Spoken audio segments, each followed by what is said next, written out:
The moment this young man opened his eyes, the first thing he saw was a pair of small, chubby hands. Looking up a little, he saw the members of the Runcandel family, all of them looking very young. He even saw Gilly McLaurin, his childhood nanny. "Cheer up, young Master Jin." Gilly McLaurin smiled happily. Jin looked around again and saw many swords stuck in the ground, the most prominent among them being the sword, Barasata, the sword of the first Patriarch. This situation was identical to the selection ceremony from his childhood, and Jin instinctively began to crawl toward the Barasata.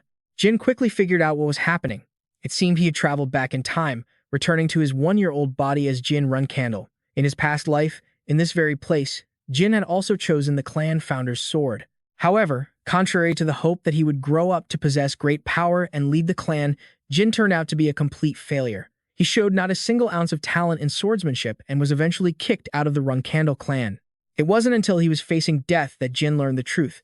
Someone had placed a lowly curse on him called the Blade of Delusion. It was this curse that had devoured his swordsmanship talent and turned him into the family's failure. At this thought, Jin crawled faster, soon reaching the Barasata, to the satisfaction of all the clan members. Although this was no different from his past life, this time, he would be the one to seize his own destiny. After Jin chose the Barasata, he was taken to the Storm Hall to begin his life there. In the blink of an eye, 6 years passed. Jin was now 7 years old. According to the clan's rules, he had to live here until he was 10, which meant he had 3 more years to go. Honestly, life here was incredibly boring, and on top of that, Jin still had to deal with the childish pranks of his older brothers. This was no different from his past life. For instance, today, while he was seriously looking for a book to read, he suddenly heard a maid let out a blood-curdling scream. It turned out that while cleaning Jin's room, she had found a dead bird in a gruesome state, its body covered in blood. Jin Runcandel looked at the bird without a change in expression, because he knew the only ones in the Storm Hall who would do something like this were his older brothers. Just as he expected, the laughter of Daytona and Haytona Runcandel, the 9-year-old twins ranked 11th and 12th in the Runcandel family, echoed soon after. They even seemed disappointed that the maid was the first to find the bird instead of their little brother.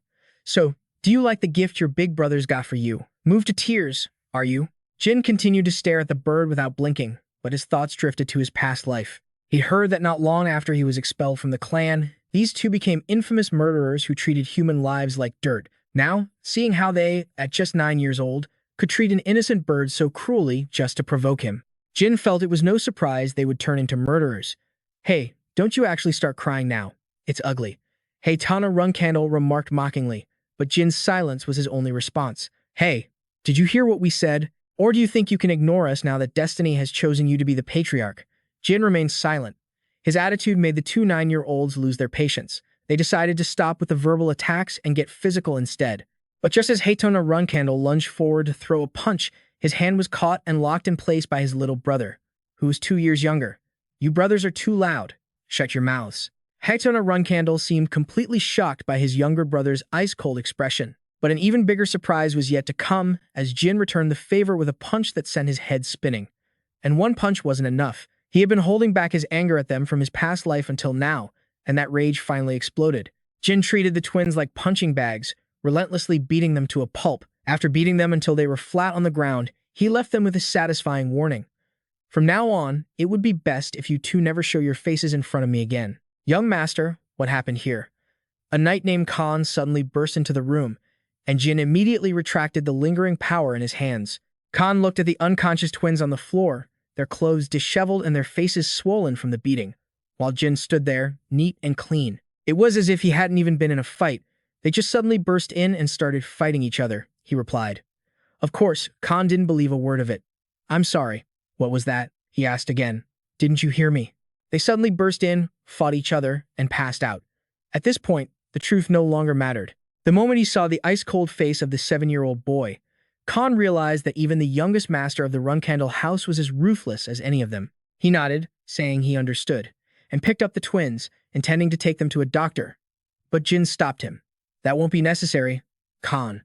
My brothers need to go somewhere else. Follow me." Khan hesitated but didn't dare disobey his young master's command. He carried the twins and followed Jin outside. Beyond the Storm Hall, it was raining heavily. Jin ordered Khan to dump Daytona and Haytona Runcandel under a large tree. Then, right in front of them, he made a small grave for the bird. Witnessing this, Khan looked uneasy. "Young Master Jin, do you really intend to leave them here? The storm is getting stronger." Jin's expression remained unchanged as he declared that his brothers needed this punishment to understand the gravity of their actions. Khan knew he couldn't change the boy's mind, so he had no choice but to follow Jin back into the storm hall. But just a moment ago, he had clearly sensed a powerful energy radiating from Jin, an energy Khan was certain was an aura. Could that have been mana? Khan thought to himself. If that was the case, then this was no longer a simple sibling squabble. I need to report this to the Patriarch. Immediately after, Khan ordered his subordinate to bring him a horse. Despite the heavy rain, it seemed he intended to return to the Runcandel main estate right away. Actually, this wasn't outside of Jin's expectations. He knew perfectly well that Khan wasn't just a knight protecting the children at Storm Castle, but also their supervisor. In Khan's eyes, Jin's energy seemed like magic, so he obviously couldn't just let it slide. But it was actually spiritual power, proof of the contract between Jin and Solderet. Thanks to that power, he knew the contract was still in effect in this life. Moreover, the immunity to curses that Solderet had granted him through the contract helped him escape the curse of the Phantom Sword. In short, the useless failure of the Runcandel family was no more. In this life, he was certain his fate would be completely different from his last. And if that was the case, the first thing to do was to meet his father. Before long, Khan met with the head of the Runcandel family and reported the entire incident, along with his suspicions. The Patriarch remained silent for a few seconds in thought, then ordered Khan to assemble the knights. He wanted to see his youngest son for himself. Soon after, the eldest Runcandel children, who were part of the vanguard, had gathered. There were 7 of them in total. They brought with them 200 knights under their command. Let's go. To Storm Castle, the Runcandel Patriarch declared powerfully. The seriousness of the situation was clear. The Patriarch's words had been an emergency summons. Because of this, each of his older children had their own thoughts on the matter. Do you know anything about this, Dippus? I just asked Luna, but I bet she doesn't know anything either. This is so annoying. I was busy fighting those mages, and now I get called back for this. Mary Runcandel complained. She was the 7th child of the Runcandel clan. Next year, the Tona twins are supposed to leave Storm Castle. Maybe father is going there for that. Or maybe he's going to see our youngest brother. Dippus Runcandel replied calmly. He was the 4th child of the family. The youngest? Oh, right. During the selection ceremony when he was 1, that kid chose the founder's sword. How could I forget? But would father really come all this way just for that? Well, who knows what he's thinking. They went back and forth until Luna Runcandel, the eldest child, signaled for them to be quiet. Mary didn't dare say another word, but she continued to stare at her father's back, wondering. She couldn't understand why he would have to go all the way to Storm Castle just to see Jin Runcandel. Could that kid really be that special? As for Jin, he wasn't surprised at all by the Patriarch's visit. That's why, while Gilly McLaurin was both surprised and excitedly fixing his clothes, he remained perfectly calm. Jin knew that Khan was a bit naive, so he probably wouldn't have told the Patriarch specifically that Jin had used magic, but would have just reported what he saw. And that very fact would raise a huge question mark. That's why the Patriarch had to come and see for himself just what kind of power his youngest son could use, besides swordsmanship and aura, and also to see if that power, or Jin himself, could become a useful asset for the family's future. Just as Gilly McLaurin finished getting Jin ready, the Patriarch arrived. The army of knights he brought with him was truly an intimidating sight. But the first thing the Patriarch did wasn't to meet his youngest son. Instead, he ordered the twins, Daytona and Haytona Runcandel, to be brought before him. Daytona Runcandel, Haytona Runcandel. I heard you two got into a fight with Jin. Tell me, what did you do wrong? These 2 boys were usually incredibly arrogant, but standing before their father, they couldn't help but break out in a cold sweat. Even so, they stubbornly insisted they had done nothing wrong, claiming that Jin had hurt them first. They even tried to emphasize how strange his power was. It wasn't aura, it was more like magic. Both of them knew full well that using magic was taboo in the Runcandel family, which is why they tried to press the issue. That's right, father. If Jin used magic, we have to interrogate him quickly before he finds a way to hide it. Standing to the side, Mary and Dippus Runcandel could only sigh in exasperation.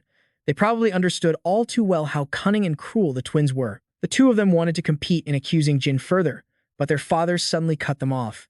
Enough. Listen to me very carefully. If you continue with that attitude, you will not survive in this Runcandel family.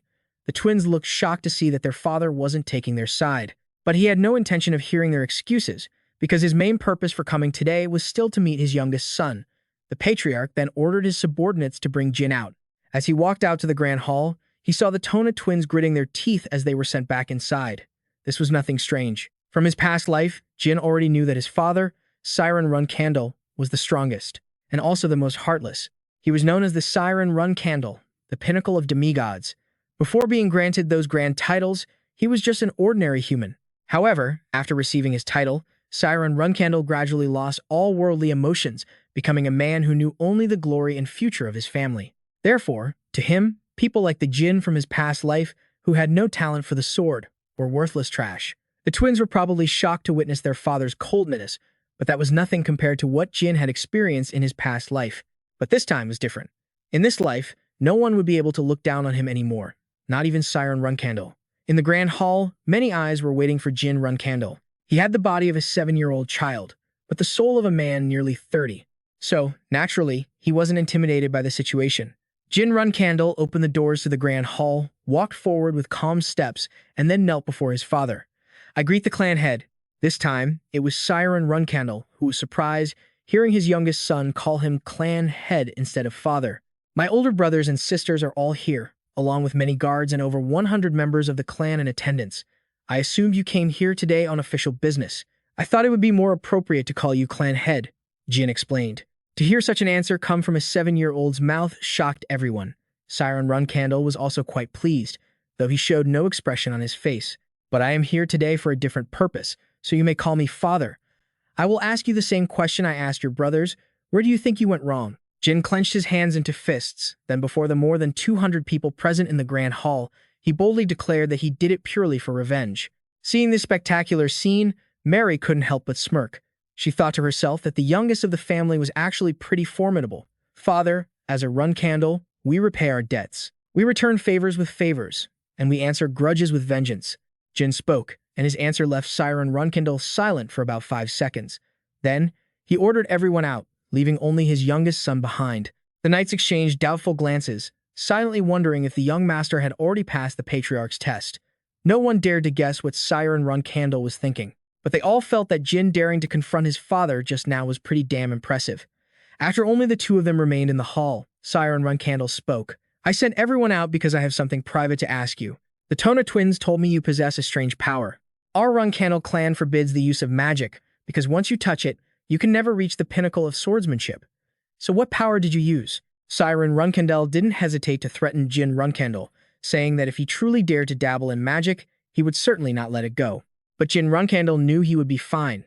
In fact, once his father learned of this power, he wouldn't be able to turn a blind eye. And so, in front of Siren Runcandel, Jin Runcandel brought forth the power given to him by Solderet through their contract. "Father, I don't know what it is either. I'm not sure if it's magic or aura, or not. If you don't mind, I'd like to ask you to identify this power for me."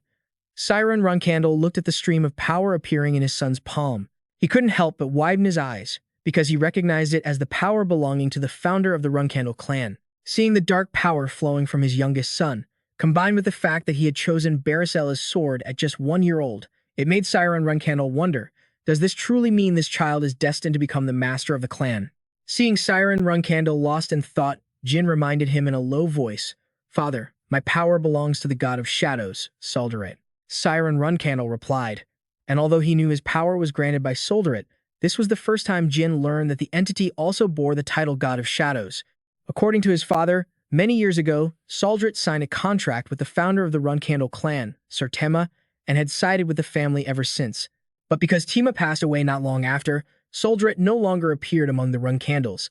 As a descendant, Siren Runcandel didn't know the reason for this, but he felt that now, Solderet was once again trying to connect with the Runcandel clan. This time, it was through Jin. "Father, I'm curious about something," Jin asked timidly.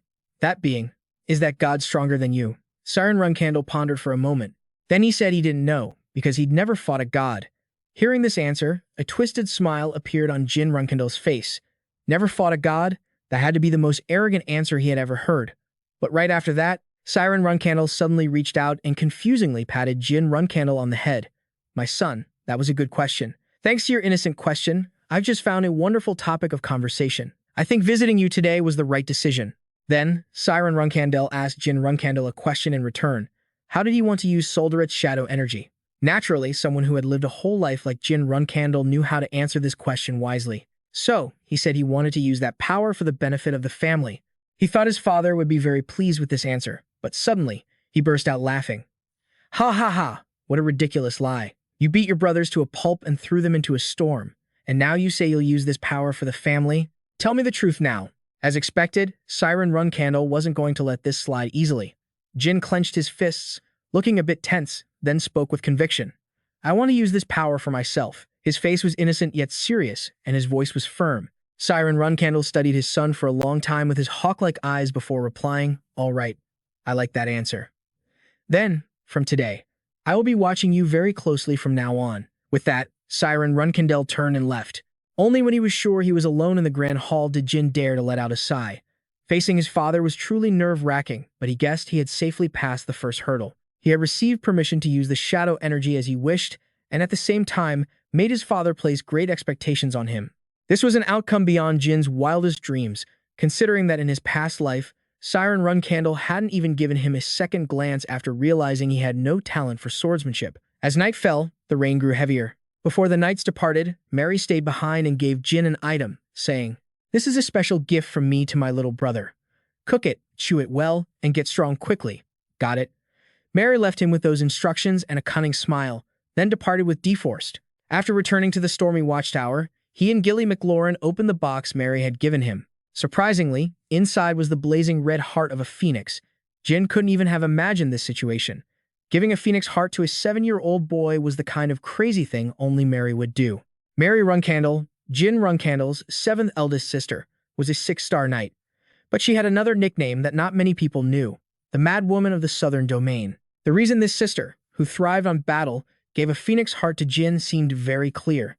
It was a message for him to hurry up and become a worthy opponent for her, especially if he consumed this at such a young age. Not only will you gain fire resistance, but it's also an elixir that will boost your strength as you grow. Come to think of it, this stuff is also quite useful, as it's necessary for a 6-star mage to safely summon a phoenix. Jin still planned to secretly practice magic, and he hoped that in this life, he would be able to summon a phoenix. Not long after, Gilly McLaurin brought in a bowl of soup made from the phoenix's heart. A moment ago, she seemed horrified, but after calming down, she realized young Mistress Mary had given her young master a wonderful gift. Jin was about to start his dinner, but the hungry stares from the Tona twins made it hard for him to swallow. "My dear brothers, if you have something to say, just spit it out." Daytona and Haytona Runcandel seemed embarrassed, but trading their pride for a taste of phoenix heart was definitely worth it. So they began to subtly plead, as if the whole incident with that poor bird had never happened. Well, it's nothing, but doesn't that look like too much for you to eat all by yourself?" "Yeah, I saw Gilly McLaurin carrying that huge bowl. You guys want some?" It wasn't hard for Jin to see what they wanted, and as if they were just waiting for him to say it, the twins started nodding furiously. "You can have some, but you have to do what I ask." And so, that night, Jin made the two of them dig a tunnel.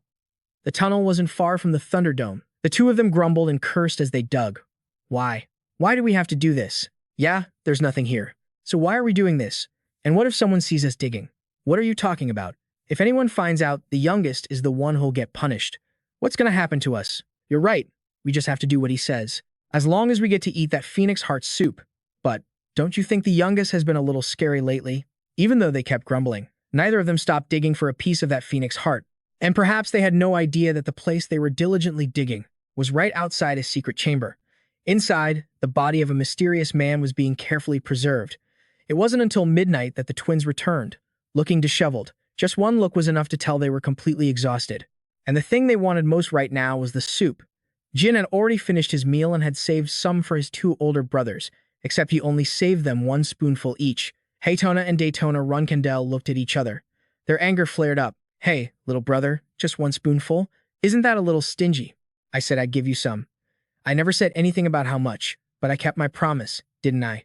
So, enjoy your meal," Jin replied nonchalantly. The 2 boys were fuming but still had to thank him for the 2 meager spoonfuls of soup. As for Jin, he had achieved his goal of making them do hard labor for him, for practically nothing. The rain was still falling heavily. Jin threw on a coat and headed to the tunnel his 2 brothers had just dug. It seemed the phoenix heart soup was truly tempting, because he had expected them to do a sloppy job, but they had actually done it quite well. The entrance to the chamber was now visible, and with this thickness, even 1-star magic would be enough to break through it. Jin looked left and right, making sure no one was watching him. He had felt so helpless before, with his mana growing more abundant each day but being unable to do anything with it. Finally, today was his chance to unleash a little of it. Jin's surging magical power instantly shattered the cave entrance. A large door appeared before him, the entrance to the Runcandel family's secret vault. In his past life, he never had the chance to enter this place, so standing before this door, Jin felt a little nervous. A password was required to open the door. Jin recalled the memory from his past life, took a deep breath, and said, "A child of Runcandel has come to control Murakan." With a loud rumble, the gate shifted and opened before Jin's eyes. The Runcandel's secret vault was where the clan stored the secret texts of families that they had defeated over the past 1,000 years. The inside was vast, and normally only the clan's vanguard, which included the adult children of the Runcandel family, who were skilled in swordsmanship, were allowed to enter. In his past life, Jin didn't have that privilege, but one of his older brothers had once revealed a lot about this room to him, thinking that even if Jin knew, he would never be able to get in. But now, that information had become the key that helped him infiltrate this room despite being underage. After entering, the first thing that caught Jin's eye was the mysterious man inside a giant glass container. As he got closer, he could see many small, black scales on the man's face. This made Jin wonder if he was even human, and why something like this existed in the Runcandel's secret vault. But then Jin suddenly recalled the password to enter the room. A child of Runcandel has come to control Murakan. A thought flashed through Jin's mind. Don't tell me this is the Black Dragon, Murakan. It was said that the Black Dragon Murakan had been defeated by the first patriarch of the clan and put into a deep slumber, but Jin had never believed that story to be true. After observing the man for a long while, he felt that now wasn't the time to focus on him, so he returned to his main purpose, finding the secret texts. Little did Jin know that the moment he turned away, the Black Dragon Murakan's fingers twitched slightly. He finally entered the room filled with the secret texts of all sorts of clans. First, he looked for the texts of the Kungan clan, as they were also a family of swordsmen. But after reading for a while, Jin felt that this stuff seemed quite difficult, compared to 3-star magic theory. He wanted to take it back to study slowly, but that would make it easy to get caught. Therefore, Jin took out a blank notebook he had prepared in advance. He decided he would copy a portion of the secret text each time he came here. In the days that followed, Jin continued to secretly go back and forth between the Thunder Dome and the secret vault, until one day, while he was copying the texts, he heard footsteps echoing from behind him. Jin shot up in alarm, thinking someone had discovered him going in and out of the vault. It's a secret. And just as he opened the door to peek outside, a pair of piercing eyes and a towering figure appeared in the crack, scaring Jin stiff. "Hey you, who are you?" Jin was so tense he forgot to breathe. The Black Dragon, Murakan, had actually awakened. In his past life, he had never heard of Murakan's awakening, so in this situation, he had no idea how to react. Despite his fear, Jin forced himself to calm down. After all, Murakan was the guardian dragon of the Runcandel clan, so Jin thought he might let him go. If I show respect and just act like a child. A child of Runcandel greets the family's guardian, Jin said, his voice trembling slightly. Then, he even heard the sound of grinding teeth. Grind. It was Murakan. "Did you dare call me a guardian? Did you just call me your family's guardian? You dare treat me like some common guardian? You damned Runcandel brat. How dare you speak of me like that? And I can't even take my anger out on a little kid like you. But you're driving me crazy." Murakan's voice pierced Jin's eardrums. It seemed that being treated like a mere gatekeeper god had deeply offended the Black Dragon. After a long session of roaring and cursing, Murakan was so tired he squatted down, panting heavily. "This is so annoying. It's been so long since I've smelled something so fragrant, and the only Runcandel I can find is just a kid." As he spoke, Murakan suddenly leaned in close to Jin, making him afraid to even breathe too loudly. "You. Why do you smell of shadow energy? Even though I've slept for 1,000 years, I remember this scent clearly. This particular scent of shadow energy. It should only exist on someone with a pact, like Tema." The Tema that Murakan just mentioned was the very ancestor who founded Jin's clan. Murakan's words seemed to be a wake-up call for him. Could it be that the reason he woke up was because of his shadow energy? Of course, Murakan didn't think a child like Jin could have made a pact with Solderet, so he started using his keen dragon's nose. He sniffed around the room, trying to find the source of the shadow energy's scent. Jin felt a little tense. He didn't know if he should risk it, as he wasn't sure what Murakan's attitude towards Solderet's power was. But after a moment, Jin decided to take a gamble. Sir Murakan, is what you're looking for. This? My father said this power comes from the god of shadows, Solderet." Murakan stared, stunned, at the orb of power appearing in Jin's palm, and then he began to tremble. "Hey, Solderet, are you kidding me? No, are you serious? This little kid is the one from that 1,000-year agreement." Both Jin and Murakan were lost in thought. After what felt like an eternity, he spoke again. "Hey, kid." "Yes, Sir Murakan, Jin replied obediently. You know, I actually made a promise to Solderet, and it seems you'll need to work with me to fulfill this promise. Murakan said he would explain the details to Jin later, since he had just woken up from a 1,000-year slumber. His mind wasn't thinking straight. Plus, he didn't think Jin would understand the full story since he was still so young, but he felt that he should still formally introduce himself to the one who had made a pact with Solderet. So Murakan slowly stood up, and his body began to transform. I am Murakan, Solderet's representative, his friend, and the last descendant of the first shadow creature. In accordance with our 1,000-year agreement, from now on, I will be your companion. Murakan's true form appeared before Jin. He trembled with emotion. Just moments ago, Jin was afraid that Murakan and Solderet were enemies. If that were the case, he might have torn apart the one who possessed Solderet's power him. But no, he was Solderet's friend, not his enemy. His gamble had paid off. State your name, you, the one who made a pact with Solderet. Jin Runcandel. Runcandel. Jin could finally let out a satisfied smile. I am the 13th and youngest child of the Runcandel clan. It's a pleasure to be your companion, Black Dragon Murakan. Murakan was a legendary creature. Mount Murakan, the sanctuary of the howling winds, was also named after this being. He had ruled this place long ago. But 1,000 years ago, Murakan was defeated in a battle against Temur Runcandel. History records that after the battle stage was destroyed, Murakan fell into a deep hibernation.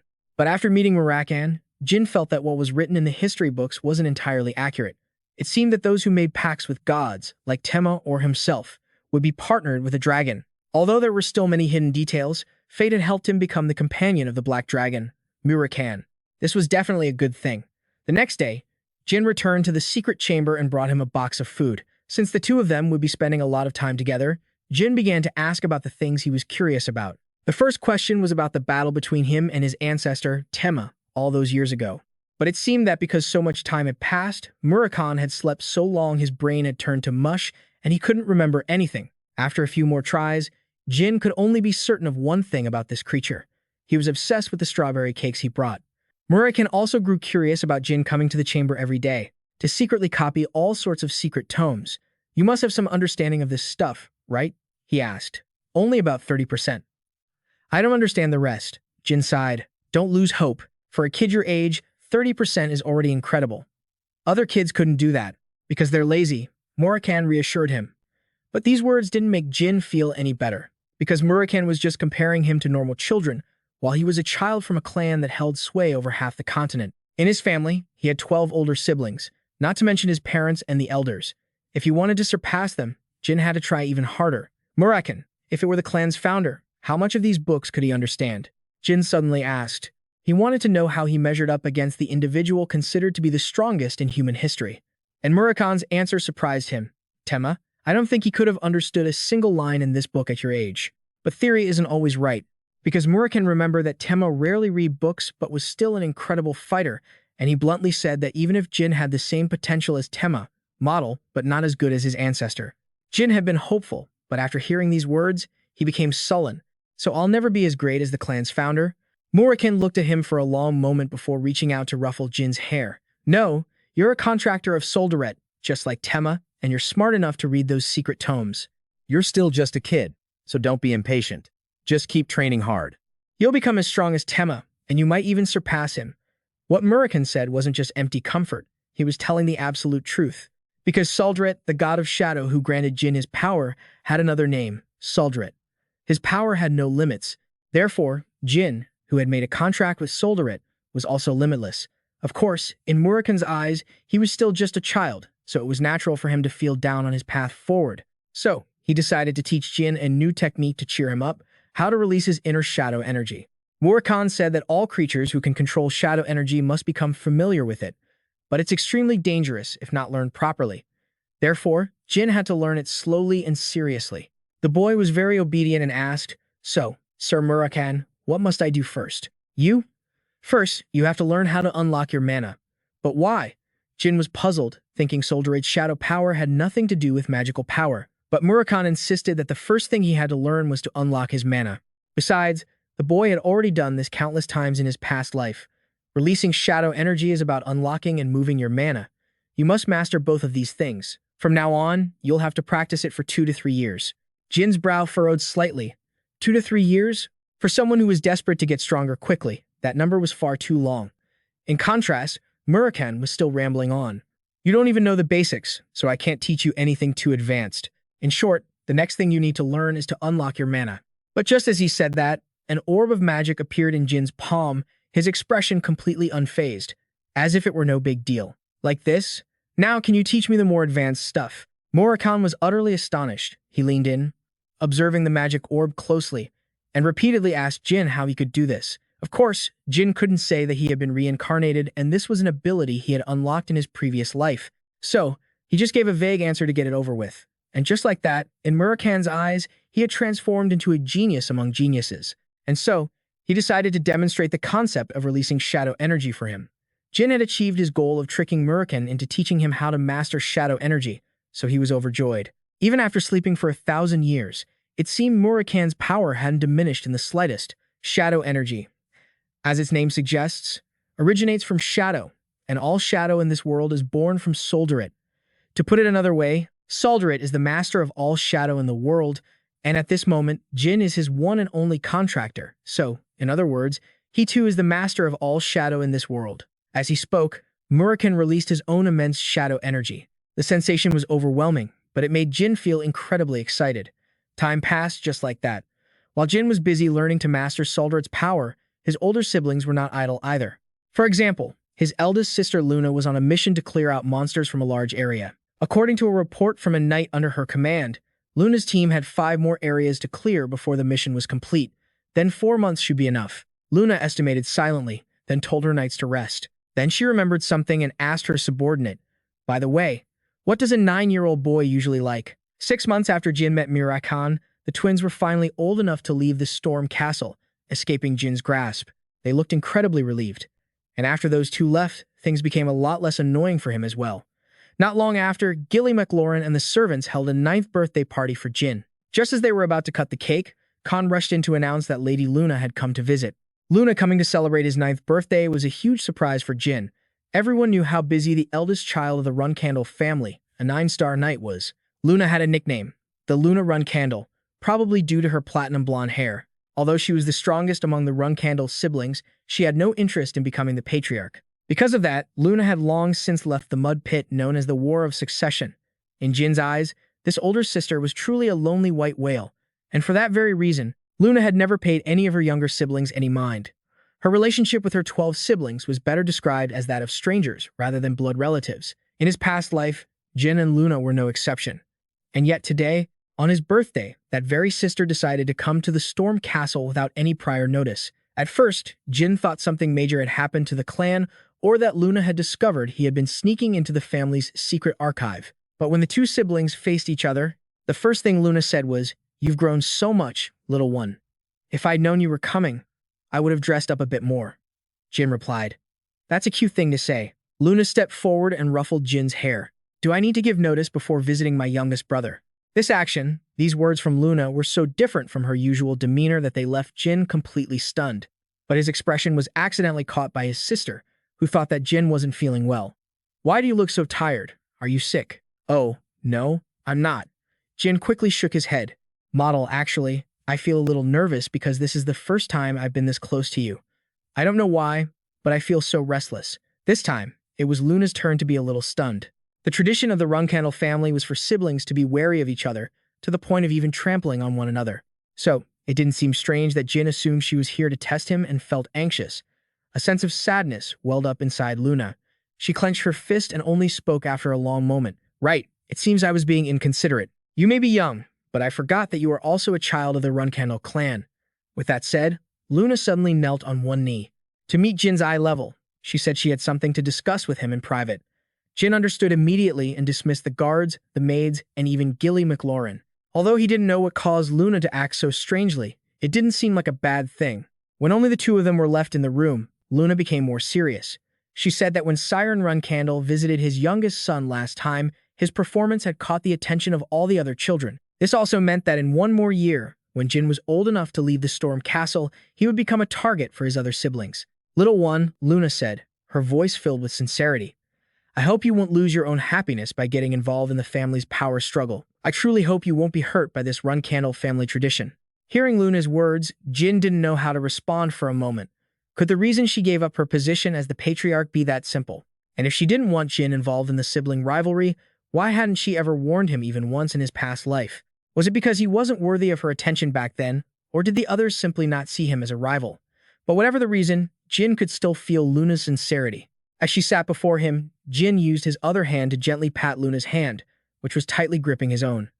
"Sister Luna, I deeply appreciate your words, but I have absolutely no intention of staying out of this fight. Jin, I'm serious. I'm not just saying that because I think you'll have to face me. I know, sister, but I've already survived one assassination attempt. That's why I absolutely cannot escape this quagmire." In truth, the assassination attempt Jin mentioned was the Shadowblade curse, and it had already been broken in his previous life. When Luna heard this, her eyes widened in complete shock. Then, her expression shifted to one of fury. Jin could even feel a blazing killing intent radiating from his older sister. Who was it? Who was so bold as to try and take your life right here in the Storm Castle? Tell me, Jin, who tried to kill you. It must be said, the Storm Castle was a place meant to protect the Runcandel children, to prevent them from being eliminated too early in the struggles for the Patriarch's position. Therefore, it was only natural for Luna to be furious upon hearing that her younger brother, who had never left the Storm Castle, had been targeted for assassination. To be fair, I haven't been able to identify the person yet, but I'm okay, sister. Jin reassured her again. Besides, not all of my siblings hate me. You're one of them, aren't you? Thank you for letting me know that. I feel happy from the bottom of my heart. Seeing a 9-year-old boy speak with such adult-like maturity, Luna felt even more heartbroken. She didn't know what else to do but pull Jin into an embrace and stroke his head endlessly. This was the first time he had discovered how warm Luna could be, so he hugged her back tightly, savoring this rare moment of family affection. All right, today is a happy day. We shouldn't talk about such things. As she released Jin Runcandel, Luna took a box from inside her coat. She said her main purpose for coming today was actually to give Jin a gift. Inside the box was a necklace with a blue stone pendant, but it wasn't an ordinary gemstone. Luna instructed him that whenever he faced a problem he couldn't solve on his own, he just had to crush the blue gem on the pendant. She would immediately return to his side. "So, you must always wear it." Luna helped Jin put it around his neck, giving him careful instructions. "Happy 9th birthday, my little brother." Afterward, Gilly McLaurin brought in a slice of cake, and the two siblings ate together. They talked just like any other normal brother and sister. A while later, Luna reluctantly left. That night, Jin went to the family's secret chamber again. The moment Murakan saw him, he shrieked, "Why are you so late today? And what's that thing wrapped around your neck?" "Oh, my birthday present," Jin replied. "That person must really adore you to give you something like that." Murakan pointed a trembling finger at the gem, his expression ecstatic. Seeing his strange reaction, Jin pressed him for an explanation. He then learned that this blue gem was a relic of the demon king Ogun. Over 1,000 years ago, countless people had risked their lives just to obtain one of his relics. The magic of this item was that it could provide the wearer with resistance against magical attacks of 5 stars or lower. It also increased the wearer's magical power and even had a summoning ability. The reason Murakan knew so much was because he was an old being who had lived in the same era as Ogun. This must have been a gift from someone with immense power, right? Murakan asked. "Yes, my eldest sister just visited." "Wait a minute, you could sense her energy all the way from here?" Jin asked as he gave Murakan his birthday cake. Then he asked again in astonishment. "That's right, and your sister probably sensed me too." This statement made Jin very worried. He was afraid Luna would report this to the family.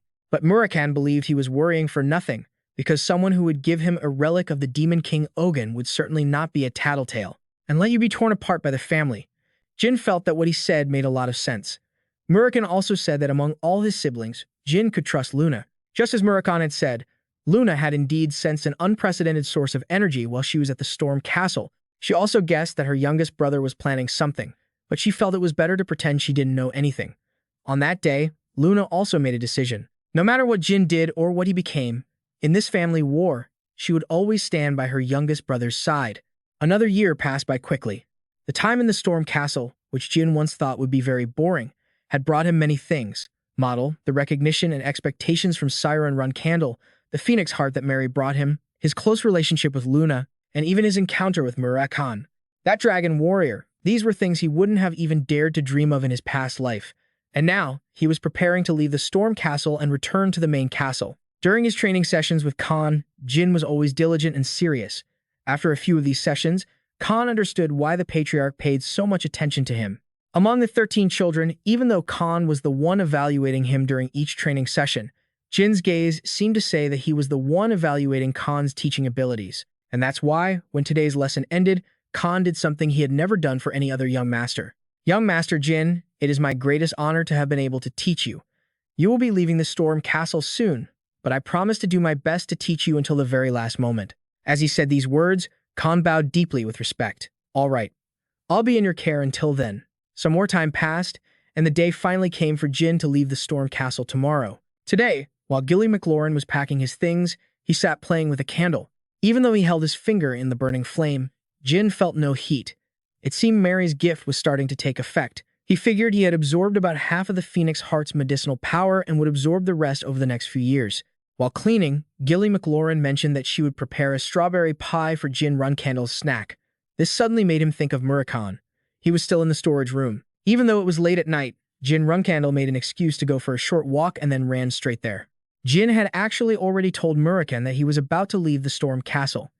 It seemed the dragon was also eagerly awaiting this day. How exactly are you planning to follow me? As soon as Jin asked, Murakan puffed up his chest like a peacock and boasted, "Don't make such a big deal out of it. I'm a legendary black dragon, you know. Even if I've gotten weaker, this little thing is nothing.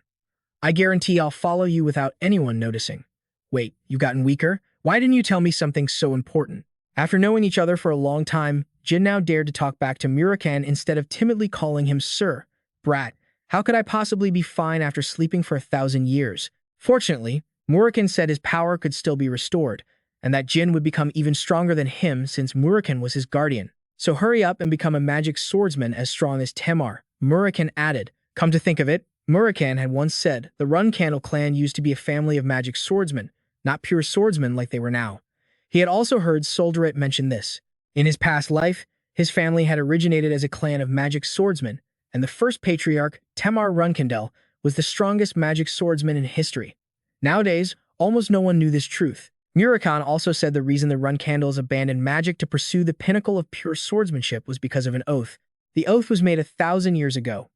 Well, even if they revere me as the clan's guardian, I'm sure they'd be pretty uncomfortable if I just showed up. Murakan began to muse. If it were 1,000 years ago, I'm sure both you and I would have been worshipped, bringing forth the noblest existence in this world.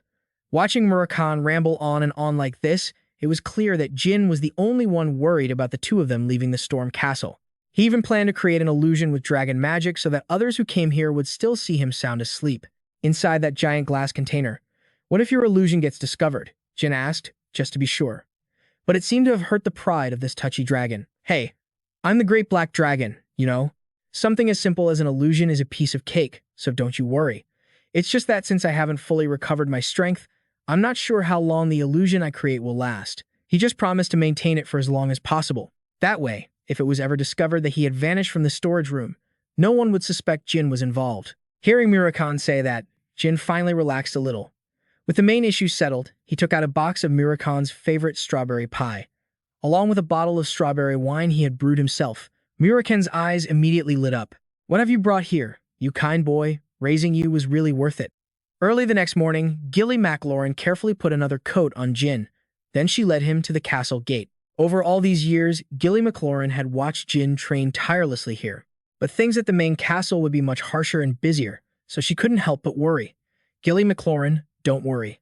I'll do my best at the main castle, Jin reassured her. Yes, and I will also devote myself completely to you. Just as they finished speaking, the escort party arrived. The Guardian Knights Jerome and host would be responsible for safely escorting Jin to the main castle, known as the Garden of Swords. And so, on October 30th, 1790, Jin finally left the Storm Castle for the main territory of the Runcandel clan, officially stepping into the bloody civil war of his clan. The carriage hadn't been traveling for long when it began to snow heavily.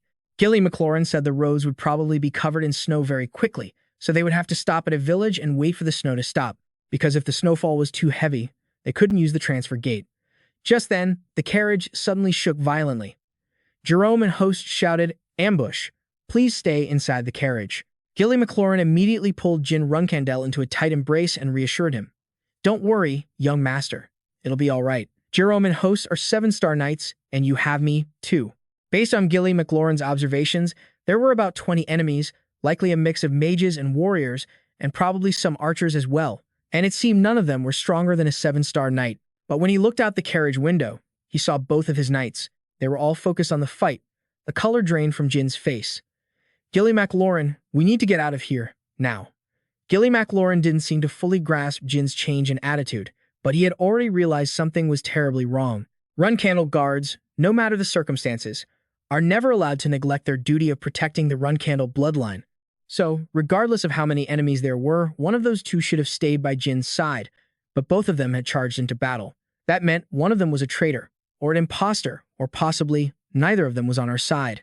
There must be weapons hidden in this carriage. We have to get out of the carriage. Seeing the grave expression on Jin's face, Gilly MacLaurin knew not to hesitate.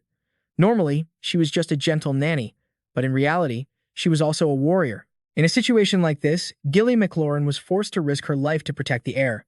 From her sleeves, two wolf claw-shaped weapons sprang forth, and the expression on Gilly MacLaurin's face transformed, completely different from her usual gentle demeanor.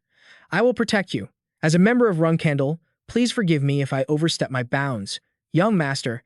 Gilly MacLaurin then used her weapons to tear open the roof of the carriage and leaped out, carrying Jin. They fled through the heavy snow, but after a short distance, Jin said he wanted to return to the ambush site. He wanted to check, because there was a chance that the so-called enemies were actually his allies, and if they were really there to kill him, they should have struck the moment he and Gilly left the carriage. But now, the situation was eerily quiet. Gilly MacLaurin nodded, indicating she understood. She then brought him back to the original location. There, a one-eyed man was busy giving orders. "Find Jin, quickly. Runcandel 3rd Squad. Block the left flank." As they got closer, Jin and Gilly saw the symbols of a demon and a black spade on the men's bodies and cloaks. They represented the Mytel Magic Clan and the Black King Mercenary Squad. "Over there, we've found Gilly MacLaurin, and Jin Runcandel is with her." The one-eyed man immediately leaped down from above, landing in front of them. He was Murakan, the captain of the Black King Mercenaries. He had come under the orders of the Runcandel family to rescue the young master. As for the two men calling themselves Jerome and Host, their fake identities were now completely exposed. Because if they were truly 7-star Runcandel guardians, there's no way they would be struggling so much against these men. "Who in the world are you? What is your purpose here?" Gilly MacLaurin shouted. The man named Jerome let out a cackle. "What a stupid question. Who has time to answer the dogs of the Runcandel family?" Although Murakan and his comrades would surely get the situation under control, since their master, Jin, was present, his opinion was the only one that mattered. Jin showed no mercy. He ordered Gilly MacLaurin to kill one of them to clear some space, and as for the other, to cut off his hands and bring him to him. At that moment, it was as if Gilly MacLaurin had flipped a combat switch. She lunged at Jerome like a messenger from hell, taking him down with just 2 basic moves. The remaining man was Host. Seeing that the Runcandel's nanny was stronger than a warrior, his face went pale with fear. Before he could even react, Gilly MacLaurin sliced off both his hands. She showed absolutely no pity. Having lost both hands, Host lost his balance and fell backward onto the snow. Gilly MacLaurin grabbed him by the hair and dragged him toward Jin. "Your master seems to have underestimated his opponent. To become a servant of the Runcandel family, you need to be at least a 7-star. Jin's voice dripped with mockery. "So, next time you want to assassinate a Runcandel child, you should at least reach the 8-star level. Cut the chatter. This is only the beginning. The end of the Runcandel family is coming for you all," Host screamed in fury. "Ha! I'd like that. I'm not particularly fond of the term Runcandel Empire myself. I only like the Jin Runcandel Empire." As he said these words, the look in his eyes was so fierce that even Murakan was startled. But Host seemed to be a man who didn't fear death, so he remained defiant. "You bastard, bow before Zippo." This fateful name, Zippo, was of course very familiar to Jin. It was the renowned family of mages that ruled the other half of the world. If the Runcandel family was famous for its ultimate swordsmanship, the Zippo family was known for reaching the pinnacle of magic. 1,000 years ago, when Tamar Runcandel passed away, the Zippos issued a humiliating oath demanding that the Runcandel family strip magic from their clan's power. And so, magic in Runcandel was sealed away. Therefore, to the Runcandel family, the Zippo family was their 1,000-year-old enemy. And the feeling was mutual. No wonder Jin had been wondering who would dare act so brazenly against him. It turns out they were followers of the Zippo clan. In that case, interrogating him would be useless. Jin ordered Gilly MacLaurin to dump Host somewhere and let nature take its course. Of course, since they considered Runcandel their sworn enemy, the Zippo family was always plotting against them, however. This incident was likely not orchestrated by the Zippo family itself, but by their followers acting on their own. But Jin still felt something was off, because no matter how good these rats were at disguising themselves, it would be difficult to fool a 7-star knight like Gilly MacLaurin. Therefore, he suspected that someone from the inside must have had a hand in this. Gilly McLaurin completed her task and returned quickly. Only then did Jin turn to Mukera. He had managed to escape this time thanks to him and his comrades diverting the attention of the two imposters away from him. Therefore, Jin promised that after returning to Runcandel Castle, he would report their meritorious service so they could be properly rewarded. All right, now help me set up a teleportation gate. Yes, I will do my best, Mukera replied, his voice stammering slightly. He truly couldn't believe that everything that had just happened was orchestrated by a 10-year-old child. Jin was far too confident and mature for his age. Moreover, after going through such an ordeal, he remained as calm as if nothing had happened. Mukera unconsciously recalled the words Jin had said earlier, that he was creating the Jin Runcandel Empire. He couldn't help but shudder, believing that those weren't empty words, but that the boy was dead serious about making it a reality. In any case, this was their family's business, so Mukera could only sigh. He then instructed his subordinates that until the transfer gate was set up, they had to be extremely careful with their every move and not do anything foolish. What, Captain? That's an unreasonable request. Since when did we have to worry about these things? The members of the Black King mercenaries were extremely confused. Just be quiet and do as I say, Mukera replied. He silently criticized these people for being so short-sighted. It seemed they had no idea just how terrifying that 10-year-old child was. By this time, Gilly McLaurin had finished adjusting Jin's clothes. Since the carriage was broken, the group could only walk to the nearest village. A few people were a little concerned about Jerome and Host, but Jin told them not to worry about them. Whether they were found alive or dead, it would serve as a warning to their accomplices. The snow fell thicker and thicker. Mukera's group said it would take about 2 more hours to reach a village, but Jin didn't complain at all. He only noticed Gilly McLaurin's somber expression. So, he had to comfort her again. Don't think about what happened during the escort, Gilly McLaurin. It wasn't your fault. Even a 9-star knight like Khan couldn't detect it at the Storm Castle, so for a 7-star warrior like you, it would obviously be difficult to notice anything unusual. Perhaps Gilly McLaurin understood all this, but she couldn't stop blaming herself and apologizing to Jin Runcandel. She was exactly the same as in his past life. As a nanny for the Runcandel household, Gilly McLaurin's fate was bound to the child she was raising. In his previous life, Gilly McLaurin was also Jin Runcandel's nanny, and because he had no talent, she was also looked down upon and humiliated. But Gilly McLaurin never once resented or criticized Jin Runcandel. And then, on the day he was exiled from the Runcandel clan, Gilly McLaurin was also kicked out of the castle. At that time, she just cried and kept telling him, "Young master, I'm sorry I couldn't take good care of you." Jin still vividly remembered the sight of Gilly McLaurin bowing her head low, sobbing in the snow. On that day, he didn't want to raise his voice at someone who had always been good to him, but the current situation was vastly different from his past life, and Gilly McLaurin needed to strengthen her own resolve. So, after his gentle reassurances had no effect, Jin had no choice but to shout to snap Gilly McLaurin out of it. "Stop blaming yourself. That's an order, Gilly McLaurin. As long as you are my nanny, you are the only guardian knight I need. If you keep letting trivial things like this affect you, how will you be able to escort me in the future? So don't make me repeat myself ever again. Understood?" Jin's firm and decisive words finally brought Gilly McLaurin to her senses. She quickly composed herself and continued walking forward with him. More than anyone, Gilly McLaurin knew how much Jin cared for her, and she knew his words just now were all for her own good. She herself wanted to protect him well, which was why she couldn't stop tormenting herself. But after getting a stern lecture, Gilly McLaurin's spirits were back up, and Jin felt a sense of relief. They walked for a long time, and finally entered a village. Mukera found an inn and rented a room for Jin to rest, while Jin himself couldn't stop thinking about what had happened. If Jin's guess was correct, this incident most likely had the hand of that guy in it, the shape-shifting mage, Bouvard Gaston. Shape-shifting was a strength of the dragon race, but even dragons couldn't achieve a perfect transformation. Bouvard Gaston was the only being who could create a perfect shapeshift. He used that ability to disguise himself and commit various crimes to wreak havoc on the world. Jin could only hope his guess was wrong, because if Bouvard Gaston was truly involved in this, things were about to get much more complicated. In his past life, when Jin Runcandel was just 20 years old, Bamon's special division had captured Bouvard Gaston. If he could make that old man an ally now, it would be very useful. But Jin Runcandel had no reason to invite someone who had once pointed a sword at him to become an ally. Therefore, before the man could cause any more trouble, he probably had to conduct a thorough investigation. As he thought this, he suddenly felt nothing at all. Just as Gilly McLaurin took off her outer coat and said she would go stand guard outside, she saw that Jin was already fast asleep.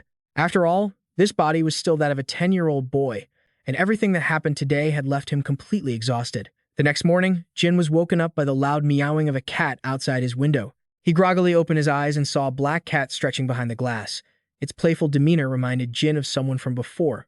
Murakan did say he would hide and follow him. You said you'd hide and follow me.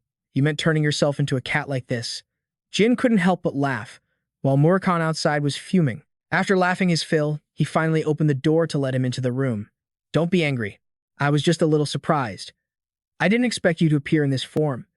I thought you'd disguise yourself as one of my servants, like the stable boy, for instance.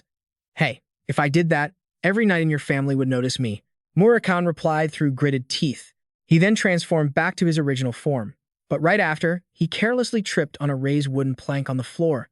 The clumsy Murakan immediately crashed right into the windowsill. Hearing this sound, Gilly McLaurin, who was on high alert outside the door, immediately burst into the room. The foolish black dragon had no time to escape or turn back into a cat, and just like that, he was exposed right in front of Gilly McLaurin. You! Who are you to be following my young master? Her protective demon mode was switched on once again. Gilly McLaurin aggressively rushed forward, pinned Murakan to the ground, and interrogated him. Tell me everything right now before I send you to the next life. Gilly McLaurin. Wait, this person is. Jin hurried over, but before he could even cook up a suitable identity for Murakan, the dragon shot up when he heard the name Gilly McLaurin. Gilly McLaurin? This is Gilly McLaurin? Oh, my little strawberry cake. I finally get to meet you. As mentioned before, the 1,000-year-old black dragon had a surprisingly sweet hobby of eating strawberry cakes. So, in the 2 years they had known each other, Jin had brought him countless cakes and would occasionally boast that they were made by his nanny, Gilly McLaurin. So Murakan had been endlessly hoping to meet her in person. And now, faced with this situation, all Jin could do was sigh and facepalm. This is complete chaos. Jin raised his hand toward the messy-haired Murakan, who was crossing his arms with a smug grin, and began to introduce him. First, this is the guardian of the Runcandel clan, the black dragon Murakan. Then he turned and gestured towards a flustered Gilly McLaurin. And this is, but before Jin could finish, Murakan eagerly cut in, I know who she is. She's my precious strawberry cake, isn't she? Gilly McLaurin bowed deeply in a flurry, apologizing profusely. This humble servant of the Runcandel household apologizes for my disrespect toward the guardian. Please forgive me. But he just spread his arms wide, laughed heartily, and said cheekily, Don't you worry, my little strawberry cake. I am more than happy to forgive you. Gilly McLaurin, starting to look bewildered, raised a hand and asked, Sir Murakan, may I ask why I'm a strawberry cake? He declared grandly, because you are wonderful, beautiful, and you make the perfect strawberry cake. Realization dawned on Gilly McLaurin, and she whipped her head around to look at Jin. So he's the reason you've been requesting strawberry cake every day? Jin looked away and smiled to himself as the bright sunlight gently streamed through the windowsill. He gently asked her, Could you sit down for a moment so I can explain? They both sat down properly, while Murakan just sprawled out, propping his head up with his hand. Gilly McLaurin covered her mouth in shock. There are so many things I don't know about you, young master. Jin said guiltily. I'm sorry for lying to you, but she wasn't as upset as he had expected. No, I've always known that the young master's talents were extraordinary. But Gilly McLaurin still looked bewilderedly at the big and small figures in front of her. First it was magic, then becoming Solderet's contractor, and now, a dragon. Murakan just smirked playfully. With a flick, a tiny dragon appeared on his fingertip, and cheerful flower petals suddenly materialized. Clasping her hands together enthusiastically, she said, As a servant, I am just surprised and happy for you. Then she turned to listen carefully to Jin's instructions. In any case, you're one of us now. The council cannot find out the truth that Murakan has awakened or about my relationship with him, at least for now. Understand? Gilly McLaurin replied immediately, Yes, young master. I understand. Murakan rudely jumped up in front of her, flashing a silly grin as he said, You don't need to worry, strawberry cake. After all, I'm always by the kid's side. She quickly thanked him. Thank you for your kindness, Sir Murakan. Gilly McLaurin then recalled the sound of him hitting the wall. So, what was that loud noise from before you transformed? Jin immediately shoved his hand into Murakan's face. You should be more careful. Murakan grumbled, Stop lecturing me, and then began to explain. No, the wooden sill was still wet from where something had shattered. Murakan had no choice but to tell the truth. I fell. After saying it, he tilted his head back and laughed boisterously, completely shameless. Her face paled with worry as she whispered to the young master, Are you sure he can be trusted? Jin couldn't say for sure either. I think so. The scene shifts to the Minio transfer gate. He had transformed into a cat and was perched on Jin's shoulder, while Gilly McLaurin was speaking to Mukera. Well done, Black King team. His attention, however, was on Murakan, the cat. Was it here before? She continued her announcement attentively. The Runcandel clan will surely reward you handsomely for your efforts. He stood up straight before Gilly McLaurin and replied, this mission was also a valuable experience for us. Mukera looked down again at Jin and the black cat on his shoulder, which was staring up with wide, round eyes. I look forward to seeing the future of the Runcandel young master you are caring for. Suddenly, he changed the subject. But Gilly McLaurin, there is one thing I'd like to ask you. She was taken aback. Yes? Mukera raised a hand and asked seriously. Someone with such outstanding talent as yourself. Why did you choose to leave the McLaurin clan and become a nanny for the Runcandel young master? Gilly McLaurin coldly turned away. There is nothing important left to discuss. Realizing he had overstepped, he awkwardly scratched his head. My apologies, I was out of line. She replied graciously, it's fine. Then Gilly McLaurin turned to the soldiers behind them. With that, they proceeded into the building, where a gatekeeper greeted them mechanically. Welcome to the Mateo Transfer Gate. May I see your documents? She unwrapped a cloth to reveal the Runcandel clan's sword crest, indicating their destination as Kalan, territory of their ally Hugh Fatter. Thank you. The gatekeeper recognized them as members of the Runcandel clan. Gilly McLaurin wrapped the crest back in its cloth, and the gatekeeper raised a hand to guide them. It's an honor to meet you. Please follow me, we will arrange premium seats for you. Murakan sat obediently on Jin's shoulder. They walked forward amidst farewells and instructions. We will arrive in a flash. Please wait here for about 2 hours. Okay, travel safely. The two of them sat down on a bench, and the cat immediately hopped down onto the cushion. She suddenly called out, young master. Jin looked up, puzzled. Murakan was sleeping soundly on Gilly McLaurin's lap. She frowned worriedly. Honestly, as your servant, I'm very concerned. What if Murakan's identity is exposed or something? We wouldn't be able to handle it. He knew immediately she was talking about his magic. Gilly's voice was tinged with urgency. Of course, no one in the Runcandel clan could do such a thing. Jin smiled reassuringly. Don't worry, I know. I'll keep it well hidden. Then, the two of them and the cat were startled by something and looked behind them. He squinted, his attention drawn to a crest on a green uniform. It was the crest of a golden dragon. Veridin, with his snow-white hair, came into view, striding in menacingly with his large bodyguards. Jin recognized them, the Zippel clan.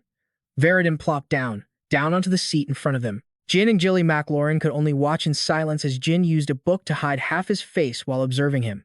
Who was that? He looked so familiar. He propped his chin on his hand and said in an annoyed tone, I'm suddenly not in the mood to go to Hugh Fatter today. His next words made Gilly scowl in frustration, but Jin remained calm. I didn't expect to see such annoying rats here. But Murakan had already leaped from his seat.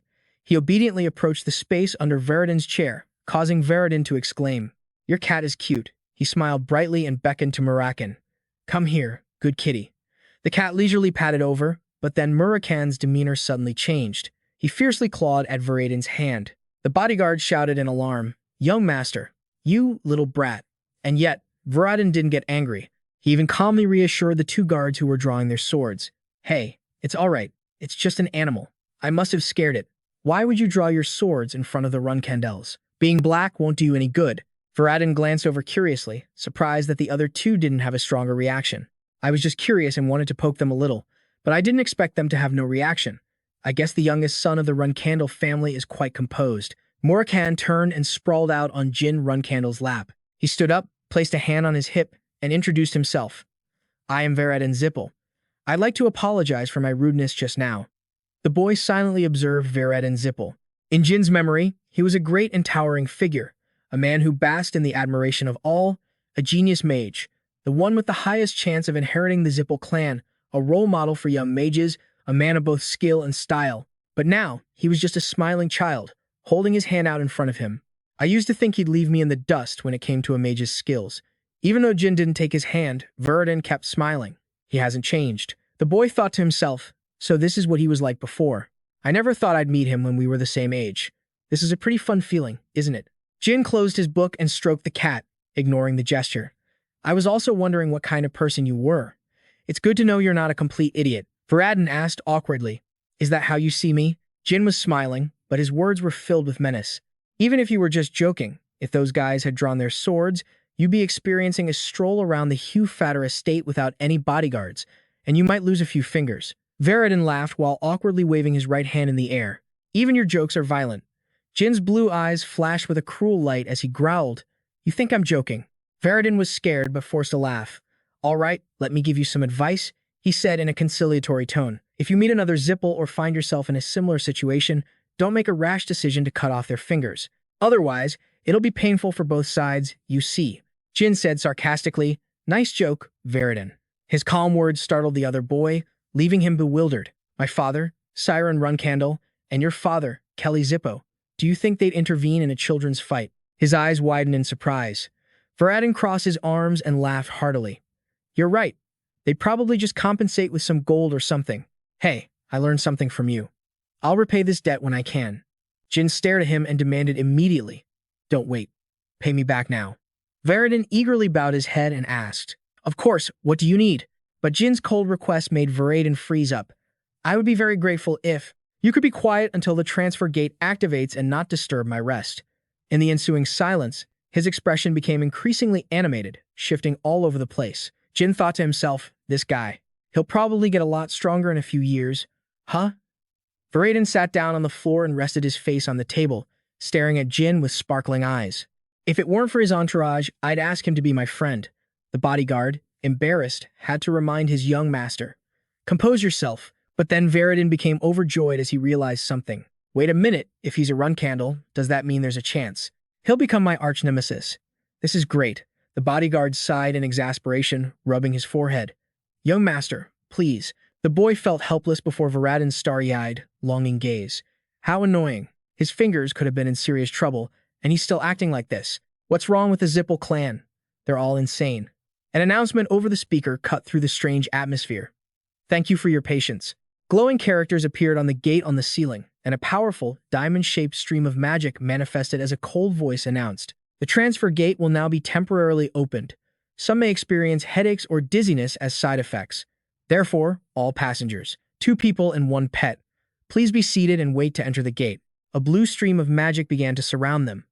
The other boy suddenly shot up and called out to Jin Runcandel. Though he was about to disappear, Veridin eagerly promised, It was great meeting you. Let's meet again. The boy coldly refused and turned away. I'd rather we didn't. A tall castle came into view, along with a flag bearing the Runcandel family crest. The carriage rolled on without stopping. Gilly McLaurin stood respectfully to one side.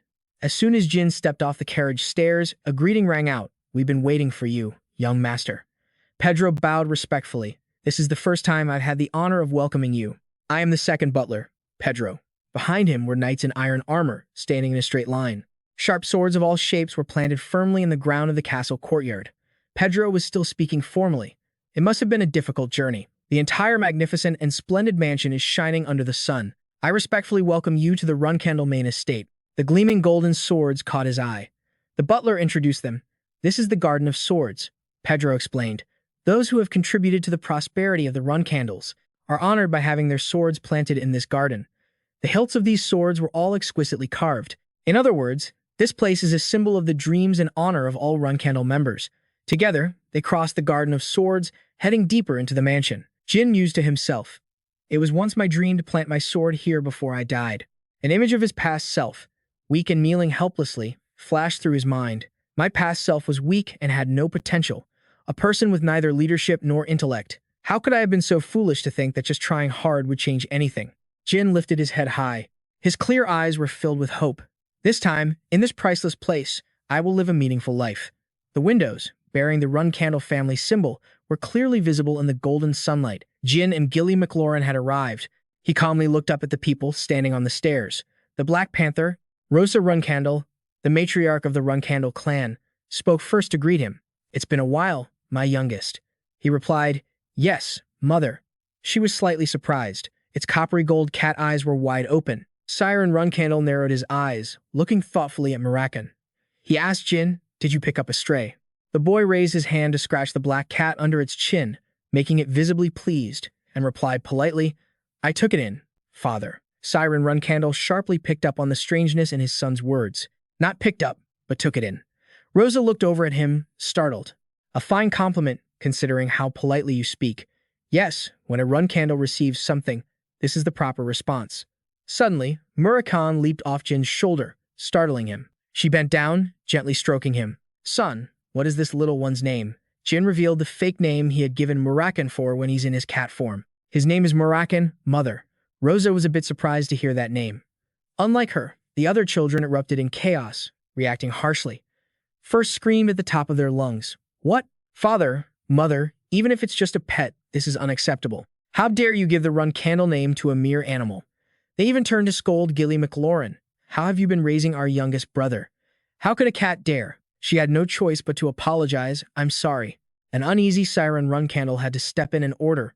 Enough. He looked down at his youngest son and asked, why did you give this cat the Runcandel name? Jin respectfully placed a hand on his chest and answered firmly, because it means I will be responsible for him, he explained calmly. He may just be an animal, but he is the first life I have taken in, so I believe his name should also have value. Siren Runcandel was taken aback by this answer. How surprising. But youngest son, do you truly understand the weight of the name Runcandel? Jin picked him up, holding him tightly in his arms. His posture and his words both showed unwavering resolve. I understand perfectly. If anyone were to insult Murakan, I would be the one to make them pay. His hand gently rubbed the head of his cane as he said, youngest son, it seems you have a talent for making enemies. Siren Runcandel glanced at the ugly expressions on his other children's faces and said, just look at how your siblings are staring at you. Despite this, Jin just calmly held Murakan and replied confidently, it seems so. However, I also have a talent for eliminating enemies, father. Siren broke into a satisfied smile, revealing a full set of gleaming teeth along with a veiled warning, this child, all of you should be worried if you plan on dealing with this insolent youngest son. With that, Siren Runcandel turned and left. Time flew by. 4 years later, in the early summer of the year 1794, a voice echoed across the vast courtyard of the main house, young Master Jin. He was now a tall young man. Jin Runcandel, 14 years old, a 2-star knight, and a low-rank cadet. Garen approached and announced, we'll end the youngest master's training session here for today. You've worked hard. Jin asked pensively, we're only training in the morning. Garen placed his hands on his hips and said with a smile, no, but doesn't Lady Luna have a training session planned for today? You must have forgotten. This was Garan Antomir, a Runcandel guard cadet, and a low-rank instructor. Jin had no choice but to comply, placing his wooden sword back on the rack. Yes, that's right. I'll go get something to eat. Garen asked, exasperated. Are you planning to eat with the other cadets again today? The matriarch, Rosa, seems quite disappointed. Jin sighed wearily and reassured him. It's fine. I don't want to participate in a staring contest with my siblings during a meal. Garan deferred to his wishes, understood. I will inform her. Meanwhile, the other trainees were already lined up neatly with their food trays, receiving a variety of dishes from the counter. Someone spoke up, causing Jin to look over, slightly startled. Young master, I brought you some food. Jin replied politely. Thanks, Bellup. The boy beamed, handing the food to Jin. You're welcome, young master. This was Bellup Smith, a Runcandel guard cadet in the low-rank class. Jin kept his eyes glued on the person next to him who was puffing out his cheeks and devouring his food. Bellup Smith, 13 years old, a commoner. After the training period, Jin narrowed his eyes, recalling what had happened in the past. He had faced expulsion and been stripped of his cadet status. Jin wondered aloud, is it that good? The boy jumped, then answered blankly, yes, but his cheeks were still puffed out as he chewed, a fork still in his mouth. Bellup showed a clear look of adoration as he spoke, his voice filled with longing. Of course, I'm always grateful to the Runcandel family. Thanks to them, I get to eat this delicious meat. And I'm also grateful to you, young master, for always sharing your meat with me. Jin quickly cut off his long-winded speech. All right, that's enough. He asked Bellup curiously, you said the exact same thing yesterday. Did you memorize that? The boy could only scratch his head and laugh sheepishly. Jin suddenly reminded Bellup in a serious tone, you mean to learn to carry yourself with more dignity. The fact is, when you go on like that, the others look down on you. Bellup stammered, really? Jin's face was stern and unyielding, as he held up his spoon as if to demonstrate. That's right. Straighten your back and be confident. Be confident that you are a cadet of the Runcandel Guardian Knights. Bellup Smith timidly lowered his head and mumbled, but my scores are terrible. I can't even reach 1 star. Jin closed his eyes and sighed, then advised him. Becoming a Runcandel cadet isn't easy in the first place. The food on his tray had dwindled, but Jin continued to guide him kindly. No matter how low your scores are, you're still better than most other 13-year-olds out there, understand? The boy could only manage a small yes. Jin watched Bellup Smith dejectedly nibble on his food and thought to himself, his personality is too naive. It's no wonder he was targeted by my family. Jin once again recalled events from his past life. But how did such an innocent person, who was taught the way of a different sword master after becoming the Empire's loyal dog, begin to walk the path of a heartless killer? Jin felt a pang of pity for Belop's cruel fate. When I heard he'd become a royal guard, I was so surprised. And when I heard he had taken his own life, my heart ached. If I just leave Belop alone. Jin picked up a piece of meat and placed it on his tray, causing the boy to yelp, "Young master." Jin quickly reassured him, "I'm not hungry. You can have it." Belop looked at Jin with bright, sparkling eyes. "Young master." Jin smiled as he watched the boy next to him happily devour the food. "I have to make sure you don't get kicked out this time." Jin Runcandel made up his mind. Living a miserable life and dying once is more than enough. And so, the two young men continued to laugh together while enjoying their delicious meal. Jin went back to change his clothes, counting on his fingers as he walked to review his progress. Shadow energy release is 2-star, mana is 4-star, and swordsmanship is 2-star. He folded down his fingers, leaving only 2 up. He was very pleased. Things are going pretty smoothly. If I keep this up, I should be able to reach 3-star swordsmanship within 2 years. But before that, Luna drove her sword into the cold tile floor and announced, "My dear little brother, today's training will be the same as yesterday's." The two stood facing each other, their swords resting point down on the ground. She ordered, "However, you will have to defend in a different way." Jin replied politely, "I understand, big sis." Luna looked at him and reminded her brother, "Use your mind's eye." An eerie, dark blue magical energy manifested. Jin closed his eyes and complied, but inside, he felt a mix of wariness and anxiety. "I guess I'll have to overcome this type of training I've never even heard of before." Luna emphasized, "See with the eye of your soul." Jin obediently squeezed his eyes shut to follow her instructions. She continued to guide him. For those who live to sharpen their blades, obtaining the eye of the soul is more important than anything. Luna also stood up straight and closed her eyes, carefully repeating, "Don't open your eyes." Although he stood still and did as he was told, a question was forming in his mind. The eye of the soul, a state that only knights of 7 stars or higher can achieve. But she's teaching it to someone like me who's only 2 stars? Jin's thoughts raced. Not only that, the mind's eye is normally achieved by dispersing one's aura. But since I can't use aura during training, I don't see how I can possibly understand it. It was as if he became a towering swordsman, clad in sturdy iron armor, sword in hand, focusing all the brilliant energy as it rushed overwhelmingly into his blade. But Jin chose to trust. His hand tightened around the hilt of his sword. "No, I choose to trust my sister. She must have her reasons. I'll just focus on the training. I believe one day I'll understand this exercise." Time passed in a flash. Their training session was over. Luna praised him generously. "You did very well today, too, Jin. You can go back now." He scratched the back of his neck and replied with a bright smile, "Thanks, Luna." She recalled his performance during training and thought to herself with admiration, "Just as I expected. I knew he would do well, but he always exceeds my expectations. He shows a level of focus and memory rarely seen in a 2-star knight. With your potential, I'm sure you'll understand it in just a few years." Luna's expression softened, filled with affection, as she silently encouraged him, "Keep on growing, my little brother." Back at the training grounds, the trainees were already gathered and standing in neat rows. They greeted in unison, "Welcome, young master." Belop stood timidly among the trainees, looking dejected. Everyone else eyed each other warily, looking very tense. I bet they're feeling it too. Garin placed his hands on his hips and let out a laugh. "This duel makes up a significant portion of your final grade. A good score is a shortcut to becoming a guardian knight, so I'm sure you're all very nervous." He then turned to Jin with a smile and said, "Today is an important day for you too, young master." Jin, who had been observing everyone with his arms crossed, looked over at Garon in surprise. Garon explained, "Lady Rosa Runcandel said that if you defeat 10 opponents of a higher class today, you can join the intermediate training class at the beginning of next year." Jin's reaction was calm. Mother said that. That's good news. Suddenly, he glanced to the side and saw a boy hugging his shoulders, shaking like a leaf. There goes Belop Smith again, Jin thought, worried. He rested his chin on his hand, rubbing his forehead in frustration. "I'll make sure he doesn't get expelled, but he really needs to be more confident." At that moment, Belop's face was pale with fear, his mouth hanging wide open. Garon's voice boomed, "Attention. Today, everyone will fight 3 times, changing partners for each match. The top 10 victors will then face young Master Jin in one-on-one duels." Everyone responded in unison, "Yes, instructor." After that, they all charged into a chaotic free-for-all. Some fought without mercy, while others were struck down, collapsing hard onto the ground. Jin watched and assessed them silently. They're not bad. They didn't make it as trainees for nothing. The defeated trainees were lining up neatly.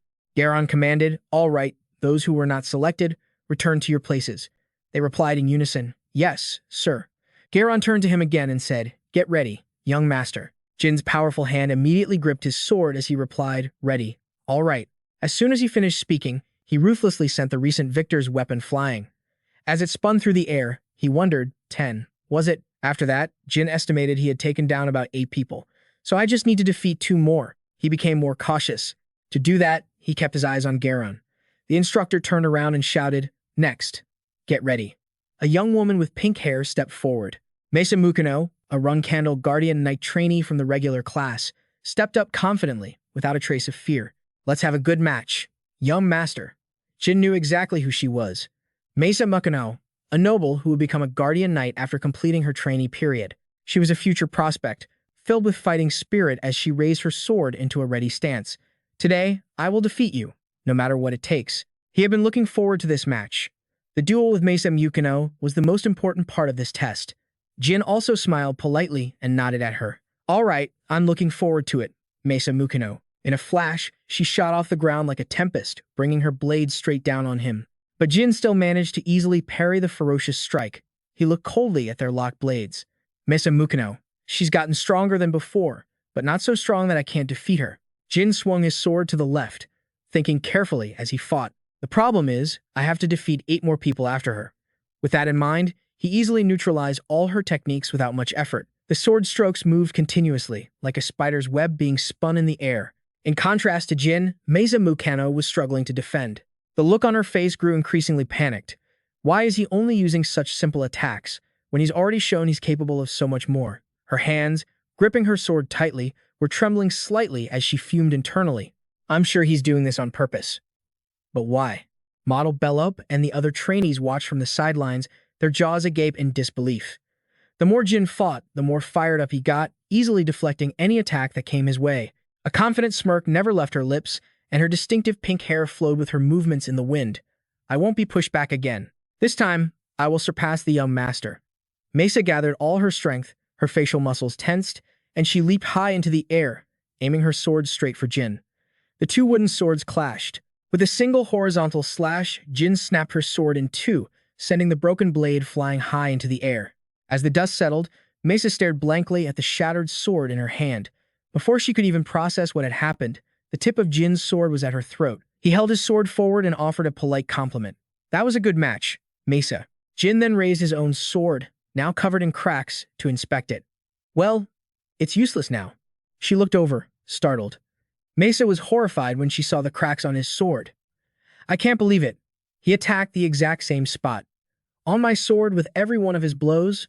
Our stamina and strength are about the same, but I lost to his precision and tenacity. Is something like that even possible?" But then, she slowly came to accept it. After all, he is a child of Runcandel. Mesa called out, "Young master," and made a solemn vow. "With every fiber of my being, I will devote myself to training, and I swear I will defeat you next time." Mesa quietly resolved to herself, "I can't keep losing like this." The sky overhead slowly changed colors as time went on. Everything was going according to plan. Another trainee had just been defeated by Jin, left in the same stunned disbelief. It's difficult to face 10 trainees head-on. He delivered the finishing blow coldly, even though his shocking victory over Mesa had made them wrongly assume they would lose in a direct confrontation. The wooden sword fell to the ground, and the defeated trainee knelt motionless. Jin stood proudly, looking down at him. "That makes 10 of them. Thank heavens, everything is going according to plan." Jin warily wiped sweat from his brow, but just as he breathed a sigh of relief, Garon's voice boomed with praise. "Excellent work, young master." The instructor approached with a wide grin, showering him with praise. "With a performance like this, you'll be able to train under a true Runcandel in the intermediate class next year." "Congratulations in advance," Garon informed him. Jin replied with a polite smile. "Thank you, Garon. I'll be in your care until then." "It's almost time for lunch, so we'll wrap up the morning training session," Garon announced. Jin paused and thought for a moment, then asked, "Exactly how much longer?" Garon answered truthfully, "About 10 minutes. Why do you ask?" All the trainees standing around were bruised and battered, their limbs wrapped in bandages. Only Bellup remained unscathed. Jin glanced around the group and said, "I still have one more person to face." As he reached for another wooden sword, everyone wondered, who could he mean?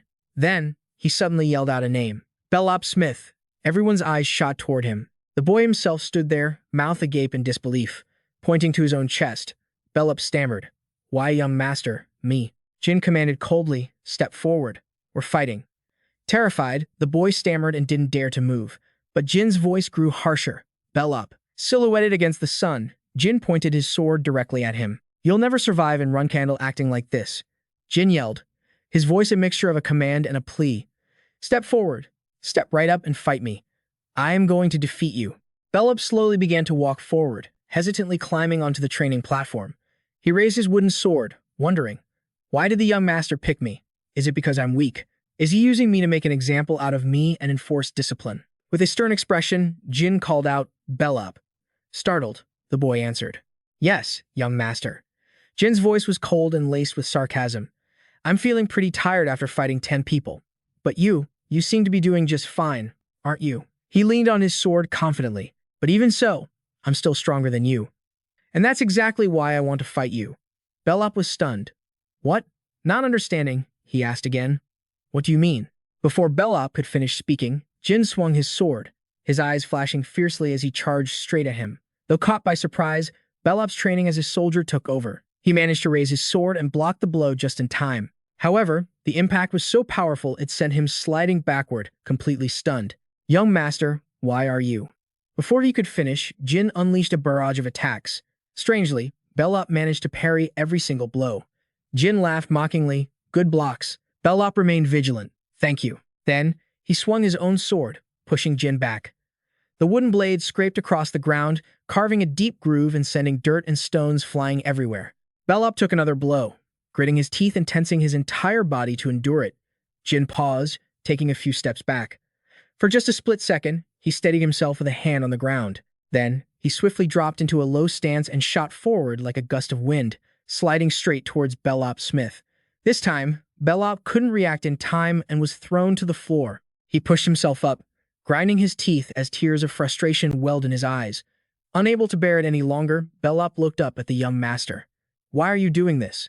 Jin answered slowly, his voice firm. "Did you honestly think I called you up here just to fight? I want to fight you." He stood tall, pointing the tip of his sword down, his voice severe. "And if that's the case, then I'm allowed to kill you." Jin gripped his sword and ordered, "Get up. I'll only show you mercy this one time." The crowd around them began to whisper amongst themselves as, suddenly, the sword in Belop's hand started to glow. Realizing what it was, Mesa screamed, "That's aura." The light grew increasingly brilliant, and Belop's expression became stone cold. She quickly turned to the sword instructor. "Garon." Her voice was urgent.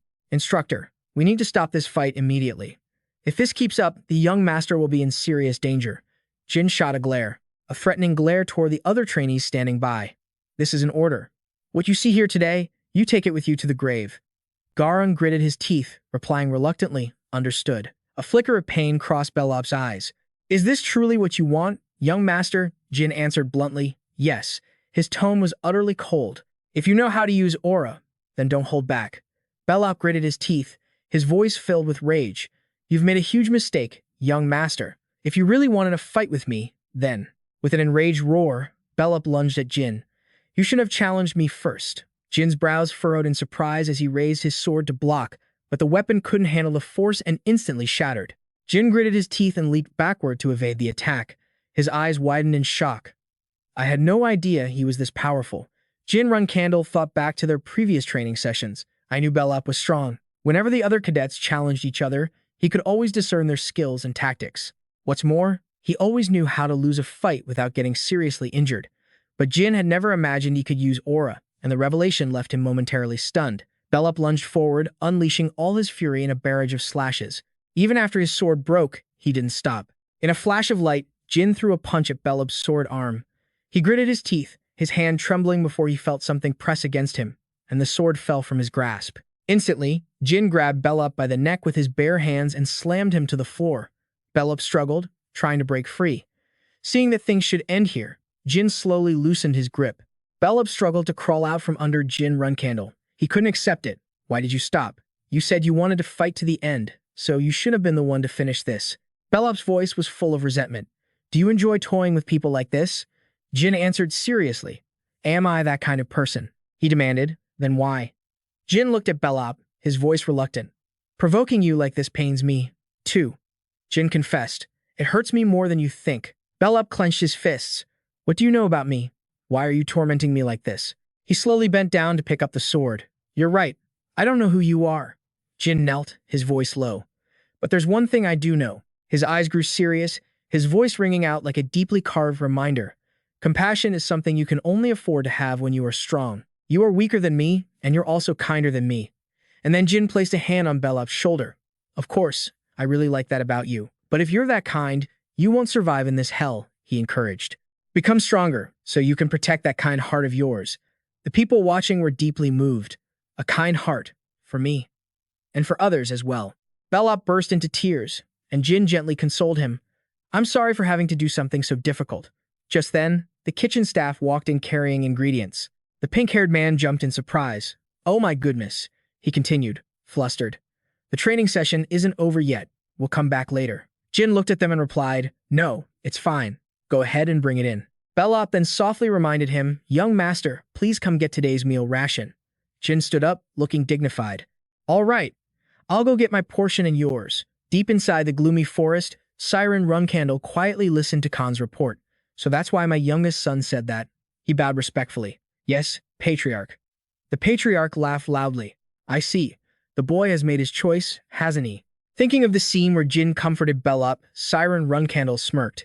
He intends to protect the weak while ruling through force. After a month of contemplation, he instructed. If that's the case, then let him continue. I want to see what he can do. Khan, go back and tell the boy everything. He immediately obeyed. Yes, sir. Siren Runcandel's eyes were now filled with danger. I will give the boy his first mission. January, 1795. A 15-year-old Jin was officially recognized as a 3-star knight. During the first break, some of the cadets returned to their hometowns. The rest trained on their own to test their progress. Upon reaching the intermediate level, wooden swords were no longer used for practice. Custom-made steel swords took their place. Many cadets had commissioned blacksmiths to forge their own personal swords, and he too was trying to find a sword that suited him in the clan's armory. But suddenly, a voice called out, Jin. Luna sighed with a smile. Finding a sword that suits you is really tough. Because she had insisted on choosing a sword for him, the final decision had fallen into her hands. A month ago, she had tried to plead with Jin, please, just let me pick a sword for you. He had reluctantly agreed. Whatever. She has a better eye for weapons than I do, so the sword she picks will probably be a good fit. Soon after, Luna appeared with a massive sword in her hands. Jin's eyes widened in shock. She chattered on endlessly. This sword is called Veiled Slaughter. I use it all the time when I was your age. A big, sharp sword. Around your age, I figured I'd be using something just like this. Luna looked at it affectionately, her voice filled with nostalgia. I guess this is the original form of the sword, Grantel, that I used to use. Her eyes shone with a bit of anticipation. What do you think of this sword? Do you like it? Jin was completely frozen, stammering. Sister Luna. His voice was reluctant. I really appreciate you helping me pick a sword, but I don't think this one is for me. She nodded with a hint of regret. I get it. It's okay. I was just kidding anyway. Jin's face darkened. I don't think she was kidding. Luna swung the sword in front of him, showing no intention of giving up. But Veiled Slaughter really is a good sword. It's a bit heavy, but not too heavy. Realizing her persuasion wasn't working, she fell silent for a moment, then gave in. All right, we'll do it your way. I'll pick another sword for you. Jin felt a wave of relief wash over him. Luna led him to another room, opening the door as she spoke. I've really put a lot of thought and effort into this. Picking a sword for you, that is. Inside was an entire archive filled with countless swords. Luna was very determined. I had to think of a sword that would suit you best. A sword that only you can wield. She walked over, picked up a sword, and held it high. And this is my choice. Jin stared, dumbfounded, as Luna explained. Since you chose Bereseda from the very beginning, I thought this would be the most fitting sword for you. She drew the sword from its sheath, the metal gleaming. He suddenly realized. This is the sword connected to the Bereseda used by the first Patriarch, Bradamante. Jin Runcandel gently caressed the blade. Luna, meanwhile, looked satisfied. You like this sword, don't you? He praised it with delight. Yes, this truly is a sword. That's the most special among thousands of excellent blades. Jin Runcandel cradled Bradamante in his hands, thinking to himself, this is the sword I told myself I had to get, no matter what. I can't believe she chose it for me. He told himself silently, both Bradamante and Bereseda are perfect for using shadow energy. If I had chosen this sword myself, The others would have definitely protested and forced me to give it up, Jin said with a worried expression. This Bradamante is something all my older siblings want, so I don't know how I can ever repay you for choosing it for me. Luna agreed. It does sound a bit unfair, doesn't it? Then she placed a hand on her chest and looked directly at Jin. I guess you still haven't let your guard down around me, have you? Luna said, sounding upset. I'm a little disappointed, you know. He quickly waved his hands. No, that's not it. I'm being serious. She pointed her finger right in Jin Runcandel's face, pretending to set a condition. Is that so? But I really am disappointed. So you'd better soothe this fragile, disappointed heart of mine, he stammered. What? Luna urged him. Close your eyes, Jin. We're going to start training. He agreed. All right. The sky was clear blue, and her voice was as gentle as the drifting clouds. Do you know what I'm talking about? Jin answered firmly. Of course, Luna. She nodded, satisfied. Good. But there's still something I have to teach you today. Luna placed a hand gently on his shoulder, surprising him.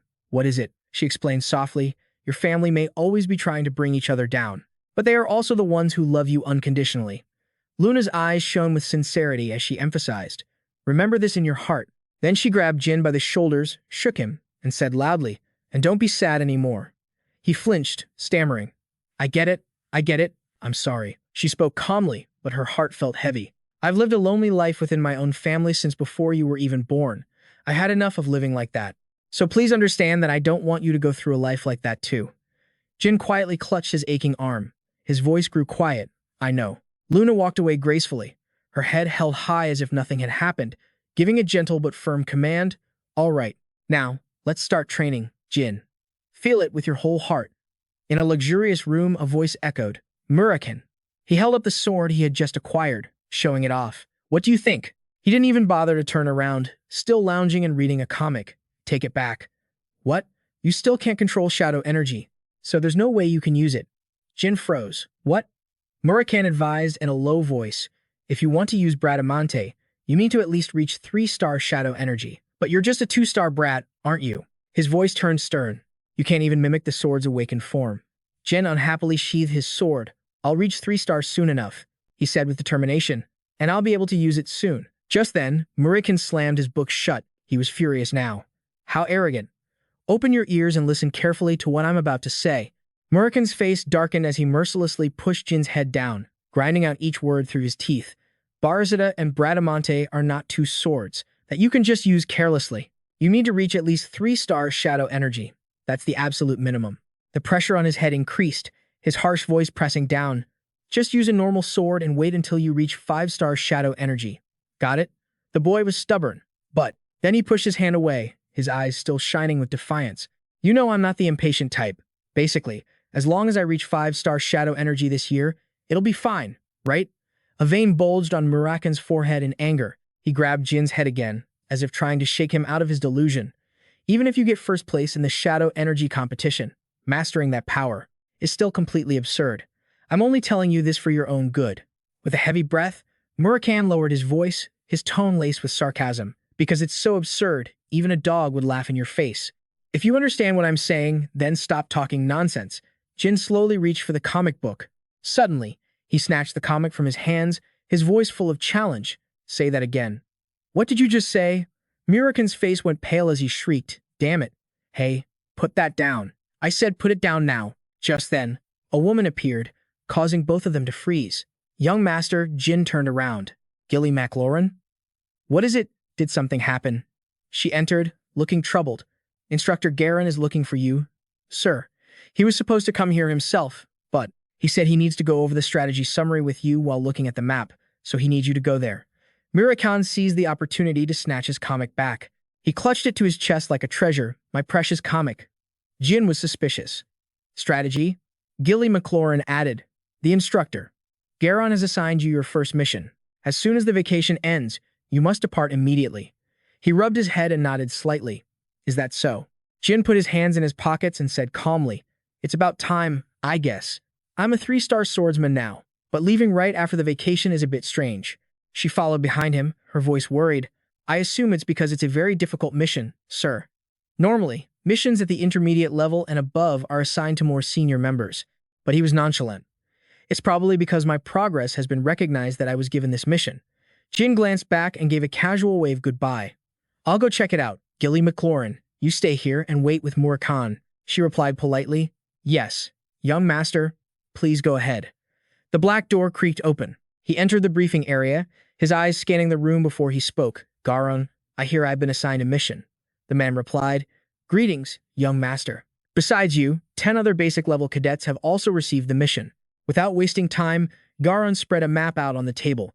Everyone will be split into 2 teams for this mission. This is a search mission in the vicinity of the southern border of the Din Empire. Someone asked, the Din Empire. Isn't that near the land of the Beastmen? I think it's also near the area marked as the lair of the White Wolf tribe. Jin glanced at the map, his heart sinking. Low-level cadets shouldn't be sent to this area, he thought to himself. For a first mission, this is pretty difficult. The allotted time is shorter than usual, too. An assistant approached and placed a stack of documents in his hand. Young master. Here's the map and detailed information on the team members. The others whispered as they looked. Our team members are all cadets with pre-intermediate results. Bellop Smith is here too, the one with the unstable results. Suspicion grew in Jin Runcandel's mind. Could someone have proposed this intentionally? An image of his father appeared in his mind. A proposal? If the fight I had with Bellop Smith was reported to father, then this mission must be a test for me. His gaze turned cold. All right, father, I'll be sure to show you the strength of my conviction. 3 days later, at the southern border. The objective of this mission is to find the heir of the Din family, Samber Vin. We will set up a watch camp in the center, southern border. Once we arrive and are fully prepared, each team will begin their search and share information by sending someone to the camp at a predetermined time each day. From now on, you will no longer call me young master. You will call me commander. The injured will remain at the camp and rest. If necessary, a report from one team member will suffice. That is all.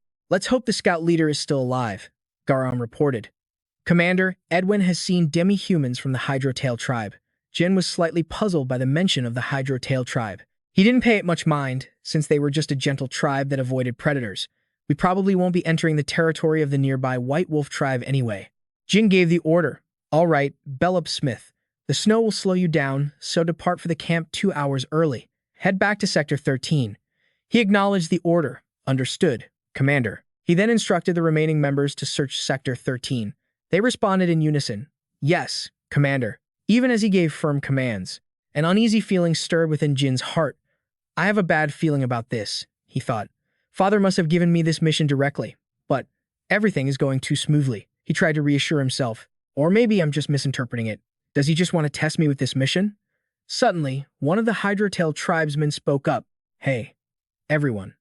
Another one sneered. They look so poor. Trembling, they held out a skewer of fish. If you want to eat, just take it. It's on us. Jin politely declined. Thank you, but I'll repay you later. He looked at the map, thinking. Beyond Sector 13 is demi-human territory. The rookie soldiers wouldn't stand a chance against them. Jin told himself, I don't need to push myself, just to get results. I'll spend the next 3 days confirming the areas we've already searched. Just then, the sound of frantic footsteps echoed. Someone called out, Young Master. Bellop Smith rushed over, panting heavily. Young Master Jin. Jin turned his head. What is it? His shout made the entire team freeze in their tracks. The second team was ambushed. Jin immediately commanded. All forces, prepare to move out. Bellop Smith, what's the situation? He reported hastily. Team 2 scattered to avoid the enemy. One person managed to escape and reached the watch camp to report the situation. Jin pressed him. Was it demi-humans who ambushed them? Bellop Smith quickly denied it. No, they were ambushed by humans. It's been confirmed that 3 people attacked the Black Ken clan. Just 3 people. His eyes filled with doubt. That's impossible.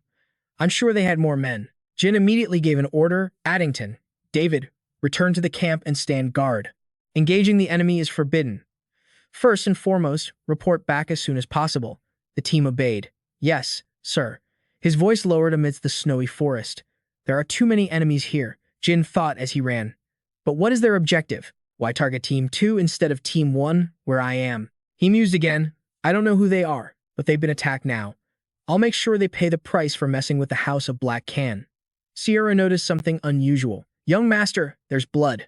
Bellop Smith looked terrified. It can't be. Misa Mukanao and everyone in Team 2. Are they all dead? He cut him off, trying to keep his voice steady. Calm down. The blood is still fresh. Jin knelt, smearing a trace of blood on his fingertip and rubbing it gently. There are no signs of a struggle or scattered flesh, he concluded. A battle took place here, and Team 2 fled. From the footprints, it seems only one person ambushed them. Sierra suddenly made a discovery and called out, "Young master, we found a discarded bandage.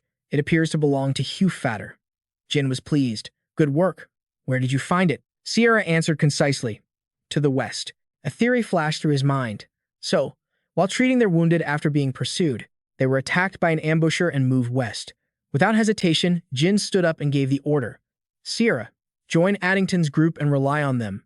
Let's go, Bellop Smith." He nodded. "Yes, young master." And with that, the two of them set off. They followed the tracks until Bellop Smith called out softly, "It's Team 2, young master." Jin was cautious, I know, but his eyes remained fixed on the group ahead. Mesa isn't here. Not only that, the number of ambushers has increased by 1. Jin slowly lowered his voice. "Bellop Smith, close your eyes for a moment. After 2 seconds pass, attack the one on the left." He drew his sword, ready. "Understood." Jin held Bradamante, recalling his previous lesson. "The characteristics of the shadow energy Murakan taught me." Instantly, Jin unleashed a blast of power from his sword. Its sharpness and its ability to destroy matter are amplified when enveloped in shadow energy. He charged straight at his target, his movements precise and brutal. The sword's purpose echoed in his mind again, and it erodes matter. Scott stared blankly as an enemy fell before him. Bellop Smith charged straight at Hades, who was frozen in place. What the hell? A dangerous premonition made Hades look up. At that same moment, Bellop Smith descended upon him like a shadow. As Jin unsheathed Bradamante, Bellop Smith lunged forward, forcing Hades to raise his sword to block. But right behind him, Jin swung a vicious blow. Hades collapsed, screaming in agony. Jin turned to check on his comrades. "Is everyone all right?" Kiko spoke up. "Young master." He clutched his injured arm, struggling to stand. "We're okay, but they took Mesa Mukanao." His voice was heavy with sadness. "We're sorry, young master," Jin replied curtly. "It's all right. Prioritize treating everyone's injuries first." The man named Hades writhed frantically on the ground below. Jin stepped forward, his eyes filled with contempt. "Spare you? You're asking me to spare you? From the looks of it, you seem to be one of Zippo's idiotic apostles." Bradamante gleamed in his hand. "I'll give you 2 choices." Jin's face was ice cold. 1. Die a peaceful death after you tell me your faction, your purpose, and your base. Or 2. Keep your mouth shut and die in agony like your comrades. His voice was firm. "I will keep my promise. My name is Jin Runcandel. I swear it on my family's code and my honor." Hades gritted his teeth, his usual tough exterior shattered by fear. "All right, just spare my family." He confessed, "I belong to a revolutionary group called Kinzelo." Jin was curious. Kinzelo? The name rang a bell for Jin. He means the terrorist organization that was active around the time I died. Memories flooded his mind, the world falling into chaos when they killed King Jin and slaughtered the people. They called themselves a revolutionary group, but the revolution Kinzelo spoke of was about making their king the king of the world. With this thought, Jin interrogated Hades. "Were you planning to start a rebellion in the Jin kingdom by killing soldiers of the Black Can clan?" The man panicked and hastily tried to explain. "I'm just a grunt, so I don't know that much. I don't know where the base is, but my branch operates at the entrance to the mutant territory. There are about 24-star warriors and mages." He growled his final question. "Why did you capture Mesa?" Hades answered in a trembling voice. "It was to spread propaganda for our revolution. There was an order to capture a female soldier alive." Scott ground his teeth and cursed, "You filthy bastards." The man said fearfully, "That's all I know." Jin raised the sword in his hand. "I will keep my promise and end your life with a single strike." He turned and asked Bellop, "How long ago was Mesa captured?" He replied, "About an hour ago." Jin Runcandel instructed, "Then they're still near the entrance to the mutant territory. Go request reinforcements from the base." After finishing first aid, Kiko heard this and became extremely worried. "Excuse me, are you planning to go alone, young master?" He grew more anxious. The ambushers were 4-star mages, 20 of them in total. Scott added, "He's right. It's too dangerous to go alone, young master." He tried to persuade him. "We're soldiers, so it's normal for us to die in battle. So please." Jin cut him off. "Like you said, Scott." He spoke seriously. "But a soldier has been captured. A son of Runcandel cannot just stand by and do nothing." Jin Runcandel's voice was resolute. "I am stronger than you all think, so obey my orders. I will consider any opposition as insubordination. And one more thing, Bellop," he instructed. "Since all of Team 2's members are injured, you are now their strongest soldier. So you must keep a clear head. Do you understand what I mean?" Bellop agreed. "I will keep that in mind, young master."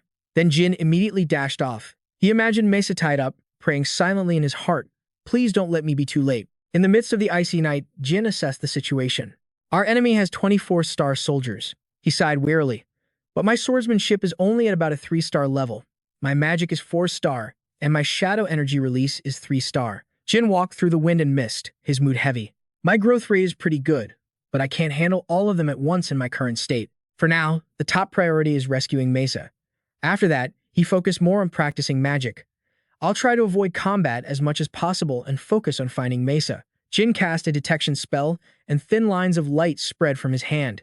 Spreading through the area like a spiderweb, he thought to himself, I'll survey the terrain, and if I follow up with wind-tracking magic here. His hand continued to weave magical circles. He ordered the green rays of light to head toward the grasslands. Jin immediately moved in the direction the magic indicated. They can't have gone far. But on the way, he was suddenly ambushed. A continuous stream of light beams tore through the air toward Jin, accompanied by a voice shouting, "It's the Runcandel kid." Immediately after, a series of figures charged aggressively out of the bushes. His hand lit up again, and blue streams of light surged, then shot straight at the group. They were genuinely stunned. Magic? That Runcandel is using magic? A shout echoed in the chaos. Damn it, just kill him. Jin immediately drew Bradamante to deal with them. With one clean slash, Muse was sent flying. The leader, holding a broken, flaming staff, roared from behind, "Get out of the way, Muse." He instantly ignited it, and ferocious flames poured out, rushing straight toward him. In the blink of an eye, a stream of fire had completely wrapped around Jin's arm. Muse let out a triumphant laugh. Believing that he had been completely trapped, one arm was engulfed in flames, but it was completely unharmed. Jin used his other hand to land a fatal blow on his opponent. The fire around his arm was not only controlled but also transformed into a fierce counterattack weapon. At this moment, Jin stood tall, one hand tightly gripping his sword. The other hand held a tight grip on the blazing flames. The leader's eyes widened in horror when he saw this.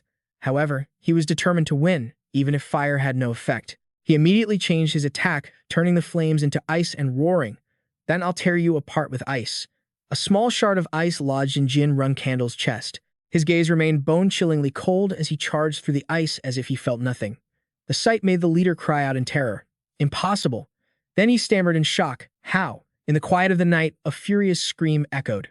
My magic. Jin took step after step, silently cursing those Kinzalo bastards. Observing the situation before him, he made an assessment. It looks like they have no intention of hiding their tracks. They're underestimating their opponent way too much. Jin's hand slowly reached down. They must have met someone else here and are moving by carriage.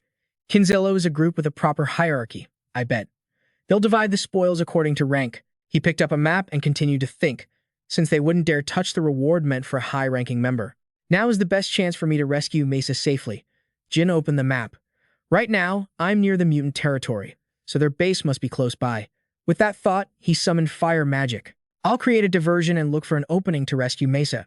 Immediately after, fireballs shot out like bullets. The flames erupted fiercely, spreading throughout the forest. Jin continued to create blue vortexes, calculating to himself, if I do this, they'll run out to put out the fire. The spreading flames caused nearby people to shout, "Fire! What's happening all of a sudden?" The bustling sounds of people echoed. Where did this fire come from? Put it out, now. Water, bring water. Jin watched from behind with a disdainful look. Don't you even know how to properly put out a fire? A giant man shouted in alarm, Mages, use your water and ice magic. He looked at him, wondering, is that their leader? The fire grew larger, causing the people to panic even more. Boss, the fire isn't going out, the man roared. Do you think a fire would start by itself in this weather? Someone definitely started it. Find him. He suddenly felt someone behind him. The chaotic shouts continued fiercely. Move faster. Call the mages. Quickly. Amidst the thick smoke, Jin held the key, silently pleased. Good. I found the way in. The door creaked open, and he stepped inside, searching as he quietly grumbled. It's pretty cold. Where could Misa be? Suddenly, a trapdoor appeared before him, making Jin suspicious. A basement? Inside, he spotted the long hair of a woman hidden in the shadows. Jin immediately called out, Mesa. She turned her head. Her voice trembling, she said, Young master. Mesa Mukano asked worriedly, Why are you here? It's dangerous. He gently reassured her, his voice firm. Don't worry about me. Can you walk? She was tied up tightly and struggled to answer. Yes, but I don't think I can run. Jin immediately slashed the ropes. All right, I'll help you up. Suddenly, the ground shook violently. He froze for a moment. What was that sound? Mesa called out softly in a panic, "Young master." She looked him straight in the eye, her voice unusually serious. "Can you promise me one thing, Jin?" Jin frowned. "Don't say it, Mesa."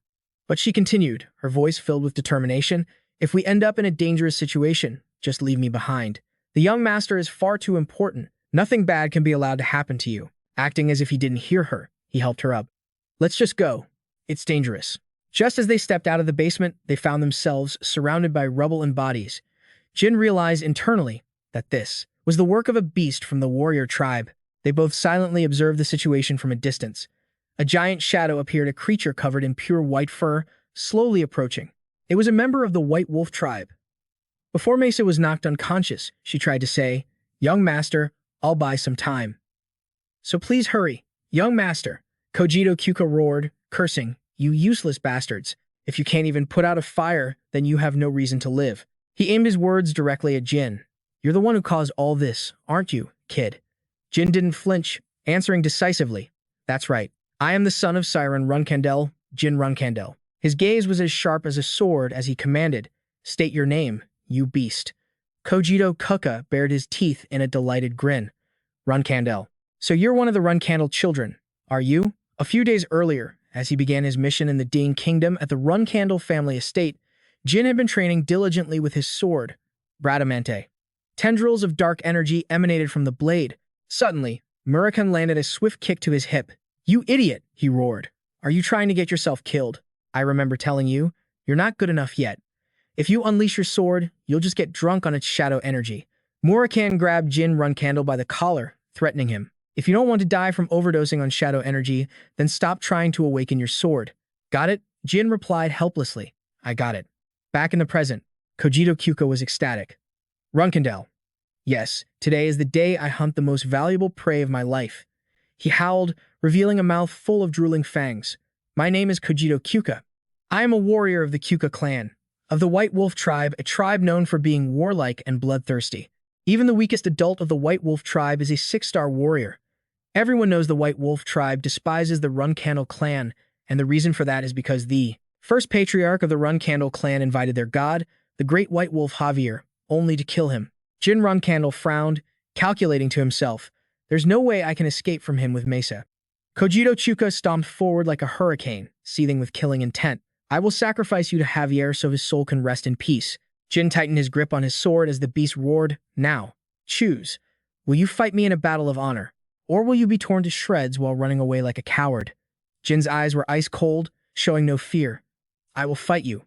Kojito Kyuka lunged forward, his voice full of excitement. "Good. So you're a Runcandel with some honor." He swung his giant axe, letting out a thunderous roar. "Then let's have a proper fight." The axe blade came crashing down, its immense power cracking the very earth. The two charged at each other without mercy. Jin gripped his sword tightly, preparing to strike, but he immediately realized Kojito's power was so overwhelming it was staggering. The beast moved as fast as lightning. Jin braced himself and blocked. After that last blow, his chest felt heavy. A single thought crossed his mind. He really is one of the White Wolf tribe. I had to use all my strength just to block that attack. Before he could even catch his breath, Kojito Kyuka charged again. He gritted his teeth, reassuring himself. "But I still have a chance to win. I have a few trump cards he doesn't know about, the magic pendant and my shadow energy." In Jin's hand, the blue gem on the pendant began to glow faintly. "It's not worth using the pendant now. If I can't overcome this danger on my own, then I'm not qualified to become one of the strong." He created a barrier, defending while calculating. Using magic isn't a good option either. 4-star magic is useless against the White Wolf tribe, and if someone from my clan is sent to investigate Kinzalo, the guards will immediately detect traces of magic. If that happens, the fact that I've broken a clan taboo will be exposed. His blade flashed. That leaves only one option. Jin Runcandel put all his strength into blocking a devastating axe blow with his sword, then muttered softly, "Shadow energy." Kojito Kyuka continued to swing his axe wildly, each strike tearing through the air. Jin countered, his power erupting fiercely. "Unleash my sword." He placed one hand on the ground to steady himself. Jin panted heavily, sweat pouring down his face. The beast sneered, "That's a fine sword, Runcandel brat. But it's nothing compared to your clan's famous black sword." The two figures clashed again, sending sparks flying violently. The axe swung down toward his head. Kojito Kyuka growled, "You're stronger than you look." A moment later, he was suddenly struck. Jin Runcandel gritted his teeth, reminding himself, Remember the feeling of unleashing your sword that night.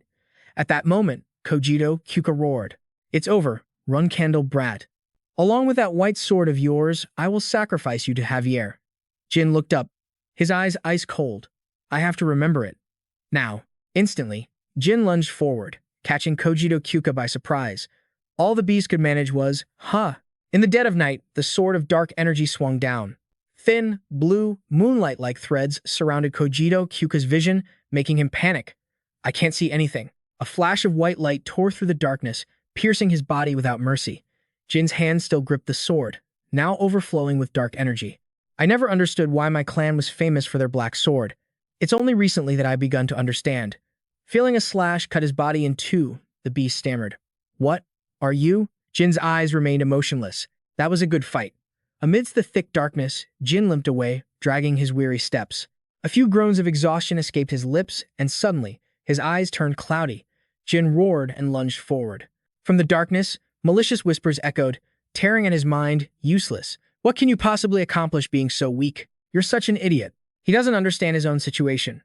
You are a disgrace to the family. Even though you were born from the same mother, you are the greatest shame. Murakan appeared before him, growling.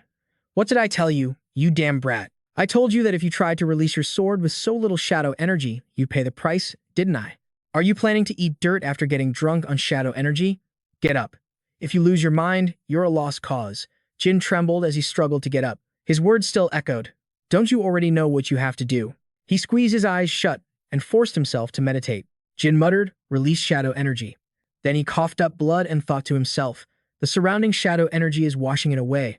That's why I can't release it properly. I can't let it get washed away again. Let's try again. Jin forced himself to take a deep breath, slowing his heartbeat and calming himself once more. Again. Then, suddenly, his breathing became steady. He sighed, a weight lifting from his chest. Did I overcome it? The pain is gone. But that's what worries me. There's nothing unusual about my body, but I feel like I'm overflowing with shadow energy. It won't affect my movements, so I need to get Mesa back. Hearing a strange noise, Jin called out. Who's there? A timid young man answered, trembling. Please, please don't kill me. Jin was a little surprised. Are you Kim Zello? So there are a few survivors, huh? Samber flinched and denied it. No, I'm not. He quickly raised his hands in surrender. I am Samber Vin of the Vin clan from the kingdom. Jin immediately recognized the name and introduced himself in a softer tone. So it's you? I'm Jin Runcandel. I was ordered to find you. A weight seemed to lift from Samber Vin's shoulders as he exclaimed joyfully, Runcandel. Oh my god, it's someone from the Runcandel clan. Jin felt helpless. I completely forgot about this because of Kinzello. I feel a little guilty seeing how happy he is. Samber Vin was incredibly grateful, nearly shouting, I will never forget this debt. Jin, carrying a sleeping Mesa on his back, replied curtly, It's nothing. We're paid to do this. Now, let's go back. On the way, he suddenly grew curious. Anyway, how did the Kinzello clan manage to kidnap you? We thought we were looking for a missing person. Samber Vin lowered his voice slightly. A bit ashamed, I followed my lover here. Jin was surprised. Your lover? Did you two run away together? He scratched his cheek, a little embarrassed. No, actually, my lover passed away 2 years ago. But from her face to her voice, even the 2 moles on her wrist, everything was exactly the same as when she was alive. It might sound crazy, but it's true. There's no way I could mistake her for someone else. Hearing this, Jin fell into deep thought. Everything was identical. It sounds like the work of Bouvard Gaston, the shapeshifter. They must have kidnapped Samber Vin for money. Does Bouvard Gaston have some connection to the Kinzello clan? This is the second time I've run into him. I have a bad feeling about this. I should meet him in person to see what kind of guy he is. He continued to think, calculating every step. His repair workshop is probably in the capital of Duke Kurano's territory. I should find an opportunity while I'm still in the intermediate training class. Behind him, Samber Vin bowed his head deeply, his voice choked with emotion. Thank you for listening without thinking I'm crazy. He clasped his hands gratefully, tears streaming down his face. My clan will be dispatching reinforcements soon, so let's head back. You even summoned guardian knights for someone as insignificant as me. Jin just glanced at him, thinking to himself, it wasn't for you, it was for Mesa. Samber Vin continued to express his gratitude. Sir Jin, I will remember this meeting for the rest of my life. He didn't seem to care much, simply replying, okay. As the sun began to rise, the man added, if you ever need any help, please just ask. Jin replied in the same indifferent tone, I will. Gilly McLaurin smiled brightly, her voice full of pride. Congratulations on completing your first mission, young master. Your nanny is very happy. He just replied softly, Thank you, Gilly McLaurin. She said kindly, You must be tired. I prepared a bath for you. Jin nodded, thoughtful as always. Sensing the gaze from before, he walked over and reached out to pet the cat. Well, look who it is. My Nabi, were you a good boy while I was gone? Suddenly, it bit his hand, and Jin instinctively threw it far away. A rule announcement rang out. Throwing animals is not permitted. Murakan's a dragon, so it's fine. He yelled. What the hell was that bite for? Murakan, now with a lump on his head, bristled with irritation. Are you crazy? Is something wrong with your head?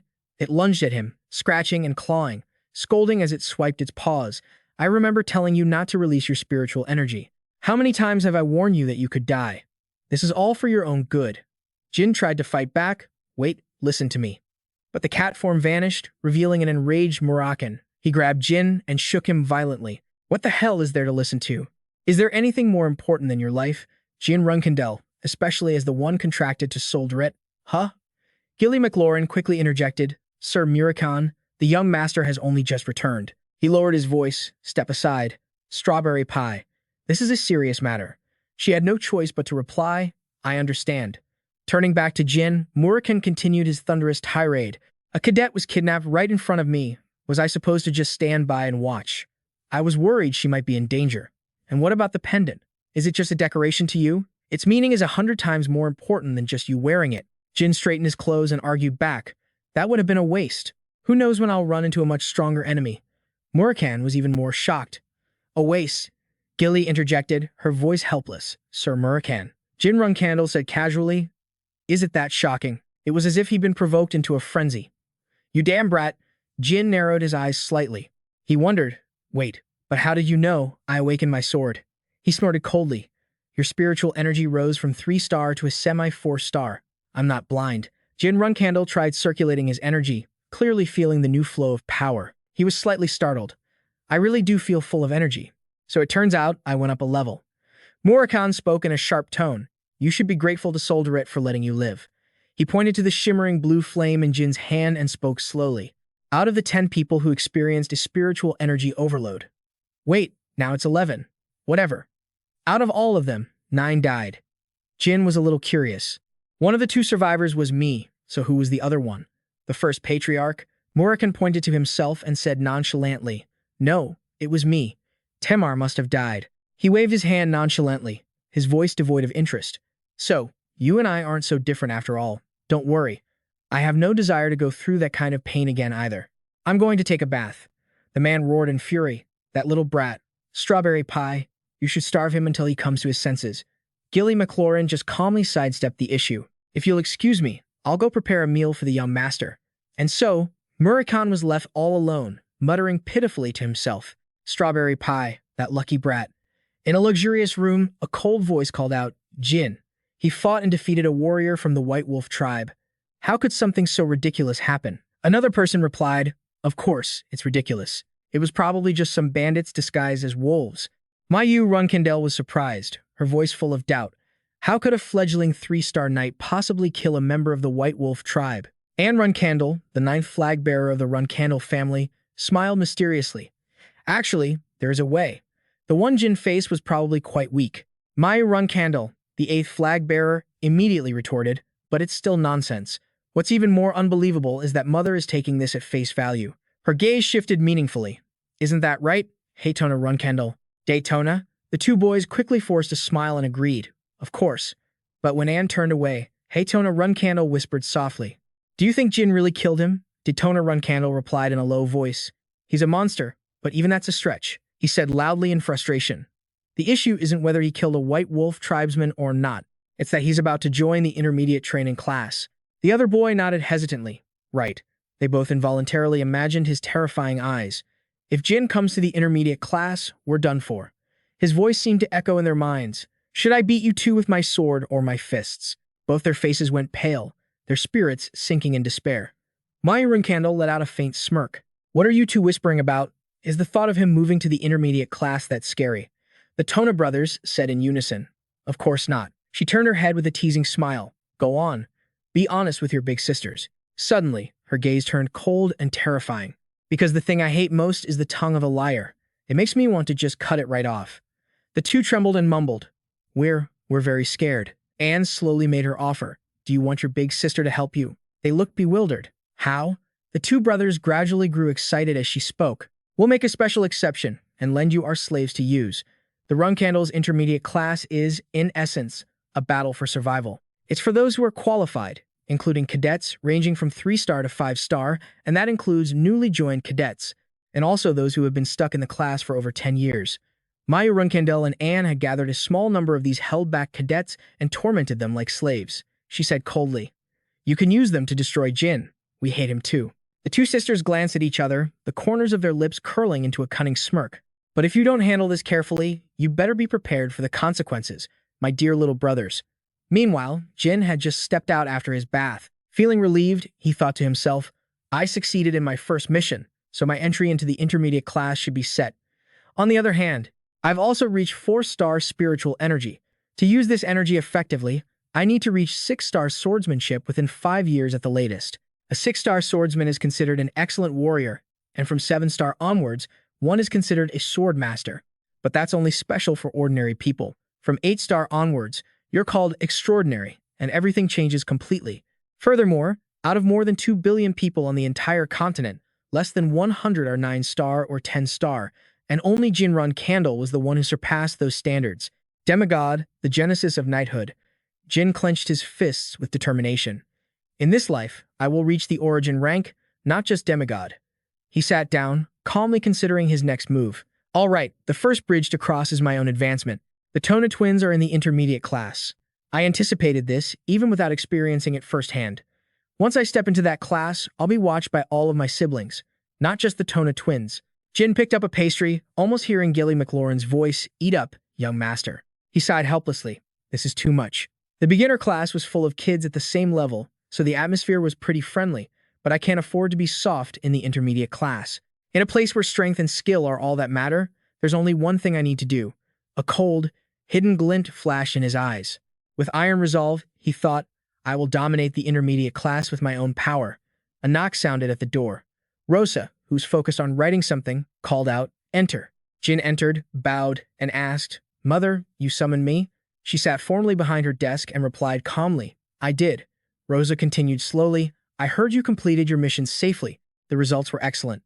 Jin smiled and replied simply, "Thank you, Mother." He then remembered, "Oh, right. According to Baekjo's report," hearing that, Rosa's voice suddenly turned stern. "You refuse my offer to change your room?" She steepled her fingers, her body leaning slightly forward, her aura filling the entire room. "As you know, that room is only for those who could become the future head of the family. It has been empty ever since Joshua Runcandel used it when he was still a child. From now on, you will use it." Jin replied in a cool tone, "Thank you, Mother, but I will not accept it." Rosa frowned slightly. "Why?" He explained calmly, "It may be a fine room, but in the end, it's just a room. And for me, that room seems a bit much." She asked pointedly, "So, you truly don't want it?" Jin nodded. "Yes, I made my decision." Rosa fell silent, her fingers tapping a steady rhythm on the desk as she thought. Finally, she gave a slight nod. "Very well, you may leave." Jin bowed his head and left. "Yes, Mother."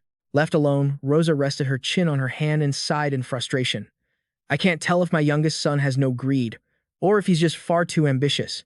What I just offered was the Patriarch's room, the room for the child who will one day take over the Runcandel clan. He should know that the moment he steps into that room, he'll gain the support that comes with it. But at the same time, he'll become a target for the children who couldn't have it. He must have realized I was testing him. Now then, let's see how you perform in the intermediate class." Jin summoned his comrades and announced boldly, "Starting tomorrow, I'll be in the intermediate class, and it's filled with different factions. All of you will be considered part of my group, which means you'll have to endure all kinds of pain and humiliation." He looked around, his voice low but firm. "But don't be afraid. I won't let them get away with it, and it will all stop once I've completely conquered the intermediate class." Then, Jin ordered, "Until that happens, you all must stick together in groups of at least 3, even when you're not training, and try to avoid walking around alone. Is that clear?" They all answered in unison, "Yes, sir." The next morning at the academy, Zed Runcandel, an elder of Runcandel, an 8-star knight, the younger brother of Siren Runcandel, stepped forward and bellowed, "Attention." His voice boomed like thunder. "This year, 10 new recruits have joined us, and 27 trainees have dropped out. The newcomers should learn the way of a cadet from your seniors. My job is to teach and grade your swordsmanship. Barring murder, any situation or accident should be resolved amongst yourselves. Zed suddenly roared, "Veterans, what is the lesson I always teach?" In unison, they chanted a slogan that hit the newcomers like a wave of pressure. Runcandel has no need for the weak. Runcandel has no need for the weak. Runcandel has no need for the weak. Runcandel has no need for the weak. Jin sighed softly, so loud. These words are full of malice, intended to dishearten us. Glancing over the ranks, he saw some familiar faces, the Tona brothers. But Jin's gaze quickly landed on the person standing next to them, Kajing. The guy next to them seems to be a senior cadet. I doubt they recruited him on their own. I wonder if they got help from Mayu and Runcandel. I'm sure they want to intimidate the newcomers. But then he began to move stealthily, and Misa noticed. I'll show them how wrong they are. Jin stepped forward, planting himself firmly in front of all the cadets. The Tona brothers were momentarily stunned. What the hell? Why is that psycho walking toward us? The other brother tried to reassure him, don't be such a coward. As of today, we've got Mayu and Runcandel backing us. Suddenly, Jin drew his sword, the cold steel flashing. Without any warning, the blade swung down on Kajin. The two Tona brothers were completely frozen in shock. Jack was also taken aback by the scene. Jin had severed his right arm. Kajin Romelo staggered and then collapsed, clutching his wound and screaming in agony. Jin retracted his sword. His expression was calm, as if he'd just done the most natural thing in the world. The one who needed a warning. He coolly uttered, "Get a medic," but inwardly, he was ice cold. It wasn't me. It was you. Daytona Runcandel charged forward, shouting furiously, "Jin, are you insane? Why did you just attack him out of nowhere?" Jin didn't even glance at him. He just calmly asked the man trembling on the ground, "Cadet, what is your name?" The man shakily replied, I'm Kajin Romello." Jin continued in a steady voice, "Do you know why I struck you?" Daytona Runcandel shrieked, drawing his sword and pointing it directly at Jin. "Hey, why are you ignoring us? Draw your sword." He turned his head, his gaze sweeping over him, as sharp and cold as a blade. "Brother, can't you see? I'm speaking with Kajin. I'll accept your duel later, but for now, be quiet." Unable to hold back, Daytona Runcandel also stepped forward and roared, "You bastard! How dare you act like this after attacking my cadet?" The moment the words left his mouth, he realized his slip of the tongue. Jin's lips curled into a slight smirk. A mocking smile spread across his face. "My cadet? So, this fellow belongs to your faction, does he?" "Brother, I only struck him because he was looking at me with bloodlust." Whispers spread among the cadets. "Is this a dominance battle?" Zed, who had been observing from the start, let out a faint smile. Instead of discouraging their younger brother, they're the ones being taught a lesson. From what the Tona brothers said, Kajin was now publicly part of their faction, so Jin's actions weren't just a random act of violence, but became part of a long-standing Runcandel tradition, the dominance battle. He just did something incredibly bold. Suddenly, Jin's voice rang out, clear and commanding, across the courtyard. "Listen up, cadets. I am Jin Runcandel. You can point your swords at me or plot an ambush like you just did, but the moment you show the slightest hint of aggression, I will not hesitate to cut you down just like I did him." At that moment, Zed's voice boomed, deep and heavy like thunder. "Jin Runcandel, the 13th and youngest son of the clan." Jin turned and answered respectfully, "Yes, elder." The man stepped out from the shadows. His eyes were bloodshot. "Do you think you have permission to act like this in front of me?" Jin replied nonchalantly, "I do." Zed asked again, "Why?" Jin dropped a line that stunned everyone into silence. "Because I don't believe I was fighting the Tona brothers. I was fighting you, elder." Zed's brows furrowed instantly. In that instant, his aura erupted. He opened his hand, and power began to gather around it. "Fighting me? How interesting." As he spoke, the sword in Zed's hand flared with light before he pointed it straight at Jin. "Explain yourself. Depending on your answer, I might just take your head right here, right now," Jin replied firmly. His voice was cold as steel. "You chose to use a very specific kind of intimidation on the cadets, despite my presence in this class. I've thought about it." As Zed unleashed his power, he slashed in a flash, and a wave of sword aura grazed right past the boy's face. The speed was so great that his hair was blown back, and a thin line of blood appeared on his cheek, but Jin's cold, sharp eyes didn't even blink. Zed's voice was low, a mix of curiosity and challenge. "So, you were unhappy about me intimidating the cadets, and that's why you caused this mess?" Jin replied defiantly, "Aside from the part about me being unhappy, that's about right." Zed wondered aloud, "If that's the case, shouldn't you have swung your sword at me? Why did you injure a cadet instead?" Jin answered without hesitation, "That's because I can't beat you yet. If I knew I could win, I wouldn't have targeted Kajin or my brothers. I would have targeted you. Zed's hand began to summon his sword again. Sword aura churned around him, but his voice remained as even as the calm before a storm. It seems you don't place much value on your own life, boy. Or are you just too reliant on the fact that you're the Patriarch's son? Jin's reply was short. That's not it. Every word he spoke silenced the crowd. I do not believe that backing down simply because an opponent is stronger is what a Runcandel should do. Losing one's life is but a moment, but honor is eternal. Am I wrong? Zed was stunned for a moment, then suddenly burst out laughing. How foolish. An insolent brat like you. So foolish you've made your old uncle laugh. The smile vanished, and he said flatly, Fine. I'll concede this one to you. You truly are worthy of the Runcandel name. Zed turned to the entire court of cadets, his voice thundering. Cadets, do not forget this day. What you all witnessed today is the very spirit of the Runcandel clan. What this brat showed us today is the hallmark of our family's sword disciples. He roared out a command. Cadets, fight. Do not forget who you are. Z lowered his voice. This concludes today's session. Dismissed. Training begins tomorrow. In unison, they all replied, Yes, sir. On the other side, the two Tona Runcandels bowed their heads, a bitter feeling welling up inside them. Damn it. Still, Jin approached them with some friendly advice. I'll give you two some advice as your younger brother. You might be scared of our older siblings now, but will that be the case in the future? Stop focusing on what's right in front of you. It's better for you to look at the bigger picture. When he returned home, Gilly McLaurin excitedly came out to greet him. Young master, you're back so early. As soon as Jin stepped inside, he called out, Gilly McLaurin. She answered, Yes, young master. He dropped a line that made her pause. I've started a ranking battle with the Tona twins, but I think my two older sisters and Enmayu Runcandel are pulling their strings. Gilly McLaurin seemed confused. Are they really the ones behind this? Jin recounted the day's events. I injured a cadet on their side. After digging a little deeper, it seems he belongs to my sister's faction. Well, he let it slip, so now he's definitely one of theirs. If my sisters find out about this, they're going to be furious. The corner of his mouth lifted in a mocking smirk. First of all, there's no way he could have a 5-star knight on his side because people only recruit those weaker than themselves into their factions. Gilly McLaurin frowned slightly, but both young ladies are already prospects.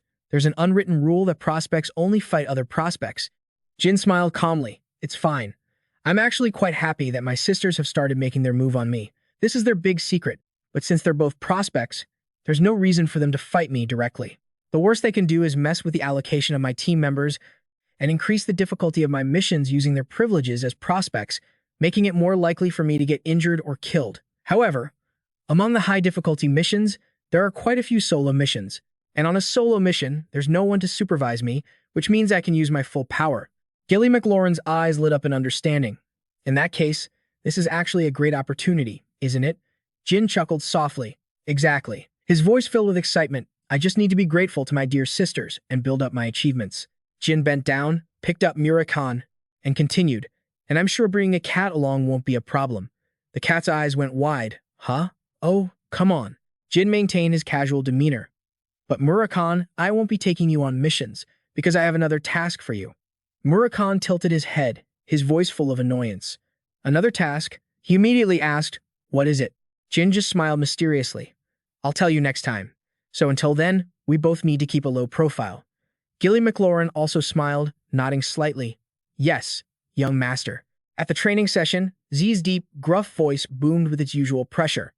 Next, after the three of you complete the afternoon training, you will undergo special training in the secret training grounds, which are only accessible to those with Runcandel blood. These are the privileges for you purebloods, but don't expect the training to be easy. Is that clear? The cadets shouted in unison. Yes, sir. He continued, Our family's swordsmanship focuses on power. It is destructive and without hesitation. Fight, win, possess. These characteristics of the Runcandel clan are all expressed in our swordsmanship. There is no specific definition for our family's sword style, although there are some unique and secret techniques that only prospects are allowed to learn. Jin secretly glanced to the side. Looks like my sisters are really mad now. Z kept emphasizing, this swordsmanship has no specific form, neither in footwork nor in rules. This is the biggest difference between the Runcandel clan and other families. Suddenly, he asked, Do you know why our family's swordsmanship has no set form? The boy immediately raised his hand and answered decisively. Because of the distinct physical abilities and talent possessed by the Runcandel clan. Z replied, Correct. To be a Runcandel means you have noble blood. You possess a body and a talent for the sword that are beyond the imagination of ordinary people. Even if you deviate a little, you are still far superior to an average person. He smirked slyly. The things you've learned so far have been easy and simple. Now, I will give each of you a steel ball. Jin took it, holding it in his hand with suspicion. What's this? Is there something inside this piece of steel? Z explained. It's called a clear stone, because when you strike it, a clear sound rings out. He began to bring his sword near the ball. Now I will let you hear the 3 types of sounds the clear stone produces. Listen carefully. With that, Z gently tapped the ball with his sword. A piercing sound rang out, sharp as a knife cutting through eardrums, causing many to wince and groan. He asked in a cold voice. That sound was unpleasant, wasn't it? This time, Z tightened his grip and swung his sword, striking it hard. This is the next sound, but the sound that rang out wasn't harsh at all. It was a clear, lingering chime like metal singing in the air, making everyone gasp in amazement. He said slowly, as you just heard, the clear stone produces different sounds, depending on the strength the user applies when striking it. If you don't strike it hard enough, it will produce a very dull sound, and if you strike it with just the right amount of force, the sound will be magnificent. Jin understood immediately. I get it. This is a training exercise to make this sound appear every time I strike it, which means it's for training our ability to control power, mental strength, and focus. Considering the physical abilities of the Runcandel clan, this is a perfect exercise. Although it's quite simple, even so, it's just an exercise of continuously striking a clear stone. It's too safe to be a special training reserved only for the Runcandel family. Z raised his sword again. Now, for the final sound. The boy wondered curiously, so what's the third sound? I definitely heard a rattling sound from inside the clear stone, like a piece of steel. In an instant, he brought down a ferocious slash on the ball. Jin's eyes flashed. No way. He immediately rushed forward, yelling at the Tona brothers. Get down. The sword came down, splitting the steel sphere in 2. Immediately, a terrifying explosion erupted. Jin threw himself forward, pushing both of them away. In the air, a fierce flame blazed. Leaving behind a thick cloud of dust, they all collapsed, with only a few faint groans echoing through the air. The 2 Tonas dazedly clutched their heads. What just happened? Z praised Jin. The youngest seems to have good intuition, doesn't he? He calmly explained. If the one striking the pristine stone is too powerful, it will explode just like it did. A sly grin appeared on Z's face. All right, you know everything you need to. Let the training begin. Noticing that the boy was completely unharmed, he complimented him. After Luna, you're the first one to escape an explosion unscathed. Z stroked his chin, thinking seriously. I've taught most of your siblings, and these simple drills are just a formality. I wasn't really expecting anyone to get out of that explosion. Suddenly, Jin cut in. Excuse me. He raised his hand like an obedient student and asked frankly. So, how did my older sister Luna dodge the explosion? Hearing the question, Z seemed a bit reluctant to answer. Honestly, I'm afraid you'll be disappointed when you hear this. All your siblings can do it, but you don't seem to mind, right? Seeing Jin's calm demeanor, Z began his story. Luna. To be honest, she didn't dodge it like you did. Your sister was also hit by the explosion. Just like the other kids, she was blinded by the light of the blast and couldn't get away in time. Z recalled how surprised he had been at that moment, but she wasn't hurt at all, because she's just that strong. Hearing his story, the 3 of them just stared blankly. Z then instructed, Oh, and starting today, the 3 of you will practice with the pure stone every afternoon until you've mastered it to the point where you can hear its sound under any circumstances. Only then can you stop. Understood. The 3 of them answered one by one. Yes, sir. The scene shifts to a room filled with sunlight. As warm light streamed in, Tai Mun brought afternoon tea into the room, calling, Lady Luna. Luna looked over and replied gently, Nanny, thank you. As the nanny set down the teacup, she brought up what Luna had asked her about. About what you told me last time, Luna politely clarified. About my siblings trying to assassinate Jin, Tai Mun sat down in a chair beside her. She told her everything. Now, Lady Mayu Runcandel and Anne are suspicious of me. They also know all about young Master Jin Runcandel, so the possibility is very high. After hearing this, Luna analyzed the situation. Their actions are a bit reckless and seem to have no real purpose. Could they be crazy enough to attempt an assassination in the Thunder Arena? After all, they're already banned from participating in the Runcandel succession war.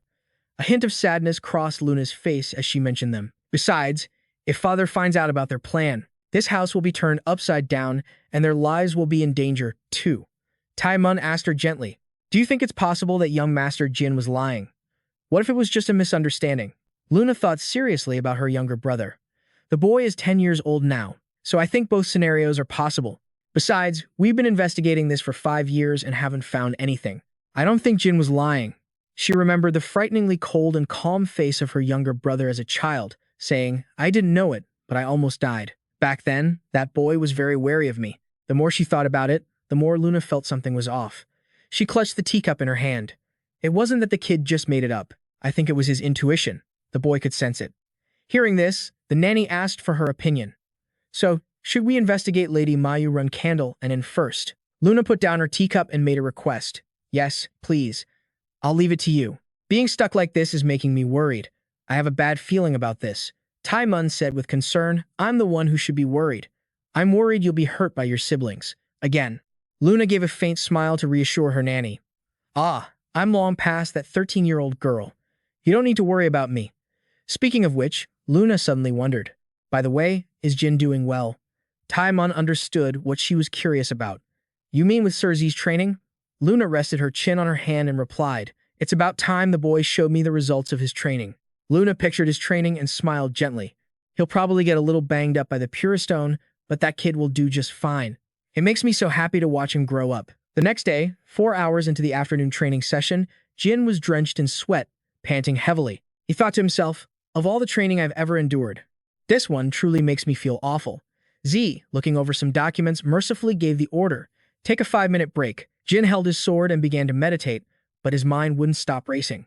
"At first, I thought this was training to help me control my power and will, but that's not it at all. From the start, I've had to focus on trying to restrain my own light energy." He remembered how Z had struck the Pure Stone. He made up his mind to be able to destroy the Pure Stone without using it, like him. "I still lack the fundamental strength." Jin's hands were trembling from hours of practice. It felt like he couldn't even hold the sword steady. "I have to train to make my light energy even stronger."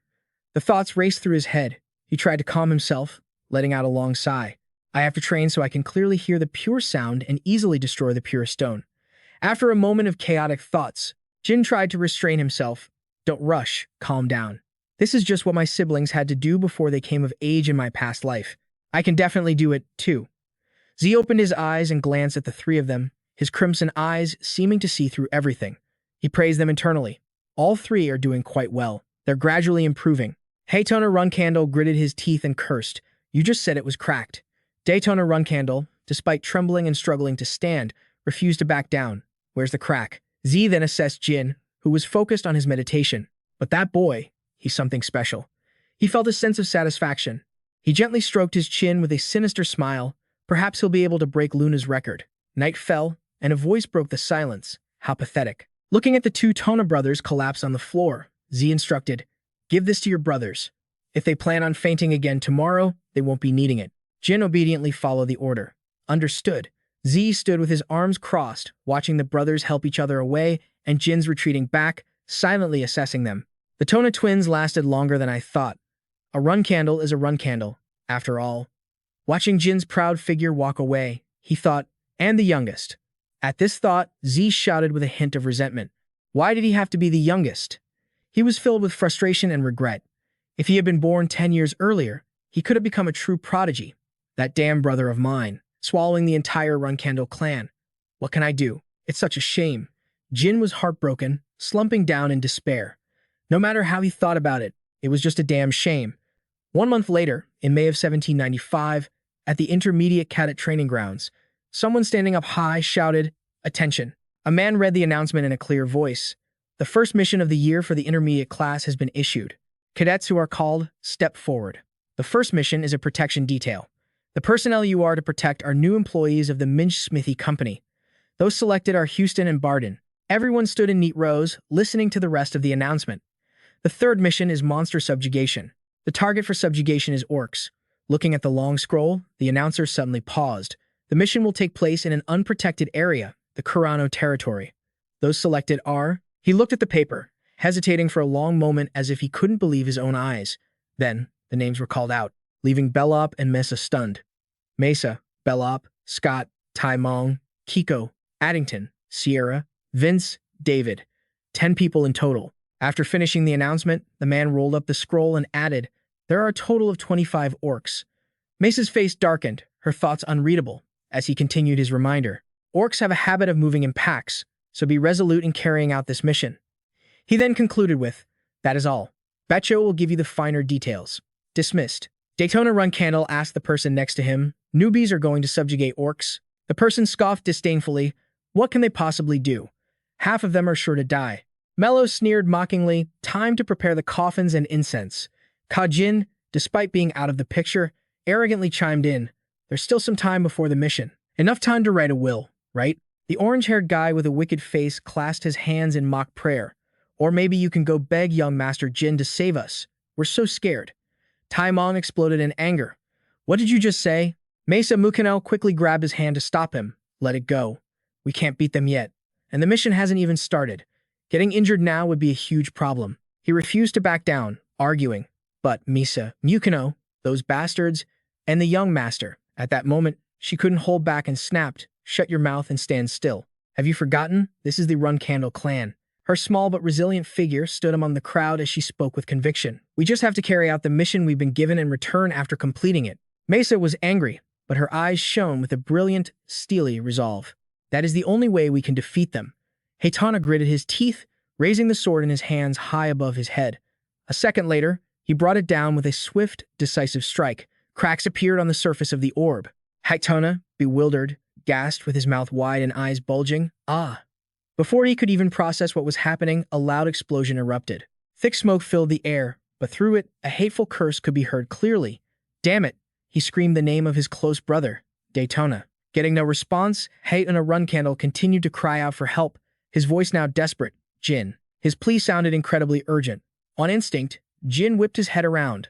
Seeing a mass of light hurtling towards him, Jin quickly dodged and gripped his weapon tightly. Only then did Heitana snap back to his senses. He anxiously asked Jin, are you okay? I didn't do it on purpose. Even though he was in some pain himself, Jin replied politely, I'm fine. Could you please move this somewhere else? Heitana quickly complied, all right, I'm sorry. Jin watched the backs of the two brothers, Daytona Runcandel and Heitana Runcandel, and thought to himself, it's been a month. Since I started training with the pure stone, those two have already managed to blow it up, faster than I thought. Jin unconsciously glanced at his palm and wondered, but what was that feeling I just had? For a moment, his senses were stretched, taut like a string, and his pupils dilated. It was as if the trajectory of the iron ore was off. Jin realized with a start. It was pulled along the path of the flying arrow. He then fiddled with the stone in front of him and continued to think. Now, if the stone were to fly at me again, I think I could dodge it easily. His lips pressed into a thin line, his brows furrowed in concentration, his eyes sharp and his mind focused. Could this feeling be related to Sister Luna's training? Jin slowly tightened his grip on his sword, his gaze fixed on the pure stone as he told himself, before I forget this feeling, I have to do it one more time. Just then, a powerful shout echoed, attention. Z was looking at them with a serious expression. His voice was harsh. You have all been assigned a mission. It was unclear what information he had shared, but the two brothers gritted their teeth in fear. The event is the event. Afterwards, one of them collapsed to the ground, while the other looked up at the sky in despair. Then, they both clutched their faces and screamed in anguish. Why does it have to be the Barman Empire? I'm already feeling sick and bored just thinking about it. I hate event attire. It's so tight. Faced with his nephew's miserable state, Z spoke nonchalantly. My condolences to you both. He wasn't finished. He twisted the knife even deeper into their misery. Thanks to you too, your other siblings won't have to dance in the Imperial Banquet Hall. But suddenly, Z's tone shifted. As if interrogating them, his eyes narrowed in anger. Even if it's an event, it's still a mission. How dare you complain? With an attitude like that, do it one more time, and I'll show you what it really feels like to want to die. Hearing that, the two brothers automatically straightened their backs and shouted in unison. We're sorry. Uncle. Throughout this, Jin maintained a calm expression, but he had already made a few observations in his head. Sisters Mu and Anne are being malicious. To punish my brothers for not being skilled in swordsmanship. It's unbelievable that they're being sent to an event in the Bemin Empire. Z continued to remind them in a loud voice, because this is a major event that the Runcandel family also finds difficult to refuse. There will be very powerful people there for entertainment. Go and observe them, see if you can learn anything. The two brothers, Daytona Runcandel and Heitana Runcandel, tried to hide their dejection by shouting loudly, yes, sir. Afterwards, Z began to address the one who had remained silent the entire time, and Jin heard his name being called. He immediately replied, yes, Uncle Z. Reading the lines in his book, he said, The mission assigned to you is—" He hesitated slightly at this point, but quickly continued, speaking clearly, "to assassinate a key figure. The target is a plaything of the master of the Talaris ice castle, one of that woman's many lovers." Z looked up, staring directly into Jin's eyes, and asked, "You know of the ice castle and its master, don't you?" He replied swiftly, "Yes, uncle." The ice castle refers to a colossal tower rises from the sea west of the continent, and the master of the ice castle is the one who owns it. The 51st master of the ice castle, Talaris, is known by the nickname Talaris.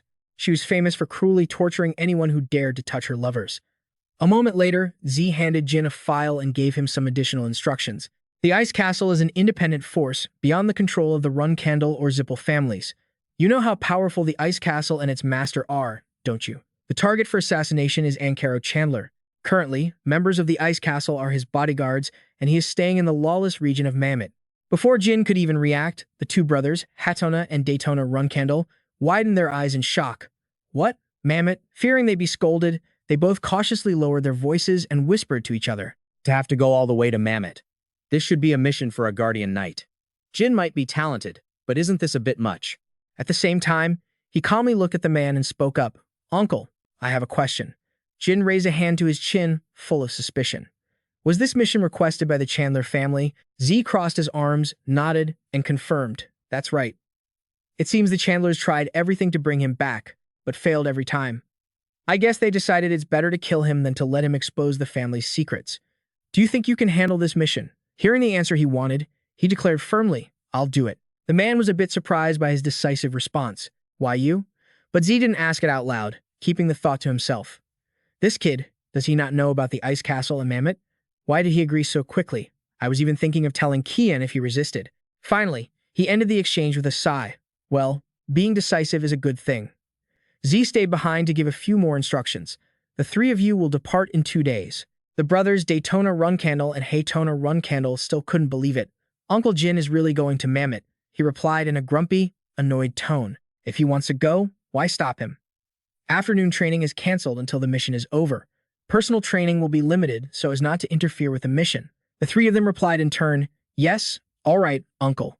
Suddenly, Haytona Runcandel's tone became incredibly gentle as he softly called out, "Hey, Jin." Youngest Uncle Jin turned to look at him and asked, "What is it?" Haytona Runcandel was a bit hesitant. If you have to. Tell them you're a Runcandel. No one will dare to touch you." Seeing his brothers cheering him on so enthusiastically, Jin grew suspicious. What's this? Acting all worried about your little brother now. Hitting a nerve, the two of them awkwardly denied it. "No. Who said we're worried about you? That's right. We're gonna be the ones to take you down, so don't you dare die before then." He had already turned his back but still replied, "You guys, you might change your minds by the time I get back." With that, Jin decisively stabbed the tip of his sword into the pure stone and lifted it. Daytona Runcandel and Haytona clung to each other in fear. Both looked on, bewildered, not daring to say a word. Just then, he suddenly broke into a wide grin and asked a random curious question. "Do you guys prefer the older sisters? Or me?" Right then, Z's voice cut in sternly. Haytona Runcandel, Daytona Runcandel. The two brothers answered, "Yes, sir." He looked at Jin's retreating figure and deliberately reminded his two nephews, "Like your youngest uncle said, get ready. And don't provoke him until you're strong enough. If you want to live a long life." 2 days later, a group of subordinates saw young Master Jin off. "You're going to the lawless region of Mammoth?" He gave a short, one-word answer, "Yeah." Noticing Jin's slightly different appearance, someone asked in confusion, "But young master, your hair color." He explained his intention. "I'll be in disguise. I can't be recognized as a Runcandel." A voice replied, "I understand." Then, Jin continued to address everyone. "Especially you, Mesa. My mission is different from yours, so I'll be going to a different transfer gate. I have to go through all the procedures. Your migration is a subjugation mission, right?" She replied, "Yes." Seeing the sad faces before him, he asked in surprise, "You all look so down. What's wrong?" Mesa answered on behalf of everyone, "It's nothing. We just wanted to say our goodbyes." Sensing the somber mood, Jin laughed and replied, "What's with the goodbyes? You're acting like this is the last time we'll see each other. I mean, if we're unlucky, some of us might die, but worrying won't change a thing, right? So just focus on the task at hand." To reassure everyone, he said gently, "I'll definitely come back, so don't worry too much." Feeling Jin pat his shoulder, Belop smiled shyly. "Young master, please be careful." He replied softly, See you later. Next, he approached Gilly McLaurin to give her some instructions. They're adorable, aren't they? Please protect them. Murakan quickly answered for her. Don't worry, I'm their teacher. But Jin quickly jumped in and cut him off. Don't get caught and don't stand out. Provoked, he went crazy, baring his teeth and cursing back. Hey, you little brat. You're the one who should be careful not to get caught. And don't get cocky just because you're in disguise. He didn't seem to care and simply left with a single sentence. I'm off. Gilly McLaurin, after seeing Jin Runcandel off, sighed. It's going to be so quiet without Lord Murakan here. He comforted her. Think of it as a nice break. I'll bring back souvenirs. She voiced her concerns, a little worried. But about the mission to assassinate the Ice Castle Master's lover, I'm still worried. I know the young master is not an intermediate cadet, but Mammoth is still a very dangerous place. Please be careful on your journey. Jin put one foot on his horse and replied to Gilly McLaurin, I will. I'll be back. With that, he departed. A few days later, Jin arrived in the lawless region of Mammoth, the gathering place for the lowest of criminals. Inside a rundown, dilapidated house, Thunk stormed in, shouting, Hey, you bastards. I'm here. Where are my greetings? A mocking voice answered him, Well, if it isn't Thunk. On the run again, he replied angrily. That's right, I'm back. The place he had just entered was a sanctuary for criminals, a lawless land. Rumor has it that this place was heavily influenced by those terrible people. Just then, a suspicious creaking sound came from the door outside. Thunk and the others inside turned to look. Huh? Jin was standing majestically in the doorway. He glared at them and continued his train of thought. Because this place is influenced by trash like them, not even grass can grow here. A few tough-looking guys stared at Jin and asked, Huh, a newbie, for real? He walked straight inside, coldly tossed a coin, and demanded, Cold water and something simple. His arrogant and disdainful act angered a few of the men. Look at this guy. Thunk curiously walked over, placing a hand on Jin's shoulder. Quite the big mouth for a new guy, huh? Who are you? Some kind of traitor. A former level 9 knight. He was polite for a second, but then his true, thuggish nature started to show. Hey, newbie, shouldn't you be learning our rules? Since you're new, you should shut up, get on your knees, and lick my toes. The moment Thunk finished speaking, Jin grabbed him by the collar. A few seconds later, the table was stained with drops of red blood. He slammed the table and stood up, his voice a menacing growl. How much longer do you expect me to wait? All the other guys froze, too stunned to react. Then suddenly, all of them burst out laughing. We're so screwed. I knew this day would come. Jin felt helpless, his shoulders slumping as he recalled his master's words. This place is full of certified lunatics. To be accepted by these criminals, I have to show them my skills and courage. His fingers tightened around the small knife. As he strode purposefully towards the group, he helped me so much, in this life, and the last. I hope I can repay my master one day. He started by sitting at the bar. The bartender brought him a plate of pastries and a glass of water. He seemed more civilized than the other thugs, speaking quite properly. I didn't poison it, Jin replied emotionlessly. Poison is forbidden here. I at least know that much. The owner started asking more questions. You're young, but you seem to know a lot. Do you have family here? Jin replied bluntly, none of your business. The man's expression clearly showed his annoyance at the boy's attitude, so he changed the subject. What do you want? Drugs. I've got some good stuff. It's been flying off the shelves lately. Or, are you looking for someone? Without even looking up, Jin answered curtly, the latter. But then, his voice softened slightly. Is there anyone here by the name of Zippo? The owner crossed his arms, closing his eyes to think, but eventually replied, No, I'm sure of it. Jin didn't push it. I see. In that case, can you suggest a place for me to spend the night? Preferably somewhere that isn't crawling with bugs. The man thoughtfully gave Jin directions. There's a place that fits your criteria. It's an inn called the Moon. Well, on the west side of the city. That's where the king of Mammoth stays, so you'd best not cause a scene there like you just did here. The place the owner mentioned was the Moon Well Inn, located in West Mammoth. Walking under the moonlight, Jin took the time to think about his target. Ankaro is the garbage son of a count. He grew up in a gilded cage, knowing nothing of hardship. The man is obsessed with pleasure and thrills. He has nothing going for him but his bloodline and his pretty face. He's the kind of bastard who bows to the strong and tramples on the weak. The reason he's in this dangerous city is to get the attention of the mysterious castle lord, who's currently infatuated with his lover. This is the inn where he's staying. The man from the bar said there's a new drug in Mammoth. He's probably in his room, seeing as he's one of the mysterious castle lord's lovers. And he's sure to have guards with him. I should start by getting a grasp of the situation in his room. After a short walk, Jin arrived. He had just stepped foot inside the inn when he heard an irritable voice scream, Why? He didn't even have to look for him. His target, Ankaro Chandler, was right there. He was making a scene, screaming at his own guard. What do you mean you can't do it? You didn't have a problem getting it from me yesterday. Seeing Ankaro Chandler, Jin thought to himself with a thrill, this must be my lucky day. Who would have thought I'd run into him immediately? The guard warned him sternly. Sir, we cannot allow you to continue like this. In response, Ankaro Chandler began to whine and plead. Damn it, come on, I'm begging you. I can't survive even an hour without it. The guard tried to reason with him. No means no, young master. You must remember, our duty is to protect you, not to indulge your whims. He flew into a rage again, screaming, shut up. I don't want to hear any more of it. Don't say another word, just go. If you don't bring it to me right now, I'll find a way to get it myself. You bastards. I'll remember this. The second my love returns, you're all dead men. What? How dare you sigh in my face like that? Suddenly, the two guards narrowed their eyes at each other, as if giving a signal. Ankaro Chandler continued to shriek like a madman. You filthy, commoner scum. In the gender guild, I am. He couldn't finish his sentence before a club jabbed him hard. In the gut. His eyes rolled back into his head, and his mouth fell agape. A second later, he slumped into the guard's arms. The man sighed wearily. How much longer do we have to protect this piece of trash? I wish he'd just overdose already. Why does his lordship even bother keeping this degenerate alive? The other guard warned him. Quiet. Our job is to do exactly as we're told.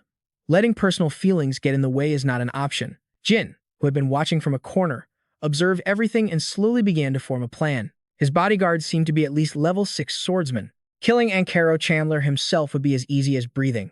The problem is what comes after. I need to find a way to lure him out and escape from his guards safely. Here in Mammoth, using poison is taboo. If I use it to assassinate him, the entire city will turn against me, but his bodyguards are a huge obstacle to killing him directly. How can I secretly kill Ankaro Chandler right here in the moon? Well, a few minutes passed. He must have come up with a plan because he suddenly slammed the table and exclaimed, all right. Jin's hair and clothes began to change color, and a cunning smile spread across his face. I've made my decision. Back outside, a voice was asking, how many guards does that man have? Cirrus Endormion's trusted subordinate reported urgently. 6 of them, my lady. She gave a faint, troubled smile as she folded the piece of paper in her hand. My apologies. To think we have to go to all this trouble just because of some bastard who doesn't know his place. Her subordinate replied with a smile. But today puts an end to all of that, doesn't it, my lady? You've come all this way yourself to make things easier on us. Cirrus Endormion gently spread her arms, replying casually. Well, it's true that a man like him can be killed whenever we please. You said he's staying at the moon. Well, correct. Let's hurry, then. Good news shouldn't be delayed, he answered with deep respect. Yes, my lady. Suddenly, a bolt of blue energy flared up from somewhere, a sign that something had gone wrong. Everyone had to shield their eyes from the dangerous light. Frowning, he shouted to be heard, my lady, that's coming from the direction of the moon. Well, Cirrus Endormion looked to where her guard was pointing and exclaimed, what the hell? Looks like we picked a bad day. Back with Jin inside the inn, he was now confidently walking up the stairs. I'll terrorize the moonlit, well, with magic from my room. I'm only a 4-star, but if I pour in my soul power, I can create a blast on par with a 6-star. The spell will make them mistake the caster for a 6-star mage. Who would suspect a 15-year-old kid of being a 6-star mage? Absolutely no one. Even for Viridin, who just reached 6-star, the unique properties of soul power will ensure there are no traces left behind. I'm the one casting the spell, so no one will suspect me. As he planned this out, he carefully changed his appearance, including his hair and clothes, to make it look like an attack from the outside. Summon Lightning is probably the most fitting spell. Jin slowly began the summoning process, calling forth a black mist. It spread across the ground beneath him. As the mist started to fill the space, Jin loudly chanted the incantation to release his spiritual energy. In an instant, he seemed to fall into another dimension, surrounded by pitch-black darkness. Jin muttered to himself, I've really cooked up a terrifying plan. His body was now enveloped in bright sparks of electricity. They brought light weaving through the space as Jin's eyes lit up. A triumphant smile spread across his face, knowing he had successfully summoned the lightning, a light created from his own power. It made everyone panic and cover their eyes. Cirrus Endormion, captain of the 7 swords of the Hidden Palace and daughter of the Hidden Palace's master, was the calmest one there. She didn't even flinch and actually let out a laugh. What's this? Looks like we picked a bad day. Jin's lightning wreaked havoc in the old inn. The clever Haitian pieced some information together. It seems some guy from the Moonlit Well has angered a high-level mage. She agreed with him. That seems right. But it could also be an attack aimed at the Hidden Palace. We have 6 of our people inside the inn, not to mention my mother's lover, and Caro Chandler is also there. At this, Cirrus Endormian tensed up. Let's hurry. I don't care what happens to that and Caro Chandler. Our people are the priority. Her 2 guards immediately complied. As you command, my lady. But the 3 of them couldn't get near the inn. They were blocked by a current of lightning obscuring their vision. On top of that, all 3 were hit by a massive explosion. People from inside the inn flooded out. Damn it, which piece of trash did this? Hey, you bastard, you said you killed a Zipple mage before. What if this is their revenge? I'm hit. The 2 men were starting to lose their patience. They kept running, cursing nonstop. Son of a bitch. Cirrus Endormian yelled in a panic. Stop him. Wait. She seemed to have realized something and shouted, Wait, Haitian. Less than a second later, a tornado mixed with lightning suddenly appeared, throwing everyone back. After the area began to settle down, the ground had become a desolate battlefield. A terrified Haitian asked, What is happening? Cirrus Endormion, equally confused, replied, A powerful shockwave. That must have been the final attack. He obediently agreed, I agree, my lady. She looked at the chaos before her. Not seeing a single soul, she could only pray that everyone was safe. At the same time, not far away, someone was weakly clinging to a rock to move. It was none other than Jin, panting with exhaustion. Perhaps because the final bolt contained all of my spiritual energy, it nearly reached the 7-star threshold. I was lucky to avoid a fatal injury thanks to my pendant. It seems all the Hidden Palace guards are still alive. But where's Caro Chandler? If he's still alive, it'll be a good opportunity for me. Lost in thought, he suddenly noticed something strange. As a soft yellow light shone on him, Cirrus Endormian noticed Jin. She walked right up to him and stared. So there's someone my age in Mammoth, too. While Jin stood there dumbfounded, Cirrus Endormian continued to ask, Are you okay? Turns out you got caught up in the attack too. She kindly urged him, We should get out of here quickly. Get up. Just then, Haitian ran over to report, My lady, our people are over there. They're injured, but still alive. Cirrus Endormian gave a slight smile and replied, That's good. Gather everyone outside. If they're still protecting Caro Chandler, order them to dispose of him. The guard replied, As you command, my lady. She continued to analyze the situation, then gave an order. Those attacks were similar. They're definitely the masterpiece of a single person. If you find any mage, tie them up immediately. Haitian obeyed without question. As you command, my lady. Looking at Cirrus Endormion's calm face and appearance, Jin quickly realized, Isn't she the daughter of the Hidden Palace's master? Listening to their conversation, it seems she came here to deal with Caro Chandler. His fate is sealed. I don't need to check on him anymore. The problem is what happens next. It'll be a huge hassle if she remembers my face. I'll disguise myself as much as possible and use the chaos to escape. Escape. Before they could leave, another guard ran up to report, Forgive me, my lady. Caro Chandler died in the attack. Your subordinates have failed in their escort duty. Cirrus Endormian wasn't bothered by this news at all. Really? That's good news. I came to relieve you of that mission. You've all suffered, having to watch over that idiot for so long. The guard was moved, only able to exclaim, My lady. Immediately after, Cirrus Endormian stepped forward lightly on her heels. She raised her sword high with one hand, her voice overwhelming and full of authority. The Hidden Palace will be temporarily commandeering this inn. I am Cirrus Endormian, daughter of Talaris, master of the Hidden Palace, and captain of the 7 swords of the Hidden Palace. Anyone who objects will be considered an enemy of the Hidden Palace. A few men vehemently objected to this declaration. Don't make me laugh. Even if you are the daughter of the Hidden Palace's master, this is Mammoth. Does the Hidden Palace dare to bypass the kings of this city to take over the current situation? You're overstepping your authority, not to mention the cause of this attack was most likely the Hidden Palace itself. Cirrus Endormion pressed her lips together, her face emotionless, not bothering to explain. She swung her blade without hesitation. It swept through the air. As she advanced toward the 2 men, Cirrus Endormion continued to speak loudly. I made myself clear. Anyone who objects becomes an enemy of the Hidden Palace. Do you think the kings of Mammoth can look down on the Hidden Palace just because they play emperor in this den of thieves? If this attack was truly aimed at the Hidden Palace, we will provide adequate compensation. But if the target of that mage is one of you, and the secret palace got unintentionally dragged into this mess, what are you going to do? The ones who were just protesting were completely shut down by her logic. Cirrus Endormion's eyes flashed, her voice soft yet laced with danger. I think that's more than enough justification for the secret palace to commandeer this inn. The others had no choice but to go along with her arrangement. Fine, do whatever you want. We're all in the same boat. Anyway, we have to find and kill the mage who caused this attack. Hearing that, Cirrus Endormian dropped her threatening tone. I agree. For now, let's find the mage among the survivors who aren't my people. There are no mages among the secret palace members here. It's no surprise, really. One of you frauds probably pissed off the mastermind while you were running wild somewhere. So stop this pointless resistance. After speaking, she walked back to where she had been talking with Jin. And you, what's with the dawdling? Didn't you hear me tell you to get out? Playing the part of a timid weakling, he stammered, well, I was a little scared, and my leg is injured, too. I'm sorry. Cyrus Endormian took a box of wound medicine from her sleeve and teased him. You're far too cowardly for a man, but you're a pretty cute swordsman.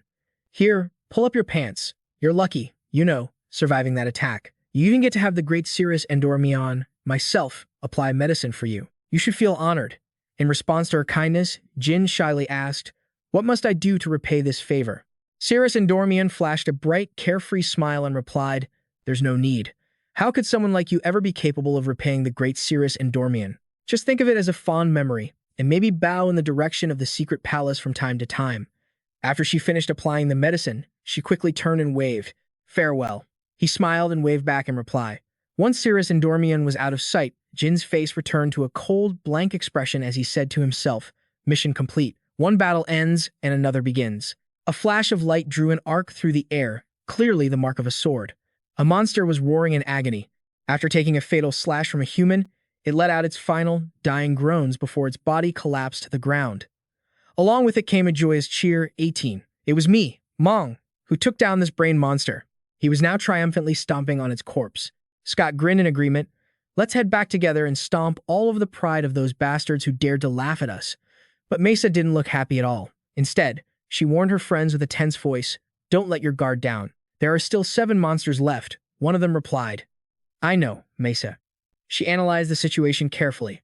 The brain monsters used to always move in small packs, but now they're wandering alone, making them quite easy to kill. Perhaps the gods are on our side. At this thought, Mesa let out a small smile. Or perhaps young Master Jin has received a divine blessing, and that positive energy has spread to the rest of us. After finishing her thoughts, she gave the team an order. For now, continue the search, quickly. Stay on high alert until the very end, and be careful. In a small bush, something moved with a rustle. Murakan had been eavesdropping on their conversation this whole time. He strolled out leisurely and remarked, so they think there are still 7 of them. If they catch that many, I can finally go home. The past flashed back to explain the current situation.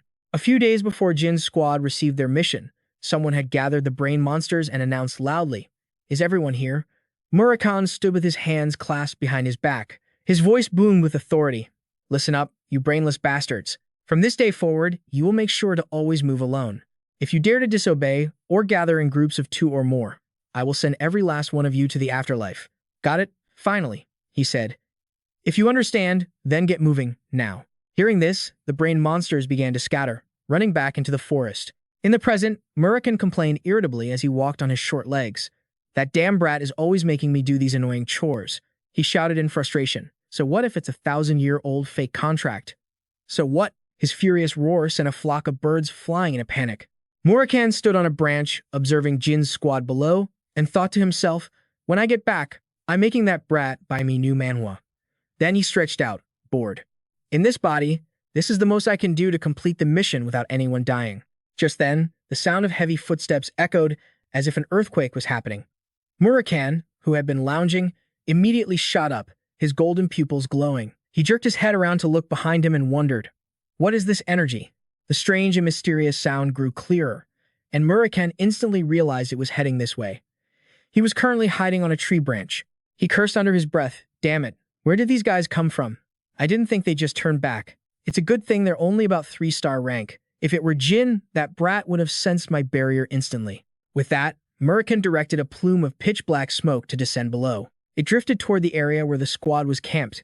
It spread slowly, blotting out the faint moonlight that shone down, bit by bit. It rose higher until it completely blanketed the sky. Bello was the first to keenly notice the change. He looked up and muttered, it seems darker than before. Is it going to rain? Besides Murakan, another being was infiltrating the area. It was a giant gravekeeper. It held a trident in its hand, and its eyes glowed red. Its pupils reflected a soulless, wicked evil. Instantly, Murakan appeared in his dragon form, roaring furiously. How dare you? His wings beat against the air, creating a violent gale. As a being of immense power, Murakan spoke as if delivering a verdict, mobilizing forces without my permission. Not a living creature, but an ancient relic. Looking closely at the massive and dangerous figure before him, he named it a giant gravekeeper. Murakan was now suspicious. I'm certain we dragons wiped them all out 2,000 years ago. What's more, why are gravekeepers of dead gods here? It quickly formed a magic orb and locked on. Whatever the reason, this reunion isn't a happy one. I'll end this in a single breath. The power of the magic orb then shot straight toward the grave golem. It stood its ground, trying to block the attack with its shield, but the magical power slammed directly into the shield, causing cracks to appear. The collision created a massive explosion, kicking up wind and dust in a hazy and chaotic scene. Murakan slowly landed, his dragon claws gradually retracting. Returning to his usual human form, he rolled his stiff shoulders and grumbled a few words. Is it because I haven't used my power in so long? My whole body aches. Looking at the fallen grave golem before him, Murakan commented casually. There's no way a grave golem would just appear randomly. No matter how many times I think about it, this has to be related to the Zippel clan. What the hell happened to this world? Then he began to ponder, I'd better keep this a secret from the kid in case something unexpected happens. I can protect him. If that kid keeps growing at his current rate, in 10 years, he'll be able to stand up to the Zippel clan. At the same time, elsewhere, the transformation mage Bouvard Gaston paced back and forth nervously before deciding to open the door and enter. The old man immediately opened his mouth to report, Sir Vishukil Uverdun, there's a problem. My masterpiece, the grave golem. Vishukil Uverdun, leader of the Kinzalo Revolutionary Party, replied, I've already heard. The children were attacked by a grave golem in the middle of the night. The old man seized the opportunity to put on a show. That's right. What kind of monster would do something as terrible as destroying my masterpiece? He slowly walked forward and stressed. Bouvard Gaston, that's not important right now. The one who defeated the giant was a dragon, and a shadow dragon at that. I went to check the scene myself. Hearing this, the old man was utterly shocked. A dragon? Are you saying the dragons have taken notice of our actions? And Vishukel Uverdun replied, I'm not sure, but I think they're warning us. For now, keep an eye on the situation. I'll send some useful people your way. The tension was clear in his eyes, his gaze sharpened like a knife. I should arrange a meeting with the Zippel clan soon. The castle welcomed the members of the clan who returned unscathed. This pleased Z greatly, and he beamed with a wide smile. Good. Everyone has safely completed the mission and returned in one piece. Mammoth, those guardian knights who assign you this mission must be losing face right now. I bet they're going to go insane over this. Jin responded to Z's praise on behalf of everyone. Thank you, sir. He crossed his arms and continued addressing his subordinates. All right, entire unit dismissed. They all replied in unison. Yes, sir. After being dismissed, Mesa Bellop and Scott said joyfully, Young master, you're all right, thank goodness. He gently replied to his friend's sincere concern. Yeah, you all did a great job. Meanwhile, in a corner of the large courtyard, Kajin, Rima, and Mel were gathered together, each one wearing a look of disgust. He even asked, Did you guys hear? Somehow, on that very day, a mage just so happened to launch a terrorist attack on the exact inn where the assassination target was staying. Rima swore with jealousy. Damn it. Young Master Jin is so lucky. Mello, meanwhile, kept his hateful, sidelong glance fixed on Jin's group, his tone full of negativity. This world we live in is so unfair. Not only is he a Runcandel, but he also has heaven-defying luck. There are always some people who, no matter how hard they try, can never become more than an average cadet. He turned to Kajin and continued to run his selfish mouth. I don't know how strong those other guys are, but young Master Kajin is barely a 4-star, and his new group is full of 3 stars. Isn't that right? Hey Kajin, are we just going to let this slide? He glanced at Mello and replied in a low, tense voice. What else can we do? Even if he's the youngest son who people look down on, he's still a pure-blooded Runcandel. Though he wasn't submissive, he understood the situation and reminded his friend Mello. Until Lady Anne gives a direct order, we can't do anything. In the meantime, Jin had approached them. He was clearly facing them. They whispered among themselves, Huh, did he hear everything? No way. We're too far away. Jin lowered his head to hide his eyes. Too bad, but I heard every single word, my dear friends. Mello and Rima pursed their lips, staring at him wide-eyed. Jin continued, addressing their leader. Kajin, is your right hand okay? He maintained a humble attitude, even though his eyes looked like he wanted to eat the other person alive. It's fine, sir. The medic said, reattaching it won't be difficult, thanks to you cutting it so cleanly. He continued casually, Is that so? It seems you all were having a rather interesting discussion. Kajin feigned weakness in his reply. Yes, The only thing that lowly scumbags like us can do when faced with young Master Jin is to talk behind your back. I hope you can forgive us." His face was emotionless now, and his words carried a hidden disdain. "Well, whether I forgive you or not doesn't really matter, does it? Since I'm not a guardian knight yet. Technically, this matter has nothing to do with you guys, right?" He took the initiative to interpret Jin's words. "Technically, all it would take is one word from you to have people like us dragged out for a beating, wouldn't it?" he asked with faux innocence. "Now why would I do something like that?"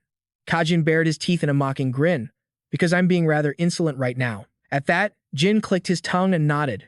"You're right. Is annoying." Seeing him suddenly stand up, his back radiating killing intent, Mello asked hastily, "Hey Kajin, what are you doing?" He only paid attention to Jin's words. "Oh, is that so?" In my eyes, watching the young master get all this recognition after completing a mission based purely on luck isn't very pleasant either. He still tried to resolve things peacefully. "It seems there's a misunderstanding here. The reason I said you were annoying wasn't because you were mocking me, nor was it because you were being disrespectful." As he spoke, Jin's hand lightly touched the hilt of his sword. "Kajin, as a knight, how are your skills so much more advanced than many other intermediate cadets? In fact, you might even be stronger than me." The moment the sword left its sheath, steel flashed, and he asked a question heavy with pressure. "Then why do you just stand there talking behind my back? I'm sure I told you that you were free to challenge me at any time." But he was stubborn and brazenly asked back, "Is that really okay?" Jin bluntly told him, "Yes, raise your sword. There's no reason for you to go easy on me. Let's settle this." A glint flashed in Kajin's eyes. His glare was menacing and full of threat. "It sounds like you're suggesting we don't need to set any limits on using our aura." He immediately addressed the question. "That's right." His blade slid smoothly from its sheath, and his voice was even colder than before. "You're going to regret this." And so, the battle between the two swordsmen officially began. Kajin greeted his opponent with a direct slash, which Jin quickly blocked by raising his sword. He remarked to himself, "His attacks really are powerful." Right now, the guy looked no different from a raging gorilla, with his dark skin and teeth bared in fury. Jin easily dodged his opponent's moves, still having plenty of time to think. "But compared to the people I'll have to fight in the future, this is nothing." But after a moment, he staggered and slipped backward. Seeing this, Kajin asked arrogantly, "Have you seen the truth now, young master? You are still too weak compared to me." He continued by bringing his sword straight down from above, and the boy tensed up to block it. Just then, a silver light flashed from below. That small light was aimed at Jin's chest. Kajin had taken advantage of the opening to strike him with his armored fist. Then, an orange streak of light flashed by, creating an arc in the air. Jin's eyes widened in shock as he was forced to move his body quickly, to dodge his frenzied slashes. He thought to himself, "I can see it.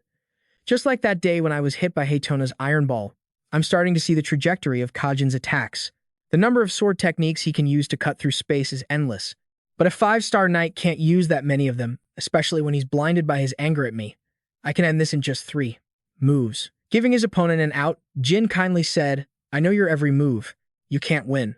Blinded by hatred, Kajin Romello furiously yelled, still spouting such useless nonsense, "Young master," but then he witnessed with his own eyes how the boy leisurely dodged every single one of his attacks. First, a slash from the left, then a surprise swipe at his head, and then, as Kajin leaned forward to ready his stance, Jin immediately ducked. He saw his final attack clearly, an aura that a 4-star user couldn't even dream of blocking, but Jin blocked it completely. He even caused the attack's owner to suffer a backlash. He waited for the moment his opponent's slash missed, then swung his sword and knocked his opponent's sword away.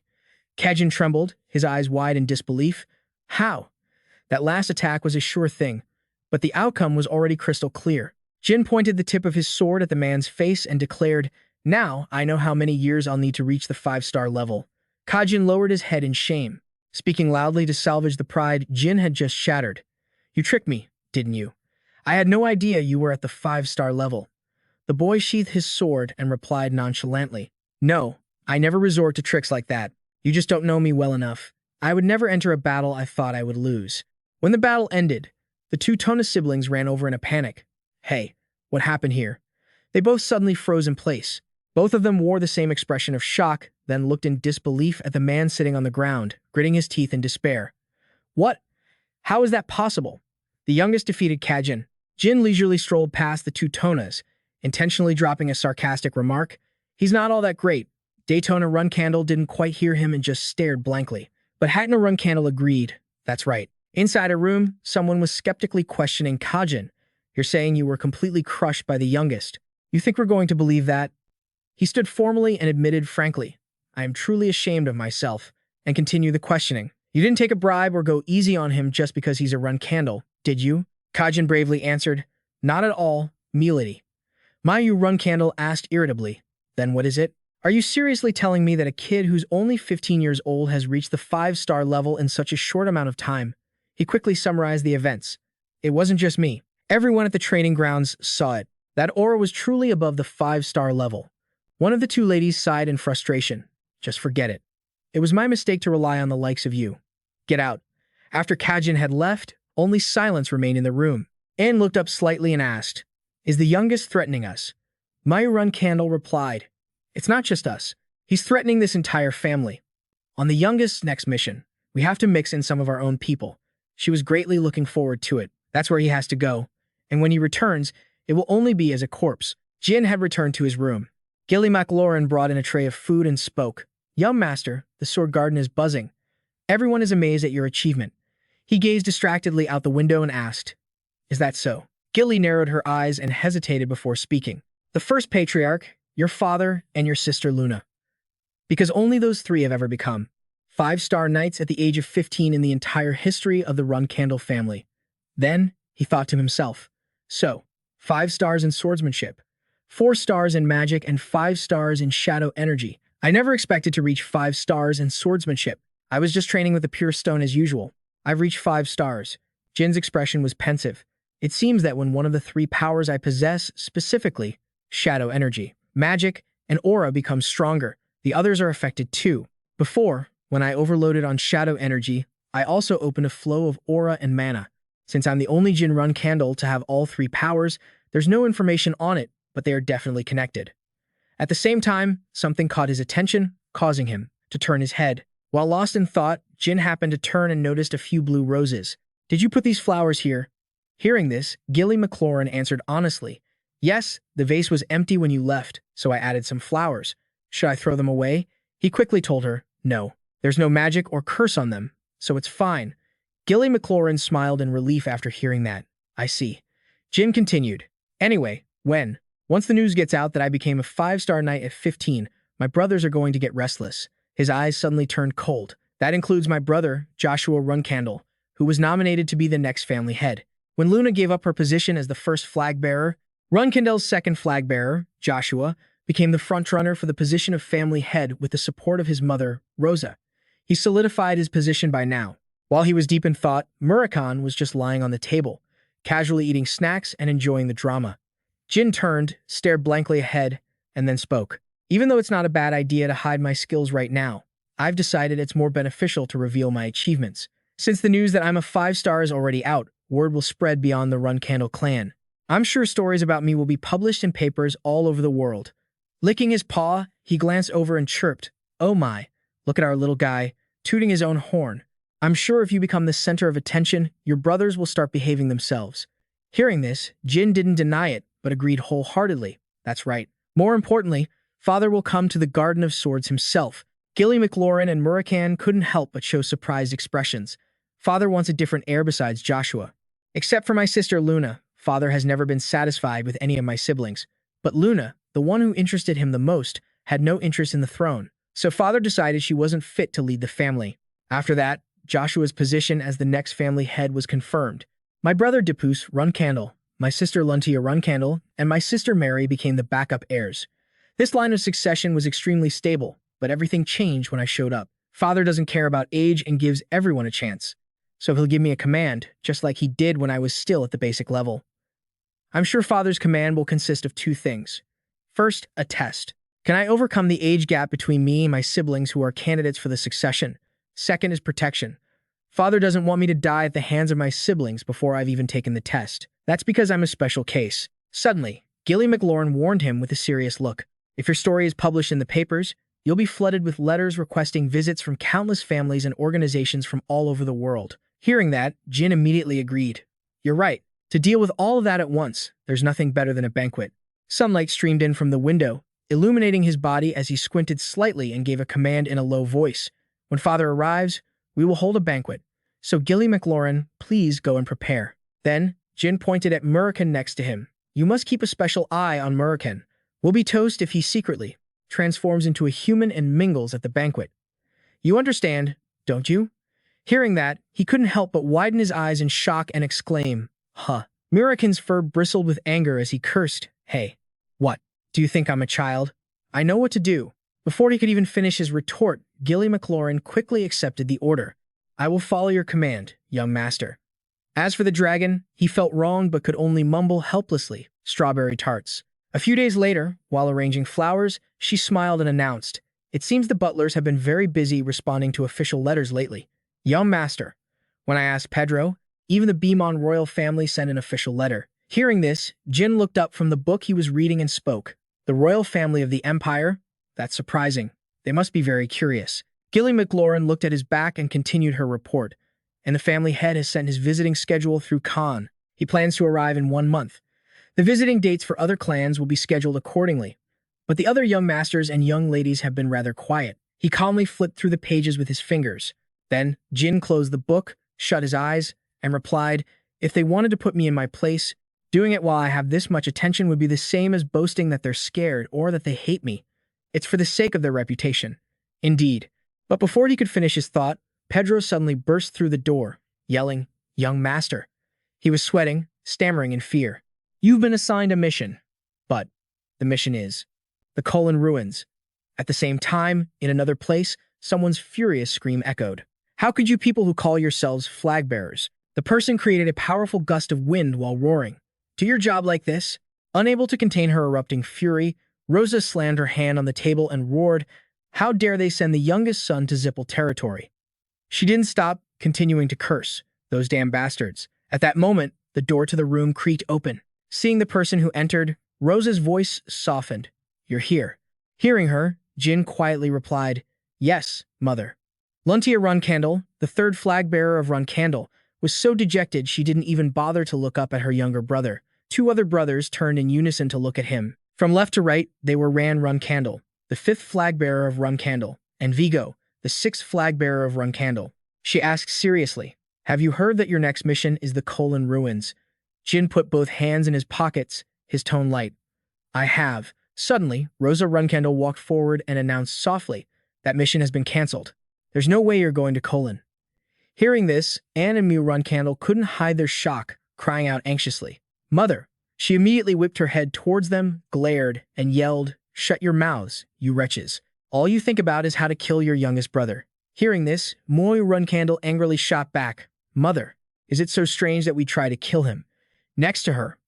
And also glared insolently and added, That's right. Honestly, I don't understand why you're trying to protect him. The viciousness of her 2 daughters' reaction made her exclaim, What? But as the one who gave birth to them, Rosa didn't hesitate to threaten them. If you 2 keep spouting such insane nonsense. She couldn't hold back and immediately cut her off. Both father and you, mother, have tacitly encouraged us siblings to fight each other. Isn't it because our family needs competition? I'm sure you know that every one of us here grew up competing since we were children. Mew Runcandel quickly chimed in. She's right, mother. I was sent on extremely dangerous missions many times, even when I had just reached the intermediate level. Hearing this, she fell silent, as if calculating something in her head. Then, Rosa Runcandel sat down and said calmly, Yes, you are both right. Competition is essential, regardless of the methods or hidden intentions. But, have any of you ever become a 5-star knight at just 15 years old? The 2 of them were stunned, staring wide-eyed at their mother. Rosa simply explained, The youngest is very different from the rest of you. Jin just stood there, listening with his head slightly bowed. She looked at the 2 who were protesting her decision and continued her lecture. If you had achieved what your youngest brother did when he was a child, I would have protected you as well. Luntia Runcandel, bored, raised a hand to cover a yawn. Rosa sternly reprimanded her 2 wicked and envious daughters. In other words, you are not worthy of my protection. Looking at you now, even as flag bearers, I don't have many regrets. Her voice suddenly rose, and Luntia Runcandel, Ran Runcandel, and Vigo, since you are also flag bearers, the 3 of you will also take responsibility for the chaos caused by these 2. Rosa issued her orders one by one. Luntia Runcandel will discipline herself right now. Ran Runcandel and Vigo will each return 1 high-grade sword of the family that they possess. Hearing this, he couldn't believe it and stammered, Mother, what do you mean return a sword? She snapped impatiently. If I handled this my way, I'd confiscate all of your high-grade swords, so be grateful, I'm only doing this much. The other two couldn't help but look furious at being dragged into this. At the same time, Rosa looked at Jin and thought to herself, all right, what will you do now, my youngest son? In a situation where I've dragged your uninvolved siblings into this, will you put on a show and tell me to punish them? Or will you accept this favoritism and become arrogant? She coldly picked up the paper, eagerly awaiting his decision. Show me how you handle this. Suddenly, Jin's voice called out, Mother. Hearing this, Rosa narrowed her eyes and replied with a hint of anticipation, Speak, my son. He spoke cheerfully. I quite like the mission my sister has assigned me. Hearing this, she questioned him impatiently. Do you have any idea what kind of place the Colon ruins are? Jin replied casually, without a hint of concern. Yes, it's part of Zippo territory, a place the Runcandel family tried to conquer in the past but failed. Hearing him say this, and couldn't help but show an excited smile. Mayu Runcandel just stared in astonishment, and then Jin cracked a smile. I understand it's a dangerous place, but I have no intention of backing down from this fight. Jin stood before everyone, his tone still resolute. I know it's dangerous, but I don't see any injustice here. On the contrary, it's like a signal that my sisters hold my abilities in very high regard. She looked at him in amazement. What? Jin continued in a loud voice. Isn't that why they sent me on this mission? Hearing these words, Rosa Runcandel praised him. Very brave. Or are you perhaps doubting your own mother? He answered with the same determined look. No, ma'am. If the mission assignment were to suddenly change, it would make those who work for our family think that our family's status and power are declining. She stared at him, her eyes flashing with a terrifying glare. We do not have underlings who would dare to doubt the family over such trivial matters. Your sisters simply wanted to harm you. They aren't allowed to fight you directly, so they use their authority to cause trouble. Jin nodded and replied, That is also the end I am aiming for. Mother. Before Rosa Runcandel could reply, he continued, If I had to fight my sisters right now, I would certainly lose. But I can fight back by completing this mission flawlessly. Jin smiled confidently. This is a battle I have a chance of winning. Somewhat angered, she shot to her feet. A single misstep in the Colon ruins could cost you your life. Are you sure you're that confident? He quickly replied, Yes, and I have a small request.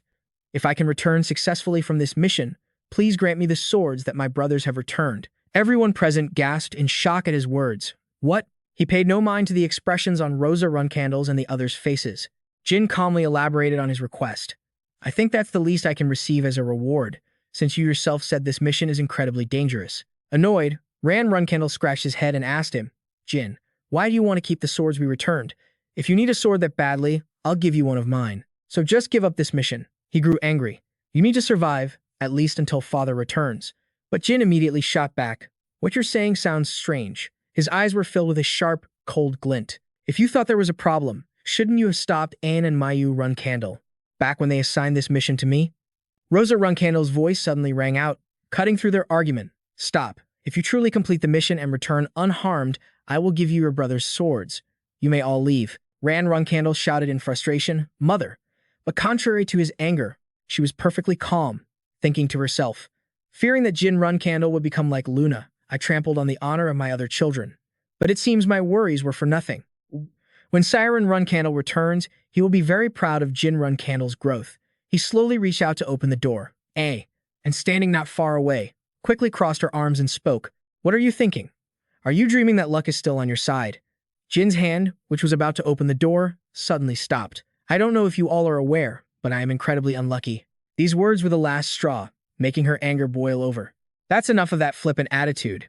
This isn't a personal mission, so you will never be alone during your journey to the lower world. He replied coldly, Thank you for your concern. He didn't forget to leave the group behind him with a murderous glare.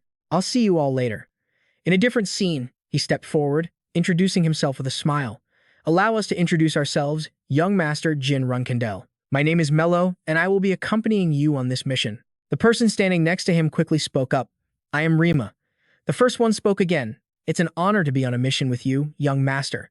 I wish to apologize for my previous actions, and Rima firmly stated, We will not let you down. Jin then placed a hand on his chest and vowed, Neither will I. After hearing everyone's introductions, Jin prepared to turn and leave. All right, let's consider it all water under the bridge and complete this mission together. The three of them replied in unison. Thank you, young master. Thanks. Jin coldly shot the three of them a terrifying, murderous glare as a stream of negative thoughts began to brew in his mind. An honor, my ass. All three of them are lackeys for Anne and Mew Runcandel, so they'll definitely stab me in the back the moment things get dangerous. He stepped closer. Allow me to brief you on this mission. Mello began to speak, laying out the details. Our mission is to steal the totems. The location is the Colon Ruins, and our specific targets are 4 totems. The Colon Ruins were once a place where thousands of natives lived in various tribes.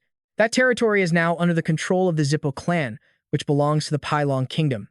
The Colon Ruins were discovered a few hundred years ago by members of the Zippo clan. After discovering the ruins, they slaughtered and enslaved most of the native people. Jin stared intently at the written explanation.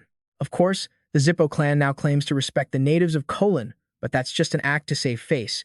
Images of people fighting fiercely were also depicted. Although they are treated with respect on the surface, in reality, they are nothing more than slaves.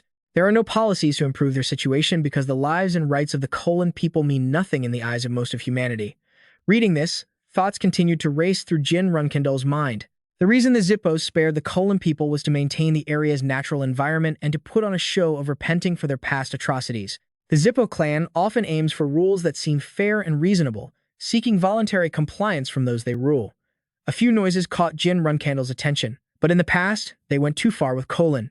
The reason they're so obsessed with the ruins, to the point of sacrificing their own reputation, is because of the mirror and artifact hidden by the natives. Jin suddenly recalled that image. The existence of the mirror is still classified information, known only to the Zippo clan, but the truth was exposed before my regression thanks to a courageous reporter. All the images in it pointed to one thing.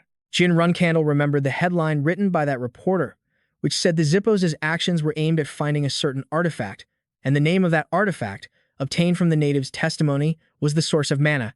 Just by looking at it, one could increase their mana capacity up to the 7-star rank. By using that artifact, the Zippos created countless mass-produced mages. Jin was still lost in thought while Mello and Rima were secretly signaling something to each other. The Zippo clan starts manufacturing mages in another 10 years, which means they haven't gotten their hands on the source of mana yet. He gripped the hilt of his sword tightly. I won't let that thing fall into the Zippo's hands again. Mello's urgent voice called out, Young Master, the mages are returning. He relayed the signal to the others. Their location is the Zippo Mages Gathering Point, and the totems we need are stored in Warehouse Number 3. It won't be hard to launch a surprise attack, but there will definitely be defensive spells. Kajin spoke up reassuringly. Don't worry, young master. No matter what happens, we will protect you, even if it costs us our lives. Jin glanced at him and said, Thanks for the encouragement. He even slipped a food packet into the man's cloak pocket to ensure his safe return. We must conserve our energy. Then he instructed the 3 of them, Get some rest. We'll attack in 1 hour. Kajin took the food packet and replied, Understood. Then he shared it with the others to replenish their energy. Everyone, take one. They also replied, Thank you. Mello, Rima, and Kajin all took a bite. Seeing that everyone had been eating for a moment, Jin said, And now, he carefully covered his face. I'll handle this alone. Enjoy your sleep. The man felt both confused and dizzy, about to collapse to the ground. What do you mean, young master? He felt a sharp pain as well and realized, What is this? Poison. Once all of them had completely collapsed, Jin spoke. Don't worry, it's just a sleeping drug. No. Damn it. Did you really have to be so obvious about coming here to kill me? He glanced at them before preparing to leave. I would have been less suspicious if you just acted like your usual scummy selves. Jin gripped his hood tightly. I guess it's a dog's instinct to obey its master. Huh. With that, his shadowy figure continued walking through the desolate forest. In another scene, 2 knights standing guard at a gate were chatting cheerfully. That's why I did, he said excitedly, holding a bottle of liquor. Suddenly, a figure in a black cloak rushed toward them, startling the 2 knights. One of them immediately grabbed his weapon and demanded, Who are you? Jin's eyes focused on him. He easily dodged the man's surprise attack. The knight lunged. With just a single blow, Jin stopped him. The knight cried out in pain. In no time, both knights were sprawled on the ground. Jin crouched down to observe. Just the 2 of them outside. Doesn't seem to be any other guards. His eyes suddenly shifted toward the door. Jin walked over and lifted the lock in his hand. A very simple lock, with no alarm magic cast on it. Thoughts continued to flow through his mind. Well, they sometimes even let merchants guard Warehouse Number 3. It seems the Zippo clan doesn't place much importance on this place at all. Jin calmly used his ability to open the door. And now, let's just take a little peek inside. The first thing that caught his eye was a detection blood magic circle. Jin quietly knelt before the blood magic circle, analyzing it. It's known to most as a security spell used to confirm if the person being tested shares the family bloodline or if they are pure-blooded. but its real function is to distinguish normal humans from magical beasts. It can also confirm if a person is carrying any plagues. His gaze flicked back to the knights he had knocked out. So, as long as it's normal human blood, it doesn't matter whose it is. Jin quickly drew his sword and took some of the man's blood. He slowly collected the knight's blood in his hand. Every move was carefully calculated, so there was no need for him to use his own blood and leave behind evidence. Jin stepped inside and sprinkled the blood drops onto the blood magic circle. The moment the blood hit it, the blood magic circle immediately began to glow crimson, which meant Jin's first step was a success. He wondered to himself, the first protective spell was pretty simple. Now, where's that artifact? Just as he was about to look around for it, something suddenly emerged from the blood magic circle. Jin's eyes flew open in shock. He'd used the blood of an unconscious soldier, so it should have been the blood of a normal human. And yet, the detection circle was still triggered. Strange creatures appeared in a flash, which meant that soldier must have been afflicted with some kind of disease. They immediately closed in on him with incredible speed. Or perhaps they weren't human at all. Jin quickly gritted his teeth, his weapon held firmly in hand, ready to fight. Damn it, what the hell is this? He immediately launched an attack, but the monsters before him suddenly sprouted razor-sharp claws. If there were any mages nearby, they'd be able to sense the magic I was releasing. So I wanted to use as little as possible, but that's not an option anymore. Jin's brow furrowed in frustration. He quickly landed, bracing himself for the monster's attack. Looks like I can't avoid a fight. All right, the fight began immediately after. Jin used his godlike speed to dodge all of the monster's attacks.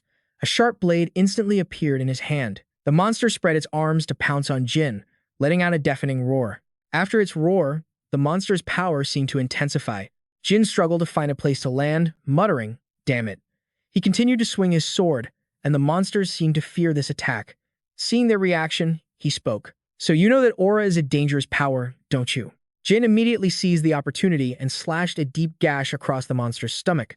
Then he silently waited to see what would happen. To his utter surprise, the wound healed in an instant. Jin Runcandel watched the rapid regeneration intently. That level of regeneration is usually only found in high-level magical beasts, but those two aren't magical beasts. A moment ago, they were human. Images from the books he'd read suddenly flashed through his mind.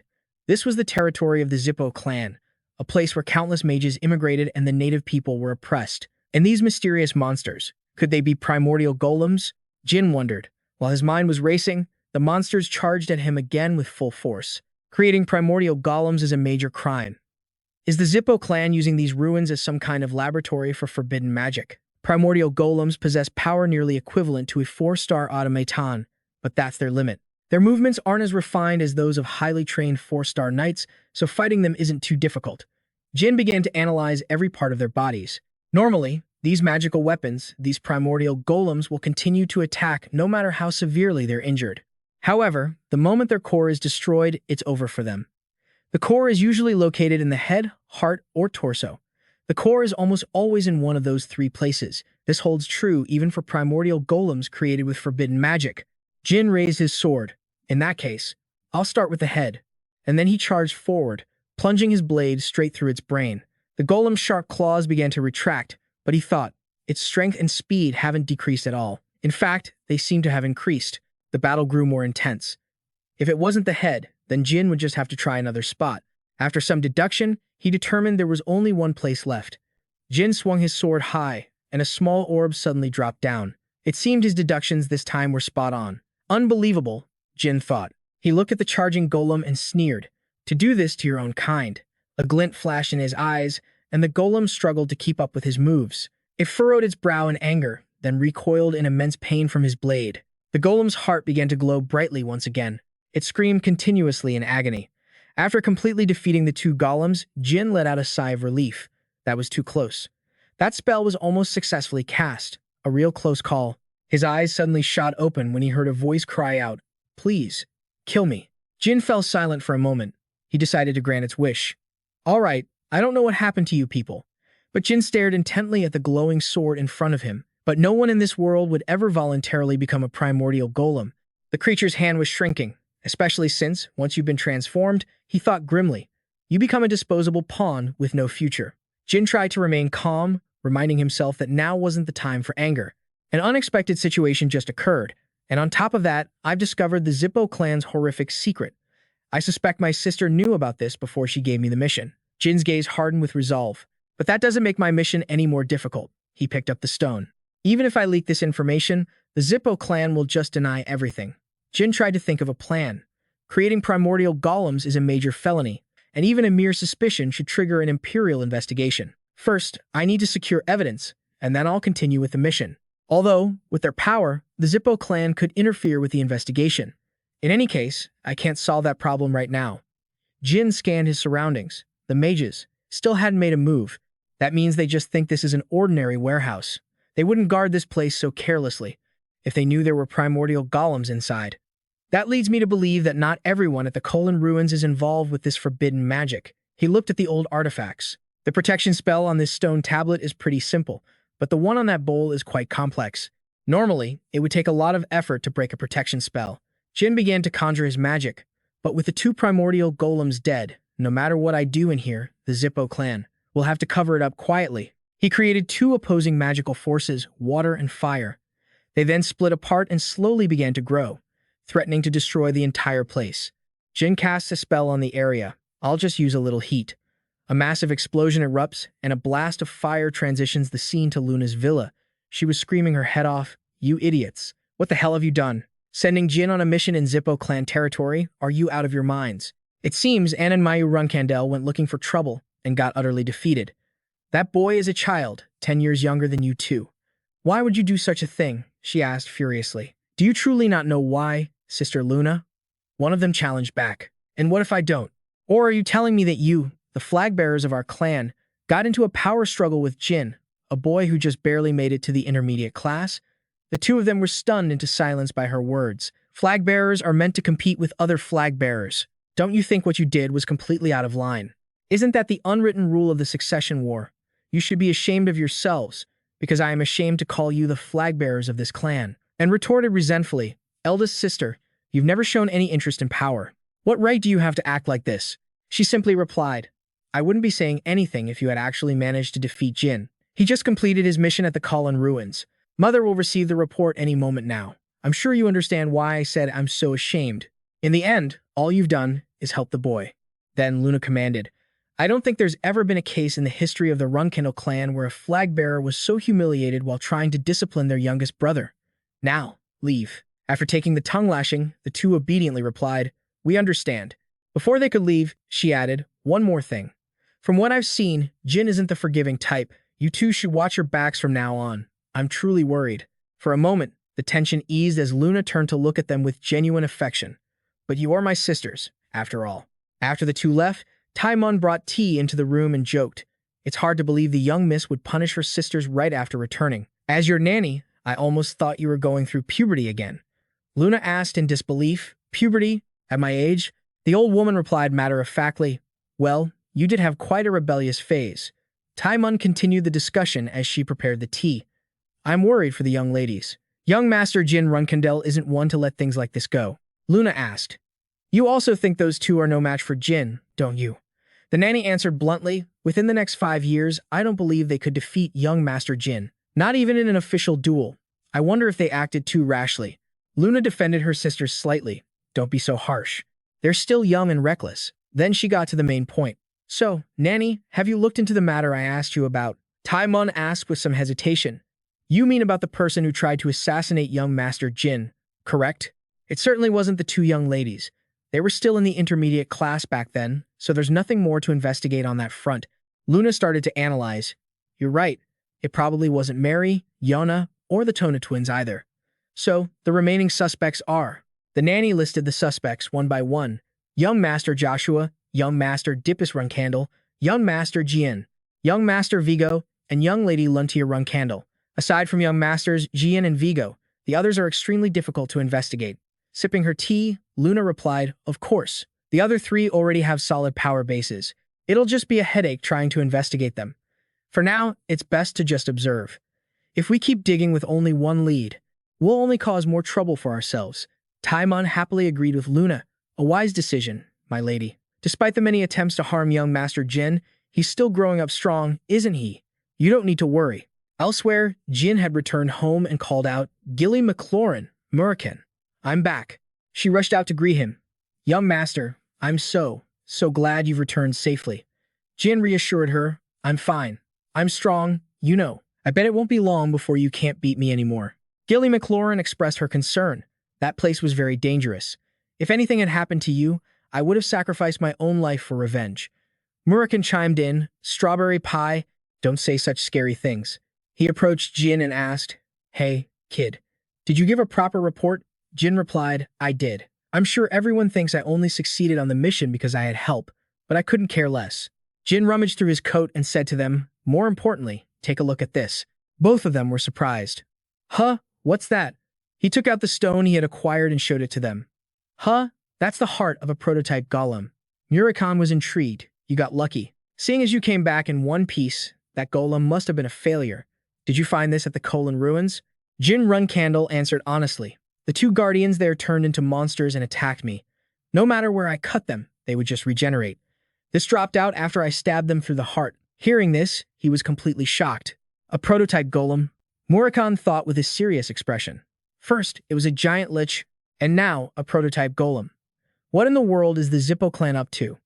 He pointed at the box and asked, if what you're saying is true, then this must be a masterpiece of the Zippo clan. You said those ruins are within their territory. Jin immediately confirmed. That's right, then turned to look at him thoughtfully. Murakan suddenly made a decision. Clear your schedule. You and I need to go back to Colon. I think it's time I paid them a personal visit. What the hell is going on? Jin thought it was a perfectly reasonable idea. I was a bit hesitant to go back because of those prototype golems, but it should be much safer with Murakan. And if I'm lucky, I might even find a full mana fountain. No matter what I do, the Zippo clan will just try to cover it up anyway. So Jin agreed. All right, I'll make some time. The three of them left together right after the mission was completed. Kajin and his cousins also returned to the Runcandel clan, but Runcandel and him stripped them of their cadet titles and exiled them from the clan. Exile was an extremely harsh punishment for cadets, but not a single person felt any sympathy for them. And then, in June of 1795, a great clash occurred. Stop. Zed Runcandel announced, Jin, starting today. Your rock purification training is over. Starting tomorrow, only the Tona twins will be attending. From a distance, Daytona Runcandel could only watch and drool with envy. Yes, uncle. Also, Jin. It seems your morning training with the cadets is no longer necessary for you either. Hearing this, the Tona brothers were so shocked their jaws dropped. Next week, the Patriarch will have something to say to him. The two looked at each other and began to whisper. Could it be that father wants Jin to become a provisional flag bearer? This soon. A provisional flag bearer. That means he'll have to leave the Runcandel clan to earn honor and become a true flag bearer, right? He'll have to act alone, without any help from the family. He clenched his fists, feeling a surge of joy as he thought to himself. Finally, I don't have to worry about anyone else. I can get stronger the way I want to. Despite the harsh weather, the army led by Siren Runcandel showed no signs of stopping. Riding behind him, Khan gently reported, My lord, we are only 2 hours away from the Garden of Swords. Siren closed his eyes and let out a sigh. This son of my old age. He's constantly interrupting my training. I was even thinking of going into seclusion in the Black Sea for 10 straight years. But now, how many years has it even been? Khan replied slowly and sincerely. Ever since Storm Castle, I've felt that young Master Jin was an extraordinary person, but I never imagined he would be this extraordinary. The things he's done at the Garden of Swords have truly stunned me. Upon hearing this, Siren Runcandel suddenly fell silent. His somber figure didn't move an inch, and it was a long moment before he finally responded to Khan. His fighting spirit was never ordinary, not even when he was just a child. From the first time I saw him at Storm Castle, his eyes have always been blazing with resentment. As he said this, he suddenly chuckled. Even though I'm sure he tried to hide it. I can never forget the way that boy provoked his other siblings. When he first entered the Garden of Swords, I'm certain no one had ever taught him. And he was the youngest. And yet, he instinctively understood the law of the jungle there to eliminate his rivals. Siren Runcandel still remembered Jin's words from that day as if it were yesterday. However, father, I am also very gifted at eliminating my enemies. He continued. The other kids knew this too, and they tried to hold him down. But Jin continuously sent reports of success back to the clan. Mission accomplished. Look at the results. Never once did anyone hear any negative rumors about the youngest young master who successfully completed the Colon Ruins mission. Because of this, Siren Runcandel grew even more proud and confident in him. Every time his siblings pushed him towards death, he managed to survive and return, and now he's already reached 5-star. At this point, Khan spoke his mind frankly. Actually, it wasn't the Mammoth case or the Colon Ruins that interested me most, my lord. It was the very first mission you assigned to the young master. He had to fight an entire tribe of white wolves by himself, and yet he still won. Siren Runcandel nodded in agreement. Yes, I also thought he would use his attendants as meat shields to kill that white wolf tribe. But who would have thought he'd handle it all by himself? And by doing so, he proved the oaths he made to me.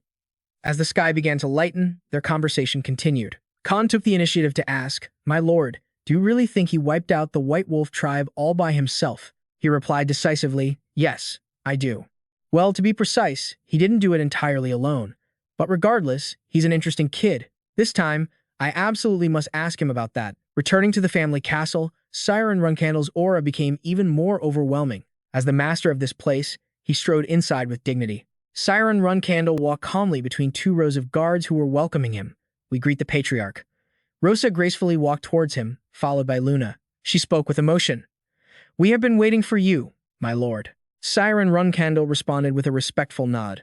"Rosa, you have done well." She deflected the praise, glancing back and deliberately presenting her son's achievements.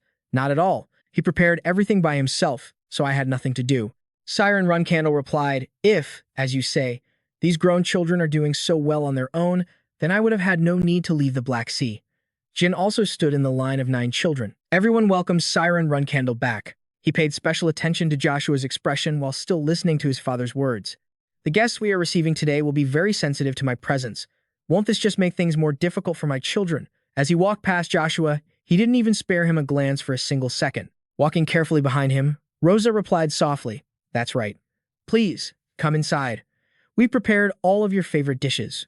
Siren Runcandel was pleased. "Well done. I'm looking forward to it." Suddenly, he frowned with a look of displeasure. The 2 swords strapped to Jin's back made Siren Runcandel stop in his tracks. He called out to his 2 sons in a stern voice, "Jin, Vigo." Intimidated by his father's fierce demeanor, Vigo broke out in a cold sweat. "Yes, father." Siren Runcandel questioned them while looking at them both. "Did you give the sword I gave you to the youngest?" Vigo stammered, then gathered all his courage to confess to his father. "Our youngest brother took it from us. We told him that if he completed the Colon Ruins mission, we would give it to him." So, hearing this, Siren Runcandel immediately broke into an excited grin. Then he burst into loud laughter without hesitation. His reaction startled Rosa Runcandel. He walked over, patted Vigo's shoulder, and encouraged him. "Good. Remember to find a way to take it back. The youngest one is pretty clever, isn't he? Sometimes I even wonder if he's really my son." That evening, in a private room, Siren Runcandel had summoned Jin and asked, "This must be your first time attending a banquet, isn't it?" He replied curtly, "Yes, father." Jin looked down at the banquet hall below, thinking to himself, "In my past life, thanks to my master, I attended a few balls hosted by other families, but I was never able to attend a ball hosted by the main branch. Even on the rare occasions I was at a banquet, I would hide in the corners like a criminal. But now, I've become a guest of honor alongside my father, though it did cost me 1 death." Then, there was a moment of silence. Siren Runcandel began to speak. "As you know, our family rarely holds balls. That's because we only host them on occasions that are truly worth celebrating, which also means the achievement you've accomplished is quite noteworthy." In response to the sentiment and praise, Jin bowed his head. "Thank you, father." As they spoke, Siren placed a hand on his back. "How many guests do you think we'll have?" Jin answered honestly, "I would guess around 1,000. Siren Runcandel seemed a bit restless, his face wrinkling slightly. "That's right. I heard we're expecting about that many, an increase of about 200 from the last time we held a ball 7 years ago." "Do you know what that means?" Jin answered quickly. "It means that in the past 7 years, our family's prestige has grown." Siren continued, elaborating, "Other families often hold balls with 1,000 guests as well. But the guests attending ours today are all exceptionally distinguished individuals. For these past 7 years, all I have done is train and slay monsters in the Black Sea. Even so, our family's prestige continues to rise, and that's because I am the greatest Siren Runcandel of this era. This means if I were to disappear, it's highly likely that most of the people here would turn their backs on House Runcandel." Jin Runcandel looked at his father's stern yet thoughtful face and thought, "That's right. If father wasn't here, how could the Runcandel family have such a great reputation? Our family and the Zippel family are the 2 largest great houses. But as soon as father disappears, the gap in military strength between the 2 families will widen, and the Zippels will become the most powerful force." Jin's hands suddenly clenched as he spoke softly. "Father, if you were truly gone and all those people turned their backs on us, and the Zippels decided to kick us while we're down and corner us, then I would abandon this family." Siren Runcandel was startled by his words. "What? If House Runcandel falls just because I'm not here, then that is a sign that the next patriarch is incompetent. Jin expressed his own view. I have no desire to die a meaningless death under such a patriarch. Besides, how many of their weaknesses does our family hold? Siren repeated the word unconsciously. He had never expected his youngest son to ask such a question. Weaknesses? Jin replied instantly, yes. In order to return the sword I took from Vigo, I demanded to see the partnership contracts that only flag bearers are allowed to see. The head of the Wang family has been deceiving the emperor and embezzling from the national treasury. But because of us, they can still shamelessly attend this ball. The clever family also recently requested our help in killing mages from the Zippel family. The young lady of the hero family once secretly sold a family treasure behind their backs to feed her gambling addiction, and they asked us to retrieve it. Oh, and they still haven't paid the contract fee either. And just from a brief look, I already know so many weaknesses that could kill without a knife. There are surely even more weaknesses in the contracts that only you and Mother are allowed to see. Siren Runcandel finally understood his son's line of thinking. So, you're saying that even without me, you children could use those things to protect this house? Jin replied calmly. If the patriarch leading the Runcandel family is not a Siren Runcandel, then success or failure depends entirely on that person's negotiation skills. Siren agreed, extremely pleased. Exactly. However, we are not the only ones who hold weaknesses over others. The Zippel family has just as many weaknesses in their hands as we do. Jin replied, I know. But the Zippels will never be able to use those things to their fullest effect. Siren narrowed his eyes in question. And why is that? Jin lowered his face, closed his eyes, and smiled slyly. Because playing the villain is the Runcandel's job. Therefore, if the next patriarch holds so many weapons but can't use them properly, I will definitely abandon this family without a second thought. Then I would prepare to take revenge on the Zippels, no matter how long it takes. Siren Runcandel let out a pleased chuckle. He then raised a hand to his chin and continued. Revenge, you say? I see. You have to be alive to get revenge. Not bad. He then had to glance over to get a better look at his youngest son's face. My other children don't have the courage to even mention the possibility of House Runcandel falling in front of me, so they either lie or just cry and complain. But the youngest states his exact intentions, in an incredibly intelligent way. It's a shame I had him so late.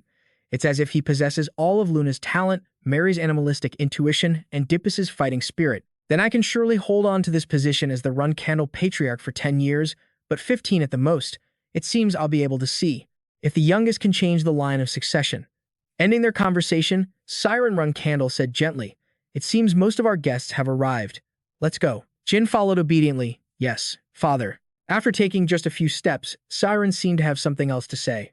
By the way, there's something I want to talk to you about after the banquet. Wait here until I call for you. Remaining in the room for a moment, Jin clenched his fist and thought to himself, the evaluation to become a flag bearer. It seems I'll have to leave the family temporarily after the banquet ends. This 4-day feast is going to feel quite long.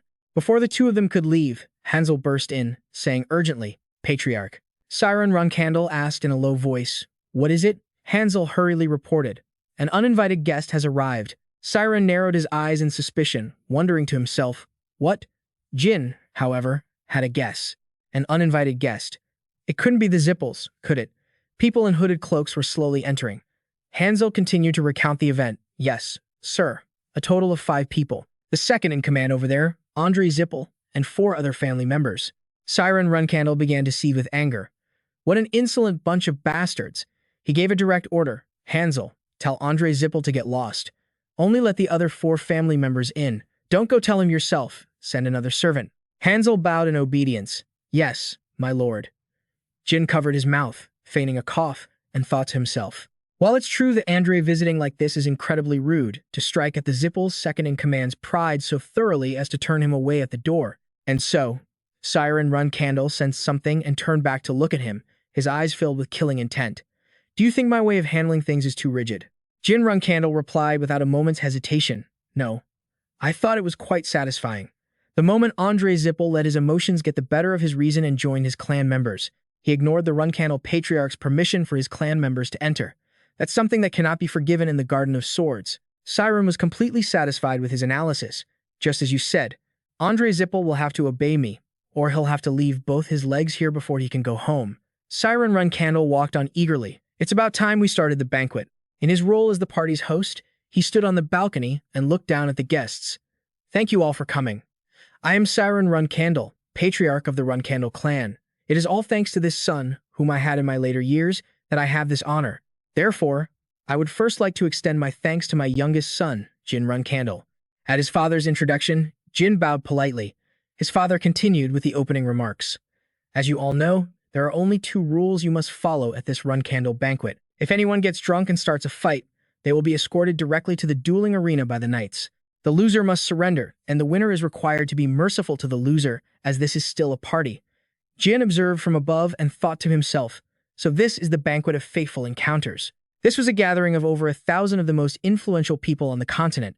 The relationships between them were all incredibly complex. If this were just an ordinary party, they would probably just exchange some pleasantries with hidden daggers and call it a day. But this was a party held in the Garden of Swords. As long as they followed the 2 rules his father had set, although they couldn't kill their enemies, they could still beat them to a pulp, and from that point on, they would officially be considered the stronger one. Finishing his short speech, Siren Runcandel raised his voice cheerfully. Now, everyone, please enjoy the party. Jin could only click his tongue in his mind. This family is truly insane. Then his father called to him softly, Jin, you as well. Siren Runcandel seriously instructed his youngest son. If you see someone suitable, you may challenge them, but you are not to challenge anyone who appears weaker than you, unless that person has insulted you or this family. Jin obediently replied to his father, Yes, sir. And I also know that no matter what happens, I must not lose. Then his father walked down the stairs. But before leaving, he carefully added, That's obvious. If you lose, I will take back everything you have, not just your sword, but your wet nurse as well. From above, Jin bowed deeply. I will be sure to remember that. Watching Siren Runcandel's sturdy back, he was suddenly overcome with a strange feeling. Now that I think about it, this is the first time I've been able to talk to my father like this. This is something I never even dared to dream of in my past life. Just a moment ago, we actually had a rather peaceful conversation between a father and son. But things like a close father-son relationship or becoming a dutiful son are not part of my plan for this life. In this life, I only want to surpass my father. That's what's most important. The party proceeded in a cheerful atmosphere, with the esteemed guests chatting and offering each other drinks as usual. As Jin was standing alone, the 2 Tona brothers suddenly appeared beside him. They patted his back and shoulders and spoke awkwardly. Congratulations on reaching 5-star. It's probably okay for us to talk for a bit, right? Jin seemed cold but didn't refuse. Of course, he took the initiative to ask the Tona brothers, How's your training going? One of them smiled happily and replied, Much better. After I switched to the weapon you suggested, my training has progressed a lot. Jin replied politely as a formality. Is that so? Congratulations. Then he leaned in closer, deliberately whispering, Just stay until you're satisfied with this little show, then get lost, all right? The 2 Tona brothers panicked and quickly agreed. Okay. As the 3 of them were standing there, a guest approached to greet them. A pleasure to meet you, young Master Jin. From the Ken clan, I am. Before the guest could finish his introduction, Jin skillfully cut in. You must be the first knight of the Ken clan, right? The Tona brothers at his side chimed in. A pleasure to meet you. Then they laughed awkwardly and said, We'll be going now, Jin. Jin replied with a gentle expression. All right. Good luck with your training. They both nodded. Thanks. Jin turned back to chat with the guest from the Ken clan. My name is Crow. When I was young, I heard many stories of your bravery. The man let out a hearty laugh. You're too kind. Suddenly, while the 2 were enjoying their conversation, someone ran up and grabbed Jin's hair from behind, even shouting out his full name. Hey, Jin Runcandel. A flashy but rather childish punk grinned and said, I was wondering what kind of freak could reach 5-star at the age of 15. Turns out you really are just a little kid. You've got to be at least 10 years younger than me. It's a pleasure. My name is Heir. Jin was still a bit surprised and didn't answer right away. But a second later, he looked at the man with an extremely dangerous and oppressive gaze. A pleasure to meet you, Heir. Seeing that look, the man immediately let go of his hair. Whoa, you're pretty intense. I was a bit rude, but you're acting like I'm some huge asshole. You may be a Runcandel, but in the world of martial arts, I'm still your senior. I was just expressing how proud I am of my junior, that's all. Why so tense? Jin had no intention of faking politeness and said bluntly, Listen carefully. Heir of the Tuco clan. Your action just now was an insult to those who have treated me with respect.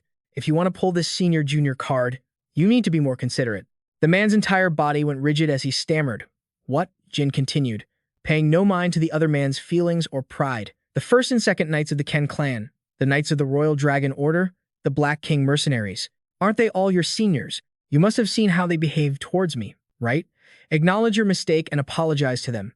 Since I'm the one who had to reprimand you, I'll let this matter go. The tense atmosphere was about to explode when someone walked over and patted the man's back. My goodness. Hey, Hiller. Young Master Jin here just saved your life. I'd advise you to listen to him. She gently advised, all right, I get it. One day, that big mouth of yours will get you into trouble. Just let it go. There's no need for us to be so tense. Realizing his mistake, Heir quickly cleared his throat. If my seniors have all said so, I sincerely apologize to my seniors. Please forgive my error. I also hope you'll accept my apology, young Master Jin.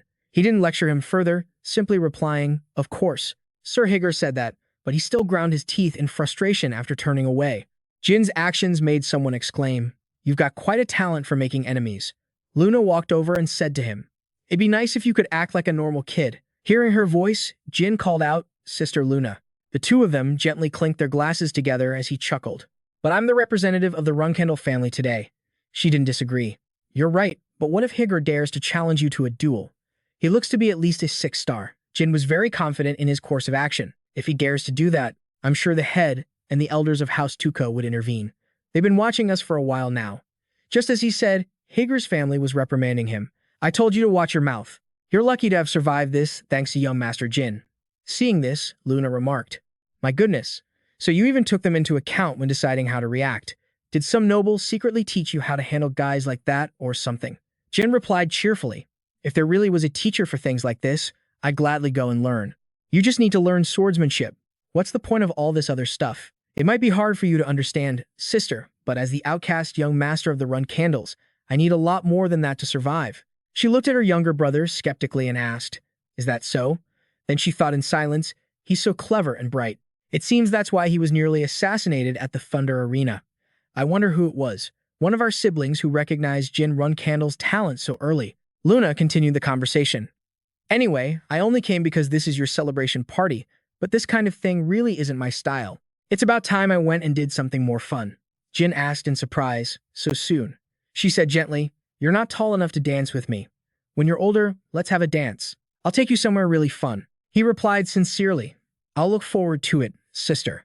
Suddenly, Luna said something that made Jin Runcandel turn serious.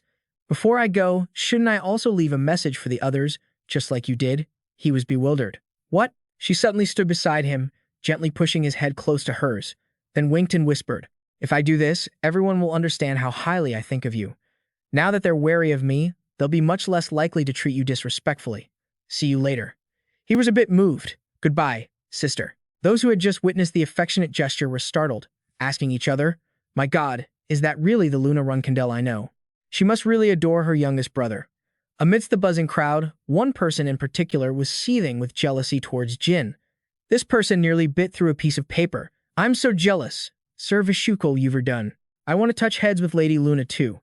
Bouvard Gaston clenched his fists and hissed, "Today, I will definitely write a poem praising Lady Luna, and I will recite it all night long. All night." He glared and snapped, "Can you just shut up?" Having been yelled at, Bouvard Gaston also ground his teeth in anger. Mariella Ibriano, Vishukul Yuverdun's lovely sister, soothed her brother. "Don't be like that, brother. This is probably very important to Sir Bouvard Gaston, and thanks to him showing us around, I've been able to enjoy this party of fateful encounters. We should show him more respect." Vishukul covered his face in exasperation. Mariella, the man overjoyed to find someone who understood him, gushed, "As expected of Miss Mariella, you understand me so well. It is my honor to escort you." Mariella exclaimed, "Oh my, thank you, Sir Bouvard Gaston." In a corner near the door, Jin stood alone in thought, trying to hide his fatigue. Playing the host is so exhausting. Now, where are those damn zipfuls? It's a pain, but maybe I should go look for them myself. Just as he was about to move, Jin had to stop when someone slammed a glass down on the table. The style and voice right in front of him were all too familiar. "I wonder if a young lady such as myself could have a drink with the rising star of House Runcandel." Seeing the platinum-haired young lady, Jin immediately recognized her as Cirrus Endormian. She leaned in slightly towards him and answered her own question. "Cirrus Endormian of the Hidden Palace. It is an honor to meet you, young Master Jin Runcandel." He poured a drink and said, "You are the daughter of the Master of the Hidden Palace. The honor is all mine." Cirrus Endormian skillfully replied, "You are the same age as I am. How could you have achieved such power at your age? I'm quite envious of the Runcandel family's natural gifts."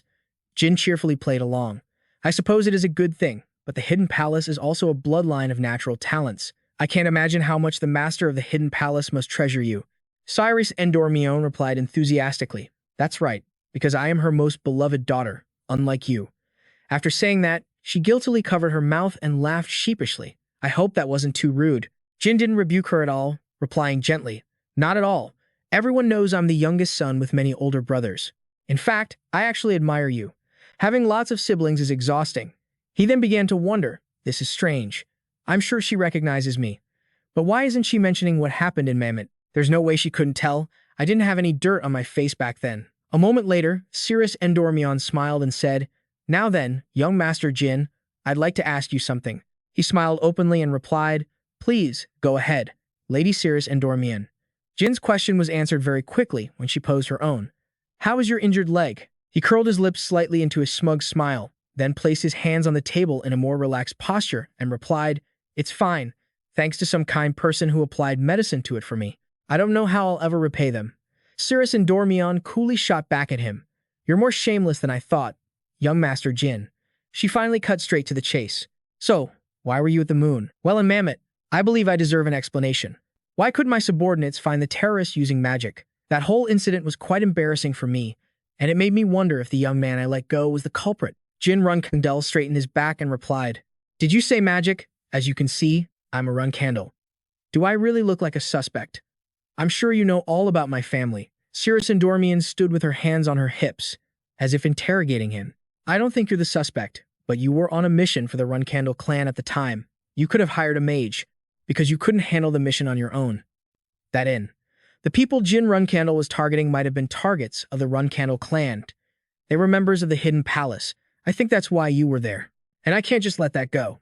He looked down at the ground, thinking to himself, she's not entirely wrong to assume I was targeting a member of the Hidden Palace since I did injure them while trying to kill Enkaro Chandler. Jin then replied with another question.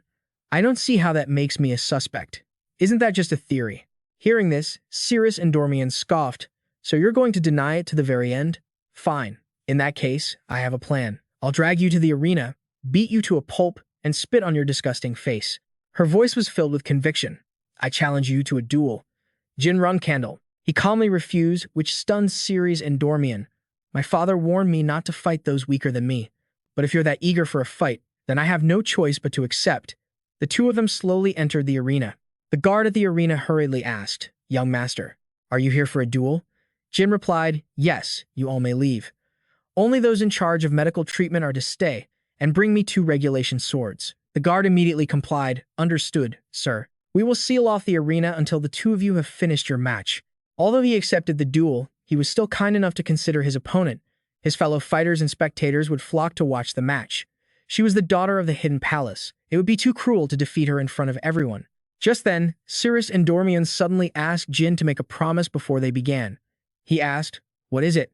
She stated her condition. "If I win, you have to tell me everything that happened that day in Mammoth, with no lies." Jin agreed immediately. "I accept. And if I win, you'll say that you and I never met that day." This made Cyrus Endormion even more curious. "So you really are hiding something?"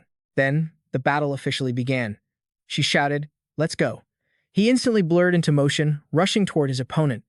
Jin suddenly noticed snowflakes forming around him, his eyes filled with confusion. Just a second later, slashes of light-infused sword strikes cut through the air.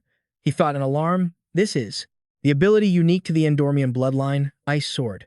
Faced with Cyrus Endormion's powerful attack, Jin sighed and casually split the block of ice in his path. "I didn't expect you to use your ultimate move right from the start." He moved closer and whispered, "I'm so unlucky. As the youngest son, I haven't even learned my family's secret arts yet. What am I supposed to do now?"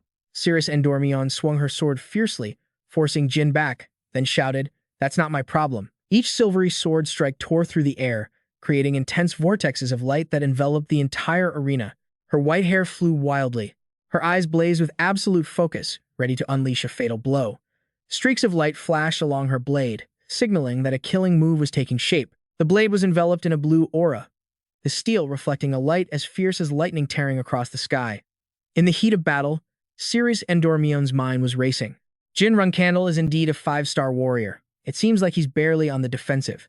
The more we fight, the stronger his true skills become, but it's useless. That 1-star gap can be compensated for by my countless 3rd-level ice swords. Since I'm weaker and have less stamina, I can't let this fight drag on. The moment he counterattacks after observing my movements, I'll switch techniques and finish him. While she was struggling to fight, Jin had already seen through the entire match. Cirrus Endormion is still just a 4-star knight. Even if she can use countless ice swords, she'll still lose to me in both offense and defense because she has realized this gap. I'm sure she'll unleash her power to change the rhythm.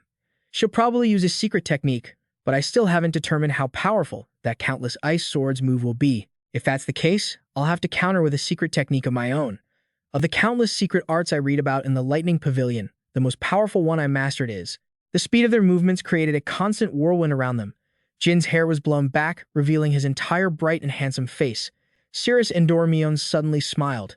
The sword in Jin's hand trembled slightly, its steel flashing with a cold light. She spoke. "It's over, Jin." A clash occurred, and in an instant, the space around them erupted into chaos. He quickly raised a hand to shield his eyes. The sword aura caused the surrounding air to form shards of ice. Within the icy storm she had just created, Cirrus Endormion stood calmly, her eyes shone in the frigid air. The snow dust settled, but Jin was a formidable opponent. A drop of red blood trickled down his face, which was twisted into a delighted grin. Cirrus Endormion was threatened by his arrogant, confident smile. He's smiling, but I've already used Avalanche. Even a 5-star sword prodigy at 15 years old shouldn't be able to withstand a secret art of the Hidden Palace. So why do I feel so uneasy? She froze when she saw the sharp tip of Jin's sword just a few millimeters from her eye. How? Cirrus Endormion became wary and highly focused. Just as she dodged one blow, she was faced with a blade resting against her neck.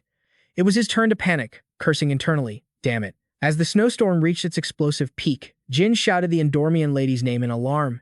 Cirrus Endormion. He gritted his teeth in worry. Damn it. I shouldn't have used the family's sword Tempest. How could a 4-star like Cirrus withstand this level of destruction?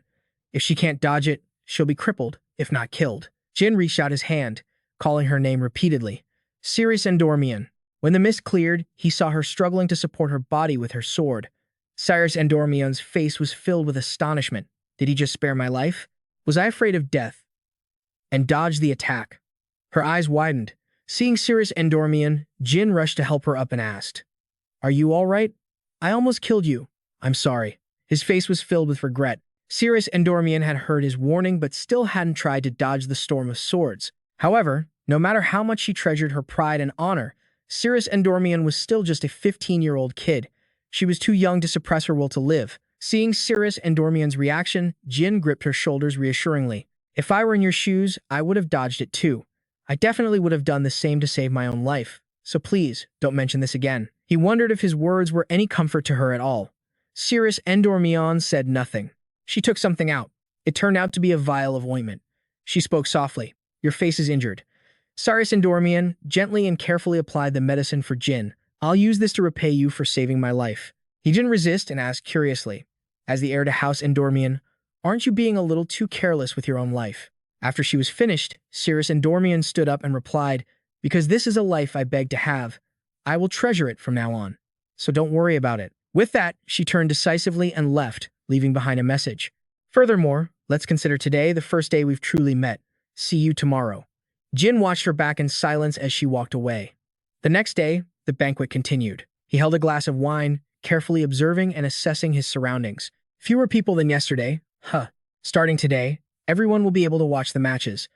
I wonder if the party is really starting now. There are fewer spectators too, so I might run into those people from the Zippel clan. I heard the guests from the Zippel clan are all between 15 and 20 years old. Perfect.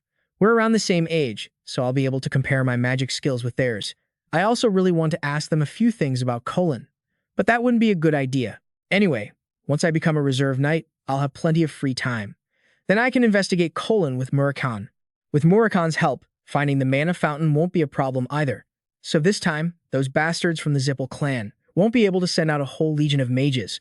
This time, I'll be able to stop something that terrible from happening. Jin was suddenly pulled from his thoughts by the presence of a cat. This took him by surprise, and someone else as well. Why is there a cat at a Runcandel clan banquet? Cirrus Endormion happily sat down and picked the cat up. "Where's your owner?" She checked the name tag on its collar. "Let's see. Is your name Murakan?" "Murakan Runcandel. Did the young master give you this name?" While Cirrus Endormion was still delighted, his face darkened as he replied, "That's right." Suddenly, a voice came from behind. "Oh, it's that cat. I knew if I followed that cat, I'd be able to find you." Hearing this, The two of them turned their heads at the same time to look. Veridin rushed over as if he were meeting a long-lost friend. We finally meet, Jin Runcandel. You have no idea how long I've been looking for you. Jin, however, couldn't help but ask, who are you? But the man didn't care and just spoke with more excitement. I can't believe you'd say that right after we've met. How could you forget me? I think about you every single day. These words made even Ceres and Dormion wear a confused expression. Veridin pointed at Jin Runcandel. Fine. I'll give you a hint. Guess. The first letter of my name is V. As for her, she decided to leave with the cat, sighing. What a weirdo. Let's go, Murakan. Veridin excitedly asked, do you remember? But before he could finish, he was cut off bluntly by Jin Runcandel. No. Even so, Veridin didn't seem ready to give up. Damn it. Then guess again. The place we first met was the transfer gate in the Metel Kingdom. His answer was the same as before. I don't remember. The man could only give a helpless, bitter smile. Veridin's expression turned serious as he placed a hand on Jin's shoulder. Hey now, your memory isn't as good as I thought. Listen carefully and make sure you remember this, okay? My name is... Suddenly, Jin cut him off. Veridin Zippel. Jin brushed the hand off his shoulder. I was trying so hard to act like I didn't know you. It's obvious I didn't want you to know that I remembered.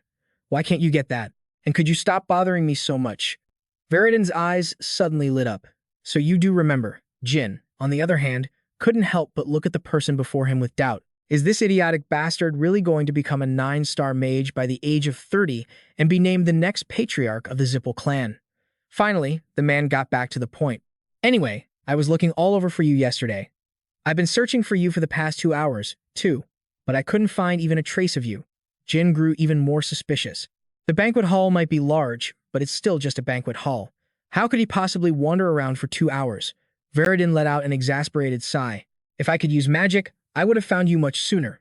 But this is Runcandel territory, so I'm forbidden from using magic, right? He wondered if the guy was lying or just had a terrible sense of direction. But I'm guessing it's the latter. He clenched his fist and put it on Jin Runcandel's head, praising him. Anyway, I'm so glad I found you. It's been 5 years, hasn't it? I can't believe you're already a 5-star. I knew you were talented.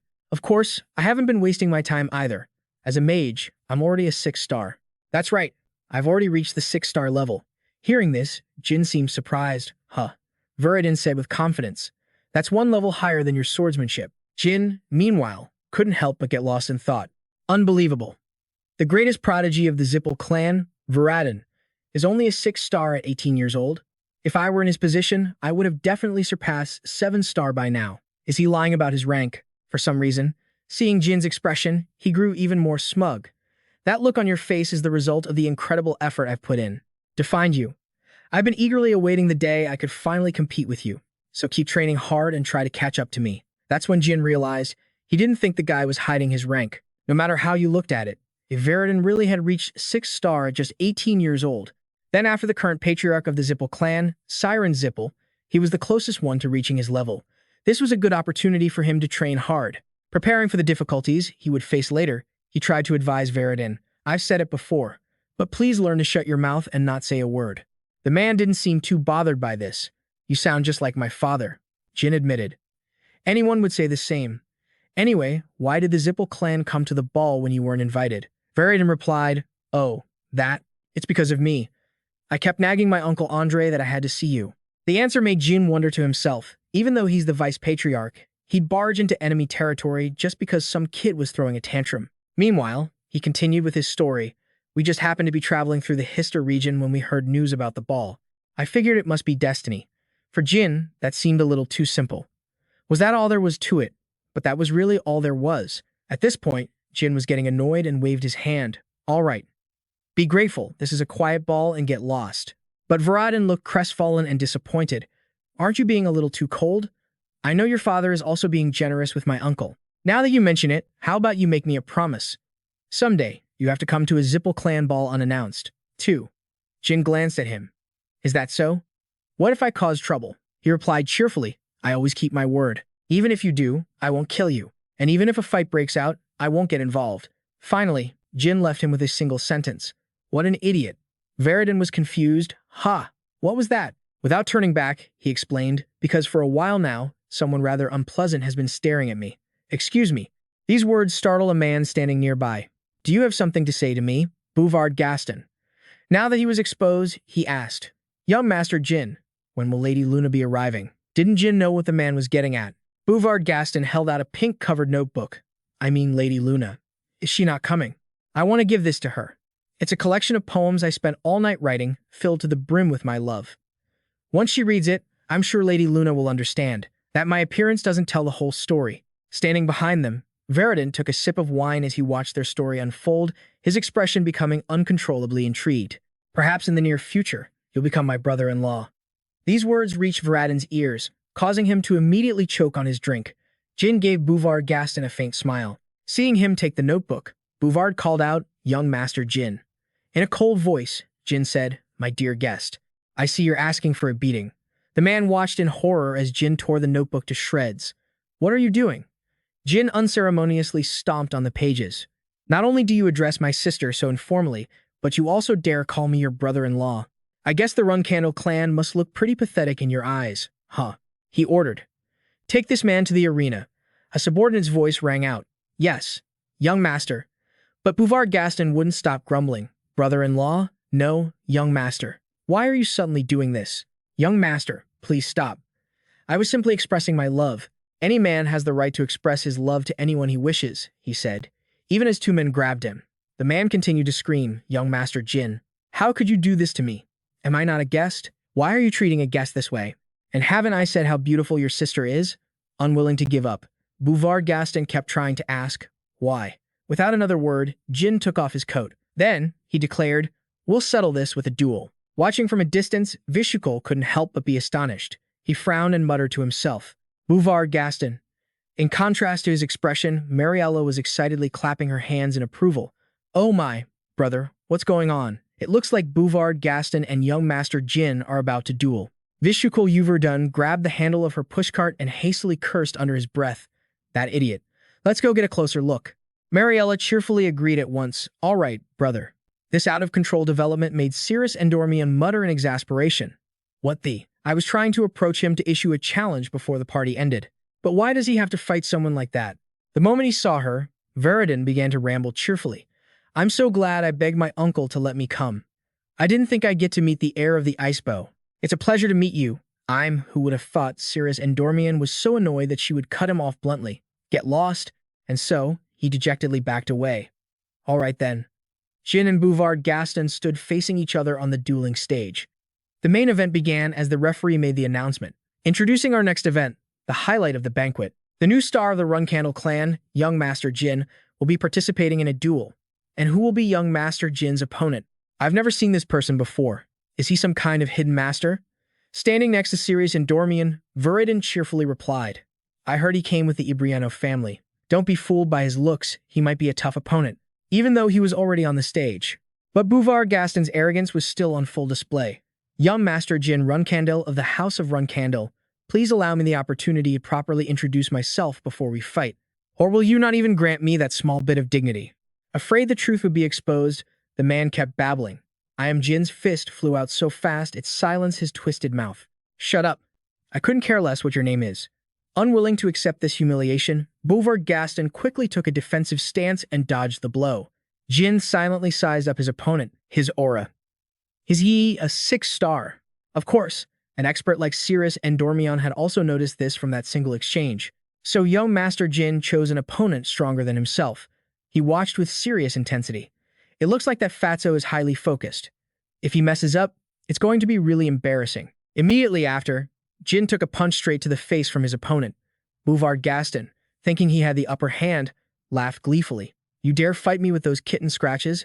I'll make you roll on the ground, crying and begging for forgiveness." Before he could finish his sentence, Jin closed the distance in a flash and sent him flying with a direct hit. Jin's ferocious flurry of punches beat Bouvard Gaston to a pulp. The man was completely trapped, helplessly taking the beating. Veridin excitedly began to announce the match in place of the referee. "It's over." He landed a lightning-fast blow after luring the other guy into making a mistake. "Just as I expected, Jin. You did well." Suddenly, Magiella's clear voice rang out, catching Cirrus Endormian's attention. "Brother Vishukul Yuverdun, I don't understand what young Master Jin is doing anymore.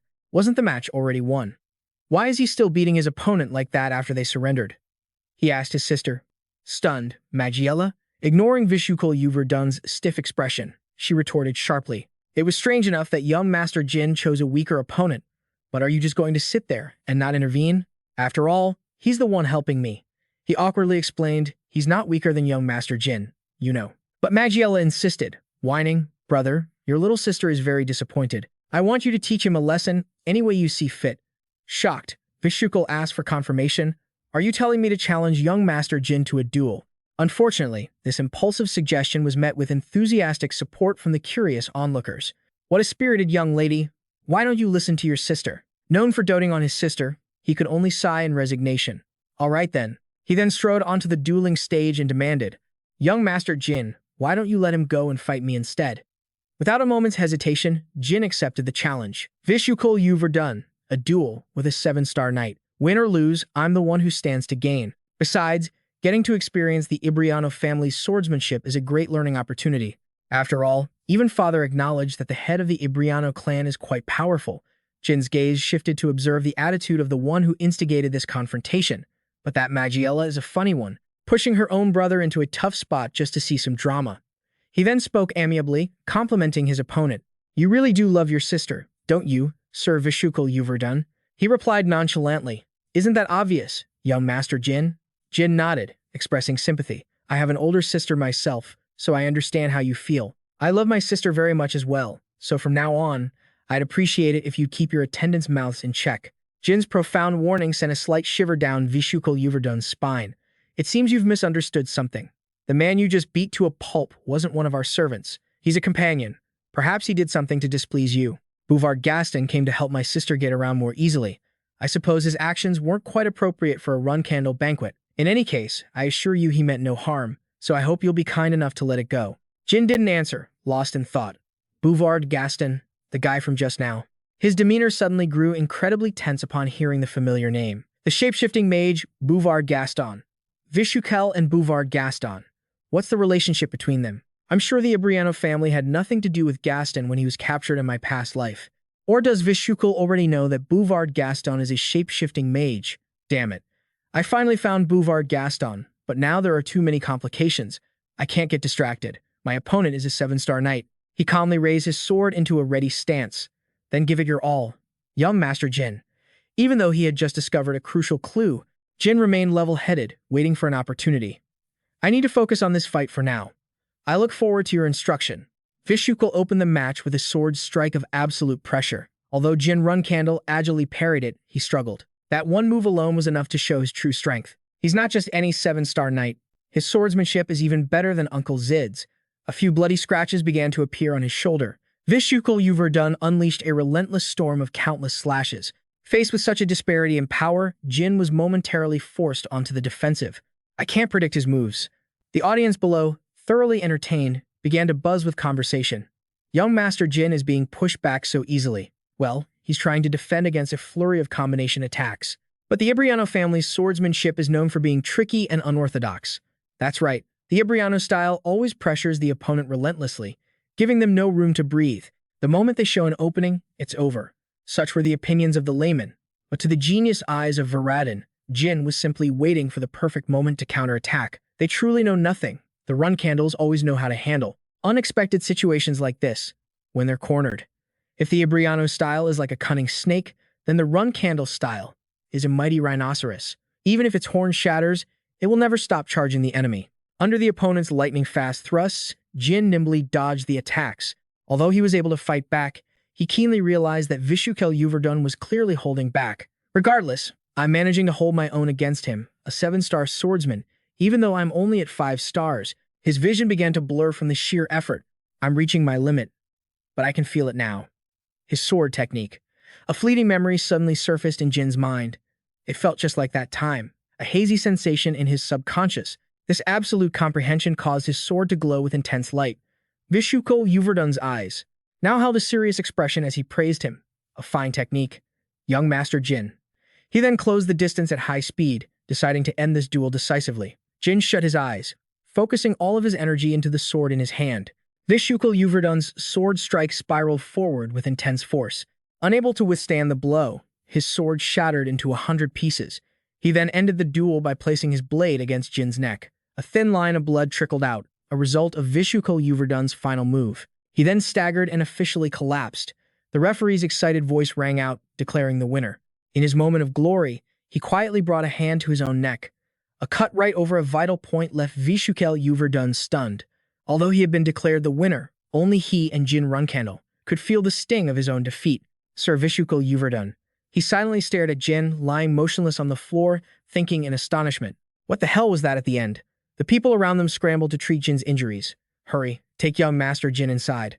The servants hastily complied. Yes, sir. Vishukel frowned, recalling the final moment of the match. The moment his sword broke, I felt something sharp at my neck.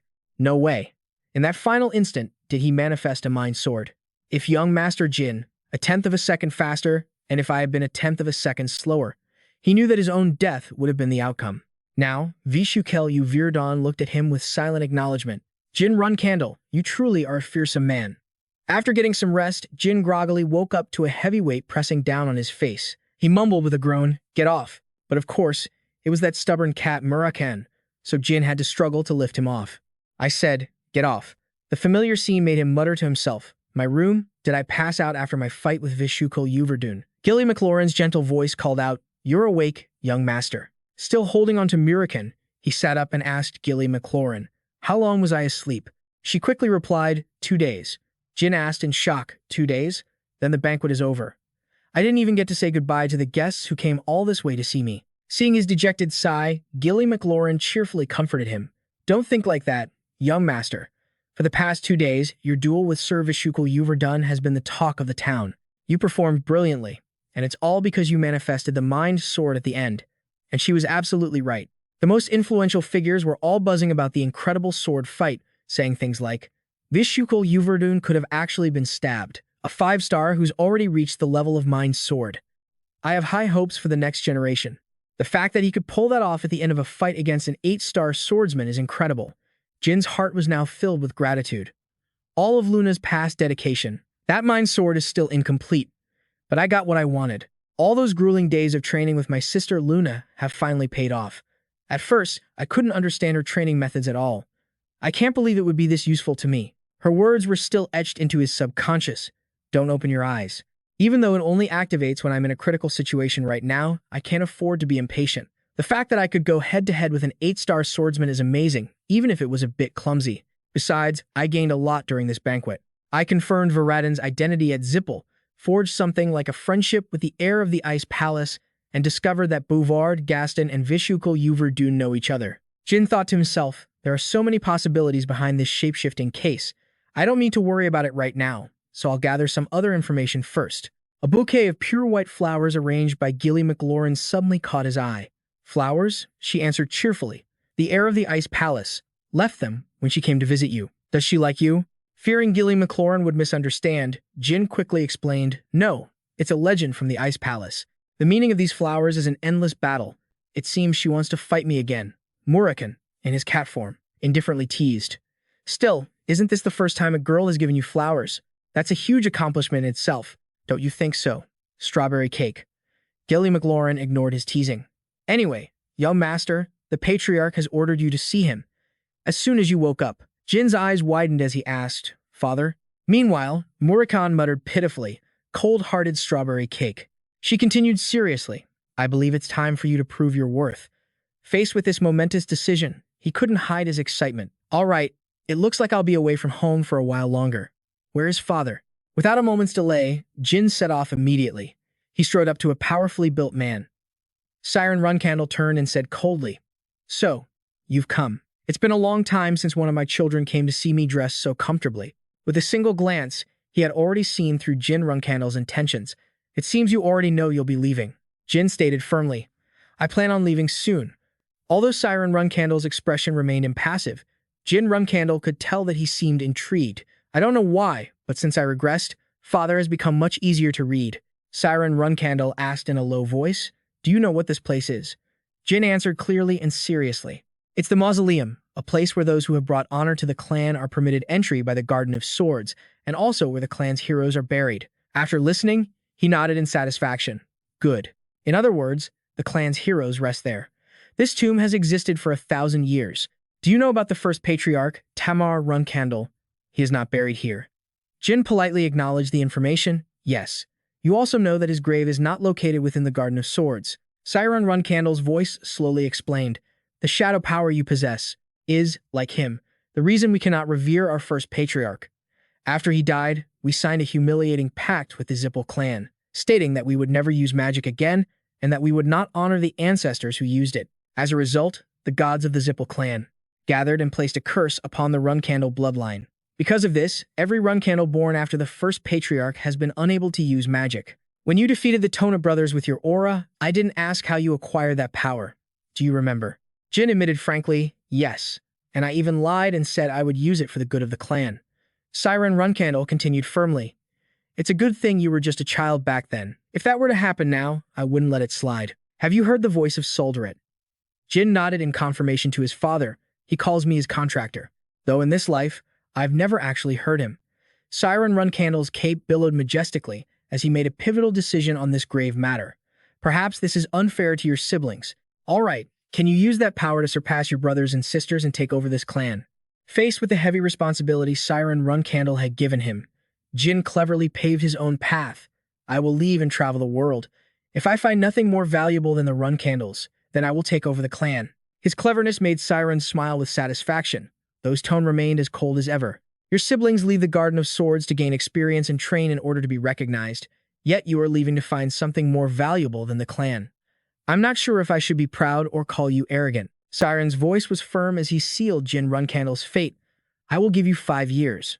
During that time, you are free to discover your own values, then return with your answer. In that moment, he showed his gratitude with his sword, Bradamante. Jin drew his weapon, revealing a blazing sword intent. He resolutely swore an oath to Siren Runcandel. Thank you for everything, father. I will return to see you in 5 years. Gilly McLaurin and Murakan were already waiting outside for Jin. Have you finished your talk with the Patriarch? He suddenly noticed something was a little off about her. We just need to leave. Gilly McLaurin was dressed in traveling clothes, and she was even carrying luggage, which left Jin completely stunned. Something glinting on her wrist made him blurt out, "What's that?" Gilly McLaurin answered casually, "Oh, this? They say it blocks one's aura. I learned about it from some of the older servants. It's a bit uncomfortable, since I suddenly can't use my powers anymore. As servants, rather than making a name for ourselves, our reputation is built upon our masters, so please don't make that face. This is for your sake, young master." Jin seriously made her a promise. "With all my honor, I will protect you, not just for the next 5 years, but always." Gilly McLaurin, I'm sorry. She bowed her head slightly and replied sincerely, "Please don't say that. Just being able to follow you is more than enough, and I can get my powers back after you pass the test." He walked over to Gilly McLaurin's side and declared with excitement, "All right, let's go." Before leaving, Jin glanced back one last time, taking in the sight of the sun-drenched grounds. The Runcandel clan's castle stood imposing and majestic. His eyes burned with boundless determination. 5 years from now. It seems this is only the beginning. Jin led the way, followed by Gilly, McLaurin, and Murakan. Let's go. A strong wind billowed his cloak, and with unshakable conviction, Jin embarked on his colorful journey. Discover the world, you say. The towering figure of Siren Runcandel stood in a dark corridor, lost in thought. With just one sword, he gripped the hilt of the blade hanging at his waist, deep in contemplation. Even though I've reached the level of a demigod, I still failed to break the Zippel clan's ancestral curse. And at that moment, Siren Runcandel thought of Solderet and an orb of darkness. The contract with Solderet, the shadow energy. And then, an image of Jin involuntarily came to mind. Perhaps his youngest son was the clan's greatest hope. His gaze hardened, becoming resolute, his face forming a humorless smile. That child might hold the power to free the Runcandel clan. I'm very curious to see what the future holds for that boy. In a deep, dark forest, he and Gilly McLaurin were struggling to make their way through. Jin walked ahead, using fire magic to light the path, while she trudged behind carrying the luggage. Suddenly, Gilly McLaurin spoke up. "Young master, are you really okay with leaving without a single word of goodbye?" He didn't answer right away, turning to look at her with a questioning gaze. She continued in a bewildered tone. "The cadets in your squad and Lady Luna will surely be very disappointed." Hearing this, Jin finally explained gently, "Don't worry. Luna is pretty free-spirited, after all. And while the cadets might be sad, it's not like we'll never see them again, right?" Then he imagined a scene of the soldiers raising their swords high, lined up to see him off, and couldn't help but sigh. If I had mentioned it to them, they probably would have lined the road and raised their swords for me as I left. Hearing this, Gilly McLaurin chimed in, "That's right. They might have done even more than that." But then she continued to press. So, where are you planning to go now? From what I've heard, most of the other flag bearers choose Mammoth as their first destination. Gilly McLaurin tried to explain the benefits of Mammoth to Jin Runcandel. That's because eliminating villains is the most effective way to become famous. But right now, he didn't seem interested in that at all. He simply replied dismissively, famous. At that moment, Jin Runcandel was already thinking about his sister, Mary. Before becoming a Runcandel flag bearer, they had to venture into the world and build a reputation from scratch to be recognized. And there was one more condition. They couldn't hope for any help from the clan. An image of a fierce and mighty Mary appeared, sword in hand, slaughtering her way through a region. For example, Lady Mary defeated all the strongest fighters in the northern part of the continent and became famous as Windfury Mary, the Fury of the North, before she became a flag bearer. Right now, he looked down at the dark power flickering in his hand and couldn't help but scheme. Besides her, my other siblings all returned within about 6 months to 2 years, but father gave me a total of 5 years. There can only be one reason for that. The flow of shadow energy swayed in rhythm with Jin's train of thought. Find out everything you can about shadow energy, and then return. After some thought, he finally announced their destination. We're heading to the Awaken Kingdom first. The location made Gilly McLaurin a bit surprised and somewhat shocked. The Awaken Kingdom? You mean the nation allied with the Luthero-Magic Association? A moment later, she practically yelled in confusion. Isn't that the Zippel clan's territory? Why are you going there? Jin turned to look at her, explaining with a smile. When I went to the Colon ruins for my mission, I heard there's a large number of unregistered mages aggressively ruling over that land. He then pictured those ruthless mages and said with a tone of certainty, it seems they're working with martial artists and causing a lot of trouble for the people of Awaken. At this, Gilly McLaurin finally understood Jin's plan and could only exclaim in admiration, ah, that's a great idea. Young master, she stood behind him with an excited expression and said confidently, back when I was a soldier, I loved dealing with those kinds of bad guys. I'm already getting excited. But Jin just stood there, looking a bit awkward. Actually, I've never heard anything like that. I only know this information from my past life. He couldn't help but recall the image of a group of old men shouting out bids for a pitiful slave. All the unregistered mages and warriors are puppets of the dark clans, called the Tessing. What I'm really interested in are the underground auctions that those guys organize. He thought about their logbooks, musing that there were many items whose true value no one knew. I need to buy a few swordsmen and a ring. At that moment, Gilly McLaurin's small hands were hurriedly counting their money pouch as she cautiously reported to Jin, young master. I don't think we can use the transfer gate to get to the Awaken Kingdom. Her face was sullen as she glanced at the few coins in her pouch and spoke. According to the family rules, I can only bring 10 gold coins. Besides, you're not allowed to reveal your Runcandel identity. So I don't think we'll be getting any help. He turned and replied, if we can just get to the Din Kingdom, then this problem will be solved. Gilly McLaurin asked in confusion, the Din Kingdom? But how do we get there? Jin immediately looked at Murakan, who was perched on her shoulder, and said firmly, we can fly. He then urged him on. What are you still waiting for? Murakan, transform. Jin's words took Murakan by surprise, who quickly shot back, hey kid, are you serious? Gilly McLaurin spoke up cautiously, young master, we can't do that. What if someone recognizes him? It'll be fine, he said confidently. We have to at least try. She quickly tried to warn him again, but what if the clan finds out? But before Gilly McLaurin could finish, Murakan leaped down, landing swiftly on the ground. A black mist immediately enveloped the sky, and howling winds erupted from the darkness. They were so strong they knocked over the surrounding trees. A massive black dragon appeared before the two of them. Murakan spoke to them in a deep, gravelly voice. Hold on tight. She sighed helplessly as he said, to reach the Din Kingdom by tomorrow, we'll have to fly very fast. Meanwhile, on a castle corridor, Luna was strolling under the moonlight that streamed in from outside. Suddenly, she stopped, an indescribable feeling running through her body. As if sensing something unusual, Luna turned her head and looked outside. Through the glass, she saw the silhouette of a dragon flapping its wings in midair. In the quiet night, Luna muttered in a daze, could that be Jin? As she watched the dragon fly away, she became more certain. He's riding a dragon right after being named a provisional flag bearer. Luna's hand gently rested on the glass where his figure was still visible. My goodness, he really is different, she thought to herself, her heart filled with affection for Jin. With a hint of playful blame, she added, leaving without even saying goodbye to his siblings. All the while, he and Gilly McLaurin were struggling to hold onto Murakan's back. They had no idea Luna had seen them. I hope you have good luck, my cold little brother. The scene changes to a dark forest in the Din Kingdom. Murakan had transformed back into his human form and was rushing to help Gilly McLaurin, who was vomiting at the base of a tree. Strawberry pie. Are you okay? he asked anxiously. She could only manage a groan. Ugh, my stomach. Seeing this, Murakan turned and angrily yelled at Jin Runcandel, placing all the blame on him. Hey, kid, look what you did, you scared strawberry pie. Jin replied nonchalantly. How is that my fault? It's because you fly so weirdly. He immediately shouted back, You're the one who told me to fly, then quickly turned back to Gilly McLaurin. Hey, strawberry pie. Murakan gently took care of her. Okay, slowly now, take a deep breath. That's it, that's right. Lean on me. Seeing this, Jin was left speechless, watching as he gently stroked Gilly McLaurin's back. He couldn't help but marvel. What a strange dragon. I need to get into the city right away. But Jin's suggestion was met with a firm refusal. No can do, kid. I'll take care of strawberry pie. You go make some money. Jin had no choice but to put on his cloak and go alone, but not without a warning from Murakan. You just sit still and don't cause any more trouble.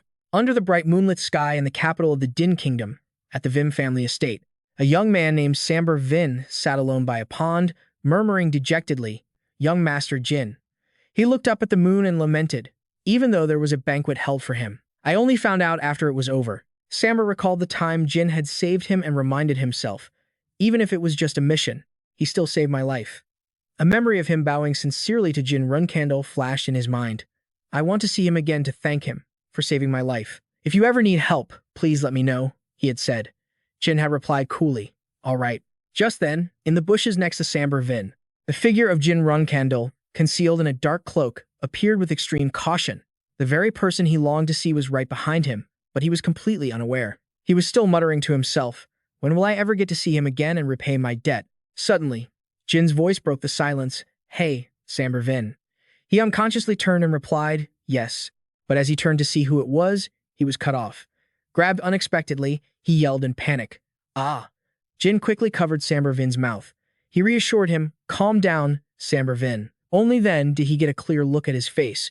Jin motioned for him to be quiet and slowly explained, It's me, Jin. I saved you from those Kinzello guys. Once he saw that Samber had calmed down, he let go so he could speak. But Master Jin, why are you here? Jin answered honestly, You said, to come find you if I needed help. You remember, don't you? Samber Vin's face lit up. Of course, I remember. How could I ever forget your kindness? If it weren't for you, Master Jin, I would have. But before he could say more, Jin cut him off. All right, good. With a serious, cold expression, Jin said, Bring me some gold and money. Hearing this, Samber Vin's eyes went wide with shock. His mouth moved, forming words that never came out, before he plopped onto the ground, staring at Jin in utter disbelief. The rules stated that they had to conceal their identity as a flag bearer, at least for a while, because they needed to build their reputation solely on their swordsmanship without any help from the family. It was only natural for the Runcandel children to be dirt poor for the first month or two, because they had never been taught how to make a living, so until they could earn prize money by hunting criminals or working as mercenaries, they were forced to experience poverty. But things were different for our group. The three of them were now enjoying a lavish feast of grilled meat, seafood, and wine. The scene changes, and Gilly McLaurin is resting her chin on her hand, smiling with satisfaction. The food in the Din Kingdom isn't bad, is it? The three of them then took a leisurely stroll through the city. She chatted happily. I was prepared to tighten our belts for a few days, just like the other flag bearers, but we've had a very smooth start. It's all thanks to you, young master. Murakan burst out laughing. Strawberry pie, he began to recount. I was just telling Jin yesterday. Isn't this blackmail? Young master, you sure changed your tune quickly. Gilly McLaurin stammered, trying to explain. That's because, he smiled faintly. It's not blackmail, Jin continued, a mischievous glint in his eyes. Samber Vin could have paid me back in cash. He recalled, I was only going to take a little, but he was so panicked he kept insisting. Please, just take it all. It's my honor to help you. Jin turned and asked, by the way, Murakan, are you sure you didn't eat too much? Recalling what happened before, he explained, we're about to open a transfer gate. What if you puke again like last time? Murakan clenched his fists and growled, Shut up. Even if I puke, eating until I'm stuffed is the instinct of a dragon like me. Jin sighed, clearly out of patience. What damn instinct? If it weren't for me, you would have been starving for days now. Hearing that, Murakan retorted, If you don't want to see me throwing up, then why don't you just ride me? So why are you so insistent on using the transfer gate? Gilly chimed in softly, her eyes teasing. I'm guessing someone's just trying to hide their dragon sickness. Murakan's voice shot back defensively. Hey, strawberry pie, that's not what I meant. I wasn't talking to you. As the three walked through the town, Jin grew pensive. I was worried about Gilly McLaurin, but it looks like the real problem lies elsewhere. He then mentioned their upcoming destination. The place we're headed is the Awaken Kingdom, a member of the Luthero Magic Federation, which is controlled by the Zippo clan. Gilly explained in a serious tone. About 80% of all active dragons are allied with the Zippo clan. That's why we only flew this far. We shouldn't provoke them when we aren't ready. Flying into their territory without the Zippo clan's permission is basically a declaration of war, isn't it? Murakan retorted, dropping his usual nonchalant attitude. What are you afraid of? More than half of those dragons would cower in fear at the very sound of my name. He then transformed into a cat, slowly shaking his head as he spoke. Everything's different now. No one flies around flaunting their wings in the sky anymore. One day, I hope the world will become a better place to live in. As soon as he finished, Gilly frowned and warned him. I've told you not to transform so carelessly right in the middle of the street. The Zippo clan maintains its power thanks to the dragons. The gods who created the dragons and numerous members of the Zippo clan have made contracts with those very gods. In other words, the Runcandel clan would have a very hard time dealing with them now. If Father wasn't here, the Zippo clan probably would have torn Runcandel apart a long time ago. He suddenly paused, remembering something important. Wait, now that I think about it, how did they manage to gather so many people with contracts? Is it even possible to gather that many in a single generation? This can't be a simple coincidence. After a while, they arrived at the transfer station. A guard stepped forward sternly. Please present your identification. Jin stopped, realizing they were there. He handed over 2 passports. I'm Jin, and this is Gilly McLaurin. We've come to the Awaken Kingdom as tourists. The guard took the passports, examining them closely. He said nothing, remaining silent, his eyes scrutinizing every detail. They passed through the checkpoint easily. As he was about to sit down, an announcement blared from the speakers. This is an announcement for all passengers. Jin and Gilly McLaurin sat silently, waiting. We will begin teleportation to the Awaken Kingdom in a few minutes. You may experience side effects from the teleportation, such as headaches or delirium. Therefore, please remain in your seats and make yourselves comfortable. She turned to him. As expected from the IDs our clan provided, we passed through without a single hitch. Jin nodded, looking as if it were no big deal. Of course, the person who gave them to me said these cards were so authentic that they could even fool the Vermont Special Forces. Immediately after, the announcer's voice came on again. Thank you for waiting. Teleportation will now commence. A few moments later, the teleportation began. The one suffering the most was none other than Murakan. Jin looked up, his cold eyes focused as he thought about the Awaken Kingdom from his previous life. Memories flooded his mind, but 15 years had passed since then. When Jin opened his eyes, the system announced, We have arrived. Welcome to the Awaken Kingdom, part of the Luthero Magic Federation. Jin stood silently, his expression calm but his gaze deep and unreadable, not saying a word. He thought back grimly. Before his regression, he had spent the final years of his life in the capital of the Awaken Kingdom. It had been a long time since his past life, but the scenery hadn't changed much. A heavy atmosphere filled the air as the camera panned across dark alleys. Beggars and the homeless could be seen everywhere. The streets were crowded, but the people passing by had gloomy expressions on their faces. Gilly McLaurin leaned in and whispered, This city is strangely gloomy, even though the weather is beautiful today. Isn't it, young master? He didn't answer right away, instead glancing around quietly. It's all because of this tyrannical regime of blood-sucking bastards. I remember hearing just how terrible the current Dark Age is. Jin gave an order. First, let's find an inn. We can look for our destination later. Her voice replied, soft but clear, Yes, young master. After a while, the three arrived at a rundown inn on the outskirts of the central district. Murakan stopped short when he saw the building and said irritably, Hey, kid, do we really have to stay in a dump like this? Immediately, Gilly McLaurin, who was standing nearby, turned and said gently, The young master must have a plan, Sir Murakan. Extremely annoyed, he grumbled, Strawberry pie, we're not broke. Why do we have to stay in a place like this? Standing in front of the old wooden door, Jin spoke calmly. I'm sure that would go over great, wouldn't it? Flaunting our wealth in a city like this, full of criminals and illegal mages. Murakan snarled through gritted teeth. And that's a reason to stay in a dump that not even orcs would touch. In response to his grumbling, Jin said nonchalantly, Say what you will, I'm going in. From behind, the sound of steady footsteps echoed on the wooden floor in the dim light. A man was dozing off in a chair. Jin's cold voice cut through the silence. Are you the innkeeper here? The man jolted awake, his eyes groggy behind glinting glasses, a bit of drool at the corner of his mouth. The innkeeper was startled awake and lifted his head. Customers? He sized up the three of them, a tracker and a rookie swordsman, and the beautiful girl standing with them. Is she a maid? The innkeeper flashed a sinister, knowing smile. He brought out a tray of drinks, offering them to the three with a cunning grin. The innkeeper said, "Welcome to my inn. We have plenty of rooms available." A glass of gleaming golden liquid was placed before the group. "Please, this is our inn's famous orange juice. Grab a glass and then pick any room you like." Murakan picked up a glass. His eyes were suspicious, but he maintained a cold expression. Meanwhile, Z was thinking gleefully, "That's right, drink up. When you wake up after drinking that, your lives will start a new chapter in the underground auction house beneath this building." His eyes widened, having clearly noticed something was wrong. Just as Z was imagining the beautiful scene, Murakan threw the glass of juice right in his face, shattering his daydream. Has this lowly insect lost his damn mind? Z, wearing round glasses, stared wide-eyed as the liquid dripped down his face. What is the meaning of this? Before he could recover, he was terrified by Murakan's aura. He lunged forward like a ghost, his cloak billowing, his killing intent flaring in an instant. A fist came swinging down. Gilly McLaurin was surprised, and Jin even poured out his drink. This showed they had no trust in this so-called hospitality.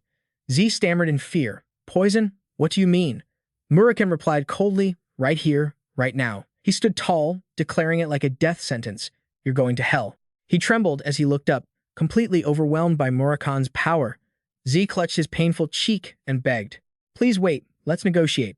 But Murakan just coldly raised his foot with a furious look in his eyes. He stomped down hard and yelled, "Negotiate my ass." Jin stood to the side, observing the scene and whispering to himself, "Z, an information broker in the Empire, as he calls himself. He's someone I owed a debt to in my past life." He suddenly recalled an old memory. The reason a weakling like him, exiled from his family with no support, could settle down in Aki was all thanks to Z's help. That's how he and I became close, but it wasn't for any good reason. He tricked me under the pretense of introducing me to an underground auction house and took everything I had except the clothes on my back. The memory resurfaced, annoying him. He rubbed his brow and thought, "This is so frustrating." Jin watched Murakan beating up Z and thought, "But this time is different. This time, it's my turn to use you, you bastard." The flurry of blows made Z clutch his head in pain. He screamed, "If you keep hitting me like this, I won't let this go." He yelled angrily, "I may not look like much, but I'm a 5-star. But Murakan ruthlessly punched him in the face again, shouting, "Who cares?" As the relentless blows rained down, Z quickly begged for mercy. "I was wrong. But it wasn't poison, it was a sleeping drug." At this point, Murakan was too enraged to listen to his words. It's all the same. But Jin, standing aside, thought, this should be enough. He quickly told Murakan to stop. Let's see what he has to say. Murakan angrily yelled back, "Huh, why should I listen to a guy who tried to drug us?" Z reached his hand out to Jin as if begging for his life. "Please save me, sir. I will atone for my mistake." But before he could finish, Murakan shouted, "Shut up. Don't you open your mouth unless you want another beating." Jin Runcandel calmly sat down in a nearby chair and said, "I'm going to ask you a few simple questions, you scumbag. If you lie, you're dead. If you tell the truth, you'll live." He continued, his voice laced with ice, "I will be judging your answers subjectively, based on my feelings and my intuition." Got it? Z immediately replied with a loud yes. Only then did Murakan let him go, grumbling, "Fine, do what you want." Jin began questioning him. "All right, what do you do for a living?" Z answered with a tremble, "My name is Z. I'm an innkeeper and an information broker." Then Z bowed his head and tremblingly confessed, "I'm also a con artist and a human trafficker." Hearing this, Murakan couldn't contain his anger and exclaimed, "God." Z immediately dropped to his knees and begged, "If you spare me, I can be very useful to you. I know a lot about this city. You can trust me." Jin spoke coldly. "It seems the reason you drugged us was to sell us somewhere." At this point, he had no choice but to admit it. "Yes, that's right. I'm sorry." Without a word, Jin slowly walked over, placed his foot on Z's hand, and asked, "Where?" He looked up with a dazed expression. "What?" Without another word, Jin coldly stomped his foot down hard. He screamed in pain, then quickly answered, "The testing underground auction house." Jin pressed his foot down harder and said in a low voice, "Details." Z immediately spilled everything, his voice shaking. Testing is a dark organization that runs auction houses. Slaves, forbidden poisons, stolen items, and even artifacts. That place has everything. At that moment, Jin thought with a sense of resignation. Finally, the testing underground auction house. Jin said softly, "All right, you'll be safe for tonight, but you know what to do next, right?" He quickly nodded and replied, "Of course." "Oh God, thank you, sir, thank you."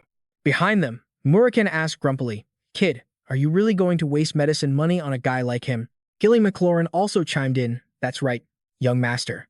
If we spare him, he might just trick us again. Suddenly, Jin spoke up. A dark organization and an underground auction house, he said. What could be more fun than exploring places like that? Then we'll see how he acts. It won't be too late to deal with him then. Murakan replied skeptically, fine. But Jin turned and walked away, saying, we also need a guide in Aki, so let's use him. Then he added, first, we need to find someone to heal him. Hearing that, Murakan just watched him silently without saying anything more. After leaving the room, Jin let out a sigh, his voice full of exhaustion. It's so tiring pretending not to know anything when I already know everything, but I can't let them find out that I'm a regressor, so I just have to endure it. A while later, as night fell and darkness enveloped the city, the doctor slowly emerged. It's best if he rests until the bones have healed. Before leaving, he instructed Gilly McLaurin, well then, if you need me, please give me a call. In his room, Z stared at his own bruised face in the mirror and said, in the end, it was someone from the Luthero Magic Bureau. To just grab some random guy off the street and have him heal me so skillfully. He couldn't help but curse in his head. Damn these crazy bastards, beating me up just to heal me afterward. Suddenly, he started to feel suspicious, wondering, who the hell are these guys? Heirs to a major martial arts clan? Or the ace up the sleeve of a special law enforcement unit? It doesn't really matter. If I betray them, I'm a dead man anyway. Beside him, Jin suddenly stood up and said, all right, let's go. His words left Jack stunned. Jin spoke coldly. We're going to the underground auction house. A while later, at the underground auction, two gatekeepers spotted a familiar figure approaching. One of them immediately called out, hey, Z, why'd you bring so many people with you today? The man asked curiously, are they merchandise? But Z just scowled and snapped, stop your yapping and open the gate. They're my guests. Finally, Jack's group made it inside without any trouble. The heavy, thick doors of the underground auction room slowly creaked open. Everyone entered cautiously. The light from within made Jin raise his guard. The scene before them was magnificent, lavish, and filled with danger. All the participants at the auction were wearing mysterious masks, completely concealing their identities. Looking at the orchestra playing up front, Murakan chuckled. How ridiculous. He jutted his chin towards the crowd in the hall and said mockingly, having a whole orchestra here seems a bit strange for a place run by a bunch of thugs. Just then, Z suddenly pulled out some masks and said, everyone thinks the leader of testing is Santa, but the real leader is someone else. Murakan frowned in annoyance. Z smiled and said, if you want to attend the auction, please put these on. It's better to keep your faces hidden. As he put on his mask, Jin asked, so who is the real leader? Z answered softly, it's a guy called Alu. His eyes darted around as he added, this place is decorated according to his tastes. But the truth is, he's just trying to hide his own lack of education. After saying this, Z suddenly fell silent. Jin said coldly, keep talking. He lowered his head and said in a hushed voice, to a small fry like me, Alu is on another level. Not only can he bring order to these dirty streets, but he's also a 7-star martial artist. He leaned in closer and whispered, they say he has connections to the Runcandel clan from across the sea. Hearing that name, Jin immediately had to ask, Runcandel. Murakan sighed and said, kid, just ignore him. Do you really think they'd associate with low-life thugs like these? Gilly McLaurin also stepped forward quickly and whispered, I agree, young master. No matter how many times I think about it, I can't recall anyone like that. He remained silent, but deep down he knew. Jin Runcandel thought to himself, the bastard who placed a curse on me, making it so I couldn't even swing a sword. If it's related to the magic division, it could very well be him. That curse has given me non-stop headaches, a 9-star curse that I can't dispel. I don't think any mage belonging to testing could cast such a high-level curse. But in 10 years at the Thunder Arena and 5 years in the Sword Garden, I still haven't found the answer. In all those 15 years, he turned to look at the other two and silently resolved, I have to at least find some sort of clue. Then Jin spoke. We came here to find out everything we can, so that Alu guy's identity is definitely worth investigating. His decisive voice echoed in the dark tunnel. Murakan ripped off his mask in frustration, his gruff voice ringing out, so what's the plan? Are we just going to wipe out all these gangsters on the first day? Gilly McLaurin whispered softly, the guards we saw on the way here all seemed to be elite soldiers. Some of them looked like unregistered mages. I don't think it would be a wise decision to launch a surprise attack in the heart of enemy territory. Jin spoke calmly, don't worry, I have a plan. The two of them asked in confusion, a plan. He suddenly turned around, his voice low but firm, everyone, listen closely. After they heard the plan, Murakan scoffed and said, are you a child? He ruffled his hair in exasperation and muttered, Sometimes I really wonder what goes on in that head of yours. How do you even come up with this stuff? Gilly McLaurin, on the other hand, covered her mouth in surprise. That's a bit shocking. But can you really go through with that as a member of the Runcandel family?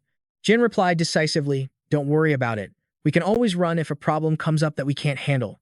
Murakan and Gilly McLaurin just gave a soft hum in response. As they neared the end of the path, Z suddenly stopped them, saying, pardon me, sir. We've arrived. I've selected a rather discreet spot for you. He slowly pulled back the curtain in front of them and gestured. Now, welcome. Z led them into a hidden room. The air was dim but filled with sparkling lights. To the flower of testing, the underground auction. At that moment, the announcer's excited voice rang out. We'll be bringing out our next item right now. The announcer enthusiastically introduced. It doesn't matter where they came from or why they're here. He grinned broadly, his voice full of passion. Our first item is something you can use however you please, without a second thought. This is a slave. He waved his hand, pointing at a line of chained people being dragged onto the stage. They're in very good condition today. Take a look at the one at the end of the line. He looks very healthy. Seeing this, Jin immediately asked a question. Were you planning on selling us like them? Z answered in a panic. This humble one was ignorant. Please forgive me. Jin silently observed the line of people being dragged onto the stage in chains. Slaves. I guess I should be glad there aren't any children among them, at least. Murakan leaned over from the side. Hey, kid, what do we do now? Jin said calmly, we wait. After a moment of silence, he spoke slowly. I've heard that some pretty useful items come up for auction here from time to time. If something valuable comes up, I'll try bidding on it. After that, we'll start looking for our chance to act. Jin thought to himself, this is a plan I just came up with on the spot. If my intel is correct, that item should just be gathering dust in their warehouse. Can I steal it after the plan is set in motion? Just then, the announcer's excited voice boomed. All right, next up. Then, he excitedly announced, the auction will now officially begin. Jin sat quietly in a dark corner and said, for now, we just need to be patient and wait. 1 week later, the auction house was as bustling as ever, and the auctioneer excitedly shouted, 20, 130. We have 130. Can we get 140?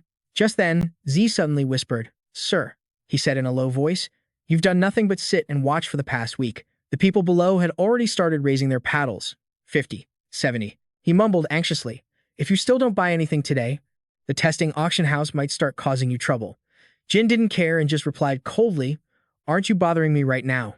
Z paled and replied awkwardly, of course, sir. Please, do as you wish. But inside, he was screaming curses.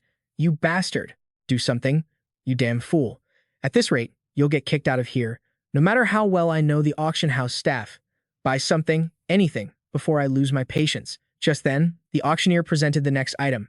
Our next auction item is the first magic book of the day, he announced cheerfully. This is a grimoire by Matthew Woniak, the mage who once ruled the entire continent. We haven't been able to decipher it yet, but I'm certain there's an amazing spell recorded inside. A clear voice rang out, 80. The auctioneer didn't miss a beat. We have our first bid. Do I hear a higher offer? Hearing him introduce the book made Jin frown and silently correct him. It's not Matthew Woniak. It's Matthew Moniak, you idiot. He muttered to himself in boredom.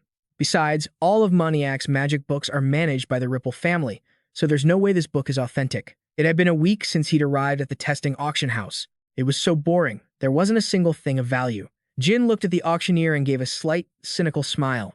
The auctioneer just kept spouting nonsense. Then, he suddenly exclaimed with extreme excitement, here is our next item. Jin squinted his eyes tiredly and commented, those foolish mages are going crazy over that fake spellbook. The auctioneer said vaguely, the author of this magic book is Jenny. The starting price is 50 gold coins. Jin watched quietly and thought to himself, there are a few magic books like this. They aren't famous, but it's kind of like playing the lottery. If you're lucky, you get something good, and if not. As this item was presented, people immediately raised their paddles. 60, 70, 80. Suddenly, Murakan tapped him on the shoulder and said, hey, kid. He said seriously, you should buy it. If that book is really from the Jenny I know, this will be a huge bargain. At that moment, a number was called that slightly surprised the auctioneer. He said in amazement, 150. Any higher bids? The crowd below immediately started whispering amongst themselves. Is he really going to buy it for that price? Must be the young master of some rich family. Jin couldn't help but wonder. A magic book recommended by the Black Dragon Murakan. Finally, the sound of the gavel came down decisively. Then 150. Sold. The man next to him muttered in frustration. How did this end up here? Jin glanced over, feeling a flicker of curiosity. Why? Let's see what's so interesting about this spellbook that he get worked up over it. Just then, the next item was brought out. The next magic book was written by Sogiel Hiton El-Hai Esther. That's right, a magic book by Sogiel Hiton El-Hai Esther. A wave of murmurs immediately spread through the crowd. El-Hai Esther? Who's that? First Jenny, and now this. Nothing but unknowns. While they were still chattering, he raised his paddle again, offering an extremely high number. The auctioneer repeated excitedly, 200, 200, 200 for the opening bid. The people on the floor were stunned.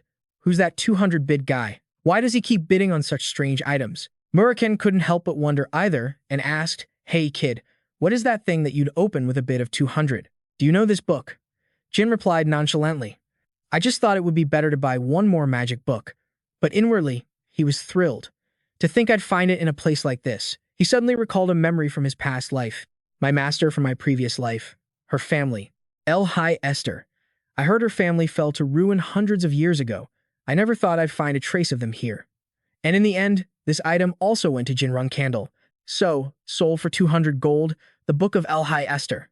He thought to himself, I'll give it to her as a gift if I ever see her again. Finally, Jin gently took off his mask and said, All right, it's time to make a move. Let's go. At the end of the auction, the two books were brought to him. Murakan immediately opened one to examine it. He said happily, We hit the jackpot. This really is the Jenny I was thinking of. But what's this that comes with it? A line of strange, complex ancient script. Jin glanced at it and thought to himself, Of course, the only people who can decipher that ancient language are me and my master. Z walked over. His face was bright with relief, as if a huge weight had been lifted. I'm so glad. You finally bought some items, sir. If you hadn't bought anything by today, it would have been very bad. Suddenly, Jin called out, Z. He answered, confused, Yes, sir. Jin said calmly, I'm going to see Spider-Leg Alu. This statement sent Z into a panic. What? But sir, you can't. Even if you are my client. Jin nonchalantly clapped him on the shoulder. Then just pass on a message to Alu for me. He leaned in close to Z and ordered in a cold voice, Tell him Veraden Zippel is here to see him. The man looked as though he had seen a ghost. All the life drained out of him instantly. Z hurried to do as he was told. On his way to report to Alu, he couldn't stop cursing in his head. Damn it. But his face was lit up with excitement. He's not from the Vermont Special Forces. He's a pure-blooded member of the Zippel family. Z thought happily, Good. Now, if I can just ride the coattails of the Zippel family name, I can get out of this hellhole. He ran quickly and threw open a door, saying, Get Alu out here, now. Veraden Zippel is looking for him. But the crowd of people in front of him made him panic. Why the hell are there so many of you? In front of Z was a group of menacing-looking thugs. Every single one of them was glaring at him with killing intent. A short while later, someone slowly walked up to Jin Runcandel. The person narrowed his eyes and asked, You're Veraden? Z, nursing a bruised cheek, followed behind the men in black. The big guy in the group looked at Jin and said, Follow me. The boss wants to see you. However, Jin Runcandel suddenly strode forward and punched the man straight in the face. He charged in angrily. Are you guys messing with me? Jin glared coldly at the man before him. Raising a fireball in his hand, he asked, Hey, are you Alu? The man in black panicked and denied it. No, sir. Our boss, Mr. Alu, sent us to escort the three of you to see him. The moment he finished speaking, Jin launched the fireball in his hand. Flames engulfed the surrounding area. Jin said furiously, I already revealed my identity, and yet he only sends a messenger. Let me say this again. With a murderous glint in his eyes, he said in a cold voice, Tell him to come here and see me himself. Crawling on all fours to my feet. A moment later, a strong hand slammed down onto the cold stone floor. Prostrating himself, Alu shouted as he kneeled, introducing himself as Alu, the manager of this testing auction house. He hurriedly apologized. I failed to recognize you, sir. Please forgive me. Z, standing nearby, thought to himself, If anyone else claimed to be Veraden, I would have laughed myself to death, but not him. His cunning eyes glanced up at Jin. His aura is completely different. He used a fireball spell just now. That's a 5-star mana skill. His face lit up with excitement. To be able to use 5-star magic at his age, that's something hardly anyone outside of the Zippo clan could do. 1 week ago, in the tunnel leading to that auction, Jin had said in a casual tone, I'll pretend to be Veraden. Murakan exclaimed in shock, What? Gilly McLaurin also said worriedly, Young master, about that. So what if that Alu guy knows the Zippo clan? He won't be able to tell if I'm real or fake. He casually cut her off. We'll hit him with a preemptive strike. When he's scared, His judgment won't be as sharp as usual. She was still uneasy, thinking anxiously. No, young master. The problem isn't whether or not you'll be discovered. Gilly McLaurin couldn't help but feel afraid. If the clan or the Patriarch finds out about this in the future, there will be consequences. Back in the present, Jin said coldly, "Get up." Alu immediately shot to his feet. "Yes, sir." He took out the 2 books he had just bought and said, "Take a look at these. What do you think these books are?" The man lowered his head and replied in a trembling voice, "Magic books. I'm sorry. I'm sorry for taking those ancient magic books without the Zippo clan's permission." Jin spoke in a cold voice. "These 2 magic books I'm holding are highly valued by the Zippo clan." He continued, his voice filled with menace. "How much money did you make from them?" Alu immediately explained, "Sir Varadin, I sincerely apologize, but I am merely a martial artist. It was my fault for not recognizing the value of these magic books." "I'm sorry, sir," the frightened man assured him. "I will do my absolute best to retrieve all of those books, so please give us a chance." Jin suddenly started tapping Alu with the 2 books. "Do you think letting someone like you retrieve them is better than me going to get them myself?" He gave the man an ice-cold stare and ordered, "Shut your mouth and give me the list of customers who bought those books, as well as the prices they paid." His next words made Alu freeze. "My clan will begin its investigation tomorrow." The man stood there, stunned, with only one thought in his mind. It's all over. Alu thought in despair. In the Awaken kingdom, no matter how hard testing tries, compared to the Zippo clan, we're nothing more than a common group of thugs. If the investigation uncovers anything that displeases the Zippo clan, that will be the end of testing. A few minutes later, Jin was casually looking through the ledgers Alu had given him as the man reported formally. "Those are all the people who appeared at the auction, Sir Varadin." He asked coolly, "Is there anyone else?" Alu replied with his head bowed. "Yes, but they are all under heavy guard in the warehouse." He bowed his head even lower, his voice cautious. "That's also where the staff resides. If you'll allow me to step out for a moment, I can bring them here immediately. It will probably take about 2 hours, so if you suddenly—" Jin cut him off coldly. "What the hell are you talking about?" He spoke casually, each word seemingly squeezing the air from Alu's lungs. "You're just going to go destroy important documents. Don't think I can't guess what you're up to just because I'm sitting here. You better do your job properly." Jin ordered casually, "Fine, go if you want. And make sure you investigate all of the remaining people." Those words made the man tremble all over. He warned softly, "Don't forget that you're still under my control." Alu gritted his teeth, trying not to show his anger, then immediately turned to leave. "Yes, I understand. I'll be back soon." He instructed his subordinates, "While I'm gone, show him around the warehouse area for his inspection." His subordinates immediately replied, "Understood." As he passed a nearby subordinate, Alu whispered, "Don't let him leave the mansion grounds until I get back." The man replied nervously, "Got it." Alu strode quickly down the hall, his fists clenched, cursing endlessly in his mind. "That bastard. You just wait. You think you can control everything that's happening?" His eyes were bloodshot from suppressing his rage. "Damn it. I've already spent a fortune on people from the Zippo clan. And now I have to buy back those magic books? No way." Meanwhile, in Alu's room, Murakan was turning the place upside down, saying, "Strawberry pie, take whatever you want." Gilly McLaurin asked worriedly, "Is this really okay?" He replied nonchalantly, his voice carefree, "It's fine. We'll just take anything we think is necessary." Murakan angrily threw books everywhere, not caring that one hit the man's subordinate in the head. "Damn it, this is all just junk." He turned and whispered to Jin, "Hey kid, about that Alu guy. When he comes back, he's definitely going to know you're a fake. What are you going to do then?" He asked indifferently. "What do you mean?" Jin said nonchalantly, "We'll just pick out what we can take and get out of here before Alu gets back." Just then, an item caught his eye. Jin gently opened the box, revealing a gleaming ring inside. He rejoiced silently. "I found it."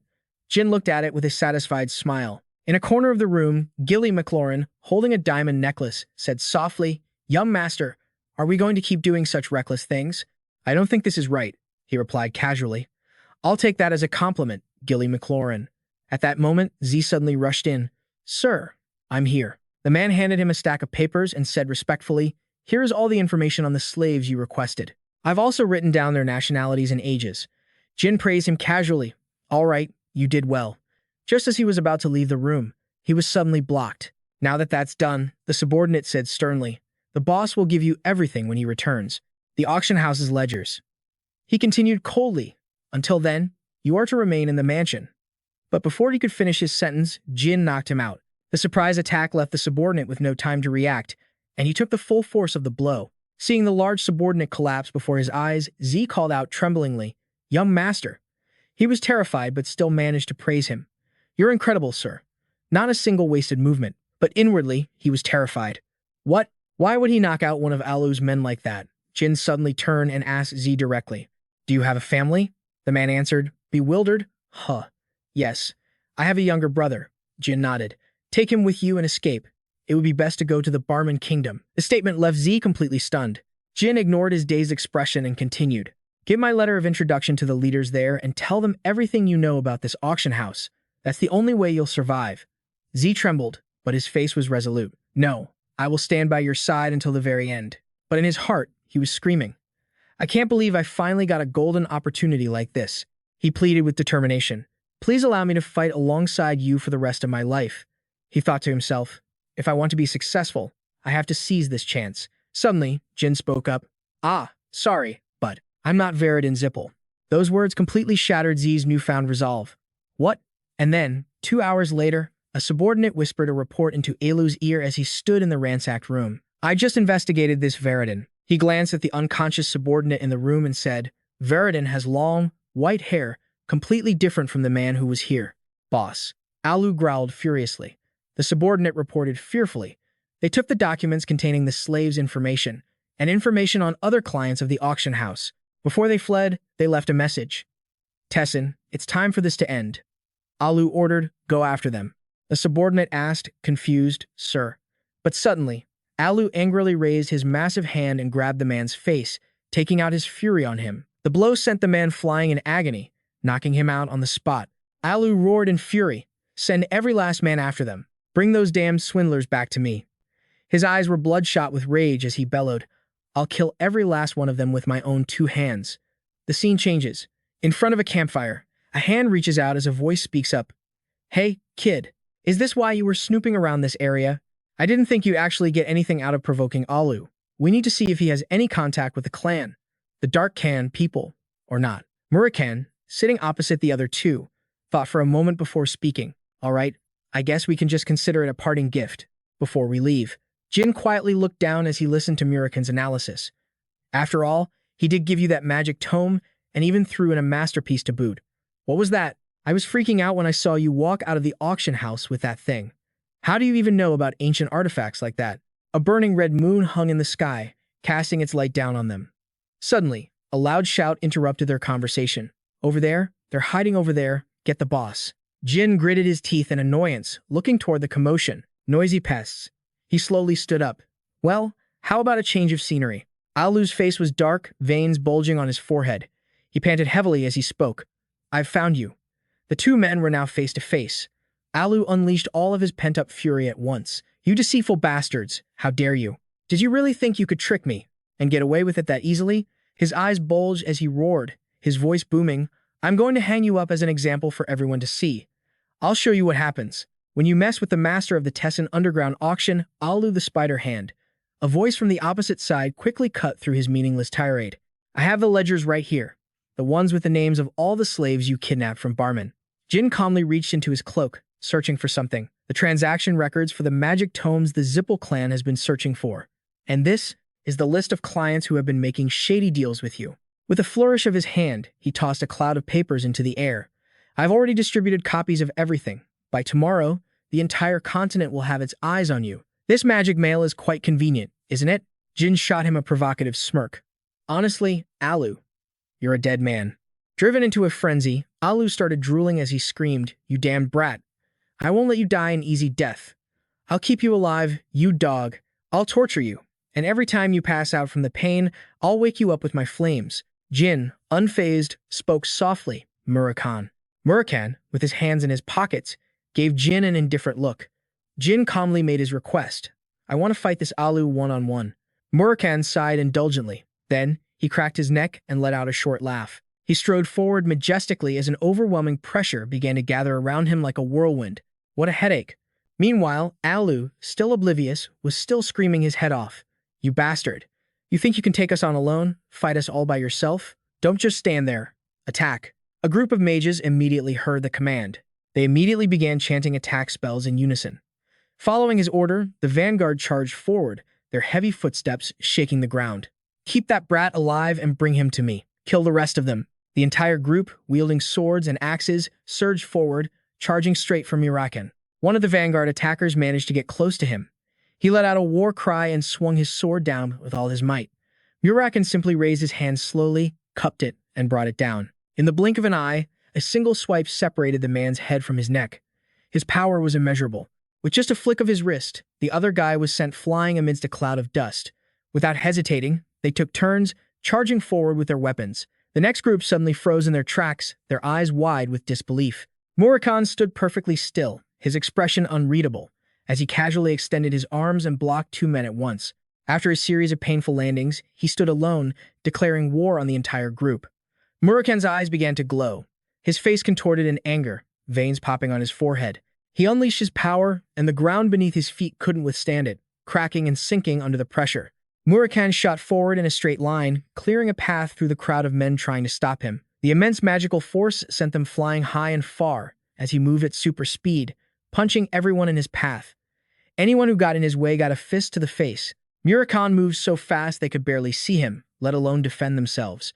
With his overwhelming power, he knocked the horde of men away with a single blow. He clenched his fists, gritted his teeth, his fierce eyes burning with a will to fight. He then charged into the crowd, causing a huge shockwave. Every few moments, a booming sound echoed as another explosion went off nearby. The mages in the back line turned pale with fear, all of them frozen, wanting to run.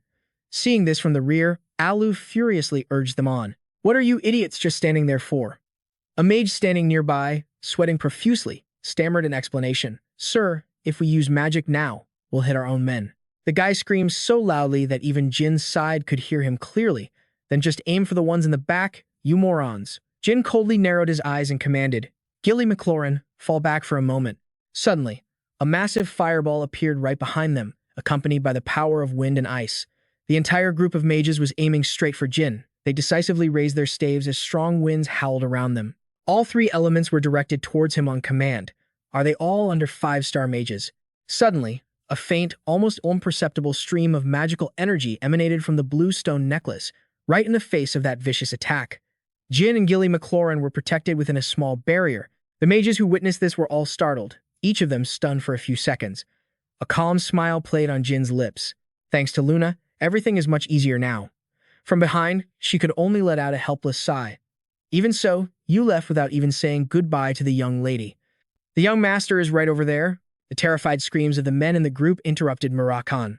With a sharp glare and a ferocious expression, he roared, "Is having numbers the only thing you weaklings have got? What a pathetic mob." As his anger surged, he powerfully created a blue flame. "You're all starting to piss me off." He fired a powerful blast like a bomb in a straight line, completely shattering their formation as they were sent flying one by one. "Just die already." That terrifying blue flame tore through the stone wall, easily piercing straight through to the very back. The color drained from Alu's face, leaving it dark as night. Stunned, he looked up, his mouth agape, just standing there frozen without moving a muscle. But a second later, Alu suddenly let out a sneer. It was filled with contempt. He gripped the weapon on his back, his maniacal laughter growing louder and louder, accompanied by the terrified screams of his underlings. Alu mercilessly cut down his own men with a long swing of his sword. Jin watched from the side with a detached expression. He silently listened to the enemy's cries of anguish. What's wrong with the boss? The boss has gone mad. Jin stared at Alu's out-of-control face as he swung his sword wildly. He assessed, has he lost his mind? Well, that saves me some trouble. Murakan's voice cut in, "Hey, kid. I've cleaned up these ants just like you wanted. Now, that bastard is all yours." Driven mad with rage and devoid of reason, the man aimed his blood-dripping blade at his opponent. "You bastard, who sent you here?" Alu roared impatiently, shouting, "Who was it?" Jin, unconcerned, spoke to him calmly. "It doesn't matter if I tell you or not. You're going to die anyway." The moment he finished speaking, a flash of light shot past. He dodged nimbly, a deep gash appearing right beside him. Jin stood up straight, a thought rising in his mind. He's that fast? Alu's face was dark, his eyes wide in a furious glare. He pointed his sword forward and said through gritted teeth, "That's right. I can't know if you're telling the truth or not. But once I beat you down, you'll be forced to talk. You bastards, I won't let you get away that easily." From within the thick, swirling smoke, an enthusiastic voice chimed in, "Hey kid, you finally met a worthy opponent. I think the rumors about him being a 7-star martial artist are true. Murakan stood behind them, shouting loudly with the cheerful air of a spectator. Hey kid, he's different from that Vishukal Uverdun guy you fought before. This guy just wants to kill you. So go all out and don't you dare die on me. Alu and Jin stood motionless, facing each other in the calm before the storm. And then the man's voice rang out. How arrogant. Alu glared in annoyance, gathering a massive amount of power into the giant sword before him. How dare a mere mage like you step forward? Are you looking down on me? Jin had no time for lengthy speeches and immediately lunged forward. His hand touched his sword, and at supersonic speed, the blade was drawn before anyone knew it, streaking forward in a straight line. The man gritted his teeth and hastily blocked the attack. That initial clash sent Alu stumbling back, his eyes wide with a mixture of shock and excitement. Jin's sharp, cold gaze was locked onto him. Alu stared blankly at the white sword and uttered, "A sword." The two were evenly matched, neither willing to back down. He quickly regained his footing and swung his sword down. Damn you. Jin lightly dodged backward, avoiding the blow. He reacted instantly, sensing the killing intent as Alu seized the opportunity to charge straight at him. So you're not a mage. The man continued his assault, swinging his sword in a long arc. But Jin quickly blocked it, getting pushed back slightly. Alu was so consumed by his desire for revenge that he no longer looked human. He unleashed a furious barrage of punches, his rage illuminating the entire area. Jin spun around to dodge, his eyes narrowing as he began to get serious. He threw his cloak back and swung his sword with force. Suddenly, the man teleported, making it difficult to pinpoint Alu's location. His darkened face appeared right behind Jin. Reacting a fraction too late, Jin whipped his head around in surprise. The man grinned gleefully. He swung his sword in a powerful downward arc right at Jin. But in the next second, Alu's expression changed, his smile vanishing, replaced by a scowl of displeasure. Luckily, you managed to dodge, but the blade still grazed your skin. This made the man a little regretful. It was far too light of a cut. Jin backed away without continuing his attack, assessing the situation internally. So fast. And he's not even going all out yet. Alu shouted loudly, spewing provocations. So that fireball you used at the auction house was just from an artifact. Huh. But inwardly, he was incredibly anxious. Damn it, I fell right into his trap. He's not the problem. A chill ran down Alu's spine as he looked behind him, thinking, the problem is the one who defeated all my subordinates by himself. He's definitely stronger than me, so why is he just standing there? Murakan stood with his arms crossed, watching the entire battle with an amused smile. Looks like the kid's in a bit of trouble. Gilly McLaurin ran over, worried sick. Lord Murakan, are you really not going to do anything? I know it's the young master's wish, but it's still a bit too soon for him to face a 7-star warrior. He calmly reassured her. It's fine, strawberry shortcake. The kid has to learn to value his own life. She clenched her fists, completely torn. He had a point, but before Gilly McLaurin could say another word, Murakan quickly added, and hey, strawberry shortcake, do you really think he's going to lose? A look of astonishment appeared on her face, her eyes wide with shock. What? Suddenly, a great flash of light cut through the space, followed by the continuous clang and screech of swords clashing. Alu swung his sword, sending Jin flying. His face tilted back in surprise as he arched his body, letting himself fall freely. Murakan and Gilly McLaurin's expressions turned serious at the same time as they watched, and the world seemed to stand still. At that moment, a grotesque smile spread across Alu's face, his long-awaited excitement clearly visible. He gripped his sword tightly and roared with all his might as he charged forward. Your time is up.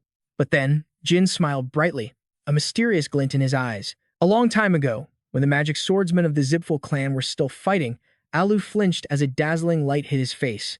Murakan continued his thought. A 2-level difference is nothing to them. At that very moment, Jin, still in mid-fall, summoned a fireball in his hand. With a resonant voice, he grinned, regained his balance, and unleashed his attack. His opponent was completely overwhelmed, caught off guard, and unable to dodge. Jin launched his attack, and the fireball engulfed Alu's entire body at point-blank range, leaving him no room to escape. The battlefield was shrouded in thick smoke and dust surrounding him. Alu quickly flew out of the smoke, having sustained significant damage. Shielding his face with his hand, he tried to open his eyes in the dust. Wasn't that an artifact? Damn it, that means, he roared, realizing it too late. You're a magic swordsman? Jin Runcandel threw off his cloak. He revealed his power as sparks of lightning began to crackle around his body. The ordinary sword from before had now transformed, wrapped in arcs of lightning. Jin said nothing, merely raising his sword with a cold expression before terrifyingly plunging it downward. The lightning grew stronger and more dense. In the sky, dark clouds gathered in an instant, and lightning struck down continuously, its thunder shaking the entire area. It didn't stop there. Terrifying clusters of lightning then appeared right behind Alu. For a moment, the dark sky became unnervingly silent. A second later, a massive bolt struck down at him. Not to be outdone, Alu slashed downward, creating a shield that blocked the attack. He yelled furiously, "You fool, if you just stand there like that, you're going to get yourself killed." With an indifferent attitude, the ring on Jin Runcandel's hand glowed, summoning a helmet. The space seemed to be torn apart by some disturbance. A vortex suddenly appeared, pulling at Alu's arm. He froze. Sweat dripped down his face. He was too shocked to comprehend what was happening. Something enormous, crackling with blue sparks, gradually revealed itself. When Alu got a clear look at the giant figure before him, he couldn't form words, just stammered, What? It was gripping Jin's sword in its hand. Alu was in such deep shock that he couldn't recover, his eyes wide and his mouth agape in disbelief. A swift, horizontal slash rushed toward him. He didn't even try to dodge and was hit squarely by the attack. Blood spurted from Alu's shoulder. After being hit by that one slash, he had to struggle to use his legs to brace against the thing. It can slash from that far away just by standing still. He stared at the thing in front of him, his face etched with disbelief. It was a massive, sturdy suit of armor that could move, its gaze fixed on the cut that had grazed Alu's skin. Its face showed no expression. Suddenly, it slowly opened up to reveal Jin's face inside. He frowned and made a decisive move. Jin dashed past him, delivering a single, clean slash. Swiftly and silently, Jin completed his task. He showed no emotion as he slowly sheathed his sword. Murakan, who had witnessed the whole thing, couldn't help but comment with admiration. Worthy of the name, the Milta artifact. Gilly McLaurin tilted her head in confusion and asked, "The Milta artifact?" He slowly began to explain. Thousands of years ago, Milta was created for Baemon, the first king and a man greatly favored by demons. During that same period, a war broke out. It's a masterpiece of a sword that can block any attack from those below the 7-star rank. I have no idea why it ended up in a backwater place like this. Jin held out his hand and observed it intently. He thought to himself, the Milta artifact. In 5 to 6 years, this object will be handed over to the king of Baemon. During that time, the academy and everyone else were in chaos because of this helmet. That's why I was able to remember the exact location, position, and the very first day it was discovered. A large amount of blood spurted out, and Alu, who was right behind him, could no longer stand and collapsed to the ground. Jin Runcandel looked at the man's face, his breathing heavy and labored. "Before you die, I want to ask you something. I heard you've been colluding with the Zipfel clan. Is that true?" Murakan chimed in teasingly from the side. "Hey kid, you should have asked him sooner. The guy's about to kick the bucket. How is he supposed to answer anything?" He watched Alu breathe for a moment. With a hoarse and strained voice, the man spoke, "All right, I understand now." Lying on the ground on the verge of death, he still managed a mocking smile. "You are Jin Runcandel. So it's true, you were a failure. But you're just the youngest son. You'll never be able to stop him." Jin remained silent and motionless. Murakan walked over to his side, puzzled. What the hell is he talking about? He became even more confused when he heard Jin speak. "Alu the Spider. I doubt that's your real name, is it? I think I need to investigate further. A 7-star warrior like you, leading a gang of thugs, must have ties to the Zipfel clan." Murakan didn't think it was necessary, having heard some information himself. "That's not so strange for you guys. Didn't one of your 9-star ancestors open a tavern or something?" Jin already had a goal in mind. He was incredibly determined, feeling a sense of responsibility toward that purpose. "That's right, but I need to know who that person he just mentioned is. I will definitely find him, because I'll become the clan head later on." Jin stroked his chin, pondering for a long time as he analyzed the man's every word. "You have failed. You couldn't stop him." He knew who I was, yet he still said those words. That must mean the phrase "you have failed" is related to Yi Keom. As for why he said, "I'm just the youngest son," and couldn't stop him, he must have known about the power struggle between the siblings of the Runcandel clan. "My sister Yona ran away from home, so she's out. The twins, Mew and Anne Runcandel, are also out of the question since they're too young and naive. The rest of them aren't smart or cunning enough to get involved in this mess. That leaves only one person who's obsessed with his rank and always makes everything tense. Whenever my talent is revealed, a cunning and scheming gaze flashed through his. Mind the next heir of the Runcandel clan, Joshua. There's no one else as capable as him. Whether this conclusion is right or not, I'll find out soon enough." The scene changed to a clear blue sky, as birds soared high with their wings spread wide. A loud voice drew a crowd of townspeople. "Extra! Extra! Tessing has been wiped out. Following a joint investigation by the Zippel and Vermont clans, Tessing has completely collapsed. The fiends who targeted innocent civilians were annihilated in a single day. Jin and Murakan were sharing a newspaper, catching up on the news. Looks like Z did a good job. Everything is going according to my predictions. The Zippel and Vermont clans definitely won't let him off the hook, but compared to his life, this is a small price to pay. That piece of trash needs to suffer to learn his lesson. Murakan bared his teeth as Jin laughed in amusement and said bluntly, "Well, Zippel and Vermont have gained some fame, but it looks like you benefited the most." On the surface, he wore a gentle smile, but his hand was clutching the newspaper tightly. That's right, a sorcerer's ring, a 7-star knight, and even a victory. Suddenly, Gilly McLaurin called out from behind them. Both of them turned around at once. "Young master," she advised with a worried tone. "Even though he's a 7-star knight, that doesn't mean he's qualified to hold that title. You shouldn't let your guard down just because you beat Aliyu. I think you need to be more careful next time." Jin understood her concern and reassured her. "Of course, it's all nothing compared to the final boss. Gilly McLaurin, I know. I'll be more careful next time." "All right, thanks to Z, no one will be looking for us. So let's just rest up before heading to the next destination." Murakan quickly piped up. "Next destination? Where's that?" He gave a name that was both familiar and strange. Tiken, an independent city. Murakan looked clueless, but Gilly McLaurin recognized it and spoke up. "If it's Tikan, is it because of the 7 colors?" Jin replied with a hint of praise. "Exactly." Murakan was still completely in the dark. The 7 colors? She proceeded to explain everything about their upcoming destination. It's a major information hub in Tiken. Besides the information centers of Runcandel, Zippel, and Vermont, it's the most reliable one out there. Murakan got the gist of it, finding it interesting. "So you're planning to use some bad guys, just like you used Jack? Sounds like a plan." "Huh." Jin lowered his head, closed his eyes, and smirked. "That's just one of my methods." They began to set sail. The sails were unfurled as a commanding voice shouted, "Hoist the sails." The ship began its journey across the sea, as Jin's mind raced with analysis. "From now on, whenever I use memories from before my regression around Gilly McLaurin and Murakan, I'll need to come up with a plausible excuse. But it's not just that. The things related to Vishukul Uverdun, Bouvard Gaston, and Kinzalo, plus that guy Alu's past, are all connected to the Runcandel clan and the fall of the Colon magic taboo. There are too many things I need to investigate. That's why the 7 Colors Information Center in Tikan is the perfect place." Murakan stood with his arms crossed, reminding him sternly, "Kid, what's more important right now is that magic, or whatever was left inside the people of the Chimita clan we found earlier. I think it's light magic." Hearing this, Jin was bewildered. "Light? I thought it disappeared in ancient times." Murakan replied uncertainly, "I'm not sure myself. In the old days, Jenny was an enemy of the Zippel clan. They're willing to wipe out anyone who gets in their way. That's always been their M.O. That's why there are no records left. And if you can't break through your power limit, it's possible that in the near future, the Runcandel clan will suffer the same fate." Murakan approached Jin and lifted up his robe. "Therefore, learning this stuff is very important." Jin looked up with curiosity. "Are you going to show me something? Hurry up. I'm excited." Murakan gathered a ball of dark energy in his palm. In the center was a tiny speck of light. "You better be excited, because this is the magic you need. Open your eyes wide and watch closely."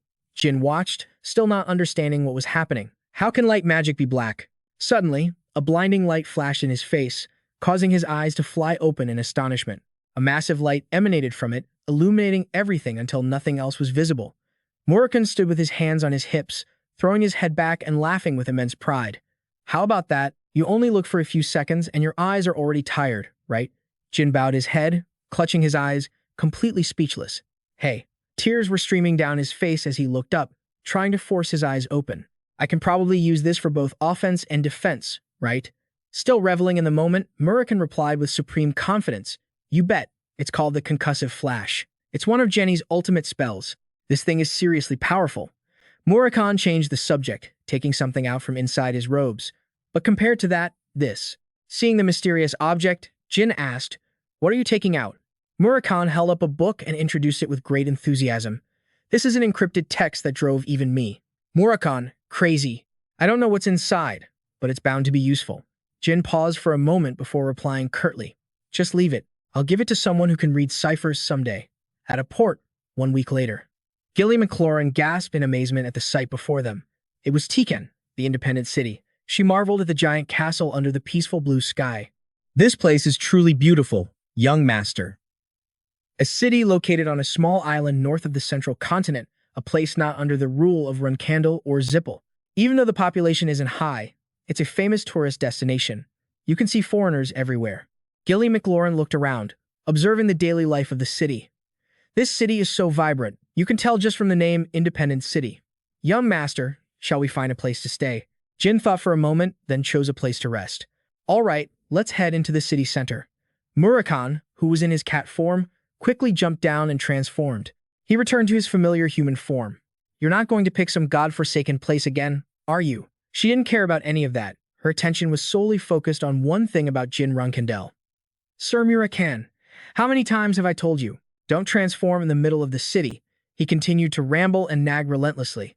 Kiddo, how many times have I told you? No one will even notice. A loud voice echoed from a distance. Hey, a cat just turned into a person over there. Yuria, hugging a teddy bear, pointed excitedly. Did that black cat turn into that black-haired mister over there? How did you do that? Both Murakan and Gilly McLaurin whipped their heads around in alarm. They had never considered this kind of situation. The little girl's eyes sparkled brightly, her entire being radiating anticipation as she shouted, "Teach Yuria how to do it." Jin, getting a headache, seriously explained to the little girl who was busy eating ice cream. So, you see, you must have seen it wrong. Understand. How could a cat possibly turn into a person? Upon hearing this, Yuria corrected him indignantly. It's not you, it's Yuria.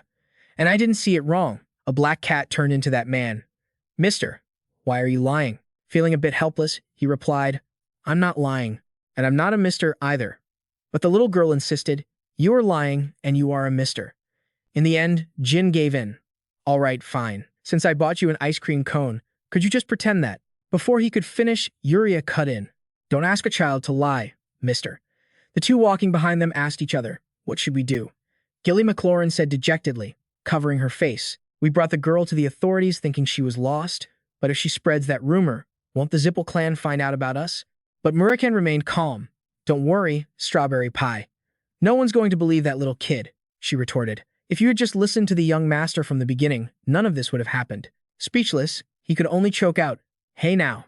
Just then, the little girl noticed something and looked up. Yuria pointed to the area ahead and asked, this is the information center. Yuria doesn't like the military. Gilly McLaurin leaned in and asked, why not? The little girl looked down and answered, I don't like them. They're always bothering my mom. Hearing this, she couldn't help but worry. This isn't good. This place might be using violence to exploit civilians. Jin chimed in.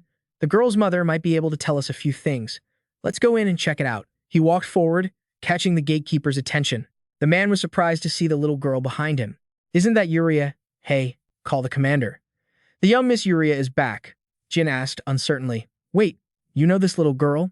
He answered with a cheerful smile. Of course I do. She's our commander's daughter, he repeated. The commander's daughter? Suddenly, Yuria shouted as if she'd seen someone. Someone slowly walked out from inside. Mommy. It was a tall, powerfully built woman. Jin narrowed his eyes, thinking, the commander of the information center? I doubt that's her only title. Elisa suddenly flashed a sharp smile, and then she and the little girl spread their arms and ran toward each other. Yuria, Mommy. The two shared a heartwarming, contented hug. She didn't forget to gently scold Yuria. I told you not to wander off so far. The little girl pouted back. But you wouldn't play with me. Elisa quickly soothed her. I'm sorry, my sweetie. As soon as I'm done with work, I'll play with you a whole lot, okay? Yuria asked eagerly. Really? You promise? Don't leave me behind just because you're busy like last time. The other three watched this scene, frozen and expressionless. Finally, Elisa remembered the three of them, she explained. Almost everyone who lives in this city knows Yuria, so it seems I was a bit careless. Forgive me for not introducing myself sooner. I'm Elisa Butter, commander of the Tekken outpost. He shook her hand and introduced himself. I'm Jin. I'm just a traveler who recently arrived in Tekken. Elisa expressed her gratitude. So, you're a traveler. I must repay you somehow. Is there anything you need while you're here? Jin replied with a slight smile. In that case, could you recommend a place for us to stay? As she was thinking, Yuria suddenly called out softly, Mommy. Mom. The little girl came closer and whispered in her ear. Elisa then took a pen from her breast pocket and turned to the guard, asking, Do you have any paper? Seeing this, he quickly handed some over. Yes, ma'am. Elisa wrote something on the paper while the little girl and the gatekeeper exchanged greetings. Hi, mister. Hello there. Just then, she handed the paper to him. This is a letter of introduction bearing the outpost commander's seal. With this, you'll receive good treatment anywhere in this city. Once again, thank you for finding my daughter." Jin replied politely, "Not at all. We should be the ones thanking you." "Well then, we'll be on our way." Elisa silently watched the three of them leave. After confirming they were gone, she turned to ask Yuria, "Is it true that a cat turned into a person?" The little girl answered promptly, "Yes, but it seemed like they didn't want to talk about it." She said with a cheerful laugh, "Then let's just pretend we don't know anything, shall we?" Then she poked the girl's cheek. "Good girl. Everyone has a secret, don't they?" But Elisa thought to herself, transformation? That's something only a dragon can do. Meanwhile, at a small inn, a serving girl was clearing the dishes. Upstairs, Gilly McLaurin was rubbing her stomach in satisfaction. She couldn't help but praise. "The service here is incredible. I've only ever received treatment like this back in Hillfetter." Murakan agreed. "This bed is so soft, too. It should have been like this in the tent. So this is the power of a letter of introduction? Things seem to be going smoothly in Tikan. Huh. We've had nothing but good luck since we got here." Suddenly, Gilly McLaurin spoke up excitedly. "Now that I remember, can I have an ice cream cone like the one Yuria had earlier? It's a Tikan specialty." Jin was a bit exasperated. "Oh, for goodness sake. Why are you even asking me that? Just go buy some." As soon as he finished speaking, she was already gone. "I'll be right back." Jin couldn't help but sigh. It's been a while since we've been able to relax like this. It feels like we're on vacation. He didn't comment on that, instead just asking, "Hey, kid, how are you planning to meet the seven-colored rainbow? It won't be easy to get to them." Jin turned around and answered, "First, there's someone I need to find. The seven-colored rainbow is Tikan's best information hub, and at the very center of that hub is a man named Sword St. Kashmir. He's a renowned swordsman known by all. He was even invited to be the sword instructor for the Runcandel clan. That's the information the clan knows. But in 10 years, he will reveal his true identity as the King of Beemont and use the information he's gathered from the seven-colored rainbow. And then he will seize ultimate power over all three great families, Beemont, the Zippel clan, and the Runcandel clan. After that, he'll gain their full support as the first king of the independent kingdom of Tikan. He's an extremely cautious man. Not only does he have masterful swordsmanship, but he also possesses the patience to lie in wait, calmly biding his time all these years. This is the guy who can help me get a hold of all the information in this city. The question is, how do I approach him?" Suddenly, the sound of hurried footsteps echoed from the stairs. Gilly McLaurin burst through the door, looking quite rushed. She was sweating as she said, "Young master, something's wrong with Sir Murakan. There's no one left in this inn. All the staff and the guests have disappeared. I think something happened." As Gilly McLaurin was speaking, a hand suddenly reached out from behind her, gently touching her shoulder. Kashmir calmly asked, "Hello, are you all doing well? Is it all right if I come in?" His hand gripped Gilly McLaurin's shoulder tightly, enraging Murakan. Veins bulged on his face, but Jin calmly thought, "Sword St. Kashmir? Why is he here?" His hand clenched the wall, shattering it. It was then that he realized something was wrong. Jin shouted to stop him. "Wait, Murakan, stop right now." He wrapped an arm around her. "Don't kill him."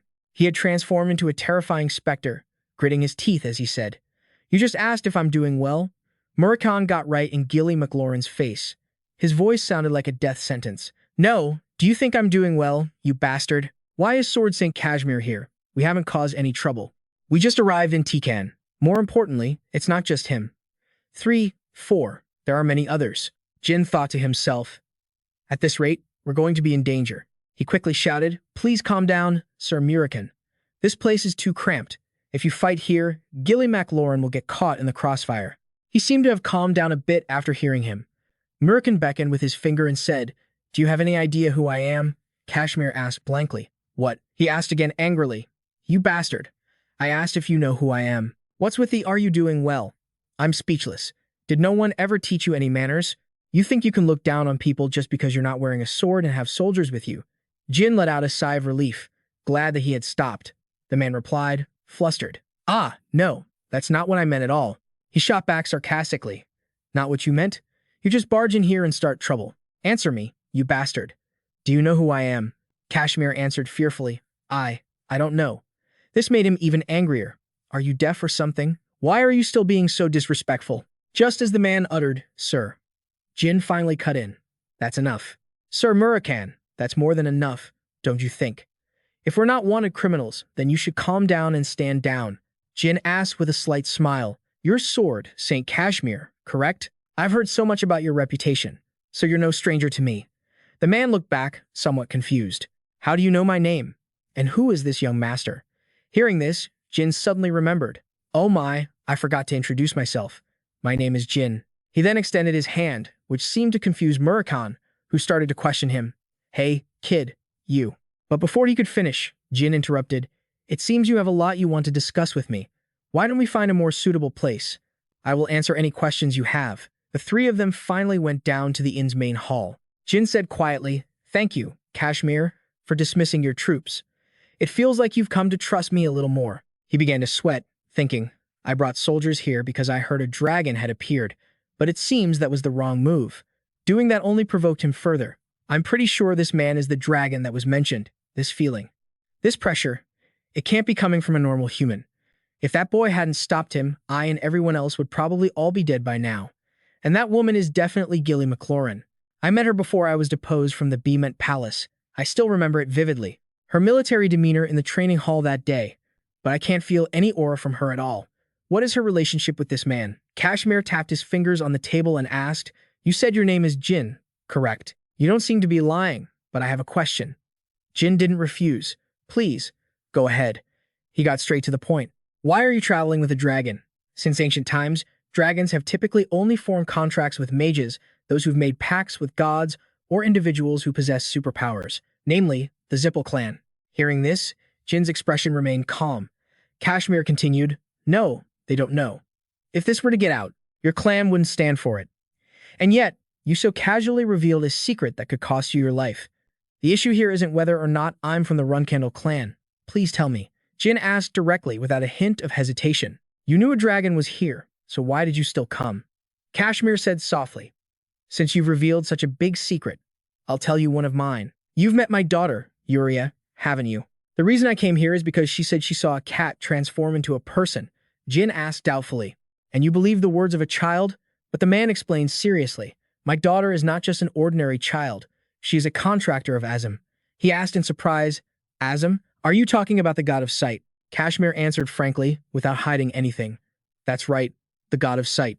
There's no way my daughter, a contractor of Azim, would mistake what she saw. Jin asked calmly. You should know that there are many powerful people in this world who would love to become a contractor for Azim. Are you sure it's all right to tell us so easily? At that moment, Murakan suddenly spoke up. Wait a minute, something's not right. If that kid is really a contractor, where is her dragon? Why can't I feel any draconic presence? Every clan is there. Azim's dragons are famous for cherishing their contractors, so how could one just abandon a child? That sounds a little strange. Hearing that, he flinched as if he had just remembered something, but the man still gave him an answer that was completely useless. I'm not entirely sure of the situation, but it seems something's happened. Murakan was a bit shocked by this. What? Kashmir immediately cleared up his confusion. That's right. About a year ago, Yuria's guardian dragon suddenly disappeared. This seems to be related to the Zippel clan or the Barman Empire, but everything is still just speculation for now. He held his ground, questioning angrily. No way. There's no dragon in this world stupid enough to let itself be kidnapped. And for a whole year at that, as he said this, Murakan suddenly paused. Wait a minute. A year? Hey, you little man, you said your daughter is 5 years old, right? The man gave a blank stare and replied, What? Ah, yes, that's right. He became a bit more somber. If that girl really is Azim's contractor, and at that age without a guardian dragon by her side, your daughter will soon go mad and become a vegetable. Kashmir was stunned and asked in disbelief, What did you say? Murakan ignored his feelings and continued speaking. Listen to me carefully. A contractor of Azim can see the future. Humans probably wouldn't know this, but foreseeing the future is already a massive burden on a dragon's mind. Maybe right now, the girl is too young to distinguish between reality and illusion, so everything is still normal. But if she keeps observing the future without any protection like she is now, then after about 1 to 2 years, her eyes will become uncontrollable. Then she'll become crippled. This is simply a matter of cause and effect. If you can see the future, you must follow it.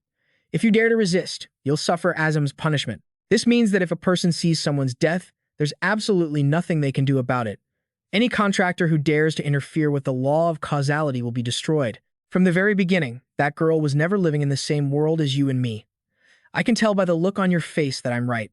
If that's the case, then what you need to do is find that guardian dragon and bring it back to her as fast as you can. There is no other way. Suddenly, Kashmir shot to his feet. He cast aside his pride, knelt down, and pleaded, Sir, almighty guardian dragon, although my superiors didn't mention this, I am the head of the Seven Colors Information Center. I am confident in my abilities, yet for an entire year, I haven't been able to find my daughter's guardian dragon. Murakan crossed his arms arrogantly and said, I figured as much. Meeting your daughter the moment we arrived in Titan wasn't just a coincidence, was it? Azim was the one who asked you to help his young contractor, wasn't he? He sadly lowered his head. Sir Almighty Guardian Dragon, please. Before he could finish his sentence, he held out a hand. Not a chance. Even if you beg, there's nothing I can do.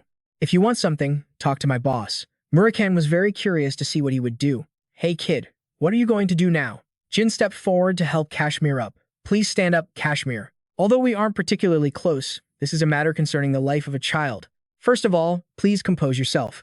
Then, come with us to find Uria's guardian dragon. He bowed his head low to express his gratitude. Young master, I will never forget your kindness.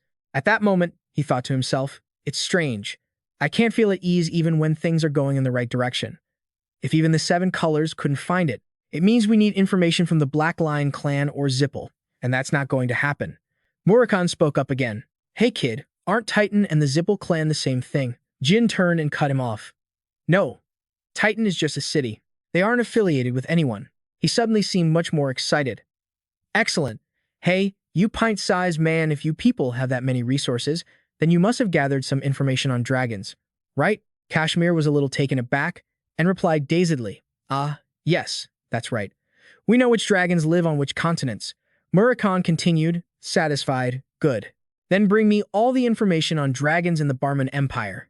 He shouted, Murakan, don't tell me you're. He gave a wide grin and said, well, this method isn't too different from the old days. As the old legends say, there's nothing that dragon doesn't know. Elsewhere, in his small wooden house, a voice rang out, Lady Quickentell. Lady Quickentell, please take a look at this. She glanced over and asked Enya, you're here? She ran over happily.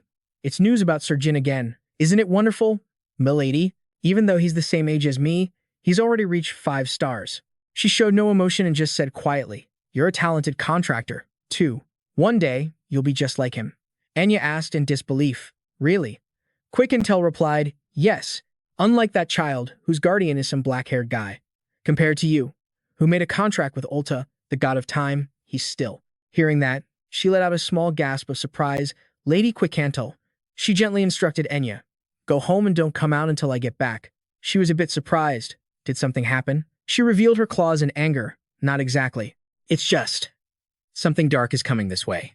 Murakan spread his enormous wings, carrying Jin as they soared through the sky.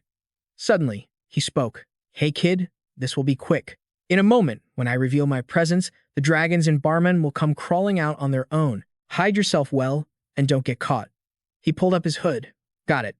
After confirming that he was hidden, he stood firm in midair. Murakan's claws touched the surface of the water. All right, let's begin. The waves beneath his feet rippled continuously with his movements.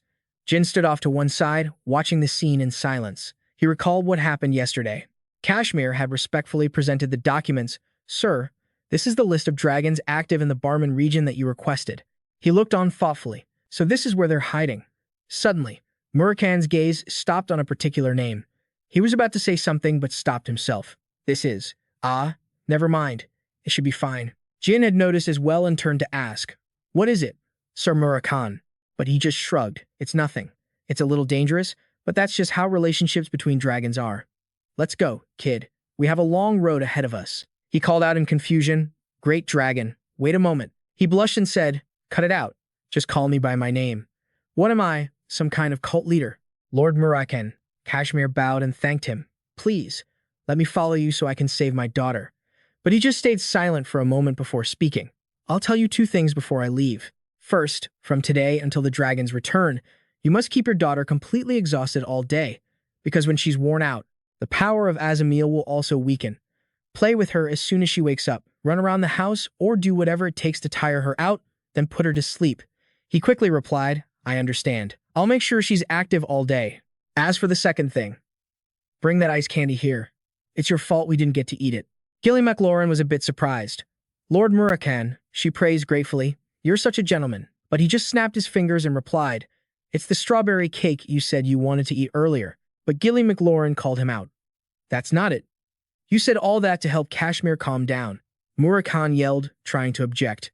I don't care about that creature's feelings, The flashback ended, and Jin thought helplessly. Now he's pretending not to care again. He's so thoughtful, our black dragon. Murakan, who had been watching the distant sky, finally spoke up. Kid, they're here. In the distance were the silhouettes of two other dragons. Murakan commented softly, it's ravens and Dodon. Makes sense. I've beaten them up plenty of times. Put on your helmet, kid. Jin put on his mask. How many times did you beat them up for them too? Come as soon as they sensed you, he explained. Anyone who entered my territory got a beating. That's just how it was back then. Hearing this, Jin teased, something to be proud of. Huh? Suddenly, one of the two dragons shouted, Murakan, why are you? He stood tall and majestic, his voice cold and imposing. Earth dragons, ravens, and Dodon, I have awakened to carry out an important mission. You will assist me. Hearing this, the two dragons exchanged glances. Should we tell him? It seems like he doesn't know anything. Then, both Dodon and Ravens blew a rainbow fart. Oh, ruler of the high mountains and best friend of Solderet, we don't know your situation, but now is not the time. Please, stay away from here. Leave quickly. Our young contractor is still here. We don't want any conflict on the Bemin border. But Murakan was furious. How dare you tell me to retreat? Murakan, retreat from nowhere. Dodon quickly said, come on, just do us a favor and leave. It's because you're flaunting your presence that everything's in chaos. He asked forcefully. What are you talking about? They spoke urgently. Quick-Intel is flying here to kill someone, but he didn't seem to care, just replying flatly, oh. Seeing this wasn't working, they continued. If it's Quick-Intel, you mean the silver dragon Quick-Intel. What's your relationship with the guardian dragon of the time god, Anta? Murakan finally hesitated. Well, she's my ex-girlfriend. Jin was shocked to hear this terrible news. Both dragons tried to persuade him. Please, boss, I'm begging you. Can you just leave already? Our contractor is just a child. They could die if they get caught up in this. The other dragons don't know you've awakened yet, right? If you don't leave right now, I'll spread the word. Suddenly, a loud sound appeared, catching Raven's attention. Even Murakan turned to look. Suddenly, he said, Kid, hold on tight. Jin didn't understand and was about to ask, but a flash of light suddenly erupted from the distance. A powerful golden attack shot straight towards Murakan, and they all dodged. The force tore through the clouds, creating a line that stretched to the horizon. The two dragons cursed as they fled. Damn it. Let's run first. I curse you, Murakan. Jin asked in a daze, what the hell is going? But before he could finish, Murakan's voice rang out. Kid, don't lose focus. There's more coming. A shimmering light appeared in a woman's hand, then transformed into a powerful beam that flew straight at Murakan. He was no slouch either, easily dodging all of it. This time, the light beam plunged straight into the ocean and exploded with a massive bang, sending water splashing everywhere. Suddenly, the water seemed to freeze, twisting together to form waterspouts. Watching this, Jin couldn't help but think, even if I underestimate it, that's still level 8. A special move above that level, and she can fire off several in a row like that. Quick-Intel, standing high above, called out softly, Murakan. The sound made him freeze on the spot. She roared in anger. You bastard, that's still not enough to destroy you. What were you thinking, bringing those shameless bastards to this place? Jin, sitting on his back, asked, do we have to fight that terrifyingly strong monster? Murakan wasn't so sure. Looks like it. He asked curiously. Your ex-girlfriend. How long did you know her? Murakan replied without emotion. 500 years. About 5 years from a human's perspective. Anyway, just stick that bradamenti on her whenever you get the chance. Got it? Jin didn't understand and asked back. But she's still your ex-girlfriend. Isn't that a bit harsh? Murakan sneered. Kid, it seems you still haven't grasped the situation. But I never rely on such things to boost my own power. So when things get really bad, you throw it with all your might. You'll have to go that far just to land a hit on her. The smoke cleared, revealing Quick-Cantel's massive tail. She growled. Even if you wanted to run, it's too late now, Murakan. With sharp eyes, Quick-Intel snarled, I will bury you at the bottom of this sea. Murakan tried to placate her. Wait, calm down, Quick-Intel. I know how much you hate me, but that doesn't matter right now. Let's deal with what's important and talk. But she said nothing and just unleashed her technique, a golden beam once again tearing through the sky, flying towards him. Though he dodged it, Murakan still cursed. Damn it. She spread her enormous wings and charged swiftly towards her opponent. Murakan's eyes widened in surprise. Quick-Intel slammed right into him, creating a massive impact. Jin couldn't do anything, but try to hold on tightly to his back. She opened her huge, sharp-toothed mouth, but only bit into thin air. Murakan retreated while chiding her. Why are you so hot-headed? Quick-Intel swung her tail with immense force. He raised his arm to block it, gritting his teeth, but still didn't attack. She didn't stop because of that, continuing to unleash her techniques. Murakan said softly, "Oh, for crying out loud." At this range, the golden light tore through the air for a third time, shooting straight forward. Debris mixed into the blinding flash, and a hole was now clearly visible in his wing. Murakan opened one of his blue eyes, and Quicontel suddenly looked up. Above them was a massive, pitch-black sphere. It slowly shrank into a smaller sphere, and then a calm voice said, "At least I bought us some time, didn't I?" Jin spoke up from behind him. "It's a good thing I followed. If you'd been hit by that silver dragon, I might not have even heard that you were gone. I'm not going to die. No matter how strong Quicontel is, she can't get in here." "Never mind that. Creating an opening wasn't easy. Since we can still talk, we need to figure out a way to calm her down." While Murakan was distracted, Quicontel snatched his cloak. The massive garment was torn to shreds by her strength. Quicontel looked at him mockingly. "Is this your shadow release? How pathetic, Murakan." He was stunned, not understanding why this was happening. "How did you?" But before Murakan could finish, she cursed him to his face. "You fool. You have no idea how weak you've become. If you think you're the same as you were before, you're dead wrong." Despite this, he still tried to soothe her anger. "Quicontel, stop. Let's just end this here. Think about our past. I only came here because I need to ask you something." Little did he know, Murakan had just hit a serious nerve. She snarled at his completely dumbfounded expression. "The past? If I think about our past, tearing you into 10,000 pieces wouldn't even be enough." Suddenly, he shot forward. Murakan's sharp teeth bit into Quicontel's shoulder, making her freeze for a few seconds before she screamed in pain. Seeing this, he tilted his head, coaxing her. "Calm down. Quicontel, why are you doing all of this just because we broke up?" But she just gathered power in her palm, replying through gritted teeth. "Just broke up? That's exactly why you're getting this beating." The punch was anything but gentle. It was a powerful tempest, slamming straight into Murakan's face without a hint of hesitation. The blow left him dazed for a moment. Then, Murakan's sharp, golden eyes flew open and he roared. At that exact moment, Jin's feet moved swiftly, running across his back. Reaching the perfect spot, he used his momentum to leap into the air, sword in hand.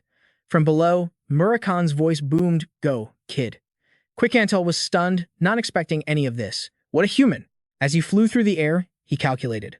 Her outer scales are incredibly tough to pierce. Even Murakan's fangs couldn't get through. That means it'll be difficult for me to even leave a scratch with just one attack. However, because he wore a mask, Jin's face only showed a single expression, calmness. With such a narrow opening and Murakan's residual shadow energy still lingering in the area, Jin harnessed the remaining shadow energy, taking her by surprise. The power slowly gathered and enveloped his sword. Without hesitation, Jin took his stance, ready to swing the powerful blade. He slashed directly at the wound Murakan had made, unleashing the shadow energy. Quicontel let out a horrifying scream of pain, but Jin's eyes only held a sharp glint. Applying more force, the sword began to shatter her tough armor. Then, it created a long arc of dark power, slicing clean through Quicontel's shoulder. He began to fall. Along with his fall, one of her arms and a wing were completely severed. Murakan couldn't help but shout, "Kid," before rushing forward to easily catch him. The aftershock from the attack slammed into the water, making it churn violently again. Exhausted, Jin panted while sitting on his back. Murakan looked at the small human he had just saved. He praised him. "You've used up all your strength, kid. But still, that was well done." Jin, however, had another thought. Did I just accidentally become a dragon slayer? Then Murakan continued, "All right, now let's just pray she's calmed down a bit." Jin asked, confused, "What do you mean? It's not over?" Murakan calmly replied, "Of course not. A normal dragon would die after a hit like that, but dragons like Quicontel are different. Time-controlling dragons don't go down that easily." Jin's expression darkened. "Before we even find the missing dragon, are we going to end up missing, too?" The gears of time spun ceaselessly, the hands of the clock whirling in reverse. Quicontel's wing and arm began to reappear from the points of severance. They slowly reattached themselves as a golden light faded away. She was completely back to normal. Jin wondered, is she rewinding time? Murakan, who had been watching the whole process, answered with an unreadable expression. This is why authority and magic are two different things. But don't worry too much. Even though it's just a cheap trick, it consumes an enormous amount of power. Still, just in case, don't move an inch. Suddenly, flowing white hair appeared, followed by a beautiful woman standing in the middle of the sky. Murakan's voice rang out calmly. "Are you calmer now?" But she only stared back at him with piercing eyes. "I had no idea you still had such strong feelings. Enough to drive you this mad." Didn't we break up on good terms? This struck a nerve with Quicantel, who screamed, good terms. You dumped me out of the blue. You didn't even let me get a word in. Is that what you call breaking up on good terms? But this time, Murakan didn't back down and retorted with authority. You flew into a rage every single time I mentioned breaking up. Let's be honest, I never once cheated on you. It was simply because our personalities were incompatible. Jin listened helplessly to the squabble between the two former lovers. Is this really how dragons who've lived for thousands of years talk to each other? In the end, he was the first to give up. Forget it. I didn't come here to fight. I came to ask you something. But she interjected. Wait, before that human. Is he Solderet's contractor? Murakan replied, exasperated, that's not important right now. One of our kind is in mortal danger. Quicantel replied unhappily, our kind? Murakan, you are absolutely shameless. How many dragons have you killed? Yet you still have the audacity to say something like that. Are you joking? I can't even begin to count the number of our kin who have died by your hand. He didn't argue, simply saying, true. And among them were your brother's enemies. I killed them people I had no connection to help you get your revenge. Forget it. It was my mistake to come to you with this. I should have asked another dragon. She hadn't expected the truth to be this, and quickly called out to him, wait, hold on a second. Quicantel finally managed to speak normally. Damn it, every time I see you, I get so worked up. Go ahead and ask. And I'm sorry for what I said earlier. Recently, one of Azimil's guardian dragons went missing. Murakan, slightly shocked, asked, missing? Are you talking about Lucky from Tiken? She quickly replied, that's right. Is that what it's called? Jin couldn't help but sigh. Now they were finally getting to the point. Quicantel seemed a little confused. That's strange. Violetta just took that child not too long ago. He hadn't expected to hear that name, Violetta, the wind dragon. Violetta, one of the wind-type dragon kin and also the guardian dragon of the Zippel clan's vice-chief, Andre. So does this mean the Zippel clan is involved again? She rested her chin on her hand, lost in thought. I'm sure they said they were going to teach Lucky dragon language magic. I think we should move. If I step back a bit, we can probably avoid the traps and enter Barman from there. Let's go. I'll lead you to my home in a forest on the outskirts of the Beemant capital. Jin's voice rang out. I apologize for not getting a chance to introduce myself earlier.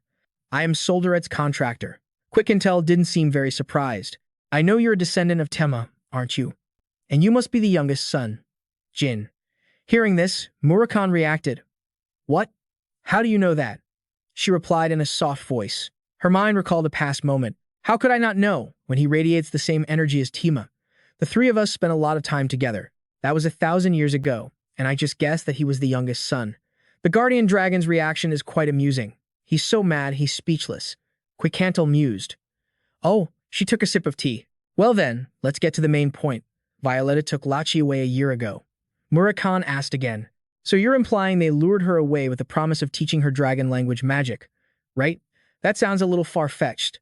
On the contrary, she seemed to find it believable. But it could be true, she said calmly. Quicantel, Azimil's contractor, is still too young to master her powers. She seemed shocked by this. What?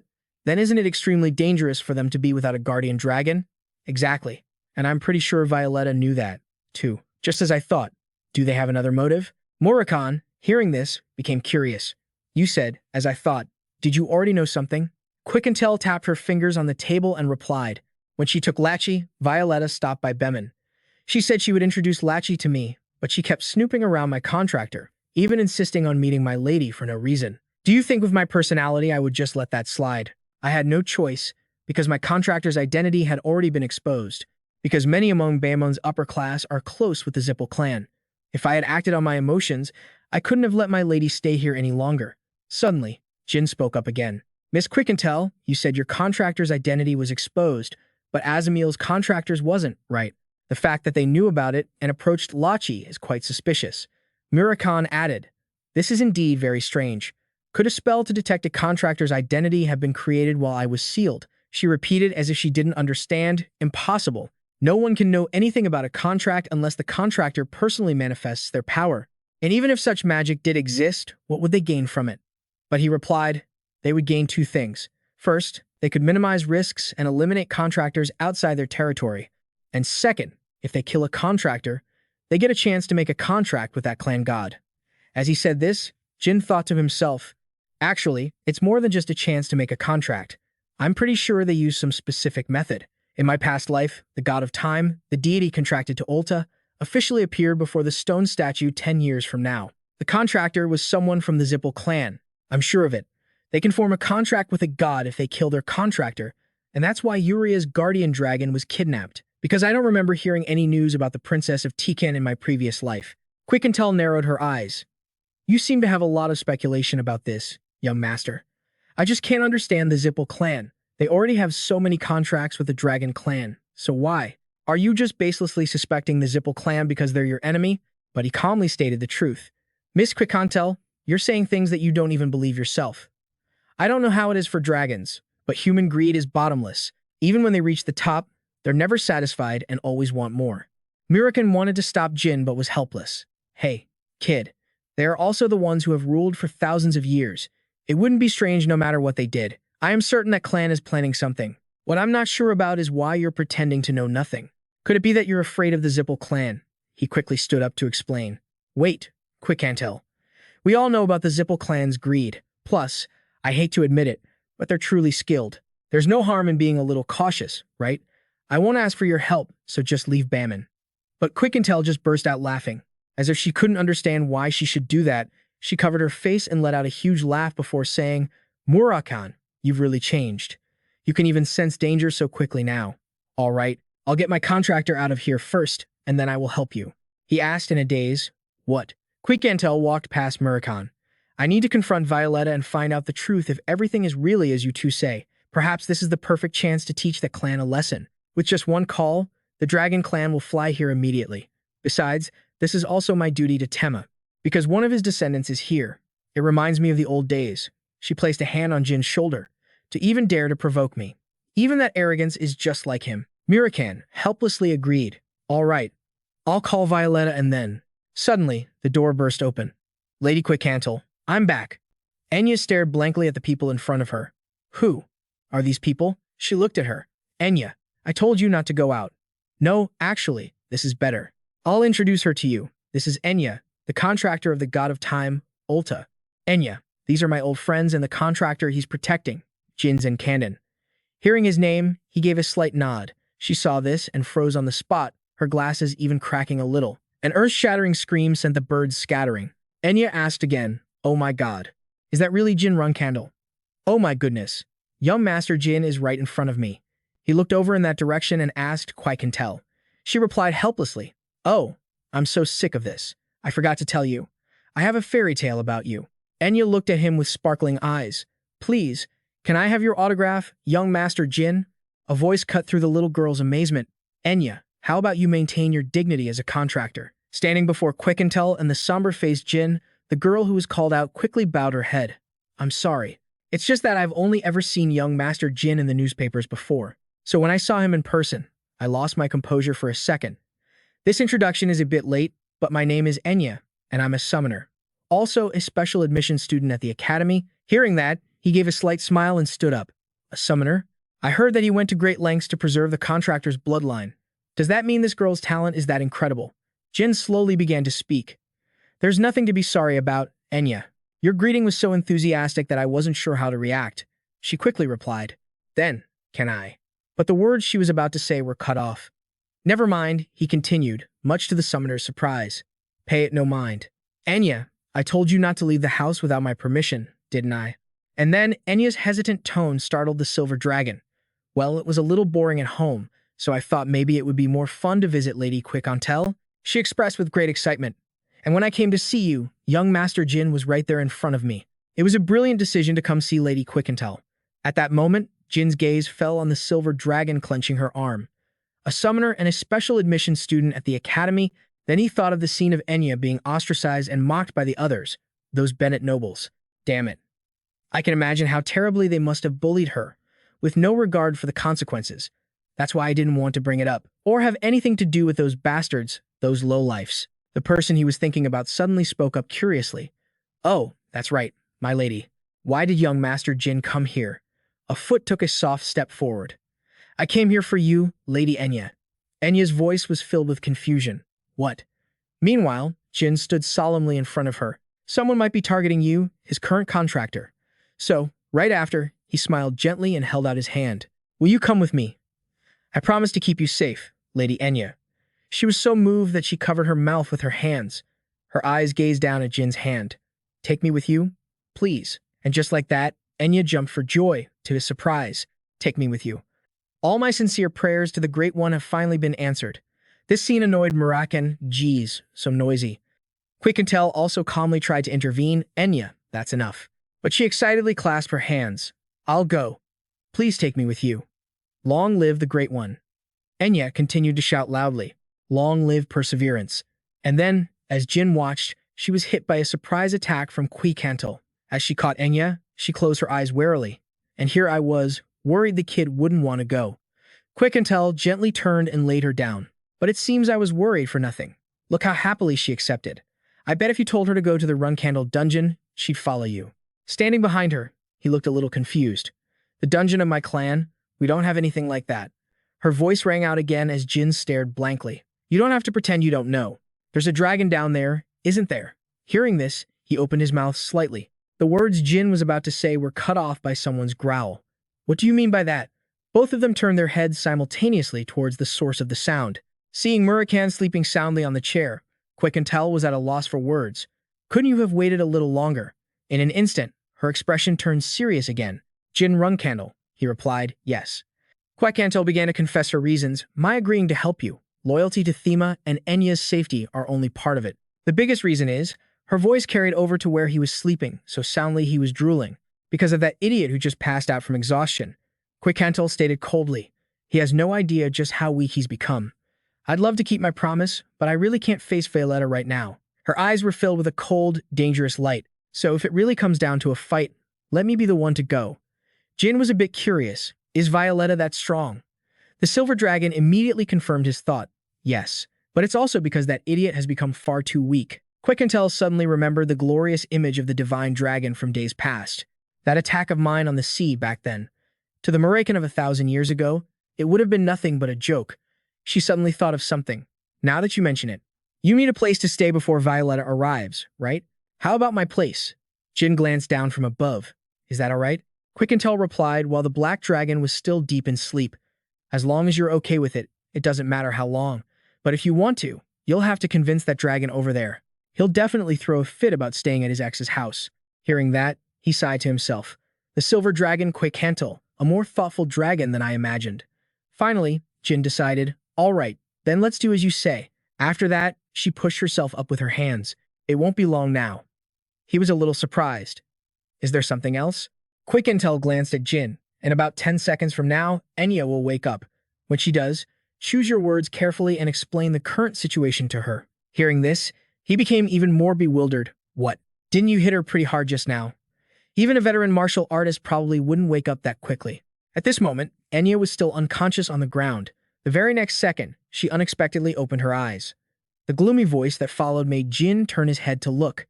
"Young Master Jin," she continued to speak. "You know, in this world," Quick-and-Tell's voice rang out slowly, "there are some things that lie beyond our understanding, and right now, before you, is Enya in a frenzied state, her eyes flashing with a dangerous light. Young Master Jin, it's the Silver Dragon's decision. I'll leave the rest to you." The person sitting calmly in the chair spoke up. "This means some faction is currently targeting T-Con's contractor, and their next target will be me, won't it?" She clasped her hands tightly with an expectant look. "I believe you." "I'll believe whatever you say, Sir Jin." Conspiracies and expeditions centered around a little girl, her dragon guardians, and above all, a young master. Doesn't it all sound so romantic? Jin, sitting opposite her, remarked with feeling, "I'm glad you're taking this so well." Enya was overjoyed. "If you stay optimistic, life will get better. I just have to be mentally prepared to move to Titan with my family no matter what." The conversation continued before the slowly melting candle. She asked softly, "When do we leave?" He immediately replied, "The sooner, the better." Hearing this, Enya innocently scratched her head. "If that's the case, can we leave tomorrow?" "When I say family, it's really just my 7-year-old brother and our puppy, Puffy." And so, Jin decided, "That's perfect. Then let's set off right away." Quick-and-Tell, who was sitting beside them, just chuckled softly. "Enya, go back and pack your things." She stood up at once. "Yes, I'll be finished before it gets completely dark." And with that, the door closed. "I'll see you tomorrow, young Master Jin." But the silver dragon continued to stare after her.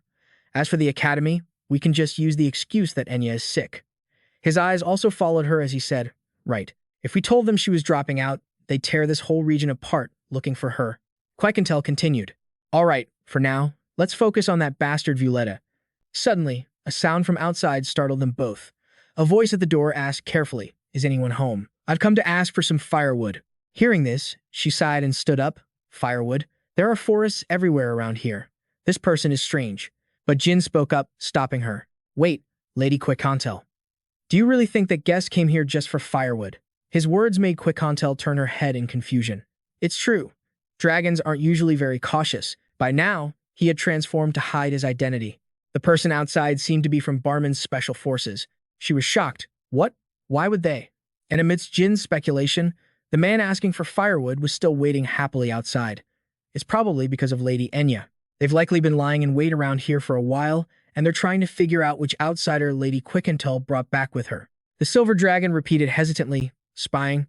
Quickentel's eyes suddenly turned chillingly cold. They dare to spy on me. She flung the door open. To the wood-gatherer's surprise, someone was inside. But his neck was quickly seized in a tight grip. Quickentel lifted the stranger into the air. Her eyes flashed dangerously. Confess. Are you from Barman's special forces? The man was in so much pain that white foam bubbled at the corners of his mouth. What are you doing? I'm not. As Quickentel interrogated him, a footstep approached. Then who sent you here? The figure emerged from inside the house. I did. The man's voice made Jin turn his head. The silver dragon also shot him a cold glance. That hand of yours, choking another man. Could you please let him go? Ross said with a grave, threatening expression. If you kill him, the special forces will be here immediately. Quickentel decisively threw the man to the ground. So you must be the boss, huh? Good. Then I'll just have to kill you. She swiftly moved closer, and then Quickentel lunged, attacking her opponent. Her eyes radiated danger while her fists were brimming with power. A colossal amount of magic erupted from the house. It tore through the air, and thick dust and smoke filled the area. He took the full force of Quickentel's powerful punch. A voice spoke through her rage. Is that it? Ras glanced down coldly. Was that enough to provoke you? He was a little surprised, thinking to himself, I can't believe he's fine after taking a direct hit like that. He wasn't just some ordinary guy from Barman's Special Division. That red mask, only the Special Command Team of the Investigation Division is allowed to wear it. The sword he uses is also intricately carved. The person who fits all these criteria, the Emperor's right-hand man, commander of the 3rd Squad of Barman's Special Division, Bone Dragon Raz, a man said to possess masterful swordsmanship in all of Jin Runcandel. He certainly wields immense power, judging by the intimidating aura he gives off. This guy is at least an 8-star. It's a good thing I covered my face with Munta's magic charm. Quickentel was now facing Ras. For a human, you're not bad. His sharp eyes were revealed. I apologize if I have offended you. We were forced to do this to confirm the identity of your clandestine guests. And then Raz calmly concluded, now that I have confirmed what I needed to, I will be leaving. But she was furious. You think you can just rudely barge into my territory and get away with a simple apology? I didn't realize humans could be this arrogant. His expression suddenly darkened. Lady Enya just left this place. Ras spoke calmly in the face of Quickentel's stern demeanor. And the door is wide open. Don't you think it's dangerous for the young lady to walk alone at night like this? He threatened. One could just imagine Enya being followed in the dark forest. If we fight now, you might defeat me. But you won't be able to help her if something bad happens. So, do you still want to face me? And with that, Ross walked past her. I'll let it slide this time. Therefore, a dark voice suddenly rang out, surprising him, don't forget. Ross glanced at the enraged Quickentel behind him. There won't be a next time. You have to prioritize what's most important to you, don't you? Her eyes widened dangerously. The very thing you spent your entire life protecting. His expression grew grim. You must be prepared to lose everything for making the wrong choice. Until we meet again. Ras and his subordinate walked away into the deserted forest. He spoke. We've confirmed the appearance of the suspects. Go back and investigate their identities. And one more thing. Raz then gave a firm order. For now, all surveillance on the Guardian Dragon is to be suspended. Hearing this, the subordinate was a bit surprised. What, sir? He asked in confusion. But Commander, shouldn't we still be observing Quickentel's movements? Quickentel and the suspicious individuals. Just then, he carefully slipped his hand under his mask, thinking that provoking the Guardian Dragon would only make things worse. I will take full responsibility, so just do as I say. Rush stared pensively at the blood in his palm. They must be plotting something. The subordinate listened to the command. Stunned. You will all be in danger. Stop monitoring them at close range until you spot any unusual activity from them. Then report to me immediately. A moment later, he immediately accepted the order. I understand. A hand slammed down on the table. Damn it. In Jin Runcandel's line of sight was a cracked tabletop and Qui-Contal with her head bowed low. I was a fool to leave Enya alone in this filthy town. If you and Murakan hadn't come, I had foolishly underestimated their power. He spoke softly to reassure her. Fortunately, nothing happened this time. Right now, we must prioritize protecting Lady Enya. The other person agreed, all right. So, she made her decision. We have to leave this place first thing tomorrow. The next morning, the two of them stood before the vast sea. Jin broke Qui-Contel's pensive silence. Luckily, there's a merchant ship heading to Titan. His next words took her by surprise. Don't worry too much, Lady Qui-Contel. I've already bribed the captain with a hefty sum of money. He won't abandon Enya. Meanwhile, the person they were talking about was watching two puppies play. Besides, Sir Murakan will be escorting her, so don't worry. But Qui-Contel just gave a slight smile. That's precisely why I'm worried. She turned decisively, leaving Jin behind. Now, I'll contact Violetta immediately and see what she has to say. She's a close and important member of the Zippo clan. She might know many things. 1 week later, on a clear and sunny day, Murakan stood in front of the log cabin, his face stern as he squinted and observed it. While the black dragon was grinding his teeth in annoyance, Jin appeared from behind him. Good work, Sir Murakan. The one who was just addressed affirmed. Qui-Contel is stricter than I thought. Hearing that, Jin asked in return, why do you say that all of a sudden? Murakan stood up straight before the large house. The two of us built this house together in the past. I understand why she wanted us to stay here. Suddenly, Jin remarked, is your heart feeling warm, sir? He immediately turned his head away in disgust. Don't talk nonsense, you brat. It's rare for me to reminisce about old flames. But then, the black dragon hesitated. It's just. Murakan remembered the warm scenes of laughter from the old days. Now it was all just a memory. 1,000 years ago, in a house exactly like this one, I spent wonderful days with Tema and Qui-Contel. No matter what we did, those were happy days. Weren't they? His stream of memories suddenly became hazy and distorted. Murakan. Then, the black dragon clutched his head in pain. Damn it, Jin asked worriedly. Murakan, what's wrong? Did something happen? Murakan squinted and gritted his teeth. It's nothing. My head just suddenly started hurting. Qui-Contel approached with a mocking tone. How pathetic. You're tired after just a little flying? He growled furiously. Silence. No matter how weak I get, I'd never get tired from something like that. She quickly replied, then get a grip. Qui-Contel announced seriously, I've received a reply from Violetta. Right. She'll arrive tomorrow evening. Her voice ushered in a gloomy atmosphere. On a barren island south of Barman Beach, Qui-Contel was now standing on the deserted isle, gazing at the distant ocean. A light breeze brushed past her cold face, while Murakan and Jin were taking shelter inside a cliff. A contemplative voice rang out. What do you plan to do when you meet her tomorrow? Flashing back to the past, Qui-Contel was facing questions from the other two. What do you mean? I messaged her and clearly stated that the reason I'm summoning her here is to ask about the whereabouts of Amalachi's guardian dragon. As she spoke, she narrowed her dangerous eyes. If she dares to play dumb, I'll give her a beating. Suddenly, someone remarked, how refreshing. The black dragon actually broke into a wide grin. Not bad. Your personality is still the same, but you should be careful with her since Enya isn't by your side now. I think you should just lay low. Qui-Contel replied, if something happens, I'll fight on my own. I don't need you to get involved. Hearing that, he angrily rushed forward. Hey, no matter how weak I am, I don't want to be pitied by my ex-lover. But she remained calm and closed her eyes. Who said I pitied you? Don't be ridiculous. This is for Enya. Murakan watched as Qui-Contel's finger touched him. Then he listened as she spoke. She also values the honor of the dragon clan a great deal, so I think she'll definitely come alone. Do you think I'm going to lose? She smiled faintly with a confident look. Stop worrying and relax. Leaving the memory, Jin narrowed his eyes in thought. To be honest, I don't think she'll come here alone. A strong wind swept through Qui-Contel's hair. If the Zippo clan really did kidnap Lachi and is plotting to forge shady contracts, her eyes suddenly widened in horror. They'll definitely come fully prepared. A colossal presence appeared, dominating the entire space before Qui-Contel, and then Violetta, in her wind dragon form, landed on the ground. Suddenly, someone let out an amused smile. It is truly my honor to meet the Silver Guardian Dragon. Qui-Contel. The old man majestically gripped the divine artifact in his hand. It's a pleasure to meet you, Vice Patriarch of the Zippo clan and Melzer's representative. The man's smile was filled with provocation. I am Endre Zippo. At that, she shouted angrily, Violetta. Qui-Contel's face was filled with resentment.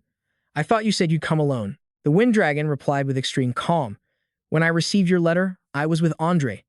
Just as I am interested in his representative, he was also very excited. So I hope you'll understand, Silver Guardian Dragon. A cunning glint flashed in Andre's eyes. Quaikantal faced the powerful wind dragon. Violetta, you've become quite nasty lately. Her opponent paid no mind to these words. Well then, let's get to the point. I need to discuss his contract. Suddenly, a voice cut her off. Lachi. Violetta's eyes flickered slightly at the question. Where is Lachi? Suddenly, she stretched and cried out, Oh dear, I've been tricked. Of course, that's the only thing you've been thinking about this whole time, she shouted in fury. Answer me, Violetta. A year ago, you were the one who took Lachi, weren't you? Since then, Asmon's fake contract has been unable to find a guardian dragon. Violetta glanced over and smirked mockingly. Let me see. I don't know how you want me to answer that, Lachi. His voice echoed softly. Everything was going so well, but has Quaikantal lost her mind? Are you trying to mess with me? Violetta, feigning a kind tone, tried to persuade Quaikantal. I don't know what your relationship is with Asmon's contractor, but meddling in the Zippel family's affairs isn't a wise decision. And then, the Silver Dragon's curses echoed off the cliffs. Someone's hiding over there. You've really gone mad, Violetta. Did you actually kidnap a hatchling who knows nothing of this world? Murakan angrily gritted his teeth. Damn it. Jin, beside him, commented, so arrogant. Just then, the man casually waved a claw. Oh dear, at this rate, this will take until tomorrow. Two terrifying whirlwinds surrounded the Silver Dragon. Violetta directed his words at her. Let me make you a proposition. Quaikantal. He gave his command decisively. Give me the contract, and I will spare your life. Quaikantal's expression turned cold. How absurd. She made her judgment as she watched Violetta's form. You're nothing but an old chameleon. Enraged, the cyclone of his power shattered the surrounding earth and rock, when suddenly, a light flashed. Between the two tyrannical gales, Quaikantal transformed into her silver dragon form, batting away Violetta's power with her wings. Then she spoke. Much to her opponent's fury, I have a proposition for you, as well. Quaikantal wore a dangerously arrogant look. Return Lachi to me now, and I will grant you a peaceful death. Meanwhile, Andre Zippel was incredibly excited. You dodged Violetta's attack rather easily, didn't you? The old man raised his staff, which was radiating energy. It's been a while since I've been able to fight with all my strength.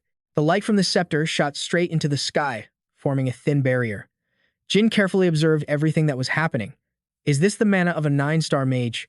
This is the first time I've seen it since I came back to life. He suddenly remembered those people in hoods, and then Jin thought of that person's hateful expression. Even after being rejected by the Black Duncan house, but he was still a member of the wealthy Zippel family. A sphere of magic appeared before his eyes. I'll have to wait and see what his current level is. Andre Zippel confidently extended his palm. A torrent of energy gathered. Silver Dragon, your death is at hand. Seeing this, she tried to move her wings. I have to dodge this. Suddenly, Quaikantal's eyes wavered slightly. Another stream of power shot straight at the Silver Dragon, and she gritted her teeth, looking down at the wound on her stomach. How is it flying? A voice suddenly rang out. It seems even the wind has turned against you. Violetta flapped his wings hard to fly higher. Unfortunately for you, all the wind on this island belongs to me. Quaikantal tilted her head back to look at him, shrouded in a hazy, powerful gust of wind. I am the king of Melgyre, the god of wind. No one can fly without my permission. You were never my match. And then Violetta opened his mouth, causing the wind to swirl. But she just scoffed contemptuously. Is this all you fools have got? Suddenly, another voice rang out. That's not enough. Andre unleashed lightning from his palm. I'll show you what true power is. The old man spread his arms, letting his staff float in the air. A furious storm of lightning began to rain down from the heavens. You didn't really think I could only control the wind, did you? He and Andre unleashed their powers in unison. Die, Silver Dragon. The two powerful streams of energy merged and rushed forward. Just then, Jin shouted in a panic, Murakan. But the one he called remained calm, observing. No, it's not time yet. In his line of sight was the power waiting to strike the Silver Dragon. It was true that Quaikantal was a bit arrogant. A golden halo suddenly appeared above Quaikantal's head. But those fools are just as arrogant. She raised her head high, causing the ring to expand as if tearing through the air itself. The scenery froze, distorted by the power of the halo. The boy was stunned, as if in disbelief. In Jin's eyes, time and the other's streams of power had come to a standstill. It stopped. Suddenly, Quaikantal opened her mouth and let out a roar of power. She simply watched as the stream of magic before her exploded. This sight terrified the old man. The power to control time can even stop magic itself. It's been a long time since this old man has seen such a sight. Suddenly, a dark voice echoed, causing Andre to freeze. Today, I will tear that mouth of yours to shreds. He frantically turned his head toward the wind dragon. You're this angry over a single spell? Vuletta, hurry up and attack. Andre urged in a panic. Move, now, Vuletta. But the man's entire body had gone rigid. My body, it won't move. Is this because of her time-controlling ability? At that moment, Quicantel stomped her foot violently on the ground. Leaving an explosion in her wake, she charged toward the wind dragon. The silver dragon easily grabbed his tail, but was then thrown far away. Damn it! Suddenly, Vuletta's eyes widened in shock. Quicantel unexpectedly dove down, shattering the ground. He lay helpless in the rubble and dust. A second later, she rose from the debris, and Vuletta tilted his head back in agony. The silver dragon opened her maw wide, and amidst the fierce confrontation, Quicantel clamped her jaws tightly around the wind dragon's neck. He screamed in misery. Andre, both terrified and frantic, ran forward. Vuletta, her claws now dug deep into the wind dragon's flesh. How dare you? Quicantel furiously pinned Vuletta to the ground. Keep talking your nonsense, you lowly reptile. The old man screamed wildly at the top of his lungs. Stop it. I said stop, you silver guardian dragon. She glanced at him with utter contempt. Shut your mouth and watch closely. You're next. Quicantel gritted her teeth, her eyes glinting thoughtfully. I went easy on Vuletta, but he abused his power far too much. The silver dragon began to calculate. She had to kill that mage, with the help of Jin and Murakan. But just then, the man started rummaging through his pockets. You've gone too far. Andre Zippel, with a grim expression, pulled out a stone. That kind of arrogance is only fitting for the strong. Murakan suddenly became alarmed. It was a stone slowly being enveloped by demonic energy. The origin stone. And then, the old man's arm gradually transformed into that of a monster. Ignoring the boy's confusion, the black dragon maintained his astonished expression. Impossible. It was destroyed thousands of years ago, wasn't it? Murakan stared at the monster now looming proudly behind him. Andre Zippel. How does that damn old bastard have it? The monster slowly opened its slobbering jaws. It let out a growl that shook the very air. Stunned, Quicantel squeezed her eyes shut. You were born a silver guardian dragon and have long considered yourself one of the strong. But that's just an illusion. Humans, dragons, and even gods. In the end, everything will kneel before the flag of the Zippel family. With that, the old man charged at the silver dragon. You must accept this. You have no right to resist. Her body was racked with pain as it endured the immense magical energy. The foundation stone, if one day the world were to face a great calamity, it was a divine artifact created by the gods to ensure the world wouldn't collapse. This object, forged from the power of the gods themselves, was ultimately destroyed by their own hands, for its power was so terrifying that it could destroy the world just as easily as it could protect it. Just then, the black dragon, her body transforming, stepped out from the cliff face. How could an object that was destroyed be in the hands of that old mage? Why? And then he screamed, Quicantel, she growled, clutching her wound. What the? A mocking voice echoed. Is that the power of the silver dragon's guardian eye? Andre continued to speak arrogantly, that weak, fearful look. That's the proper expression when facing a truly strong opponent. The old man suddenly froze. A swift figure charged forward, striking Andre and knocking him to the ground. Murakan, in his divine dragon form, glared menacingly. Stay away from Quicantel. But the old man was thoroughly amused. A black dragon? While Andre Zippel was sizing him up, the other person stepped out, wearing a cloak. There are only 2 black dragons left in the world. Judging by your appearance, you must be Murakan of the Runcandel family, right? So you finally awakened after 1,000-year slumber. If that's the case, then the boy standing next to you must be your contractor, I presume? The person removed his hood, revealing a calm face. So you're the youngest son who just recently left his parents' nest, Jin Runcandel. Originally, I only planned on swallowing up Quicantel's contractors. He looked down excitedly. But now, the meal has become unexpectedly rich.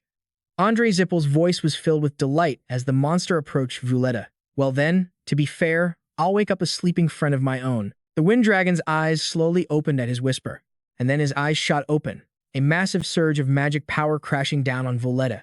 The wind dragon stomped his claws into the shattered ground. I shouldn't have held back from the very beginning. Wielding a terrifying aura, he slowly rose to his feet. My apologies, old friend. Vuletta's eyes glinted coldly. I honestly thought I was about to die. The black dragon cursed in frustration. Damn it. The other spoke again. It's been a while, hasn't it, Murakan? The ground shattered into pieces. The 2 divine dragons, wielding immense power, slammed their heads together, trying to overpower one another. Murakan spat coldly. Shut your mouth. You goddamn mummy. He gave a slight, contemptuous laugh. You've gotten weaker, but your mouth is as foul as ever, huh? Then, Vuletta opened his mouth, revealing a sphere of concentrating power. Go back to your eternal slumber, Murakan. A dense magical aura also enveloped the black dragon. He unleashed his power to shatter the aura, but Violetta was surrounded by a protective force. With another power sphere hurtling toward his back, a fist suddenly appeared, landing a precise blow on the wind dragon. With cold eyes, he caught his opponent's fist.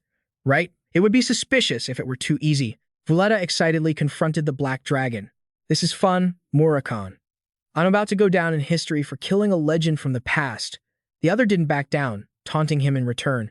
Getting ahead of yourself, you crazy dragon. But just then, that man suddenly approached quick and tell, well then, shall we continue on our end? At first, I only planned on persuading you and letting you go. The faces of Andre Zippel and the monster beside him were both filled with deceit. But because you've seen this face, you must die. Suddenly, his eyes widened in terror. Andre Zippel froze as a figure moved with incredible speed. Ah, right, you're here too, aren't you, Jin Runcandel? The boy calmly activated the power in his palm. The old man remained incredibly arrogant as the golden light-like power aimed for him. One more little brat isn't going to change a thing. Suddenly, a scream drew his attention. By then, Jin's sword had already slashed through Andre Zippel.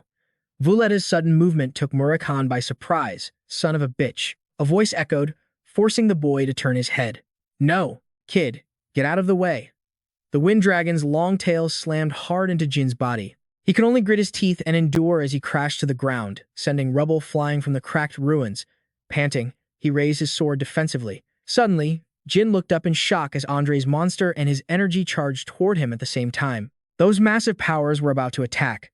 Jin's hand, clutching a beaded bracelet, rose slightly. He bit down in pain as an aura erupted in his hand, causing the bracelet to snap and the stone beads to shatter into tiny pieces. A faint glimmer of light appeared from within the sudden darkness. A colossal beam of light descended from above, striking the ground. A shining blade appeared from within the thick dust. You didn't even bother to send a letter, little brother. Before Jin Runcandel now was a field of pure white and that majestic figure. But I guess something urgent came up that you couldn't handle on your own, right? Luna calmly held the sword aura in her hand. Our little boy. Andre Zippel stared at the scene in disbelief, his thoughts racing. Luna Runcandel, why are you here? Luna spoke, the vice patriarch of the Zippel clan and his guardian wind dragon. Good. This is worthy of you calling me for help. The boy staggered to his feet amidst Luna's words of concern. Little brother, it seems you managed to hold out for quite a while against opponents of this caliber, huh? Are you hurt anywhere? Jin lightly lifted the corner of his bloodied lip and gripped the sword aura in his hand. Actually, I think I was just about to die. She listened grimly to her brother's next words. Thanks for coming, big sis. Then, Luna slightly relaxed her arm. Andre Zippel, the one she named, flinched as he faced her question. How long are you going to play dumb? Her tone was utterly cold. I'm going to need an explanation as to what business you have with my little brother. As Vuletta and the Wind Dragon were lost in thought, a realization dawned. My opponents are the vice patriarch of the Zippel clan and a wind dragon overflowing with divine power. He was a bit stunned as he thought, this is a tense situation. So much so that I thought even with my sister here, victory wasn't guaranteed. But now, I'm much more certain. Now, in Jin's eyes, seeing Luna's indifferent demeanor, this battle was already over. He glanced toward the source of a sound. Kid, we should fall back. Jin spoke up, a little surprised. The black dragon Murakan guiltily supported him, while Tio clung to his neck in pain. I'm sorry. They can freely control the winds, so I couldn't stop them. Murakan then looked at her cold, lonely back. But you've got a good sister, kid. If she'd been even a little late, we would have been done for. Then he added with a soft sigh, we're alive, thanks to you. Hearing this, Jin was silent, at a loss for words. Just then, the wound was stitched together by demonic energy. This really is unexpected. Who would have thought a white whale would appear here? But given the current situation, I can confirm one thing. As the monster overflowed with terrifying dark energy, Andre Zippel shouted in agitation. Runcandel has broken the oath with Zippel. Luna Runcandel, your brother used magic. The old man's voice echoed. The Zippel clan will not let this slide. But Luna simply smirked. I understand, but don't worry. She scornfully raised her weapon. This matter will never reach your clan's ears. Her words made Andre tremble with rage. You lowly bitch, how dare you? The monster, filled with fury, charged toward Luna. Is that how you act? A brilliant slash of her sword flashed across its mouth.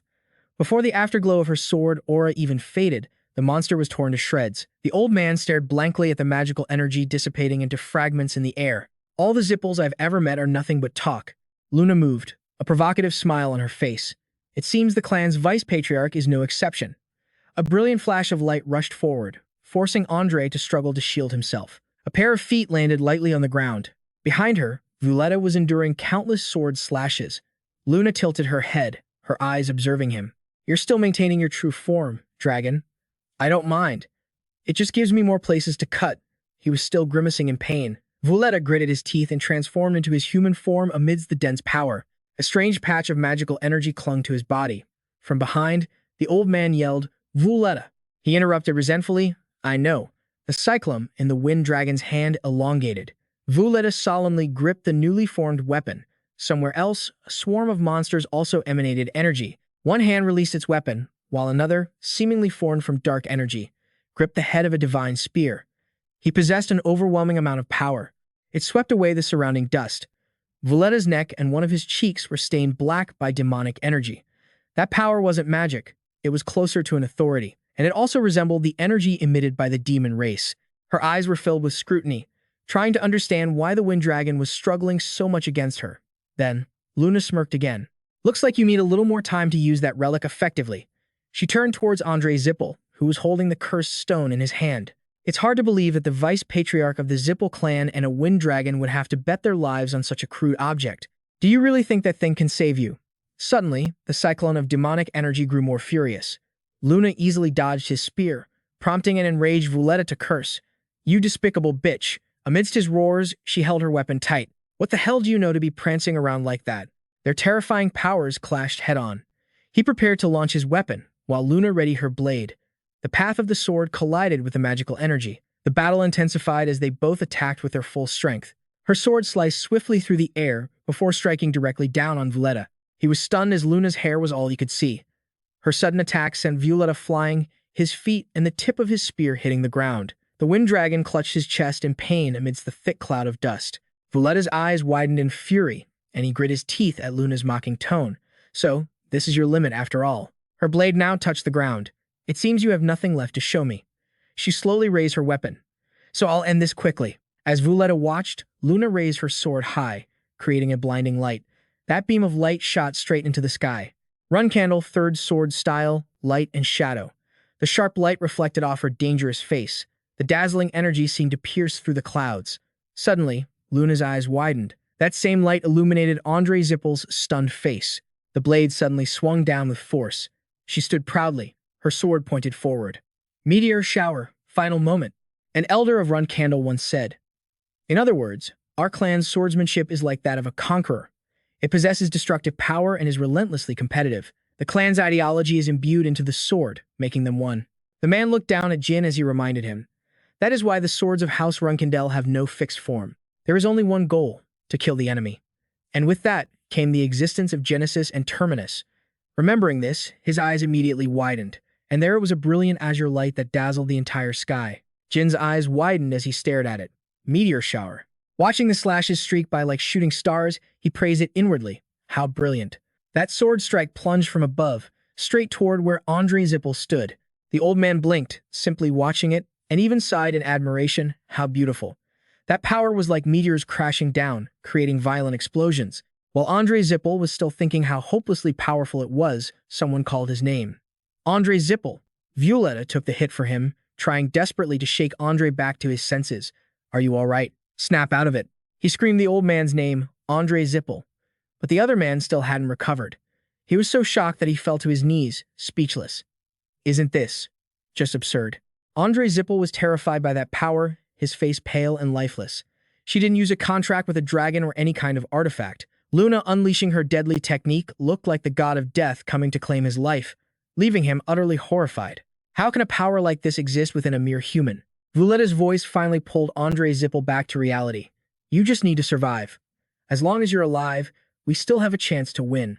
The barrage of meteors continued to slam down onto his body, but Vuletta managed to say through the pain, "We can turn this around with the magic stone." He endured the agony to remind the old man. "Even if I die protecting you, you just have to use the magic stone to bring me back to life, right?" Looking down at the purple stone in his hand, Andre finally came to his senses. That's right. It's not over yet. As long as I have the magic stone, I can't die. As long as I have this, I am the embodiment of a god. The moment the old man was lost in thought, a massive blow struck down. In the aftermath, something was smoking, and Luna stood watching, deep in contemplation. A hint of sadness crossed her face. She was looking at Violetta's broken, scorched wing. Luna then spotted Andre Zippel. Seeing him escape successfully made her feel that she wasn't strong enough. She knew she had to train even harder to reach her father's level of swordsmanship. Even so, she was a little satisfied. This was enough to teach the Zippel clan a lesson for now. Luna looked over at Jin, who was brimming with fighting spirit. The boy had also found a new source of motivation. She thought to herself, if, in the end, I still can't reach father's level of swordsmanship, then, my little brother, you must. Suddenly, the massive origin stone appeared. Seeing everything that had happened, it let out a low growl. Luna glanced up at it, too bored to even spare it a second look. My pride has been wounded a little now. It'll be annoying if you keep acting like this in front of my little brother. Hearing this, the origin stone clenched its massive, powerful jaws, then tilted its head to the sky and roared. Jin saw it and asked the person beside him, "What is that?" Murakan, helping Quick Cantle to her feet, replied, "It's gotta be that, kid." The Zippel clan created an origin stone using a contractor. An origin stone? Looking at the hideous creature with its maw wide open, the black dragon explained, "It's like a weapon created for the gods, to control their kin. From the looks of it, this one's a cheap knockoff." As he said that, Murakan suddenly grabbed Jin's shoulder. Jin was surprised, but that doesn't mean it's not dangerous. The black dragon had transformed into a majestic, dark dragon, holding Jin in his claws, ready to fly away. "We're getting out of here, kid." Jin shouted, "Wait, Murakan." He didn't agree and wanted to stay. "We should fight together. I can't just leave my sister here alone with an enemy, as dangerous as this one." But she cut him off. "There's no need. I can still handle something of this level." He couldn't believe what he was hearing from her right now. "We have to go now, kid. Let's go." Jin gritted his teeth, unwilling to leave.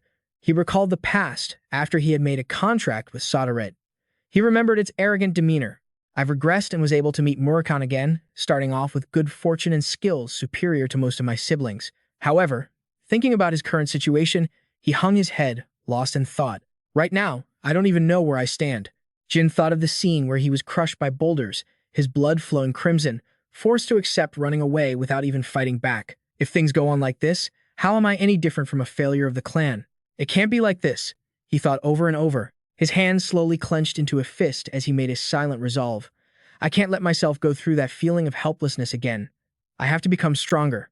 The black dragon had been observing him quietly, seeing Jin's gesture and the overwhelming fighting spirit radiating from him.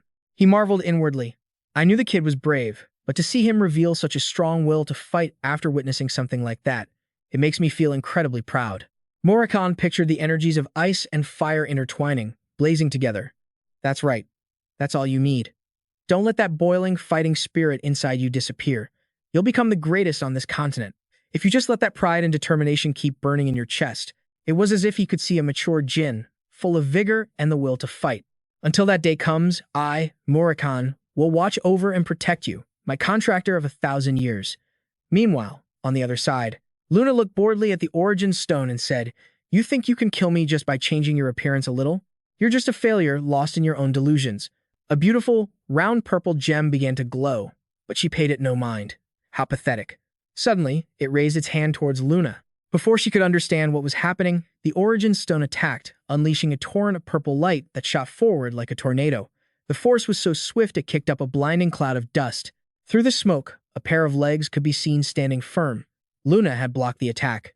The creature's booming voice echoed, "Right now, I am draining the power of 12 gods." The origin stone opened its mouth in a wicked grin. "So, Luna Runcandel, what do you have to fight me with? You have nothing but that sword of yours. What a pitiful girl. Just accept your surrender, right here, right now. Not even your father could do anything to me." However, she was completely unharmed and calmly retorted. For a swordmaster, Luna raised her sword, which glowed red as if thirsting for blood. A single sword is more than enough. It was only then that the creature realized something. Her voice continued to ring out. "If you," Luna said, brandishing her sword, "had fought me with that disgusting magic you spent your entire life researching and immersing yourself in, then perhaps you would have at least witnessed half the power I'm about to show you." She stomped her foot, generating force. With a look of contempt and pity, the sky turned a hellish red. Luna began to run, sparks flying from the sword in her hand. This dark magic, researched for wicked purposes. Against my single sword, sharpened and tempered through countless battles, I will defeat you. The creature, stunned, could only think. A blood aura? I've faced many sword masters, but this is the first time I've ever seen a blood aura. The origin stone began to raise its hands, preparing to attack. No, what does that even matter? It tried to hype itself up as it began to gather power at that very moment. After I transformed, I reached the level of a god. All right, come on. The origin stone roared, summoning countless arms that formed a purple energy sphere. Witness this power. Its face grew more ferocious. I'll make you regret it, you arrogant bastard. Meanwhile, Luna charged forward, so fast her face was a blur. The origin stone's voice still echoed. Realize your true powerlessness and accept your defeat. A piercing scream erupted from it. In the sea of crimson sky, only she could be seen landing. Luna lifted her head, her gaze as cold as a blade, silently finishing her enemy. The Mind Sword, as the technique is named. Crimson light spread everywhere, making it impossible to distinguish anything. Blood Moon. The sword sliced through the massive purple gemstone, shattering it in two. She hadn't expected that and stood frozen in astonishment. A blast of purple light erupted, forcing Luna to leap back. The stone absorbed the energy, forming a dark purple vortex in the air. The vortex condensed into a massive black sphere. She was still just standing there, dazed, as dust and debris swirled around her. Luna slammed her sword hard against the ground, snapping back to her senses, and immediately prepared to unleash an attack. I'm going to get hit. Suddenly, a loud voice shouted, Luna, hang on. Hearing the call, she looked up to see Murakan flying down with Jin. He was clinging tightly to the dragon's palm. Luna gasped in surprise, Jin. Jin immediately reached out his hand, shouting, grab my hand, sis. She stared, unable to believe her eyes. The wind blew her hair across one eye as Luna smiled, overjoyed. She immediately reached her hand out toward him. It looks like the baby of the family is the one saving me this time. The scene shifts. Looking out at the view, Amir asked, the island has vanished completely? Ras replied, yes. Furthermore, a tornado was spotted nearby consuming a similar object, and a massive amount of mana has been detected around that area. Although human intervention was a factor, it was ultimately the power of the Silver Dragon and the Wind Dragon.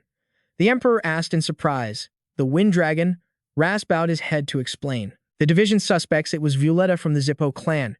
Before this incident, it was reported that he had illegally crossed the border. As Ras continued to speak, he reached into his pocket to pull something out. And although I can't be certain, he said, it appears the Wind Dragon is dead.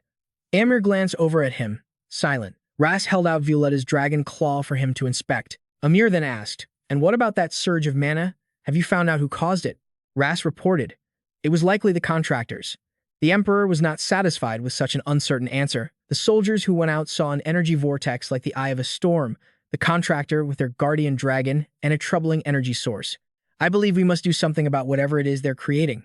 Amir then asked, and what of Andre? Ras's expression remained hidden behind his mask. We are still searching, Your Majesty.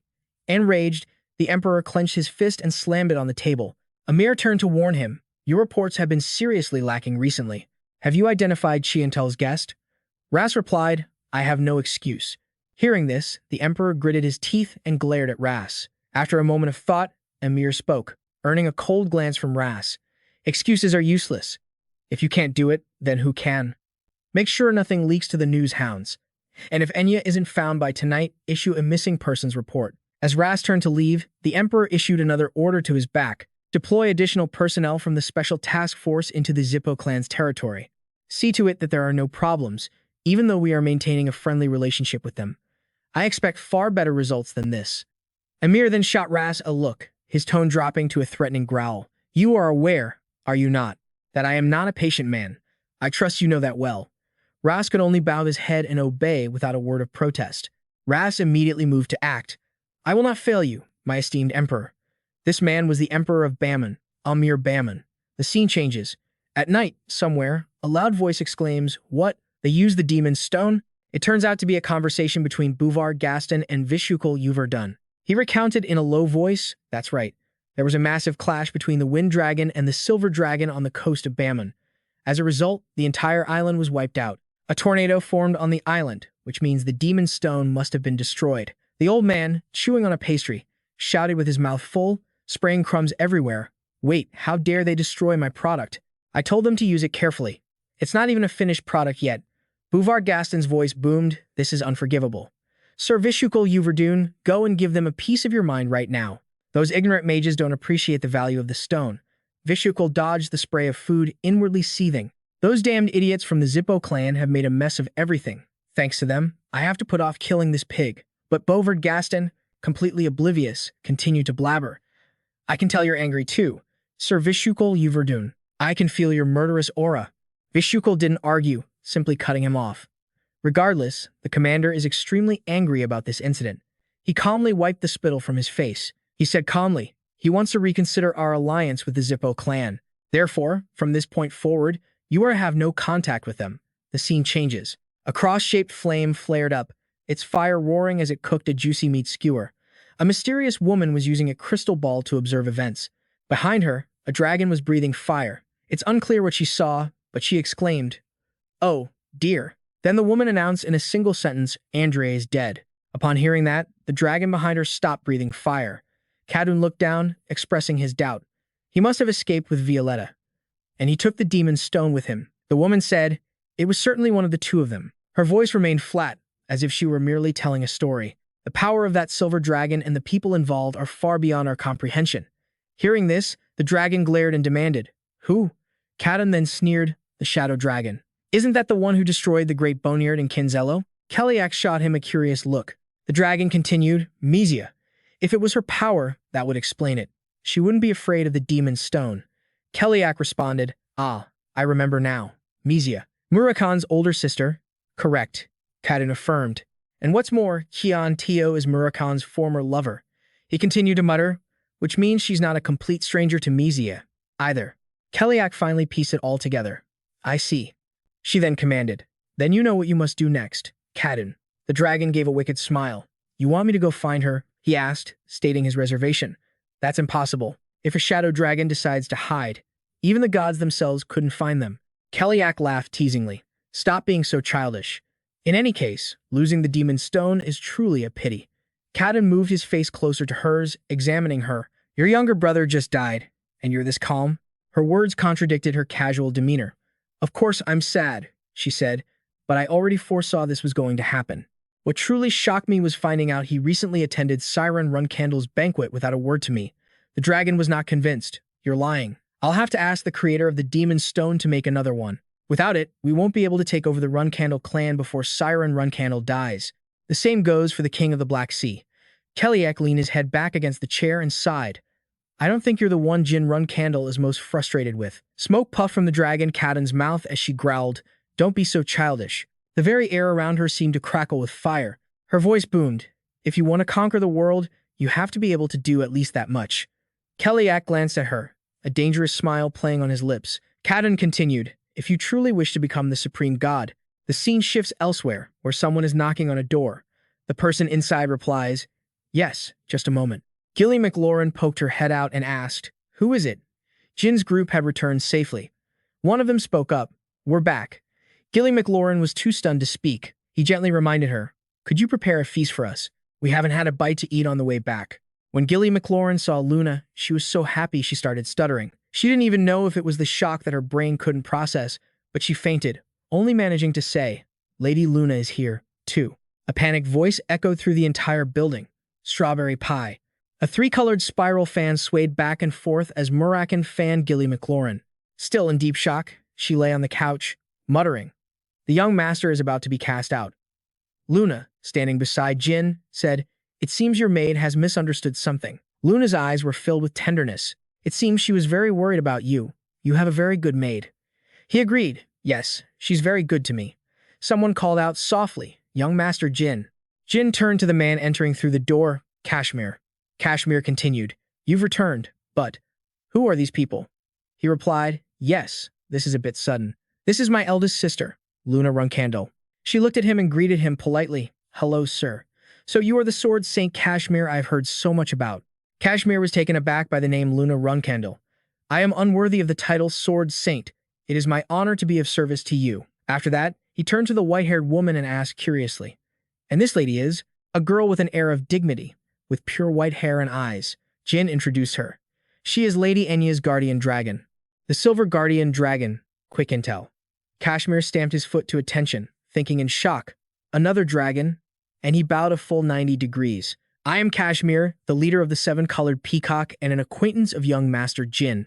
It is a pleasure to meet you all. Then he thought to himself, I can't mess this up like last time. Standing up straight, Kashmir heard Jin apologize. I made these arrangements on my own without informing you. My sincerest apologies. He replied, It's quite all right, young master. We're all in the same boat now.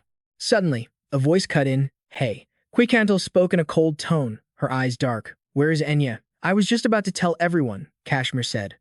Lachi just returned 3 hours ago. Jin was surprised. Today? He continued, Yes, Lachi is with Lady Enya and my daughter. Kashmir's face grew serious. However, I find something very strange.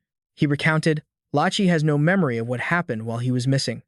Jin was confused, kidnapped. That's impossible. Alisa, who overheard, was also completely stunned. Lachi himself answered with confusion and anxiety. I only remember that Violetta refused to teach me the dragon language. I don't remember anything after that. Kashmir believed the boy was completely unharmed, so we can't say the Zippel clan was involved. Perhaps it wasn't a kidnapping. She adamantly denied it. Impossible. Those bastards confessed to it with their own mouths. Murakan, now extremely annoyed, spoke up. They've covered their tracks. Jin asked. Tracks, he explained. They've erased all traces related to the Demon's Stone, and Lachi's memories as well. Murakan continued, The Zippels are always like this.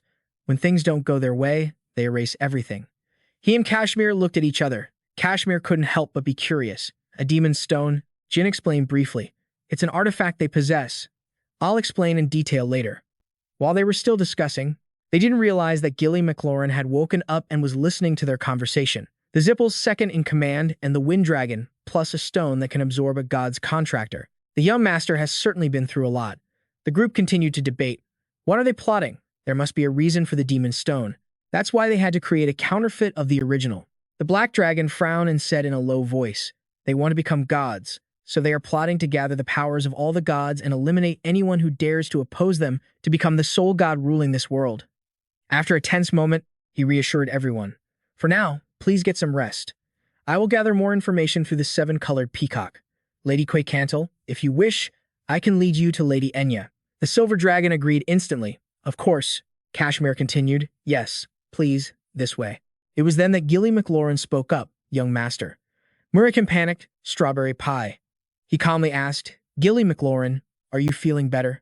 She answered in surprise, yes. Why did I faint?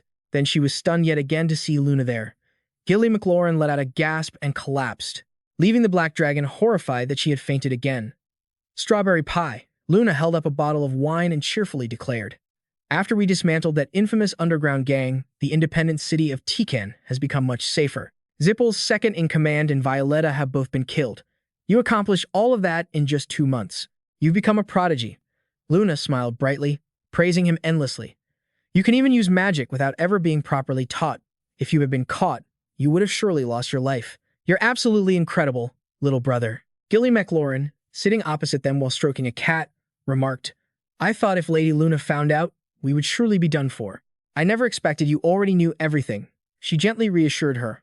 I must have scared you. Don't worry. I can change my mind sometimes, you know. The maid smiled softly. Now we just need to hide it from the Patriarch. Luna said something that startled her so much she accidentally squeezed the cat. Our father already knows. She smiled gently, her voice as calm as if nothing had happened. Father knows everything, from the Tessing incident to the death of Andre Zippel, and even my involvement in it. Gilly McLaurin couldn't hide her surprise. Why would you say that? Shouldn't this be bad news? Model Jin stepped forward to reassure her. Don't worry, Gilly McLaurin. I have my own way. She didn't understand the young master. His voice was steady as he said, Tomorrow, my eldest sister and I will go to see father. Gilly McLaurin replied innocently, Oh, so you already have a plan. We're going to see father. Suddenly, the other two realized what he had just said. Their eyes shot open in unison. Huh? Who did the young master just say he was going to see? Luna scolded Jin, You must have lost your mind. Just because father hasn't said anything doesn't mean you can do whatever you want. And what do you plan to do after you see him? Jin calmly explained, I'm going to warn him that the Zippel clan is plotting an attack against the Runcandel clan. For something so important, wouldn't it be better if I went to speak with father?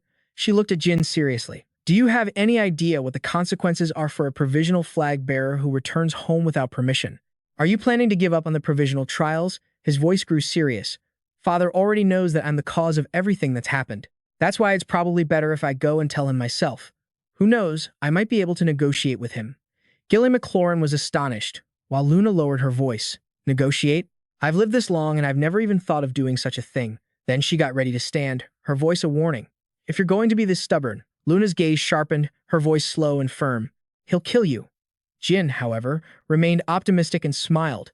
If that's really the case, I trust you to stop him. She frowned, a little surprised by his composure. Luna took a step forward until she was right in front of him. They stood face to face, staring at each other in silence. Her eyes were cold with anger, but Jin met his sister's gaze without flinching. Luna gritted her teeth in annoyance. Suddenly, she angrily brought up Gilly McLaurin, making the girl jump. If you're willing to threaten your own family, I can only imagine what you've put Gilly McLaurin through. After a few seconds, Luna finally relented, saying coldly, Fine, I'll go with you. When are you planning to go? He smiled, a bit smugly. I'm planning to use the first transfer gate tomorrow morning. She turned away, closing her eyes as she gave in to his demand. Fine, the sooner, the better. At this, Gilly McLaurin timidly spoke up, Lady Luna. Why? Luna replied, a mix of helplessness and pride in her voice. This family is full of people just waiting to backstab each other. So at the very least, he needs one person he can trust. The corner of her mouth lifted into a slight smile. She silently vowed, I will be that shield for you. I trust that you have a plan. Jin was relieved. Of course, eldest sister. The next day, the two siblings arrived and were met by Luntia and a long line of soldiers. A grim voice rang out. Instead of talking him out of it, you brought him here yourself. Luna's face was murderous.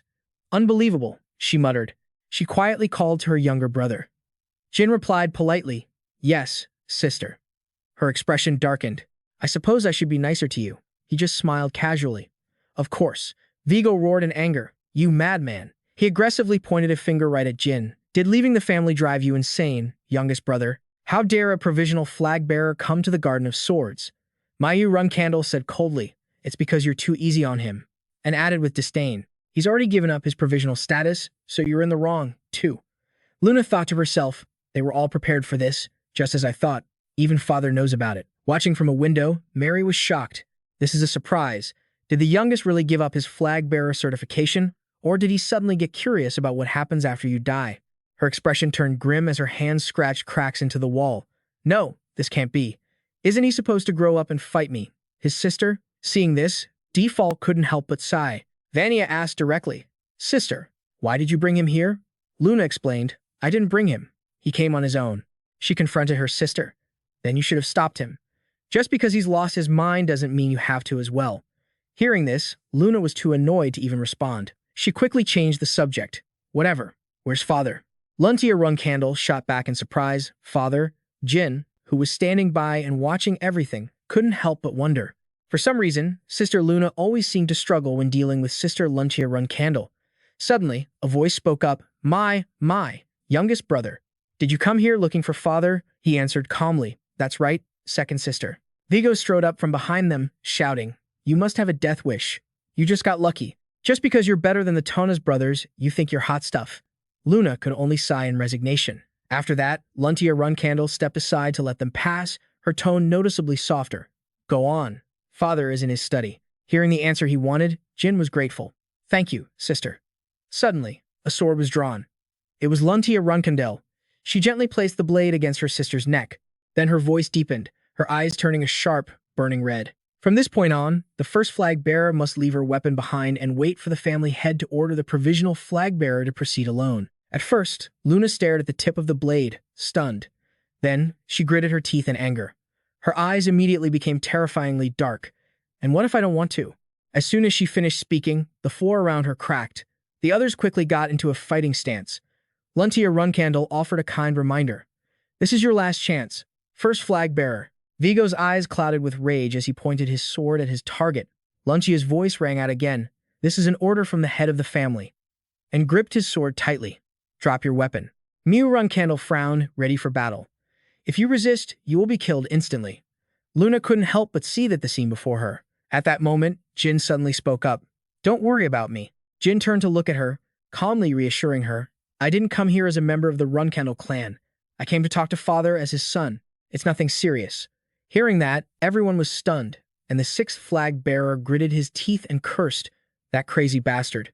Jin began to walk, deep in thought. It seems my other siblings don't really understand Father. Although it's against the rules for a provisional flag bearer to return to the clan, Father isn't the type of person who cares about rules. If I get a chance to talk to him like last time. Jin recalled the moment Siren Runcandel had patted his head and praised him. That's a good question. He had then walked away, leaving Jin with words he would never forget. I will continue to watch you. And so, Jin had thought there wouldn't be any problem. He silently let out a sigh of relief, raising his hand and clenching it into a fist. Jin calmly knocked on the door. Suddenly, something in front of him made him freeze. An immense surge of power erupted, as a strong wind blew through his hair. The young man stood frozen in shock. A stern voice rang out. It seems I overestimated you. I gave you 5 years inside. Siren Runcandel asked in a low voice. Why have you come here now? Jin was lost in thought. I've heard about it, that Father's sword aura, at a certain level, can completely crush an opponent. Seeing that powerful back from behind, the thought echoed in his mind again. When he creates a sword from his aura, he's on the verge of reaching sword heart. He's going easier on me than I expected. Just then, Siren Runcandel's voice cut through Jin's thoughts. Don't make me ask again, Jin Runcandel. He answered calmly. Does his son need a reason to visit his father? But inside, he told himself, I must not apologize. Confident, but not arrogant, Jin spoke freely. I came because I wanted to see you, father. This statement caught the man by surprise. He wanted to see me. I've never heard any of my children say that before. Not bad. Although he felt pleased inside, Siren Runcandel still pretended to be indifferent. How foolish. Did studying abroad fill your head with this ridiculous nonsense about family affection? Jin immediately denied it. It's not for my time away, sir. The man closed his eyes, listening to Jin's every word. I have always admired you, father. Suddenly, a red aura appeared, startling the young man. Jin Runcandel immediately dashed forward. He stared at that powerful back, from which the red aura radiated endlessly. His voice was filled with horror. This is killing intent. Jin Runcandel gritted his teeth, panic rising within him. Damn it, did I say something wrong? But in reality, Siren Runcandel was thinking, damn it, I almost smiled. His voice boomed, making Jin freeze. I never expected to hear those words from you. Siren Runcandel continued slowly. Enough with the nonsense. Get straight to the point. What have you brought me? Jin didn't disappoint and immediately began his report. The vice patriarch of the Zippel clan, the one you mocked at the banquet, Andre Zippel, is dead. Hearing this, the man tilted his head slightly. Are you saying you killed him? But Jin denied it, his expression somber. No. Luna took care of him, and I was the reason it happened. One sharp eye opened as Jin slowly continued. There is more. If it pleases you, father, shall I report everything that transpired? The book in Siren Runcandel's hand paused. Is that so? Jin looked up, slightly surprised at his father's easy agreement. Very well. He had, at some point, taken off his glasses and was now approaching Jin. He ordered calmly, sit, I will hear you out. He sat down and calmly explained, yes, from Awaken to Bemin. In this short period, I have indeed encountered many things. Hearing this, Siren Runcandel seemed slightly disappointed. So the reason you came all this way is because Zippel's right-hand man is dead? It will certainly cause a stir among those bastards. But is that all you came to say? Is that all? At this, Jin slowly clarified. Andre couldn't have been his true right-hand man. He added, although my sister's strength is a factor, for a vice-patriarch of a clan that poses a threat to the Runcandels, he was far too weak. Of course, this is all just my intuition. These words made the man ponder. Siren Runcandel then frowned and thought, you're right. As you said, that bastard was only the vice-patriarch, but that doesn't necessarily make him the second strongest among them. He spoke cryptically. The one who holds the most political power after Keliek is someone else entirely, though this isn't something I can tell you at this time. Jin replied softly, you've confirmed my intuition is correct, father. For that, I am grateful. Besides, I haven't told you the most important part yet, and that is. Then he slowly revealed. Those bastards used a strange relic. Hearing this, Siren Runcandel looked skeptical. A relic? Jin answered, yes, and Andre Zippel called it the Demon God Stone. At the same time, an image of the object, surrounded by brilliant energy, appeared in his mind. He continued, from what I understand, it is a replica of the origin stone created by the gods long ago. At least, that's what I was told. The man stroked his chin thoughtfully. The origin stone, you say? Then Siren Runcandel asked, did Murakan tell you this? Jin froze for a moment, then smirked slightly. You knew all along? His father replied nonchalantly. And you didn't know that I knew? Of course, I know you can use mana. Did you truly think you could hide something like that from me? Jin hesitated before sharing. Well, of course I knew that you knew. But I didn't realize you also knew about Murakan. At that moment, Siren Runcandel gave a mysterious smile. Then he let out a loud, self-satisfied laugh. Just as you said, it was only my intuition about him. Yet you confess so easily. Who in the Runcandel clan could have ever imagined that the great black dragon would fall from his divine altar and become a common house cat? Jin closed his eyes tightly and pretended to cough lightly. His father seemed to be in a very good mood. Now, Siren Runcandel returned to his serious demeanor. All right. So, a replica of the Origin Stone. You've gotten yourself into something quite big and messy this time. I'll have to speak to Luna about this. Although I don't know the specific limits of Zippel's replica, its power is indeed dangerous. A scene of sharp mountains and churning waves filled his mind. I wonder if the Dark Sea King knows about this. They are, after all, fragments of the Origin Stone. If he knows, they will surely make a move. I'll have to visit the Dark Sea again. After a moment of thought, Siren Runcandel spoke to Jin. I will overlook your breaking of the rules this time, but I doubt you'll be satisfied with just that, will you? Tell me one thing you want. Without hesitation, he made his request. Just one small thing. The free city of Tikan. Do not allow any other Runcandel to set foot there. Hearing this request, his father's expression turned serious. That is where you secretly built your nest, isn't it? At the same time, an image of a peaceful city and a powerful figure appeared, followed by Siren Runcandel's voice. Very well, but first, you must pass my test. The Shadow Master of Tikan, Kashmir. He ordered Jin. To prove yourself to me, you will recruit this man. Hearing the command, Jin was slightly taken aback. Siren Runcandel didn't forget the reward for completing the mission. If you succeed, no member of the Runcandel clan will be allowed to set foot in Tikan anymore, without your permission. Hearing this, Jin smiled to himself in confidence. His father crossed his arms, his voice firm. The time limit is 1 year. That bastard even refused a teaching position here at Runcandel. Prove to me that you can win over even that arrogant fool. And with that, Kashmir was brought before them. Facing the man who had just made the request, the entire room fell into a tense silence. A moment later, he couldn't hide his panic. I see. Siren Runcandel's voice was low. That is the situation, you arrogant bastard. Kashmir thought nervously. This man is. He looked at the other person and immediately recognized him. The strongest swordsman on the entire continent, Siren Runcandel. Is this the aura of the most powerful man alive? Just facing him is making my stomach churn. He clenched his fists, telling himself. A mix of emotions surged through Kashmir. I'm young Master Jin's guest. Why should I be afraid of Sir Siren Runcandel? The Runcandel Patriarch spoke. So, you are the sword demon, Kashmir. He bowed respectfully. Please, sir, don't call me the sword demon. It's too embarrassing to use such a title in front of you, Sir Siren Runcandel. Just as Kashmir finished speaking, Jin called out, Father.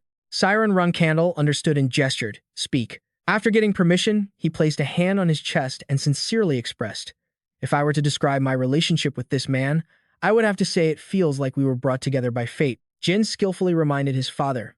And since I have proven my connection to him, Kashmir, it's now your turn to keep your promise. The man beside him was utterly horrified. Young Master Jin, if you start talking about all that fate stuff here, just imagine Siren Runcandel smiling, his eyes glinting with amusement. Fated to be with a Runcandel, you say? Then I suppose Tikan is now the property of the Runcandel family. Kashmir silently guessed that's what he'd say, as his thoughts continued to race. Brought together by fate, Then perhaps Runcandel and Tikan can be the same. He'd probably make some wild assumption or jump to a conclusion like that, damn it. And if that happens, Tikan's independence will be. But contrary to Kashmir's wild imagination, the other man's face turned serious. You cunning little brat, how can you be so brazen after tricking your own father? Not agreeing, he retorted. Tricked you. That's ridiculous. I just got a little lucky. Then, his father declared with a sense of resignation, All right, fine, you've passed.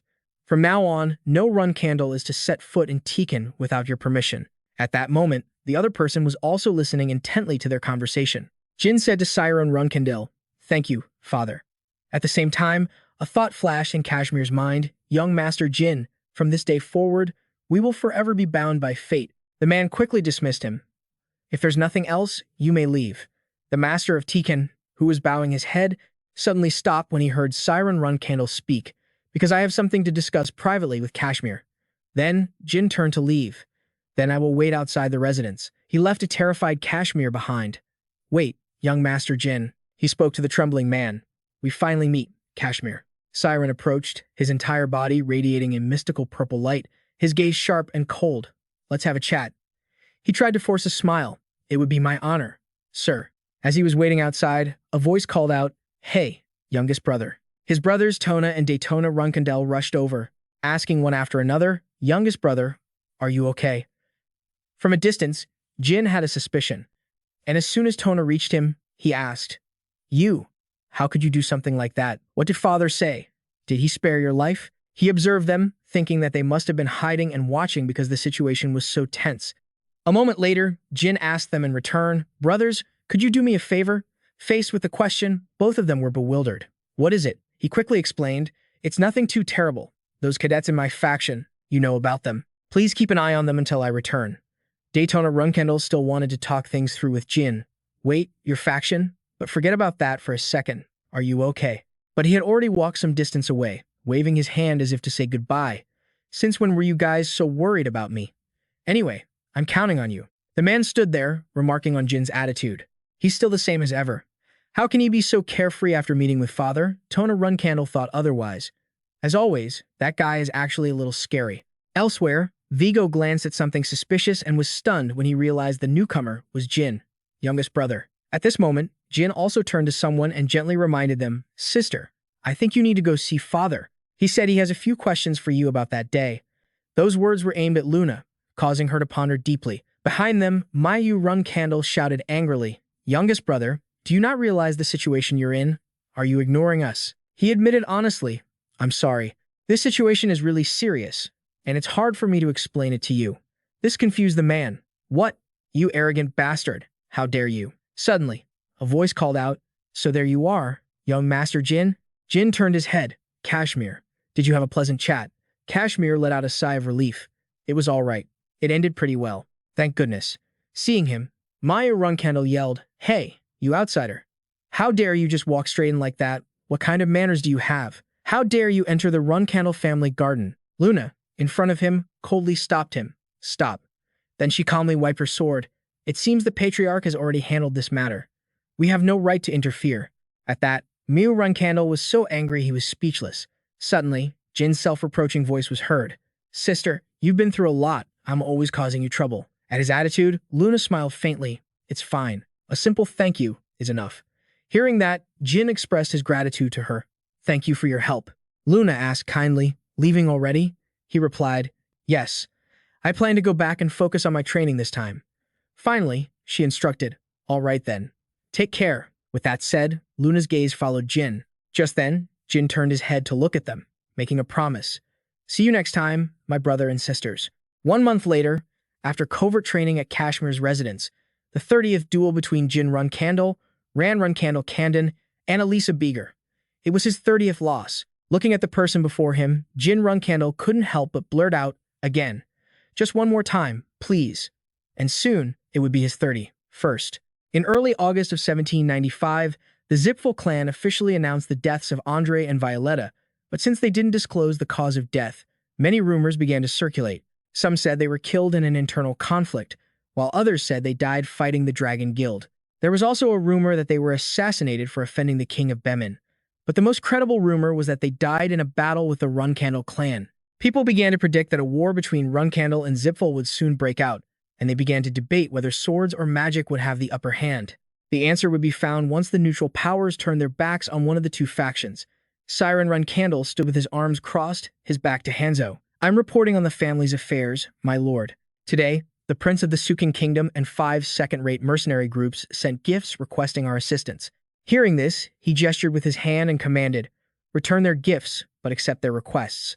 Also, send a fine sword to the Sukin Kingdom. Make certain that boy secures the throne." The man bowed respectfully. "Yes, sir. I will dispatch an 8-star knight there." Siren Runcandel frowned, trying to maintain his composure. This was all a result of the youngest's little stunt on one of the Burman Islands. He's already got that family wrapped around his finger. The sheer audacity. Suddenly, he called out, "Khan." Khan quickly responded, "Yes, my lord." Siren Runcandel grabbed a cloak from the rack and gave his instructions. "I am going to the Black Sea. If Kashmir sends a letter while I'm away, bring it to me." He draped the cloak over his shoulders. Siren Runcandel emphasized his command, "Don't forget." The man replied firmly, "Understood."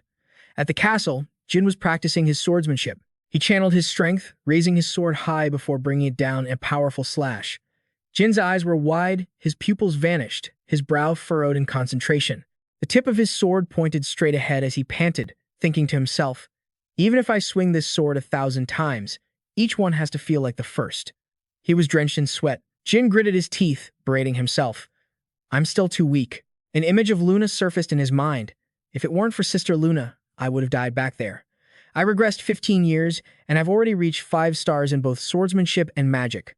I'll reach 5 stars in shadow techniques soon enough, but when I think about what's coming, it's still not enough. His hand gripped the hilt so tightly that it began to bleed, though he didn't seem to notice. All Jin could think was, I have to get stronger. Father gave me 5 years. Even as his shoes wore down from the constant practice, that one thought spurred him on. I must become stronger than my brothers and sisters within that time. Without Jin realizing it, Kashmir had appeared behind him. You should stop now. Young Master Jin, he advised. If you push yourself like this every day, even the heaven-sent stamina of the Runcandel family won't be enough to hold out. Enya spotted the wound on his hand and exclaimed in alarm, Oh my goodness, young Master Jin.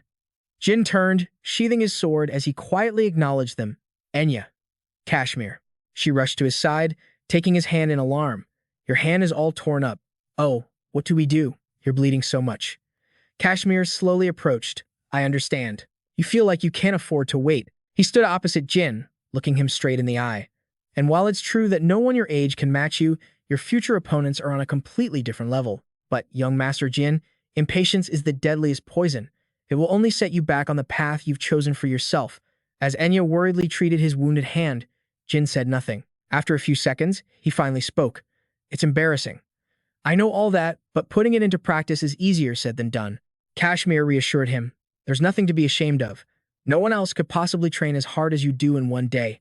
You're already incredible as it is. Silence fell once more, with bloodstains dotting the training grounds. Then, Kashmir made his suggestion. But, what if you change your training to something that could help you calm your mind? Jin asked, surprised. Calm my mind? Kashmir answered, sparring. Against someone stronger than you. Jin still didn't quite get it. Are you offering to spar with me, Kashmir? Hearing this, Kashmir seemed a bit taken aback. What do you think? He said, drawing his sword. Even though my recent displays in front of you have been rather lackluster. A powerful aura enveloped his body and emanated from his sword. He made a light downward slash, and that single move was enough to shatter the earth around him. Jin paused at the powerful display. But, I am a magic swordsman. Kashmir sheathed his sword. We can spar after you've calmed your mind. For now, you'll fight against Tikan's strongest guardian. Alisa approached, holding Yuria in her arms, an intrigued look on her face. Placing a hand on her hip, she remarked, It's been a long time since I've seen my husband draw his sword. He walked over to his wife, then happily told Jin Runcandel, 6 months. Your goal is to defeat my wife within that time. Swordsmanship, magic, shadow techniques. Use everything in your arsenal, young master. The little girl tugged on Alisa's sleeve, looking upset. Mommy, are you going to fight Brother Jin Runcandel? Alisa looked down at her small daughter. She explained gently, It's not a fight, sweetie. It's a way for us to bond. This confused Yuria even more, and she pouted. What's that? I don't like it when people fight. Alisa smiled brightly and asked, Well then, Yuria, if Mommy and Brother Jin have a match, who are you going to root for? Yuria replied without a hint of hesitation. Brother Jin, of course. Alisa was exasperated. What? You're supposed to be on Mommy's team. As Jin watched them, he thought to himself, Alisa better. Aside from her physical stamina, she doesn't seem all that powerful. Suddenly, the little girl shouted, But Brother Jin is weak. Mommy always told me to cheer for the underdog. Alisa burst out laughing. Please don't mind her, young Master Jin. My daughter is incapable of lying. The corner of Jin's mouth twitched. He looked like he was trying to hold back a curse. It's fine. Alisa's expression turned serious again. Then it settled. We'll spar every day for the next 6 months. After I finish my work and had dinner. Jin was incredulous. Every day, won't I be imposing on you? Kashmir smiled, clearly in high spirits. Alisa's face was brimming with excitement. Don't you worry, young Master Jin. It'll be over before you know it. 2 days later, he and Alisa began their training session. Jin stared intently at her physique, wondering to himself, is she even a fighter? She calmly wrapped her hands in protective bandages. Before we begin, there's something I need to tell you. Alisa revealed a bit about her past. I am a former member of the Barman Special Forces. That means I won't be holding back. Her gaze turned icy. So even when you lose, don't you dare get discouraged. After finishing the raps, Alisa signaled, Shall we begin? He focused his mind and got into a ready stance, thinking, 6 months. So there was a hidden meaning behind that deadline. I can't afford to be careless. Without warning, she lunged toward Jin in a blur of motion, winding up for a devastating punch. Jin's eyes widened in shock, unable to react in time to her terrifying speed. Elisa showed no mercy. The frightening power of her attack made the ground tremble and kicked up a cloud of dust. And yet, Jin had managed to block her terrifying attack with his sword.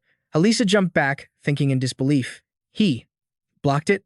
Jin slowly pulled his sword back from the block. She sensed something was off.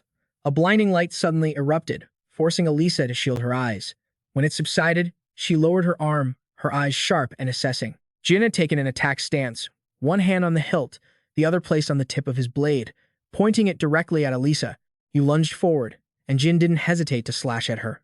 Despite that, Elisa managed to dodge, ducking down and channeling power into her right fist, ready to attack again. Seeing this, you trembled and asked softly, "You'll call a doctor, won't you?" Elisa replied nonchalantly, "Of course.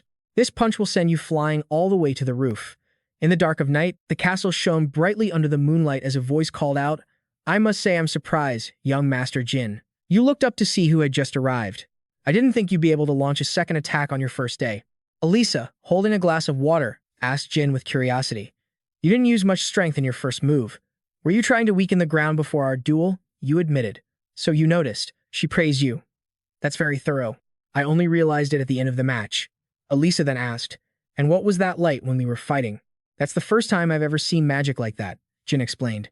"It's an ancient magic called Flash Veil. Before we started, I had coated my sword with it. However, it was completely useless. You said humbly, 'I guess I can't succeed with such petty tricks.'" She took a sip of water and told Jin, exasperated, "Petty tricks? What do you mean? Normally, that would be called a tactic." Elisa thought to herself, the reason he keeps winning against stronger opponents isn't just luck. Recalling his battles, it was because of the opportunities and variables he created through careful calculation and prediction. She mused, "I'm impressed because he used it in a one-on-one duel. If this were a real battle, I would have been able to clearly read my opponent's expression, just like him." At the same time, you were thinking, "This is the first time in this life I've suffered a complete defeat after using every strategy I could. Is it because she's from Varman's special division?" For 6 months, Jin's eyes lifted with excitement. To defeat her, I'll have to face her for 6 months. With their own schemes in mind, the two of them thought, this is going to be fun. Unbeknownst to them, Kashmir had been standing outside for some time and had overheard their entire conversation. He held a pen in his hand and was writing something. 1 month later, on September 22nd, 1795, an unprotected region on the eastern continent, also known as the Black Sea. A giant, blue, earthworm-like creature with a wide, circular mouth full of fangs. The creature was slithering quickly across the ground, heading somewhere. Elsewhere, a sword was planted firmly in the ground. Khan was on one knee, reporting to Siren Runcandel. Behind him, countless monster corpses were piled high. Patriarch. Siren Runcandel raised his hand, and he immediately understood. Khan presented a letter. "This is a letter from Kashmir. It was received 10 days ago." He took it, tore open the envelope, and pulled out the letter. The letter, written by Kashmir, read, "To the esteemed Siren Runcandel, a humble knight from a humble city takes the liberty of writing to you.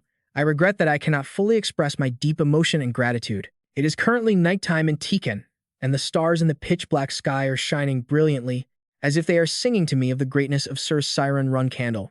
To me, Kashmir Anfrain, a humble swordsman." Crushing the letter in his hand, Siren Runcandel seethed with anger. "I told him to report on my youngest son, and it seems he's a very sensitive man," he interjected. "I'll tell him to shorten it." His gaze turned sharp and piercing. "When is he going to report on my youngest?" Khan looked at Siren Runcandel thoughtfully. Still clutching the letter, he couldn't help but worry about Jin. "I wonder what my youngest son is doing on an isolated island. I know he's been getting beaten by Kashmir's wife recently." A vision of the fight between you and Elisa appeared. The first duel ended in 3 moves, the second in 5, the 7th in 10. The two of them clashed, using every move they had. The 12th match, 25 moves, stopped midway. Jin crouched down to regain his strength. In the 13th match, he endured 10 moves. This letter describes the 14th match. He continued hesitantly. He lost a lot, but inwardly, he speculated. Is he finding it interesting because the young master is losing? Then Khan was horrified by the shocking news from Siren Runcandel. Kashmir's wife is from Varman's 2nd Special Intelligence Division. He slowly read each line of the letter aloud. I believe that special division is not something the young master can face with luck alone. Congratulations, Patriarch. Still holding the letter, Jin Runcandel continued. That's not all. He said that in the 14th match, it's written that he endured 120 moves. An image of you appeared in Jin Runcandel's mind, your bare torso drenched in sweat, a sword held tightly in your hand, your posture proud and straight under the sun. His voice was filled with regret. He has broken through his limits. If he were my eldest, I would have handed the clan over to him without any regrets. But what a pity. The other man was surprised. Patriarch, don't tell me you're talking about the heir? Jin Runcandel closed his eyes tightly and gave a slight nod. Khan pondered. This is the first time he's mentioned the heir in a personal capacity. There have been many times he's observed them, but he has never mentioned a specific person. The reason Joshua is in that position is because Luna withdrew. The Patriarch never proposed it himself. After being lost in thought for a moment, he spoke. It's still really difficult. Patriarch, the man turned his head in confusion. Khan voiced his thoughts. Although his progress is remarkable, just because he is suitable now, doesn't mean it has to be confirmed. Jin Runcandel asked, why do you say that? Khan stated frankly, he is not cold. Though he is good-natured, he is soft-hearted. Jin Runcandel agreed, you're right on that point, he is different. In the end, Khan continued in a low voice, when necessary, a person must be able to cast aside their own family. Jin Runcandel was silent for a moment before speaking. That's right, that is the nature of a Runcandel. I understand. You may return. Khan raised his sword in a salute. As you command. Yes, Patriarch. But he then wondered, how did a letter sent 10 days ago arrive so late? Khan answered warily, my apologies. I tried to be as fast as possible, but due to the overwhelming number of monsters, I was delayed. Suddenly, a blade-shaped aura of light emanated from Jin Runcandel's right hand. Instantly, an incredibly powerful attack erupted, shattering the surrounding rocky mountains. Flying everywhere, dust filled the air as he swiped his right hand through the large and small fragments falling from the sky, then said, I suppose this will have to do. Jin Runcandel instructed, next time, make sure you can arrive a day earlier. He remained silent, seeing only billowing smoke before him and the ground, which looked as if it had been flattened by something. A moment later, he replied, yes, Patriarch. The young man sat on the ground and let out a soft groan. Ahead of him, Elisa turned around, holding a water pouch. Today is the 9th day. She praised him. Excellent, young Master Jin. It's hard to believe you could push me back this far. Wiping his chin, Jin smiled. I have to try my best if I want to get this done in 6 months, Elisa suggested invitingly. How about some dessert upstairs? I heard Lachi made ice cream. He stood up. I'm fine. I have something else I need to do. She gave an awkward laugh. Are you doing that again today? Jin replied, of course. He gripped his sword, radiating a determined killing intent as he said, I still have a long way to go. Jin swung his sword, slashing down with all his might from above, unleashing a flash of light, his eyes sharp.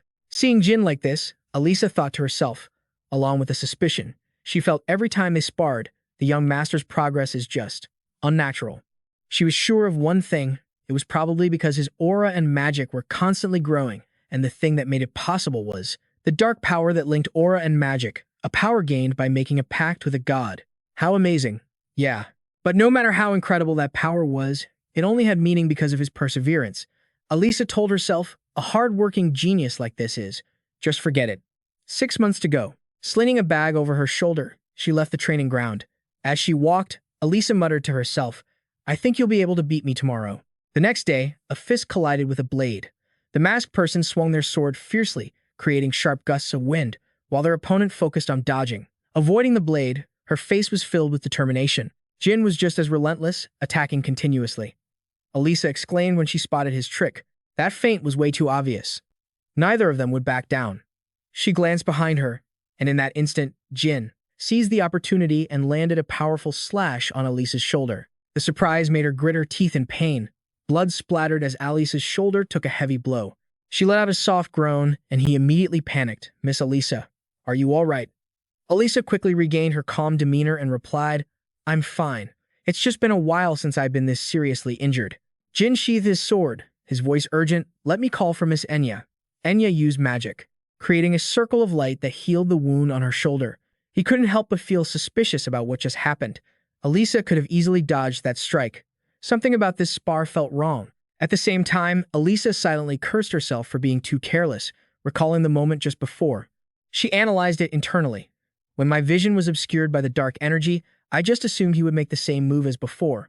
so I wasn't prepared for his next move. Elisa's punch hit nothing but air, while Jin was already standing right behind her. She couldn't help but sigh. Good heavens. Staring at her clenched fist, Elisa chided herself. After leaving my post, I've really gotten too soft, to the point where it's starting to become a hindrance. She said to him sadly, the time's not even up, and I've already lost. Jin was flustered. No, that's not it. His voice dropped, as if refusing the victory. I think it's better if we just consider this a practice run. I can't accept this victory. Elisa sighed helplessly. I knew you'd say that.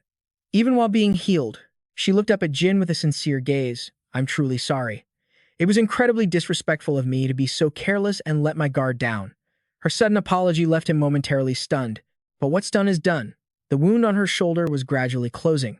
Elisa quietly wondered, if this were the Jin from 3 months ago, I wonder if I would have lost just the same way because of my carelessness. Her gaze was both direct and somber. You've gotten stronger again. Young Master Jin.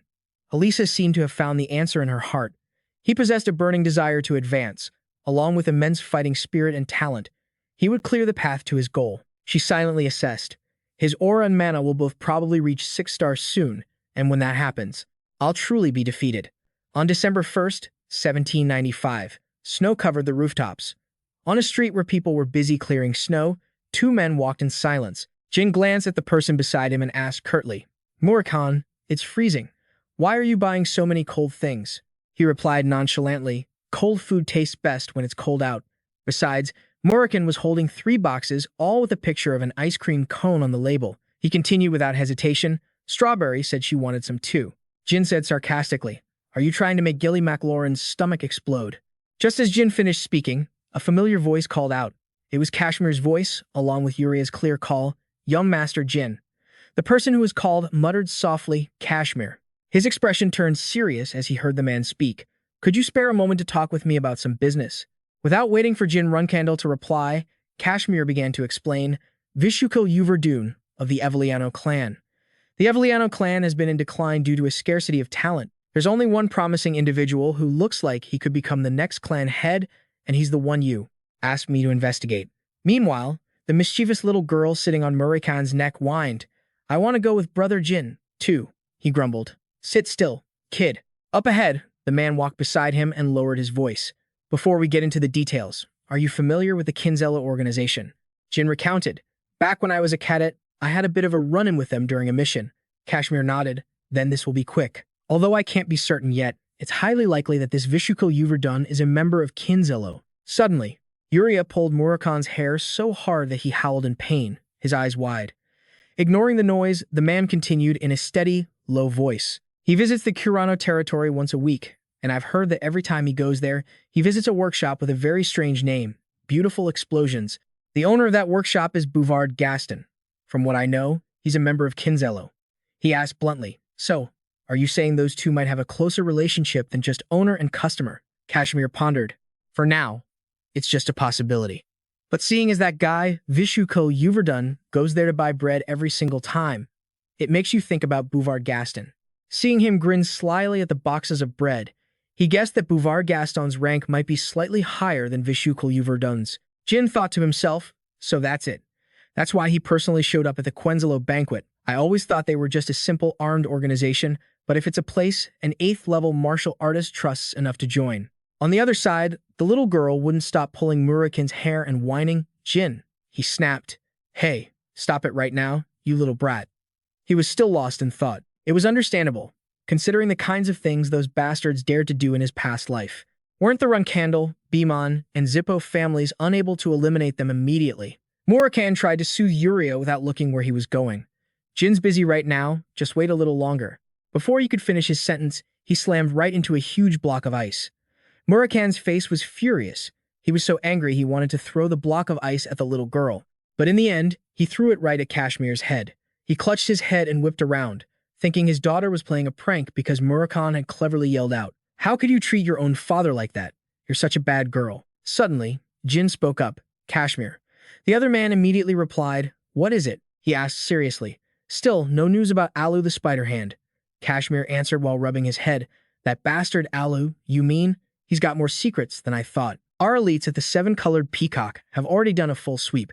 An image of a fierce-looking man with a cigarette between his lips appeared as he continued, but we still haven't found a single piece of information on his whereabouts before he came to Tikin. It's as if someone intentionally erased all of that information. Hearing this, Jin fell silent.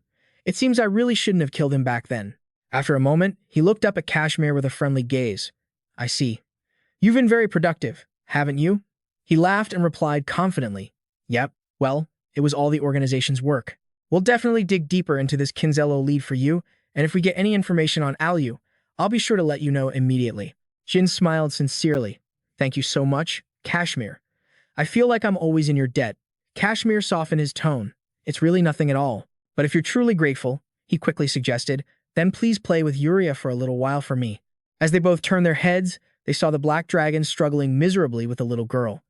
Kashmir said guiltily, Sir Murakan seems to be having a very hard time. He could only sigh helplessly. All right, but I don't think today will work. The match is about to start. Do you want to come watch? Kashmir. Hearing that, he became excited. Of course. I'm actually really curious about your performance, Jin. Jin stared at his own hand and spoke with a hidden meaning. You'll definitely get to see it. I recently discovered something. At the arena, Elisa was wrapping her hands when she suddenly exclaimed, Huh, what's this? Kashmir had arrived at Jin's invitation, but as soon as she saw her husband, she immediately protested. No, dear, why are you here? He was a bit flustered. Huh? Am I not allowed to come? Jin invited me to watch. Elisa explained in a flurry, It's not that you can't be here. It's just, I don't want you to see me lose. Kashmir's eyes widened. What? She tightened her grip on her sword. Isn't that right, Jin? In any case, it seems today will be the last time. Her words sounded like a final testament as her voice softened. If you can, I hope you'll remember me as a good opponent, even long into the future.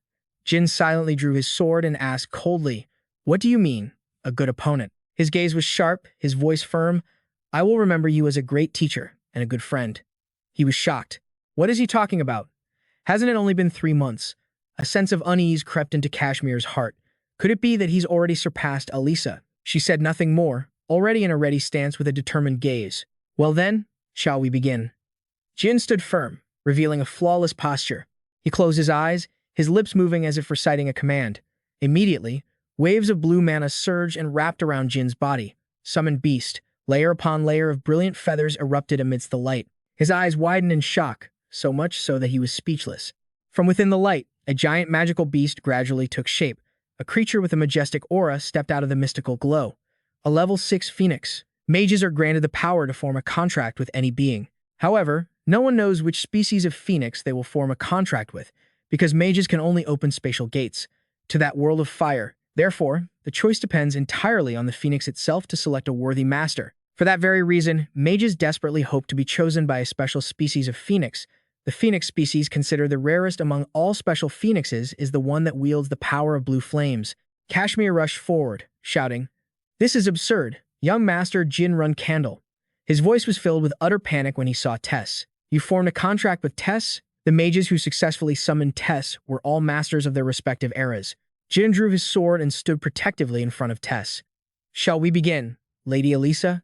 Elisa clenched her fists, a faint mist emanating from them. Here I come, young Master Jin. She shot towards Jin and Tess like a gust of wind.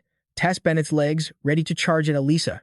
The power of the blue flames exploded, forcing her to halt and take a step back. Elisa gritted her teeth, thinking to herself, a level 5 fire magic. Not only that, the flames carried a strange power. In just a fleeting moment, Elisa's knees began to tremble and give way. If I so much as touched it, my body would grow heavy. The pressure from Tess bore down, as if trying to crush me, pushing her backward. A whirlwind of thoughts spun through Elisa's mind. Was it the pressure? An overwhelming force was pushing her entire body down. Her eyes narrowed slightly. If I get hit by that attack, the amount of stamina I'll have to use will increase dramatically. I need to end this quickly. With that thought, Elisa immediately faced Jin Runcandel. His hood was still pulled down low as he prepared to swing his sword her way, staring at the ethereal mass before him. Elisa told herself, I can control Tess for about 3 more minutes. On the other side, he swung his sword with immense determination, thinking, I will take her down. In that moment, the blade grazed Elisa's arm, leaving a deep gash that made her drop to one knee. Gritting her teeth through the pain, Elisa froze, a flash of alarm on her face as she noticed something. Jin suddenly lunged forward. He unleashed a sword strike as fierce as a raging storm, and she instantly leaped back to dodge. With beads of sweat on her forehead, Elisa couldn't help but widen her eyes at the last attack. A sword technique? No, that was wind magic. Jin lowered his sword into a defensive stance, a thought echoing in his mind. Although Elisa used many different movements, they all had one thing in common. Before his eyes, her image seemed to grow gigantic, her eyes glowing red, and Jin Runcandel came to a conclusion. Dominance. She wants to completely dominate her opponent, no matter the situation. He tightened his grip on the sword, now shrouded in a dark, gloomy aura. Silently assessing, she must be trying to regain her dominance now. Jin charged forward once more. With burning determination, he thought, I'll use that to my advantage and attack. The sword sliced through the air, grazing past Elisa, but she managed to lean back and avoid it. Giving his opponent no time to breathe, Jin continued to unleash a barrage of slashes. His speed was so incredible that each strike created a howling wind. Forced to endure the relentless, afterimage-like slashes, Elisa's strength gradually waned, and her body staggered backward. Suddenly, a fireball erupted in Jin's hand, and he launched it straight at Elisa, who was collapsed on the floor. She froze at the unexpected blow. But just as she turned her head, a swirling torrent of blue power surged toward her. Elisa's eyes momentarily filled with horror as Jin closed in at an unbelievable speed. Two sources of power were simultaneously pinning her into a corner.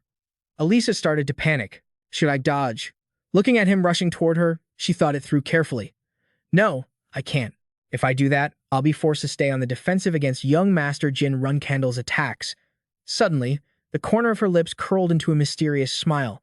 That just won't do. Her eyes suddenly transformed as Elisa roared, unleashing her power. Are you trying to prove to me that you're a magic swordsman, young Master Jin? Unflinching, Jin swung his sword straight at his target, but her powerful hand stopped it cold. Grasping the dark aura sword, the atmosphere of the fight grew incredibly tense. Elisa's eyes were bloodshot, her hand tightening on the blade as her voice deepened. My fist is as sharp as a blade. This is the end for me. Elisa broke into a crazed laugh. And I finally caught you. But before she could strike, Jin had vanished. She was bewildered. He's not here? Elisa was stunned. Impossible. I'm sure his weapon was. But the sword in her hand seemed to erupt in blue flames.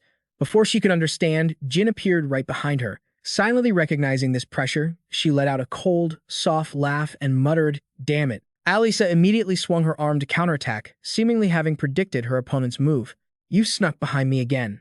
As she landed a direct hit on Jin Runcandel's head, he couldn't dodge in time but managed to deliver a counterblow of his own. Unexpectedly, Elisa spat out a mouthful of blood, and the mask on Jin's face disintegrated.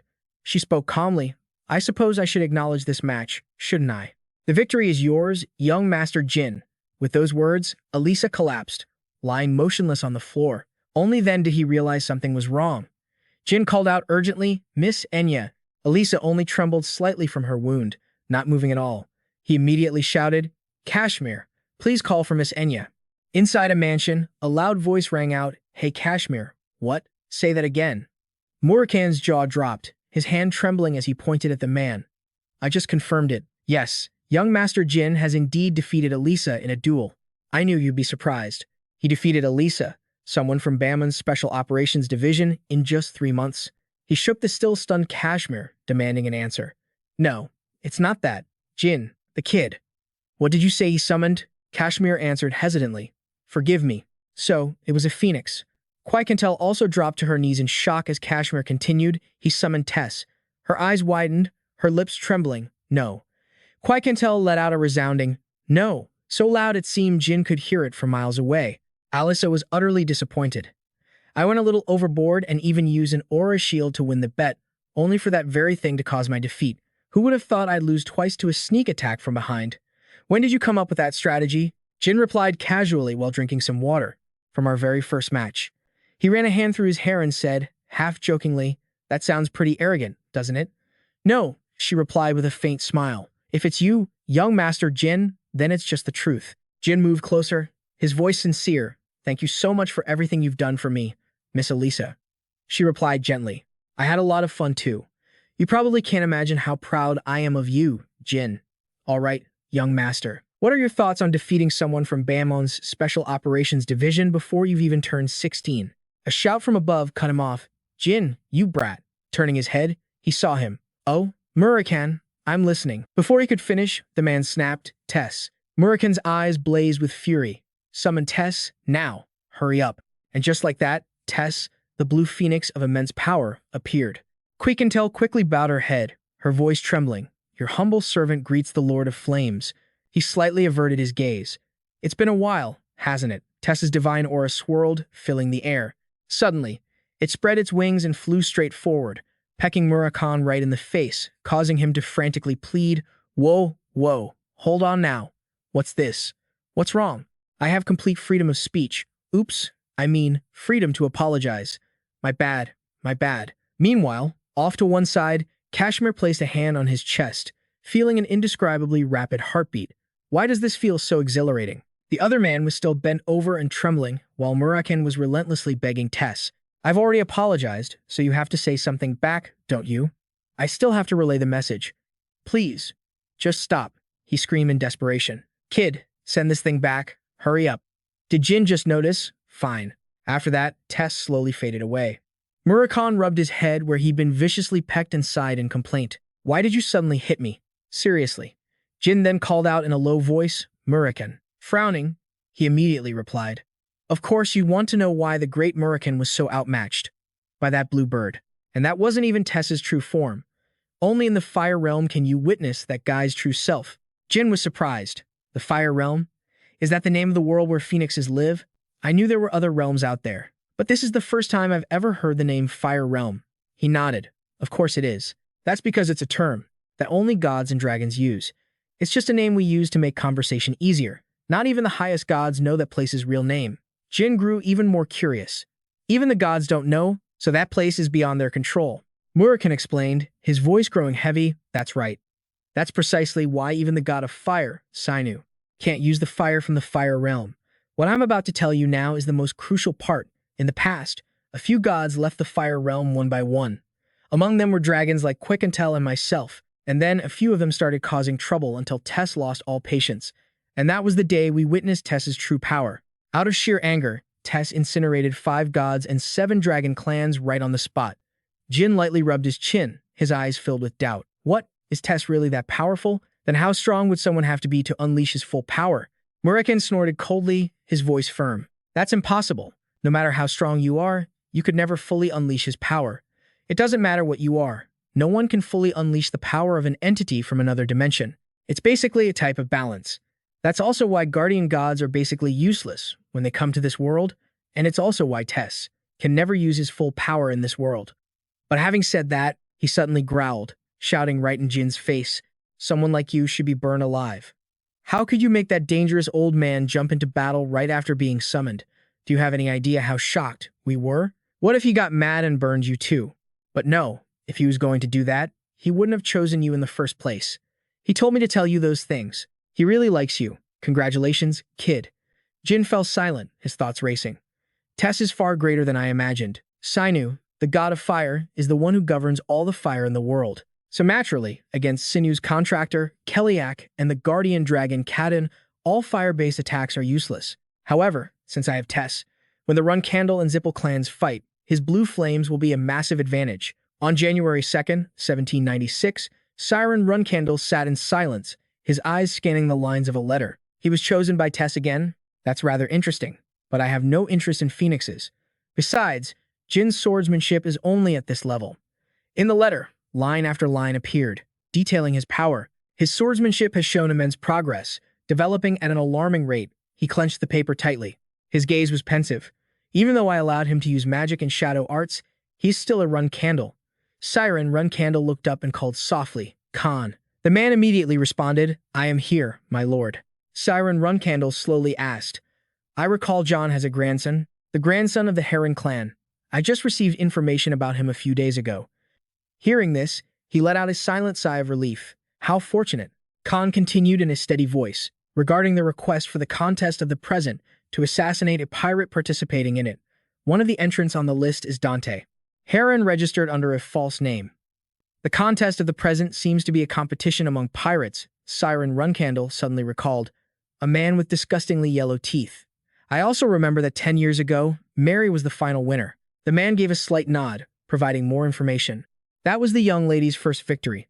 2 months later, she competed again. After hearing this, Siren Runcandel gave a decisive order, send the youngest one there. With so many eyes watching, he won't be able to use magic or shadow arts. He'll have to win with his sword alone. Fighting against a prodigy who is polishing his own swordsmanship will surely make the youngest one realize something, that, as a Runcandel, he must prove himself with the sword. Back at the training ground, a voice called out, "Young Master Jin Runcandel." Kashmir held up a piece of paper excitedly. "Sir, come take a look at this." Jin asked, "What is it?" Kashmir replied eagerly, almost boasting, "It's the application for the contest of the present Jin Runcandel." He was surprised. "What? That's a competition for pirates, isn't it? Why all of a sudden?" Kashmir held up the paper as if it were a treasure. "This was prepared especially for you, since you've been working so hard lately. After all, according to the Rainbow Seven, it seems Dante of the Heron clan is also participating this time. You probably know of his grandfather, the current patriarch of the Heron clan, John Heron, right? He was considered to be on par with Lord Siren Runcandel before he became patriarch, and Dante is his most beloved grandson. Aren't you curious to see how strong he is?" After listening to the long spiel, Jin lightly rubbed his chin. "I see." But right after, he suddenly changed his tune, leaving Kashmir speechless. "Do I really have to participate?" Kashmir quickly waved his hands, his voice pleading, "Young Master Jin, please don't. Think about it for a moment. He's the successor to the Heron clan. It's not every day you get a chance to test your skills against someone like that." Jin closed his eyes, calm as if accepting the inevitable. "Well, if Kashmir is going to put it that way, then I suppose I have no other choice. I'll participate." Kashmir immediately chirped with praise. "Thank you. You've made a very wise decision, young Master Jin." But then, Jin recalled his meeting with Siren Runcandel, and something clicked. "I get it now. When Father asked to speak with Kashmir privately, did he ask him to do this behind my back? To make him force me to fight the grandson of the Heron clan? Does he want me to prioritize swordsmanship above all else? Kashmir, looks like you're not so simple after all." He cut off Jin's train of thought. "You have to leave tomorrow. The deadline for this is a bit tight." Jin's eyes widened. "What?" Kashmir hurriedly left, casually tossing him a piece of paper as if getting rid of a burden. He offered a curt farewell. "Well, have a safe trip." Jin quickly tried to stop him. "Wait a minute, Kashmir. The Bellan Empire, an island in the south teeming with pirates." As Jin walked in silence, he thought to himself, "This is my first time traveling alone to a place like this. A place even more depraved than Mammoth. A tournament held in a place like this? What a dangerous competition. They call it a competition, but killing your opponent is allowed. What's more, there are no restrictions on weapons, and you can even assassinate or poison your rivals before a match. And the grandson of the great Heron clan is participating in a competition here? Is the head of that family insane?" He weaved through the motley crowd, telling himself, "Well, the reason doesn't matter.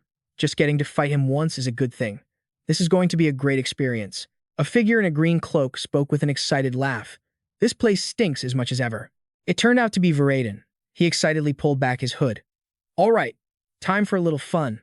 Hearty laughter filled the room. Cosmos, looking grim, crossed his arms and glared at the person before him. "Huh, who are you?" Jin got straight to the point. "I'm here to enter the competition." But Cosmos replied, "Registration is closed. Get lost. It'd be even better if you dropped dead in some gutter on your way out." Jin could be sure of one thing. "I'm quite sure the registration deadline is still valid until sunset." Just that was enough to irritate Cosmos. "I'm not in the mood to fill out your registration form. Are you stupid, or just pretending to be? I'm very busy right now, so stop bothering me and get out of here." But then, he heard Jin Runcandel let out a smirk, which caught his attention. "Ah." Jin held out a few coins in front of him. He spoke, annoyed.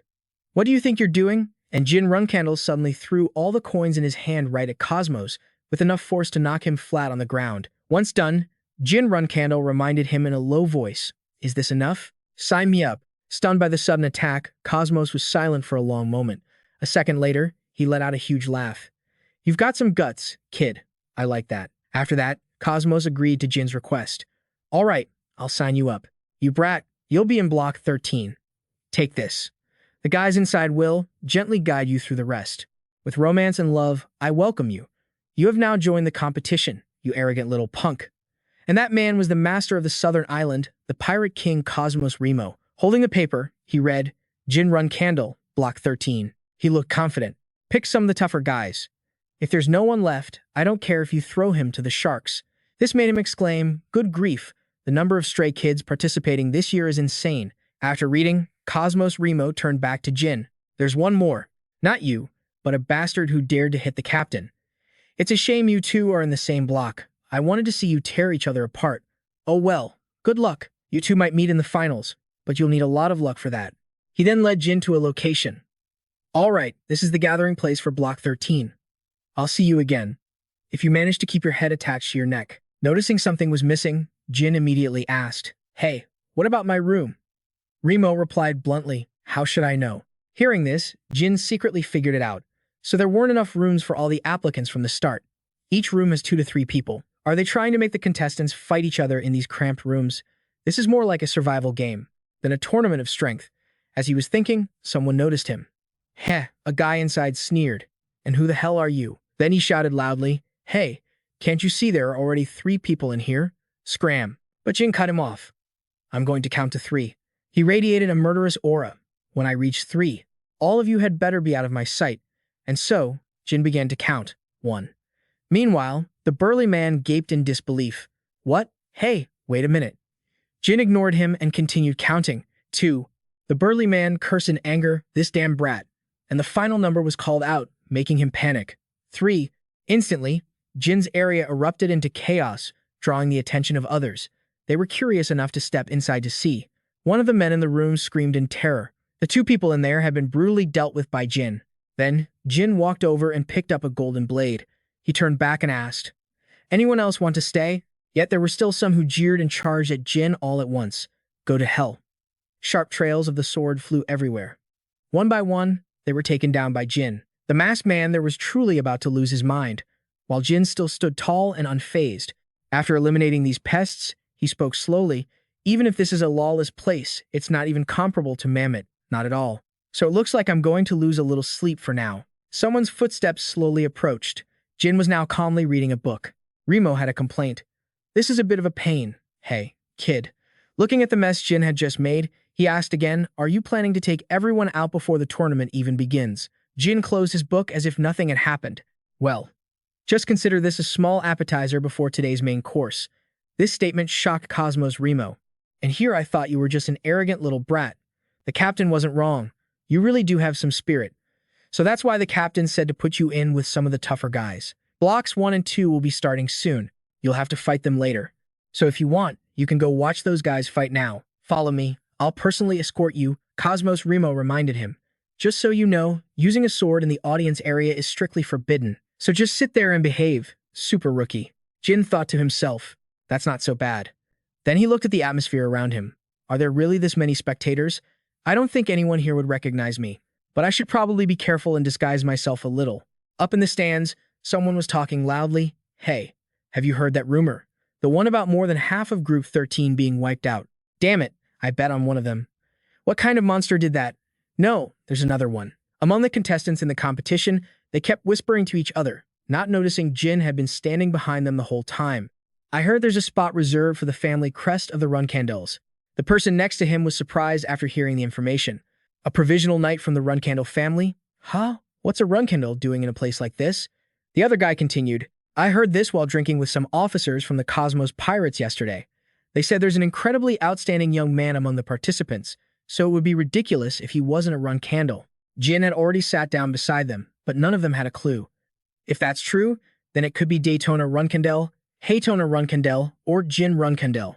If it really is Jin Runcandel, that would be the jackpot. There have been so many rumors lately about someone so young already being a 5-star.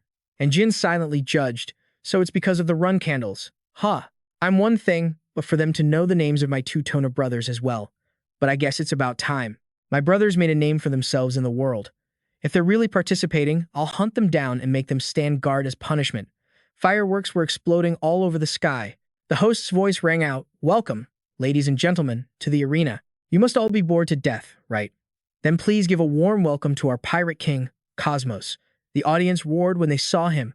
"Cosmos, Cosmos," he laughed excitedly. "Everyone has answered my call this year and gathered in such great numbers.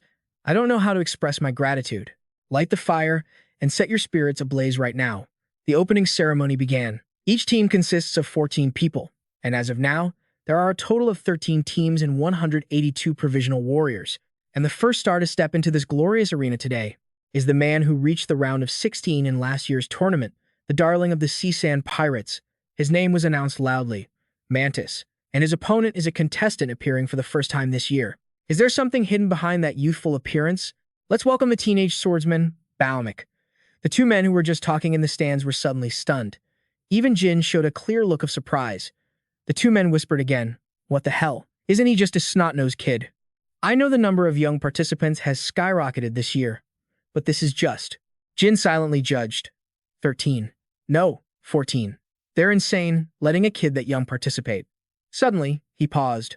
Wait a minute, a kid? And Jin remembered Cosmos Rimo's words. There's another one besides you, a small guy who sent the captain flying. Between the two contestants in the arena, the difference was obvious. Cosmos immediately announced, well then, the match. Mantis excitedly raised his weapon, preparing to attack. On the other side, Dante also had his hand on his sword, and Cosmos slowly said, let the match. Instantly, he declared, begin. Just as the word was spoken, Dante unleashed his attack. The spectators watching the match all stared with wide eyes. Unbelievably, Mantis was slowly tipping over, followed by a loud thud. He finally lay defeated on the ground. Everyone was completely bewildered. What just happened? Did anyone even see anything? Cosmos felt a headache coming on.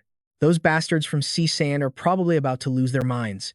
They continued to gossip. Did that guy lose his head? Jin was truly astonished. No way. To decapitate an opponent with sword aura in a single flash. But a second later, he saw through it. I see. He's Dante Heron. Jin Runcandel knew this person well. At the same time, Cosmos declared the match decided. In a single moment, the victory goes to Balmec. The crowd immediately erupted in cheers. Veridin jumped up and down, cheering. Yes, that's it. Now, that's what I call a fight. That's Balmec for you. I'm betting all my remaining fortune on Balmec. Go, Balmec. Balmec. Balmec. Jin was once again surprised by this appearance. Veridin Zippel? Why is that guy here? Meanwhile, he was still cheering. Balmec. Balmec. Balmec. The people next to him joined in the fun. Yeah, I'll bet too. We just have to bet on Balmec and we're good, right? Veridin confidently declared, just do it. You don't have to worry. Balmec is our future livelihood. Go ahead and bet the deeds to your houses on him. This behavior made Jin judge. Isn't he supposed to be on a mission? He's letting loose way too much for someone on a mission. This will be a pain if he gets caught. I'll just quietly ignore him. However, Veridin's gaze happened to fall in his direction, and then he spoke in a mocking tone. What's this? Hey, what do you think you're doing? He was so loud that even Dante took notice. It's been a long time. He looked up in that direction. That person was Veridin Zippel. The last time I saw him was at the Zippel family's banquet. To be this welcomed by him in such a remote place. Instantly, Dante waved subtly. I'm also very happy to see you again, Veridin, while he smiled brightly. Jin, on the other hand, wanted to cover his face so no one would see him. And on top of that, Dante was acting as cool as a cucumber. Next, Cosmos enthusiastically came over for an interview. Now then, before we move on to the next match, let's hear a few words from the first winner of today's tournament. Hello, Balmec. How are you feeling right now? He immediately regained his composure, then said, right now, I'm quite happy to have eliminated another source of disaster from the world. I hope that in his next life, he won't become such a pathetic pirate. Cosmos started running his mouth again. The life of a pirate really isn't for kids, is it? But aren't you afraid that saying that will upset a lot of the pirates here?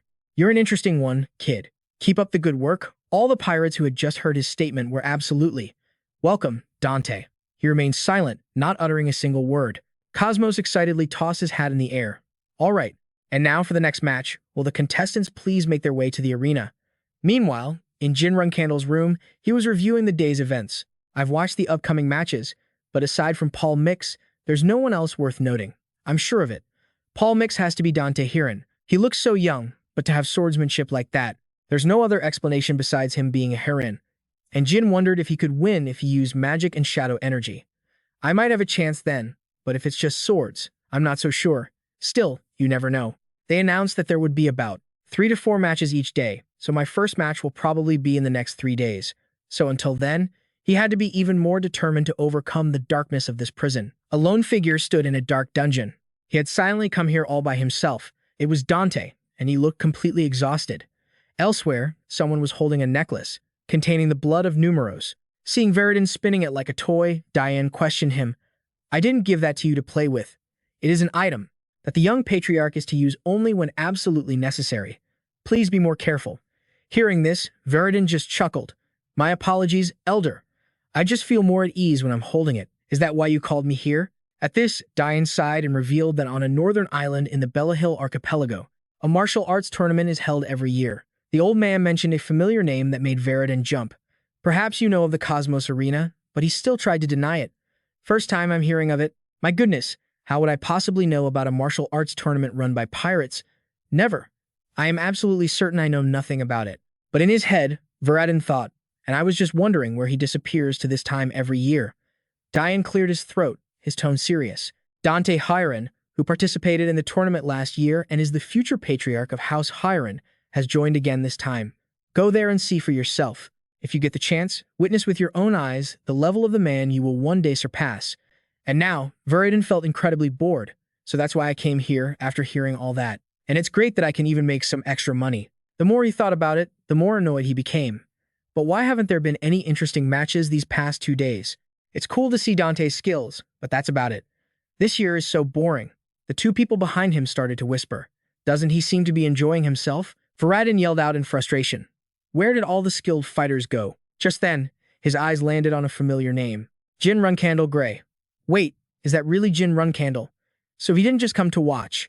Veridin immediately imagined a showdown between Jin and Dante.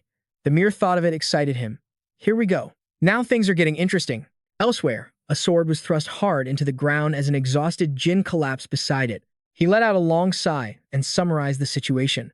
147 survivors, 35 casualties, and only 5 of them were eliminated in battle. The others were taken out outside the arena. Fighters from the other brackets will be here soon. I can't let my guard down. Who knows if someone will try to stab me in my sleep. I've been training to go without sleep since my cadet days, but this is the first time I've stayed awake for 3 straight days. Just then, the sound of approaching footsteps immediately caught Jin's attention. Without a moment's hesitation, he got to his feet. To approach this place without even trying to hide their presence, they must be very confident in their skills. The person outside was now standing right in front of Jin Runcandel's door. Seeing Jin about to strike, the person trembled and stopped him. Wait, it was Dante, looking haggard. He spoke. It might be rude to say this is our first meeting, but can we talk? Meanwhile, Jin Runcandel was still stunned by his appearance. Isn't that Dante Heron? He pleaded, making a condition. Please, just let me sleep for a bit. If you agree. Tomorrow, I'll stand guard while you sleep. A confused Jin asked, Hey, what's with the sudden appearance? Where did you even come from? Dante answered honestly, I've been watching you since yesterday, and I can see you are a true martial artist. His voice trembled more and more. So please, let me sleep. Before he could even finish his sentence, Dante collapsed onto the floor. Jin was baffled. I didn't even get a chance to refuse. Don't the Herons train to go without sleep? He stared at Dante for a long moment. After some thought, Jin could smell the strong scent of blood. He must have been hassled by a lot of people. Suddenly, he drove the tip of his sword into the ground. Just then, outside the room, a few men were secretly watching them. Hold on, I'll give the signal. But before they could even act, they were met by Jin Runcandel's piercing gaze. The leader was instantly terrified, and with a single flick of his wrist, Jin sent the man flying. Then he said coldly, Haven't you heard the rumors? Anyone who steps into this room is sent straight to hell. Hearing this, one of the men spoke up, Wait, I know you. Jin Runcandel Gray. You're the one who took out that entire group of 13. Calm down and listen. We're not here for you, just hand over that Palmix kid who just went in. And yet they had the audacity to aim for Jin. The man had just launched his attack when Jin caught it. Jin glanced at the poisoned arrow. Poison? Going this far for a kid. I don't care who's behind all this. But can you all handle the consequences? Dante's eyes slowly began to open. A second later, he shot up, his breaths coming in ragged gasps. Jin informed him. The bastards chasing you work for the pirate, One-Eyed Joe. The last one spilled everything before he died. They were planning to make some quick cash by kidnapping someone from Camden. Dante immediately broke into a bright smile. You protected me, a total stranger. Thank you so much. But my goodness, a citizen of Camden. I'm truly surprised. How could I make such a basic mistake? Only now did he remember where he was. I should explain, since I owe you a debt. I am a noble, so I'm a target for them even if I'm not from Camden. Just think of me as a noble from Bemin. I'm sorry. I can't go into any more detail. Seeing Jin nod, he felt relieved. Thank you for understanding. I owe you my life. How can I possibly repay you? Dante proposed an eye for an eye, a life for a life. From this moment on, if you are ever in danger, I will protect you with my life, no matter the cost. He declared firmly, I swear it on my honor. Jin simply gave a nod, signifying his agreement. Then came a reminder. All right, do whatever you want. I'm going to sleep, so please wake me up before the Group 13 match begins. Dante immediately replied, "Understood. Protecting you isn't part of the vow, so you can rest easy." His heart felt a little warm. He seems cold, but he protected me, someone he just met. Looks like I found a good friend. Outside, that guy was still rushing forward to attack. Dante just calmly drew the sword from his back, then with a single swing, he dealt the opponent a crushing defeat. Immediately after, a notification rang out, and the winner was Paul Mick. He had once again finished his opponent with just a single blow. The crowd roared and cheered, "Paul Mick, Paul Mick." Someone's sword lightly grazed the ground. Just with that, the referee could announce the result, and the winner is a young but incredibly strong man, Jin Runcandel Gray. The cheers erupted again. Jin Runcandel. Jin Runcandel. People in the stands started to gossip. That Jin Runcandel Gray guy is pretty damn strong, no joke. Two men chatted excitedly. You think he might be even stronger than Paul Mick? He's no match, if you compare him to someone from the Runcandel clan. Hearing this, Jin whispered in denial. I'm not a Runcandel, you know. The roar of the crowd was so loud it echoed deep inside the dungeon. Jin, Jin, Jin. The people locked inside looked disgusted. So, the contestants who made it to the final round this year are those two brats. This year is ruined because of those snot-nosed bastards. Suddenly, a voice spoke up. Are you all just going to sit there and take this? An indignant man came up with an idea. They look decent enough, but they're still just two kids. Before the winner's bracket match begins, what if we call for more guys and jump them? Cosmos Remos suddenly appeared to intervene. Forget it, you can't beat them. And he revealed to them that Jin Runcandel Gray's nickname is the Grim Reaper. Once you hear the reason for that nickname, you'll understand. Besides, they share a room. You really think ganging up on them will work? Then, Cosmos Remo waved and walked away. I'm stopping you because you guys have something of a reputation. It wouldn't be any fun if you got yourselves killed before the match even starts. Hearing his advice, someone reluctantly agreed. Well, that settles it. Let's stop here. The tough-looking guy was surprised. What? The other man could see the consequences. Let's just get the hell out of here for now. That's for the best. Luckily, looking at the tournament bracket, we don't have to face those two just yet. The man with the red headband agreed. I don't want to die here either. The one with long hair covering his eyes added. All right, we're the only ones who know about this. Don't ever let Cosmos find out. A cup of water was slammed onto the table in anger. Those damn scoundrels. Cosmos was furious with the information he had just received. Rigging the matches to pick the winner? So they've been secretly scheming behind my back, have they? Hearing this, Cosmos Remo wanted to know. So what are you going to do? If you leave it like this, the tournament will be incredibly boring. The audience will probably figure it out eventually. Suddenly, Cosmos' voice turned dangerous. Well then, this will be much better. Hey. And he gave his orders. Scrap the entire tournament schedule for me, because Jin Runcandel Gray and Paul Mick are going to be the two contestants in the finals anyway. The decent ones and the rest of the scum will all be fodder for those kids, and except for those two brats, raise the odds for all the others as high as they can go. Make them so high they'll lose sleep if they don't place a bet. After coming up with a solution, Cosmos was cheerful again.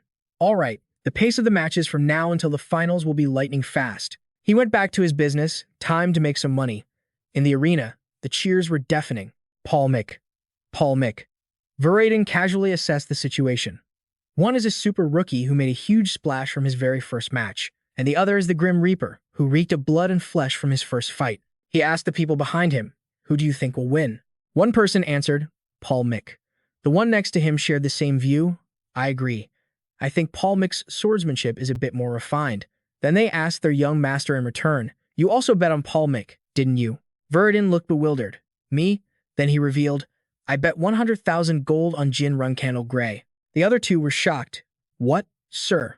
One of them spoke up with some concern. Young master, the odds on Jin Runcandel Gray are 3 times higher. Even if Jin Runcandel Gray wins, will those pirates really have enough money to pay us? But Veradin seemed as if he already knew everything. Well, Cosmos is a notorious pirate. He owns a few islands, and if he sells them. Down in the arena, Cosmos shouted to begin the fight. I'm sure I've kept you all waiting long enough. Ladies and gentlemen, I am the Pirate King, Cosmos. The audience was blunt. Who cares? Hurry up and start the match. Bring out Paul Mick. The other side didn't back down. Firing back, Jin Runcandel Gray, the Grim Reaper of Group 13. Where's Jin Runcandel Gray? Seeing this chaotic scene, Cosmos thought to himself, you damn nobles.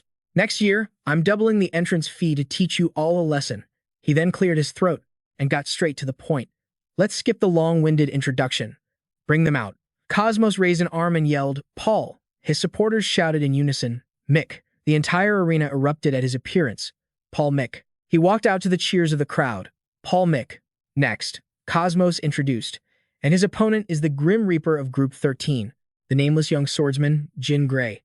His entrance wasn't nearly as lively, only that one familiar voice rang out. "I believe in you, Jin Runcandel Gray.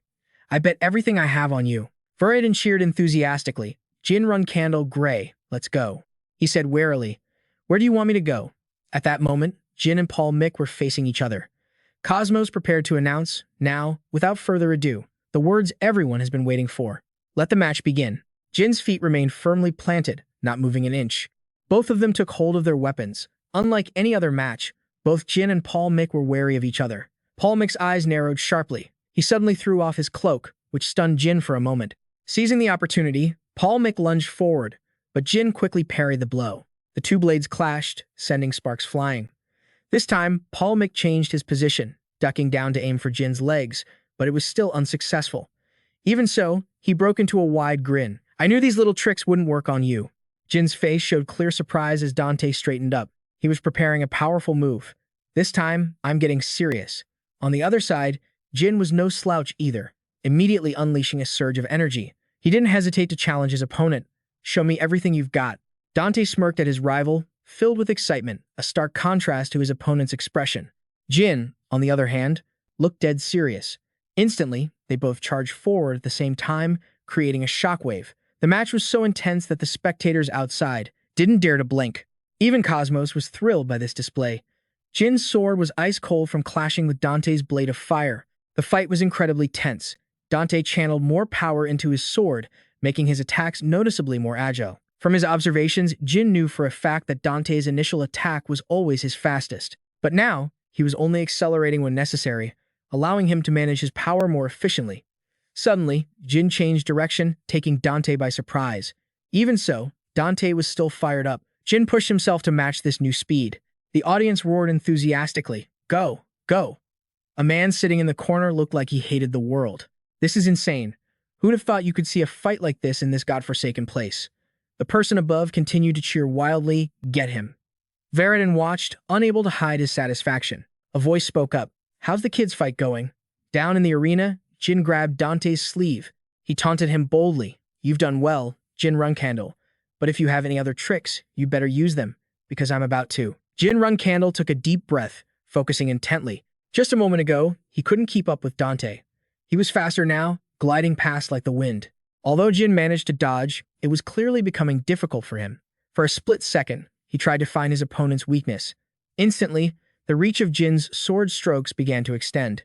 He unleashed a slash that swept past Dante's entire body. Unfortunately, the last exchange left Jin with a cut on his face, while Dante merely glanced back over his shoulder. But the fight didn't stop there. In fact, it became even more fierce. Dante now had the upper hand, his movements swift and nimble. The crowd cheered wildly. "That's it. Yes, keep at him. Send those reckless betters to the cleaners. Just a little more. Just a little more." Dante had figured something out. "Yes, this is your power. Destructive sword skills and the gifted physique to wield them. You're showing stamina that surpasses even that physique. You're doing this on purpose. As expected, you're also using a fake name." Dante had seen right through his opponent, Jin Runcandel. Even so, Jin continued to charge forward. But this was all he had. Dante knew one thing for sure. He had made a mistake. At some point, his own sword had already grazed Jin's back. After it touched him, Jin's gaze turned back, dark and bottomless. His expression momentarily stunned Dante. In that instant, Dante was forced to leap back and retreat. This confused the audience. What? Why did he suddenly fall back? Down below, Dante was wondering. What was that just now? He clearly remembered being attacked. "I was about to be cut by something." Jin patted his shoulder and exclaimed, "Oh my, so it was because of you. I accidentally let out a bit of my killing intent. Things are getting serious now." At this, Jin took off his shirt completely, while Dante got back into his ready stance. Jin announced, "My turn," and he gripped his sword tightly, then charged straight at Dante. The force was so strong that Dante's knees buckled slightly. Jin's sword pierced through again. And now, it was Dante who was cornered. Watching Jin's sword strokes, he had to admit it wasn't just about direct slashes. The power behind every single move was exactly the same. Dante coughed up blood. There was no room for error. Only then did he realize, damn it, Was I losing from the very beginning? Dante couldn't accept this reality. A resolve formed in his heart. No, if this goes on any longer, I will take him down. Jin Runcandel. The two crashed into each other, tearing up the ground. Suddenly, Jin let out a warning. Don't mess around. You dare hesitate in front of me? I am Jin Runcandel. His voice turned serious. Don't disgrace this fight. And then, Jin spoke his opponent's real name. Dante Heron was stunned for a moment, but a second later, he gave a soft smile. His sword, pointed at Jin, became steadier. Dante spoke gently.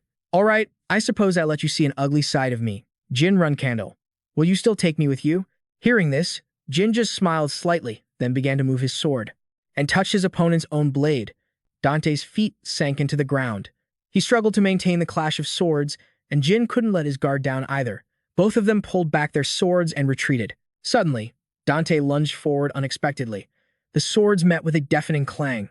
The two engaged in a fiery sword fight. Their blades clashed violently and rapidly. The tricky slashes seemed designed to corner the opponent. A stray blade grazed Jin's cheek, leaving a cut. Dante yelled, putting all his strength into one slash, sending a torrent of sword energy rushing toward Jin. Jin observed calmly, found an opening, and then suddenly dashed in front of his opponent. Dante scrambled backward to dodge the blow. Jin raised the sword in his hand high. Before Dante's stunned eyes, Jin's face turned dark and grim, like a soul-reaping demon. A single strike came down, causing the entire area to explode. He struggled to hold his ground, refusing to be pushed back. Dante shouldered his sword and launched a surprise counterattack. Jin was no less agile, ducking to avoid the blow. He gripped his hilt tightly and continued his assault on Jin. He fought tensely. Has he reached his limit? Can he take it? Dante Heron. He's a once-in-a-century genius, a talent blessed by the gods. However, he was born with a frail and weak body, a vessel that holds back his talent. He was plunged into a deep hell because of this damn curse. That's what I know. That's why I can feel it, Dante Heron. Your loneliness through the endless darkness. Your disappointment when you look at your small frame. Your struggles on the brink of death to reach the place where you belong. At the same time, Dante also had some understanding of him. Jin, the 13th son of the Runcandel family. He was born with a golden spoon, a healthy body, talent, everything. But what I feel from him is despair. Why is Jin so pitiful and desperate? Is it because of anger? Because he's the youngest? Because he's not on the list of heirs? No, it's not for some stupid reason like that. I can't see anything else. I just want to become the strongest. That's all. How much longer do I have to endure to get to the place where I belong? I can't even remember anymore. How many times I've been disappointed. How many times I've lost heart. The two of them threw themselves into battle, their hearts filled with resentment. Dante couldn't stop wondering, and how many times have I picked myself back up? I don't remember any of it anymore. Suddenly, his eyes flashed with astonishment. Jin himself was shocked. What? He froze. Dante's body was cracking apart. A web of bright lines crisscrossed his body. Jin couldn't stop, knowing that to withdraw his sword now would be an insult to him. Damn it. And so, he decisively swung his blade in a sharp arc. Dante's body fell backward, completely limp. Jin gripped his sword tightly, cursing under his breath. Damn it, damn it. He didn't want to, but he had to keep going. I'm sorry, Dante. At this moment, he was like a wooden puppet, taking every blow. The sword slowly approached his neck, his weak point. Jin prayed, please understand. This moment, so close to defeat, seemed to stand still. Jin was exhausted, breathing heavily, struggling for air. The sword stopped just short of Dante's neck. Suddenly, he said something that left Jin stunned. That was fun. After saying that, Dante collapsed to the ground. Jin yelled anxiously, get a healer over here. A soft voice caught his attention. It's worse than I thought. Someone appeared, using healing magic. Don't worry, Jin. It was Veridin. I will definitely keep him alive. He slammed his hand down, and a stream of green healing energy radiated from it. Jin was stunned by this sudden turn of events. Veridin calmly instructed, don't worry, just watch. He thought to himself, what a shame. But it's too late. This is beyond what magic can heal. It's not just his bones, his internal organs are damaged too. On top of that, his aura is running wild and can't be controlled. Healing magic will only prolong his pain. But this is the only way for him to live. Veridin suddenly called out, hey Jin, listen carefully. He took out the artifact he wore around his neck. The blood of Numeros. This is a secret between the three of us. A guard's footsteps rushed over in time. He said anxiously, young master, you can't. It can't be used here. Veridin cut him off. Shut up. Come here and cover us with your cloak. The guard resolutely followed the order, the cloak's hem flying out to conceal his next action. The insignia of the Zippel clan appeared on the cloak. Cosmos was stunned when he saw it. Zippel? What? The Zippel clan. He began to panic. Why is someone from the Zippel clan here? Did they come to kill Paul Mika? Damn it. If we get caught up in this, we're all dead, Cosmos shouted. Everyone, cover your ears and close your eyes. Everyone else followed his command. Varadin exclaimed with amusement. That guy's quick on his feet. Behind him, Jin looked curiously at the thing around Varadin's neck. He explained, "This is a gift from my clan, the blood of Numeros. Have you heard of it?" Of course, Jin had heard of Numeros, the one before the founder of the Vanquella Holy Kingdom, the god of hope, who was killed in a horrific event. Numeros.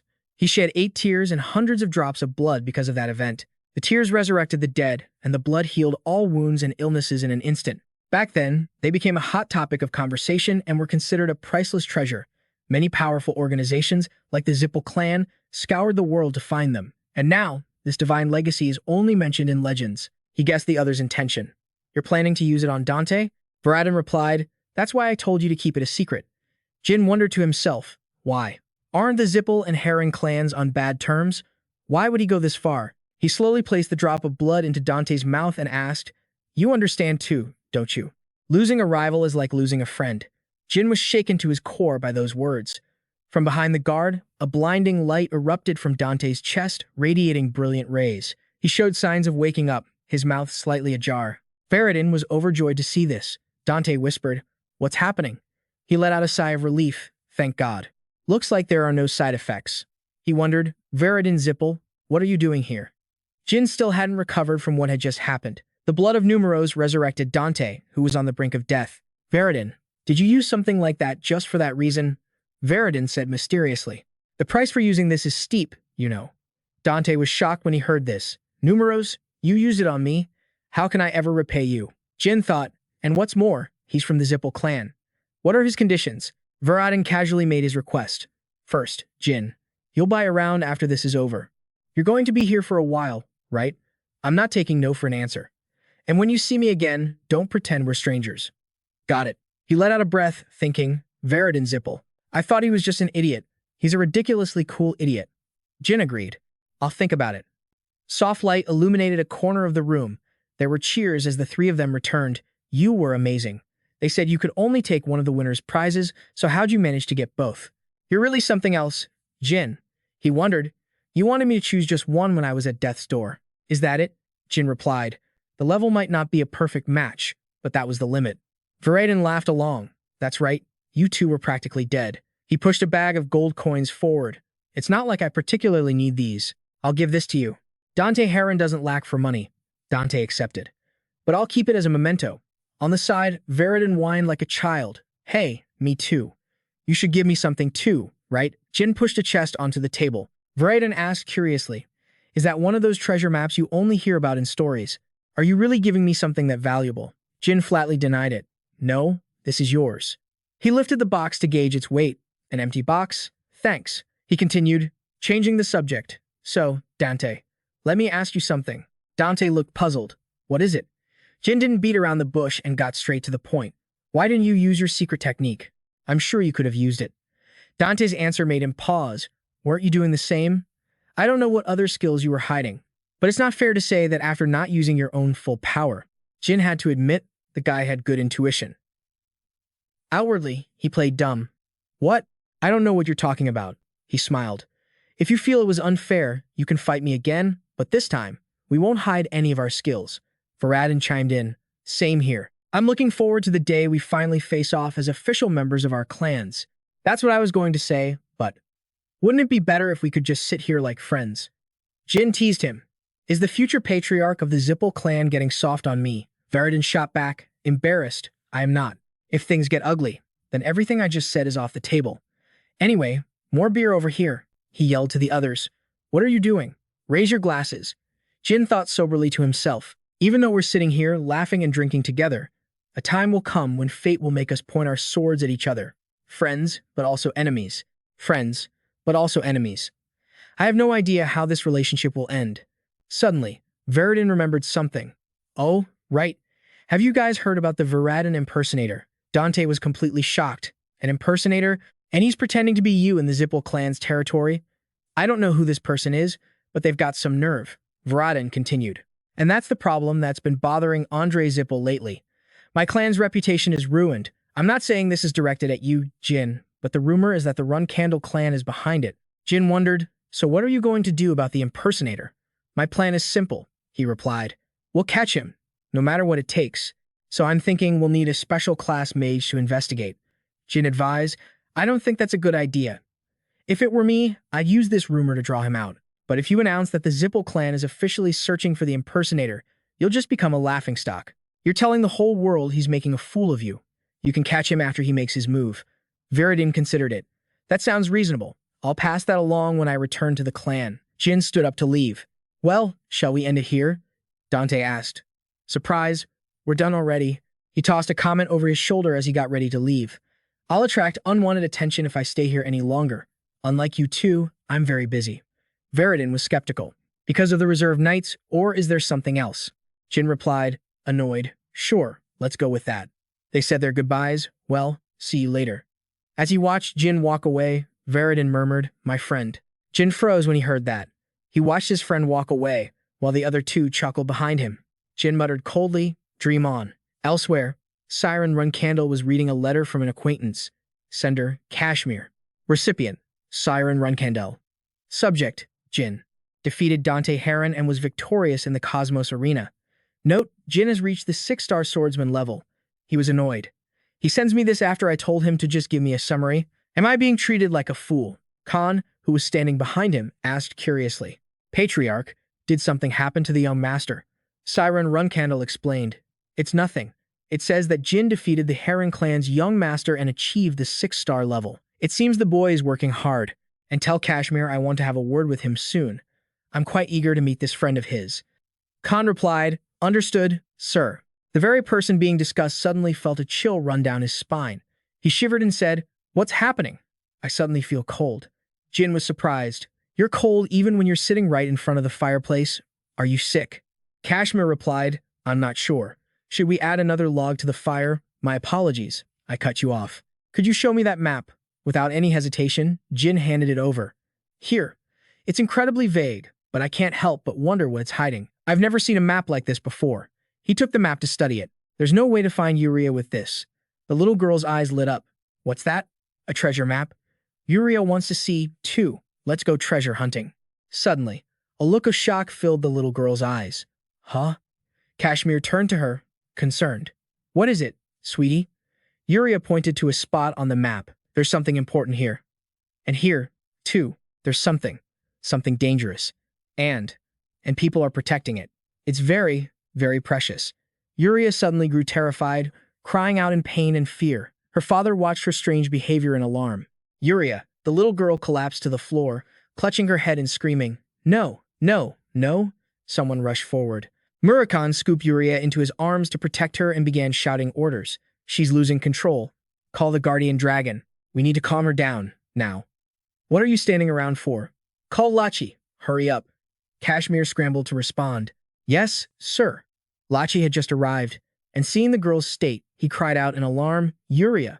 Murakan explained, she suddenly lost control after she saw something. You need to calm her down. The young boy took Yuria into his arms. Let me handle this. He then coached Yuria to take deep breaths. It's all right. I'm right here with you. Don't be scared. I'm right here. Everything's going to be fine. Elisa hurried over, asking, what happened, dear? Why is Yuria crying?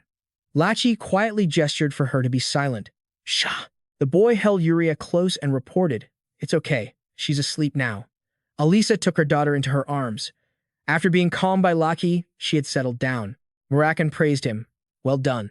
The boy, still remembering his etiquette, said, Lord Murakan, I haven't had a chance to greet you. Murakan cut straight to the point. Never mind that. What did she see? The future? Lachi shook his head. The past. Murakan grew concerned. Was it a cruel past? The boy confirmed. Yes, very. The condition for Asmiel's contractor to see the past is that they have to witness the most cruel and haunting memories connected to an object or a place they encounter. If I had been any later, it would have been very bad. That's so cruel. Murakan commanded, tell me what she saw. Lachi began to explain. It was an ancient land, where the people lived in complete isolation from the rest of the world. They trusted only in their gods, which allowed them to live in peace, protecting their tranquil existence. but that was before they came. The first person to discover them was a mage. They approached the indigenous people, claiming they wanted to learn about their culture, but they soon started making absurd demands. At the same time, they tore the land apart, searching for something. This led them to murder the local children, and once they stopped hiding their true intentions, they started slaughtering the people and threatening them to bring them a certain item. It appears what they were searching for was a divine artifact that the villagers worshipped. Jin connected the dots: natives, worship, and a divine artifact. He asked, "Sir Lakshi, can you see what the artifact was?" The boy agreed, "Yes, just a moment. It looks like a silver mirror, but light is glowing from within it." Seeing the sketch Lakshi drew, something clicked in Jin's mind. "I'm sure of it. That's the radiant relic, the source of all radiant magic. Before I regressed, that was the relic that was discovered by the journalists who exposed the atrocities of the Zippel clan. The Zippels had ransacked the Kolin region, searching for it and exploited its inhabitants. Model, I witnessed this during a mission when I was a cadet. That ancient land was Kolin, and the mages were the Zippo clan. So this map leads to the hiding place of the Lumina. In a desolate ruin, Murakan took a sip of his drink. He said with satisfaction, "Damn it, I'll go crazy if I stay here any longer.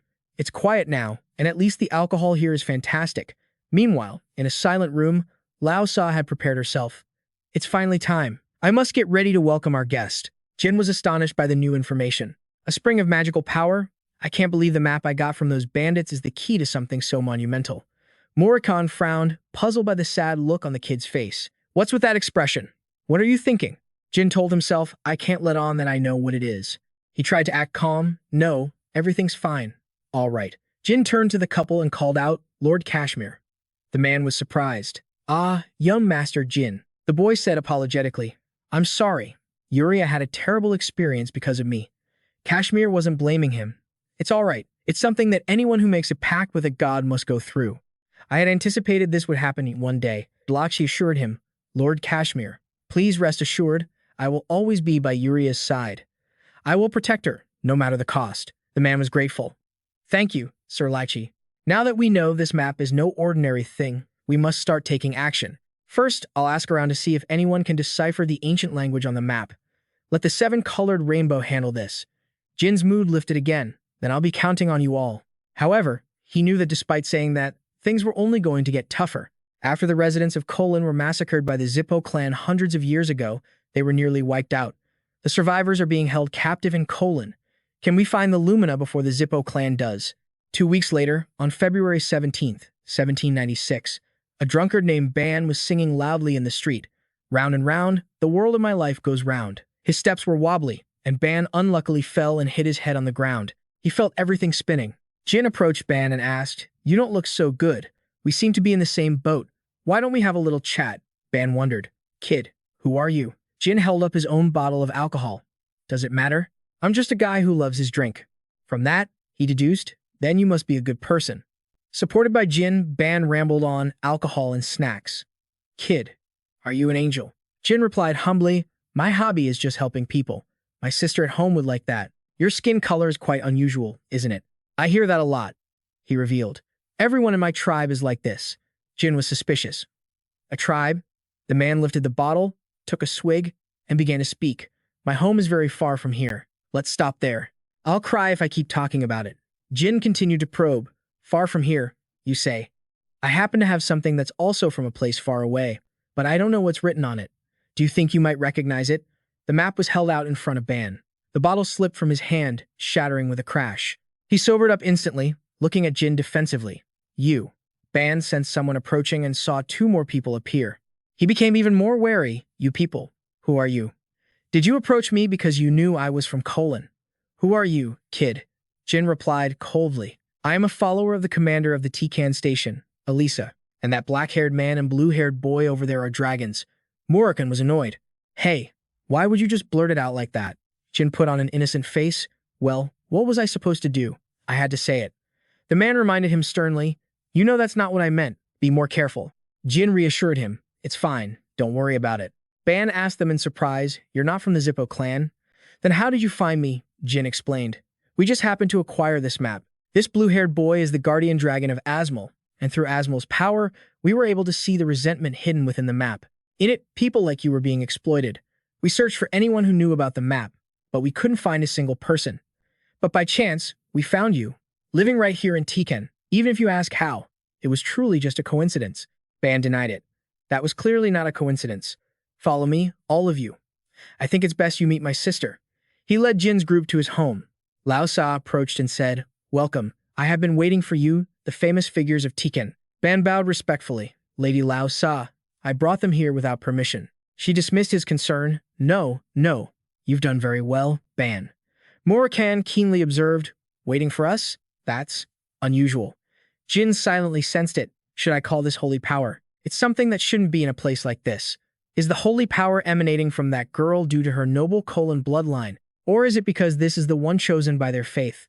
The one born in the temple of the sword and chosen by darkness, the last dragon of the dark dragon clan, and the guardian dragon of the child so cherished by the great Asmol. Lao Sa reminded him, "There's no need to be so surprised. This is just a little trick." It felt very familiar to him. This unusual aura. I've seen it before. So Jin asked Lao Sa cryptically, "Could it be that you are a god?" She remained perfectly calm at this question. She then introduced herself. "No, I am merely a bridge, an intermediary. If I were a god, I wouldn't be hiding like this after losing my homeland." Murakan continued, "So you're the vessel of an ancient god? You are very perceptive. But is that so? Your presence will disappear soon enough." Lao Sa replied calmly, "You're rubbing salt in my wounds, sir." He continued to probe. "In any case, this is the first time I've ever heard of an ancient god being here." "Which god do you represent?" Lao Sa answered. "Even if I told you, you wouldn't know. More importantly, could you show me the map?" Jin handed the map to her and made a request as she examined it. "Can I ask what it says?" Lao Sa began to speak. "Oh, you who has obtained the heart of and are reading these words, please don't abandon us. Come here and cry out for us. We are but silent people, and that is how we survive. The gods gave us a mission but not the strength to complete it." "How cruel." Lao Sa revealed. "This was created by my late grandfather. This map holds two possibilities. But instead of leading to the cruel Zippo clan, it brings a hope named Jin. Our daily prayers have been answered. So, may I make a proposal?" Murakan asked irritably. "A proposal? What do you mean? You want to make a proposal when you've lost all your power? I think you should just be honest and beg for help. We were planning on going to anyway, so just ask us." She laughed at his words. "How kind of you. However, I don't believe in help born from pity. Jin, it's been a while since you've heard Solderet's voice, hasn't it? I have something to repay you with. I will use all my remaining strength to summon your god, Solderet." Murakan posed a difficult problem. The holy relic of an ancient god and the fake contractor of Asmol. There are quite a few people eyeing this area. "What are you going to do, kid?" Jin made a decision in an instant. "All right, let's prepare to go to but I'm not sure if I'm capable of saving all of you. It's quite difficult to guarantee that." Lao Sa was very pleased. "That's enough. Then I will provide you with inside information about I hope it will be helpful." Jin replied politely, "Thank you." When they arrived, the historic ruins of were closed and entry was forbidden. Kashmir lamented, "This is terrible. Perhaps I should have sent the 7 swords to scout ahead." Murakan disagreed. "Even if you had sent your subordinates, it wouldn't change the fact that this is a restricted area." "That's true." Jin thought to himself, "This used to be a freely accessible area before my regression, but it seems some things have changed during the time I was a cadet. Normally, the horrors happening in this place would be discovered by reporters 11 years from now, but in this situation, that probably won't happen. There's no other way." Kashmir asked anxiously, "Young Master Jin, what do we do now? We can't get in. If this place is being used as a magic testing ground like you said." Then, seeing the two of them completely ignore him and walk right in, he panicked. "Young Master Jin, Sir Murakan, Young Master Jin, wait for me." Jin voiced his suspicions. "Isn't it strange that there's only a single sign declaring it a restricted area? There are no guards or defensive magic traps here at all. Would the Zippo clan be so careless with a place as important as this?" Based on that, Kashmir speculated. "Come to think of it, could it be that they've already found the treasure here?" Jin figured they had probably given up after failing to find anything for hundreds of years. Murakan had his own idea. Maybe they're just using this place as a vacation spot. Suddenly, he felt something was wrong. Murakan stopped them. "Wait, stop." His sharp eyes darted towards the source of the movement. Over there, people were carrying stones. Murakan realized they're natives, and there's a rather troublesome person over there. Kashmir looked towards the construction site and immediately deduced, "Silver hair? Is he a pure-blooded Zippo?" He confirmed, "Yes. Judging by the way he's drinking in the middle of the day, that must be Muron." Jin knew of this man, Muron.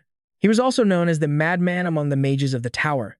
Instead of being known as Keliak's sixth son, he was famous for being a crazed mage, due to his eccentric personality. He revealed this information to his companions. He's a pure-blooded Zippo, but he doesn't have any bodyguards, Kashmir replied.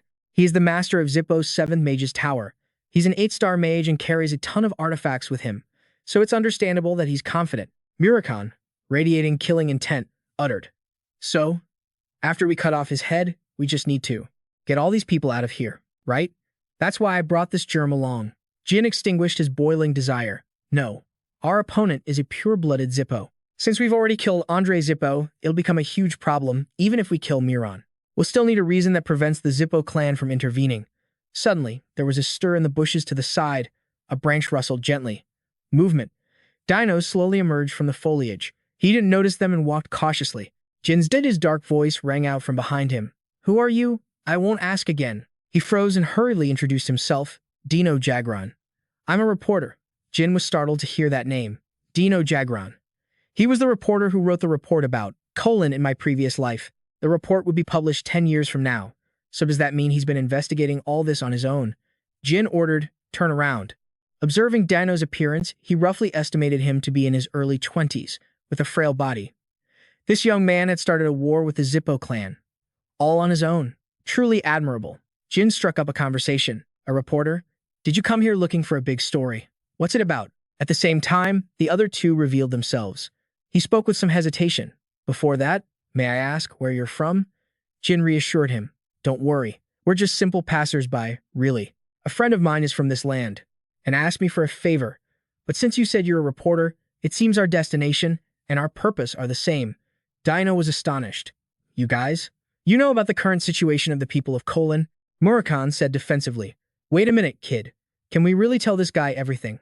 Kashmir stopped him from acting rashly. Sir Murakan. Telling him will help him achieve his goal of investigating this land. Murakan was suspicious. What goal? He replied. He might be here to make contact with the reality of the situation and learn about this place. Young Master Jin will cooperate with him to help him get the evidence and the justification to attack the Zippo clan. He's also likely gathered a fair amount of information related to that. After a moment of consideration, Dino opened his bag and took out a notebook. He handed it to Jin. Please, take a look at this. Jin carefully flipped through the pages, reading the contents line by line. He handed it to Jin. Please, take a look at this. He carefully flipped through the pages, examining every line of its contents. On January 3rd, 1976, 3 natives disappeared. I think Muran dragged them into the basement. On January 5th, 1976, the other natives I was in contact with also vanished. I managed to interview the remaining natives. According to them, Muran used some kind of magic on Tika. I can't erase the look in her eyes. Jin realized it immediately this was a native's diary. You're in danger. I'm sure you understand what will happen if the Zippo clan finds this notebook. Dino's tone was light. It's fine. I already approached Muran a few days ago. He was drunk at the time, and after a few questions, I learned that Muran doesn't have any bodyguards. There's no reason for him to use you guys to get answers out of me. It'd be easier for him to just kill me instead. He returned the diary. Understood. In that case, Dino Jagloon, could I ask you for a favor? Elsewhere, Muran was still busy cursing. Those goddamn old bastards. Just because I joked around a little, they sent me to this hellhole? Those damn geezers. Seeing a servant nearby, Muran vented his anger on him for no reason. You think so too, don't you, you insect? Dino suddenly appeared and asked, Isn't it lonely drinking by yourself? Yeah, Muran agreed. It really is lonely without a drinking buddy. He smiled and walked out from the bushes, holding a bottle of wine. Muran waved him over warmly. I've been waiting for ages for you. I can't even communicate with these people. As he said this, Muran paused, noticing the 2 people behind Dino. You didn't come alone today, he admitted. That's right. They're travelers and storytellers, so I brought them along thinking you might like them. I'm sorry. I brought them without asking for permission first. He waved his hand dismissively. No worries. It's fine. Where did you meet them? Dino replied. I met them in the Felon Kingdom while searching for herbs. Please, introduce yourselves. Jin took the initiative. It's an honor to meet you, Sir Muran. He gave a smirk full of hidden meaning. In the past, Viridin had offered his assessment of him. My older brother Muran is a vile person. The late Andre Zippo was bad, but he was nothing compared to Muran. When I think about the things he's done, it makes me sick to my stomach. I have no idea what the elders were thinking, giving him the position of Magic Tower Master. Dante was surprised. You'd say that about your own brother. Is he really that bad? He didn't bother explaining. Someone as naive as you couldn't possibly imagine. Anyway, Jin, it's inevitable that we and the Runcandel clan will face off, so if you ever happen to meet Murakan, don't even think about going easy on him. If you do, something terrible will happen to you. Back in the present, Murakan asked with interest, right, so will you tell me about your journey? Jin played his part perfectly. Just as Sir Dino said, we've been through many interesting things. Murakan replied, fascinated. You've been through a lot, huh? He denied it. No. Compared to the mission of a Zipple like yourself, it's nothing at all. He turned and called out, Dino Jagloon. He replied respectfully, yes, sir. Murakan began to reminisce. The first time I met you was 2 weeks ago, wasn't it? Honestly, I was curious about you. Just think about it. Some journalist daring to enter a Zipple clan restricted area just like that. I was like, who the hell is this guy? Dino stammered, I'm sorry. Murakan put an arm around his shoulder and explained, No, I'm not blaming you. It's just that you piqued my interest. But Dino, why are you looking into the natives here? Hearing this, Jin and Murakan went on high alert. Murakan continued his monologue. You were snooping around while I was away. God, I had to do so much work to take care of the ones who couldn't keep their mouths shut. Oh, my clever little Dino Jagloon. Didn't you know? I've already made people like you disappear. You didn't know about that, did you? As he said this, he flashed a cruel smile. Murakan's demeanor became crazed as he laughed mockingly. Oh, you stupid little insect. Keep squirming around here while I still allow it. What gave you the nerve to do this? Aren't you afraid? I just couldn't understand it. So stupid. But now I get it. I see why you were so bold. Dino stared in shock at the fiery magic blazing from him. Sir Murakan, what are you? He had easily figured it out. The Garden of Swords is the power backing you. Jin and Murakan silently observed the situation. Murakan, from behind, grabbed Dino by the shoulder, then lifted him up just as Murakan's sword beam shot through, followed by a powerful stream of energy. They each dodged to the side, escaping the fiery assault from him.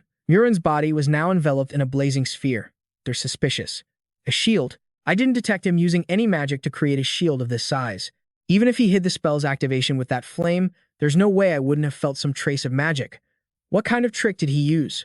Murakan yelled in alarm, Kid, watch out. Even if you can partially hide a spell, erasing all traces of it is impossible. Trying to see through the shield, he realized Murakan was hiding something. Murakan asked quietly, You're Jin, aren't you? I guess that runaway priest contacted a Runcandel. He was surprised. How do you know my face? Not that you'd answer even if I asked. I'll just have to beat the answers out of you myself, one by one. Murakan kept rambling, unfazed. Now that I think about it, Jin, you're a provisional flag bearer. How are you able to make a contract in your own name? Jin was annoyed. You're too damn loud. That disgusting laugh and your vulgar voice are starting to piss me off. Murakan said casually, You're right, my apologies. Now then, let's begin. A barrage of ice spells shot toward Jin. He ducked, dodging each projectile, then scrambled to lean to the side. The same spells shot toward Dino and Murakan. He gritted his teeth, enduring his opponent's tyranny.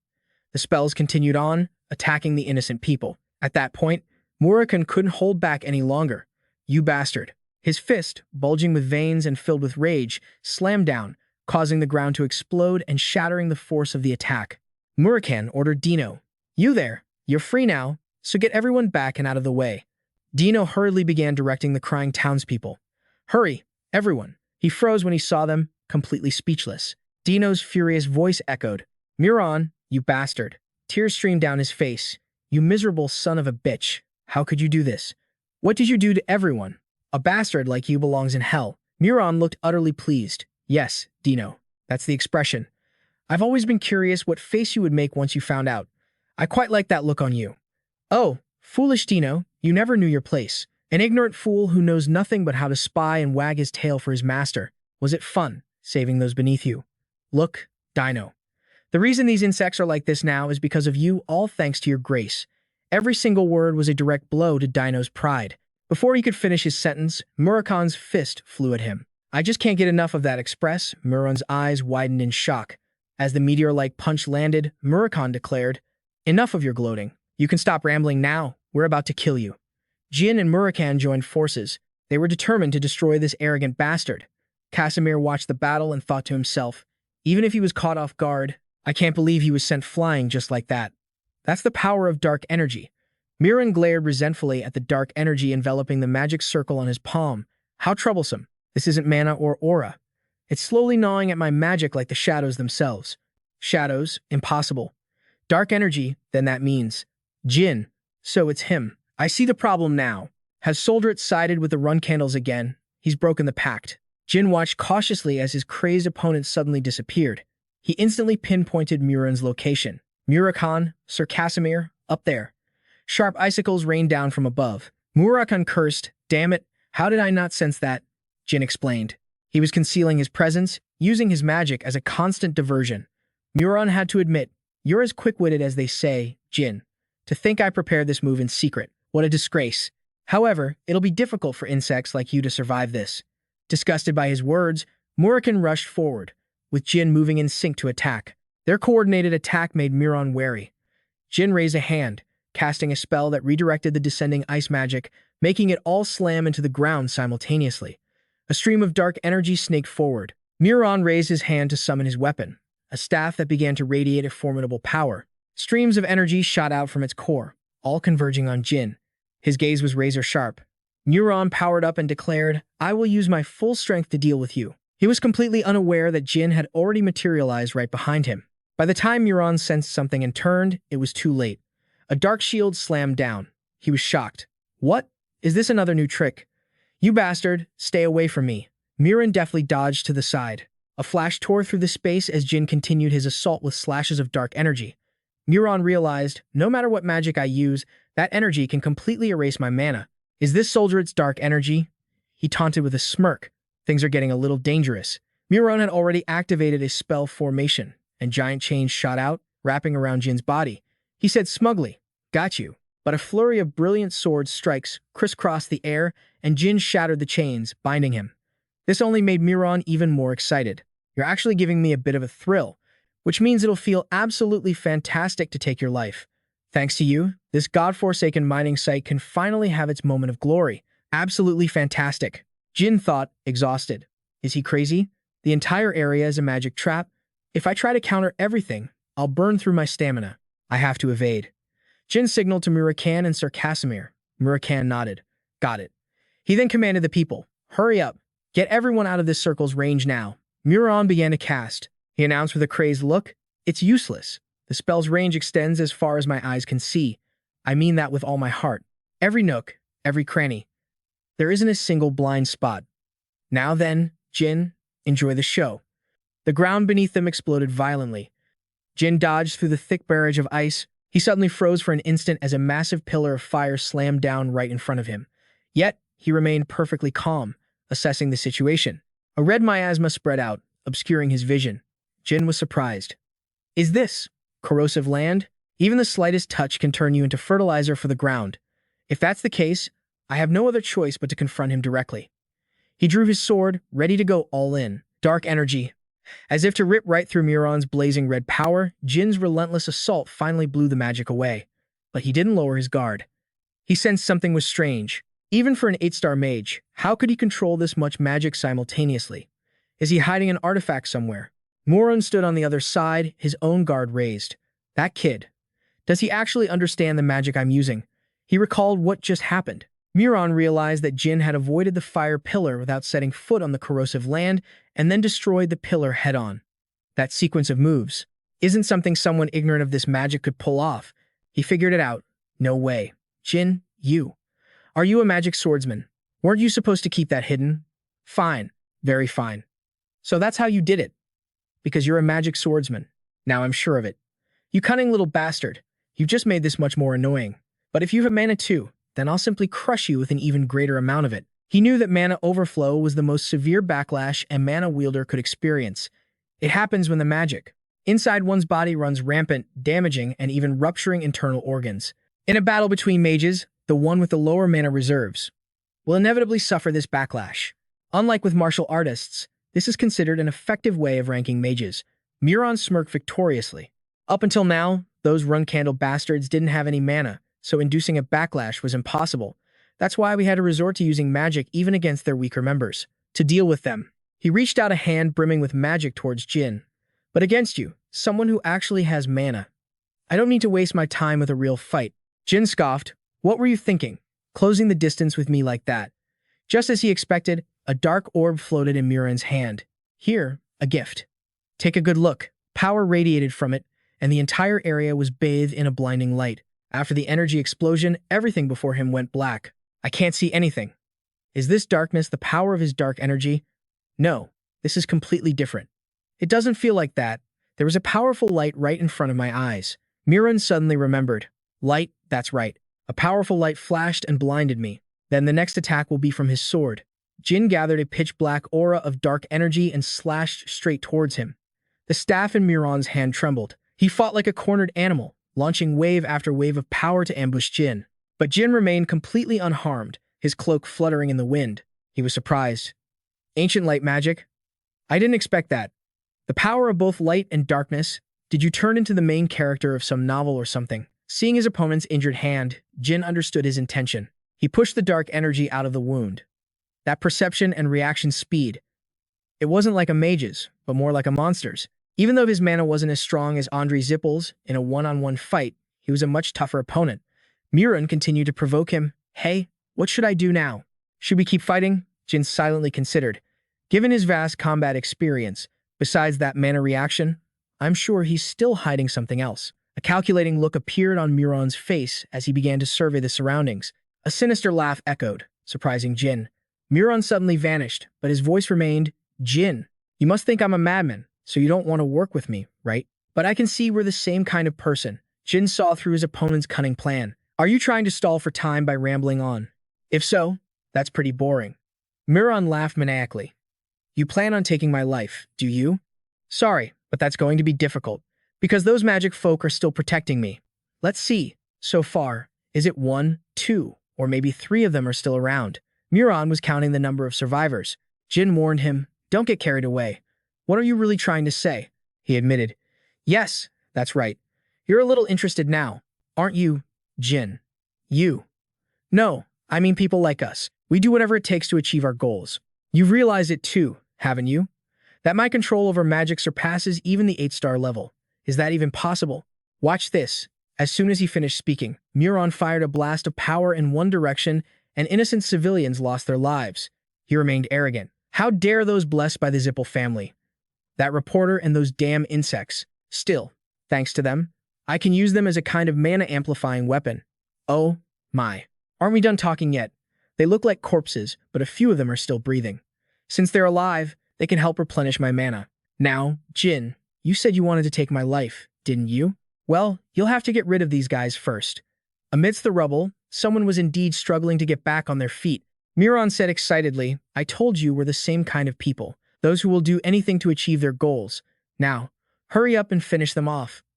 And let's have one last fight. The surviving girl bluntly exposed him. He's lying. It was Latika, trying her best to convince Jin.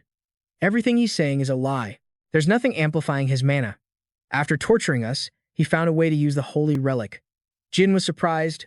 A holy relic? Don't tell me he found the Zhuo Guang. Startled, Murakan questioned. You, what are you doing right now?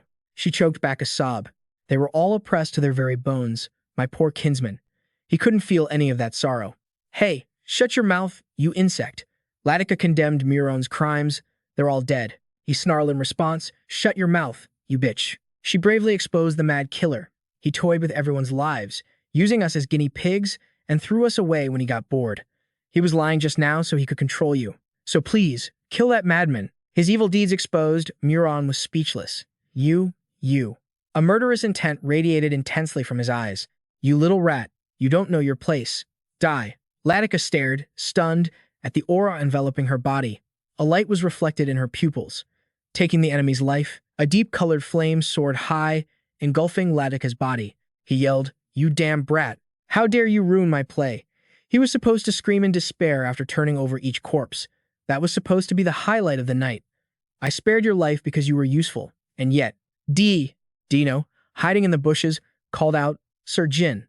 Jin was surprised. Dino, he pleaded urgently, you have to save her. She is Latika, the leader and the main pillar of the native people here.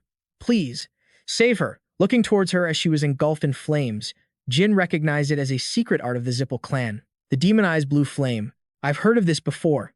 In the past, Valeria had revealed, Jin, have you ever heard of the blue flame? It's a secret art called the demonized blue flame, something only those zipples can use. You just have to look into the demon eye, and the blue flame will appear. It will never stop burning, no matter how much you struggle to escape. But in the end, you'll be devoured by it. He had asked curiously, how can I fight against a fire like that? She revealed the secret. Burn it. Use a hotter flame that can burn away the blue flame. The blue flame ripped, leaving Murakan stunned. Jin now had a countermeasure. A hotter flame, He successfully rescued Latika, then blocked with an even stronger blue flame. This should be enough.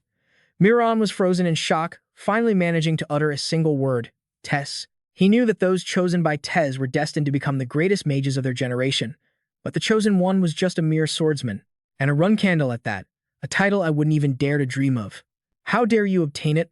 Latika stared at the scene before her in utter astonishment. She realized she no longer felt the heat. Wasn't my whole body just engulfed in flames a moment ago? Yet, there isn't a single burn. It's as if this flame is protecting me. Jin suddenly spoke. Thank you. If it weren't for you, I would have been tricked by that bastard. You can rest now. Latika advised, this isn't the time to relax. Even though Murakan is using the power of the holy relic, he doesn't actually possess it. He only knows a few scattered incantations he managed to extract from us during torture. The real holy relic is in a secret location known only to us. You came here at Sister Lao Sa's request, right? Once this fight is over, I will reveal the relic's location to you, so please, bring an end to our suffering. Jin turned to settle the score with his opponent. You've got quite the look on your face, Murakan. You must be shocked that Tess chose me. Those magic traps and your treacherous eyes. Have you run out of tricks to use on me? Playtime is over. It's time for Hell's gates to open for you. He thought he misheard. Hell? You arrogant bastard. I was once the lover of the witch Hellurim. Murakan furiously summoned his dark magic. He declared, I am also the one who had the honor of raising a glass with the Dark Sea King. A swirling vortex, as dark and deep as a black hole, materialized. Murakan sneered arrogantly. You mentioned hell, right? Now I'll show you what a real hell is. The blue flames slowly began to merge. Murakan unleashed a blast, but the blue flames surged like a great wave, overwhelming his dark energy. Murakan gritted his teeth, enduring the pain.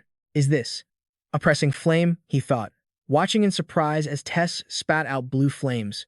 Jin wondered, is Tess angry? Is it because of that spell? He felt something ferocious erupt behind him. It was Murakan, who had returned. Jin asked worriedly, Murakan, what about the natives? The dragon gave his report. I've already evacuated all of them. That spell he just used is the possession incantation of the demon king Ogun. So, while Tess is still interfering, you need to stop it, and fast. Gather shadow energy around your sword and unleash everything you've got. Dense shadow energy gathered in Murakan's palm, and he hurled it in a straight line toward their opponent. Murakan had to endure 2 attacks simultaneously. Murakan commanded, Kid, now. Step on the shadow energy, run, and cut down that dimensional gate. Jin immediately followed his instructions. Staring at the aftermath, Jin was stunned. He painfully spat out a mouthful of blood. Damn it, this is brutal. The mana backlash is hitting me all at once. I can't do it. Jin Runcandel couldn't restrain Tess any longer. Murakan immediately sensed that something was amiss. He laughed triumphantly, his grim voice ringing out, It is time. Murakan continued to chant, My glorious and lonely life shall end at the edge of Hellurim's blade, and I will become a being revered by all. Facing the gates of hell, Jin refused to accept defeat. His grip on his sword tightened. Murakan looked over at his opponent, surprised. Jin lifted his sword high, a dark trail of shadow energy following it. He finally understood the secret behind it. Even if he swung his sword another 100,000 times, the result would be the same. Pouring his entire will into the sword, a sharp glint flashed in Jin's eyes. Murakan's pupils dilated in shock as Jin swung the blade, imbued with his tenacious will. As it came down, the sword's energy tore through the gate and struck Murakan directly. Jin landed safely on the ground while the violent stream of shadow energy wreaked havoc. He was frozen in place, only able to watch the attack come at him. A gleam of light appeared from its very core, and cracks began to spread across the shield. It shattered into a million pieces. Murakan stood frozen like a statue, completely speechless. The glow of the blue flames washed over his face as they rushed forward like a tidal wave. By the time it was over, Murakan's entire body was charred. He let out an incoherent roar. The light from Murakan's staff faded, while Jin's sword remained cloaked in shadow energy. He started to raise his sword, thinking back to what he'd just done. Jin realized that the shadow energy released by that dark figure felt very different. And this is the first time I've ever had this feeling. Was that a fragment of the sword's heart? Murakan's body shook as he struggled to get up, the tip of his staff glowing with a faint, dying light. Jin remained on high alert. Murakan used all his strength to lift his staff, but he was unable to summon any more power. His body collapsed to the ground and disintegrated. Jin breathed a sigh of relief and said, "It's done." He was quickly losing his strength. Murakan and Latika were overcome with worry. Jin collapsed, unconscious. Murakan frantically called out, "Kid," but got no answer. Jin heard voices murmuring around him. The magic staff used by the Tower Master of the Zippo Magic Tower has a very special ability. It's thanks to a small rune on the tip of the staff. When the staff is waved, that rune activates and sends a distress signal to their very own magic tower. So then, another voice added, "You mean we can't relax for even a moment, right? Wake up, Jin." As he opened his eyes, he saw him sitting beside him. "Murakan," Jin Runcandel said in surprise.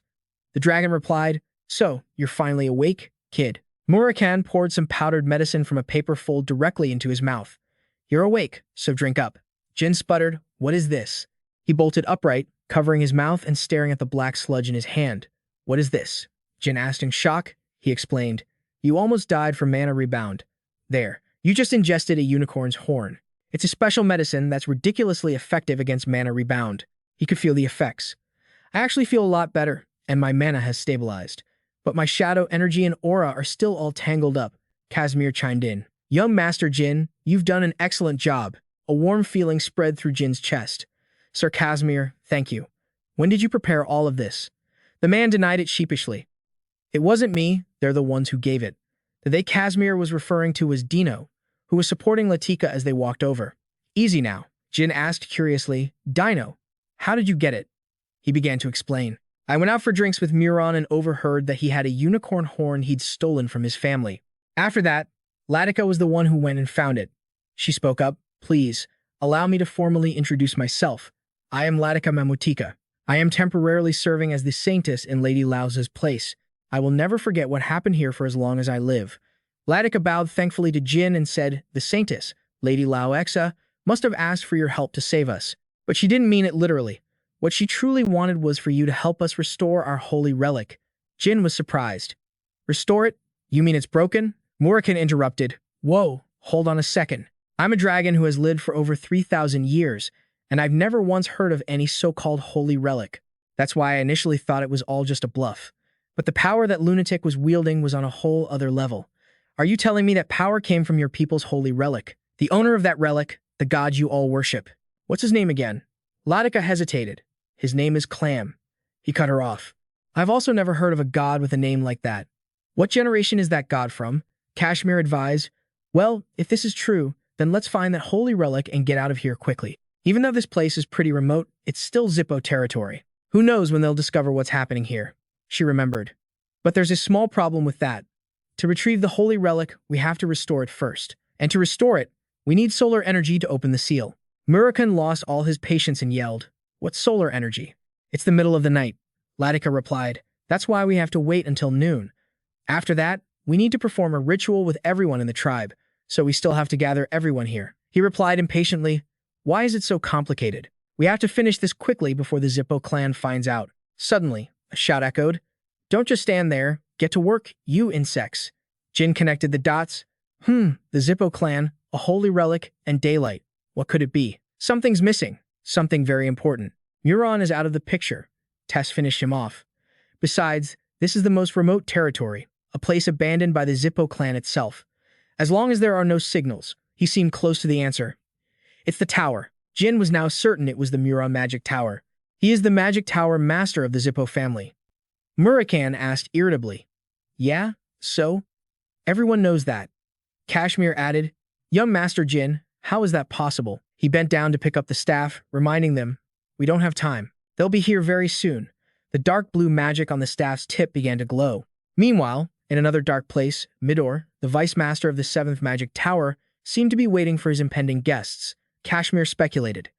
Based on the name Jin that was recorded, he must be the master of the magic tower. Murakan didn't understand. "Hey, explain that clearly." "So what if he's the master of the magic tower?" He replied hesitantly. "I'm not too sure myself, but I heard that among the Zippo family's council of masters, they have some special trump card that lets them summon mages weaker than themselves." He was utterly astonished. "Whoa, things like that actually exist? What about the descendants of that family? Do they know?" Kashmir himself wasn't sure.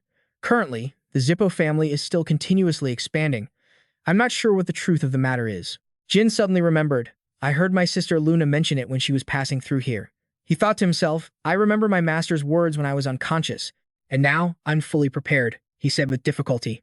Each tower has at least 100 mages. Most of them are at the 7-star or 9-star rank.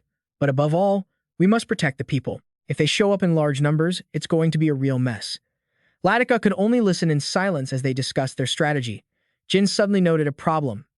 Kashmir, how long will it take for them to get here? He replied. The 7th tower is located at the northern edge of the continent, so even using a teleportation gate, it would still take about 2 hours. He looked thoughtful. 2 hours, huh? Jin had an idea and called out, Kashmir, could I ask a favor of you? He spoke cautiously. Young master, is that plan even feasible? Even a slight delay will get everyone, including you, killed. Besides, that guy is neutral. You'll definitely be rejected. Jin asserted, you don't have to worry about that. Even if they're insulted, they won't refuse. There's not much time left. Kashmir, I'm counting on you. He was forced to agree. I understand. I will succeed, no matter the cost. So you have to come back alive. Jin reassured him, of course. The group moved to a cave, looking at a box placed in the center. Murakan asked for an opinion. This should be enough, right? Latika replied, thank you very much. Well then, now. She hesitated for a moment, observing the others' expressions before continuing. With our people, we will begin the ceremony to restore the holy relic. He worried, I wonder if we can handle this. Hearing Jin's cough, Murakan turned to look at him, his face pale as he said, I think I overdid it again. He wasn't pleased at all. And another thing, you crazy kid. Who in their right mind summons the enemy's subordinate after killing him? Back in my day, if you lost, there was no one to bail you out. Jin replied, I called for my sister Luna too, and Kashmir has already gone to pick that person up. Murakan dismissed it. That's different, sweetie. We're trying to save the world here. I just wonder if that Kashmir guy will even make it on time. He was extremely confident. He's using a teleportation gate. It'll be fine. He didn't argue further. All right. If that guy is late, we're all screwed. At that moment, Midor's group had also arrived at the meeting point, riding red dragons. A red dragon reported, Vice Master, the Kolan ancient ruins are in sight. Midor ordered, report what you see immediately. The subordinate replied, yes, sir. The natives are currently holding a ceremony. There are also 2 strangers there, probably outsiders. The master is nowhere in sight. Hearing this, he was so angry a vein bulged on his forehead. Chen tried to calm him. Vice Master, please calm down. Perhaps they've taken him hostage. Midor declared in a low voice, if anything happens to my brother, then I will make every last one of them kneel and beg for death at my feet. Murakan looked up at the sky, calculating, long time no see. Let's see. 6 dragons and about 30 mages. If things go south, I'll transform back into my original form to fight. However, the Zippo clan's main forces will arrive after that anyway, so take care of yourself, kid. He even had the leisure to lament, I miss the old days, when the sky was so peaceful. That reminded him of an old grudge. Tema, you damn bastard. The wound you gave me when you pierced my heart 1,000 years ago. The scar still aches to this day. The feet of the red dragons landed on the ground in an open field. A group of mysterious people were gathered, looking at the 2 red dragons. Jin curiously asked Murakan, do you know any of these dragons? They all seem to be fire dragons. He replied, I don't. They're too young. And they're not fire dragons, they're red dragons, a lower-class species of fire dragon. They're probably all Kadun's subordinates. Just then, the leader spoke up to introduce himself. I am the Vice Master of the Zippo family's 7th magic tower, Midor. Where is Master Murakan? Jin said nonchalantly. Who knows? I haven't seen him. He searched his memory. Midor. I've never heard that name in my previous life. He trembled, trying to control his agitation. I don't know the reason. Model, why are you hunting my brother? His personality is a bit peculiar. He easily makes enemies. Or are you just the Black Dankan clan's lapdogs? You're as arrogant as ever. Why should I tell you? Midor clenched his fists, trying to suppress his rage, and ordered, I haven't even asked you to remove your mask or lower your weapon yet. Answer the question. Is my brother still alive? I'm asking as someone who shares his blood. Please, you have a family too. You must understand, right? If you tell me the truth, I won't lay a single finger on your family. Please, please, just tell me. Faced with the other's anguish, Jin uttered lightly, how amusing. The very beasts who've caused so much pain to others are now putting on a display of brotherly love. He said coldly, cut the crap. Humiliated by Jin, Midor roared in fury, how dare you? How can those insects even be considered human? Noble, like the Zippo clan? Suddenly, He froze, silent, as he realized something. Behind Jin was a charred corpse. Midor suppressed his grief and accepted the truth. All right, I get it. I was too late. A few dogs like you aren't enough to even scratch my brother. You used some kind of trick, didn't you? He ordered his subordinates, all units, prepare to attack. Don't shoot. Capture them alive. Their weapons were aimed upwards. Magic circles shot into the sky. Midor thought to himself, letting them die instantly would be too merciful. They must rot away slowly in agony. From each colored formation, the distinct powers of wind, fire, and ice emerged. He was determined. I'll make them cling to my legs, begging for death. I'll use their blood and tears as an offering for my brother. Jin could tell at a glance that they were all 8-star. He didn't let his guard down for a second, knowing this is bad. Just as the battle was about to begin, a third power appeared. A cold voice rang out, I despise hot things. And with that, Midor's magic formations were frozen solid. They were frozen so completely they turned to solid ice, then shattered into countless fragments. A massive, dark vortex carrying an icy chill appeared right where they stood. The clacking of high heels echoed on the cold stone floor. The newcomer exclaimed cheerfully, I came because I heard my daughter gave a flower to some boy. Looks like I'm a little late, HM. She was Talaris Endorma, the 51st master of the Ice Palace, someone capable of completely freezing 8-star magic. The air itself seemed to freeze around her, but she was even colder than the air. Midor, not knowing her identity, asked, who is she? He was utterly horrified to see a figure of this caliber. The master of the Ice Palace, Talaris, master of the Ice Palace. Jin immediately guessed. It seems Kashmir succeeded. Murakan said excitedly, and here I was, wondering who the master of the Ice Palace was. Impressive, kid, he spoke up. The ice goblet can only be controlled by the chosen one. I never thought someone from this era could do it. She called to her daughter, sweetheart, go rest inside. An ice shield began to close, ensuring Ceres' safety. With that done, Talaris began to settle the score. And so, she turned her steps. A wall of ice suddenly shot up high. It then transformed into an ice sphere, enclosing a space within. Talaris observed the young man before her with interest. You're the one my daughter gave a flower to? He introduced himself. My name is Jin. Talaris continued. I've heard a lot about you. How are you still standing? You have external injuries, but your internal ones are far more severe. Jin reassured her. It's not a big deal. She continued. May I ask? At least you can talk. Then let me ask you a question. Are you really the one who killed my toy? Remember? Ankaro, Chandler, or something. Was that his name? Jin remembered it was a mission from when he was a cadet. It seems Ceres and Dormion couldn't keep her mouth shut. Talaris patted his shoulder. Rest assured, I don't intend to take my anger out on you or anything. I was going to deal with him anyway. But say, do you know any decent men?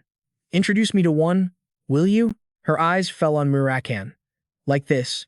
Appa next to you, for instance. He said smugly, you've got a good eye. Talaris began to flirt. Well then, Appa. Why don't we go for tea sometime? She turned back to instruct her daughter. Anyway, Ceres and Dormion, take care of your boyfriend. Mom has to take care of a few things. She retorted in embarrassment. What do you mean, boyfriend? I already told you, he's not. Talaris asked gently. Then why did you give him a flower? She tried to explain. It was so no one else could approach him before we fought. Ceres and Dormion asked Jin. You must be busy? He admitted frankly. Things have been a bit chaotic lately. Letting Jin rest his head on her lap, she continued asking, you said it was Kashmir, the man who delivered the flower. Why did he look like he was ready to sacrifice his life? Kashmir had begged. The young lady to whom you gave a flower is in mortal danger. So please, master, I beg you to save her. Ceres and Dormion continued. He even woke my mother up. You have good comrades. Jin completely agreed. That's right, they're all so kind. I don't deserve any of them, including you. She comforted him, trying to ease his burden. You don't need to thank me. I just don't like it when you get hurt by someone other than me. Suddenly, he coughed up a mouthful of black blood.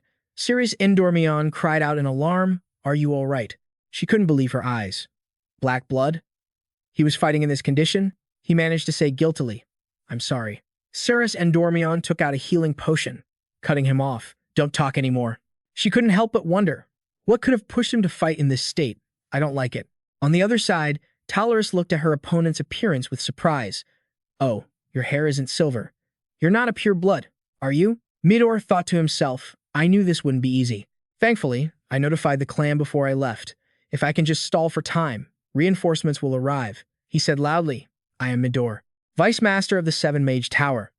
I want to know why you, the ruler of the West Sea, are interfering in the Zippo clan's affairs? She questioned back. The Zippo clan's affairs? It's been a while since I've had to act. Why don't you consider that you're the ones interfering with my business? Midor was speechless. That's... Talaris replied with magnanimous charity. In that case, I'll spare you. Get lost. This dismissive attitude made Chen boil with rage. Master of the Ice Palace, how dare you cause trouble in Zippel territory? Her cold voice rang out. Zippel territory? Is that why you dare to speak to me in that tone? Behind Talaris was a colossal serpent. She ordered them to shut up. The man gritted his teeth, trying to resist the pressure emanating from his opponent, but he failed, slamming his head to the ground, which stunned Midor. Third Elder, he hastily ordered his subordinate to raise the barrier. He made sure the cold wind couldn't get through, while their side began to open fire. Firepower from the Red Dragon system surged toward Talaris, who calmly raised her fan. Then, with a casual wave, a chilling frost radiated out, freezing everything solid. The surface of the ice began to crack, and it shattered into pieces. Talaris asked flatly, "So, do you wish to continue?" Midor decided to put everything on the line. "Even if we all die here, the world will forget you in the Ice Palace, not us." The staff in his hand shot a locator beam at Talaris, who waited to see what trick her opponent would pull. Next, an earth-shattering explosion erupted. Midor declared triumphantly, "This is the power of fire bestowed upon me by the family head. Not even you can escape it." But to his surprise, he could still hear Talaris's voice. "A spatial explosion? Celiac gave you his power. He must be quite fond of you. But it seems he didn't teach you the important things about the Ice Palace." She swung her sword toward him. "So I will." Midor shuddered, realizing he had messed with the wrong person. Talaris was determined to teach him a lesson about ice. Her fan brought with it a bone-chilling wind. Midor was so shocked he didn't know how to react. Furious gales blew towards him, the wind howling. Behind Midor, fresh blood splattered everywhere. He hesitantly turned to look. His subordinates were frozen solid. Their bodies were also severed. Midor didn't notice Talaris had closed in on him until she murmured, "Oh, my. Why so surprised?" His face pale with fear, he turned back to look, and Talaris spoke in a cold voice. "Is it because your clever little trap vanished in a single instant? Or is it because your arm has disappeared?" A section of Midor's arm had been unconsciously frozen and shattered into pieces. He was bewildered. He didn't feel any pain at all. Talaris reminded him, "This is why mages are such a problem. Your enemy is standing right in front of you, yet you dare to look elsewhere. Are you arrogant or just stupid? This is a mistake that warriors would never make." Terrified, Midor collapsed to the ground, cursing himself. "How can the difference in our power be so vast? It's my fault. Forget about buying time. Even if the support team arrives, they'll just be food for this monster. It's completely hopeless." That's what he thought as he saw Talaris looking like a demon of death. She was holding an ice sword, preparing to take his life. Beneath Midor, a magic circle began to activate. He was frozen, unable to keep up with the battle's pace. She stood motionless, staring at the thing that had suddenly appeared. A pillar of brilliant golden light shot up into the sky, leaving only black smoke on the ground. Talaris was surprised. "What is this?" She couldn't hide the shock on her face. Talaris looked up at the source of the light shining down on her. Midor's group had been teleported elsewhere. He was equally stunned. A group of people had suddenly appeared before them, praising him. "Well done. From now on, leave it to us, the White Knight." Cirrus Endormion was startled by this change. She turned and called out, "Mother, it's over." Cirrus Endormion's voice was filled with alarm. It turned out the light shining down was a searchlight from the bottom of a flying ship. She guessed, "Is that Miss Jack?" The ship hovered in the quiet night sky. Murakan knew a bit of its history. That's what the Zippels used during the war. Is that madman really that important to their clan? Jin forced his aching body to sit up and said, "Andre Zippel." Since the Zippels attacked again right after the death of the Vice Patriarch, they're now retaliating for our actions. He thought nervously. That airship is a huge problem. But the ones controlling it, the White Knight. They're the strongest team, composed of the most elite members of the damn Zippel clan. From now on, I might just be a burden. Talaris made a wise retreat. "I'm heading back now. I have no desire to fight that thing here, Runcandel kid. I'll move the natives to a safe place, so get ready to go." Jin refused, "No. Until the ritual is complete, I can't leave." She was dumbfounded by his stubbornness. A dark aura emanated from Talaris. "Do I look like I'm asking you? I'm not here to listen to your complaints." He struggled to his feet and exclaimed, "If they don't complete the ritual right now, we won't be able to stop the Zippels in the future, and victims like them will only continue to increase. So please, so that this suffering will never be repeated again, please, help me." She was shaken by his words. Jin waited, hoping for her approval. Talaris turned and walked away. She would only allow him 1 hour to finish everything. And after this is over, your parents and I will be having a little talk. Over with Latika, she was still praying devoutly with the people of Clam when someone suddenly called her name. Latika. She was surprised. Sir Jin. He delivered the bad news. Is there any way to speed up the ritual? The Zipples are preparing for an all-out attack. Latika pleaded with him, please, you must go. We know what that thing in the sky is. We can't put you in any more danger. Until they find the location of the holy relic, they can't kill us. You are the one who has helped us for so long, Jin Runcandel. Thank you so much. Jin placed a hand on her shoulder and said, Latika. He turned her to face him and declared, I haven't really helped you yet, so I can't give up. I'll ask again. Is there another way? Latika was helpless. If the priestess Lao Tzu were here, it might be possible, but right now, there's no other way. Cirrus Endormian wondered, is Lao Tzu dead? She denied it. No, she's currently in Titan. Cirrus Endormian had a solution. Really? That's great then.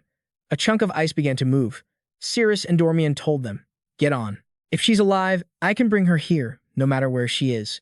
Talaris looked up at the sky and sighed. Oh, dear Lord. And now my daughter is using magic without permission. Daughter, you're having way too much fun, aren't you?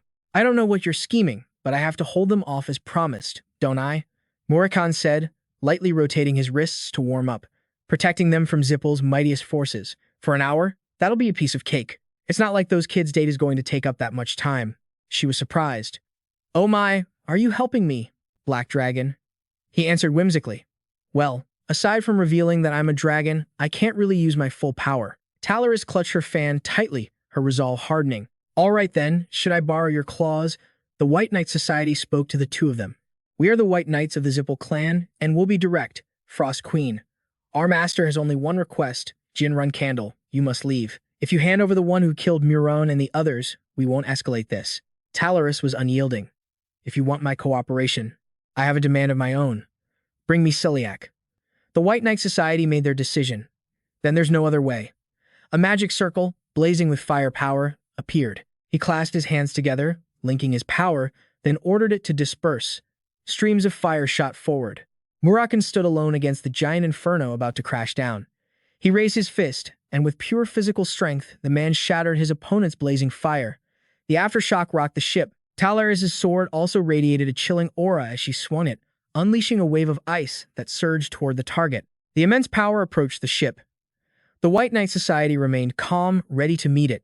A mysterious magic circle was hidden on one member's hand. He summoned it, pressing it downward. The bottom of the ship was enveloped in a faint energy. Just before the ice wave hit, the magic circle managed to block it.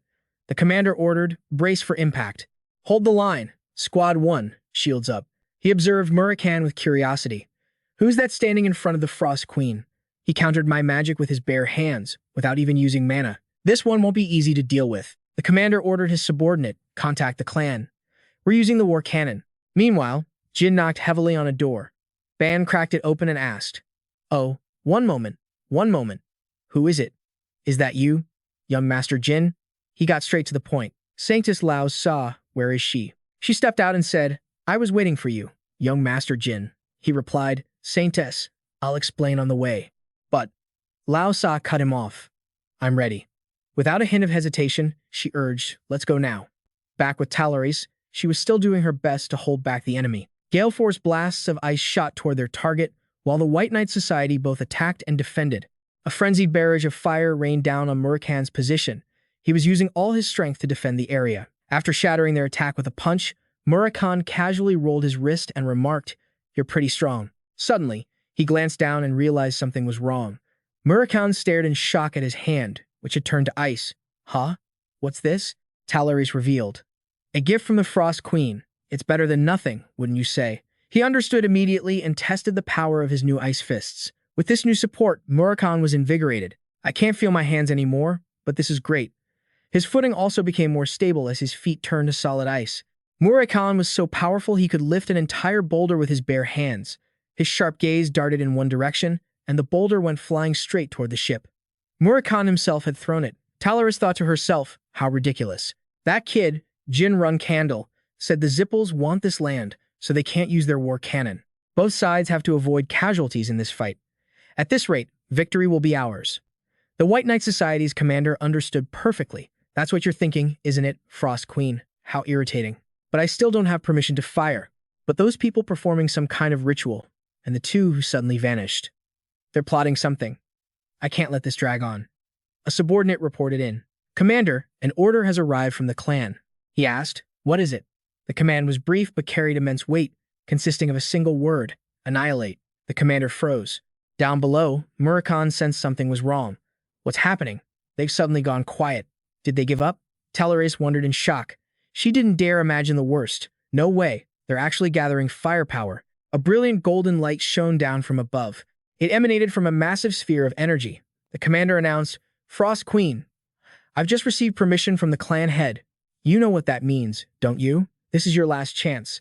I will count to 3. Hand everyone over and leave. If you don't comply, I will annihilate every last person here. He began the countdown. 1. She sensed a presence behind her and turned just as the commander was about to say 2. Ceres and Dormian had arrived just in time. A look of utter panic crossed Talaris' face. Jin's group, having just arrived, was stunned silent by the scene that greeted them. The commander reached 3 and gave the order, fire. She hastily glanced toward the source of the power. The fiery projectile, carrying apocalyptic energy, hurtled down toward the land. It was so devastating that the entire area was engulfed in billowing smoke and fire. Talaris alone stepped forward bravely to face it, the fan in her hand radiating a bone-chilling cold. Wreathed in frost, with a single swing, she unleashed a powerful slash of ice that surged forward like a tsunami. It shot straight forward to intercept the descending projectile. Talaris' gaze remained fixed ahead, resolute. The stream of ice tore through space as the fiery projectile continued its assault. The ice clashed with the crimson firepower, desperately resisting the intense bombardment. The very heavens and earth shook from the clash of ice and fire, sending small fragments flying in all directions. They fell like meteors, and the ground exploded upon impact, causing someone to exclaim in terror, the fragments. Cyrus and Dormian explained, it's because of the unique properties of her absolute ice. Everything Mother's blade touches is instantly frozen solid. Jin entered the fray. The Saintess bowed her head and said, please don't move. A torrent of dark energy erupted from Jin Runcandel, plunging straight into the heart of the battle. It tore through space like a spear of death. From a distance, Cirrus and Dormian watched intently, her sharp gaze following his every move. The sword in Jin Runcandel's hand was now completely engulfed by a dark aura. It radiated a terrifying pressure. Every swing of the blade wove an intricate web of death. He shattered every fragment raining down from the sky. The fiery, meteor-like shards were crushed one by one. Jin complimented his ally. Your skills have improved quite a bit since last time. Cirrus and Dormian seemed surprised. I didn't think you'd be able to keep up with me and that body of yours. Jin was struggling just to stay on his feet. This situation is far from good. I don't think we can accomplish much of anything, let alone get the Saintess to the ritual. That ship. It's unbelievable. It's actually fighting on equal footing with my mother. So those Zipple bastards really did show up. That thing is massive. The commander couldn't believe it. How the hell could someone block the destructive power of the Corex cannon with the strength of a mere mortal? He continued his announcement. This is your final warning, Master of the Ice Palace. If you don't comply with our demands, we will kill all of your guests, which means we'll wipe this entire place clean. Talaris scoffed. How ridiculous. It seems you don't even have the guts to speak of killing me, do you? Her words left the commander speechless. She arrogantly trampled on her opponent's pride. I am the master of the Ice Palace, Talaris and Doma. Even if all of you arrogant Zippos came at me at once, you still wouldn't be able to kill me. Know your place and get lost, you wet behind the ears brats. But he had a countermeasure. That's right. Killing you is impossible, but do you really think you can protect everyone behind you when they're about to be showered? With a barrage of shots from the Corex cannon, we'll only suffer a little humiliation. But you will carry the disgrace of failing to protect your guests. Talaris turned back and asked, Daughter, that woman you just brought here, is she the one needed for the ceremony? Do I just need to get her there? Jin Runcandel answered for her. If you can do that, we win. She now had a new plan. All right, if that's the case, listen closely, my daughter. I will block their attack, and you all figure out a way to get that woman to the Ice Palace's shrine. Either me or those Zippo bastards. One of us will face humiliation. After today, the commander immediately gave the order, load the cannon.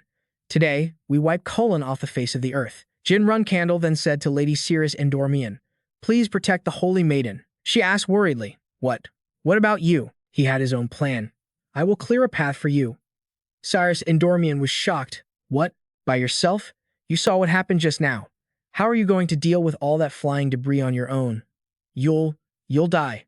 Jin knew that, but his choice was firm. I've made it this far thanks to so many people. If I don't put my life on the line now, I won't be able to face them." His words left the other two speechless. Lao Sa couldn't utter a word. The people were calling out incessantly, "Holy Maiden! Holy Maiden! Holy Maiden! Please run! Holy Maiden! If those Zippo scoundrels find the location of the ruins, they'll surely do something to you. If you die, then colon, and even the mission given to us by Clam. It will all be for nothing. Please, go somewhere they can't find you. You'll be all right, Holy Maiden. Please survive, and help us, by finding a savior for our tribe. Find the Holy Maiden." The White Knight members threatened them.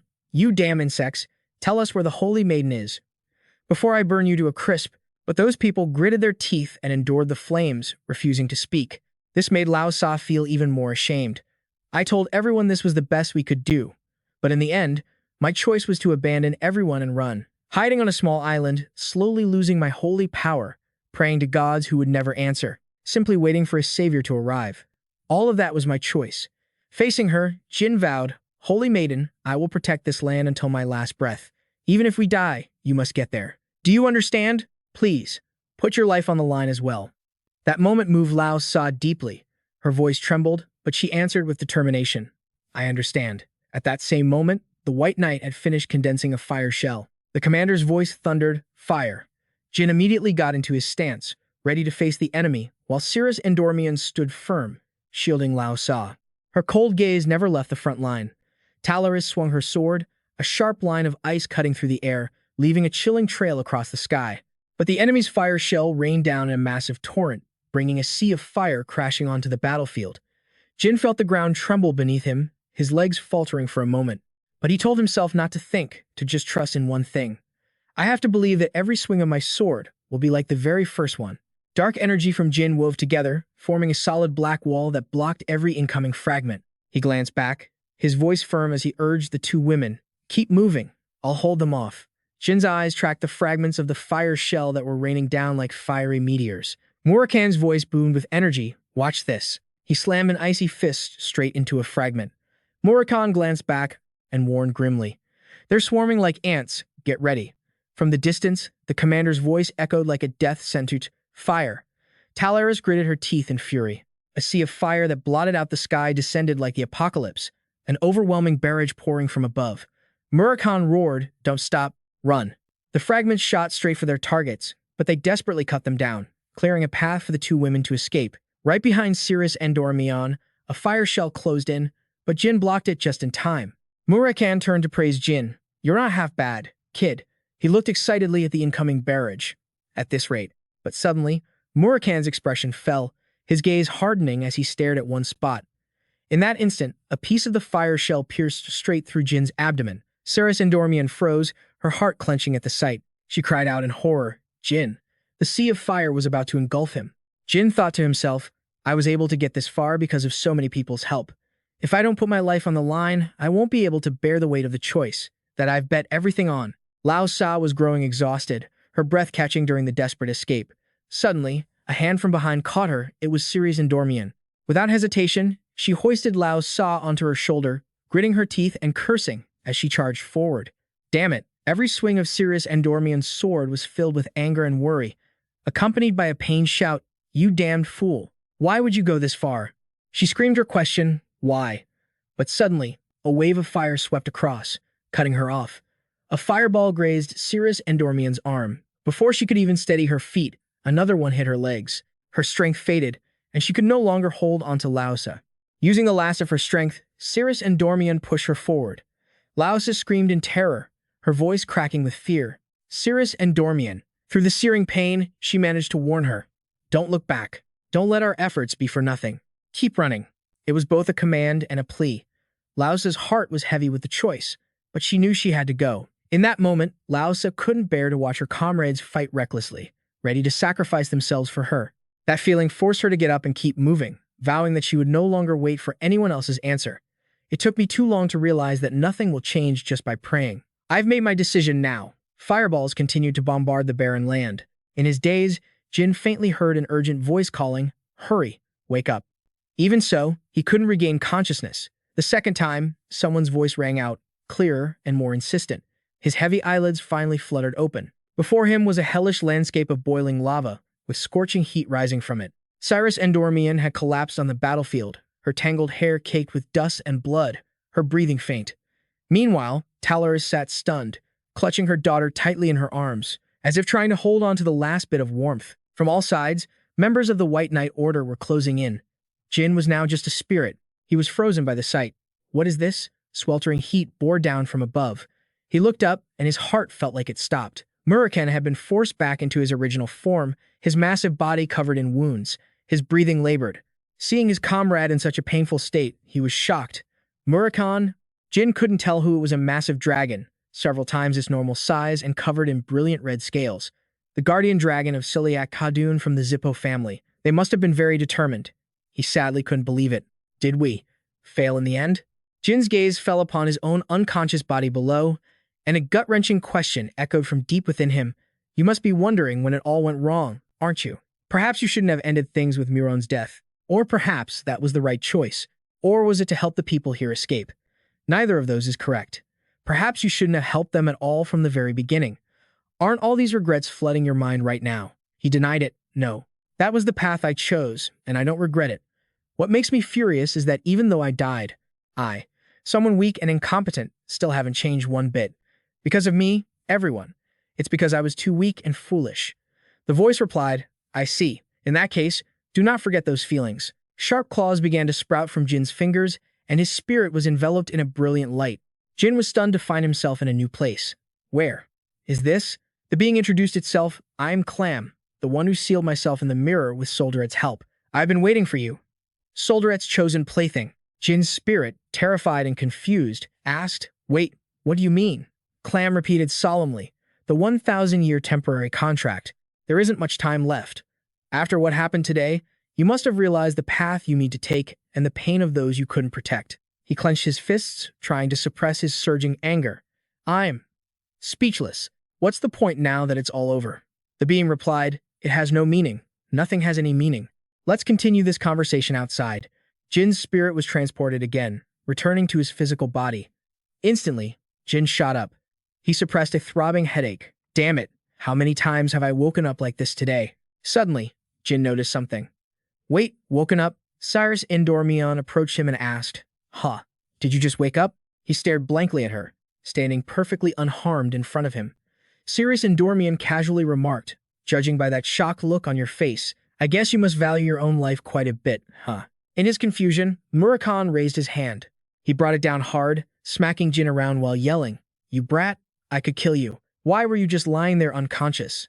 I thought you were dead. Jin called out in surprise, Murakan, I thought you were attacked by Khadun. He looked puzzled. Khadun, why are you suddenly bringing up that bastard? And who got attacked? That guy backed off the second he made eye contact with me, you know. Talaris also came over to chime in. You're finally awake. Honestly, I have no idea what you were thinking, but who would have guessed you'd actually cause a god to descend? Jin was even more bewildered. A god? What do you mean? From his reaction, Murakan realized, you did that unconsciously. The Sanctus allowed a god to possess her body. And not just any ordinary god. The moment he descended, he killed all the Cossack. I don't know what he did, but those white-armored knights are all down for the count now. Plus, this powerful magic and this barrier. I don't know who it is, but I don't think this is a weak god. Jin said, frustrated. But I don't remember anything. Clam, hearing them from a distance, called out, Hey, the kid's awake now. You should start explaining about what you're planning to do. One look and Jin knew this wasn't the Saintess Lausa. The being admitted it outright. That's right. My name is Clam. It is thanks to this child's sacrifice that I was able to descend. Jin, consider the pain and death you experienced today a small lesson that comes with what you desire to obtain. Jin furrowed his brow, thinking to himself. So, all of that was just an illusion? Murakan's brain started working. Now I see. You were messing with my kid, weren't you? Don't act all high and mighty when you showed up late. Hurry up and answer the question. Why did you do this? What do you want from my kid? I mean, this kid. A mystical mirror materialized in Clam's hand. He revealed, I am waiting for the master of this item. Jin was stunned when he saw it. Is that a mirror? The being continued to recount the past. I was once the creator and origin of all magical power, but I could not withstand that power myself. And I nearly destroyed the world. It was then that Solderet helped me. He sealed me and my power into this very mirror. Murakan was surprised. The god of magic? I've never heard of him. Clam gestured to them. Look here, this is Solderet's seal. Seeing the mirror's dark surface, he understood it was a seal made of dark energy. But it's gotten very weak, so he needs someone who can maintain this seal. He confirmed that there's an infinite source of magic within this mirror, and that is me. If this magic were to escape, this world would be wiped out. To prevent that from happening, I asked Solderet to seal me and the children. The Colon have protected me for thousands of years. Murakan angrily questioned, do you have any idea what they've endured to protect you? You should have let someone with power protect you. Clam had his own hardships. The Colon back then were very different from the Colon of today. No one could defeat them. But after I was sealed, my blessings could no longer reach them. So, he finally mentioned Jin. Thanks to you, I can now end all the 1,000-year-old false contracts, Solderet mentioned. A stunned Cirrus Endormian exclaimed, false contracts? Talaris looked at him with a calculating gaze. He even has a contract with Solderet? The mirror in Clam's hand slowly moved, as he intended to give it to him. Take it, Jin. The power to protect the world. You possess the power of Solderet. He took it in astonishment. Just by holding this, magical power is flooding into my body. But every time magical power escapes the mirror, the seal weakens. In my past life, did the Zippel clan use this thing so recklessly?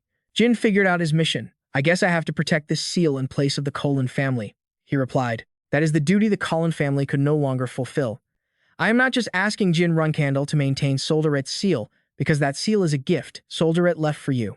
Jin thought he'd misheard. This seal is a gift from Solderet, Clam revealed. This is a masterpiece Solderet created with all of his authority.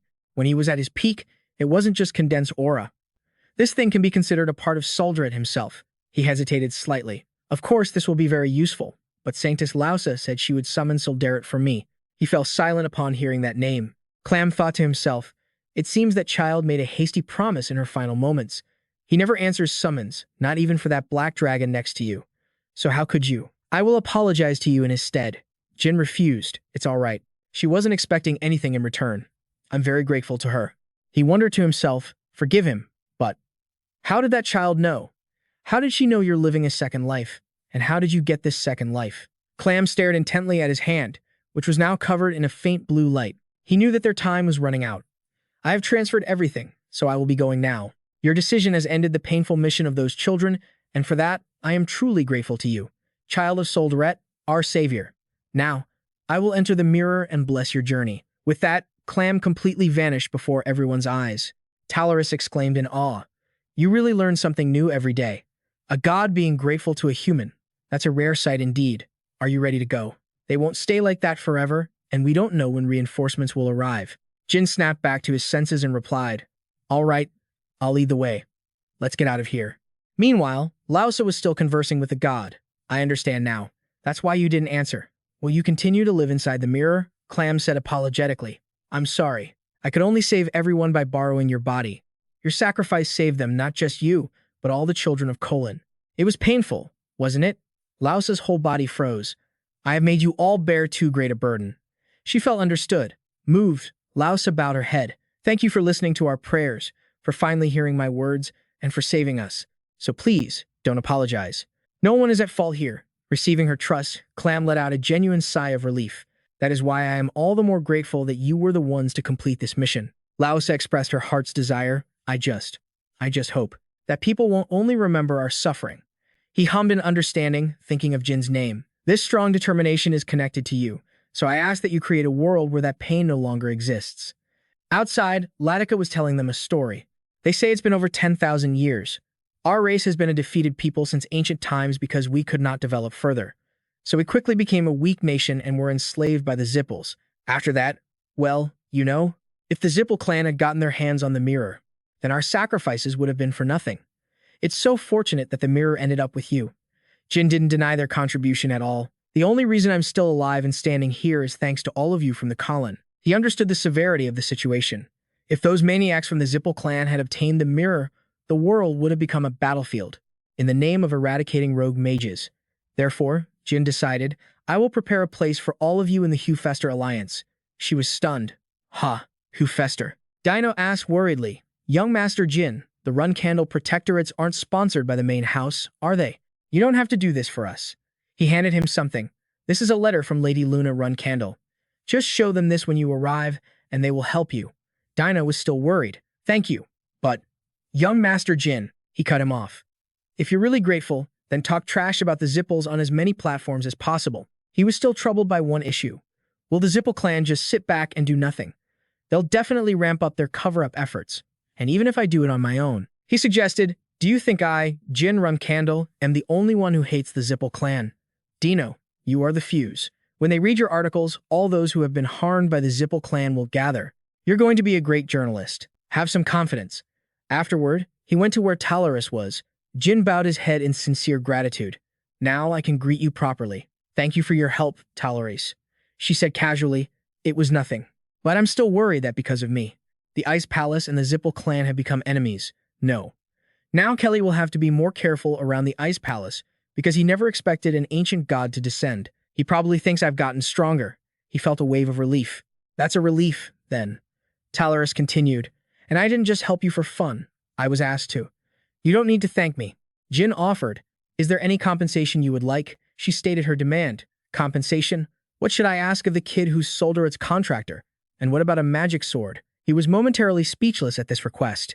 Talaris thought to herself, I figured he'd say that. How much should I ask for? She decided with a bright smile. How about we let it slide this time? I did get some important information. After all, daughter, you feel the same way, don't you? Cirrus Endormion, blushing beet red, replied, Why are you asking me, mother?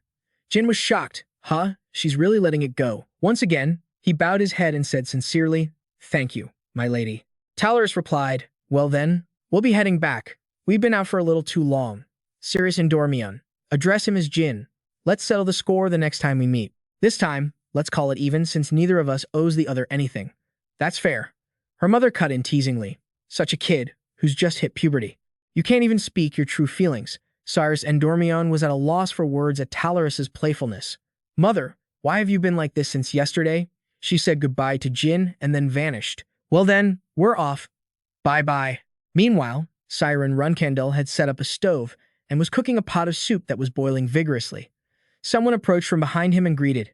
It's been a while, Jin Runcandel. He was surprised. Why have you suddenly come here? It turned out to be Talaris. I'll get straight to the point.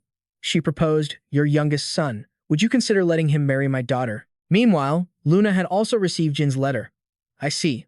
So this is what happened. Jack, along with the White Knight Order and the Master of the 7th Magic Tower. It seems the youngest has gotten into some interesting trouble again. So, is the little one doing all right? Dino reported. Yes, it was a fierce battle, but after arriving in Titan, he had made a full recovery before we left. She folded the letter and continued. That's good to hear. Now, let's get to the main topic. Your name is Latika, correct? What are your abilities? Being singled out, she hesitated. Forgive me. Luna looked troubled. I can't just provide you all with food and shelter, even if you are refugees. I'll ask Manitai Mun to help find some suitable jobs for them. Integrating with the people in the territory will help them settle in sooner. She replied, Yes, my lady. Leave it to me. Once the arrangements were made, Luna announced, I think this is better than simply receiving support. Is that all right? Thank you for giving us this opportunity. She then noticed the reporter and said, Your name is Dino, isn't it? Startled, he blurted out, Yes, 1 hour. Luna began to nurture his talent. If you need anything, just tell me. I will support you with everything in my power. In return, you must achieve the results that the youngest one requested. He agreed without a moment's hesitation. Please don't worry about a thing. I will not disappoint his expectations. 1 month after the incident at Kolin, the whole world was talking about the massacre of the Kolin natives, including the fact that some nameless adventurers had punished the Zippo clan, the ones who caused the massacre. Factions opposing the Zippo clan, including the Runcandel clan, quickly spread the rumors. Even though the Zippo clan claimed it was Muron's rogue action, a part of Kosek was discovered at the scene. This showed that the Zippo clan was deeply involved in the incident. The allied Hister forces were enraged, while the Luthero Magic Federation tried its best to cover it up. The Emperor of the Burman Empire unilaterally declared the Zippo clan innocent, causing the public outrage to gradually die down. As a result, the Runcandel clan, who had exposed the situation, gained a good reputation in the eyes of the people, and Burman received the backing of the Zippo clan. The Zippo clan's image began to tarnish as they lost both honor and status. Dino continued to write, For that reason, Zippo has been quiet for a while, from the death of their second in command to the Kolin massacre. This was truly a massive shock to them. Both young Master Jin and Miss Luna. I thought everyone in the Runcandel clan were just crazed warriors obsessed with their swords, but I was wrong. And another surprise. He stared in shock at the pile of letters covering the desk. Latika explained, "See this? This is all money and letters of support sent to us." Dinah was speechless. "Oh my God, all of this?" she reported. "After being abandoned for hundreds of years, now so many people are paying attention to us. Instead of just complaining, we're all now quietly praying for young Master Jin, until the day the nameless adventurer can be revealed to be young Master Jin. One day, he will become a standard bearer who will elevate the status of the Runcandel clan, and soon bury the Zippo clan." Meanwhile, Khan was walking alone through a barren, rocky mountain range. He thought to himself, "This is the third time, isn't it? I hope Kashmir's writing skills have improved." Suddenly, Khan froze, staring at what was in front of him. There was a giant block of ice. He gaped, unable to hide his astonishment. "Ice?" Talorus's teasing voice rang out. "Oh dear, it seems my hands moved faster than my head again. Why are you looking at me like that?" Siren Runcandel continued coldly. "Stop fooling around and answer me." "Talorus, did you really disturb someone's meditation just to talk about marriage? Is that some new kind of taunt?" She gave a cold laugh. "I didn't come here just to cling to you like I used to." Talorus shot a sharp glance to one side, and ice immediately shot out. Khan managed to block the attack. Only then did she realize, "Oh my, you're one of Siren Runcandel's men, aren't you, Khan?" He corrected her. "It's Khan." Talorus then remembered.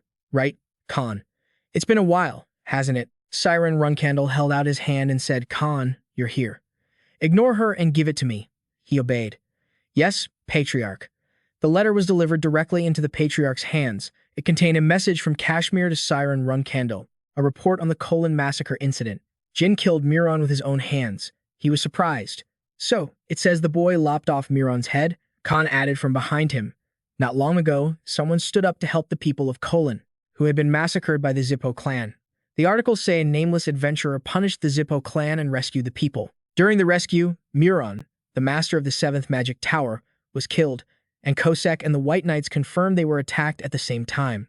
The young master was also near that area. Siren Runcandel knew his son well. Kosek, but my youngest isn't that strong." "Was this your doing, Talorus?" She replied, "Don't look at me like that. I received a request from, I believe his name was Kashmir." He wondered. "Yes, but the letter said nothing about you." "Kashmir? How dare that brat keep information from me?" Talorus asked in surprise. "What? Are you going to scold him?" Siren Runcandel really did intend to. The boy needed to be warned. She advised, "I don't think that's a good idea. Instead, you should reward him, Kashmir. He's a man who has made it clear who he serves. He isn't loyal to you, he's loyal to Jin." He couldn't argue with that and finally had to accept it. "All right, I understand. I almost put my youngest in a difficult position. Consider it a favor I've done for you." Talorus seized the opportunity. "A favor? All right then, so what are you going to do about the debt you owe your youngest son?" Siren Runcandel bluntly passed the problem to Jin. "Go ask him for it." Talorus didn't want to waste any more time here. How ridiculous. "Anyway, I've said what I needed to say, so I'm leaving.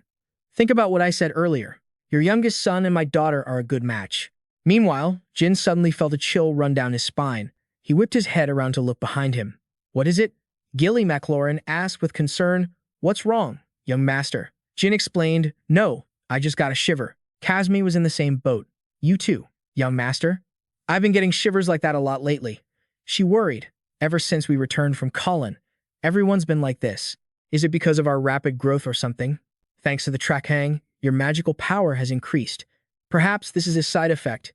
He gave a wry smile and replied, "Could be." He thought to himself, "I gained a lot from the Colin incident. 6-star swordsmanship, 5-star shadow force, and 7-star magic. I became a 7-star mage just from the Trakwang.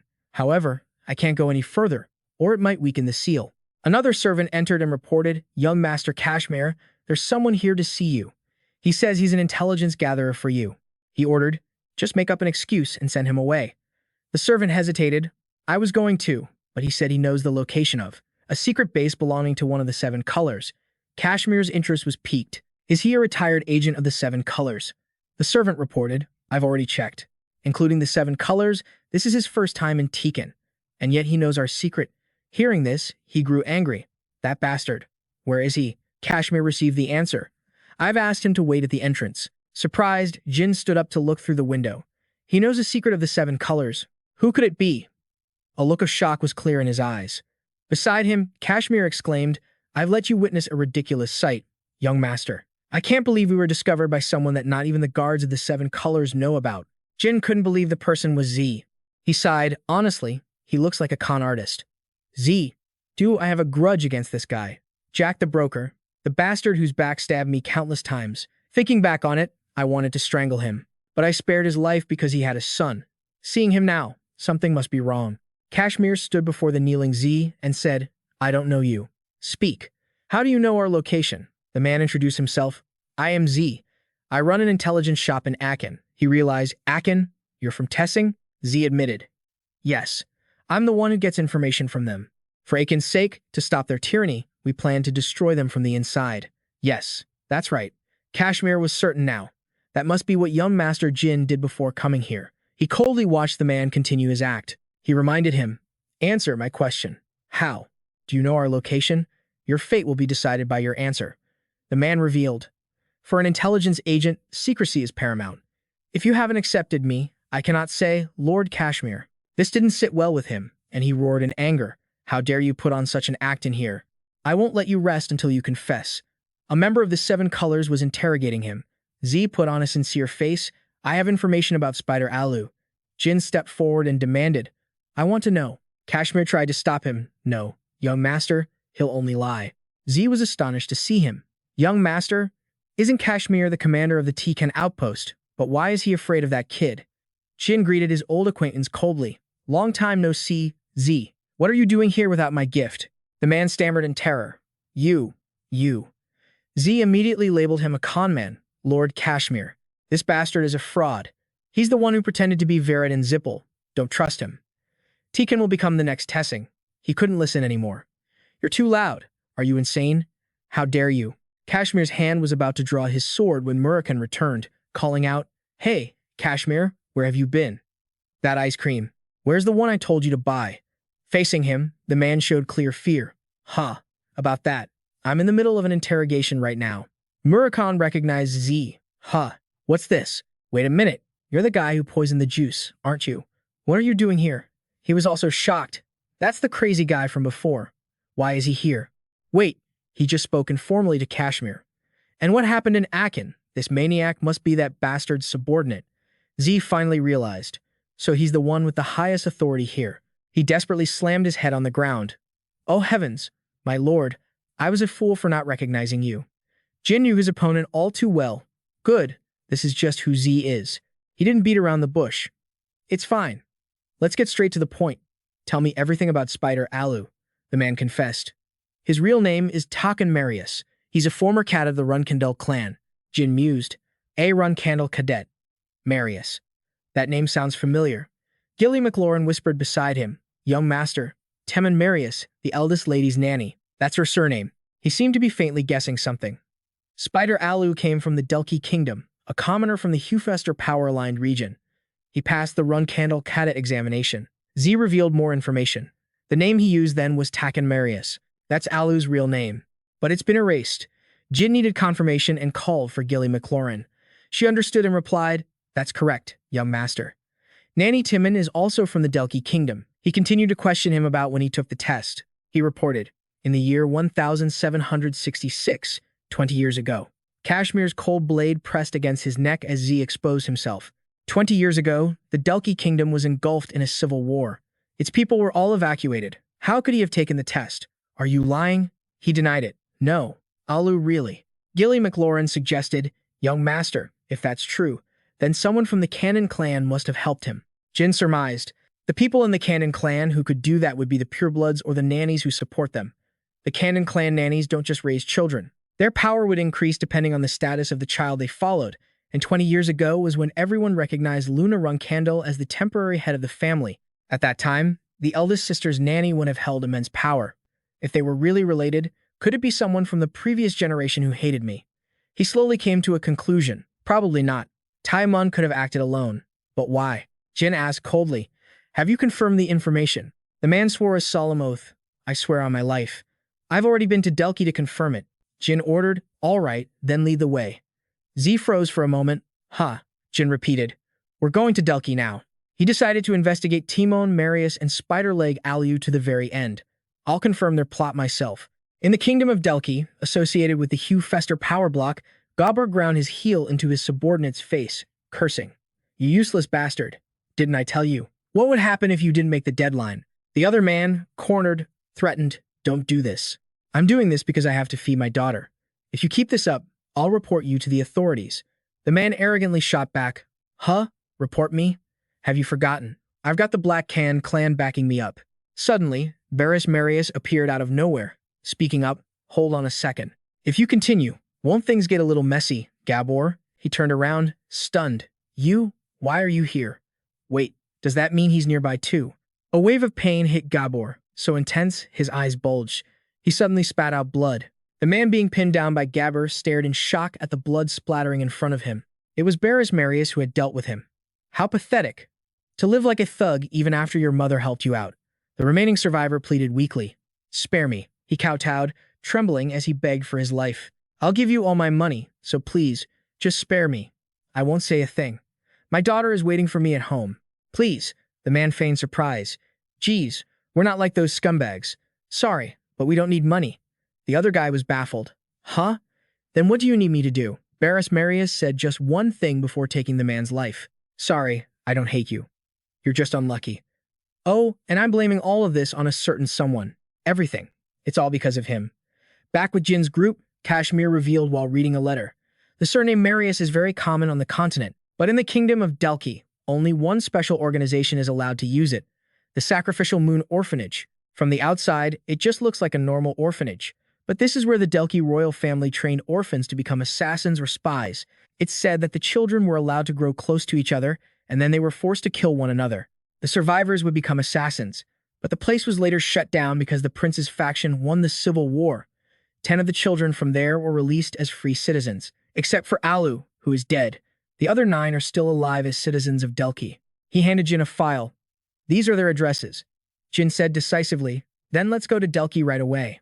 Looking at the file, Jin thought this could be a clue about the Shadow Wing and the bastard who cursed him. He vowed, I will definitely catch you. Gilly McLaurin bid them farewell. Goodbye, Sir Jin and Sir Z. I wish you a safe journey. The two of them arrived in the kingdom of Delki through a transfer gate. Z held the address and looked for the way. The one living closest is Gabor Marius. He's a gangster in a district called Nantera. He'll take quite a while to get there. Should we find an inn first? No, there's no need. Jin refused.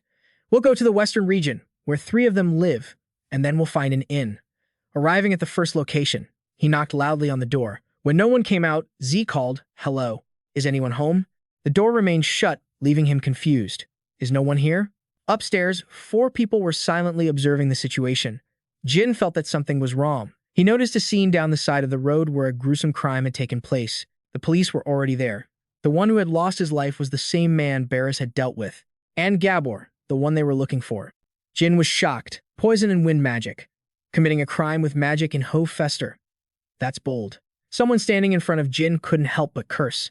That damn Gabor. Just a few days ago, I saw him swaggering around like he owned the place. He inquired about the situation. Did you just say Gabor? The man was surprised. Huh? Are you a friend of his? Jin denied it. No. I was just surprised you could recognize who it was from that mangled corpse, the other person replied. I saw him passing by here drunk just yesterday. Not long after, I heard a scream, and then this happened. The other guy who died was in debt to Gabor. How pitiful. He deduced, if poison was used, then the original target was probably Gabor. And then they killed the witness with magic. That's strange. If they wanted to kill him with poison, they should have waited until he was alone. Why were they in such a hurry? Wait, in a hurry. Those 2 words made Jin pause to think. Suddenly being called, Z was startled. Huh, what is it? Jin asked. Who's next?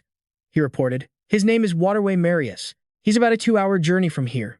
Jin urged. We'll run there in 1 hour, as he had a very bad feeling about this. By the time they arrived, Waterway was already gone. Z stared in astonishment at the scene before him. Jin walked over to inspect. It's poison again. He hasn't been dead for long. His skin color and posture haven't changed yet. It's a self-regulating assassination poison. Jin came to a decision. It's the same person. Someone is trying to kill all the survivors from the sacrificial moon. Right now.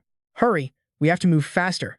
However, when they reached the 3rd location, they were still 1 step behind. Jin stared silently at the blood pooled on the floor. The 2 of them immediately rushed to the 4th location. He stopped in his tracks, both of them shocked to see bodies strewn everywhere. Jin carefully observed the scene, looking for more clues. He easily recognized the traces of level 8 wind magic, Hellwind. The magic is getting more and more intense, Z said with concern. There are only 2 people left, sir. If this keeps up, it'll be difficult to catch the culprit, and we'll become suspects for being at the scene. What about notifying the guards? Jin replied, no. If we report it, we'll be investigated too. By then, it will be too late. He let out a heavy sigh, his expression darkening. Even if they're just probationary cadets, how dare they look down on me in the territory of the black folk? Those bastards. I'll catch them any cost. Barris Marius' side is also rechecking the list. Let's see who's next.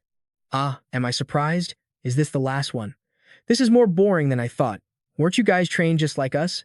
Why are they so weak? Kuzan Marius replied arrogantly. Not everyone gets the same training, Barris. We are the chosen ones. Of course, we're different from those defective products. Their footsteps halted at the final location, and he said nonchalantly, all right, let's end this. Strike after strike rained down on the wooden door, and in an instant, it shattered into pieces. Kuzan frowned at the scene inside the room. The 2 of them were too late. The room was empty. He was surprised. Well, I'll be. Didn't expect that. Jin's group rushed away from the danger zone. The successfully rescued man, Jen, asked worriedly, are all the people from the moon sacrificed dead? He confirmed. That's right. Someone is 1 step ahead of us and killing them all. They're killing them in order, starting from the portal. Then they move further out, which is why we're always 1 step behind them. We had no choice but to come to you. The one who was furthest away. Thanks to that, we were able to save your daughter, too. He said in despair. I'm sorry, but this is probably useless. Even though we're old, we survived incredibly harsh training. There are only 2 people who could kill us this easily. Barris and Kuzan Marius. They're on a completely different level. Jin was shocked. Weren't there only 10 survivors? Jin denied it. No, there were a total of 12 survivors from the moon's sacrifice and the 2 who are hunting us down. They are monsters trained by that person. Just as he finished speaking, he was struck by a force from behind. Jin immediately turned and cried out in alarm, Jin Marius. The man quickly hugged his daughter tightly. Before he fell, Barris casually stepped out. My, I thought we lost you for good.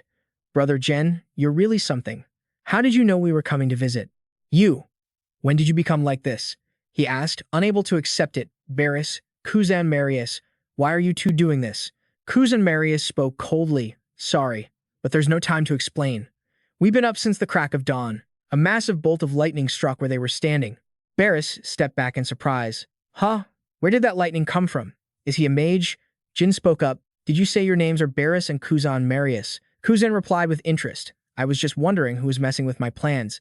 It's a pleasure to meet you. Jin gazed at them grimly. I'll take my time to find out who ordered you to cause trouble in the black folks' territory. He silently assessed them in his mind. They're not even bothering to hide their identities. They don't look older than 30, and that girl is at least a level 8 mage. She's not from the Zippel clan, so who is she? Barris asked curiously. You even have a bodyguard? How did you manage that, Brother Jen, Kuzan Marius? He replied. How would that idiot know? I think it's the bodyguard who knows his stuff.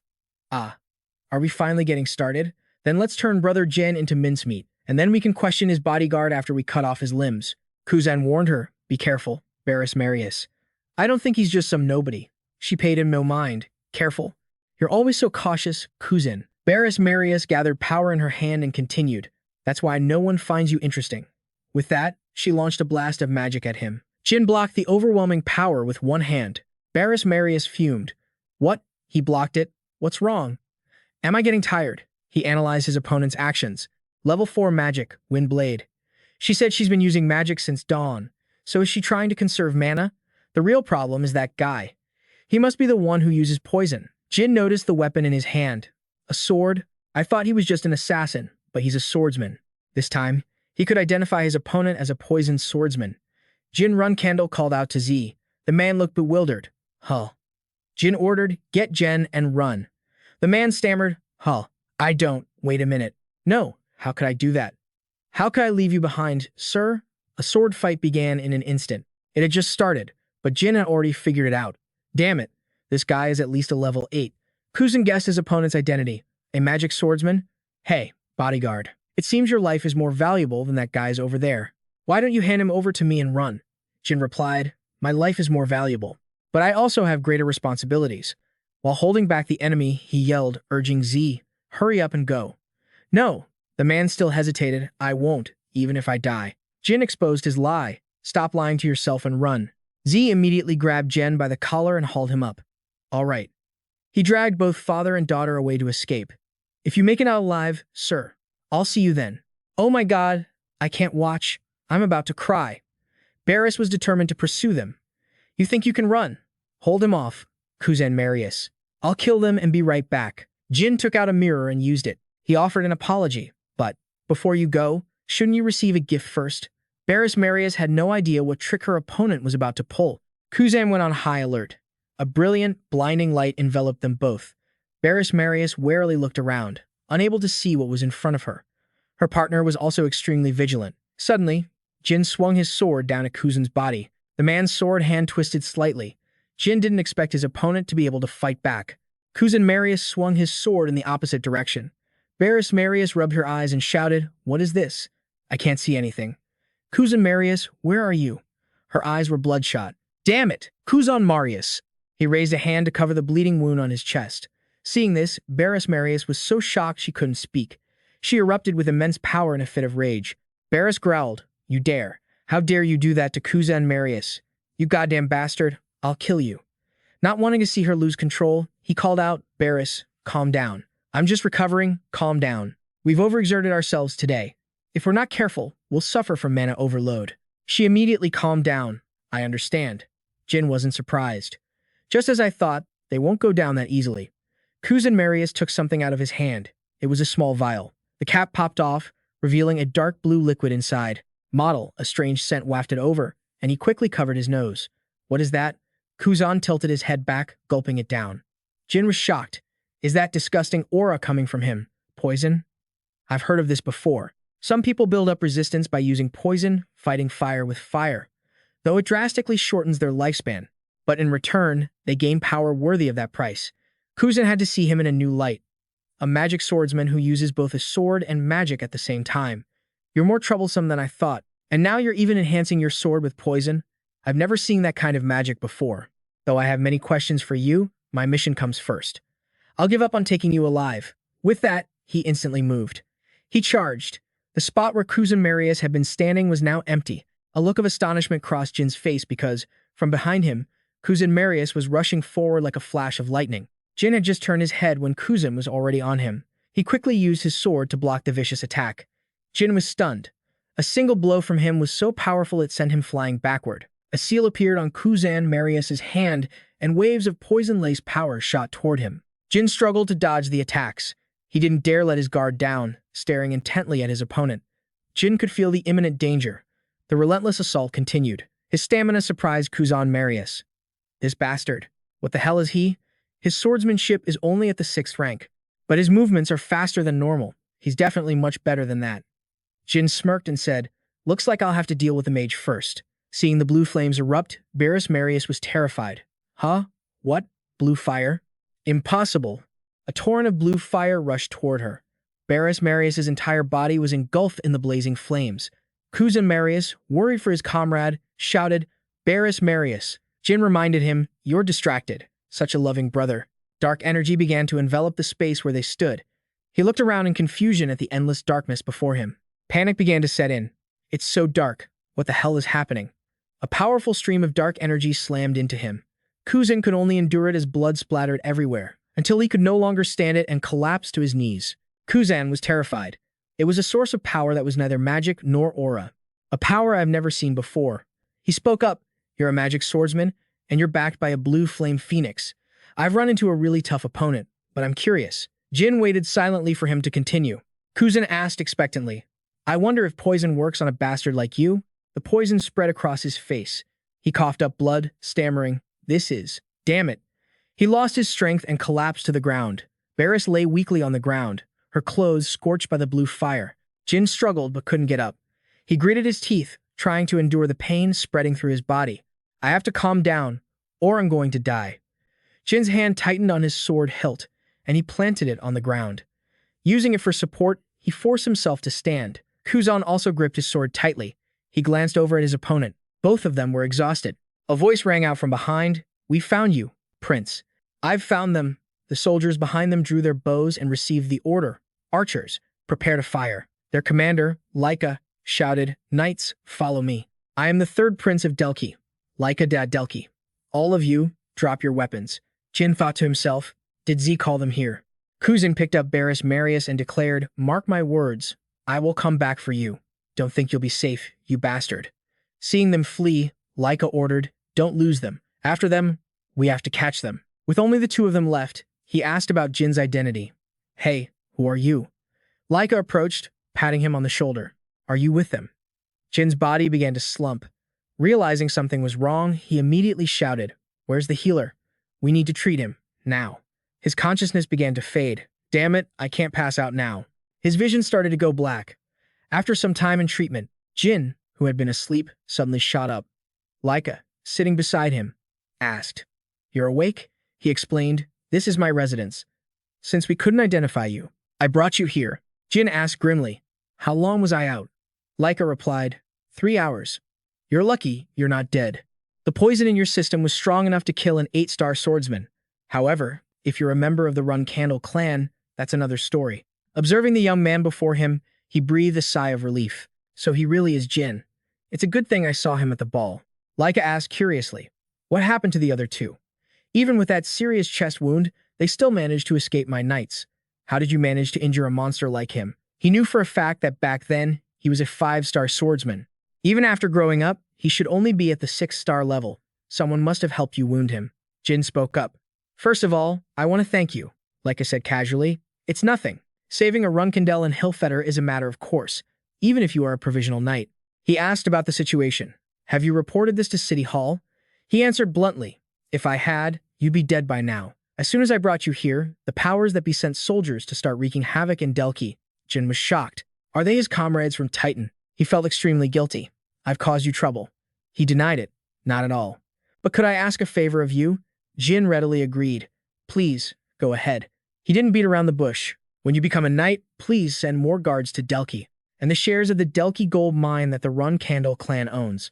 I'd like to get a little of that back. Jin fell silent upon hearing this request. A moment later, he spoke. It seems you value my life too cheaply. I will send double the number of guards here and all of the shares of that gold mine. This astonished Laika. That much? Is that even possible? Jin reassured him, please, don't worry. In the future, there will be nothing I can't do in Hillfetter. He was stunned. What does he mean by that? Even as a knight, there's no way he'd wield that much power, unless he intends to become the head of the clan. Jin's people finally arrived to see him. Young master, everyone. Gilly McLaurin cried out in alarm. You haven't been rampaging in Colon for long, and you're already making me worry. Murakan scolded angrily. You fought a mage? An 8-star and a knight? Are you trying to get yourself killed? He calmed them down, promising, I'm sorry, everyone. I won't do it again. Now I get it. No wonder Prince Delki didn't inform City Hall. Not to mention Kashmir, but even Lady Kian Teo was there. Luckily, the situation is fine, Kashmir reassured everyone. Hey, calm down. She sighed in relief. It's good that you're okay. Z was moved. Oh my god, you've really returned, sir. Seeing his bruised face, Jin wondered, Z, what happened to you? He pointed at Murakan, accusing him. I told him what happened, but he didn't believe me and even hit me. Kashmir pushed him aside. Young Master Jin, do you know what happened to Zen Marius? No matter how many times we interrogated him, he kept saying he wouldn't talk until you got there. He replied, I understand. I'll go see him. Zen had been waiting for Jin for a long time. He sat down opposite him and got straight to the point. I put my own life on the line. For you and your daughter, I won't beat around the bush. Tell me, who taught you, both Kuzan, Marius, and Barris? Zen pursed his lips, struggling to make a choice. He confessed everything. The first guard knight of Runcandel, Luna Runcandel's nanny, Tai-Mun Marius. She is our mother. Meanwhile, after hearing the report from Kuzan Marius's group, she was disappointed. I have nothing to say. Not only did you fail, but you also exposed your identities to a magic swordsman. You two really want to die, don't you? Tai-Mun ordered, get out of my sight. From this day forward, our relationship is over. Barris Marius was shocked. Miss Tai-Mun, what do you mean? Do you mean you're going to cast us out? She confirmed, yes. You've made too great a mistake. Tai-Mun's expression was ice cold, despite Barris Marius's pleading. She hugged the woman's legs and cried out, Miss Tai-Mun, no, mother, please. We won't make another mistake. There won't be a next time. Please don't send us away. I'm begging you. She shoved Barris Marius off her leg. Let go. Don't look for me again. Kuzan held his poor sister, who was wailing. Mother, in his arms. Tai Mun heard him offer a final farewell. Please take care of yourself. Kuz Marius accepted the fact that they had been abandoned. She didn't say another word. The door opened, and Tai Mun left the cabin at the edge of the forest, thinking to herself, that magic swordsman must be young Master Jin. That dark energy is just like what I heard from that person. He must have found a clue about me, and he'll soon come looking for me with the young lady. It doesn't matter if they know the truth. The young lady could never kill me. What's more important now is the information about young Master Jin. He has dark energy and also uses magic. That person doesn't know about this either. Those hunting dogs weren't completely useless after all. On the other side, Zen asked worriedly, "Did you meet Taken?" He understood who Taken was. "You mean Alu? I killed him." He was shaken. Ah, Jin suspected Taken, or Alu, once led a mafia organization. And before I killed him, he called the one who ordered my death that person. Was it Sister Tai Mun? Zen replied sadly. 15 years ago, Taekan said this when he left Delki. Tai Mun, mother, made a deal with someone in a high position within the Runcandel clan, and if anything went wrong, my siblings and I would be in danger, so we had to be careful. He pressed for more information. Did you hear what the deal was, exactly? Unfortunately, the answer Jin received was no. A Runcandel was Tai Mun's superior. After finishing his questions, he stood up to leave. I have to go. Kashmir was curious. Go where? He said a familiar name. To see my sister, Luna. She was currently checking on Latika. Are you comfortable here? She said gratefully. It's very pleasant. Thank you for your concern, Miss Luna. Everyone has found work recently, and we're finally able to live like human beings. Luna was pleased. Ah, if my youngest brother heard that, he'd be so happy. Suddenly, she turned to the door and saw Jin's silhouette outside. Luna was surprised. It's my little brother. He was standing drenched in the pouring rain. She burst out laughing when she heard Jin's report. Luna didn't believe it at all. She trained orphans to be assassins and ordered them to curse you. Little brother, that's my nanny. Why would she do that to you? It must be false information. She's traveling right now. Come back another time. Jin interrupted her seriously. Sister, I'm sorry. Luna slammed her fist on the table, expressing her anger. She yelled, don't you dare apologize, acting like it's the truth. How could she possibly do that? Suddenly, Luna froze. She saw Jin looking at her with a sad expression. Luna knew Jin would never joke about something like this. She figured it must be someone's scheme. That orphan you saved must have been lying, and if she really is involved, there must be a reason. I shouldn't just sit here. I have to go confirm this myself. At the nanny's place, Tai Mun sat silently, waiting for the siblings to find her. She thought to herself, Barry's Marius, Kuzan Marius. Because you two exposed your identities, that person will take care of you. It doesn't matter. They were just ordinary hunting dogs. I can just raise new ones. But how did the young master find out about this? Did that mage make a mistake? If not, then how? Tai Mun sensed a presence outside. She turned her head toward the door. The door slowly opened. Tai Mun exclaimed, You've arrived. Young lady and young master Jin Runcandel. Luna asked coldly, I'll be direct. Barris Marius, Kuzan Marius. Do you know them? She was silent for a moment before confirming. Yes, I know them, young lady. She continued, What was your reason for secretly raising assassins? Why did they pick a fight with Jin? Tai Mun pleaded, Please, you must listen to me. It was not my order. I was also very surprised to learn my hunting dogs were involved with young Master Jin. That is why I sat here waiting for you. Luna was trembling all over. Do you think you can be forgiven with that excuse? When you secretly raised assassins without my permission. She resigned herself to her punishment. Please hand me over to the family court. I will give a full confession there. She couldn't believe it. Are you trying to run away? How could you? You're not the person I knew anymore. I can't understand your actions right now. Can't you explain yourself clearly, young lady? I apologize for hiding this from you, but the reason I raised subordinates, Tai Mun replied grimly, was to survive. Luna was stunned. What? She turned the issue back on her. Do you not know how many enemies you have within the clan? And because of that, I know, we face danger every single day. Luna was surprised. What are you talking about? Who would dare to touch one of my people? Tai Mun's persuasion worked. Just as I thought, the young lady had no idea the servants in this mansion are replaced in less than a year. That's right, isn't it? Do you know why? And what about the guards and the other servants? None of them last longer than a year. Some only a month. Were you ever curious about the reason? They were all killed by your precious younger siblings. Luna tried to stay calm. Stop lying to me. If that's true, then why didn't you say a word to me? Tai Mun gave a flimsy excuse. I didn't say anything because I know very well what kind of person you are, my lady. She shouted. That's ridiculous. But the woman persisted in her psychological manipulation. Even if I had told you, would you have been able to strike down your own flesh and blood, my lady? Or would you have just given them some meaningless punishment? Didn't you give up competing for the position of family head precisely because you didn't want to harm your own siblings? Luna thought to herself, Nanny, I no longer want to compete for the position of head of the Runcandel family. Taimon continued. The moment you abandoned your duty was the moment your subordinates were seen as prey. She recounted the past. 35 years ago, in that rundown orphanage, I felt what real power was for the first time. I was destined to be a loyal dog for the nobility, yet my talent was recognized by the Runcandel family, and I became the nanny for that family. I could finally live like a human being, and not like an animal anymore. Taimon held the swaddled baby, her voice filled with pain. My destiny was a tragic one. But you, the firstborn of the Runcandel family, how fortunate you were. Was I jealous? Of course not. On the contrary, I was grateful that you gave me this power, such a warm, precious little gift. Taimon continued her story. The Runcandel children born after you were all your rivals. However, that was never an issue, because the family head had said that young Lady Luna possessed more talent than anyone else. The little girl, holding a small sword, happily announced, Nanny, I dueled every single member of the junior class and won every match. Joshua and Luntia Runcandel even teamed up against me, but I still won. The woman praised her gently. That's impressive, my lady. Keep up the good work.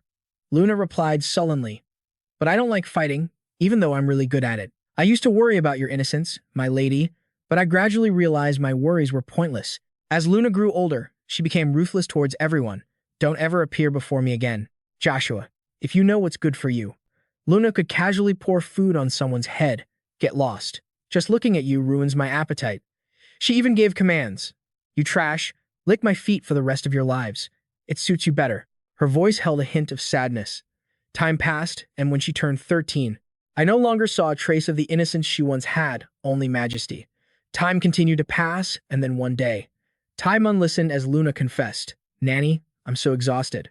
Mother and father, my siblings, and all the clansmen in this family. I just want to stop now.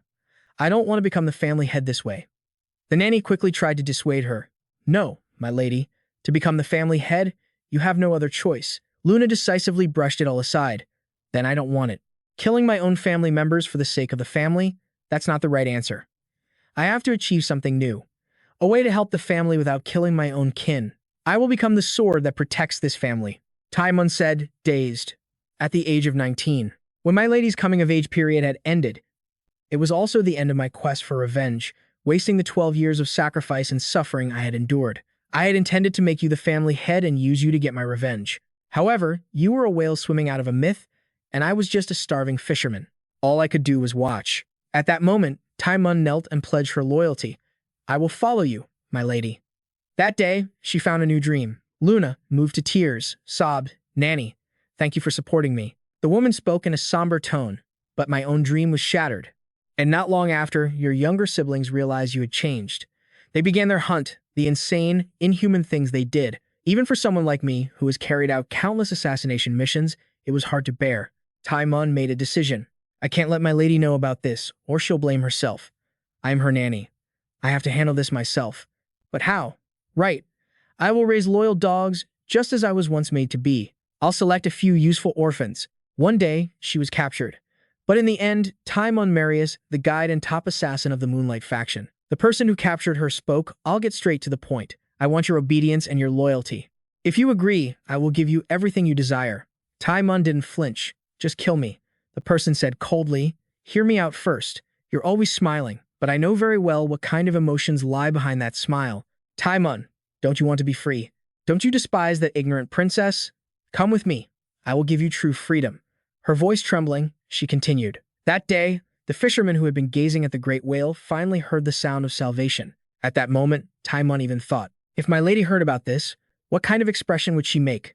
Right now, all she could say was, I'm sorry, my lady. I had hoped that even if I died, you would never find out about this, no matter the reason. The truth is, I secretly trained soldiers and let them point their swords at young Master Jin Runcandel. Even if I didn't directly order it, that is still a crime worthy of death. I must pay for this mistake. So I reported the entire incident to the main house, she said, watching as the knights entered. Jin was astonished. The family's executioner knights? Taimon, she really is one step ahead. She left a message. Well then, I'll see you all at the tribunal. Jin Runcandel said, It seems you have someone backing you, Timon Marius. I don't know who it is, but there aren't many people with enough power to save you at a family tribunal. Timon replied, How could I possibly reveal that person? You're speaking nonsense again, sir. The only one I have is Lady Luna. Even if I'm executed, I'll just consider it my misfortune. He said in a cold voice, You talk too much for someone who's about to die. For a pawn like you, do you really think a selfish man like him would lift a finger to save you? She was rendered speechless. Finally, Timon said her farewells. If you have nothing more to say, then I'll be on my way. She understood. So, he was able to come this far, not just on luck alone. That's right, that man has probably abandoned me. But Jin Runcandel, with the information I have on you, I might be able to save my own life. If I use this information to make a deal, I might be able to survive. The knight beside her whispered, Timon Marius. That person sent you a message. The message contained only 3 words. Well done. Instantly, a sharp blade lunged forward but was immediately blocked. The other 2 knights froze in disbelief. Luna slowly descended the stairs, her voice low and menacing as she spoke.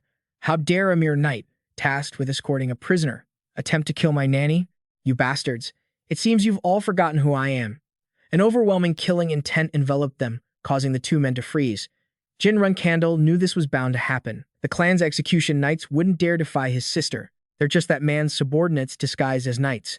But threats are useless. They are suicide soldiers. Even if it means death, they will drag Timon down with them. Seeing them charge towards her at once, Jin stepped in to help. He gave the remaining man a cold stare. He, too, was on guard, ready to fight. Without a moment's hesitation, Jin lunged forward. The other knight moved with incredible speed. A blade cutting through the air shot from Luna's position, slamming hard into the target. The floor was engulfed in a cloud of dust and smoke. Timon stared in terror at the scene before her. The knight had broken through the defenses and was about to end her life, but Luna had already reached him. She swung her sword down in a single slash. He tightened his grip on his weapon, then spun around to counterattack, but he failed. The knight stammered in disbelief. What? The dagger in his hand had shattered, and his wrist was caught in Luna's firm grip. She had successfully subdued the knight. Timon collapsed to her knees, all danger now averted. Jin said indifferently, I was right, Timon Marius. Your master had no intention of saving you. Luna's face darkened as she asked the knight in a cold voice, If you want to die in one piece, answer my question. Her eyes went wide when she saw what was underneath. When she removed the mask, the knight's face was completely disfigured. Clotted blood poured from his mouth. Jin could tell it was poison. He had self-destructed before his sister could interrogate him. Luna threw the corpse down in fury. This damn bastard. Jin turned to the other target. Now that it's come to this, you should stop playing dumb. Tell us everything, Timon. Luna looked at the woman she cared for with disappointment. I trusted you enough to task you with investigating those who were targeting my brother, Jin. And yet, how could you betray me like this? Why would you do this to me, Nanny? Timon let out a cold laugh as blood trickled from the corner of her mouth. She uttered, I knew this would happen sooner or later. But it seems I've really gotten old to think I'd fall for such an obvious assassination attempt. A look of surprise flashed in Luna's eyes. She rushed to support Timon, calling out, Nanny. The woman coughed up a spray of blood and replied, My lady. Luna said worriedly, No, don't speak. The poison will spread throughout your body. Timon found it hilarious. This poison is the very same one that cousin Marius gave to me. How ironic. It's too late now. Yes, is this what they call karma? She couldn't bear to watch the person who had been with her since childhood leave. No, Nanny, no. This isn't what I wanted, Luna sobbed, begging, Please, Nanny. Timon thought with a heavy heart, I don't want to die. I want to beg for my lady's forgiveness so I can keep living. I just want to stay by my lady's side for a little longer. When did everything go so wrong? It was the moment my thoughts were no longer filled with my lady, but with hatred instead. That's when it all started to go wrong. At the very least, in this final moment of my life, I must do something for my lady. Timon decided to confess. My lady and young master Jin, please listen carefully to what I am about to say. She tried to persuade her. Don't talk anymore, Nanny, you'll bleed more. She continued in a weak whisper. Even if I tell you now, it won't wash away my sins, but I must tell you both. 15 years ago, the mage who placed the curse on the young master was Kidet Honorable. He's quite well known, so you should be able to find him soon. And the one who gave me this poison, that person is. Luna said anxiously, Nanny, I understand. Please stop. But she persisted. The one who ordered me to harm the young master was Joshua Runcandel, the second in line for succession of the Runcandel family. young Master Joshua. He knows everything about the young Master's power and the contract. Having said this, Tai Mun was nearly out of strength. Luna watched in despair as she coughed up more blood. Nanny. In her final moments, Tai Mun was filled with endless regret. I'm sorry, my lady, for harming you. I should have told you sooner, though I know saying that everything I did was for you is just an excuse. She struggled to lift her hand. Images of the past flooded the mind of the dying woman. Tai Mun remembered an innocent, young Luna, all the way back to when she held the swaddled baby Luna in her arms, looking at her with adoration. In her heart, Tai Mun couldn't resist gently poking her chubby cheek. Every image of Luna was seared into the nanny's mind. She pleaded, please, don't remember anything about this lowly servant. Her finger lightly touched the present-day Luna's cheek, then slowly slid down. Luna reached out and grabbed her hand. As if trying to hold on to a fading life, Luna pulled Tai Mun into her arms, sobbing. At this moment, she sincerely called her mother. In another mansion, a man sneered coldly, grinding a cigarette into an ashtray. Joff guessed that Tai Mun Marius must be dead by now. He figured it was just as well that Tai Mun Marius had an easy death. A subordinate announced from outside, Sir Joff, Tai Mun's hunting dogs are here to see you. Joff commanded, bring them in. He asked the two people before him, did Tai Mun cast you out? Barris Marius replied, yes. Joff asked again, so why have you come to me? They wanted to pledge their allegiance to him. Sir Jove, we'll do whatever you say. Please, just give us back our mother's heart. Without our mother, we are nothing. Please, Sir Joff, please. Kuzan stopped his distraught sister. Barris Marius, that's enough. Please help us, we'll do anything you ask. The man shot to his feet, surprising the woman. Kuzan, Marius, and Barris Marius finally approached them, step by step. He reached out and touched Barris Marius's cheek, saying casually, what a pity. I can't help you. It seems you still haven't heard anything. Did you say Tai Mun was in a great hurry to send you away? It wasn't because she didn't love you, but because she wanted to save you. She was murdered by an anonymous magic swordsman. Tai Mun said she was in danger and asked for my help. I sent 5 knights to her aid, but they died along with Tai Mun. Barris Marius slammed her head on the ground, begging, who is that magic swordsman? She was filled with hatred, muttering, I'll kill you, kill you, kill you. Joshua began to pin the blame on Jin. He has a contract with Solderet, and there's no other information. Where he comes from or who he works for is unknown. The girl was so angry her eyes were bloodshot. I will find out. I will use my own life to avenge my mother. The man stood up, putting on a look of regret. I understand how you feel, but now is not the time. Soon, he will target you as well, and you must take advantage of that moment. Can you trust me and wait, because I also have a debt to repay him. A look of hatred flashed in Kuzan Marius's eyes. Both of them knelt down at the same time. Thank you, Lord Joshua. Please leave it to us. Joshua thought with contempt, you're not even blood-related, yet you want to avenge her. How ridiculous. You raised these hunting dogs well, Tai Mun. And I also have to thank my youngest uncle for killing Tai Mun and giving me this gift. Outside, another urgent report came. Lord Joshua, there's an emergency. May I enter? He agreed. Come in. After hearing the message, Joshua said in a cold voice, is that so? The girl looked up and asked, Lord Joshua Runcandel, is something wrong? He replied, something unfortunate has happened. You two should head back. I'll arrange a place for you to stay. Just wait there until you receive my orders. They offered, can we help you? Joshua Runcandel refused. There's no need. It's just a small family matter. Outside the mansion, his guards were under attack. One of them tried to stop it. What is this? First flag bearer, even if you are the first flag bearer, you can't. Luna shouted, silence. Answer my question. Furious, she wanted to find the person in charge. Where is he? The guard threatened, step back immediately. You are violating the clan law. Luna grabbed him by the throat. Clan law? Don't you ever say that word in front of me again. This is an order from the first flag bearer. You do your job, and I'll do mine. Her foot slammed onto the stone floor, and an oppressive aura enveloped the entire area around her. Everything seemed to move in slow motion. Luna continued to increase her power. The entire group of guards realized they couldn't move. An invisible force radiated from her, sending them flying backward as they all collapsed to the ground. Luna asked coldly, are you done? Then get out of my way. I'm starting to lose my patience. Just then, Joshua finally showed himself. You're here, sister. But you didn't give me any notice. Are you in such a hurry? That's a dark expression you're wearing, my dear sister. She looked down on his guards with contempt. You are pathetic. Joshua Runcandel. Are you so scared of me that you have to hide behind those black knights?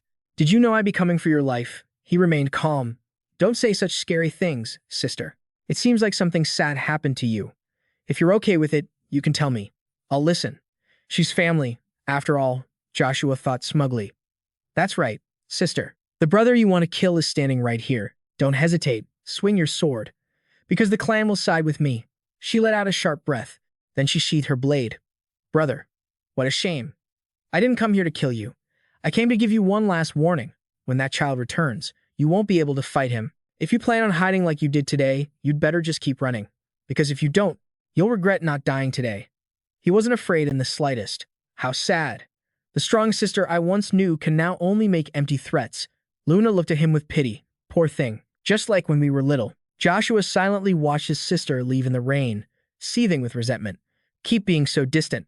I'll leave you alone for now because of the Zipples, but when this is all over and the Runcandel clan is mine, I will finish you first.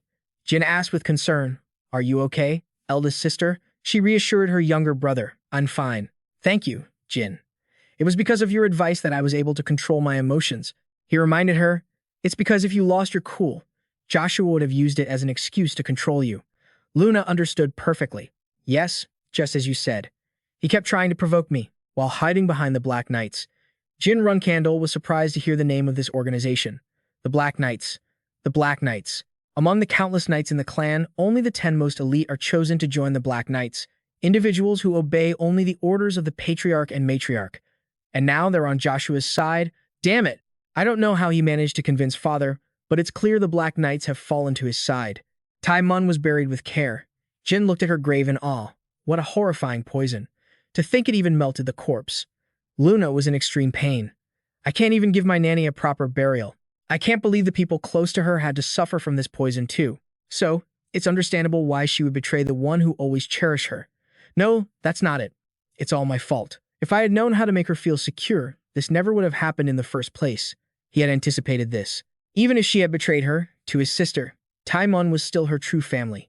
And Joshua, her own brother, was now a mortal enemy. Who could possibly comfort Luna's heart now? She opened up. Ever since we were little, I've hated the infighting between us siblings. No, I was scared. I was scared of the feeling of hatred and hostility between those who share the same blood in the past. I was afraid that my siblings and I would repeat that past. Yes, that's why I became the sword that protects the clan. And thanks to me, none of us had to die anymore. Yes, I thought I had achieved that, but how foolish I was. Now, I understand. All this time, I was just running away because I was afraid to fight, and this is the price I pay for that cowardice. From now on, the sword that protects the clan will be no more. Jin Runcandel uttered in disbelief. Sister, Luna swung the sword in her hand high. She slammed the sword into the ground. In that moment, she declared, if anyone else dares to target you, I will cut off their heads. And if you wish it, I will destroy anything that dares stand in your way. From this moment on, my sword is yours. After speaking, Luna sank to the ground, stunned. She was filled with self-reproach. It was all her fault. Because of Mun and Joshua, if only she had been more assertive, none of this would have happened. So from now on, I will help Jin with all my heart, even if it means turning my back on all my other siblings. This is the price for my cowardice. He planted his sword parallel to hers, declaring, I will also fight by your side. I will block anyone who tries to harm you, and even if I have to kill my own siblings, I will not hesitate to strike them down. Do you remember? No matter what you do or who you become, I will always support you. These words stunned Luna, and she was deeply moved. Jin, my youngest brother, no matter what you want to do or who you want to become, I will always support you. Drops of water rolled down Luna's cheeks. It was unclear if it was rain or tears. He pulled his sister, who always had to pretend to be strong, into a tight embrace. The day I return as a knight will be the day I protect you, because we are family. She finally no longer felt alone. Yes, this arrogant youngest brother is my family. I will stop at nothing to help you become the family head. When Murakan found out what had happened, he flew into a rage. What? They invited a mage to cast a curse? That bastard Joshua. No matter how many years have passed, this is still completely unprecedented. Not since the age of Tema. Even the gentle Gilly MacLaurin had to curse. I'm still in shock. That son of a bitch, Joshua. Forgive me, I misspoke in your presence. Young master, he stomped his feet in anger. It's all right. Strawberry pie. Bottling up your anger will only make it worse. Repeat after me. That bastard Joshua. She looked at him doubtfully. Strawberry pie? Murakan let out a sigh. That feels refreshing.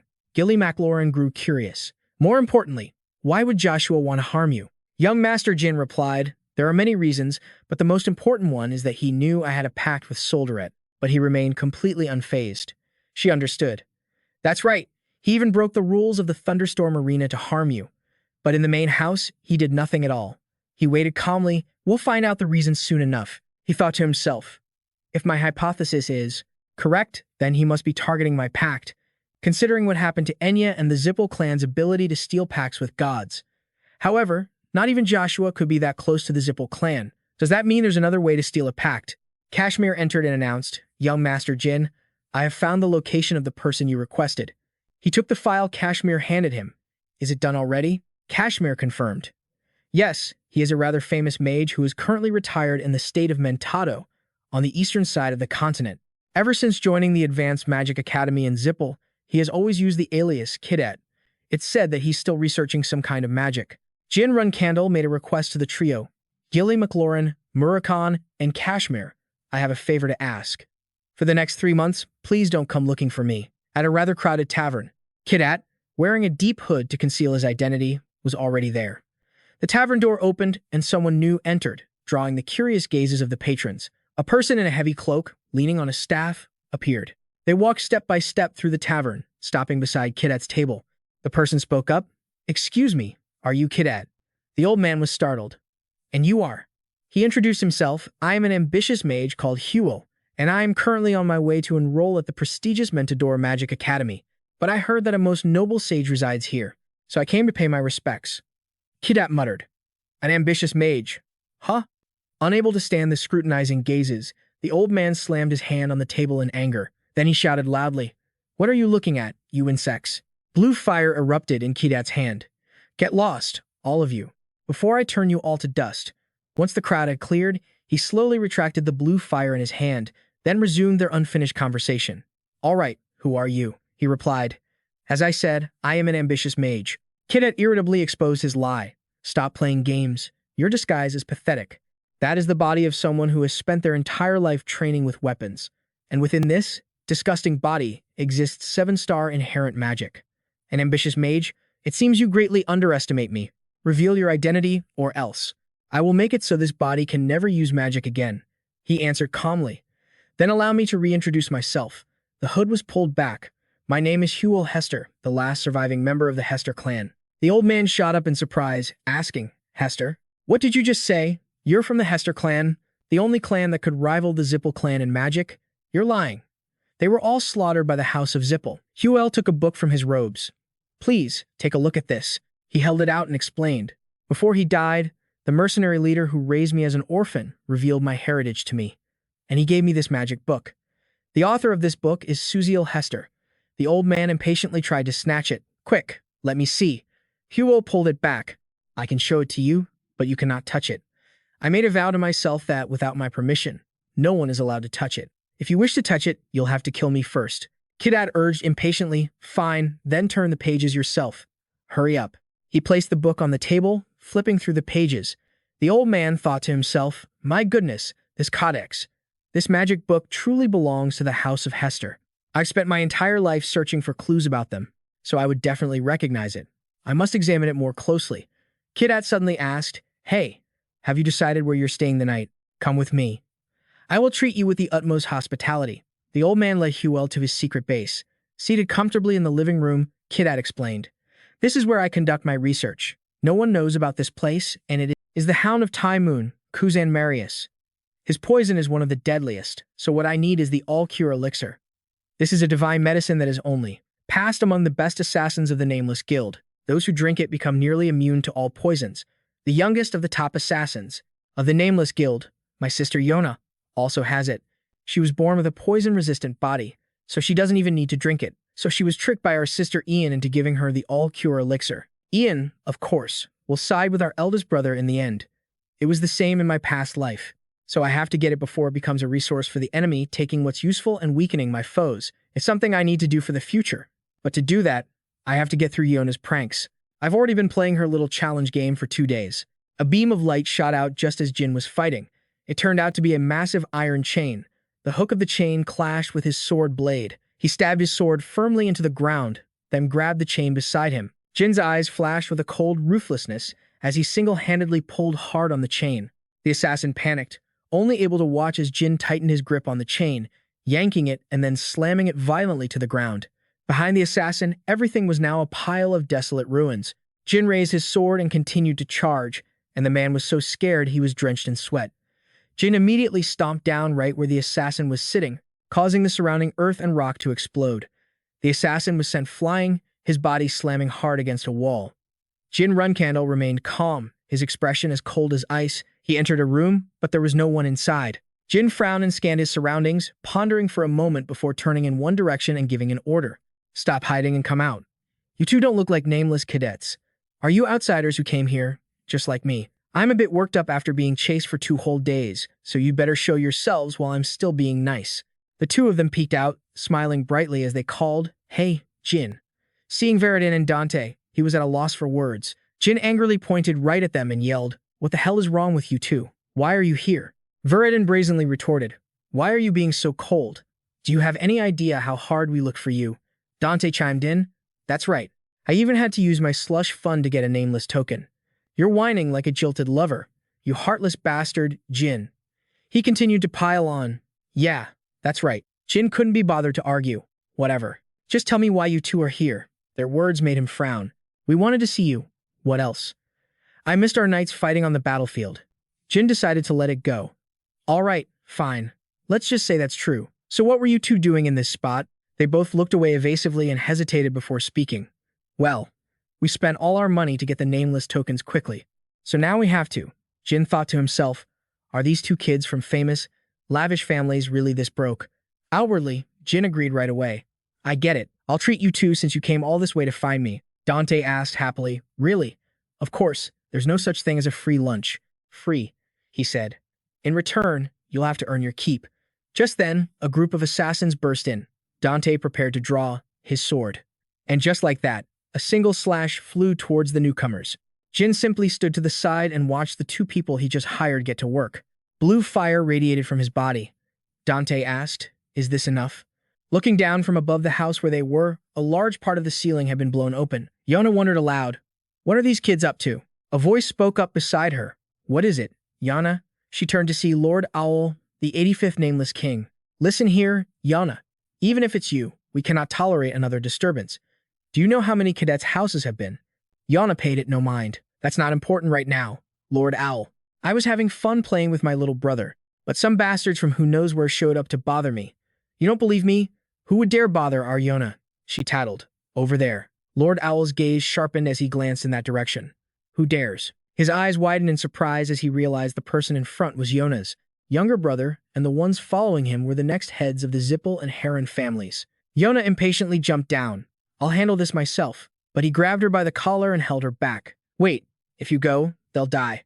Yona said grimly, "That's what I was planning." Lord Owl firmly objected. "You can't."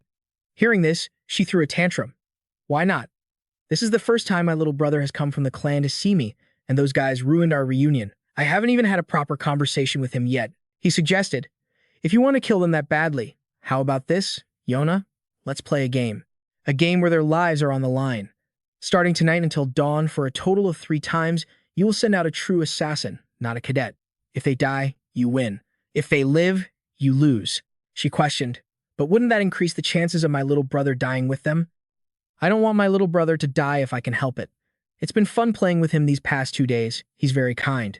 He hit a sore spot. Then there's no other way. You'll have to watch those 3 play together." Yona closed her eyes and took the plunge. "Seriously. Fine, a game it is. But no matter what happens, Lord Owl, you are not to interfere. I'll be the one to choose the assassin," he revealed. "You don't have to worry about that. But before that, do you know how many houses in Samir were destroyed yesterday?" Yona looked blank. "I don't know," Lord Owl instructed. 37. "All because you sent the cadets to play with your little brother. Remember to write an official apology." The door slammed shut behind her, followed by a hurried voice. "I'm busy." He heaved a sigh of relief. "At least I stopped Yona from going herself. The fate of our nameless organization was almost in jeopardy. If those 3 kids die, I'll be toast with their 3 families. I better act quickly."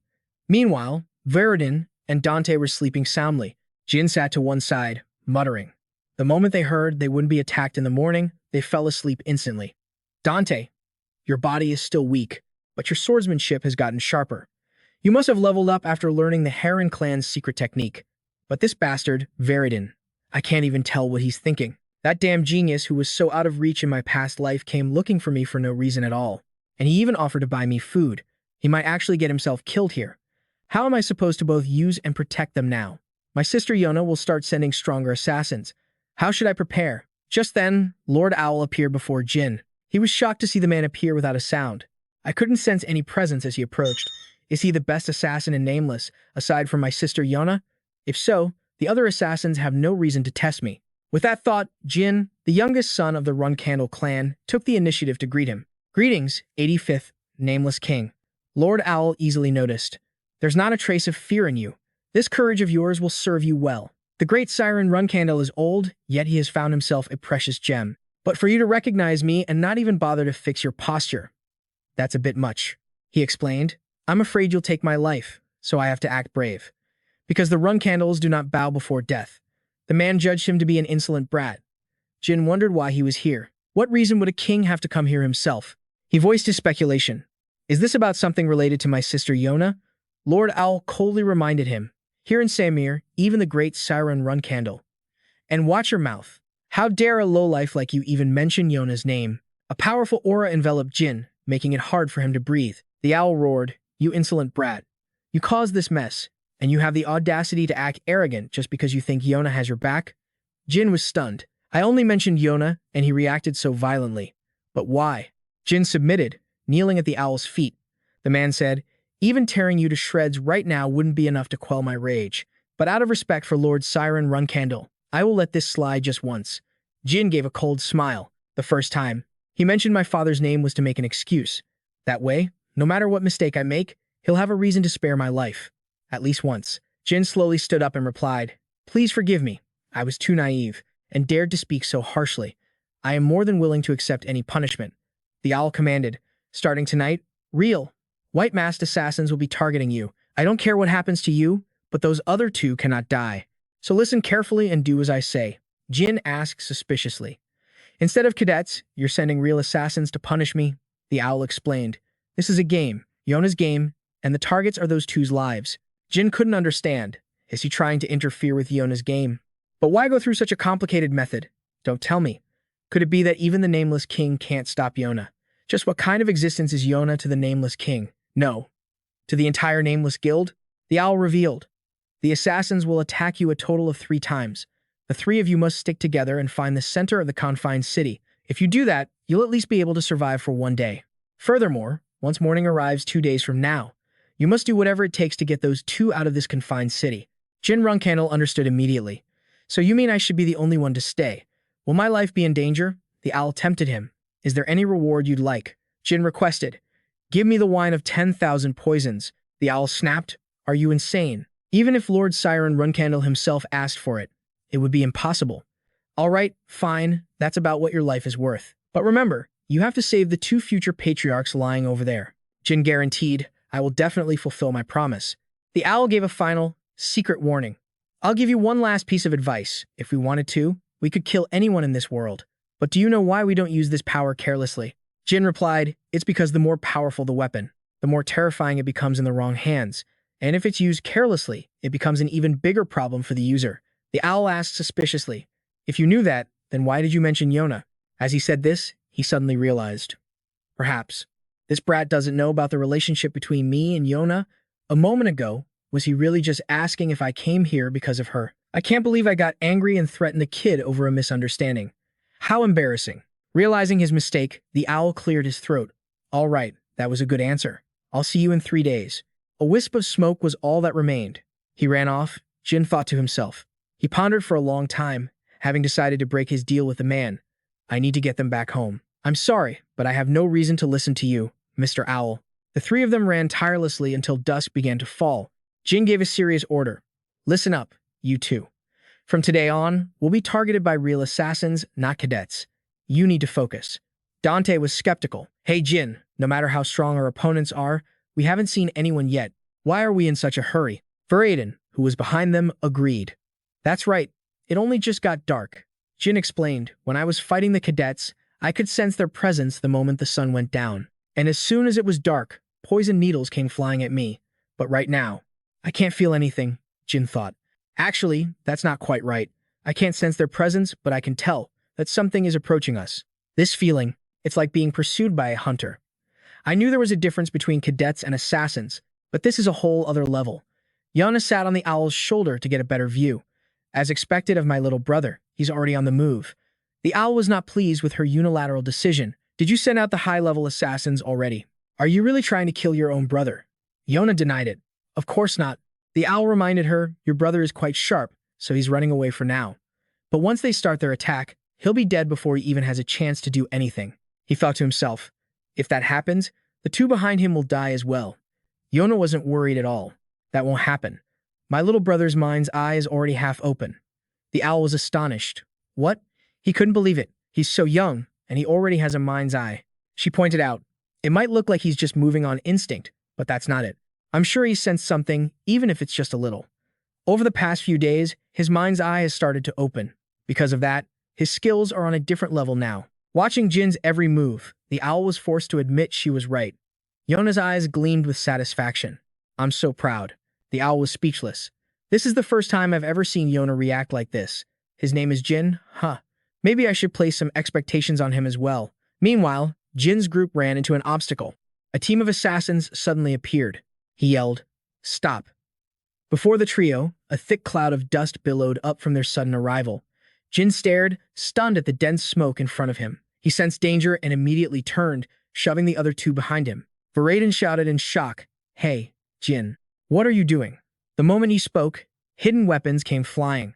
All by himself, he quickly pulled his comrades away to escape the deadly projectiles. Countless weapons were now embedded in the wall. From within the thick dust cloud, the first assassin revealed himself. He prepared to stab Jin from behind with a dagger, but Jin sensed him instantly. The assassin's eyes showed his shock as his dagger was blocked by Jin's scabbard. He was stunned. He can sense my presence? From behind, Jin's two companions managed to cast a supportive spell in time. The assassin's head was immediately frozen into a block of ice. Dante cheered from the side. You did great. Varaden said excitedly. All right, now just leave this guy to me. But Jin's voice was grave. We don't have time for this. And just as he said, cracks began to appear on the block of ice on the assassin's head, and then it shattered into pieces. The assassin was completely unharmed. On his hand, 3 sharp claws appeared. Next, the assassin lunged toward his target. Jin stood in his way, warning his teammates. If we stay out here too long, the assassins in ambush will arrive. We don't have time to fight them one by one. Dante finally got the picture. I understand. Let's run to our objective point. Varaden, however, was still underestimating their opponent. The Nameless Guild isn't as strong as the rumors say. Huh? You call yourselves assassins and you can't even catch me. But Jin himself was suspicious of their actions. This is strange. Why are they keeping their distance instead of chasing us closely? Don't tell me the ambusher has already appeared. He was shocked to see an enemy's blade right in front of his face. Jin Runcandel reflexively leaned back to dodge. He put the sword in his hand to good use, unleashing a sharp slash that struck the assassin. At the same time, more hidden weapons flew toward them. Varaden had been pinned down by an assassin. He anxiously called out his teammate's name. The man said sheepishly, I didn't know it would turn out like this. Jin warned him, stop talking nonsense and get ready. Use your most powerful spell, now. Varaden laughed when he heard the request and agreed, all right, just buy me 10 more minutes. The staff in Varaden's hand began to radiate a brilliant energy, and a roaring flame erupted as the spell was set. He announced, I need to concentrate to prepare this magic. The spell was called Myriad Flames Annihilation. The assassin was terrified. What terrifying magic. This is bad. Jin was surprised. Myriad Flames Annihilation? Did he really learn it? The previous head of the Zippel clan, who earned the title of Magic Queen 200 years ago. This was a spell that Leon Zippel had only used once in his life. From behind, Varaden called for help. Jin, help me. An assassin was already charging at him with a dagger drawn, but Jin appeared in a flash.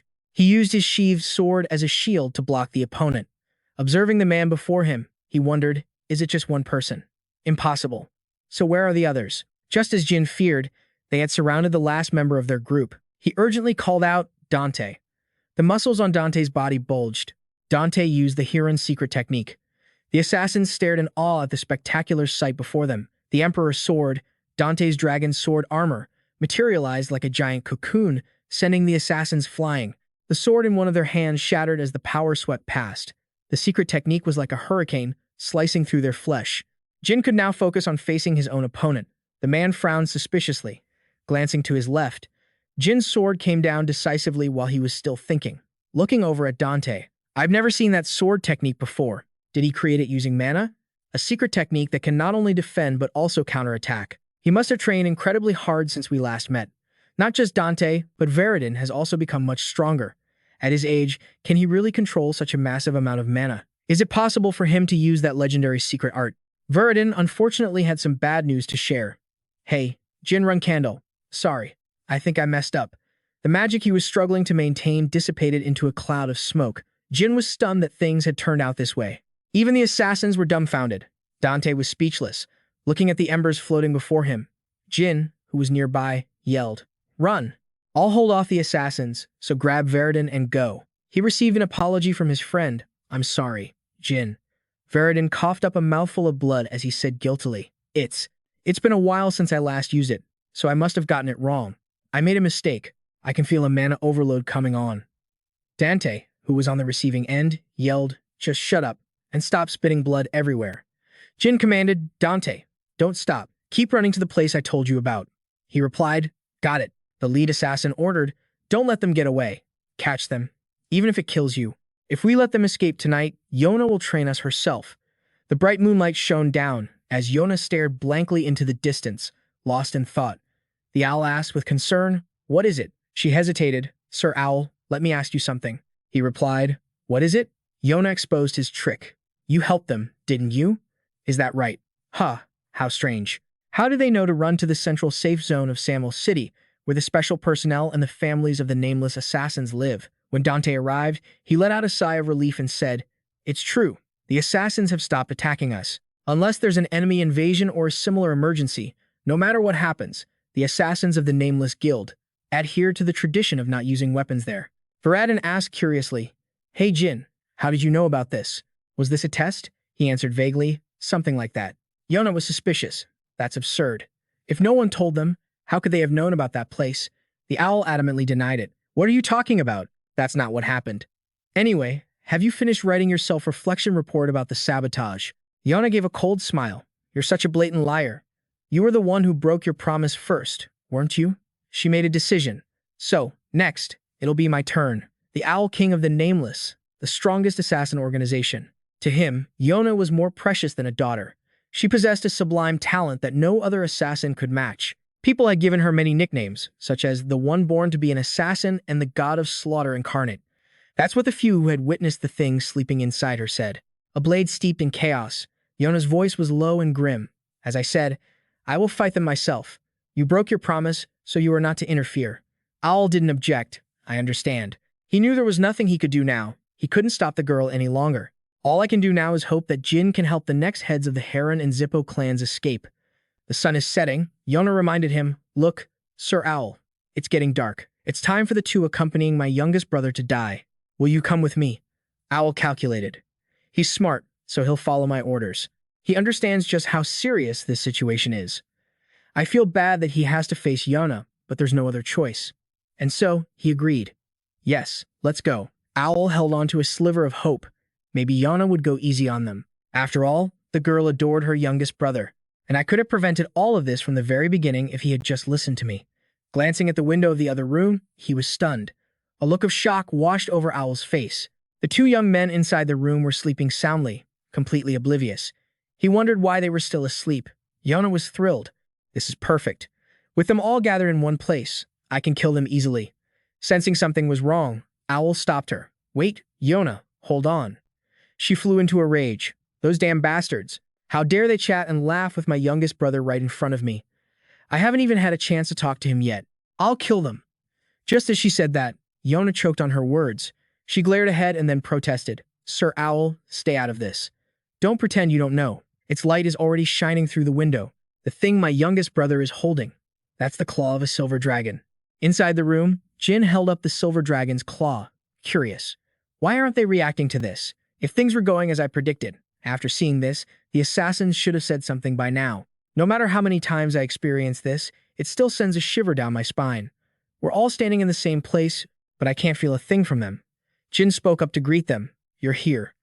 Long time no see, Sister Yona. And it's an honor to meet you for the first time, 85th King of the Nameless. Owl was shocked. I knew he was smart. He praised him. Indeed, you are perceptive. To think you recognize me. Looking at the two sleeping figures, Owl started to understand. It seems you knew we were coming. Did you give your friends a sleeping potion? Jin confirmed. Yes, it's not good for them to know too much. Owl spoke. Then I'll ask you directly. Where did you get the claw of the silver dragon? He answered honestly. A silver dragon I met during my travels gave it to me as a gift. Owl replied, seeing as you held it high and waited like that, you must know how to use it. If you show this to an assassin of the Nameless, no matter the situation, you will be allowed to live. Yona added, that's right, because our motto is that there is no one in this world we cannot kill. Owl helplessly put a hand to his forehead. That's right. If you give it to us, your life will be spared.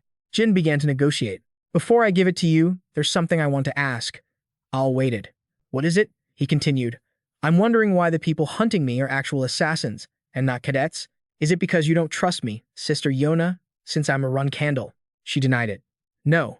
The man beside Yona interrupted. Stop. Let me explain. Owl seethed internally. This damn kid. He really can't be trusted. I told him not to let Yona know that I helped him. He spoke aloud. The truth is, Yona and I made a bet. I bet that your friends could survive, and Yona bet the opposite. And thanks to you, I've won. To himself, he added. And the truth is, my not telling you this wasn't for your own good. Owl announced. Therefore, from now on, no more assassins will pursue you, and all assassins of the Nameless, including Yona and myself, will not harm the three of you. We will keep this promise for the next 10 years. And as long as your clan does not attack us, this decision will not be revoked. Jin was shaken. 10 years. That eliminates a huge variable. I won't have to worry about the Nameless organization assassinating me while I'm at war with my siblings. Owl continued with the benefits. Furthermore, since you obtained the Silver Dragon's Claw, I will give you a reward. Jin bowed formally. Thank you, sir. He clapped Jin on the shoulder. We'll discuss the reward you want later. For now, I'm sure you two siblings have a lot to talk about. This is the first time you two have met since you arrived in Samel. Talk as much as you like. Jin was at a loss for words, unsure how to react. Well? Yona reached out her hand, surprisingly hesitant. Hey, my little brother. Meanwhile, in a certain castle, in a meeting room, a group of people had received a report. A provisional flag bearer of the Runcandel clan was getting close with the next heads of the Zippo and Heron clans. Perhaps even Sir Joshua couldn't have predicted this. That's right. And there's even more good news. There's definitely some connection between Yona and the provisional flag bearer. Now that it's been discovered, more evidence will soon follow. The rank of the assassins targeting the provisional flag bearer is steadily increasing. We don't know the specific reason, but it appears to be a form of high-intensity training. The master has warned that the provisional flag bearer must not die. Everyone, pay close attention to this matter. The others replied in unison, as you command. An assassin stood by the wall for a long time, cigarette butts scattered at his feet. Back with Yona, the conversation continued. So, little brother, I don't want to control you. I really don't. I actually want to help you get stronger. Jin retorted. So you sent a few dozen assassins after me? She explained. That's not it. Oh, right. Now that I think about it. Who are they? He introduced them. Their names are Veridin and Dante. Yona was surprised. I see. A Runcandel, being friends with people from the Zippo and Heron clans. You really are one of a kind. Jin asked another question. Do you regret not being able to kill those two? Iona replied, I suppose I do. But the Silver Dragon's claws were more important. From that, he came to a conclusion. So, I assume you're going to tell the clan that I'm close with them. Her words surprised him. Why would I do that? If I told them about this, you could get hurt or even killed. Jin was curious. Isn't that what you want? If not, you wouldn't have sent those assassins after me. I'll ask you again. Why did you do it? Iona said anxiously, I just wanted to play with you. Hearing this, Jin's brow furrowed. So you see me as a toy. Iona's eyes widened in shock, and she shouted, no. Iona's over-the-top reaction startled him. Hey, sis. She broke down sobbing. No, it's not like that at all. Jin Runcandel was bewildered. What is this reaction? Does she really think she was just playing with me? He couldn't believe it. Are you crying? But why? Even Iona herself didn't know. I don't know. The tears just started falling on their own. Jin assessed her based on what he knew. Aren't you the best assassin there is? You must have been trained to control your emotions. She denied it. I never learned that at the Nameless clan. When I was first brought here, our mother said I was so good at killing that I didn't need to learn it. From this, Jin was able to guess. So you were already killing people before you came to the nameless clan, he thought to himself. Wasn't she only 12 when she was sent here? Iona recalled, I think I was around 8 years old at the time.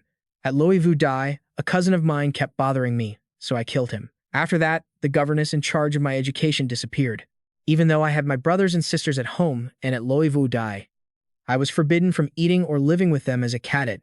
So, around that time, I thought that killing my cousin was wrong and that I was being punished, but that wasn't it. Here, my job was to kill people.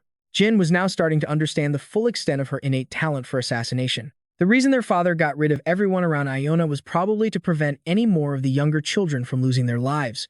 A cold laugh echoed in his ear. She brightened up again. But I'm so glad I get to talk with you like this. I don't care where I get sent, but honestly, I was sad that I wouldn't get to see my siblings again. Jin wasn't surprised. Just as I thought, my sister is anything but normal. It seems she feels no guilt about killing, but that doesn't mean she's emotionless. At the time, this was probably the most Jin Runcandel-like choice his father could make to protect his other young children. But was it really right to abandon his daughter like this? Iona asked timidly, Little brother, are you mad at me too? Jin reassured her, No. Have you ever thought about how unfair this is? She was puzzled. What's unfair? He mentioned how she'd been treated like a tool for killing since she was a child. Iona didn't understand. Is that a bad thing? Jin confirmed it with a single word. Yes. From that, she immediately guessed, I see. So you haven't killed anyone yet. When you fight, I get the feeling you're trying not to kill anyone. I was born this way. What can I do? Jin probed for more information. You say you were born this way. Did you make a contract with a god? Iona looked blank. Of course not. He was even more confused. Then what in the world do you possess? She refused to reveal it. You don't need to know. You have your secrets too, don't you? Jin grew fearful. Does she know about my shadow force? Iona added, Let me give you a hint. I'm very wary of the power you have. Or more accurately, something inside me is afraid of you. From the first moment I saw you, something in here has been crying out to me, telling me to kill you. You confuse me so much. Let's just say I like you so much that I'm suppressing my own instincts. So, I hope you'll like me too. Jin pointed out bluntly, We don't have any memories together to form a sibling bond. Iona had a solution for that. In that case, I'll threaten you. You have to like me, or I'll kill you. What if I do that? Normally, that would just push us further apart. How about I give you the universal antidote? After all, that's the #1 reason our siblings come to see me. Isn't that why you came looking for me too? I don't need it, so you can have it. But Jin refused. I don't want it. Even if you gave me the universal antidote, my answer wouldn't change. Iona began to radiate killing intent. Then what do you want me to do? What do I have to do for you and me to get closer with our family? He suddenly suggested. The moonlight in Samuel is bright. Let's go for a walk. Because it's through conversations like this that we can build a bond as brother and sister. She stared blankly at the hand he offered her. Iona gently placed her hand in Jin's. He had his own calculations. I need some time to sort through my thoughts. This sister of mine, who is both pitiful and blameworthy. How should I treat her? Just as Jin said, the moonlight outside was indeed very bright. The street was a mess of rubble from the recent fight. The two of them walked together. Jin spoke up. There's no one here. Iona explained. Because this is our playtime, so they're under curfew. She pointed in a direction. Over there, that's my favorite place. Do you want to go see it? Actually, visitors aren't allowed there. We're almost there, we just have to climb up. He was curious. What's up there? Iona said simply, flowers and a cliff. The height made Jin dizzy. I'm starting to feel a little lightheaded. She smiled beside him and asked, Do you think I'm going to push you? Why would I do something so pointless? Even if you fell from a place this high, you wouldn't die. Just kidding. The two of them walked to the edge of the mountain, Iona's secret base. Blue rose petals, carried by the wind, gently brushed against Jin Runcandel's cheek. He was stunned by the beauty of the rose bushes. Are these blue roses? She confirmed. That's right. They're usually considered weeds, but they look so beautiful when they absorb the moonlight. They're my absolute favorite. Even if they're trampled on or not watered often, they still manage to survive. And even if they die, new flowers will soon bloom in the very same spot. Yona was right in front of him, her smile full of innocence. Here, a gift for you. Jin was stunned. This wasn't the first time he received blue roses as a gift. He had already received them a few times in this life, and he had forgotten that in his past life, someone had sometimes left blue roses in his room. 2 flowers on a single stem, even on the days he was tortured by his siblings. I hope these flowers will make you feel better. You not only survive, but you also open your mind's eye. Jin vaguely began to realize something. And on the day he was kicked out of the Garden of Swords, while he was struggling, they had been in the pocket of his cloak. He tightened his grip on the stem in his hand, holding just 2 flowers. Did she already have a connection with me? Jin remarked with admiration. They're quite beautiful up close like this. You think so too? I only give them to people I like. By the way, how have you been lately? Those conversations we couldn't have. Please, share them with me. The air between them grew still. Yona's voice rang out softly. So, were you planning to kill the nameless king? I think it was when I was 14. I got a harsh scolding from Owl and had to write an apology in my room. After that, I tried 2 more times and failed both times. You did that just because he scolded you. That's right.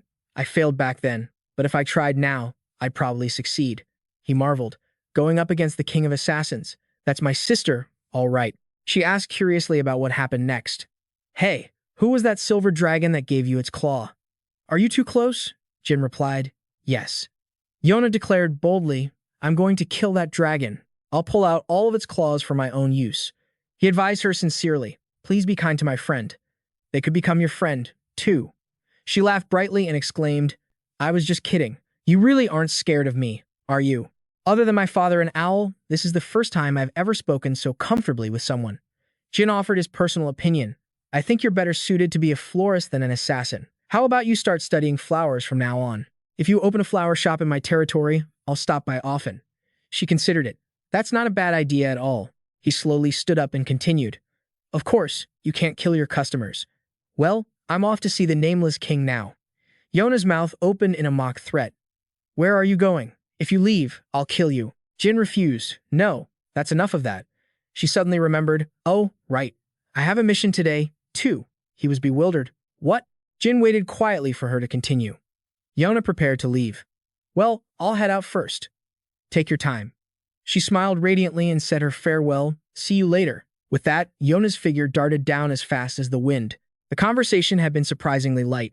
Jin let out a soft sigh of relief, the 2 roses in his hand still showing off their beauty. He went to find Owl. The man recognized the footsteps behind him. You're here. It seems you finished your chat with Yona. And you knew I was waiting for you. Jin replied politely, Yes, I apologize for being late. Owl stubbed out his cigarette before speaking. Before we begin our game, I prepared what you requested.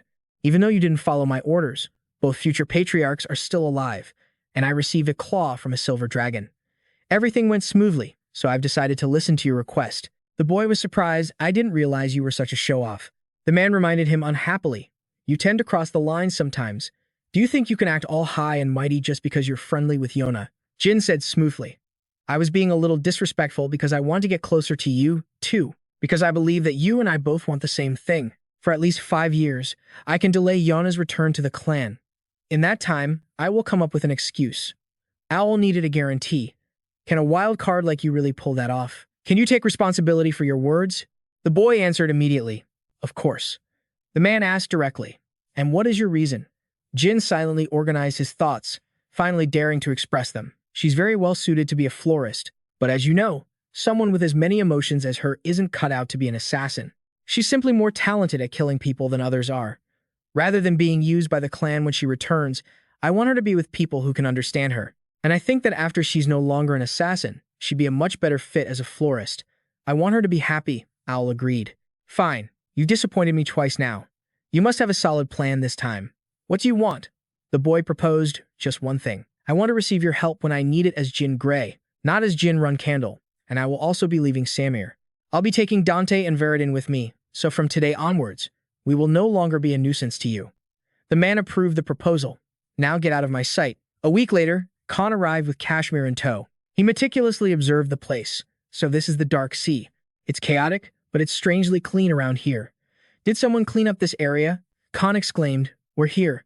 They had all gathered already. Talaris was surprised. What is this? Why is that married man here? Kashmir could only pray for himself. I'm so dead, Talaris thought to herself. With Kashmir and the nameless king here, it'll be awkward to talk about the children's marriage. Owl had his own thoughts, the master of the Ice Palace and the Sword Demon. It will be difficult to bring up Jin and Yona now. Kashmir himself was in a predicament. Lady Talaris must be here to discuss the marriage proposal. But who is that other person? Siren Runcandel began to break the awkward stalemate. He invited politely, Sit down, Kashmir. I deeply regret calling you here only to offer such a meager reception. Talaris. The uninvited guest at this gate isn't the Sword Demon. It's you and Owl. Kashmir thought worriedly. Owl belongs to the nameless young master. Did something happen to Jin? Wait, young Master Jin only just arrived in Samir. What on earth could have happened in such a short time? Owl spoke up. It seems you had a prior appointment, the man replied. I called you here to have a drink together, but we'll have to wait until these old friends of mine leave. I hope you can understand. Kashmir was stunned. Understand? I don't mind at all, sir. Siren Runcandel said, good. Is the youngest one doing well? By the time I arrived, young Master Jin had already left for Samir. His reason was to train in preparation for what's to come. Assassination and poisoning. Talaris wondered why that kid only ever goes to such dangerous places. If he keeps wandering around like that and gets himself killed, what will my daughter do? The owl, sitting by the fire, spoke up. Actually, I came to see you, sir, because I have something to discuss regarding him. But this shouldn't be said in front of the Ice Palace Master and the Sword Demon. Siren Runcandel responded nonchalantly. Go ahead and speak. The Ice Palace Master is one of the few people I consider a close friend, and the Sword Demon is tight-lipped, so there won't be any problem. The owl agreed. Very well, sir. Then, after hearing the story, Siren Runcandel burst out laughing. The Silver Dragon's claws? Interesting. It's understandable that you didn't expect it. So, what request from the youngest did you follow? The owl replied, he asked me to erase all records of his visit to Samo. To be specific, aside from the residents of that small kingdom, along with the cadets and assassins of Nameless, he said he doesn't want anyone to remember Jin Runcandel Gray or Jin Runcandel Runcandel Kandan. So, contrary to the peaceful scene he described from their past, a bloody battle had unfolded, with bodies littering the ground. The survivors were in a state of shock. Where are they attacking from? Don't panic. They're just assassins. Everyone, hold the formation, the captain ordered. After a bloody skirmish, an opponent asked in disbelief, how dare you?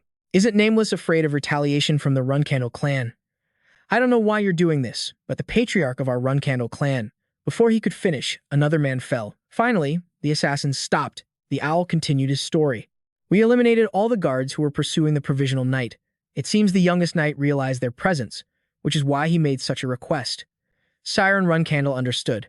Was the boy worried that I would hold him responsible for them? The owl admitted. It's a bit embarrassing, but yes, that's the case. We didn't just kill 1 or 2 guards.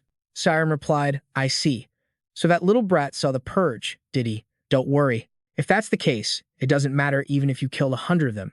The owl bowed his head in gratitude. Thank you, sir, for easing the worries of this subordinate. He thought to himself, I wonder if he's proud of me. He brought up another matter. But, Sir Siren Runcandel, there is one more thing I wish to discuss. Siren was suspicious. What is it? The owl took a letter from his breast pocket. Please read this note. The provisional knight left it behind when he departed from Samo. This matter truly cannot be revealed to the Ice Palace Master or the Sword Demon. Siren Runcandel fell silent. Meanwhile, on Jin's end, he looked helplessly at his comrades, who were still sound asleep. These two are really sleeping like the dead. I just came here to get my sword before meeting the King of Nameless. Besides, did I use the wrong amount of the drug? Oh well, just get some rest. You two have been working hard ever since you got here, so of course you'd be tired. He casually put his hand in his pocket. He pulled out a small piece of paper and a tiny vial. Jin was completely surprised as he looked at the contents. What's this? Could it be? It was a letter from Yona. Hello, Jin, my little brother. This is the Myriad Poison's wine. If you drink this and fully open your mind's eye, no lone assassin will be able to kill you. Even I would have a hard time. When that day comes, I won't be able to give you a surprise like this anymore. What a shame. Well then, see you later. Take care of yourself and happy birthday. From your beloved older sister. He suddenly remembered his birthday. That's right, I completely forgot while I was here. Jin Runcandel quickly wrote a letter. Even though it's a bit early, I'll give you a gift too, my dear sister. To the King of Nameless. Yona has given me the Myriad Poison's wine, so please negotiate with my father in secret. Since it is an item of value comparable to the Myriad Poison's wine, this should be enough to request. A postponement of Yona's return to the clan. Although this is not a very honorable method, I have kept my promise this time. So I hope you, the King of Nameless, will also fulfill your promise to me. Upon reading the letter, Siren Runcandel asked in a low voice, Is this true? The owl replied, Yes, sir. If Yona truly wanted to hide, even I would have a hard time finding that girl. And I also happened to discover that I was robbed of something beyond what was written on that note, and he surprised me a few more times. But before he could finish, Siren burst out laughing. A naive child like him managed to trick you? Don't tell me you were the one who planned this because you wanted to keep Yona. The owl replied, I wish that were the case. Siren instructed, It's not just you. I'm involved in this as well. I will send you a formal invitation, so visit the Garden of Swords soon, and we will discuss this matter again. Casmia, I also want to hear the news you've brought. He began to report. Yes, sir. This news is about the death of the great mage Kidat. Some time ago, I wish to report to you that this was caused by young Master Jin. Both the owl and Talaris were astonished. Jin Runcandel crumpled the letter in his hand and said, I see. Now, the uninvited guests should leave. I wish to have a drink with the sword demon. The owl dutifully got up to leave. Then this junior will take his leave. But Talaris tried to linger. I can stay, can I? I already know everything. He refused bluntly. No, you leave too. Talaris tried to bargain. Come on, or I'll go spread rumors about the power your son uses. He ordered her out, stop talking nonsense, and go home at once. On Jin's side, Viridin and Dante were being relentlessly stubborn. Jin was exasperated. Good grief, don't you two ever get tired? Viridin replied, no way. It was hard enough just to find you, and it's been even more torturous since we did. If you had any conscience, you should travel with us for a few more days. Dante chimed in from the side. That's right. Helpless against their persistence, Jin gave in. Do whatever you two want. You're bringing up our family status on purpose, aren't you? Hey, aren't you two the heirs to your families? Is this really the time to be wasting time? Why are you two hanging around here anyway? Viridin shot back loudly. That's precisely why. Once I become the family head, I'll be so busy we won't be able to see each other. Besides, my family and yours will just be at each other's throats, and that'll be the end of it. He was like a bouquet of blue roses, pouring a bucket of cold water on someone's fiery spirit. Why don't you worry about becoming the family head first? I couldn't be bothered with such trivial matters. What's there to worry about? My position is so secure that no matter what I do, I'm guaranteed to become the family head. And as for Dante here, he's personally backed by his grandfather, the head of the Heir family. He confirmed, that's right.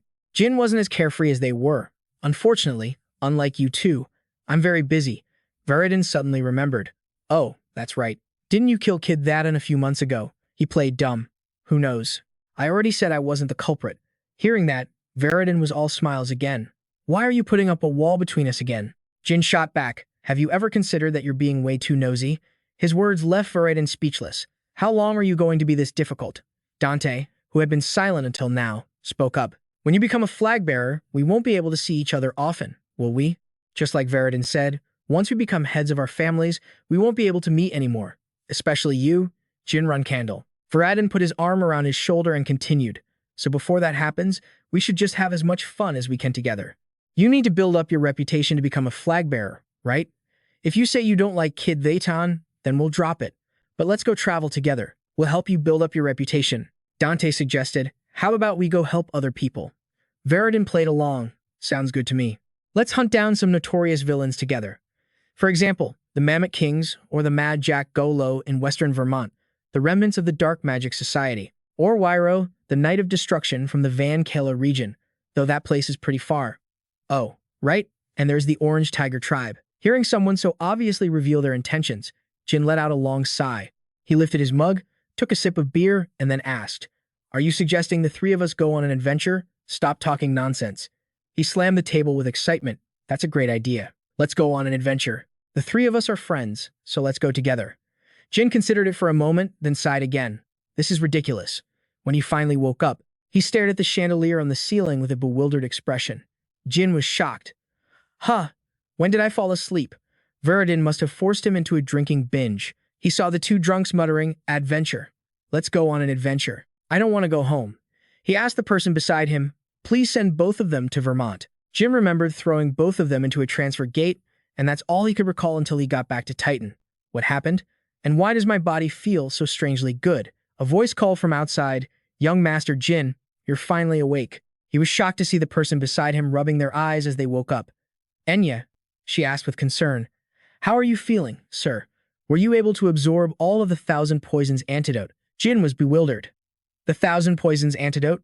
A memory of himself drinking the antidote flashed through his mind. He wondered, did I pass out after drinking the antidote? Enya confirmed, yes, I thought you were dead. After you fainted, your body would turn dark every few minutes and then return to normal. But even that side of you was really cool. The second person to enter the room was Quaikentel. She said, You're finally awake. Jin asked curiously, How long was I out? Quaikentel revealed, You were asleep for 5 whole days. Normally, after taking the 1,000 poisons antidote, you would need at least a month, But it seems you woke up early thanks to the Runcandel family's blessed constitution. He breathed a sigh of relief. Good thing I woke up early, she replied. Just think of it as getting a few days of rest. Jin Runcandel asked, did anything happen while I was asleep? Quickcantle said nonchalantly, nothing much. Only that Kashmir returned shortly after he left. Enya added, Gilly McLaurin was also gone for a bit. I heard there was an urgent summons from the family, so early this morning, she used a transfer gate to go to the Runcandel clan. She said she'd be back soon, so it's probably nothing serious. Well then, I'll go let everyone know you're awake. A bowl of bubbling purple liquid was placed in front of Jin Runcandel. He asked Murakan suspiciously, So, you want me to drink this? He urged. It's nothing weird. Just think of it as a celebration for waking up healthy and drink up. Hurry! Jin reluctantly lifted the bowl, which was bigger than his face, and drank. The taste was pretty disgusting. He grumbled. What is this? Murakan, eager to hear his thoughts, asked, So, how do you feel? Jin touched his navel area. It's a little warm here, but that's it. Hey, what was that stuff just now? He said casually, Just a little poison I had that bastard Jet buy from the black market. It's a deadly poison. Anyone below 7-star who takes even a single sip would die instantly. He couldn't contain his anger and yelled, What the hell did you give someone who just woke up? Quickcantle interrupted the fool's prank. Murakan is an idiot, but thanks to him, we've confirmed one thing. You've almost completely absorbed the 1,000 poisons antidote. Congratulations. There is no longer any poison in this world that can kill you instantly. That's right. In that case, it's time for you to keep your promise. He grunted in agreement. In exchange for your claw, I promise to help train Enya, right? She confirmed. That's right. Enya is training very hard, but I can only help her with theory, so she lacks practical experience. The day will come when she'll have to defeat her rivals. But right now, Enya has too little experience to prepare for that. Jin was still concerned. Do we really have to make Enya do this? Quickcantle was displeased. What are you talking about? Everyone here is your companion. That means in the future, when you fight your siblings, we will be fighting right alongside you. Even then, do you still think Enya will need to fight? He thought to himself. It sounded like she was scolding me, but she was probably also saying it for Enya to hear. And sure enough, Enya was right outside, listening as Quickcantle continued. Enya has to become stronger. Only then can you call her a true companion. Jin reassured her, Don't worry, I've already decided on our next destination. I'm thinking of improving my mana reversal magic by fighting against mages, so it would be good to bring Enya along. Enya's eyes lit up, barging in here. Getting to go out alone with young Master Jin. Isn't this like a date? She subtly reminded him, I won't bother telling you to act with dignity, so please, don't go overboard. Meanwhile, in the Garden of Swords, voices could be heard in discussion. I've just heard some rather interesting news from Samir. If you have an explanation, then speak. Siren Runcandel was interrogating his son, Joshua. I'll ask you again. Because of you, Yona had to delay her return to the family. Do you have anything to say? Joshua replied meekly, I was only acting in the family's best interest. At that moment, his father raised his iron gauntlet. Then he delivered a thunderous slap straight across his face, bruising Joshua's cheek. Siren Runcandel demanded, What do you think you're doing? His expression darkened as he ordered, Straighten your back. Joshua obediently placed a hand on the table for support, his spine once again becoming ramrod straight. Joshua Runcandel assumed the proper posture for a son of the Runcandel family. Siren Runcandel continued with a series of slaps, striking him across the face again. Joshua's cheek began to swell. Outside the door, Gilly McLaurin and the owl listened silently to the scene. Siren Runcandel ordered, Take off the black steel armor. You are no longer worthy to wear it. Humiliated, Joshua undid each button, placing the black steel armor on the table. Its master was no longer worthy of it. He continued his lecture. The second flag-bearer of this family was defeated by the youngest, who was merely a reserve flag-bearer. Furthermore, I am certain I warned you and all the others. Siren Runcandel asked coldly, What did I say? Joshua knew the answer was Yana. He repeated the warning from that day, Do not touch Yana. Because he had knowingly disobeyed, his father showed no mercy, punching Joshua straight in the gut. The blow was painful enough to make him buckle to his knees. The owl was shocked. I never thought this meeting would be about Joshua. The Patriarch is punishing him so severely. This is a warning Lord Siren Runcandel is sending to me. If something similar happens to Yana again, then regardless of whether it's the eldest son or even myself, no one involved will escape. Siren Runcandel was clear-headed enough to understand this perfectly. I know you didn't intend to defy my orders. That's why the armor your mother gave you 17 years ago is still intact. Cowardice. That's what you showed. Mark my words. If the day comes when I have to summon you to the Black Sea, I will strip you of your status as a flag bearer. Go." Joshua slowly pushed his aching body to its feet. A knight helped him leave. Mary, who had been watching the pathetic scene from outside, couldn't help but smirk victoriously. Joshua seethed with hatred over this moment of humiliation. The undisguised fury was written all over his face. Siren Runcandel called for Gilly McLaurin. She replied, "Yes, sir." He inquired about the situation. "Is my youngest doing his job well in that village of assassins?" Gilly McLaurin reported, "Yes, sir. He left Samir not long ago. Jin has taken the panacea elixir that he obtained there and is currently resting." Siren Runcandel picked up the black steel armor and commanded her, "Take this to him and recount everything that happened here today. That is why I summoned you." She bowed her head, accepting the order. "I will tell him everything, for the good of Runcandel and for the good of the young master." Upon hearing the story, Jin was surprised. The Nameless King was there, too. Wait a minute. More importantly, Father punished Joshua himself. Gilly McLaurin even reenacted the final blow. It was an uppercut. Yes, it was brutal, but so satisfying. Unbelievable, isn't it, young master? Joshua will have to reflect on his actions for a while, and you have received the black steel armor. Young Master Jin already had an impression of this item. 30 years ago, the legendary blacksmith Paikon Minch created this peerless armor. It was a spoil of war that Uncle Z brought back after the victory against the Magic Tower, the 5th seat of the Zippel clan. He grew thoughtful. "This is a test." She was surprised. "A test?" Jin replied, "My father. He wants me to be different from Joshua. As a reserve flag bearer, I'm expected to return with this armor nearly destroyed from fighting powerful opponents. Not only that, I'm sure it's also a warning to the owl. Stop using Yona to negotiate with me. If my father is displeased, he can do anything, and even the owl can't stop him. This is something that I and all the other flag bearers must pay attention to. I suppose I'm also on father's warning list." Gilly McLaurin exclaimed, "Oh my, so everything the Patriarch does has a hidden purpose." He wondered, but why would he go this far? Is it because he feels guilty about his pitiful daughter? He recalled Yona's words. Everyone has their own secrets, right? Could Yona be hiding more than she's let on? Gilly McLaurin's voice interrupted Jin's train of thought. "Speaking of which, I heard you've decided on your next destination." He confirmed, "I'm heading to a place of magic. I want to eliminate the rebels of the Dark Magic Association." "Do you know of them? The Dark Magic Association?" "The group that was defeated and supposedly wiped out completely 200 years ago," he admitted. "That's right. They don't have many members left, but the association still exists. Enya will help us. This is a good opportunity for me to test the new reverse flow magic I've learned." Gilly McLaurin hesitated, "But that place is." Later, Jin's group arrived in the southern region of Bemin. Enya had disguised herself with a shaggy beard and a hood pulled low over her head, exclaiming, "This place brings back old memories. I never thought I'd return to Bemin. What do we do now?" Jin put up a hand to stop her, then immediately pulled her into a small alley. Pinned against the wall, Enya was startled. "Young master, what are you suddenly doing?" Jin reminded her, "Have you forgotten why we came here? Then remember this. Do not use my real name. I understand." She blushed, too embarrassed to speak. Enya's knees went weak and she sank down, replying, "Yes." Her face was beet red from their close proximity. Jin called out in surprise, "Enya." He knew about the Dark Magic Association, an organization that had reached its peak 200 years ago. True to its name, this organization worshipped magic from the dark world, and during its height of power, their influence over the entire continent threw everyone into a state of fear. The person who disbanded this organization was Ryun Zippel. For the first and last time, that woman used the annihilating 10,000 Flames demonic emperor incarnation to kill the leader of the Dark Magic Association. Ryun Zippel was Solderet's previous contractor, and in his past life, Solderet wanted him to follow in her footsteps.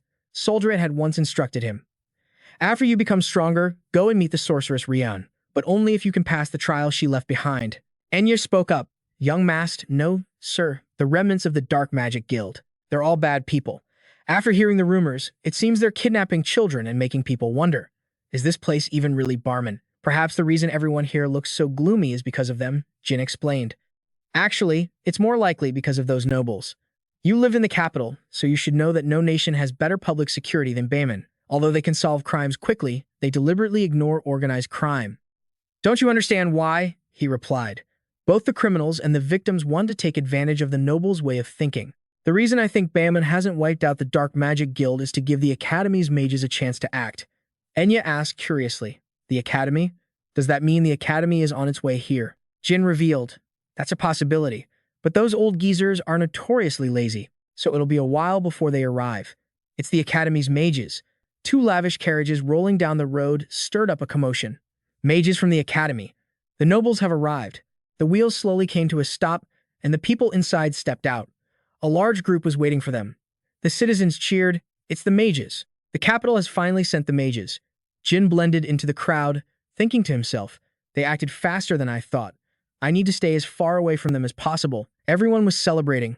They came to wipe out those bastards from the Dark Magic Guild. They're finished. Hooray, he considered. Anyone from the Academy is extremely arrogant, so if I get tangled up with them like in my past life, things will get annoying. Amid the cheers of Long Live the Academy, Jin spoke coldly. They're all going to die. There's no way they can exterminate the Dark Magic Guild. The two of them moved to an eatery, looking at the delicious food on the table. Enya exclaimed dramatically, "Oh my gosh, we can't do this, sir. Can we really eat something this expensive?"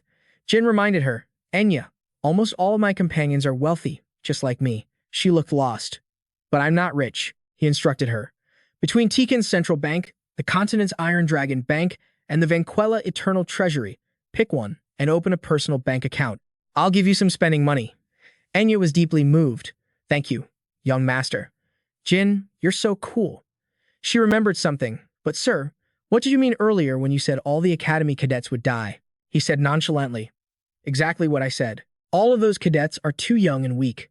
Enya asked, "But those mages have received high-level training, right? They must all be 4-star mages, so dealing with those remnants shouldn't be a problem." Jin stated calmly, "That's precisely the reason.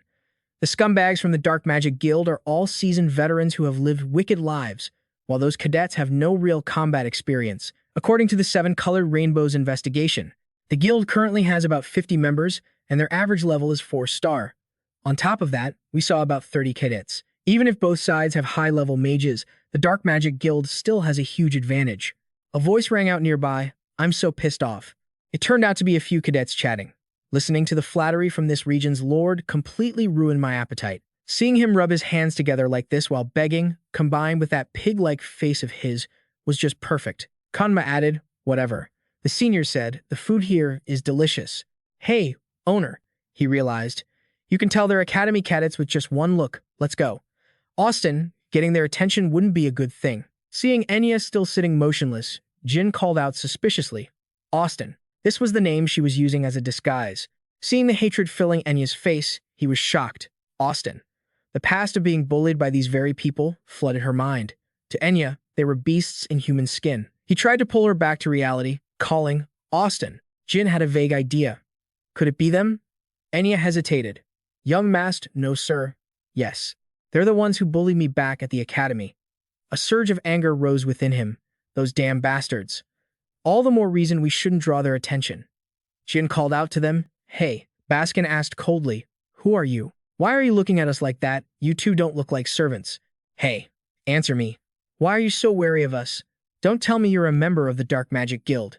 He replied, "Why do you want to know?" Kunma laughed from behind. Baskin slowly stood up and said, "You commoner, how dare you?" "Fine.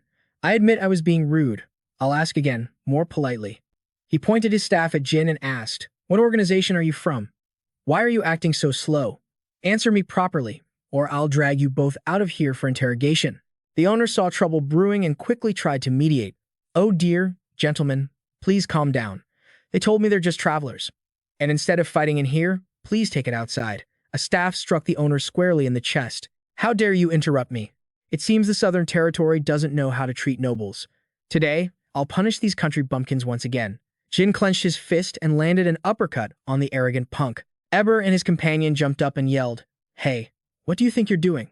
Without a word, Jin turned and walked away. The man shouted, "Stay right there. Are you trying to run?" It turned out he was going to close the door.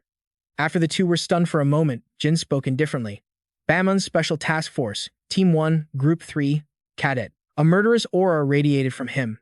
Jin commanded, "Attention." Enya was confused. "Special Task Force? What is Sir Jin talking about?" Abel was shocked. "You. What nonsense are you spouting? Special Task Force, Team 1, Group 3? You madman. How dare you impersonate them?" A blue flame appeared in his hand as proof. Both of them were filled with fear when they saw it. Abel felt a sharp pain as the blue flame hit his shoulder. As they both groaned in agony, he begged, "Help me." He was surprised, You're getting mana backlash from just a little magic like that. You're overreacting to just a small sign of backlash. And you useless bastards dared to bully Enya, Jin ordered. Get up. If you keep overreacting like this, I'll drag you to the interrogation room myself. Not only did you disturb innocent civilians, but you also messed up the Special Task Force's business. What if word of this gets back to your families at the academy? Baskin panicked and begged. Please give us a chance to make amends. I'll do anything you want, so please don't tell our families. He replied indifferently.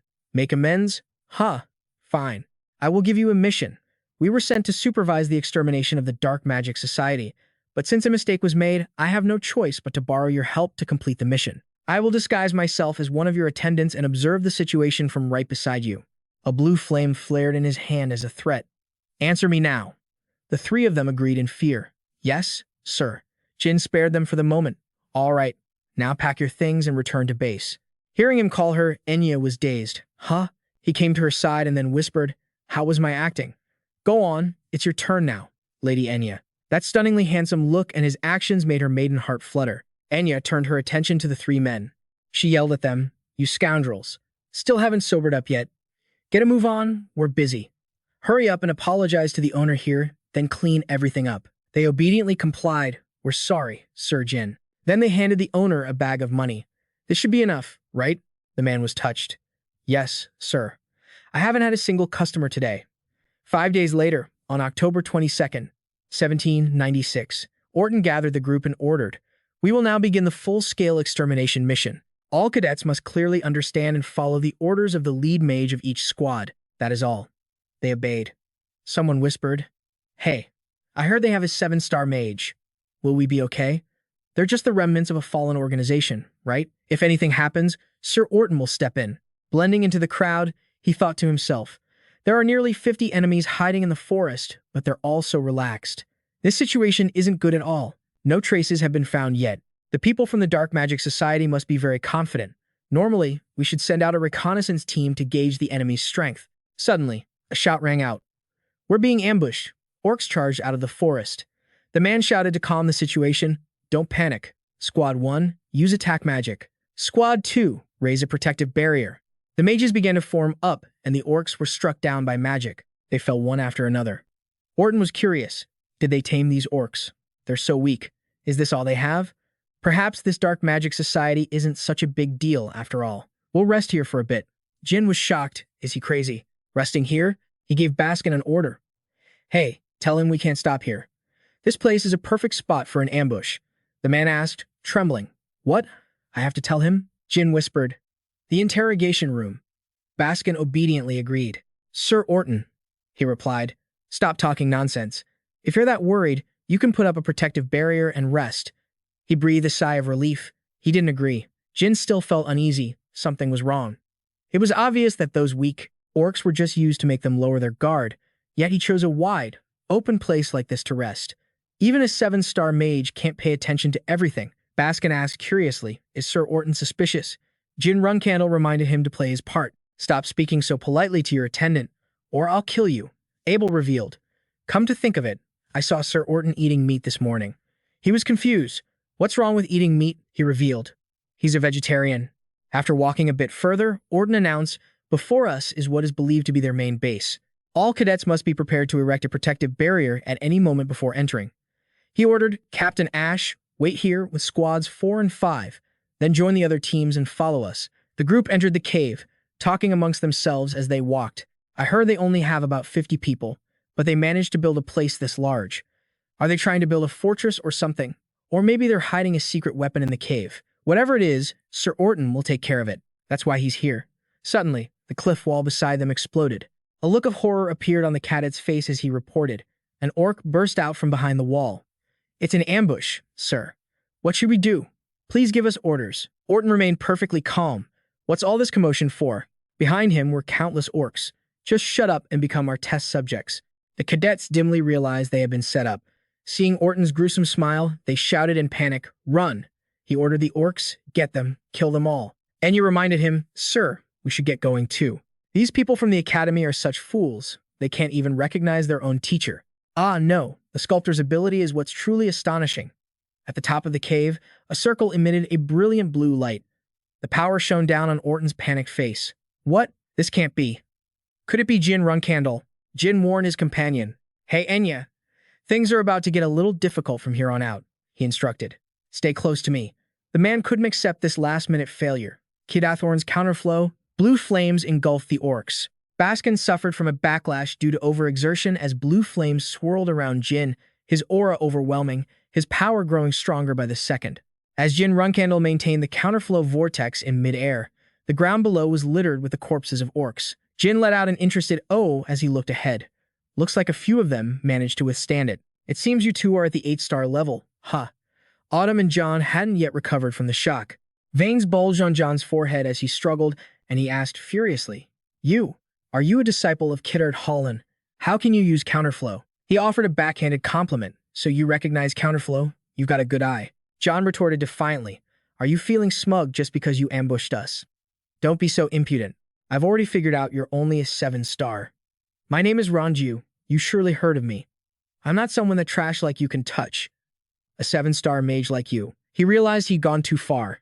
So he said, I have indeed heard about your half-brother. He's a master of earth magic. This artificial cave must be your handiwork. It's truly magnificent. Vaughn was surprised. You figured it out already. There are 9 other mages like me in the Dark Magic Society. Even if you're lucky enough to escape, my comrades will hunt you for the rest of your life. But I am a generous man. Since you're talented, I'll give you a chance. Join the Dark Magic Society. He snapped his fingers, summoning dark energy. It seems you're so shocked you're at a loss for words. If you submit to me now, you'll soon become an important figure in the society. Seeing a sphere of dark energy swirling beside him, Jin was speechless.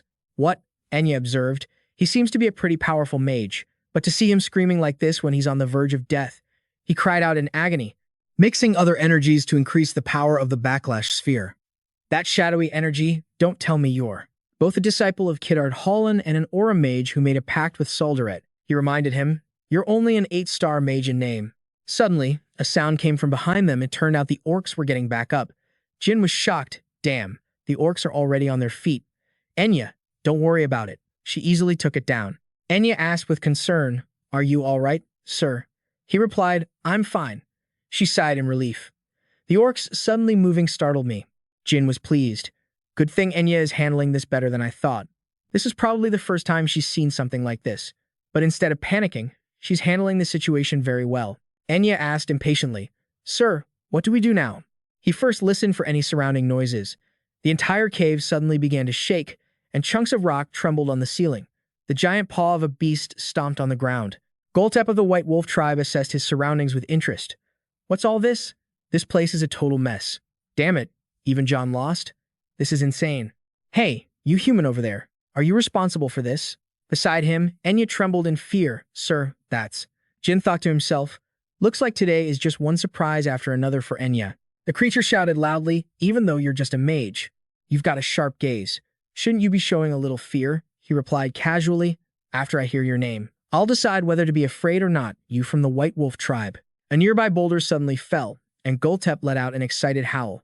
He couldn't contain his excitement. Excellent. You're completely different from the ones I killed at the entrance of the cave. I like you. My name is Goltep Hapalep. Now that you've heard my name, you have to fight me. But before that, I'll give you a chance to survive. Jin provoked him. If you're going to say the same thing as that other guy, then just stop right there. He proposed. Join Kinzello. Jin knew of Kinzello. Isn't this the Dark Magic Society's cave? Goltep looked awkward. Well, how should I put this? The Dark Magic Society is a small branch of Kinzello. Kinzello only accepts knights, so the mages stay in the Dark Magic Society. He pondered this. Come to think of it, the members of the White Wolf tribe I encountered back when I was a cadet were also members of Kinzello.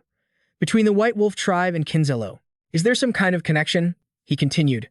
So I'm telling you to join the Dark Magic Society under Kinzello. You managed to kill John, so I'll give you a fairly high position. It seems Kinzello is really short on members. Huh. Can you just hand out high-ranking positions like that? If you want to turn this world upside down, no amount of people is ever enough. He gave him an opening, but since you're offering me such a high position, we might be able to negotiate a little. Behind him, Enya grew anxious. Hey, young Master Jin. He began to bait Goltep. But what am I to do? I can't work under someone weaker than me. Goltep gritted his teeth, suppressing his rage at the insult as he brought his weapon to bear. He unleashed a slash of power straight at Jin. Seeing him block it with a shield, Goltep spoke. I see. I won't hold back anymore, mage. He taunted him. How long are you going to hide behind that shield? Show me your power, mage. Enya tried to help with her staff. As Jin Runcandel chanted, streams of fire shot out, only to be crushed by Goltep. She didn't falter and switched to a different type of magic. Beams of green light shot out, and he frowned at the sight. Goltep's words stunned Enya. Your abilities are as terrible as your disguise. I have no interest in you. I'll kill you later, little girl, so don't interfere. Step out from behind that shield and prove yourself. Just as he finished his taunt, his calf was slashed open. Blood splattered onto Goltep's face. Jin's blade glinted sharply. He was in shock. A sword? Wasn't that a staff? I see, so it's a magic sword. A magic sword. This just got more interesting. I won't kill you. I want to bring you before our leader. He challenged. Don't let your guard down and come at me, wolf. It's been a while since I've fought someone from the White Wolf tribe, so I want to have some fun. A tense confrontation unfolded, as deadly streams of power clashed against each other. The blade swung relentlessly, and his silhouette stood tall. He raised the sword, now glowing with the fiery energy from the impacts. Gontep's mouth fell open in shock as Jin's sword moved slightly. His eyes showed clear surprise. Gontep blocked just in time with his staff, the clash of weapons sending sparks flying. It was only then that he understood. I see. You're still hiding a lot of tricks, aren't you? The aura I sense from you is only 7-star, but the strength and fighting spirit within that small body of yours far exceed that. Among humans, there are those who reach this level. The Runcandel clan. You carry the blood of the Runcandel clan. Now, you should at least tell me your name, Runcandel. Let's stake our family names on this battle. He didn't hesitate to reveal it. You, from the White Wolf tribe. I am Jin. Goltep growled the name Warrior Jin. The hammer in his hands rose high. Model Goltep declared, From now on, I, Goltep Hapalep, will stake the honor of my entire clan to face Jin. You will be reborn as nourishment for Javier's soul. You will fight for honor. The mighty hammer swung down. Though he had swung his sword tens of thousands of times, he slashed through everything, as if it were both his first and last time. The entire space was plunged into a dark, brilliant red. Goltep's hammer fell. Seeing him kneeling in defeat, Jin spoke up. If I were to spare your life, would you agree to tell me about Kinzello? Goltep laughed. It seems you know nothing of the laws of the White Wolf tribe. A traitor has no honor. The laws of the White Wolf tribe, he replied nonchalantly. So your laws are more precious than your life. Hearing this, Goltep flew into a rage. There are no cowards in the White Wolf tribe. Why would you insult the warrior who dueled you, Jin? Jin obliged him. Very well. From now on, if I meet another of your tribe, I will act with due respect. So I hope you'll understand my discourtesy this one time. I will remember you, Guillaume Hapalep. Blood trickled down his face. Guillaume replied, I will remember you as well. As he returned to Javier's side, Jin finished his sentence. His body, cleaved in two, collapsed to the ground as Jin sheathed his sword. His face was emotionless. Enya called out softly, Brother. Jin asked Austin, Were you scared? She looked at him with admiration. That was incredible. I have so much respect for you. He got flustered. It was nothing, really. He thought to himself, I don't know how wide the power gap is between members of the White Wolf tribe, but he was definitely stronger than the one I met back when I was a cadet. Even so, that last battle wasn't too difficult. Jin asked Austin, Hey, is this the first time you've seen so many people die like this? Enya admitted, Yes, I'm actually a little dizzy, but I think what happened today has made me realize once again what kind of people my companions are, and what I need to do so I won't be a burden to everyone. He suggested, Austin, if you're still hesitant, you don't have to fight. Nearby, Baskin coughed to get his attention. Sir Special Agent, please save me. I'll never harm civilians again. Jin looked at the pathetic figure in shock. Chip, so you're still alive. Enya quickly stepped forward, her voice turning cold. Baskin Chip. His hood was pulled down. Enya asked, Do you remember me? Enya, he remembered. How are you? Enya replied, If I wanted you dead, I would have killed you long ago. You know that, don't you? Remember this, Chip Baskin. The one who saved you is Jin Runcandel Grey, and I, Enya, the future Archmage, and the one who forged a pact with Ulta, the god of time. And another thing, I won't just be helping scum like you, but from now on, I will also help the precious companions who extended their hands to me. Orton surfaced from the water, trying to move his body, but he was helpless against the ropes binding him. Orton couldn't hide his astonishment. What is this? He tried to search his memory. I remember after getting past those scumbags from the academy, I lured them into the cave. Finally, Orton remembered the most important thing, the reverse flow. Back then, it was hovering right over his head. Orton asked, Are you a disciple of Kiddard Hallon? There must be some misunderstanding. Kiddard Hallon is on our side, so why would you ambush us? The person holding a small knife spoke with amusement. Ambush. Then, they suddenly stood up. To Orton's shock, the figure spoke with contempt. I thought you were supposed to be impressive, but you're just another murderous piece of trash hiding out in a weak little country. Someone who planned to use Academy cadets as lab rats shouldn't talk like that. Serial killer of Hessium, Motto Baker. He gave a cold smirk. I don't know how you found out who I am, but you're making a grave mistake. If you so much as lay a finger on me, the association will. Before he could finish, Orton's mouth was forced shut. The other man lifted the knife. You talk too much. The blade plunged down, stopping just centimeters from his eye. Orton's eyes widened in terror. The man spoke coldly. All you have to do is answer my questions. Very slowly. While you experience the pain of every person you've ever killed, the drawing room was full when Elisa's voice rang out. According to rumors, the headquarters of the Dark Magic Association is in Kashmir. Startled, someone repeated the name. Outram? Murakan asked eagerly. Isn't that the capital of Vankella? She confirmed, yes, the old capital. About 500 years ago, while you were asleep, the Holy Kingdom of Vankella changed its capital. He was surprised. But why? What happened? Quickcantle revealed. They were invaded by the demon race. Ever since its founding, Vankella had served as the guardian of a demon sanctuary for generations. That invasion was to reclaim the Eye of Jito. Around that time, the Runcandel and Zippel clans dispatched knights and mages to aid Vankella. The Holy War was also the only war in which the two houses, Runcandel and Zippel, joined forces. It ended with Vankella's victory, and the demon race was repelled. There was no way to rebuild the devastated land, where mountains had been leveled and the sky itself torn asunder. So, after that, Vankella relocated its capital, and Outram was left as a land of monsters. Jin thought pensively, Leon Zippel's legacy that I'm looking for is also there. The Magic Queen's Grimoire, the Tome of Myriad Flames Annihilation. This is getting complicated. How could they have occupied that land? He asked for more information. When did they set up their headquarters there? Elisa estimated. Probably about 50 years ago, and the Dark Magic Association can no longer be called a remnant. We've confirmed 3 9-star mages among their ranks. She listed the names, the Grand Elder of Beeman Academy, Farron Hanser, and the Matriarch of the Lilista clan, Susan Lilista. The Archmage of Anzu, the tower's pillar. Kashmir exclaimed in annoyance, this is insane. I can't believe so many 9-star mages have already gathered there. Jin easily guessed the outcome. If the Dark Magic Association has become that powerful, there's nothing we can do. Kinzalo is their brain, he thought to himself. Now I get it. The reason why my clan, Zipful, and Biament just stood by while Kinzalo committed these atrocities in my past life. Too many famous people are involved, so we can't carelessly provoke them, Elisa revealed. And this might sound a bit hard to believe, but it seems Quincy has a shapeshifter who transformed Matto Baker into Otter Melton. His name is Bouvard Gaston. Kashmir suddenly remembered. Wait a minute, Bouvard Gaston.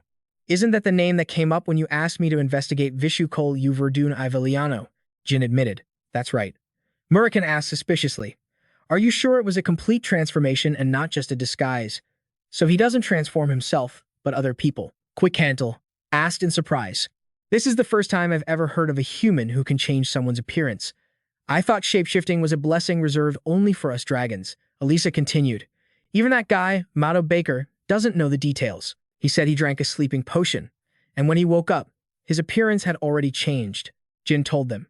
Thinking back, when I was a kid, on the day I left the Storm Castle, there was a time when Zipful extremists transformed themselves into guards and came after me. I think we should go meet Bouvard Gaston ourselves. Kashmir knew right away. You want to go alone? Jin reassured him. Don't worry, I plan on taking someone with me. Please send the 7-colored peacock to investigate the relationship between the White Wolf tribe and Kinzelo. Kashmir. He replied, I understand. A week later, at the Heron clan's residence. To wipe out the remnants of the Dark Magic Association, the Academy had recently journeyed to the southern lands. As a result, nearly 20 cadets died. Sitting on the throne was John Heron, the Patriarch of the Heron clan. Rush reported. 2 6-star mages and 1 7-star mage are dead. He asked in surprise, oh my, did their plan fail? Rush continued his report. That's not all, sir. According to the testimony of the surviving cadets, 2 mysterious individuals disguised as guards, Jin Runcandel Gray and Austin Gray, were the ones who defeated the Dark Magic Association. It seems the older one, Jin Runcandel Gray, used magic, while the younger one, Austin Gray, used a sword. John wondered, so, What's your reason for coming to see us? He glanced at his subordinate, signaling him to bring in a wooden chest. When the lid was opened, John was astonished. What is this? Dante was completely stunned. Rush explained, this appears to be a fragment of a weapon used by the White Wolf tribe. Judging by the cross-section, it was cut by a high-level swordsman. Young Master Dante Heron, do you recognize anything? Dante suddenly burst out laughing, surprising Rush. Young Master, John explained for him. It's true that Dante's swordsmanship is excellent, and he's extremely talented, but the boy can't make a clean cut like this. It looks like only an 8-star knight could do that. Dante admitted, that's right, you heard him. I haven't reached that level yet. It seems your trip here was a waste of time. Rush excused himself. I understand. Thank you for your cooperation. We'll be leaving now. Dante thought gleefully. Jin, you've gotten that strong already. Now I have something new to discuss with Veridin. Rush was still pondering the name Austin Gray. A short stature, a loud, clear voice, and high-level swordsmanship. Estimated age between 10 and his early 20s. Someone who can perfectly cleave a White Wolf tribe axe in two at that age. The person Jin Runcandel hates the most perfectly matches this description. Dante Heron. He's hiding his true abilities. He ordered his subordinates to monitor Dante Heron's movements outside the clan. October 30th, 1796. At the transfer gate of the Onmian Kingdom, an announcement rang out. The transfer gate will be opening shortly. All passengers, please remain in your seats. While Jin was reading a book in the waiting area, someone approached him. Excuse me, could you please move your bag? He immediately complied, still lost in thought. I heard Bouvard Gaston's workshop is located in Duke Carano's territory. I've wanted to find that guy for a long time, but I never had a good reason. Investigating the Dark Magic Association has given me the perfect opportunity. The girl next to Jin rested her chin on her hand, staring blankly into the distance. Afterward, all eyes began to turn toward him. Jin looked at the scene before him. Is that Bouvard Gaston's workshop? I'm late because I had to stop by other workshops to avoid arousing Kinzelo's suspicion. According to the other workshop owners, he's the best among all the genius sculptors. Isn't he just a shape-shifting mage? Belop Smith threw a sculpture was a sign that read, Art is an explosion. Jin considered it, a genius sculptor. Should I just blow it up? He began pounding on the door, the sound echoing repeatedly. From inside, Bouvard Gaston angrily opened the door and yelled, Stop it, which bastard? Seeing who was outside, the old man gasped in surprise. Huh? Jin greeted him. Long time no see. Bouvard Gaston. You look a little uncomfortable. The old man sprinkled some salt on Jin and asked curiously, How dare you come here? Jin brushed the salt from his clothes and reminded him, Sprinkling salt on people is rude. I'm just here today as a guest. Bouvard Gaston flared up again, Guessed my ass. I don't serve your kind. Jin brought up the past.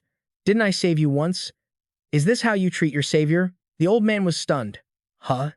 Savior, let me jog your memory. If my older siblings had heard the ridiculous nonsense you were about to spout at that party, you would have been killed on the spot. But luckily for you, it was me, so you got away. Bouvard Gaston furiously raised his fist and charged, shouting, Shut up.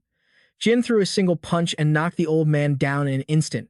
Jin warned, I'm being nice here. Someone from inside stepped out to see what was wrong. What's all that noise out there? Jin is outside? He cried out in shock. They greeted each other at the same time. Young Master Jin. Sir Vishukul Uverdun. He asked curiously. What brings you here, young Master Jin? Aren't you a provisional flag bearer right now? Bouvard Gaston grabbed his pant leg and begged, Sir Vishukul Uverdun, please kill him. He insulted me so much at the party, and now he's come here to cause a scene. He thought resentfully. This filthy pig. It's so obvious. Vishukul refused his plea. I'm sorry, Bouvard Gaston. I don't know what happened, but young Master Jin isn't the type to do something like this without a reason. The old man couldn't believe it. Why? It's true I attacked him first, but he deserved it. Jin interrupted. I will apologize. I came to ask you to make a bust sculpture for me, but now you've put me in a difficult position. Vishukul Uverdun asked directly. I see, a bust sculpture. But it's strange. To be willing to apologize for just that. You're completely different from the young Master Jin I know. You came here with another purpose, didn't you? He admitted. Yes, I actually came with other, less pure intentions. The person I wanted to meet wasn't Bouvard Gaston, but you, Vishukul. He surmised. Me? Don't tell me you intend to fight me under the title of a provisional flag bearer. Jin was quite surprised. He knew right away. Jin continued. It's embarrassing, but that's correct. I can't visit House Ibliano without an invitation in my current position. So I came to meet Bouvard Gaston, who is currently staying with you. He did not agree. I refuse. I came here to rest. You're being very rude, young Master Jin. He tried to persuade him, but just then, a flash of light shot past. Vishukul turned away in disappointment. If you can't even react to a surprise attack like that, how can you possibly face me? Please leave. Jin Runcandel thought with relief. That was dangerous just now. I almost countered it. He didn't argue further. Understood. I'll be leaving then. Behind him, Bouvard Gaston cursed up a storm. You think you can have anything you want just because you carry the Runcandel name? Know your place. If you keep acting so arrogant, you'll be killed long before you ever become a knight. Jin didn't let him ramble on, pointing his sword at the man. From behind, Vishukul Yuverdon growled, Young Master Jin. Bouvard Gaston trembled as the sword was pressed against his neck. Jin declared, Sir Vishukul Yuverdun. I admit that I was rude and arrogant, but insulting the name of Runcandel is a different matter entirely. Would you stand by and watch the Ibliano name be insulted right in front of you? He stammered. Well, no, I wouldn't. Then I have no choice but to stop you, young Master Jin. Go ahead, young Master Jin. You might just die. He showed no mercy. Even if I die, I will protect the Runcandel name. He knew the young master wasn't bluffing. Damn it. I should have stopped Bouvard Gaston's reckless mouth. I want to kill this pig right here and now, but I need his abilities to complete the job. So Vishukul gave his man an order. I will count to 3. Meanwhile, Bouvard Gaston knelt and apologized. He was already at the count of 2, but the old man didn't want to. Why should I? What did I do? He couldn't listen anymore. His expression darkened as he commanded, Kneel, Bouvard Gaston. The old man was horrified by the demand. Finally, Bouvard Gaston submitted, kneeling and saying 3 words, I'm sorry, Jin. Let me be clear. If it weren't for Vishukul Yuverdun, you would be dead after that apology. That's what you get for daring to insult the Runcandel name, Sir Vishukul Yuverdun. Your subordinate was extremely rude. If you wish, you can strike me until you are satisfied. He sighed helplessly. It's fine. Your actions were not wrong. Young Master Jin, please leave. Young Master Jin left immediately after. Goodbye. Behind him, Bouvard Gaston was still fuming. Why did he have to come here? That damn bastard. Vishukul Yuverdun called Bouvard Gaston with a grim face. He ordered, silence, and get inside. There's still much we need to discuss. Inside the private room, Vishukul announced, the leader has declared that we will sever our alliance with the Zippo clan, so the rest of the civilization we receive from them will also be cut in half. From now on, collecting the remains of the god of death will be more difficult. But according to the terms of severing the alliance, we will get back a portion of the products we gave to the Zippo clan. Bouvard Gaston lost his composure and shouted, the compass. We have to get the compass back. With it, we'll be able to find living gods and use them as materials. He promised, all right, I understand.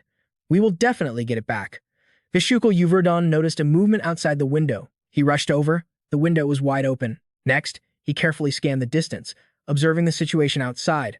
Seeing this, Bouvard Gaston was surprised. What is it? Vishukul Yuverdun replied, it's nothing. He figured he must have imagined it, then declared. Let's end our conversation. Jin walked silently through the dark forest. A sword strike came down from above. The opponent had chosen this moment to assassinate him. He quickly blocked it with his own sword. She didn't expect Jin to be so agile. He spoke up. Even though no one's around in this forest, there's no need to make such a fuss, right? Jin immediately guessed the person was his older sister disguised as, well, Sister Yona. She replied, it seems the favor you asked of me went smoothly. Of course, since you're the one who asked. It was hard pretending not to know you. Taking off the bright red wig, Yona smiled brightly. Hello, little brother. Earlier, the owl had found Yona and delivered the letter to her personally. Your letter, miss. Reading it, Yona was overjoyed. It's Jin, she announced. I'll be going out for a few days. The man tried to stop her. You're planning to go just like that? If Sir Siren Runcandel sees you with your little brother, the boy will be killed. So the owl had given Yona that thick wig. Don't get caught, and be careful on your way. The letter Jin had left read, Hey, sister, Yona. I'm planning to meet a sculptor named Bouvard Gaston, so I need information on him. Whether it's things he mutters to himself or says to others. Can you eavesdrop on him for me? The two of them returned to the wooden cabin. Jin Runcandel was impressed. Kinzello has ended its alliance with the Zippo clan. You're amazing, sis. In such a short time, you found more information than even the Runcandel clan's special intelligence documents. With this news, I'll be able to figure out what they're up to. Thank you, sister. Yona hesitated. But that fat bastard. He guessed who she meant, Bouvard Gaston. She replied, yeah, him. It seems he's my kind of person. Jin didn't understand what my kind of person meant. Yona kept her secret. I can't tell you that just yet. Hey, little brother, you have secrets too. He showed her his secret. My secret? Are you talking about this? A crimson aura gathered like the eye of a storm, and a sharp energy radiated from her body. A memory flashed through Yona's mind. In that dark, silent room, someone had fallen, their back covered in blood. She hugged Jin tightly. The killing intent erupting from Yona after her scream terrified him. This bloodlust is insane. Is she reacting to my aura? Then don't use that power in front of me again. Jin said guiltily. Yes, I'm sorry. Yona asked curiously. Why did you show it to me? I thought you were going to keep it hidden. Until I became a flag bearer, he explained. You've never given me a reason to trust you, and you haven't exactly been a sister to me. And you weren't a sister I could rely on. That's what I thought, too. I was going to hide this power. Until you gave me that blue rose. Yona was stunned to hear this. Jin Runcandel confessed, to me, the blue rose is a flower that brought me great comfort when I was struggling, and it's also a symbol of trust. That was more than enough for me. So from now on, I won't hide anything from you anymore, sis. But what if I react like I did before? He reassured her. Don't worry. I'll become so strong that no matter what happens between us, you won't be able to kill me. She suggested cheerfully. You're exaggerating again. So, will you play with me now? Recalling Siren Runcandel's grim expression as he ordered, never use Yona again, he forced a smile. Well, that's a bit much. Let's just go play, sis. At the same time, Siren Runcandel was also asking about their situation. What have those two been doing for the past 2 days? Khan reported. The young lady seems to have just been playing around. He probed further. Has the youngest asked for or received any help from Yona? He replied. According to what the guards have confirmed, he has not, sir. The Patriarch warned him directly, so he wouldn't dare do something like that. Siren Runcandel knew him all too well. That boy doesn't know the meaning of fear. The owl was almost killed by Yona several times. Even Luna stays away from that child. The youngest is certainly interesting. Khan presented a letter. There's also this, sir. It's a letter from Kashmir. The contents of the letter surprised him. The youngest had defeated Goltep Hapale, a warrior of the White Wolf tribe. Hapale. I haven't heard that name in a long time. He wondered, you know of him, sir. Siren Runcandel certainly did. The leader of the White Wolf tribe's Hapale clan once came to challenge me. He was a powerful enemy, hard to forget. When he fought me, he lasted a full 5 hours. The Hapale warriors all possess abilities far beyond the average members of the White Wolf tribe. For the youngest, this victory is quite significant, and it seems that young Jin mumbled something about a slash as he split Goltep's axe in two. Khan guessed, I believe it's just a habit of his. He thought to himself, it's not just a simple habit. It perfectly matches what's written in the records, a sword chant and a shadow energy blade, a secret technique that hasn't been used in 1,000 years. It was also the sword style of Lord Tema, the first patriarch of our clan. Could it be that the boy has become a magic swordsman even stronger than me? I want to fight him, just once. At Kashmir's residence, in the living room, he was stunned after hearing Jin's story.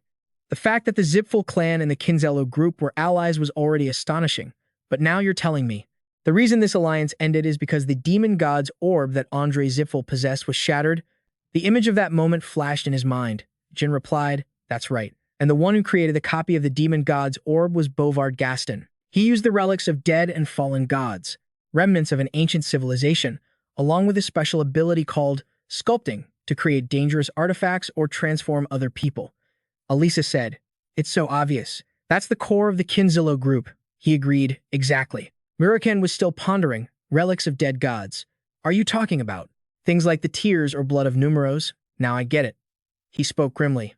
Listen, kid, there's actually something I haven't told you yet. I once went to Duke Kurano's territory to help the cadets on your side, right? Jin replied, you did. Murakan continued. At that time, a graveyard giant that had been hidden for 2,000 years suddenly appeared, and I dealt with it quietly. I never understood why a graveyard giant would show up there, but now I'm thinking, it was probably the work of this Bouvard Gaston fellow. Quickentel suggested, it seems he has some connection to Quay, the god of sculpture. He was startled. The god of sculpture. Quay. This is the first I've ever heard of him. Murakan revealed. That god vanished from the currents of history. Of course you wouldn't know. She added, Quay was the being who contributed the most when the gods created the origin stones. But as time passed and the origin stones were destroyed, he lost his status as a god and was turned into a human. He continued. And the golems that Quay created to protect the tombs where the gods exiled as humans were laid to rest were the graveyard giants. But we dragons exterminated all of the graveyard giants. With this information, Jin found his answer. Are you saying that Bouvard Gaston made a pact with that dead god? Quickentel refuted. That should be impossible. But if it wasn't Kuei, then there's no other way to explain what's happened. Jin added, and that's not all. Among the artifacts he created, there seems to be one that can locate a person who has made a pact with a god. Murakan exclaimed loudly, "What are you talking about? Unless a pact directly reveals its power, no one should be able to know about it." Elisa gasped in fear. "Don't tell me. They were looking for Yuria because of that." Jin confirmed, "Yes. It seems they call that thing a compass. Luckily, it seems the compass's function isn't perfected yet, because they kidnapped the guardian dragon Lakshi, not Yuria. From that, Quick-Intel deduced, I see. They must be planning to use the compass to find the contractor first, then use the demon god's orb to absorb them. He brought more news, and this is why we have to get that compass. Next June, the Zipfel clan will be returning the compass to the Kinzello group. That period of time will be our chance. We have to retrieve the compass."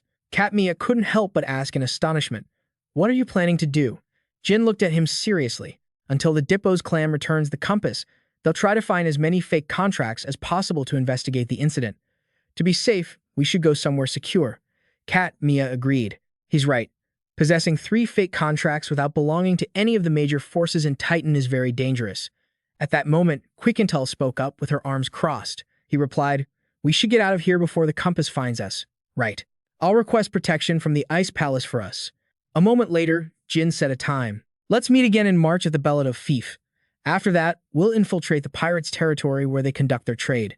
Katmiya, worried for Jin's safety, asked, "Then where will you be in the meantime, Jin?" Murakan chuckled with his eyes closed. "This kid has to walk his own path." He asked, "Is there any place safer than the Ice Palace?" Jin opened his eyes then, the corners of his lips curling up. "Of course, the safest place in this world." Rewinding to a few hours before this discussion, Murakan suddenly said to Jin, "Kid, you should go to the land of the royal tribe. I was planning on taking you there anyway, so the timing is perfect." Surprised by the suggestion, he asked, "The land of the royal tribe?" Gilly McLaurin looked down at the cat on her lap and gently patted it. "The royal tribe. Isn't that the legendary tribe that defeated all the beastmen?" Murakan replied gleefully, "That's the one, Strawberry Pie." She hesitated before saying, "But they fell into ruin 5,000 years ago."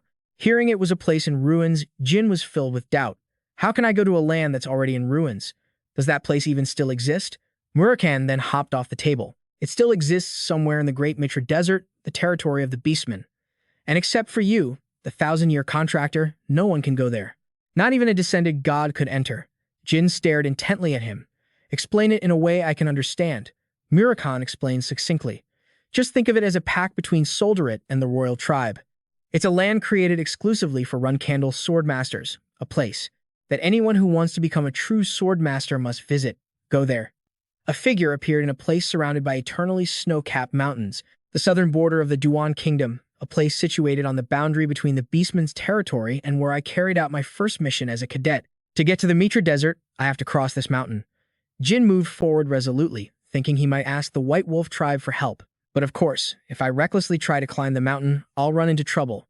Even though we don't have any real connection, should I try asking for their help? They're kind, but their instinct to avoid predators is second only to the cat tribe. Standing before Jin now was a goofy-looking green bunch, the Dark Flame Watertail tribe, who asked curiously, "Are you the person from before?" Then it slowly approached Jin. "Poor thing, you look like a wanderer." It held out a grilled fish with a trembling hand, offering it to him. "Poor thing. Eat this. It's a gift." "Is the human hungry again?" Jin immediately denied it. "No, that's not it." He smiled brightly. Holding a large fish and a pouch of money, he said, "I came this time to repay you for the fish from before." The Watertail tribe, who initially kept their distance from Jin Runcandel, slowly closed the gap.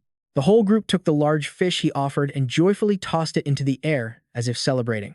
A while after leaving that place, Jin spoke up and asked, "Is there a path that only you guys use to get there?" Dark Flame led him along. "Wait, the Mitra Desert? Where is that place?" "You know about it." Jin looked down at his little companion. "I've heard of it, so I was thinking of checking it out." The creature then warned him seriously, "If you go there, you'll die." "If I were you, I wouldn't go." Jin shook his head, acknowledging the kind gesture. "Thanks for the concern. But I can't just keep hiding forever." Dark Flame didn't argue any further and quickly led the way. A vast place will appear soon. Inside the dark cave, a clear waterfall cascaded down. He asked, "Did you guys really dig this?" The creature shook its head. "No, the cat tribe dug it." The two of them approached the waterfall, and the creature pointed, reminding Jin, "Get some water. The desert is just past the market." Jin held out his water flask to fill it. A little later, they arrived at another cave, one that sparkled with a dazzling light of gold. Jin quickly walked past a few members of the Tafet tribe. "This is the Gold Dust tribe. This is the first time I've met them." Taka appeared out of nowhere. "Hey, what do you think you're doing?" he ranted angrily. "Why did you bring a thing like that here? We agreed that only we would use this path. You're breaking the rules. Why do we make promises? To keep them, right? Don't you see that this is wrong?" Dark Flame stood before him, fidgeting nervously. "I know this is the first time, but..." Jin watched them and thought to himself, "They're both pretty cute." He helplessly held out a gold coin and said, "Trust me, buddy. He gave me this. Take it. He's going to the Mitra Desert."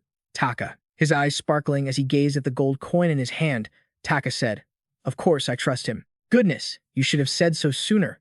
He quickly ran towards the door. "I didn't realize we had such an honored guest. I will escort you, sir." Jin wondered, "Does this door lead outside?" Taka replied while bowing respectfully, "Yes, once the door opens, you'll be at a general store. Outside is the Yuka Yuka market." Dark Flame now waved his hand, his eyes filled with suspicion. "The Gold Dust tribe will guide you.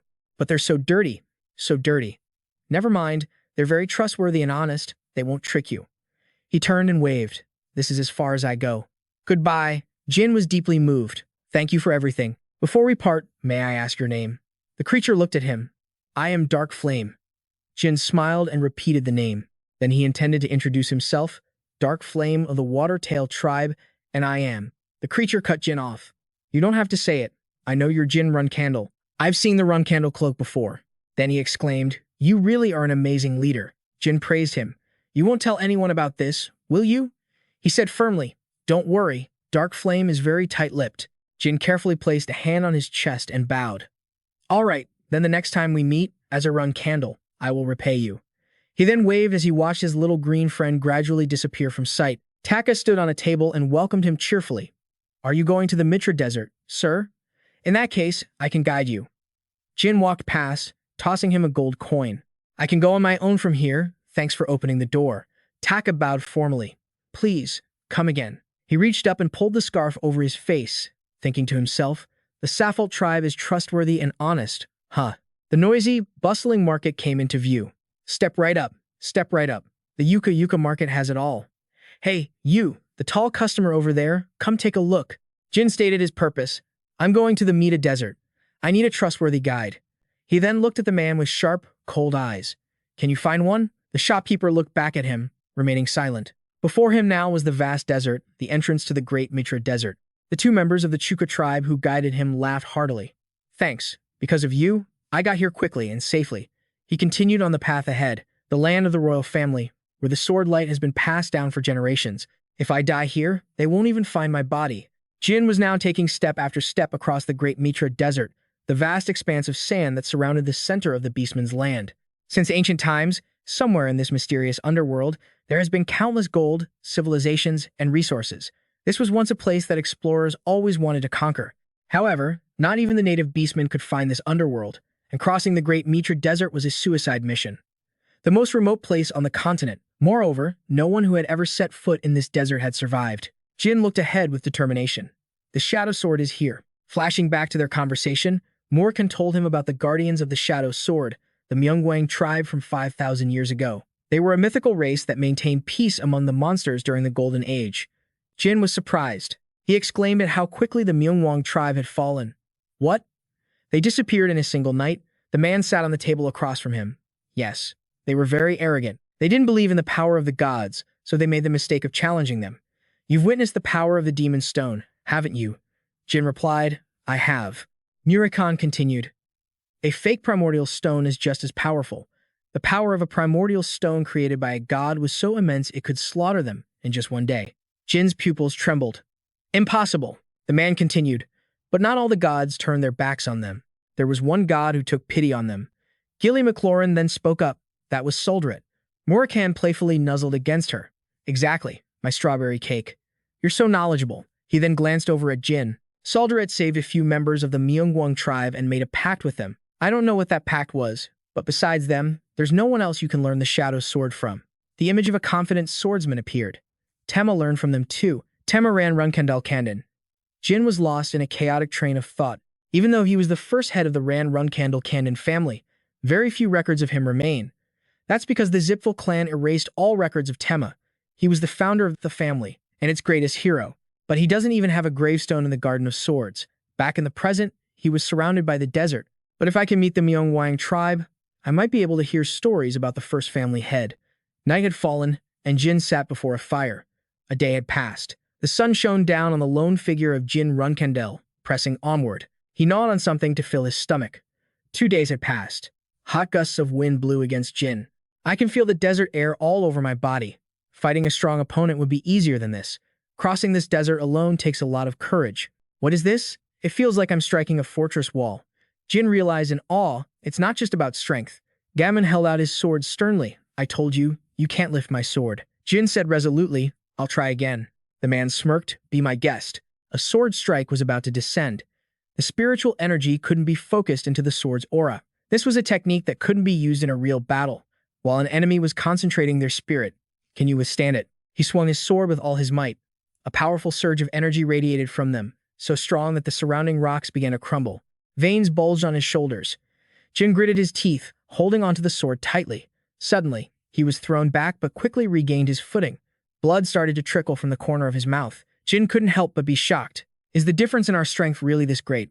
Just what in the world are you? Gammon, at this moment, couldn't help but be astonished by that power. The pain felt as if my arm was about to be torn apart. Hasn't it been 1,000 years? Is this power at an 8th star level? I had assessed it as a 7-star. It must be thanks to the unique power of the Runcandel clan and the achievements gained after crossing the desert. Truly powerful. To reach this level, even while having his spirit energy stolen. How promising. But I can't let the god of combat praise you just yet. He spoke up, Jin Runcandel, I will give you 1 week. Land a blow strong enough to make this great sword tremble. The boy wiped the blood from his lip. Aren't you going to show me how? Gammon reminded him. The 3 illusions already made it clear, didn't they? Belief, the belief that nothing in this world is impossible. Channeling that belief into spirit energy is the core of this training. Jin suddenly understood and asked curiously, I see. How long did it take my ancestor to succeed? He raised the corner of his lip. 2 days. In the blink of an eye, 3 days had passed. Jin struck Gammon's sword with immense force, and a piece of it instantly chipped off. He quickly snatched it out of the air. Amidst the thick dust from the powerful strike, Jin's silhouette appeared, his eyes sharp and cold. 7,560. Gammon remained silent, staring at the chipped corner of his sword. He immediately placed the flat of his sword on the ground. Jin looked at the piece that had now crumbled in his hand. It took me 1 day longer than Tema. If I had focused a little more, I would have succeeded yesterday. Gammon broke into a cold sweat, stunned. To be honest, I felt 1 week would be fast, so I was expecting it to take a month. I never imagined he could do it in just 3 days. Of course, it's still slower than Tema, but if Tema had participated in this training with the sacred fire sword, could he have finished in 3 days like Jin? He just stared intently at the object in his hand, sighing. What a shame. It didn't need to be said to Jin, but this was truly an extraordinary achievement. The words of the brothers of the god of combat were true. His father's words came back to him. We must confirm whether the Runcandel clan is stronger than it was 1,000 years ago. That is our mission. Has the Runcandel clan become stronger than it was 1,000 years ago? Perhaps there isn't much left to teach him. Gammon laughed heartily. Second, Heir Jin Runcandel. You have finally moved me. Jin Runcandel looked at him with cold eyes. So, you acknowledge me now? He conceded. That's right. I believe that even the powers that once kept their distance from you will now open their hearts, because they cannot help but feel the pure and powerful soul of a warrior. He closed his eyes and gave a wry smile. I'm happy to hear that. At this, Gammon spoke up shyly, and, there is something I would like to ask of you. Jin asked, a request. Then he asked hesitantly, may I be the first to taste the achievement you have earned? He seemed confused. Taste my achievement? You're talking about? Gammon's eyes sparkled. Let me have it. Jin smiled and offered the sword fragments in his hand.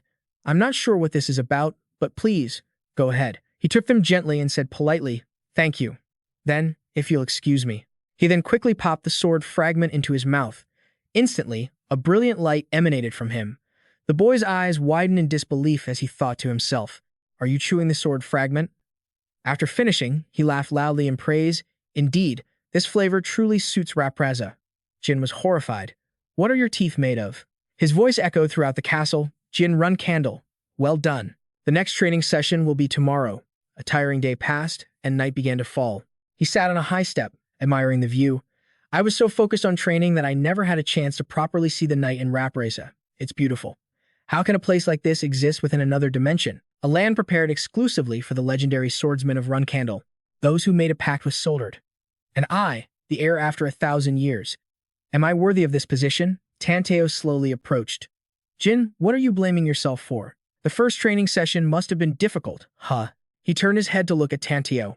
It wasn't that hard. It was manageable. He laughed. Manageable?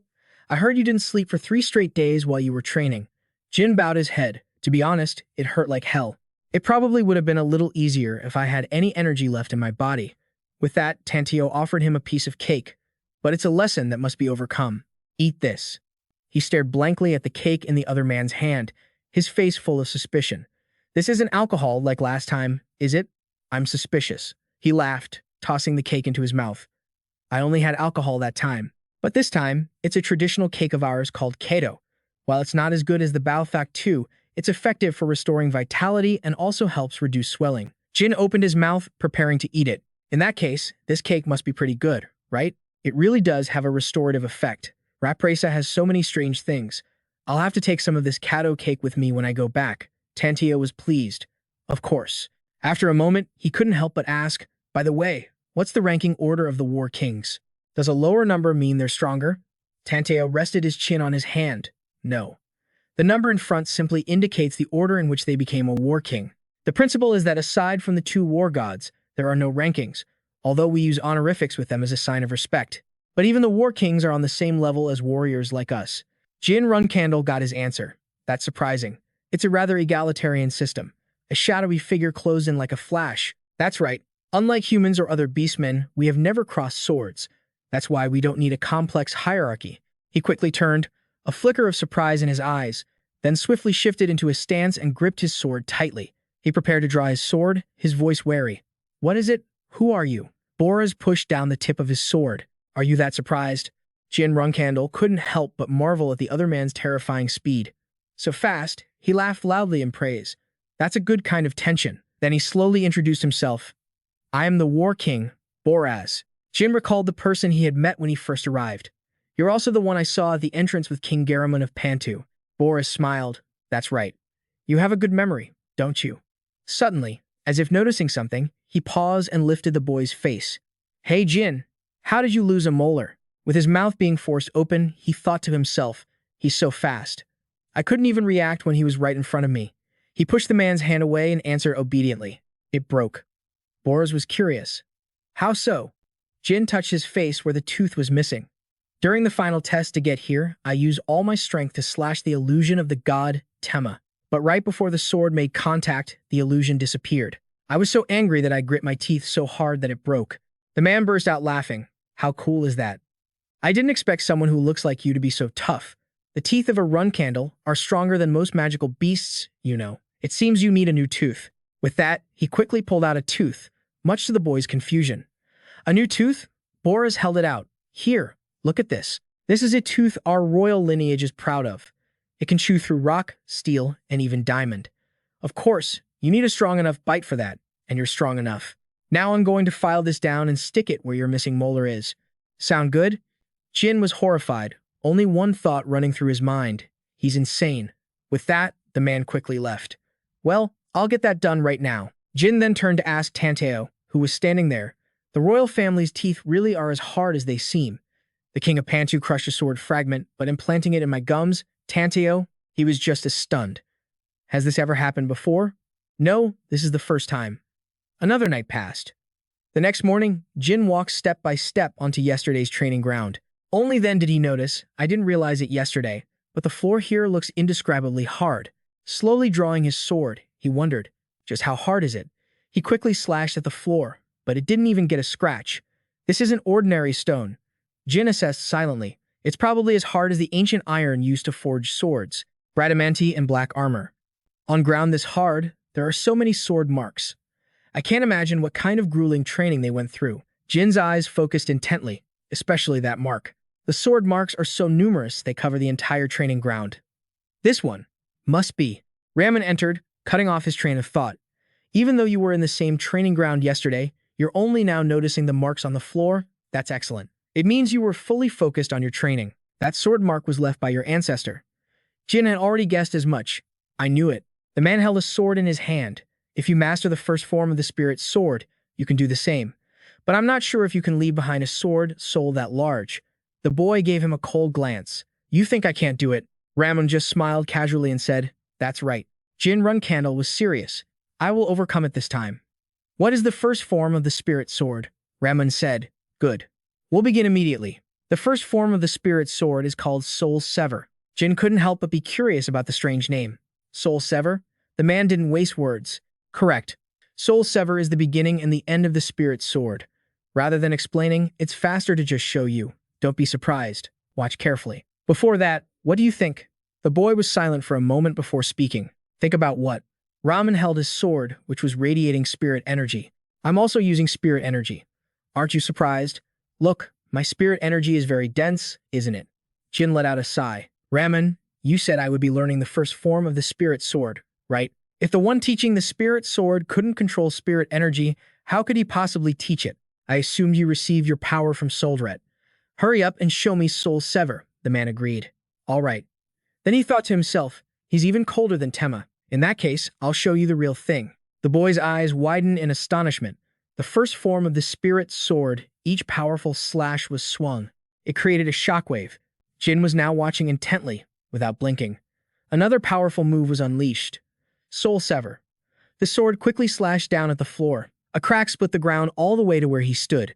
Jin raised a hand to shield himself. This is Soul Sever.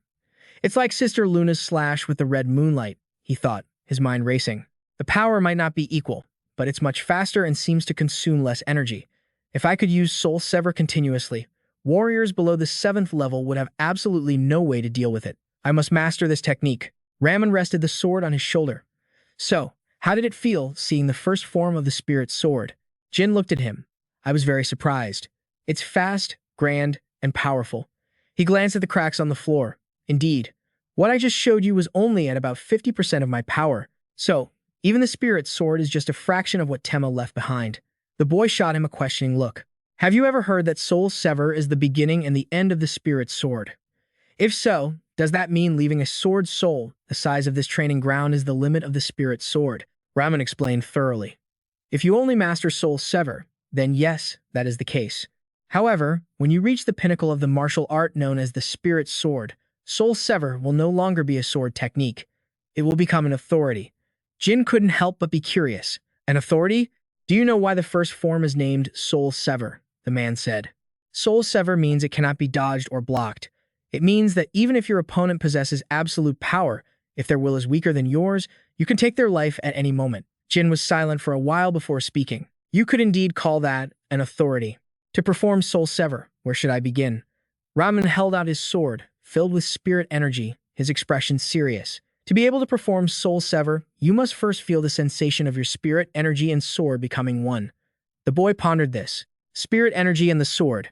The feeling of becoming one. Then he spoke. I feel like I'm already familiar with that. The man didn't understand and asked, What did you say? Jin rubbed his chin. That feeling of spirit energy and the sword becoming one. Model, if it weren't for the spirit-devouring sword, I think I could imitate it in a similar way. Gammon couldn't hide his curiosity. Really? Try explaining it to me. He composed himself. The first time I felt that sensation was when I fought Murakan Zippo, when he used the Demon Beast King Organ's spirit possession curse to open the gates of hell. Something like a curse appeared in my mind. A series of images flashed, showing me swinging my sword tens of thousands of times. But the final result was always the same. I had to pour all my will into the sword and strike. Jin continued. Then, when I struck the axe of the White Wolf tribe called Gultep Hapalep, and even when I struck the illusion of Lord Tema in the Meta Desert, I felt the fusion of spirit, energy, and the sword, along with the belief in the strike itself. Gammon snapped his fingers and smiled. That's right, that's the feeling. As expected of a Jin Runcandel, you frequently face fierce battles, so it seems you've coincidentally achieved the first technique of the soul sword, transforming your belief in the strike into a mantra. That's it. Let me show you again. Jin was taken aback as the man began to channel his spirit energy. I will cut it. I can cut it. Veins bulged on his face as a powerful wave of spirit energy erupted, shaking several nearby buildings. The sword swung down swiftly. A cloud of dust obscured everything. The crack was even larger than the last one, stretching all the way up to the stands. Gamon's eyes lit up with joy. The power is even greater than before. This is it. I finally understand. Jin sighed. Aren't you supposed to be teaching me? It seems like our roles have been reversed. The man looked away awkwardly. No way. It's just a feeling. Jin cut Gamon off. You just said, now I understand. Anyone could see that you just had a revelation. The man hesitated. Well, the thing is, I'm actually more used to the Nether King's sword, so I barely ever use the Soul Sword. For me, using spirit energy with the Soul Sword is just too inefficient. An accusatory voice rang out. What do you mean by that? Are you even my master? Gamon laughed and waved his hands dismissively. If I get stronger, isn't that a good thing for my student, too? So don't be too angry.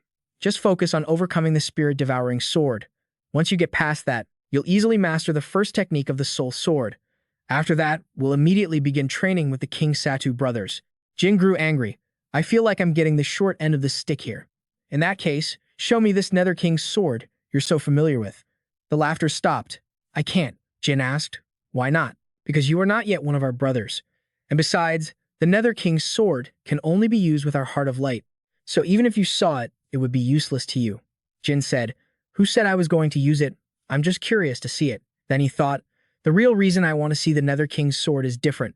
He recalled the previous night when Tanteo had said, after you finish training with the brothers, the King Satu brothers will start daily sparring matches with the regular warriors. Before that, you should try to convince Brother Gamon to let you see the Nether King's sword at least once. Jin turned to the man. If you just show it to me. The man waved his hand. Don't make things difficult for me. If the brothers find out I showed you the Nether King's sword, I'll be in a lot of trouble. Only the King Satu brothers wouldn't have a problem with this, right? Back in the present, he thought gleefully. I was planning to wait for the right opportunity, but it seems the opportunity has arrived. He shrugged, feigning a threat.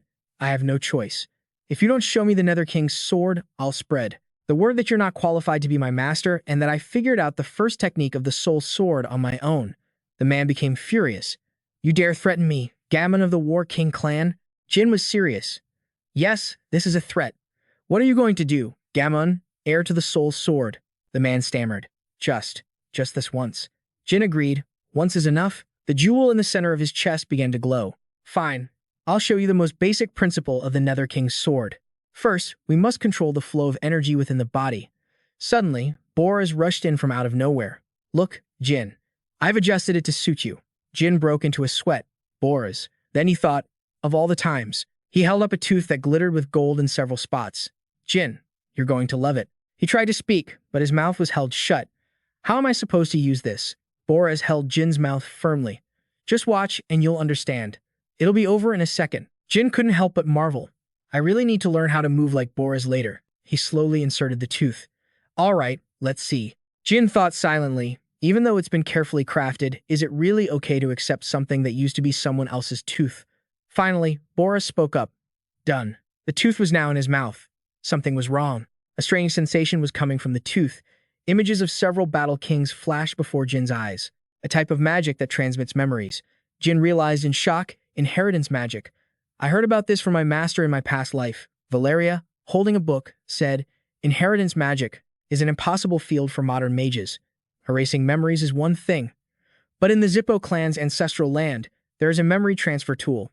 But that's an exclusive artifact created by our ancestors. He couldn't help but be amazed. But now, information about the Nether King's sword has appeared in my head. So the Nether King's sword isn't just a simple sword technique. It's the culmination of all martial arts used by the Nether King's lineage. Jin asked the man who had just fitted the tooth, King Boris of the O2, what kind of magic did you put on the fang you gave me? The man smiled.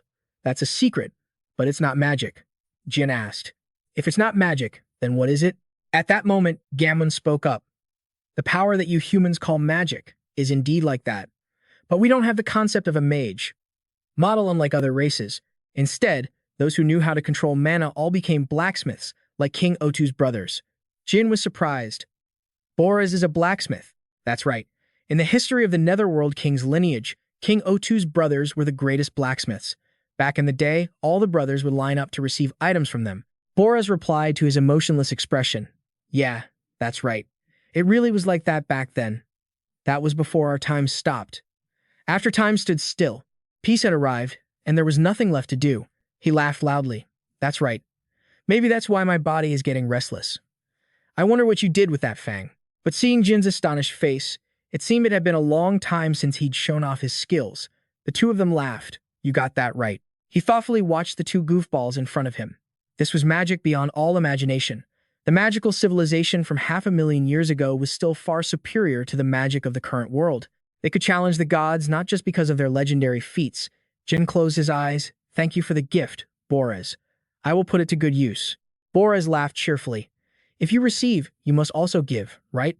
I have given you this fang, so you must give me a second great feat. He couldn't help but be surprised. A feat? I don't know what kind of feat I'll achieve, but I'll do my best. Boris was delighted.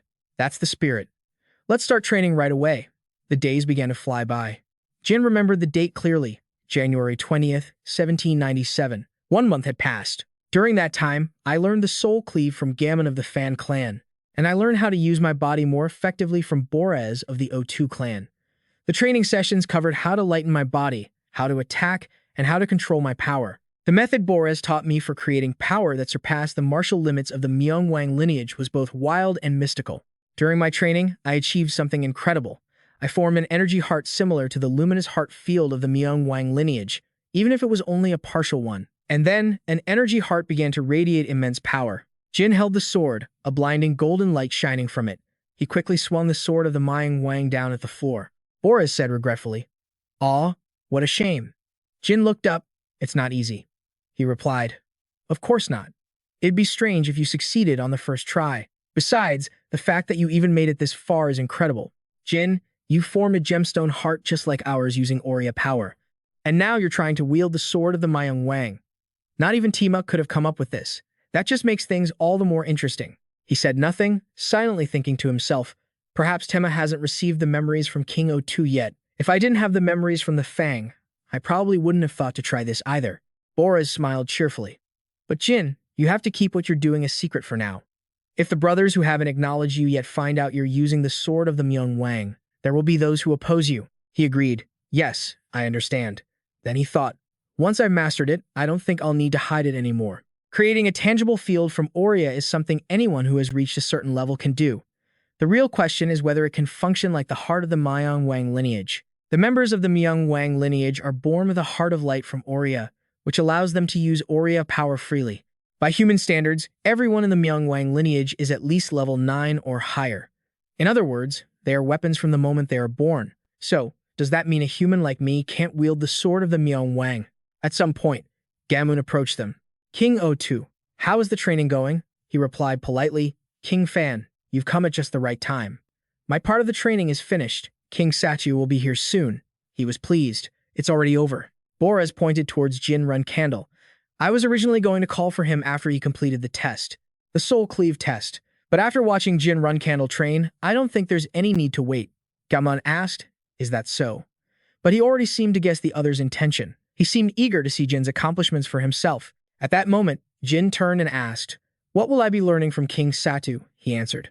From King Satu, you will learn the second part of the Soul Cleave, which follows the first part I taught you. Jin couldn't help but feel intrigued. The second part of the Soul Cleave. I'm curious. Standing behind him, Boris placed a hand on his neck and rubbed it gently. Also, King Satu can't speak. Jin turned to look. He can't speak? Gammon spoke up. King O2, don't let Jin get the wrong idea. You need to explain it properly. It's not that King Satu can't speak. He is practicing a vow of silence. We don't know the reason why, but it's been a very long time. It started when time in Rafflerosa stopped. Jin nodded. A vow of silence. He thought to himself, I see. Then how is he supposed to teach me the second part of the Soul Cleave?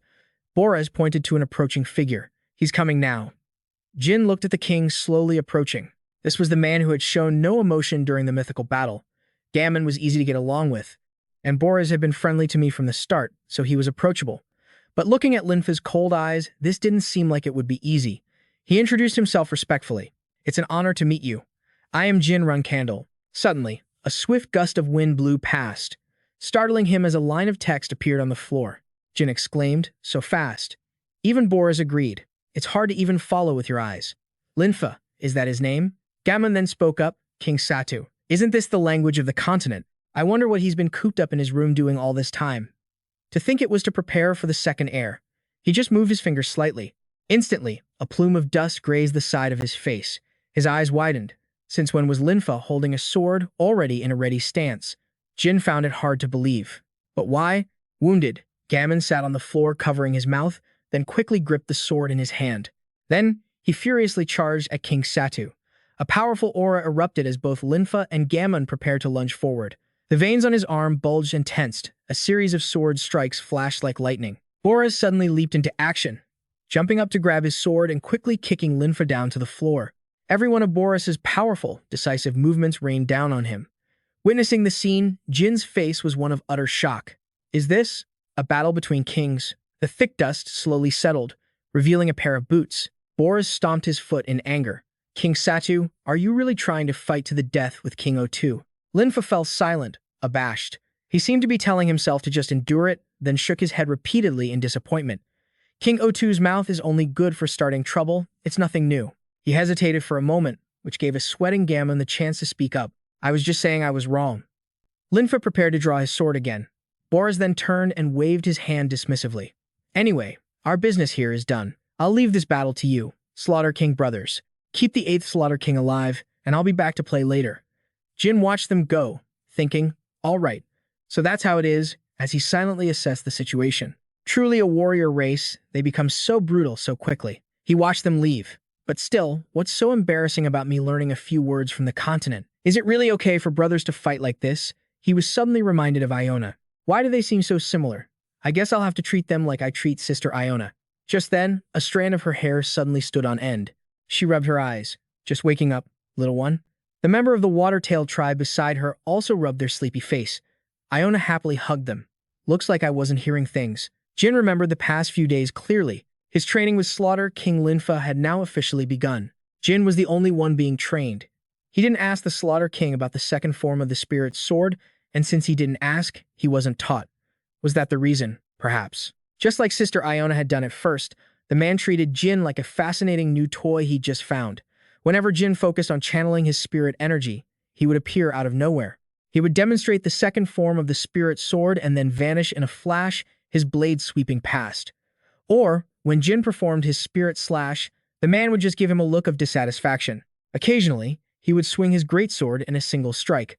Every time Jin endured the feeling of his entire body being crushed, the Slaughter King would crack a satisfied smile. It was hard to tell if he was pleased with his own attack, or if he was simply amused by how well Jin could block his blows.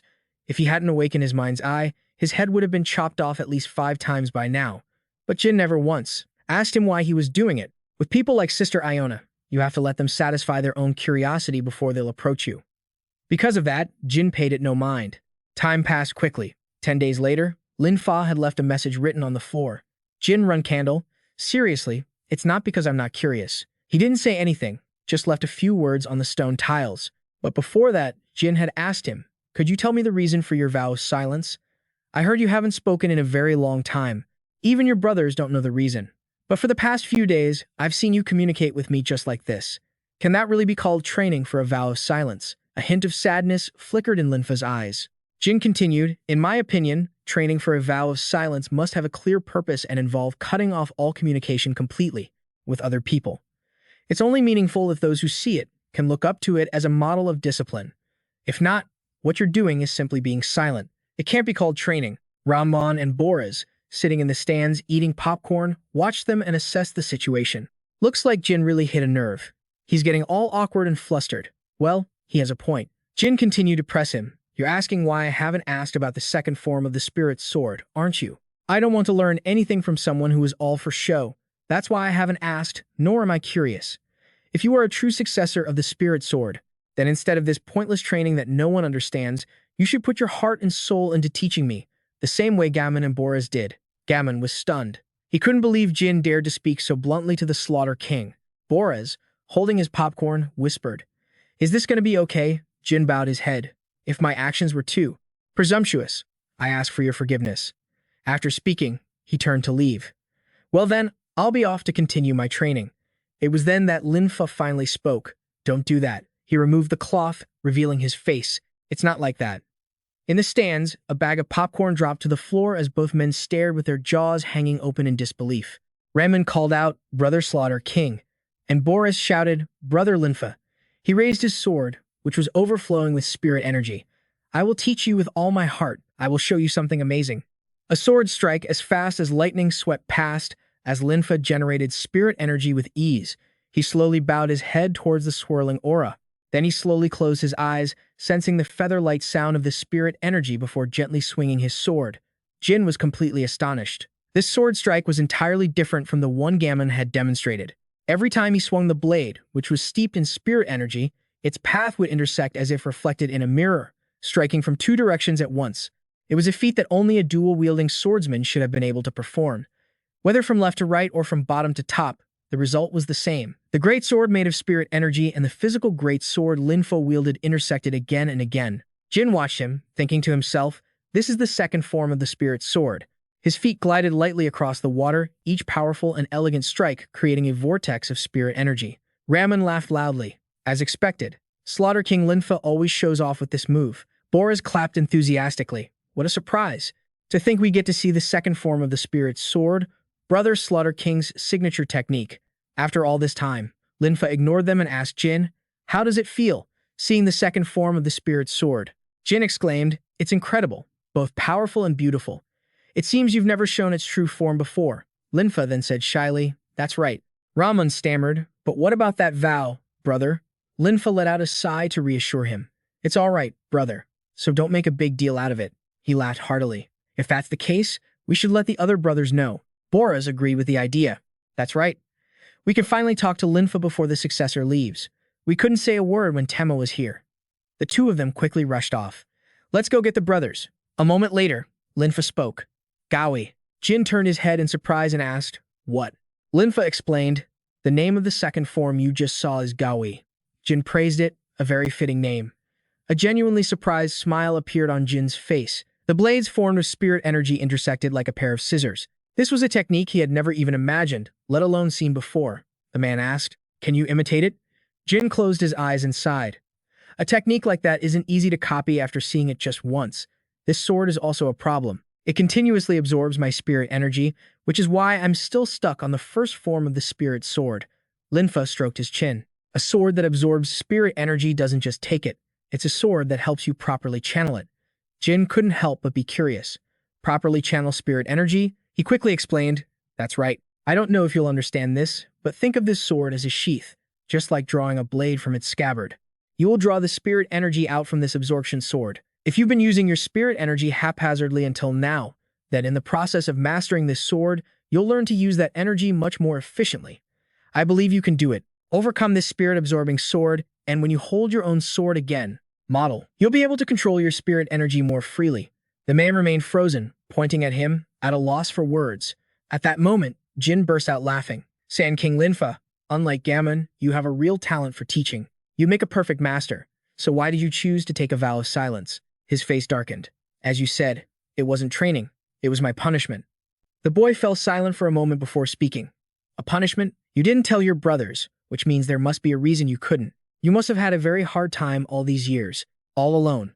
Although I'm not your brother, if you feel comfortable, please tell me your story. The sky had now turned a shade of red. Jin's voice echoed, so that's what happened. You warned them not to challenge the gods, but no one listened. Then he sank into deep thought, bearing the responsibility for the fall of the Netherworld Emperor clan on his shoulders. He blames himself for being unable to stop his brothers. Should I call that arrogance, or his purity? No. Perhaps that's just the way a member of the Netherworld Emperor clan thinks. Linfa glanced at him and said softly, thanks to you, my punishment has ended with surprising ease. Jin smiled. Do you have any regrets? The man shot to his feet. No, I feel relieved. Thank you. You seem to have a power that can stir people's hearts. Jin stood up right after him. I'll take that as a compliment. All the brothers quickly rushed in. Sand King, brother Linfa, you finally ended your vow of silence. What happened? I thought you couldn't speak anymore. He looked at the man surrounded by the others, thinking to himself. Sand King Linfa. Normally, if people don't listen to you, you just blame them. I think you'll be much easier to approach from now on. A voice startled him. Hey, Jin. Boris grinned.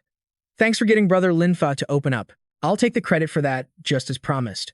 The boy slowly opened his mouth. The second achievement. The other brothers may not know, but you knew, didn't you, Boris? He stopped smiling. What are you talking about? Jin Runcandel said seriously. the reason the Sand King had to endure a vow of silence, and that it wasn't a member of the Netherworld Emperor clan, but that I would be the one to make the Sand King speak. Jin trained diligently, following his instructions. After the lessons ended, Linfa helped him a great deal. He not only helped him overcome the spirit absorption sword technique that follows the first form of the spirit sword, but also taught Jin how to execute the second form of the spirit sword. In less than 2 weeks, he had learned the method for that move. Of course, he had only learned the method and hadn't completely mastered it yet, so it was only natural that he continued to practice without rest. Mastering the spirit sword was only a matter of time. A few more days passed. In February of 1797, he held out the sword. I've now overcome the spirit absorption sword. You should probably return my sword to me now, right? You said you wouldn't need your own sword here anymore, didn't you? Tanteo laughed heartily as he took it. But from today on, you're going to need it. After you finish training with the Sand King brothers, you'll start sparring with the regular brothers. Jin asked, right, starting today? That's right. This afternoon, everyone will gather to watch the match. The first Fighting King's brothers are probably choosing your first opponent right now. The boy smiled. So it's finally time for a match with another King tribe? Ever since I first got here, I've been itching to have a proper fight with them, Tanteo said seriously. To be honest, I think it's still a little too soon for you. Jin looked up at the man. Sounds like you're pretty sure I'm going to lose, huh? Are the regular warriors on par with the White Wolf tribe? The man suddenly burst out laughing. The White Wolf tribe? What are you talking about? They're far beyond the average Red Fox Lord. And since the first Fighting King's brothers don't like you, they'll probably pick a tough opponent for you. The boy raised a hand to his chin. That's right, by human standards, most members of the Nether King tribe are 9-star or higher, so there's no such thing as an easy opponent. Tanteo interrupted. But I'll still be rooting for you. You took my advice, right? Jin looked curious. What advice? The man said. About how I told you to check out the sword of the Nether King. At least once. The boy looked away. I've already seen it. Then he thought to himself. Of course.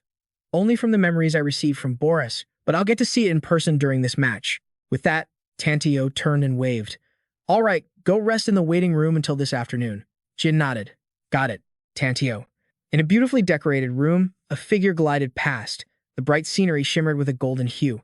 Boris walked toward the boy who was cleaning his sword and asked Jin, Are you ready? He turned his head and smiled. Oh, you're here. There's nothing to prepare for. Once my opponent is chosen, all I have to do is fight. Raman said, All right, you're strong enough. No, he's so incredibly amazing it's unbelievable.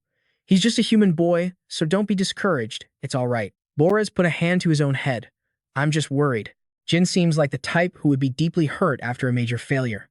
Linfa added, Those who are always successful tend to be that way. He placed a hand on the boy's shoulder encouragingly. But Jin, you also have to learn how to get back up after a failure. The boy shrugged his hand off. What's with all of you? Tanteo said I would lose. And now you're all looking at me like I've already lost? Boris spoke up to explain. We're just worried you'll end up like Tema. That took him by surprise. Tema? That's right. The man crossed his arms. Tema had never lost a single battle out there in the world. But in La Florosa, he failed over and over again. At the mention of his first match with Tema, Jin suddenly asked, How does Tema's skill level compare to mine? Linfa answered honestly. Compared to you right now, he's a little stronger. And yet, he couldn't win against a single regular warrior. For a very long time, Boris continued. After his first match, Tema even stopped eating for a long time. He fell into a complete depression. We think you're similar to Tema in that respect. Jin was lost in his thoughts. You've completely misunderstood. What's the big deal about losing once? Unlike Tema, before I came here, as the memories of my past life started to surface, I've already experienced countless failures, and he slowly opened his eyes, exhausted, finding himself lying in the rubble, just like in his past life. Jin smiled to comfort them. If that's the case, then don't worry. I won't be like Tema. The roar from the stands was more intense than ever. It's the first match in 1,000 years. How could we not make some bets, brothers? How many moves did you all bet on? I bet it'll be over in 10 moves. Me too. Same here. Come on, place your bets. Let's see. How many moves until the match with the undefeated warrior ends? Jin thought to himself, this really is a race that loves to gamble. The sound of footsteps slowly approached. Brothers, Saku has entered the ring. Everyone screamed wildly. It's Saku, the lightning of the battlefield. Saku, he spoke up, asking, Is the undefeated warrior ready? Jin drew his sword. There's no need to be ready. Just, if you can, attack me with the genuine intent to kill. Saku spat out angrily. Damn it, Jin smirked. If you only treat this as a match, you'll lose focus. You'll think that no matter how you fight, you won't die, right? The scabbard quickly fell to the ground. Saku laughed loudly. Well, I have to admit, you've got confidence. But it's too much. There's almost nothing more annoying in this world than someone who doesn't know humility. An aura blade quickly appeared from the center of Jin's chest. You'll soon have to admit other things as well. Saku was utterly astonished. That's the Netherworld King's sword. Who taught you the Netherworld King's swordsmanship? Jin replied, It doesn't matter who taught me. All that matters is that your people's sword is magnificent. Saku stood still as Jin charged at him. Impossible. The Netherworld King's swordsmanship can't be used just by learning it. Jin Runcandel recalled in agreement. That's right. The Netherworld King's swordsmanship is a technique that only the Netherworld King's tribe can use. Even though he had created the aura blade, that alone wasn't enough to use the Netherworld King's swordsmanship. But he had discovered from his memories the most important thing needed to wield it. It was the attribute that could activate the aura blade. He believed that the fang he received from Boris was the key, and every day after he finished training, he would repeat it and practice like a madman. He frantically repeated it, never giving up. That was all Jin Runcandel could do. A loud explosion echoed through the arena. Grand Moon, Rinfa, and Boris all watched intently. Ban Tirok's eyes were also fixed on the spot. Ban was no exception, watching them seriously. Saku parried Jin's sword. A human using the Netherworld King's swordsmanship, he shouted. Brothers of the O2 tribe. Boris answered. What? Saku asked, Is your special fusion skill still intact? He nodded. Of course it is. Veins bulged on Saku's forehead. I see. As he said that, the gem in Saku's chest began to glow, his eyes filled with rage. Jin couldn't help but be surprised as he watched Saku crouch down, feel the surge of power, and then shout, unleashing a torrent of energy. The energy was quickly released with a sky-shattering force. He growled, I'll make you pay for daring to use the Netherworld King's swordsmanship so recklessly, undefeated warrior. Jin seriously prepared to counterattack, summoning a magic circle. But then he suddenly sensed something was wrong, turned to look, and saw the magic circle had shattered into pieces. Can I summon Lord Test? Is it because I can't enter this dimension created by God Solderet? Saku quickly charged forward. Looks like things aren't going so smoothly for you. Jin turned back, his cold gaze fixed on his opponent, and quickly dodged the attack. Jin used his sword to probe for an opening, his eyes flashing as he swung the blade in a blur. Saku smirked, parrying Jin's attack. A wave of power radiated out, throwing Jin back. Jin quickly regained his footing. Then, both of them charged forward at the same time, two streams of power. Neither side gave an inch. Jin was constantly horrified. The speed was there, but he couldn't break through the shield. So I can't find any openings. He raised his hand. In that case, I'll aim for a weak point that humans can't possibly train. He jabbed his fingers straight at Saku's eye without hesitation. Jin's fingers were quickly injured. What is this? Saku smirked mockingly. We also have eyes as hard as needles. Didn't you know? Jin broke out in a cold sweat, silent. It's not for nothing that we were the strongest race before our extinction. How many of them were there like this? Tens of thousands. Hundreds of thousands of beings like this existed. The gem in the center of Saku's chest began to shine brighter. Now that the warm-up is over, I'll show you something interesting. Jin gripped his sword tightly, but he didn't stop. Saku lunged forward, grabbing the sword and taunting. What's wrong? Finding it hard to keep your sword straight? This is called normal suppression. It's a technique that creates a gravitational pull on the sword, preventing the opponent from controlling it as they wish. Jin glanced to the side, sensing a murderous aura, and reached up to touch his own sword. He hurriedly dodged Saku's brutal attack. He gritted his teeth. If I get too close, I can't use my sword accurately. I have to maintain maximum distance. At that moment, Saku turned his head and smirked. Jin quickly put his plan into action. Saku chased after him. So fast. But I have to create an opportunity to unleash the first form of the spirit sword. He shot forward, faster and faster. Farther still. Then he suddenly stopped at a great distance, spun around, and prepared to swing his sword. Spirit sword. First form, soul slash. Saku rushed forward in a flash to block Jin's attack. Did you think I'd give you time to use the first form of the spirit sword? Saying that, he swung his hand behind him. He grabbed Jin's shirt, ripped it open, and swung a lightning-fast fist into his chest, sending him flying. Blood spewed from his mouth. Saku spoke. If you wanted to experience the Netherworld King's sword, then you should get a full taste of the Netherworld King's martial arts, too. Jin quickly and heavily collapsed to his knees, blood flowing endlessly from the corner of his mouth. Saku's punches rained down on him in a blur, giving him no time to react. A powerful punch sent Jin tumbling to the ground. Saku drew back his leg and kicked him hard, sending him flying. Jin crashed down with enough force to shatter the arena floor. An unrelenting arm suddenly shot out. The arena lights shone down as Saku gripped Jin Runcandel's neck, holding his sword in his other hand. Just as I promised. I will sever your limbs. Next time we fight, I hope you'll be more humble. He said nothing, a smile playing on his lips. In a flash, he struck. Jin heard a voice. All right, Brother O2. While you're healing the successor, give him my blood. But Brother War God, a human can't withstand the blood of a war god. The slightest mistake and he'll die. He slowly opened his eyes. What is that sound? Ban spoke up. This child is different. Boris scratched his head helplessly. If the Brother War God has spoken, then I have no right to refuse. He quickly inserted the needle into him. Then let's begin the transfusion. A stream of blood entered his body. Let's pray that Jin can withstand it. Down to his very cells, he could feel something unusual happening. A faint voice echoed in his consciousness, but Jin couldn't hear Soldred's voice. Something's not right. What if Jin can't handle the blood and dies? Just like the war god brothers said. Indeed, perhaps this child's death could lead to the complete annihilation of our race. But even if you die, that is our destiny. He felt like he was sinking as icy water engulfed Jin's body. It would all be over. But then, something in his eyes changed. An image of Yana appeared in Jin's mind. That is the 10,000 poisons. If you drink it and awaken your divine eye to its limit, no assassin will ever be able to kill you. That thing was a challenge even for me back then. I can no longer give you gifts like this. It's a shame. Anyway, I'll see you again, Jin. Take care of yourself. He gritted his teeth, enduring the pain. Who dares to decide my fate? I still have so much to do, and so many things to protect. A stream of light appeared in the center of his chest. My destiny is for me to decide. March 16th, 1797. Jin jolted awake from his delirium. Did I make it through? It looks like about a month has passed. Time flew by so fast. I have to go back in May. If it weren't for the 10,000 poisons, I might never have woken up. But what is this? This light. And this feeling of overflowing power. He stared, startled, at the strange new thing on his body. Is this the heart of the underworld king tribe? No way. What is going on? Does receiving blood from a war god mean gaining the heart of the underworld king tribe? Suddenly, someone approached him. So, you're awake, successor? Jin sighed and lowered his head. War god. I don't know what to say. Boris gave me fangs, and now you've given me a heart from your blood. You didn't even bother to ask me. Ban calmly asked, do you wish to refuse? He looked over helplessly. Do I even have that right? You could have at least given me a heads up about getting a new heart. You knew I was still conscious before the transfusion. Ban turned away. If you are displeased, I apologize. Jin Runcandel said in a low voice, I wasn't looking for an apology.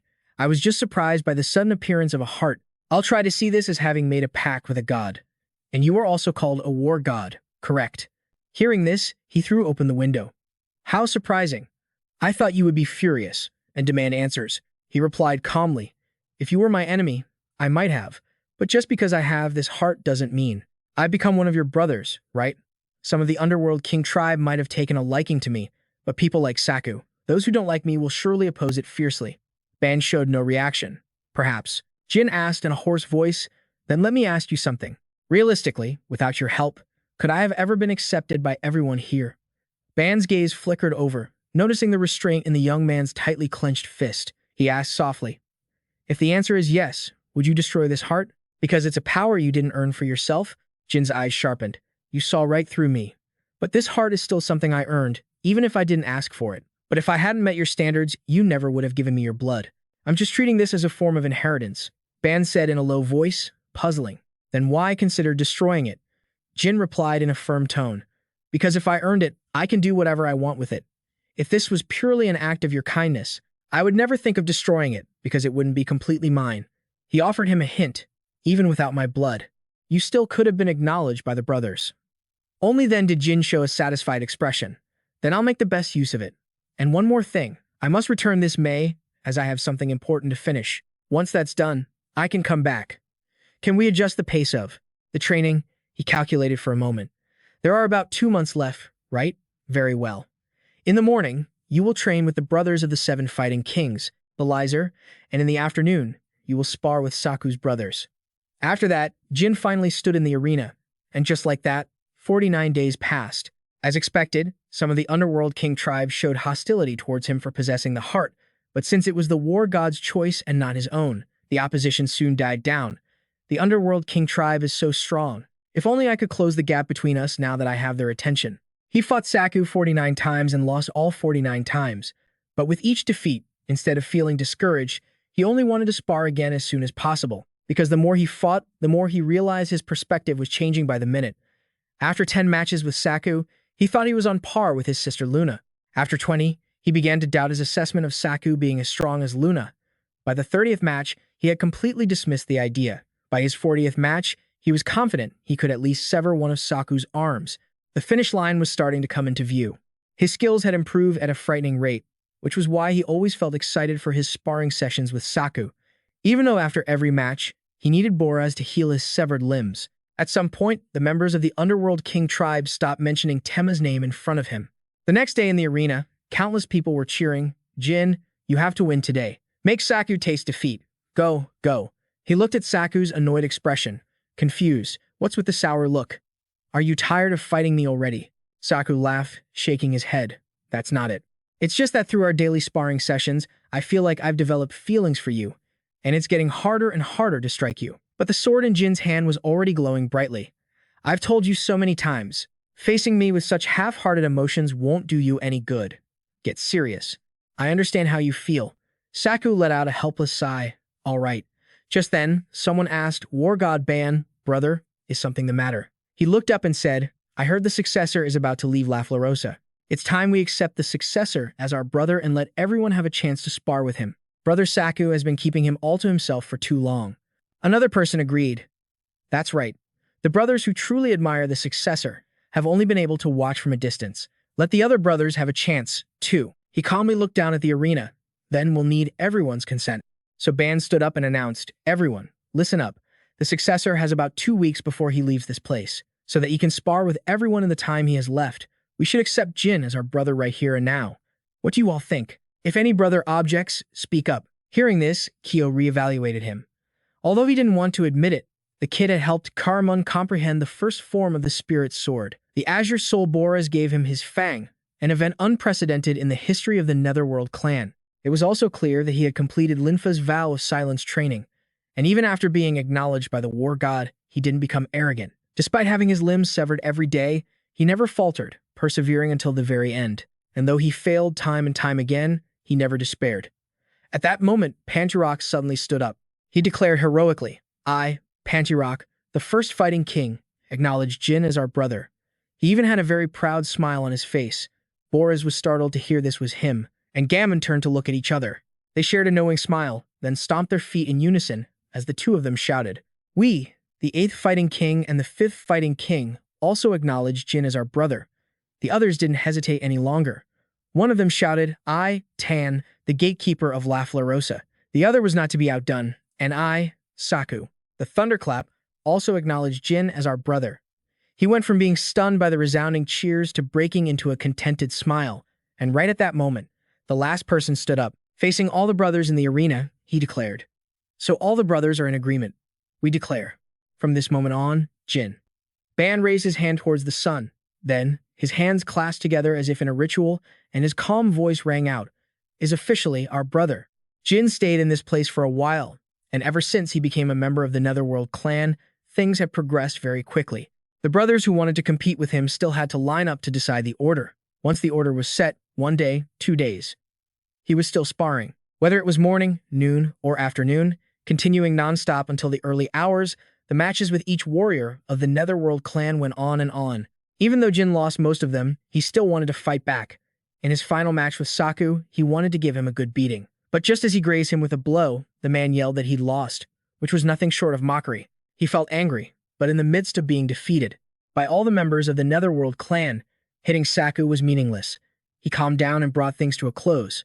Now, there were only 9 days left. He decided to fight the Fighting Kings later and chose to get more training in. Finally, the 64 matches with the Netherworld warriors came to an end.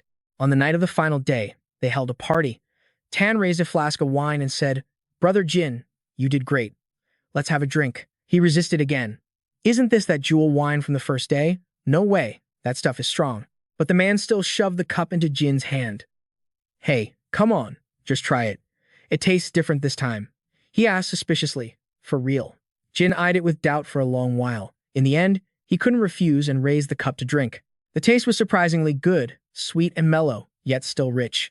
This is a different wine, right? Boris laughed and explained. It is jewel wine. It's because you've obtained the heart light that you perceive the flavor differently. Jin finally understood. It was different because of the heart light. How miraculous. Saku threw his arm around his shoulders. Of course it is. In that case, have another drink with me. He didn't shy away. To the bitter end. Let's do it. Saku. The two of them drained their cups in one go. He let out a hearty breath from the sweet aroma, and the others rushed to pour him drinks. My brother Jin, too. Over here. Me, too. It got to the point where he had to chug an entire basin dry. Everyone cheered and celebrated, drinking until they passed out. It wasn't until much later that Jin could leave the party room. He let out a satisfied sigh. Man, I'm exhausted. Unexpectedly, there was someone already standing on the balcony. Jin called out, a little surprised, Belizer, I couldn't find you, so you were out here. What are you doing? When Belizer saw him, she smiled and spoke. You seem to be having a good time, don't you? I'm just looking at the sky. Even though this place was recreated by Solderet, it looks exactly like the place I used to live. Jin also looked up at the sky. Is that so? Do you ever wonder about the outside world while you're here? I came from the outside, but no one has asked me anything. Belizer didn't seem bothered at all. That's because ever since our time stopped, everyone knew we could never return to that world again. He became even more confused. Then wouldn't that just make you more curious? She gave a sad smile. Perhaps. But what's the use in wanting something you can't have? If we start reminiscing, we'll realize that none of the brothers we loved are there anymore. Jin felt like he had just touched a sore spot. Sorry, that was thoughtless of me. Belizer waved her hand. It's all right. It's just that a brother once mentioned something about that. He blankly asked what it was. She smiled and explained that over half a millennium had passed in the outside world, so maybe they had developed some kind of magic or device to get them out of here. He stood there dumbfounded, thinking. Unfortunately, as far as I know, there's still no way. It's understandable. Even the Fire Realm, home to the immortal phoenixes that humans are familiar with, has no way to connect to the mortal realm. Except for summoning a phoenix, most spells related to other worlds fall under dark magic and are strictly forbidden by the Association. It seems no related magic will be developed in the future. Jin asked seriously, is there no way for the brothers to get out on their own? When the Tantio brothers came to get me, didn't they appear outside? Belly slowly explained. That only happens when an heir appears near the Great Desert. So, if you don't mind, could I ask you to look into it, about how we can return to the outside world? Jin agreed without hesitation. Of course. If I leave this place, I will definitely find a way for everyone to get out. The next morning, by the fountain, he pondered while cleaning his sword. The mission to retake the compass was fast approaching. I have to seize this opportunity.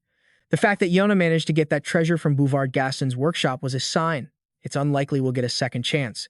This has to succeed. Suddenly, someone approached and asked, You seem to have a lot on your mind, Brother Jin. Is something wrong? He turned his head and said, Lord Ban. I was just about to come see you to discuss the important matter we mentioned. Ban understood and repeated, You mean the thing about having to return in May? Jin nodded. That's right. I need to go back to carry out a mission with my comrades, but I'm not sure if my strength is sufficient. The Lord's expression was unreadable as he questioned him. It's laughable to hear you say that. Do you have any idea who you've been fighting here? Jin stood up to face him and said, I know. They are warriors who have reached a divine realm. I wouldn't be this worried if I were like them, but I've never won against a single one. It's not that I'm afraid of getting hurt myself, but I worry for my comrades. Some of them are even weaker than I am. Ban decisively dismissed that thought. It seems you don't truly understand yourself yet. You are the only one, a Jin Runcandel, who can save us. Therefore, your hesitation is the hesitation of the entire Pluto tribe. Take this. I came here to give you this sword. Jin took it, stunned. This sword is, the Lord explained, the sword of wind and lightning. Sigmund, it is my sword. The smith, Boris, reforged it so you could wield it. For the time you have left, you will train directly with me. Jin was so startled he thought he'd misheard. Spar. With you? But I haven't finished my training with the Battle King brothers yet. Ban cut him off. Didn't you just say you were running out of time? I will inform the Battle Kings. In the time remaining, I will help you steady your resolve.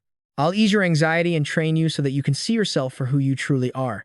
In my presence, you are only to draw your sword when you feel you will not die. Jin bowed his head, staring at the weapon in his hands as he mulled it over. Only draw Sigmund when I know I won't die. At first, I didn't understand what that meant, but when I faced the war god in the arena, I understood instantly. Just by standing still, power radiated from him. He clenched his fists. The moment I even thought about drawing my sword, I knew I would die. I thought of every possible way to find an opening where I wouldn't die. But whether I use my fastest speed or my strongest move, no, it's impossible. Impossible. Surely there has to be a moment I can draw my sword. Even so, the pain of coughing up blood just kept coming, and then I was dead. It seemed Jin didn't stand a chance. Why? Why can't I find a single opening? Despite that, the training continued relentlessly. It wasn't until the 5th day that I finally had a chance to draw the sword, Sigmund. For 5 days, I had died 90,000 times, creating only a single opportunity to attack. It was only when the dust settled that Jin was able to point his sword at Lord Ban. He calmly pushed the blade aside. A decent move. You could have used it from the start, so why did you hesitate? Jin was drenched in sweat. I drew my sword because I felt that this time, I might not die. It seems that still wasn't enough, was it? The Lord reminded him, don't despair. Before time stopped, there weren't many who could land even a single blow on us. 5 days ago. You could have used this move to strike me. You had the skill, but because you didn't understand your own abilities, you lost faith. And that is why you had to endure thousands of failures. Only then did he understand the meaning of those words. Trust in yourself. This fight was to make me realize that again. I realized it before, facing Tama's illusion, but I had forgotten. Ban nodded. Exactly. Worry causes us to lose ourselves. If you hadn't finally realized that and been unable to draw Sigmund, I was planning to take the sword back. Jin clenched his fists. Now, no matter how many times I try, I can only trade one blow with you, Ban explained. That's because you've confirmed that it's possible. And just like that, in the remaining 4 days, he mastered one of the war god's sword techniques from Ban. It was a technique that only the master of the divine sword Sigmund of the Pluto tribe could learn. After their training, Jin sheathed his sword. Now, all that's left is to meet my comrades again. Ban smiled, satisfied. That's right. I hope that the next time we meet, you'll be able to trade more than just one move with me. The brothers are waiting for you in front of the Battle King's hall. Just say your farewells and then you can go. He bowed respectfully. War god, thank you. But the Lord said, raise your head. There are no debts between brothers. The others will remember the accomplishments you've achieved here and will be waiting for your triumphant journey. Brother. Those words brought a warm smile to Jin's face. Yes. Finally, the time had come. On May 17th, in the year 1797, after bidding farewell to all the brothers, I left La Ferosa with a promise to return. Strangely, aside from members of the Pluto tribe, I could bring other physical objects to the outside world, including monster teeth. It was surely thanks to the new clothes and cloak that Boris had prepared, along with plenty of wine and bread. Returning along the old path and crossing the Meta Desert, I don't know if it was because the training in La Ferosa felt like a dream or because of the precious gem heart, but I didn't feel tired at all, even under the harsh sun. In just 3 days since leaving La Ferosa, I reached the exit where I had parted ways with my guide. By May 25th, Jin had entered a forest. A member of the Thuvi tribe saw him and called out, "Is that the human who crossed the Great Desert?" Jin was delighted and chatted back, "Huhua, what a coincidence. Are you doing well? What are you all doing here?" They explained, "We've completed our trade with the Jumseon tribe in the west. We're on our way back to Yuka. He nodded. "I see." The Thuvi member asked curiously, "You're not dead, human? How lucky." Everyone was worried. "You went through all that hardship and made it back, huh?" Jin Runcandel replied, "I made it through. It's hard to put into words, but it was truly a precious experience. Since we're heading in the same direction, why don't we travel back and chat?" But Hihuo waved a small hand. "No can do. I'm going straight to Yuka. Jin was confused. "You can't. Model," he stammered. "I told you a few days ago, the Red Tiger tribe is dangerous. We should turn back and go through Mecca, and pay the toll at the market." Jin was taken aback. The Red Tiger tribe? How long would turning back take? Blackfire calculated. 3 to 4 days. Jin said regretfully, "No way. That'll be too late. I have urgent business. Don't you guys have a secret path around here?" He pointed in one direction. "No, this way." Jin urged him on. "Then let's just go." Seeing him start to walk, he added a warning. "Be careful. They might start something. They might even kill you. Human." Jin just laughed reassuringly. "Don't worry." He spoke with such conviction that Blackfire was stunned. "I'll handle it." They traveled together until they encountered the guards. "We're in big trouble, human. What are we going to do?" "It'll be fine if we just pay them." "Human, I don't think that's going to work." Jin arranged things. "I'll follow behind you. You go in first, all right? I'll see you later." So they had no choice but to let him go ahead.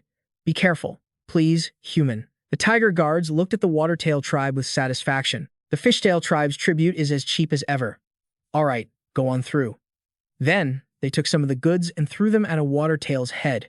Jin Runcandel put on a menacing expression and growled, "While I'm still being nice, return everything you've stolen from the beast tribes up until now." Hearing those words, the beast knew that the opponent before him was no ordinary foe. He trembled visibly, thinking, "What is this? What kind of aura does this human have? It's too dangerous." Without another moment's hesitation, he pounced toward Jin, ready to crush this thorn in his side, thinking that if he didn't kill him right here and now, it would be truly dangerous. But it seemed his little show was nothing to worry about. Jin glared threateningly and roared, "Get lost." The beast was immediately hit by such a terrifying killing intent that he was stunned and couldn't even breathe. His comrade couldn't handle it and collapsed to the ground. Seeing this, he knew this was more than he could chew, so he bowed his head and begged for mercy with a desperate voice. "Oh my God, please spare me." Jin maintained his superior demeanor. He stepped forward, placed his foot on the failure lying on the ground, and continued his threat. "If you don't get him out of my sight by the time I count to 3, you'll all die." Then Jin immediately started to follow through on his words. 1, 2.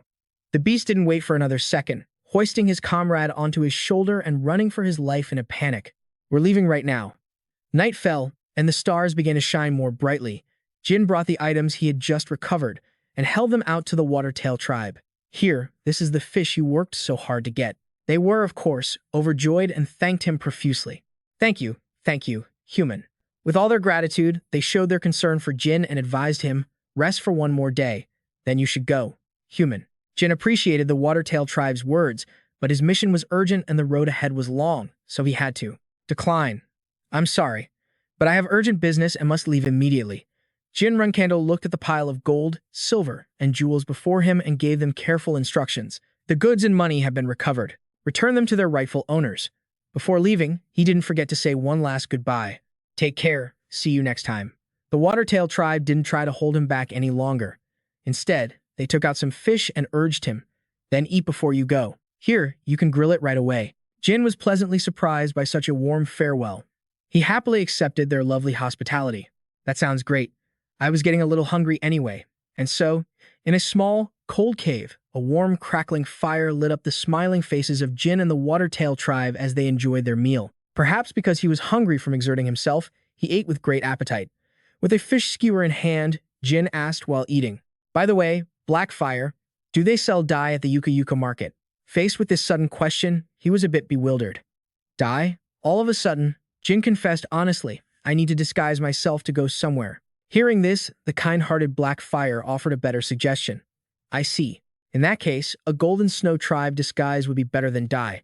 Without even waiting for Jin's response, he made the decision himself right then. "Let's go." When they finished eating, Taka saw him return and greeted him warmly. "You've returned safely." "I'm so glad," he said solicitously. "I heard you need a disguise, is that right?" Knowing his customer's needs, Taka quickly got down to business. "Then first, let me show you our dyes." He held up his price list with stars in his eyes as if welcoming a VIP customer. "The prices start from here. You might think it's expensive, but our dyeing technique is in a league of its own. Compared to other races, we use natural essences from countless plants and flower extracts, which not only provide a variety of colors but also a captivating fragrance. Once you try it, you'll definitely want to use it forever." Black Fire, who seemed all too familiar with his sales pitch, furrowed his brow. "Cut it out, don't exaggerate so much." He then took the opportunity to clearly introduce his companion. "My friend, the human who defeated the Red Tiger tribe." After saying this, Black Fire and the Watertail tribe beamed with joy, showing off everything Jin had helped them recover. "Look at this, we got it all back." Everything the Red Tiger tribe stole from the Beastmen. Hearing this, Taka realized Jin wasn't just an ordinary customer, but a benefactor. Annoyed, he changed his tune. "Why didn't you say anything to me? Black Fire, you let me go on and on like that. Were you trying to make me look like some money-grubbing fool? Was it enough that only you knew? Huh? Was it?" Meanwhile, Jin didn't seem to be paying much attention to their conversation. "Why does this scene feel so familiar?" Taka continued his rambling tirade. "I was this close to becoming a greedy merchant trying to rip off our benefactor." Hearing this long rant with no end in sight, Blackfire grew weary and tried to concede. "Come on. Enough. I get it." He didn't bother arguing anymore and did a complete 180, adopting a different posture, bowing respectfully to show his deep gratitude. "So our benefactor is the one who defeated the Red Tiger tribe. Thank you. The merchants of Yuka Yuka will surely be delighted." With that, Taka gestured towards the small house behind him and announced, "It's completely free of charge. Please, this way, our benefactor." We will perfectly disguise you using the Golden Snow Tribe's special transformation technique. A dark scene appears, the last day of May. The year is 1797, and the afternoon reveals a small city that exudes a clear sense of danger, the southern island of the Duchy of Boleto. Jin walks step by step, carefully assessing everything around him. This region hasn't changed at all, has it? A place full of mercenaries, addicts, and homeless people. Most of them were people who had lost everything after competing in the arena. Pausing for a moment, he turned his attention toward a magnificent palace in the distance. In contrast, the northern part of this island was a completely different world, a camouflaged getaway for wealthy young nobles to gamble in secret. That's where the compass would point tomorrow. Standing before this scene of desolation seemed to make Jin even more anxious and thoughtful. I wonder if everyone else arrived on the island safely. Information about him appeared in his new guise. Young Master Jin Runcandel, disguised with the Golden Snow Tribe's special transformation technique. Suddenly, a passerby with a bizarre laugh appeared before him, successfully capturing his attention. He must have also gone to the arena and lost his mind. But before Jin knew it, the man was right beside him, which made him jump. The strange man secretly pressed a long, dark brown object into his hand, then adopted the whiny voice of a beggar like all the others. But behind it, his face wore a knowing smile. "Oh heavens, please, spare a coin." Instantly, Jin recognized that something was off and was taken aback. "What the hell is this?" He generously gave the man a few silver coins. The man thanked him profusely. "May you be blessed." Jin stood silently, watching the man leave, jumping for joy, and couldn't help but get lost in thought. What a perfect act. Recruiting him was the right decision. In my past life, we were sworn enemies. He opened the item he had just been given. It was a fragment of a letter with a few lines of instructions. "Long time no see, Bill." The nailed plank under the bed in room 203 at the Chimney Inn. The Chimney Inn. Its appearance matched its name 100%. A few announcements echoed from within. "We're full. Find somewhere else." Jin didn't leave right away, but slowly approached and offered a greeting. Or rather, he was reciting the code he had received earlier. "Long time no see, Bill." Contrary to his earlier claim of being full, the receptionist heard this and immediately handed over a key. Along with a message, "Go to room 203. The room plaque showed a few sloppily written numbers. 203. He discovered an old box and a letter. After lifting a floorboard, hiding it well, Jin picked up the letter, pausing to consider the current situation. The carefully hidden contents of the letter were revealed bit by bit. "Sir, it has been a while. The other comrades have already arrived and settled into various inns. Kinzello and Zipfel don't seem to have discovered anything yet. This information has been confirmed. On Kinzello's side is the Archmage Chukun Toter of Ansu, along with 5 mages presumed to be 8-star level. Additionally, there are 3 White Wolf Tribe warriors of raid captain rank, and it seems there are quite a few assassins, sharpshooters, and other talented individuals." Jin seriously absorbed every detail written in the letter. As for Zipfel, there is no specific information yet. It seems they will reveal themselves on the day of the operation. Then he discovered the most crucial piece of information. However, it is possible that Zipfel's experts have also disguised themselves and are already hiding here, just like Kinzello's. The plan's details were written out meticulously. The time for the operation remains 10 p.m. on June 1st. The location is the casino inside the Grand Mansion on the northern side of the island. The old box he had found earlier contained an invitation, and the letter provided detailed instructions on how to use it. "Please bring the ticket placed inside the red wooden box accompanying this letter." After reading the final lines, Jin had grasped the entire situation and the mission at hand, so he quietly set them down. After completing the mission, escaped to the predetermined location. The letter also revealed many other useful things. The locations of the inns where our comrades are staying are written on the back of this letter. Furthermore, with the agreement of Kashmir and Sir Murakan, Lady Cirrus Endormian of the Frost Castle will be participating in this operation due to her experience in reconnaissance, assassination, and guerrilla warfare. She will be a useful addition, so the appearance of that strange beggar wasn't a coincidence after all. I will return to Titan after delivering this letter to you. I will send your regards to Miss Gilly McLaurin. Good luck. It was a long letter, forcing Jin to focus intently and process everything all over again. An archmage, 5 8-star mages, and 3 raid captain-level warriors from the White Wolf Tribe. Zipfel will surely bring a comparable force. He gazed into the distance, his thoughts seemingly piercing through everything. Tomorrow night, this pirate's filthy playground will turn into a battlefield of stars. At that moment, inside the notorious casino, the games were in full swing. Cirrus Endormion was now disguised as a glamorous lady, using the new alias Zelia. Holding the huge winnings she had just effortlessly acquired, she spoke in a challenging tone. "Oh my, what should I do? I've won again. Young master, Mia announced with Enya. By her side, also disguised under the new name Austin. Young master, are you all right? It seems you've lost about 1,000 gold coins. It turned out the young master being referred to was Jin, who stood frozen, as if sprayed with 10 layers of glue, as he faced reality. At this time, on June 1st, 1797, at the casino in the Grand Mansion on the northern side of the island, Jin entered the Grand Hall of the casino, one step at a time. His presence drew the intrigued attention of the other ladies. Look, a young lady, her infatuation obvious, exclaimed, "Oh my goodness, I've never seen such a handsome young master before." His dashing appearance caused a stir among the crowd. Who is he? Should I try to approach him? I'd love to spend the night with him. I know, right? He's a total snack. Cyrus and Dormion confidently praised him. I've never seen that face before. You certainly brightened up this gloomy casino.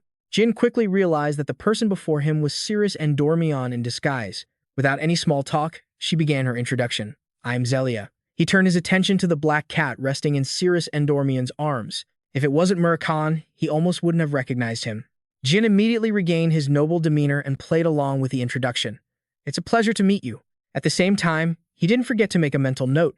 Although it can't compare to Bouvard Gaston's makeup artistry, the disguise techniques at the Ice Palace are quite impressive. Cyrus and Dormion took the initiative and offered, besides the typical casino games, if this is your first time here, would you like to try the marble game first? It's the most popular game here. He cleverly declined. Thank you, but I'd like to look around a bit more before deciding. In his head, Jin Runcandel had already figured it out. Does this mean the other allies are at the marble table? Cyrus and Dormion showed a caring interest. You're very cautious. Very well, let me introduce you to another game first. The two of them, a man and a woman, walked forward together as she gave him a brief tour. Are you familiar with Sick Bow and other dice games? You can check them out in the corner to the left. But what she was really implying was something else. To the left was where the disguised members of Zipful and Kinzillo were located. Cyrus and Dormion continued. If you start missing me while you're playing, come find me at the marble table. She cleverly embedded a secret message into her seemingly normal words. Take a look around, then come back. Jin, being quick-witted, immediately understood and played along smoothly. All right, I'll be there. Before he left, Cyrus and Dormion didn't forget to leave a reminder. It's getting dark, don't be too late. What she actually meant was, prepare thoroughly so no one gets suspicious and hurry up. Jin flashed a brilliant, good-natured smile in response. I understand, milady. He quietly walked away, observing his surroundings. Just as Z's intel had stated, the Kinzillo members were in disguise, waiting. Jin's gaze saw through them all. Kinzillo was one thing, but even Zipful had prepared quite elaborately. He spotted each one of them as they pretended to be engrossed in the wealth before them. To think those famously arrogant people would be willing to disguise themselves as common gamblers like this. Jin quietly passed by each table. Just as he expected, they were all top-tier individuals. Suddenly, the white wolf was startled. He gripped the glass in his hand so tightly it looked like it would shatter, then slowly approached Jin and called out, Hey, you, come here. Jin stopped, turning his gaze toward the source of the voice, and saw Gontep of the White Wolf tribe command again. Get over here. Faced with this summons, he couldn't help but wonder in surprise, did he sense the aura of the Pluto tribe? I thought I had concealed it completely. Instantly, Jin put on a rarely seen goofy expression and exclaimed enthusiastically, Oh my gosh, aren't you from the White Wolf tribe? I can't believe I'm meeting one of you here. Acting like a complete fool, trying to hide his identity. He walked over and started patting Gontep's body. I've always dreamed of talking to someone from the White Wolf tribe. Wow. Just like the rumors say, your fur is amazing. The beastman growled angrily, a clear threat. Get your hands off me. Jin's fool act had successfully hidden his true identity. Just an idiot? I thought I sensed something dangerous. Jin quickly removed his hands and gave a silly, apologetic laugh. I've been rude. I'm so sorry. But did you call me for a reason? Completely fooled, Gontep casually dismissed him. It's nothing. I was mistaken. You can go. Behind him, Jin continued to play his part perfectly. Have a wonderful day. The moment he finished speaking, his eyes turned dangerous as he silently reminded himself, that was a close call. I almost ran into trouble already. During this mission, I must wipe out all of these beastmen. Enough wandering around, time to head back. Just then, in a corner of the casino, a few colorful comments could be heard. She won again? Just watching is exciting. Cyrus and Dormion, in the middle of a game, heard someone call out, Lady Zelia. Instantly, she put on the familiar flirty act of a noble lady. Sir, you've returned.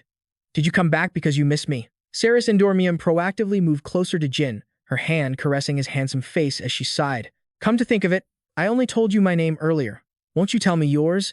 He ignored her flirting and directed his sharp gaze down at Murakan. The cat took a piece of paper from its mouth and quickly held it up for Jin to read the information on it. 10 p.m. The goods will be exchanged at the card table on the second floor of the central area. After receiving the message, he returned to his normal demeanor and offered a compliment. What a cute cat. It seemed this fake praise angered the cat as it swallowed the piece of paper back down its throat. He placed a kiss on her hand and introduced his fake identity. My name is Ba Men, Lady Cirrus Endormian. She played along kindly, inviting him. Come now, Sir Ba Men. Join everyone here for a game until tonight. Jin looked glumly at the group in front of them. With his vast experience, he had already realized that they were all wearing disguise masks, but they couldn't fool his eyes. The one-eyed man was the knight Kashmir, and the girl always diligently writing something in her notebook, Gigi, was Enya, under the new identity of Austin. Finally, the tall figure who was always completely covered was Elisa. Cirrus Endormian broke the silence with a suggestion. Well then, let's place our bets. The marbles began to roll, and the numbered wheel spun furiously to determine its next number, eagerly watched by the surrounding players. And then, it completed its mission, landing on the number 17. She looked at the result and spoke in a challenging tone. Oh my, what to do? I've won again. Sir Caspia, she said, addressing the man sitting opposite her, not forgetting to add a few words to rub salt in the wound. Are you all right, sir? It seems you've lost nearly 1,000 gold coins already. He looked at the result in front of him, completely stunned. Jin immediately made another suggestion. Ending like this and going home would be a bit humiliating. How about we switch to a different game? Cyrus, ever perceptive, caught the hidden meaning behind his words. Are you more confident in another game? Very well, then you can choose the game this time, sir. Jin accepted the challenge with an unusually serious gaze. Let's play cards. When it comes to cards, Melody, you won't be able to beat me. She stood up immediately. The card games are on the second floor. Please, follow me. The onlookers began to buzz with excitement. This is getting intense. We can't miss this show. Come on, everyone. Let's follow them. Caspia politely declined. We'll continue to have our fun here. See you later. But in reality, he wanted to stay behind and monitor the situation on the first floor. Meanwhile, Enya, sitting beside him, lost in his own obsessions, he thought, isn't there some way to win big all at once? Cirrus Endormian caught the signal and replied cheerfully, all right, I'll be back before 10 o'clock. Make sure you have the next game ready. But the real meaning of that sentence was, be ready to launch the plan before 10. The clock ticked away, slowly carrying time with it. All the gossips were gathered around, murmuring, hey, young master, are you all right? Seeing the match before them, they couldn't help but pass judgment. Looks like you've lost again. Jin, on the other hand, looked at the cards in his trembling hands and let out a few curses. Damn it. In the end, though unwilling, he threw his cards onto the table, slumping in defeat as he accepted the result. I lose. I can't beat you, my lady. The chatter grew noticeably louder. He's lost everything, hasn't he? How pitiful. Some even felt sorry for him and offered a few words of reproach. It was a mistake to go up against Lady Zelia, the most famous gambler here, without knowing anything. Cirrus Endormian quickly stood up, preparing to leave. What a shame, young master. I'm getting bored, too. She calmly glided past him, offering a few polite words of concern. Well then, get back safely. Seeing that the fun was over, the surrounding crowd also began to disperse. Let's go, too. Yes, let's go. Cirrus Endormian continued to offer Jin a few words of comfort, but her eyes held a deeper meaning. Don't take it too hard. After today, everything will be fine. The face that had been pretending to be downcast immediately revealed a terrifying gaze. Jin silently watched the crowd as they left, step by step. The clock struck the hour. The time had come. More than anyone, he knew just how important this moment was. This opportunity would not come again. It had to succeed. Amidst the bustling whispers of the crowd, a suspicious individual reached into his pocket, preparing to take something out. Jin's eyes caught every single one of these actions. There it is. A golden compass was pulled out, glowing with an eye-catching brilliance. He channeled mana into his hands with unwavering determination. From now on, the plan to retake the compass begins. Jin slammed one foot on the ground for leverage, then revealed his truly dangerous nature as he lunged forward, fearsome power in his hands. At the same time, the mission officially began. 10 minutes earlier, a man entered with his bodyguards. He walked straight toward the crowd, passing by Jin, who was sitting and playing cards to one side. A white-haired man greeted him. You've arrived? It must have been a long journey for you. The speaker was the representative from Zippo. The other man replied coldly, skip the greetings. Why is it so noisy in here? He was the representative from Kinzalo, the absolute ruler of the Endu Plains on the northern continent, Shukan. Cass shrugged. Aren't all casinos like this? Don't worry about it and take a seat. The man sat down, his face still stern. When you get old, everything becomes an annoyance. But isn't this just a thief you people planted here? The old man frowned unhappily. What are you talking about, Sir Shukan? This has absolutely nothing to do with us. They're just gamblers. If we were planning to take the item back, we wouldn't need to do something so complicated. We could have just not returned it. The man coldly exposed him. Stop putting on a show, Cass. Even you have to be careful. Which is why you've set up this whole charade. Am I wrong? If you officially returned it, wouldn't that make Runcandel suspicious? And if you didn't return it, we would leak the information to Runcandel and Barman. The old man couldn't help but look at Shukan in a new light. You're quite sharp. Unfazed, the man continued. Your side broke the terms of our alliance first, yet you offer no apology. How shameless. It's hard to guess what your father is plotting. Cass chuckled. If you get the chance, you should ask him yourself. But I'm not sure you have the guts to go looking for my father. Shukan glanced at the clock. How cute. It's time. Take out the item. At another table, Jin restrained himself. It's almost time. This is a chance I can't miss. I have to succeed. Their words reached his ears, but they all faded before his ultimate goal. The moment the man put his hand in his pouch, Jin reacted instantly. There it is. He had seen it, the compass. Energy immediately gathered in Jin's hands. From now on, the operation to reclaim the compass begins. He shot forward, signaling the start. The light was so blinding that no one could react in time. The two men in the middle of the transaction could only blink as someone rushed toward them. Earlier, when planning the mission, Jin had said, as soon as I see the compass, I'll use ancient light magic. Murakan was startled and asked, ancient light magic? Isn't that just a bright flash? What good will emitting light do? Cass thought for a moment. Because the opponents are mages, you want to block their vision, right, young Master Jin? He nodded. That's right. There will definitely be a 9th level mage at the transaction site. All of them will be protected by defensive magic. Even an 8th level mage or skilled warriors would have a hard time breaking through with a direct attack. And if we trigger their defensive magic, we risk being counterattacked before we can even grab the compass. This is Jin Runcandel's method. After the flashbang goes off, no one will be able to see for 10 seconds. In those 10 seconds, we have to get the compass. And so it was. In the 10th and 9th seconds, all the bodyguards were taken down. In the 8th second, Jin immediately spun around. With 7 seconds left, they began to suspect each other. 6 seconds. Sir Shukan, what kind of trick are you trying to pull? Damn it. 5 seconds. The other side retorted angrily. Do you really dare? 4 seconds. With 3 seconds remaining, Jin reached for the compass. In the second, a magic circle appeared on his hand.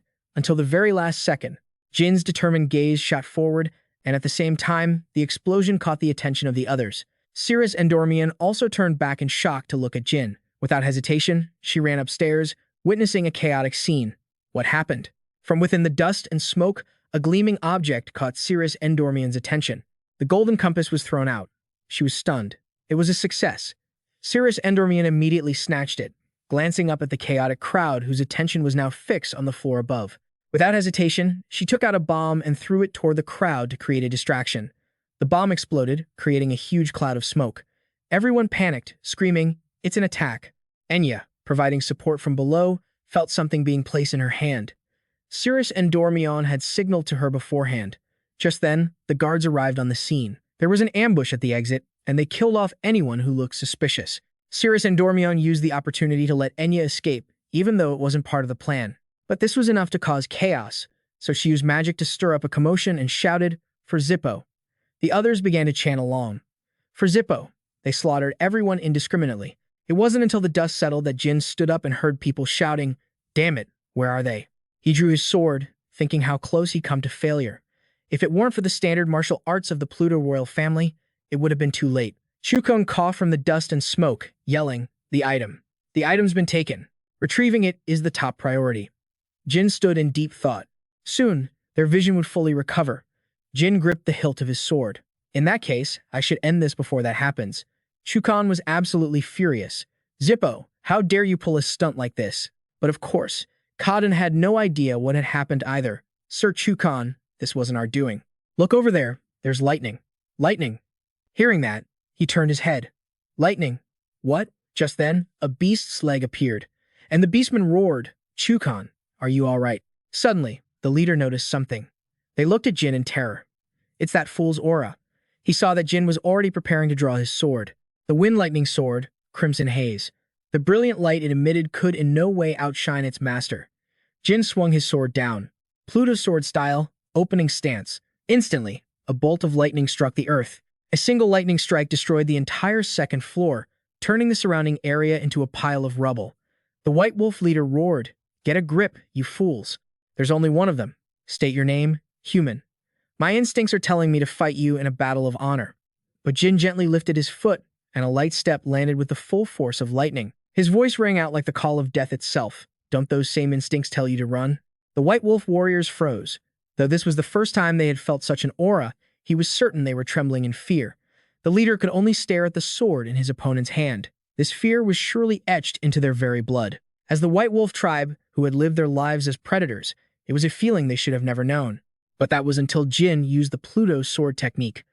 Only then did they finally understand what it was: the fear of death. The next thing that came for those white wolves was a brilliant golden light. Sword intent shot towards them like a spear of lightning. The White Wolf leader knew this was not something that could be blocked with a hammer. He didn't even have time to finish his thought before the two streams of sword intent flew past him. "Doroka, Meadow, get out of the way." The White Wolf leader turned back in horror. His eyes widened in shock as he saw his two comrades turn to dust. "Doroka, Meadow, this isn't real. This can't be happening." Suddenly, he remembered something. The White Wolf quickly looked up. "Chukan." He saw Jin advancing toward the man and thought with grim determination, "I will fulfill my duty as a White Wolf warrior." He charged, attacking Jin from behind. Jin, already aware of his presence, let out a flash of his sword. Without hesitation, he struck with the Pluto sword martial arts, a single blow sending the White Wolf flying. The warrior quickly bent over to brace against the recoil, but the weapon in his hands had already shattered. The White Wolf was horrified. "My warrior's axe. How? What in the world is this monster?" Just then, Chukan noticed the commotion beside him. His eyes widened in fear, but the Grim Reaper was already too close. The White Wolf yelled, "Chukan, dangerous." Jin leaped up to attack again, the brilliant light from his sword blinding. In a split second, Chukan reacted, set up a protective barrier. The White Wolf attacked again, but was sent flying back when he struck Jin's sword. The resulting shockwave blew away all the surrounding debris. The White Wolf struggled to hold his ground, shouting, "Be careful, Chukan." But that brilliant golden power was so strong that even the protective barrier could barely withstand it. Chukan thought in terror, "Impossible. My defensive magic is cracking. Could he have reached level 9? This person is dangerous." But in the end, the defensive layer shattered completely. Chukan analyzed the situation. If he were using that ice magic, it could be Talorus of the Hidden Palace. If he were using a domineering sword, aura, or the Mind Sword, one could guess he was a Black Knight from Runcandel or Luna. But the power he's using is lightning. As far as I know, no family uses lightning, with the Zippo clan being the only exception. But they were wiped out long ago. Could this be the complete version of the demonic human that Viman is experimenting with? It's completely incomprehensible. He tried to negotiate. "Why are you doing all this? State your identity and who you fight for." Jin replied coldly, "You want to know? Chukan." The man growled in fury. "It's been a long time since I've felt this disconcerted. My opponent knows me, but I have no idea who he is. A magic swordsman?" Jin didn't feel like talking. "Whether I'm a magic swordsman or something else, it doesn't matter. Because today, all of you are going to die." Chukan grew even angrier. "This guy's just bluffing. I don't know where you got your information, but return what you stole. Otherwise, you won't have an easy death." Suddenly, the sound of applause echoed, and Kadin stepped forward, inserting himself into the conversation. "I like your guts, charging in without a shred of fear. Ancient light magic, lightning, a magic swordsman. On top of that, you defeated a squad leader level White Wolf warrior and an entire force of level 7 fighters and above. Truly an astonishingly powerful individual." Chukan suddenly had a bad feeling. "What are you doing, Kadun?" The old man bowed respectfully. "Allow me to introduce myself. I am Kadun, master of Zippo's 4 magic towers. I'll be direct. Whatever it is you desire, I promise to give it to you. Furthermore, become one of Zippo's own." Chukan couldn't contain his rage. "Kadun, Zippo," he roared, "this bastard." The old man looked displeased. Covering his ears, he said, "Please don't shout so loud, Sir Chukan. Calm down a little. The compass has already fallen into his hands, has it not? Killing him to silence him would be the logical course of action. But look around you. To be frank, I don't think I'm capable of dealing with him. Instead, reconciling and bringing him over to our side would be far more beneficial." He glared angrily. What kind of nonsense are you spouting? Kadam replied with a calm demeanor.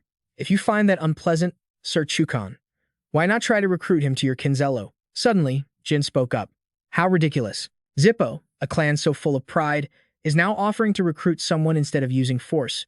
That must mean there aren't any white light Cossack airships nearby, am I right? The old man was stunned. What? How do you know about the Cossack? Now I'm getting a good look at that helmet of yours. Just then, it dawned on Kadam. I remember now. You're the one who killed Jin Runcandel and destroyed half of the Cossack. The testimonies of Midor, Elner, and the white light mages in Kolin. He furiously drew his weapon. That look. It's you. Then, he tightened his grip on his staff and prepared an attack. Why did you come to Kunlun? Just how much did you find out back then? Countless ice crystals appeared. They surrounded Jin. He calmly raised his sword. I have no reason to tell you anything, Zhu Kun. Now is the time for you to choose. The compass is no longer here, and your allies, including the White Wolf clan, are all dead. It must be a difficult situation, unless you're a fool. You should understand what I'm implying. Kak couldn't hold back any longer and waved his staff. What kind of trick are you playing? Die. But Jin just gently pointed his sword upward. With one light downward slash, countless bolts of lightning shattered the ice. Sword King's first form, lightning force. It completely obliterated the old man's attack. Then, Jin leaped up. He wondered, I never expected a magic tower master to be this pathetic. Or were you just caught off guard? But even Kak hadn't expected his spell to be nullified so easily. The staff in his hand trembled. Then, Kak's hand was suddenly severed. The pain was so intense that he dropped his weapon, and the staff shattered on the ground. The old man still glared with fury, only to hear Jin gently remind him, don't despair just yet. If you activate the main rune, you'll be in trouble too. Jin suddenly turned and asked, Isn't that right, Zhu Kun? The man thought to himself, You saved me some trouble. If that rune were activated, reinforcements from the magic tower would swarm in, and both Runcandel and Vermin would catch your scent. You truly can see right through me. But you're still just a novice. Kak's staff was merely a final protective measure. Without it, he can still use magic. As the magic tower master of Zippel, you've underestimated him greatly. Sure enough, despite his injury, the old man got back up. You bastard. I'll make you pay for looking down on me. Struggle in this eternal flame until your entire body is burned to ashes. Then a sea of fire engulfed Jin Runcandel. But what happened next was truly horrifying. Kak and Zhu Kun were both stunned. Isn't that the ruler of the blue flame and the true master of the fire element, Tess? A person who possesses that strange lightning sword, a sharp intellect, and now Tess as well. Who in the world is he? Kak, on the verge of a breakdown, screamed, You. What in the world are you, Lord Zhu Kun? Are you just going to stand there and watch? Just then, a beam of light pierced through the old man's shoulder, causing Kak to fall in agony. He turned and asked in despair, Zhu Kun, why? The man hadn't even withdrawn his hand. It's only natural. Our alliance ended the moment the compass disappeared. And weren't you planning to backstab me just now? I'm simply returning the favor. These words left the old man in disbelief. Satisfied, Jin Runcandel kicked him away. Working with you really is a breeze. As expected of the leader of the Andu Plains, you're incredibly sharp. Zhu Kun picked Kak up. It was merely mutually beneficial. Jin praised him. As expected of an experienced man, you haven't wasted your years. Perhaps your leader would be more pleased with capturing Kak than with the compass. The man grew wary. He frowned. You even know of our leader's existence. You're truly no ordinary person.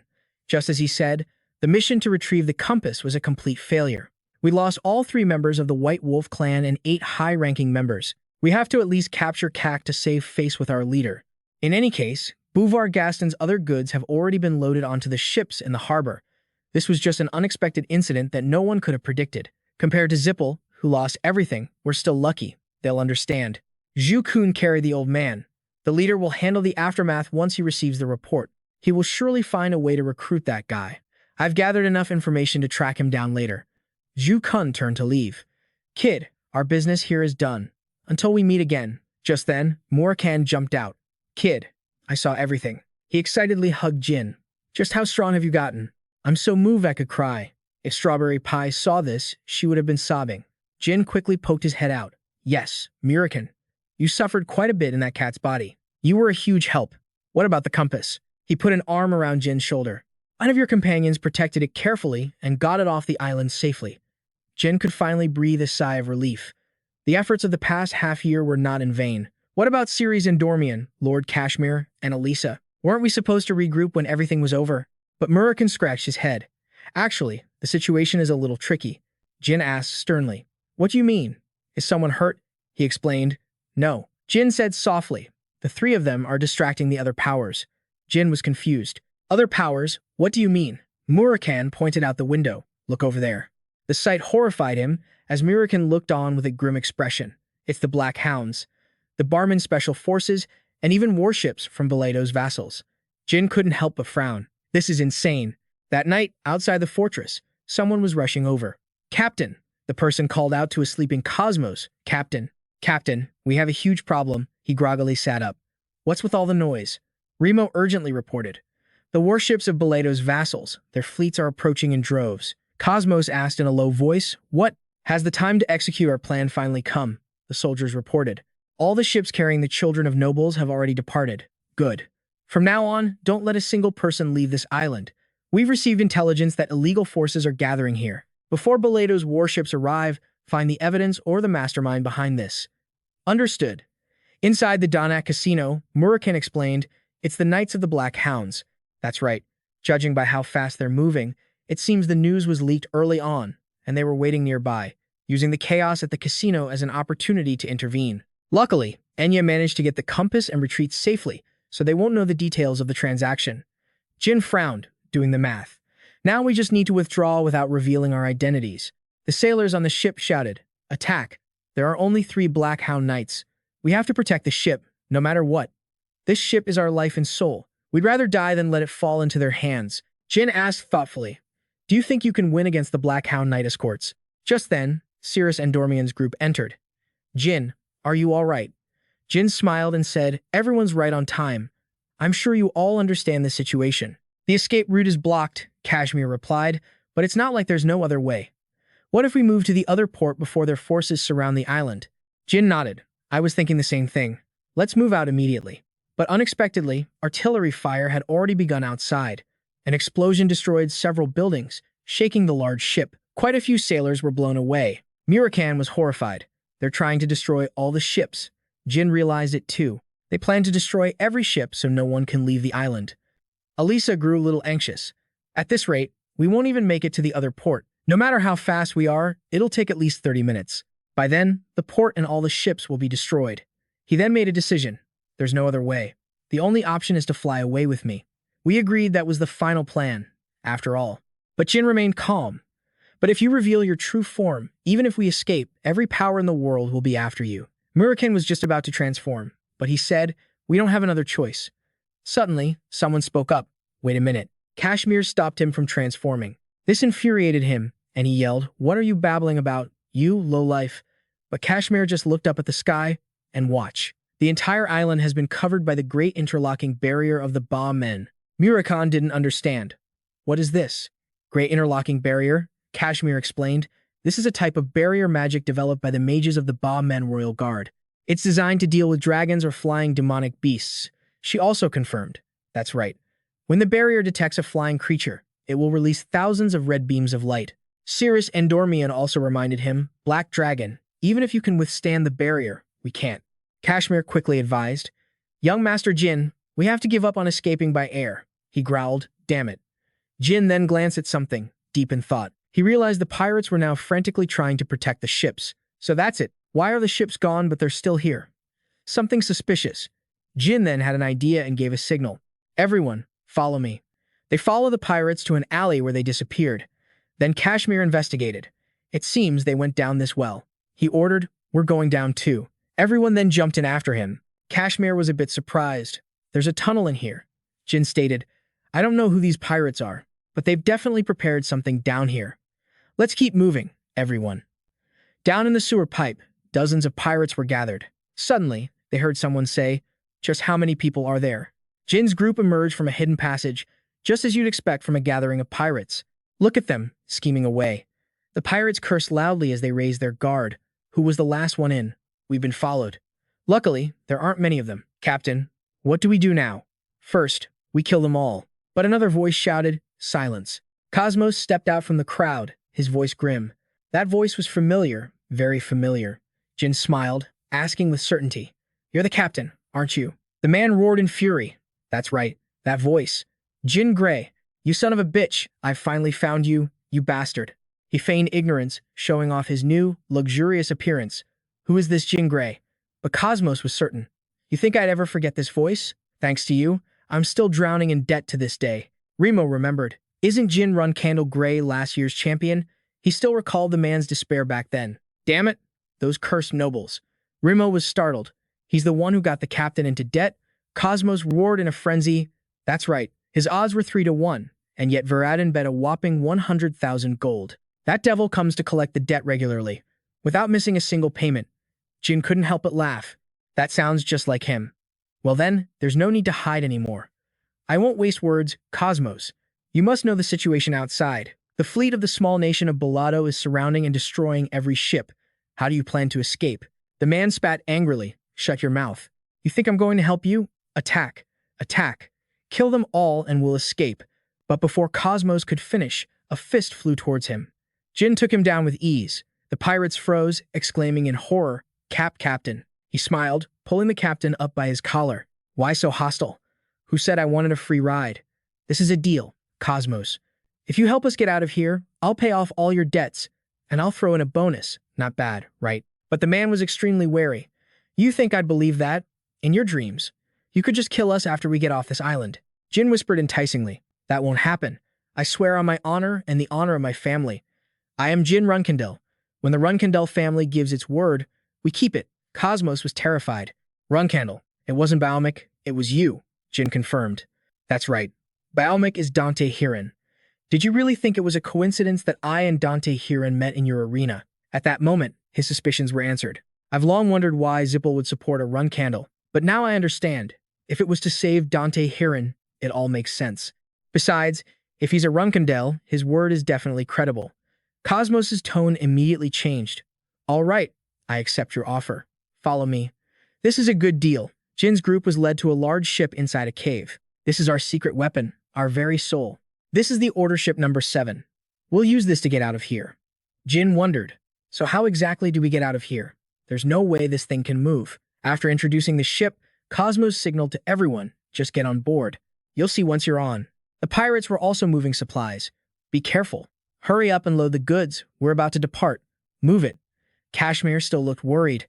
Young Master Jin, can we really trust these pirates? There isn't enough water here to lift the ship, and besides, how are we supposed to float a ship out of a cavern this deep? Jin optimistically reassured him. I'm sure they have a way we haven't thought of. They have to survive too. For now, let's just get ready to board with everyone else. Remo announced, Captain, we're ready. He gave a satisfied thumbs up. Excellent. Jin walked over to Cosmos and asked, Are you sure this will work? The man affirmed with even more confidence. Don't worry, just watch. Cosmos then gave the order, detonate. On the deck above, Cosmos Remo held a torch and shouted, Yes, Captain.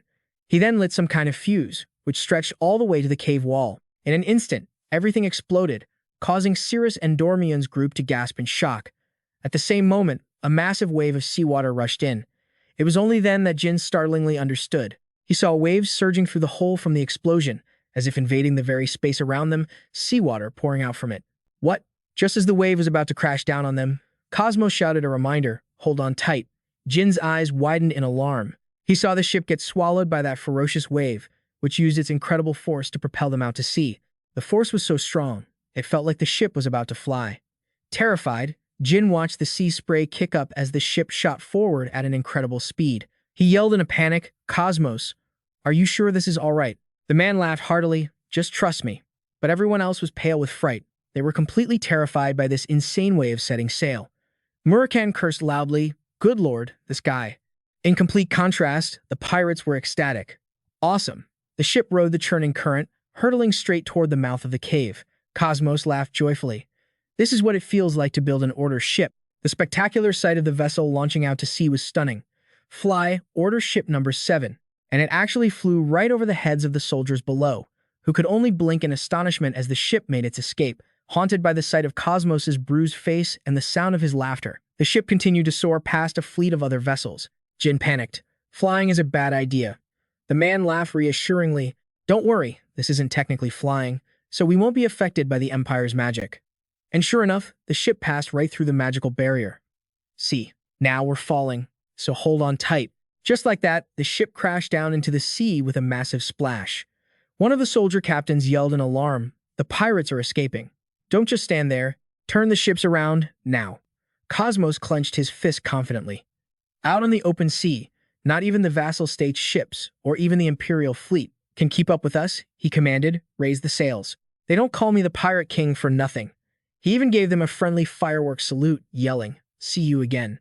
On June 18th, 1797, in the free city of Tikan, Gilly, McLaurin, and Enya ran out to greet Jin, exclaiming, "Young master." He greeted them. "Gilly McLaurin, has everything been all right?" She was overjoyed and emotional. "We're so thankful you've returned safely." Jin smiled reassuringly. "Enya, you've worked hard as well. What about the compass?" She was completely captivated by his handsome face and answered sweetly, "I've kept it perfectly safe. Please, come inside. I'll show you." Enya happily gazed at his devastating smile. Once they were inside the mansion, she took out the compass. "While waiting for you, young Master Jin, I took the liberty of studying how it operates. It's just like other artifacts, you just need to channel your mana into it to activate it." So, he immediately gave it a try. Instantly, the compass emitted a brilliant golden light. A 3D projection materialized before them. Quick-and-Tell was stunned. "Don't tell me. All these red dots are contractors." Jin Runcandel frowned. "It seems so." "Kashmir, it's clear that most of them are concentrated in Zippo and Barman." Murakan looked confused.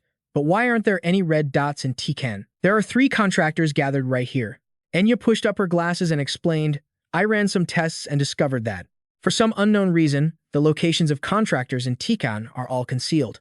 But what's strange is that, young Master Jin, you weren't detected at all, even before you arrived in Tikan." He shrugged as if it wasn't strange at all. "Well, that's a given. After all, Jin had a contract with the God of Shadows." She immediately went back to fangirling. "That's incredible. He's truly the best of the best. Even the compass can't detect young Master Jin." Quick-and-Tell interjected coldly. "It's one thing for Jin, but even Enya and Yuria aren't being detected. It seems there's something special about Tikan." An idea occurred to Jin. Could it be the mana fountain? Murakan whipped his head around, startled. "You mean that mirror?" Quick-and-Tell understood as well. Of course, it was the mirror, which possesses the sealing properties of both Clam, the god of mana, and Solderet. Enya showered him with praise. "Thanks to your grace, young Master Jin, Tikan is also safe. I'm so moved." Murakan felt a sense of relief. "Anyway, we can finally relax a little. Now that we have the compass, we don't have to worry about surprise attacks from the enemy anymore." Jet pushed the door open. "Sir, have you seen today's paper? You're a celebrity now. Here, there's a copy for everyone." The newspaper read, "Mysterious figure appears on the pirate island of the Boleto vassal state. A mysterious individual in a black magic hat appeared and wiped out the pirates. According to witness accounts, this person goes by the name of Baman, a young man with shimmering golden hair and a devastatingly handsome face. This individual wields the power of lightning, and is believed to be the new contractor for Fettel, the god of storms. If he truly is Fettel's contractor, this would mark the first appearance of a storm contractor in 280 years. With the emergence of a new star stirring up the entire continent, his next moves are now the center of attention." Murakan grumbled irritably. "A contractor for Fettel?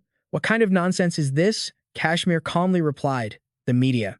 Spouting this sort of nonsense is actually good for us." Murakan scoffed. "Is that right?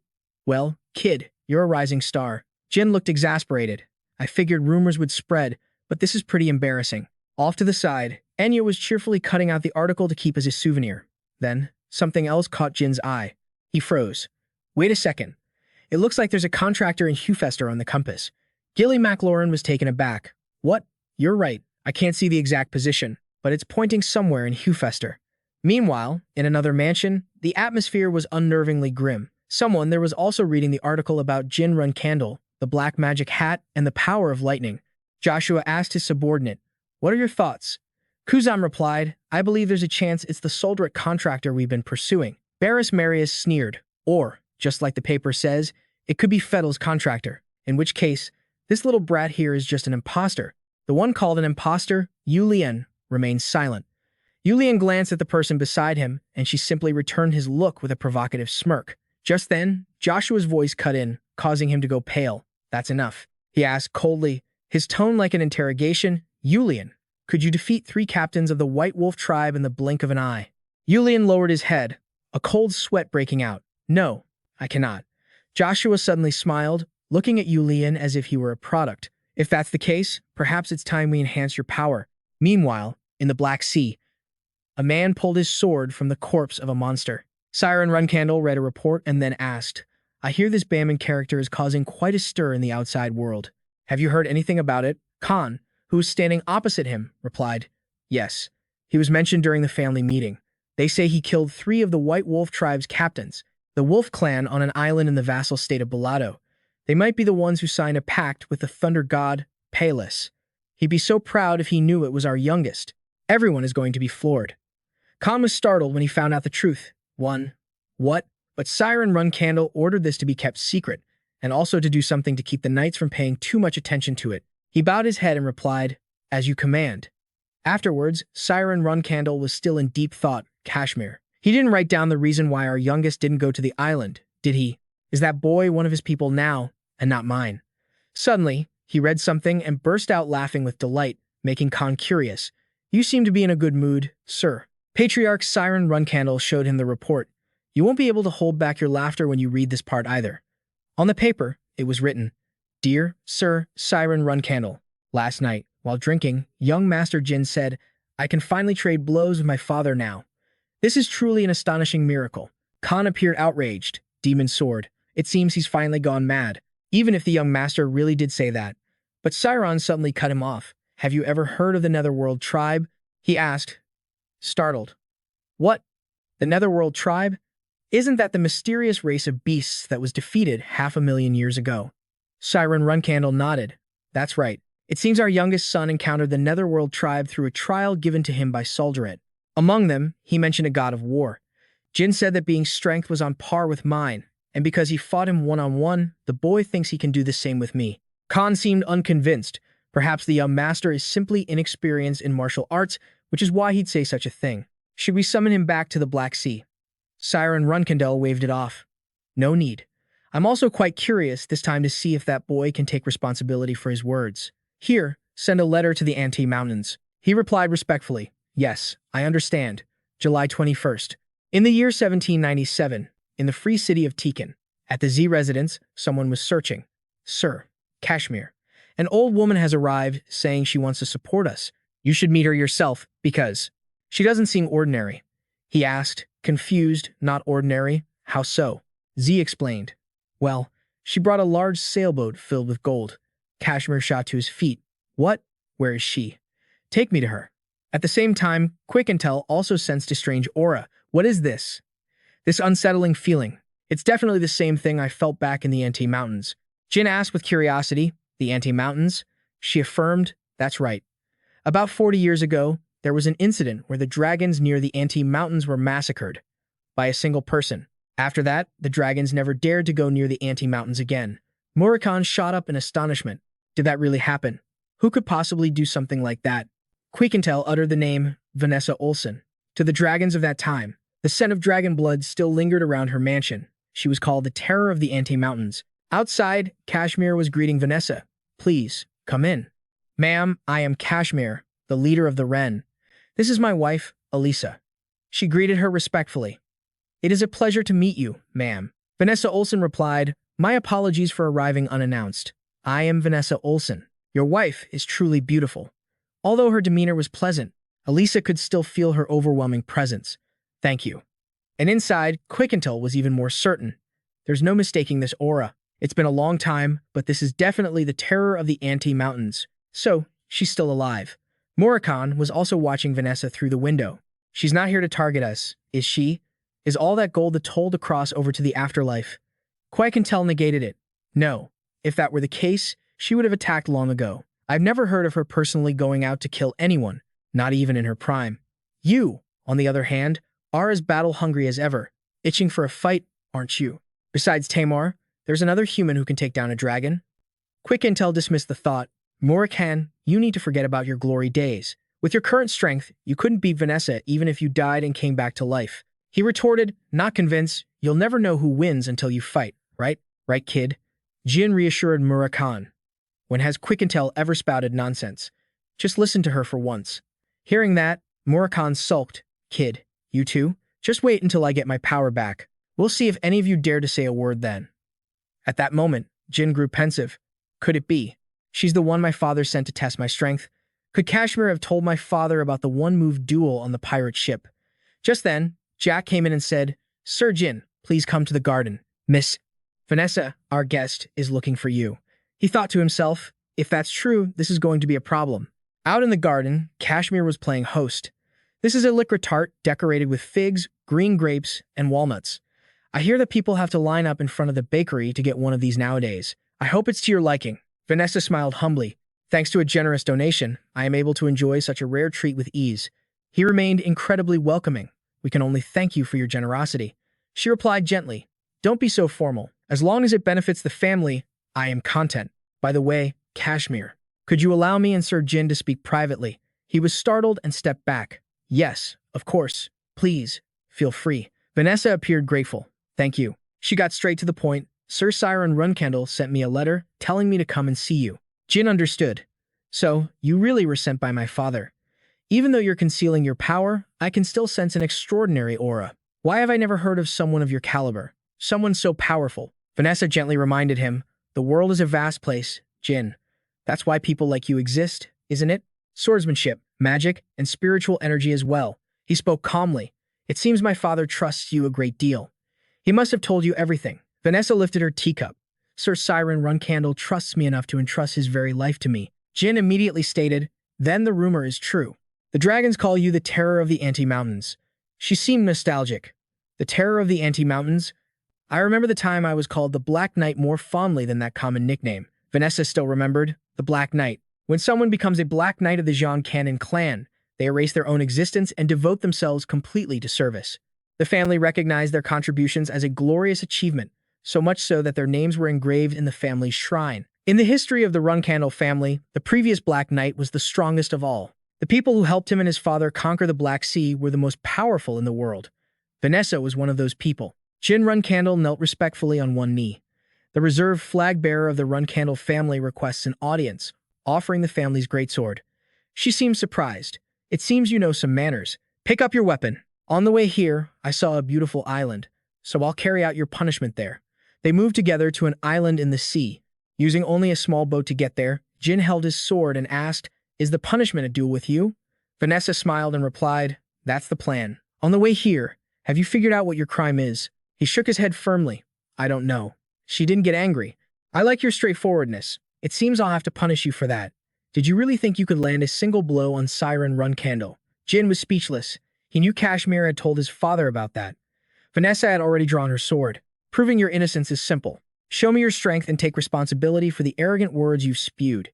Jin frowned, realizing she was actually verifying his skills, so he asked, don't tell me the condition is that I have to defeat you? Vanessa laughed. I don't even think that's possible. By any means or method, it's impossible. If your sword touches me or my clothes. But in a flash, he was on her, his glowing sword grazing past her body. Vanessa immediately made a decision. I will acknowledge you. Then, with a single move, she knocked Jin away. He landed lightly, retreated, and then immediately leaped forward again. In a flash, he appeared right behind her, making her realize, so you can retract your sword at will. Was that the underworld sword you just used? How interesting. I'm very curious about your shadow energy and magic. Jin countered her sword strike. It seems father told you everything. I can't believe you also know about the underworld sword. Vanessa calmly replied, didn't I tell you? He trusts me completely. Jin was still calculating. I knew this wouldn't be easy, but I never thought she could deflect the underworld sword so effortlessly. The two exchanged blows so fast the naked eye could barely follow. It's hard to see. Vanessa seemed to be praising him. The underworld sword is a swordsmanship that can control lightning, a unique power that only those of pure Runcandel blood can wield. Her eyes were incredibly sharp. She had noticed the attack coming from behind, and this magic that tricks the eyes. At the same time, from Jin's right hand, a dark aura truly appeared. Vanessa mused, he knows how to fight. She praised him silently, excellent. What will he show me next? Jin leaped up and quickly vanished. He lunged towards Vanessa, but she managed to dodge, retreating backward. A magic orb appeared in Jin's hand. Vanessa was a little surprised. Light magic. I've never seen this kind of magic before. The space around us seems to have frozen. How interesting. She tightened her grip on her sword, but couldn't stop the corners of her mouth from curving into a smile. He could take down most 9-star knights in an instant.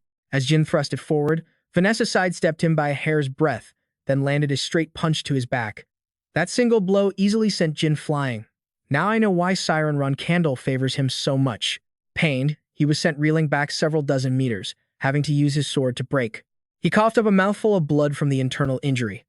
Vanessa calmly walked closer. You said you were 17, didn't you? I can't believe you could be so talented at this age. So talented that I could compare you to Luna when she was your age. Jin wiped the blood from his mouth and asked, my sister, did Luna manage to land a single hit on father when she was 17? Vanessa recounted. No, but she did. The moment she turned 18. Jin frowned, understanding. So this test was also to compare him with his sister, Luna. If I can't prove my skills to her. Vanessa saw his look. I'll have to prepare myself to lose an arm. He thought to himself. Then again, this wouldn't be the first time I've lost an arm or a leg. I just need to prove myself to Vanessa. The woman across from him smiled faintly. She walked calmly while a rain of swords hung above her head. If that's your trump card, you need to use it carefully. Jin smiled gently. Please, take your time and enjoy the show. War God's fourth sword form, Erosion. And just like that, countless swords materialized from the magic circle. Jin smiled, looking straight at his opponent. I have a lot more I want to show you. The countless swords on the ground began to emit a brilliant golden lightning, forming a large magnetic field with Jin at its center. Vanessa was genuinely surprised. Channeling lightning energy into the ground, this feels more like magic than swordsmanship. I thought I would witness the techniques of those who once ruled the world 5,000 years ago. Who knew it would just be a cheap trick like the ones mages always use? If this is all you've got, it's quite disappointing. Unexpectedly, a sword right under Vanessa's feet emitted an incredible pressure. She dodged it with ease, a fascinated smile on her face. He's putting on quite an interesting show. A dark shadow shot forward, a large magic circle appearing behind Jin. Compared to what my war god brothers demonstrated, this level of power is nothing. He charged forward with Tess, but he still needed to make a clear statement. Jin and the Phoenix became one, lunging forward. The swords on the ground also seemed to vibrate. More and more lightning began to react. His figure flashed by, and even for a black knight. While dodging this attack, countless bolts of lightning were striking down. 3 techniques, from 3 directions, all aimed at Vanessa. An opening was bound to appear. But she just smiled. Did you think I would dodge? This attitude made Jin freeze. Vanessa had drawn her sword. Your lightning energy. I'm finding it rather interesting. He found it incredibly hard to believe. Is she planning to block all of these attacks? Just like that, countless sword strikes were unleashed, blowing away even the lightning. And the Phoenix, Tess, reacted, launching a powerful blast of fire toward Vanessa. But the flames were split in 2 by her sword strike, revealing a gap in space. Jin was appearing right in that gap. He leaped into the air, his sword already drawn. Vanessa was slightly astonished. It seems you know how to use your head. Had I known, I would have brought a better sword. The sword intent around him was dark and oppressive. It was the technique, the hero's single strike. Jin decisively swung down. Soul slash. But Vanessa didn't hesitate to swing her sword, and the shockwave from the impact created a massive explosion that sent everything flying. The sword in one of their hands began to crack and shatter before completely exploding, sending shards flying everywhere, and it was Vanessa's. Jin managed to land, panting and looking completely exhausted. She didn't hold back her praise. Well done. Your father told me to punish you, but after a result like this, I have no choice but to give you a reward. Hearing this, Jin knew he had passed the test. As night fell, the 2 shared a drink by the sea. Vanessa praised him. You handle this poisonous liquor quite well. I heard 1 sip is supposed to be lethal. Jin wiped the liquor from his chin. You flatter me. Compared to you, Vanessa, I still have a long way to go. May I ask you something? She nodded. Go ahead. He asked curiously, how did you meet the Patriarch? Vanessa set down the barrel of liquor. It was a long, long time ago. It's a long story, but I'll tell you. I was an orphan, living with my only brother, until one day a swarm of fire dragons attacked our village, trampling the villagers and brutally killing my brother. Seeking revenge, I roamed the Anti-Mountains, where the fire dragons lived. I slaughtered every single dragon in the Anti-Mountains, but I could never find the one that killed my brother. I stayed there, killing dragons that came from me and humans that came from me. I was slowly going mad. No, in truth, I had already gone mad. I killed over 100 dragons, but that one fire dragon never appeared. 15 years passed just like that. Then Siren Runcandel came to me. His power was overwhelming. He was the first human to defeat me in 15 years. After subduing me, he led me to where the fire dragon was hiding. It turned out to be from the bloodline of Kaden, Zipful's guardian dragon. Kaden was also there to protect its kin. Sir Siren Runcandel held Kaden off, so that I could focus all my energy on fighting the fire dragon. During the fight, Cadden was severely wounded by Sir Siren Runcandel's sword and was forced to retreat. Thanks to that, I was able to strike down the fire dragon. After that, I became Sir Siren Runcandel's knight. Jin listened to the entire story. I see. Vanessa waved it off. It's all in the past now. But here I am, rambling on like this when I'm supposed to be giving you a reward. Take this map. Sir Siren Runcandel gave it to me and instructed me that if any of his descendants proved themselves worthy, I was to give it to them. Jin smiled as he accepted it. For something so precious, I am deeply grateful. But what is this a map of? She explained. That is a map of the Black Sea. He was a bit surprised. The Black Sea? I heard that's a place where demonic beasts pour out like a flood. No nation has ever been able to map it, not even the Zipfels would dare think of it. Vanessa smiled confidently. But the Runcandel clan did. This was a top-secret mission for myself and Sir Siren Runcandel. You are to use this map to overcome a new trial. Jin looked at the map. If it's a new trial, there must be something in this area marked in red. She pointed it out for him. That's right. You just need to eliminate the demonic beast there. I heard it's a creature that the witch Helaram once raised. Vanessa then returned to her wooden cabin. She suddenly noticed something. The door she had closed tightly was now slightly ajar. Someone was already sitting inside waiting, but Vanessa wasn't surprised. You're getting better and better at startling people, aren't you? Sending a surprise letter was one thing, but now you show up in person without any warning. Siren Runcandel got straight to the point. So, how is the youngest one doing these days? She smiled and sat down. It seems you really are getting old, to be this impatient. He surmised, I'm sure the two of you have had a long talk already, right? I can tell just by looking at that bruise on your face. Vanessa feigned defeat. All right, I gave him the map. Siren Runcandel seemed a bit puzzled. I didn't think you'd actually hand it over. She saw right through him. Didn't you already predict this would happen? He responded with an odd sense of understanding. Who could have known? But regardless, if you gave the map to the youngest, it means you've completely given up on Luna. In Siren Runcandel's memory, you, me, and all of the Black Knights once placed our hopes in Luna. If we had just cared a little more, Luna wouldn't have given up her position as Patriarch. Vanessa said calmly. Back then, we could have left the clan's affairs to her and just focused on our own duties. I am just making sure Jin doesn't go down the same path as Luna. Joshua seems to be watching Jin very closely, and he's making all sorts of preparations. Siren Runcandel frowned sternly.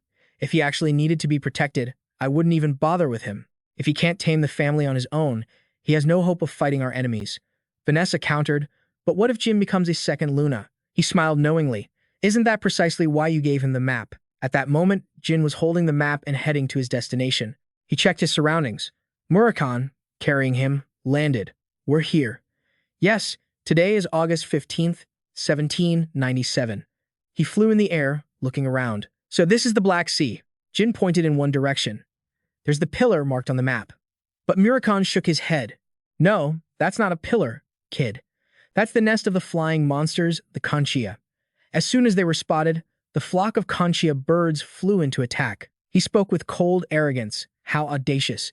With a single move, he blew away a huge chunk of the landscape, along with the entire flock of monsters. Countless rocks and debris rained down, and Jin was a little surprised. Murakan, it looks like you've regained a good deal of your strength, huh? He glanced back and praised him in return. That was nothing. Compared to how fast you're growing, kid, recovering this much after my heart was shattered is pretty decent, isn't it? But still, my recovery speed is too slow. I need to find a way to get my power back faster.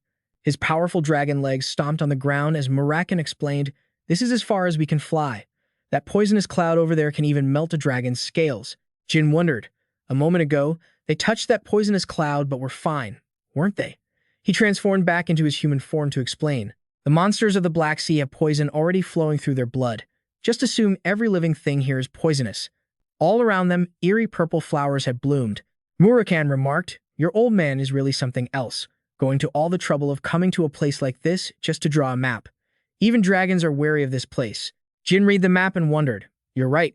I wonder what he was doing in a place as treacherous as this. He thought to himself, frustrated, running a hand through his hair. This is strange, too. Why do I have to kill a monster that Helaram raised? Getting involved with that woman is the worst luck imaginable. You stopped and asked, you know Helaram? Murakan replied, of course I do. 1,000 years ago, she was already famous for being the most cherished being of all evil gods and vengeful spirits. Jin Runcandel paused.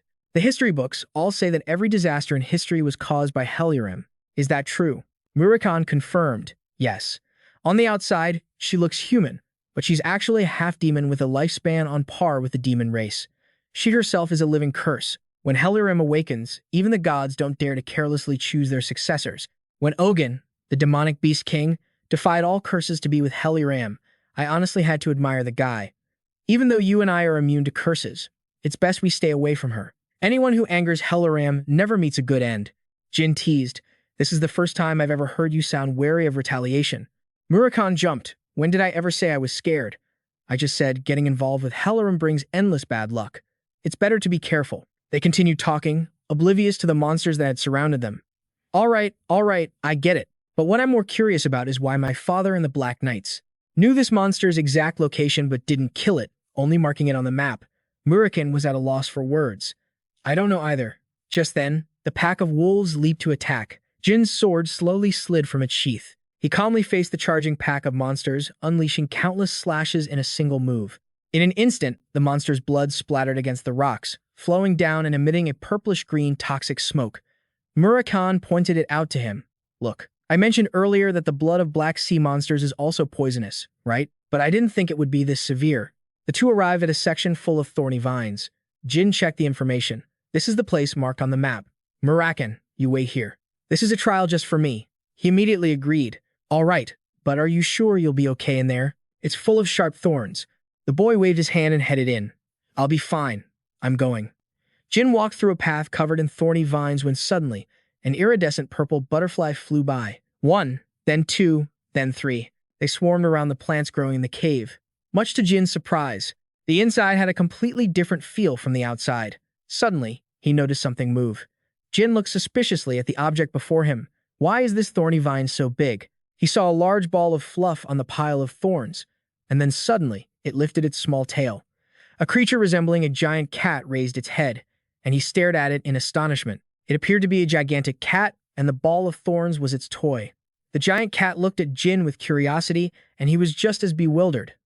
"Is this the demonic beast I'm supposed to take down? It looks more like a mascot than a monster." The cat's large, round eyes stared at Jin, and he remarked, "It's actually pretty cute." Then, he spoke. "Hey there, little guy." Suddenly, the cat's eyes darkened, and it leaped onto the vines and disappeared, leaving Jin stunned. Did it run away? A creature as big as a mountain is scared of me? Is this really a demonic beast? And so, he gathered his strength and leaped up to give chase. Jin scanned his surroundings. Where did it go? Suddenly, he froze in shock as giant balls of thorny vines began rolling toward him. They fell directly onto Jin Runcandel's head. He immediately struck out, shattering the vine balls. But just as Jin Runcandel cut through the last one, a giant, fluffy tail swatted at him, catching him almost completely off guard. Jin Runcandel had no choice but to brace himself and take the hit head-on. Afterwards, the cat flipped into the air and kicked another thorn ball down at him. It then landed gracefully, completely unscathed. While Jin was still falling into the pile of thorns, the cat nimbly vanished again. He collapsed into the thorns and mocked himself. What a pathetic start. This thing isn't running away. It's using its home turf to its full advantage. I can't just give up. At first, he'd been worried about how to defeat such a cute creature. Fire magic erupted in Jin's hand. Guess I worried for nothing. I'll just make it come out itself. He directly set everything ablaze. Jade wind flame. The massive, roaring fire spread, making the cat anxiously flick its tail, its eyes now showing clear signs of irritation. The fire burned through all the vines, spreading with incredible speed. Jin carried the flame with him, walking around and threatening, "You better come out right now, before I burn down this entire forest." A cat's paw actually emerged. He calmly faced it. "So you've shown yourself? Then let's fight for real." Unexpectedly, the cat put on a weak, pleading act, but Jin said firmly, "Don't play the victim." The cat felt a little embarrassed. The cat stretched, revealing its massive form. "Looks like you're ready to fight properly now, huh?" But suddenly, its eyes changed into spiraling purple voids, immediately affecting Jin's mind. Memories of being bullied in his past flashed through his mind.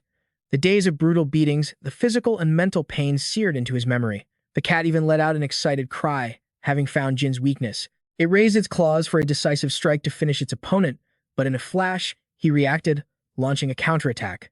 Jin warned, "I hate illusions. This half-baked mental magic won't work on me." But the cat's wound healed incredibly fast. He took notice. Regeneration? I've heard that some high-level demonic beasts possess this ability. But let's see how you regenerate when I end this in a single blow. The cat's fur stood on end as it sensed the danger. When it looked up, countless lightning bolts were raining down from above.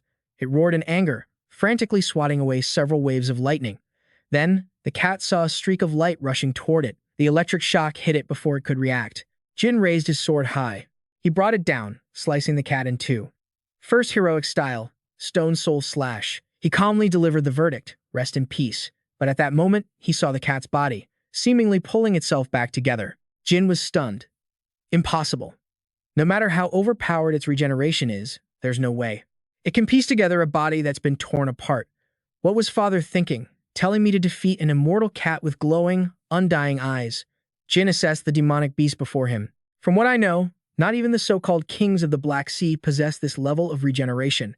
Even an ancient dragon like Quickentel, who has absolute recovery through time reversal, has her limits. Perhaps this isn't a power or an ability at all. Dark clouds began to gather in the sky. Jin stood inside, sizing it up. You haven't been reincarnated, he asserted. You've been cursed by the witch Heir, your master. She placed a curse of immortality on you. That's why you can't die, isn't it? The despondent cat lay down, letting out a weak cry as tears streamed down its face. Jin watched it in silence. Have you been abandoned here for a long time? You don't seem to have any will to fight left, he asked aloud. This forest has been burned to the ground. Where will you go now? The cat clearly didn't know the answer. Jin felt a pang of regret. I'm sorry, he said, but I came here to complete a trial given to me by my father. A descendant of House Runcandel cannot defy the orders of the family head. The cat suddenly stood up, letting out a questioning meow. It continued to meow incessantly, as if trying to say something. He found it a little amusing. Sorry, but I don't understand cat. Seeing this, the cat turned its back and flicked its tail. Are you telling me to follow you? The cat led him to a cave, piquing Jin's curiosity. Is this your home? He then noticed a flask in the middle of the clearing. A wine flask. This must be my father's wine. This is the reward my father prepared for this trial. Jin opened the flask, and the cat also came closer to take a curious look. Are you curious about this? This is a wine brewed by the descendants of the elven race. When you drink it, the message its owner wants to convey will echo in your mind like a song. Without hesitation, he drained it, understanding that his father had left a message for him inside. It was as if Siren Runcandel was speaking. Your destiny has been decided. All that remains is to wait. When Luna Runcandel, daughter of Siren Runcandel, arrives, that is when you will meet her. Jin closed his eyes, taking it in. So that's how it is. Father originally left this for my sister, Luna. Seeing him lost in thought, the cat let out a meow. Jin offered the flask to it. You want to try some? The curious cat licked a bit of the wine. A message appeared before its eyes as well. Follow the one from the Runcandel bloodline who found you. The cat seemed to taste freedom in a field of flowers. Outside, Murakan was snoring away, killing time when he suddenly heard someone call out, Murakan. He jolted awake. What is it? I thought you'd take longer. Turns out the monster was Suri. Jin, a little surprised, stroked its fur. This little guy's name is Suri. How do you know about Suri? Murakan explained. How could I not know? Helaram's blood ruby cat, Suri, is famous. This isn't a monster. It's a spirit beast, the blood ruby cat. He struggled against Suri's affectionate nuzzling. Hey, get off me. No, he managed to finish his sentence. Ogun, the king of beasts, gave it to Helaram because she couldn't ride a horse. It seems this one has been lonely for a very long time. Jin asked curiously, but why is it called the blood ruby cat? Murakan looked confused. Kid, don't tell me you've never seen its blood ruby. He tried to escape from under the huge cat paw. Let me go, you idiot. I thought it followed you so obediently because it had already accepted you as its new master. Jin was a little bewildered. A blood ruby? Just then, Suri seemed to suddenly remember something. Its body glowed with a faint red aura, and then it spat out a blood ruby from its mouth. Jin picked it up, confused. This thing? Murakan explained. That's right. When you infuse mana into this gem, you will become the master of the blood ruby cat. The moment he channeled his energy into the gem, it emitted a stream of pinkish-red energy that connected to Suri. Its giant body gradually dissolved into smoke and was absorbed into the gem.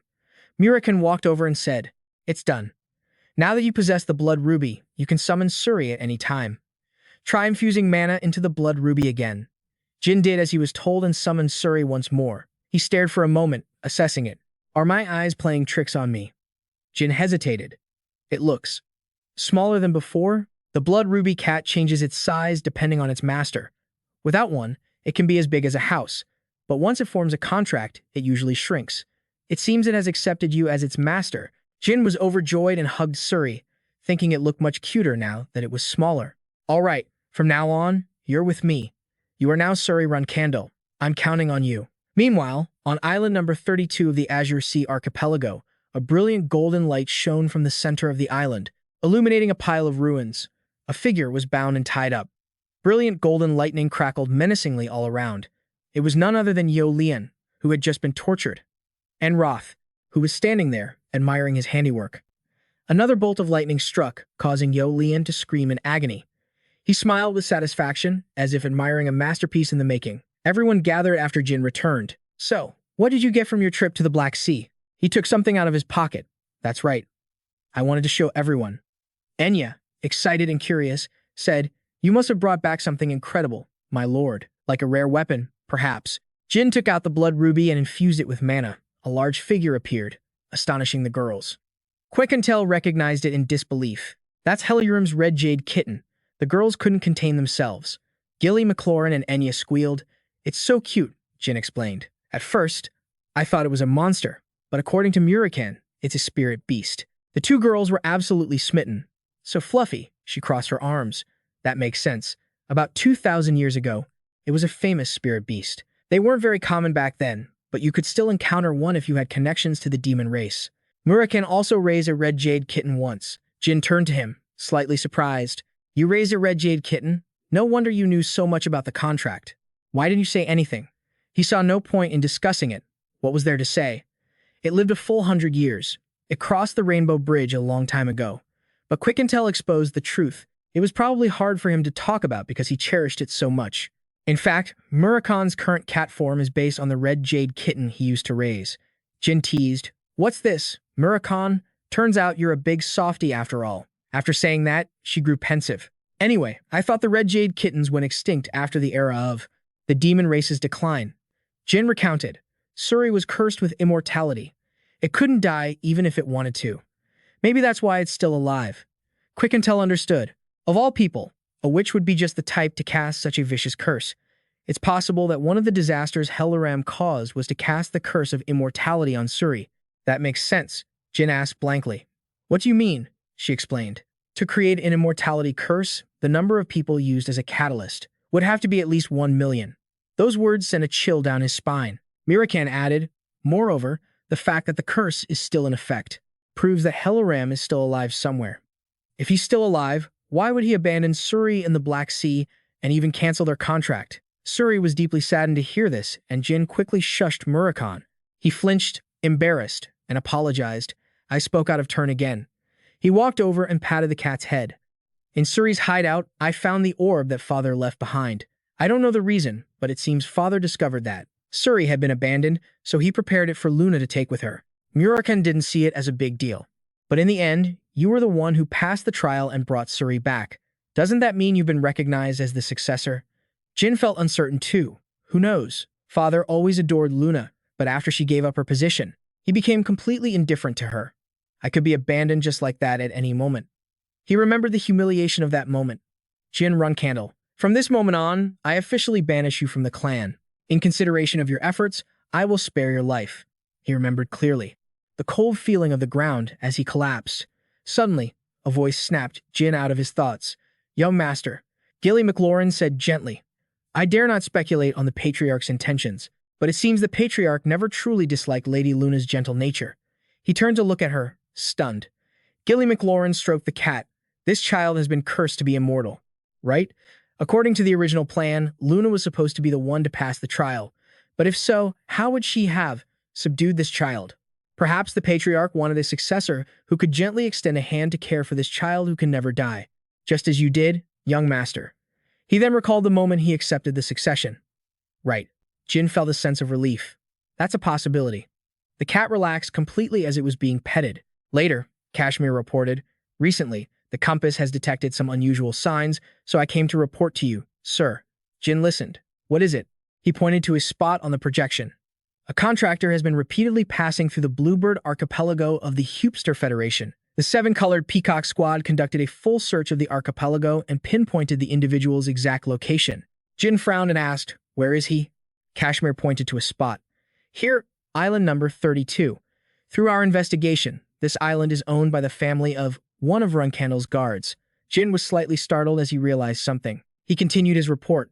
Considering that guard is one of Joshua's confidants, we can essentially consider this island to be his. Jin clenched his fist. Joshua? He's hiding a contractor on a deserted island? I have to go see this for myself. Lightning struck from the sky, and the boat rocked in the heart of the storm. Murakan looked green around the gills. What the hell is this? This weather is in a seriously foul mood. Kashmir explained. The seas around the Bluebird archipelago are always like this. It's one storm after another, and the currents are treacherous. The lightning also frequently causes fires, so it's not a suitable place for people to live. Jin also looked around suspiciously. Joshua must have a reason for hiding a contractor in a place like this. He patted Murakan's back. Are you okay? How can a dragon get seasick like this? He wiped his mouth miserably. What can I do? It's probably a side effect of regaining my power. Anyway, if you meet the contractor, what are you going to do? Jin hadn't decided. It depends on his attitude. Kashmir pointed ahead. We've arrived. This is island, number 32 of the Bluebird archipelago. But the sea is too rough. It'll be dangerous to proceed. Murakan, pale-faced, reminded him, Kid, bring out the fur bowl. It can get us over there. Jin was a bit surprised. Suri can swim, he explained proudly. Of course. It can cross currents like these as if it's child's play. So Jin summoned the cat. Suri, can you take us to that island? It nodded sweetly and picked Murakan up. Jin also held onto its fur. Suri immediately stretched and leaped, diving straight into the deep sea.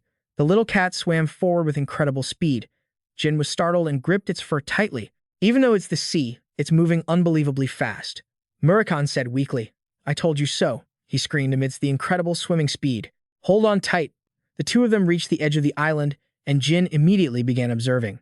So the contractor is here. Suri, you go hide. Don't get caught in the fight. Murakan glanced at him. Kid, one of your swords is vibrating. Jin was a bit shocked and grabbed the hilt. You're right. Why is this happening? When he drew it, the blade emitted a strange light. Is this a pattern? Murakan also rubbed his chin thoughtfully. I've seen this carving somewhere before. Fastio? It's identical. The Crimson Gate is resonating with something. It's moving on its own. In the direction the sword pointed, a powerful bolt of lightning struck down. Jin immediately realized there was something on the other side. Jin and Murakan made their way through the dense forest. He pushed aside the leaves and looked up. That is, Murakan said softly, you realize what that is? A god's tomb. The tomb of a god. That's right. This is the tomb of the thunder god, Graham. Jin clearly remembered the name. The thunder god, Graham. He and the war god had spoken before. Why are the brothers of the Crimson Gate bloodline called the Wind and Thunder Swords? Because they contain the aura of the thunder god, Graham. So the Crimson Gate was a gift from Graham? No. It's the sword that sealed his power after killing Graham. Jin couldn't help but marvel. I can't believe I've encountered the legacy of the Netherworld's royal family in a place like this. Murakan nodded. I knew he was dead, but I never thought he'd be here. Jin found it even stranger. But why would Joshua hide a fake contractor here? From not too far away, someone drew a bow, and a flash of light appeared right behind them. A powerful arrow was fired. Alongside it was a spiraling gale technique. Murakan had already detected it, and obviously, so had Jin. One of them shattered the arrow, while the other dispersed the whirlwind. He silently assessed. An arrow made of lightning energy. Poison sword chi combined with wind magic. The ambusher stepped out directly. I never expected to see you in a place like this. You have no idea how long we've been waiting. But how long would that moment last? Jin turned and thought to himself, just as I expected, Taemon, Marius's hounds. After his nanny died, Joshua took them in. Looking at the other one, he stated with certainty, that one is a contractor. Murakan added emphatically, that's right, kid. Just look at the way he's using that lightning energy. He's Uriah, brother of the thunder god, Graham. The contractor for the storm god, Fateo Varric, yelled out, Yulian, aim for the human first and the guardian dragon later. But all he saw was a flash of white light. She screamed when she saw he wasn't following the plan. Where do you think you're aiming? Go for Solderet's contractor first. Murakan sensed the challenge. I'm just a little past my prime, and all this rabble dares to charge at me. Kid, go deal with them. I'll teach this one a lesson. And just as he said, Yulian was aiming only at him. Murakan attacked without hesitation. A mere contractor dares to attack a guardian dragon? I'll teach you a proper lesson. It wouldn't even take a few minutes. He grabbed Yulian by the head and slammed him down. In a single move, Yulian's eyes rolled back as he fainted. Murakan pulled his hand back in contempt. Just a small fry, and you dared to come at me. But at that very moment, something around Yu Lian began to change. On the other side, an enraged Kuzan Marius charged forward, screaming, "My mother's killer. Today, I'll tear you to shreds to appease her vengeful soul." Jin calmly blocked the sword and asked, "Did Joshua tell you I killed Taemon, and you just blindly believed him?" The man had lost all reason in his rage. "Shut up," Jin scoffed lightly. "How ridiculous. The people who killed her were assassins from John Candon, disguised as execution knights, and their blades had traces of your poison. Listen carefully. Kuzan Marius. Joshua John Candon is my older brother." Kuzan's eyes widened in shock. "Could you be Jin Runcandel?" Jin barely had time to confirm, "I am," before Barris Marius leaped down from above to strike, yelling, "Shut your damn mouth." Dodging the blow, Jin warned her, "You're being tricked by Joshua Runcandel," but this only made her more furious. "Nonsense. Kuzan Marius, don't listen to him. He's just spouting lies. He's just making things up to save his own skin." Jin, now slightly irritated, struck Barris on her side. "Joshua ordered Taemon to curse me, and then he killed her. He did it to silence her, afraid the truth would get out. What's more, he knows I'm a magic swordsman, a contractor for Solderet. If he had nothing to be afraid of, he would have told everyone the truth about me by now." As he finished, he struck Barris, sending her flying back. Kuzan was furious but also confused. "That's impossible." But Jin was out of patience. "If you refuse to believe me, then I have nothing more to say. You just want to believe I'm the killer to absolve yourselves of your own guilt. Guilt over failing to protect your mother.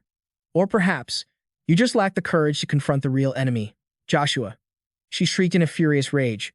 "Power, awaken. Shut your mouth." A terrifying whirlwind formed around her, but at that very moment, Barris was struck by a bolt of lightning.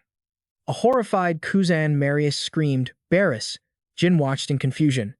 Theo's lightning slash?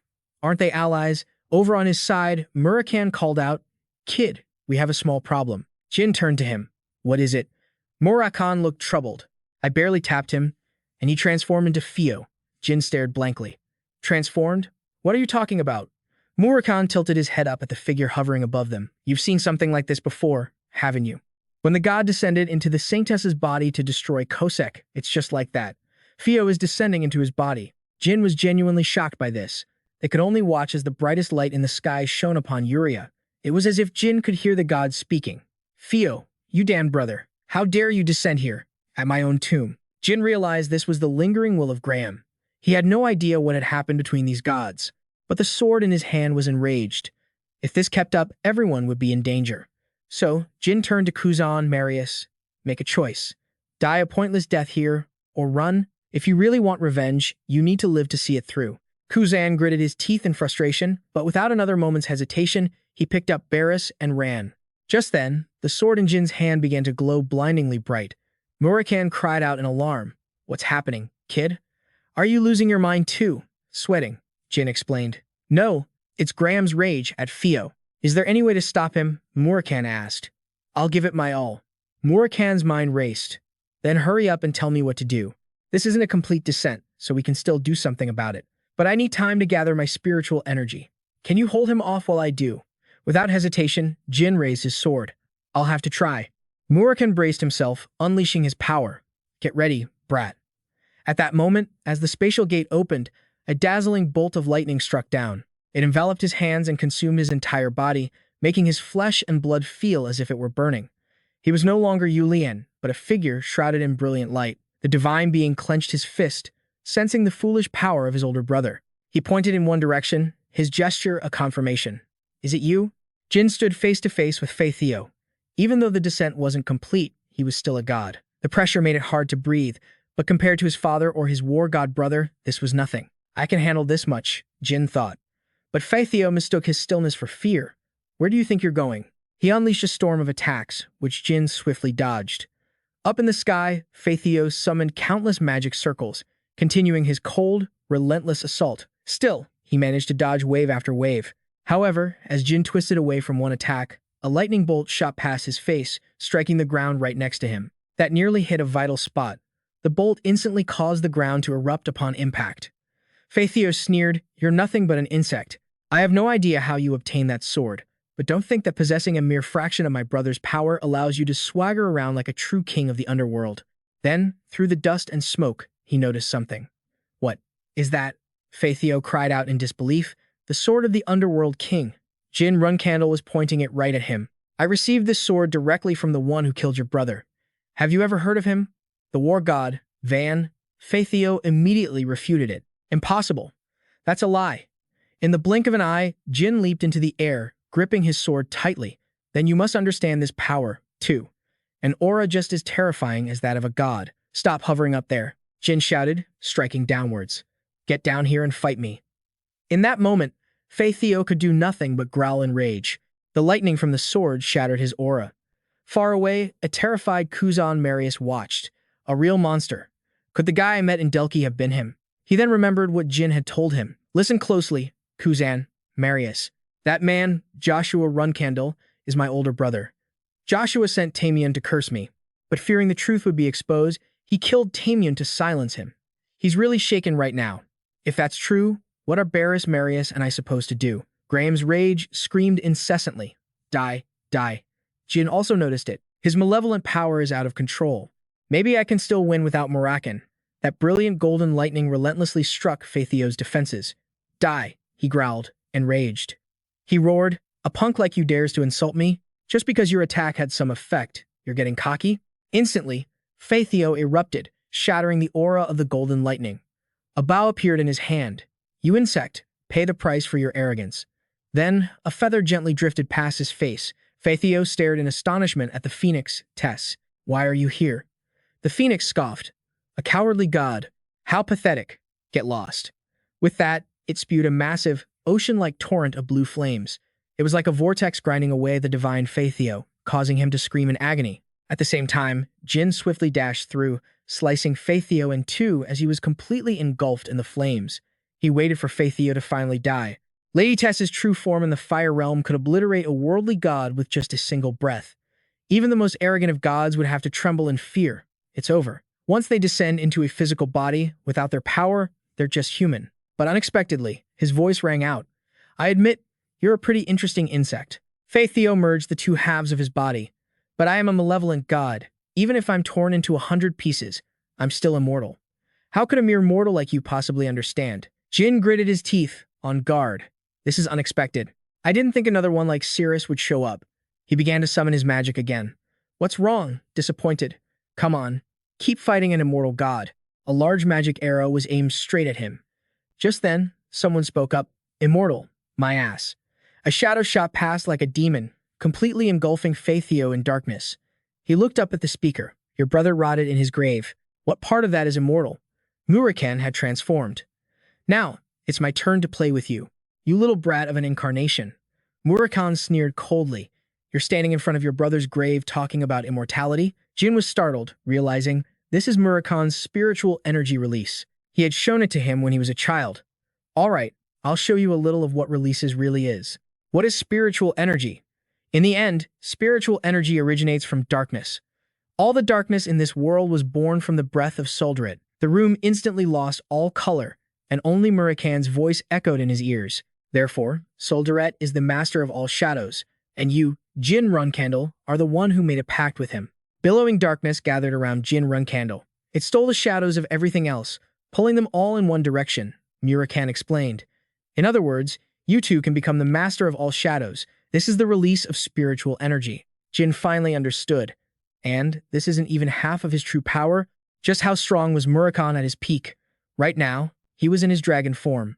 From now on, I'll play with you for a bit, you incarnation of Faithio. Look, even now, he was still incredibly arrogant. How dare a mere creation of Solderet? However, Faithio quickly noticed something was wrong. What? Why? Why isn't it working? He trembled and screamed. This can't be. Murakan questioned him coldly. Panicking just because you can't use a tiny bit of your divine power? You've lost all your dignity. You said you wouldn't die even if you were torn to pieces. Didn't you? So, you've never been hit by spiritual energy before, have you? Fine. I'll show you what it means to be struck by spiritual energy. These words terrified Faithio. Get away! Get away from me! Don't come any closer. But in what seemed like a flash, his shadow was sliced into 4 pieces. Faithio roared in pain. He trembled, coughed, and thought to himself, I just need to regenerate and it'll be fine. But he suddenly saw something before he could react. A slash of light cut Faithio in half. What is this? He tried to stop it. Don't. But his body was still being sliced by the passing light. whether it was his leg, stop, or his forearm being torn apart. His thigh was split in two. Stop it. The darkness mixed with light, relentlessly killing and regenerating him over and over. Murakan mocked. Oh, my. You really are as persistent as a cockroach, aren't you? So, how does it feel to be hit by spiritual energy? You don't even know what's hitting you. It's confusing, isn't it? Being played with like a toy caused Faithio to break down. Don't do this. Even if I've only descended as an incarnation, I am still a god. I know, Murakan said evasively. You're a god, so you're immortal. He clenched his fists. I swear on the name of the storm, if you let me retreat, I will. But the black dragon still loved to poke fun. You were so arrogant just a moment ago, and now you're begging a god's creation to spare you. I told you, maintain your dignity. But Joshua could only scream as the slashes hit him again and again until he was completely exhausted. After a while, Murakan said, how boring. Jin curiously looked at the remaining speck of light that was Joshua Runcandel. Good work, Murakan. Is he dead? The dragon denied it. He's not dead. But he will suffer endless, repeating pain until he's driven mad. Then the incarnation will be undone, and Faithio's soul will be expelled. He'll go back to being a normal contractor. Only then did the darkness begin to fade, as faint light spread over the island like a farewell to a god. Only Uriah was left unconscious by the tombstone. Murakan returned to his human form. It had been a long time since he had a serious fight. The incarnation had been completely dispelled. Kid, he won't be waking up for at least a week. Oh man, my back hurts. Jin checked his breathing.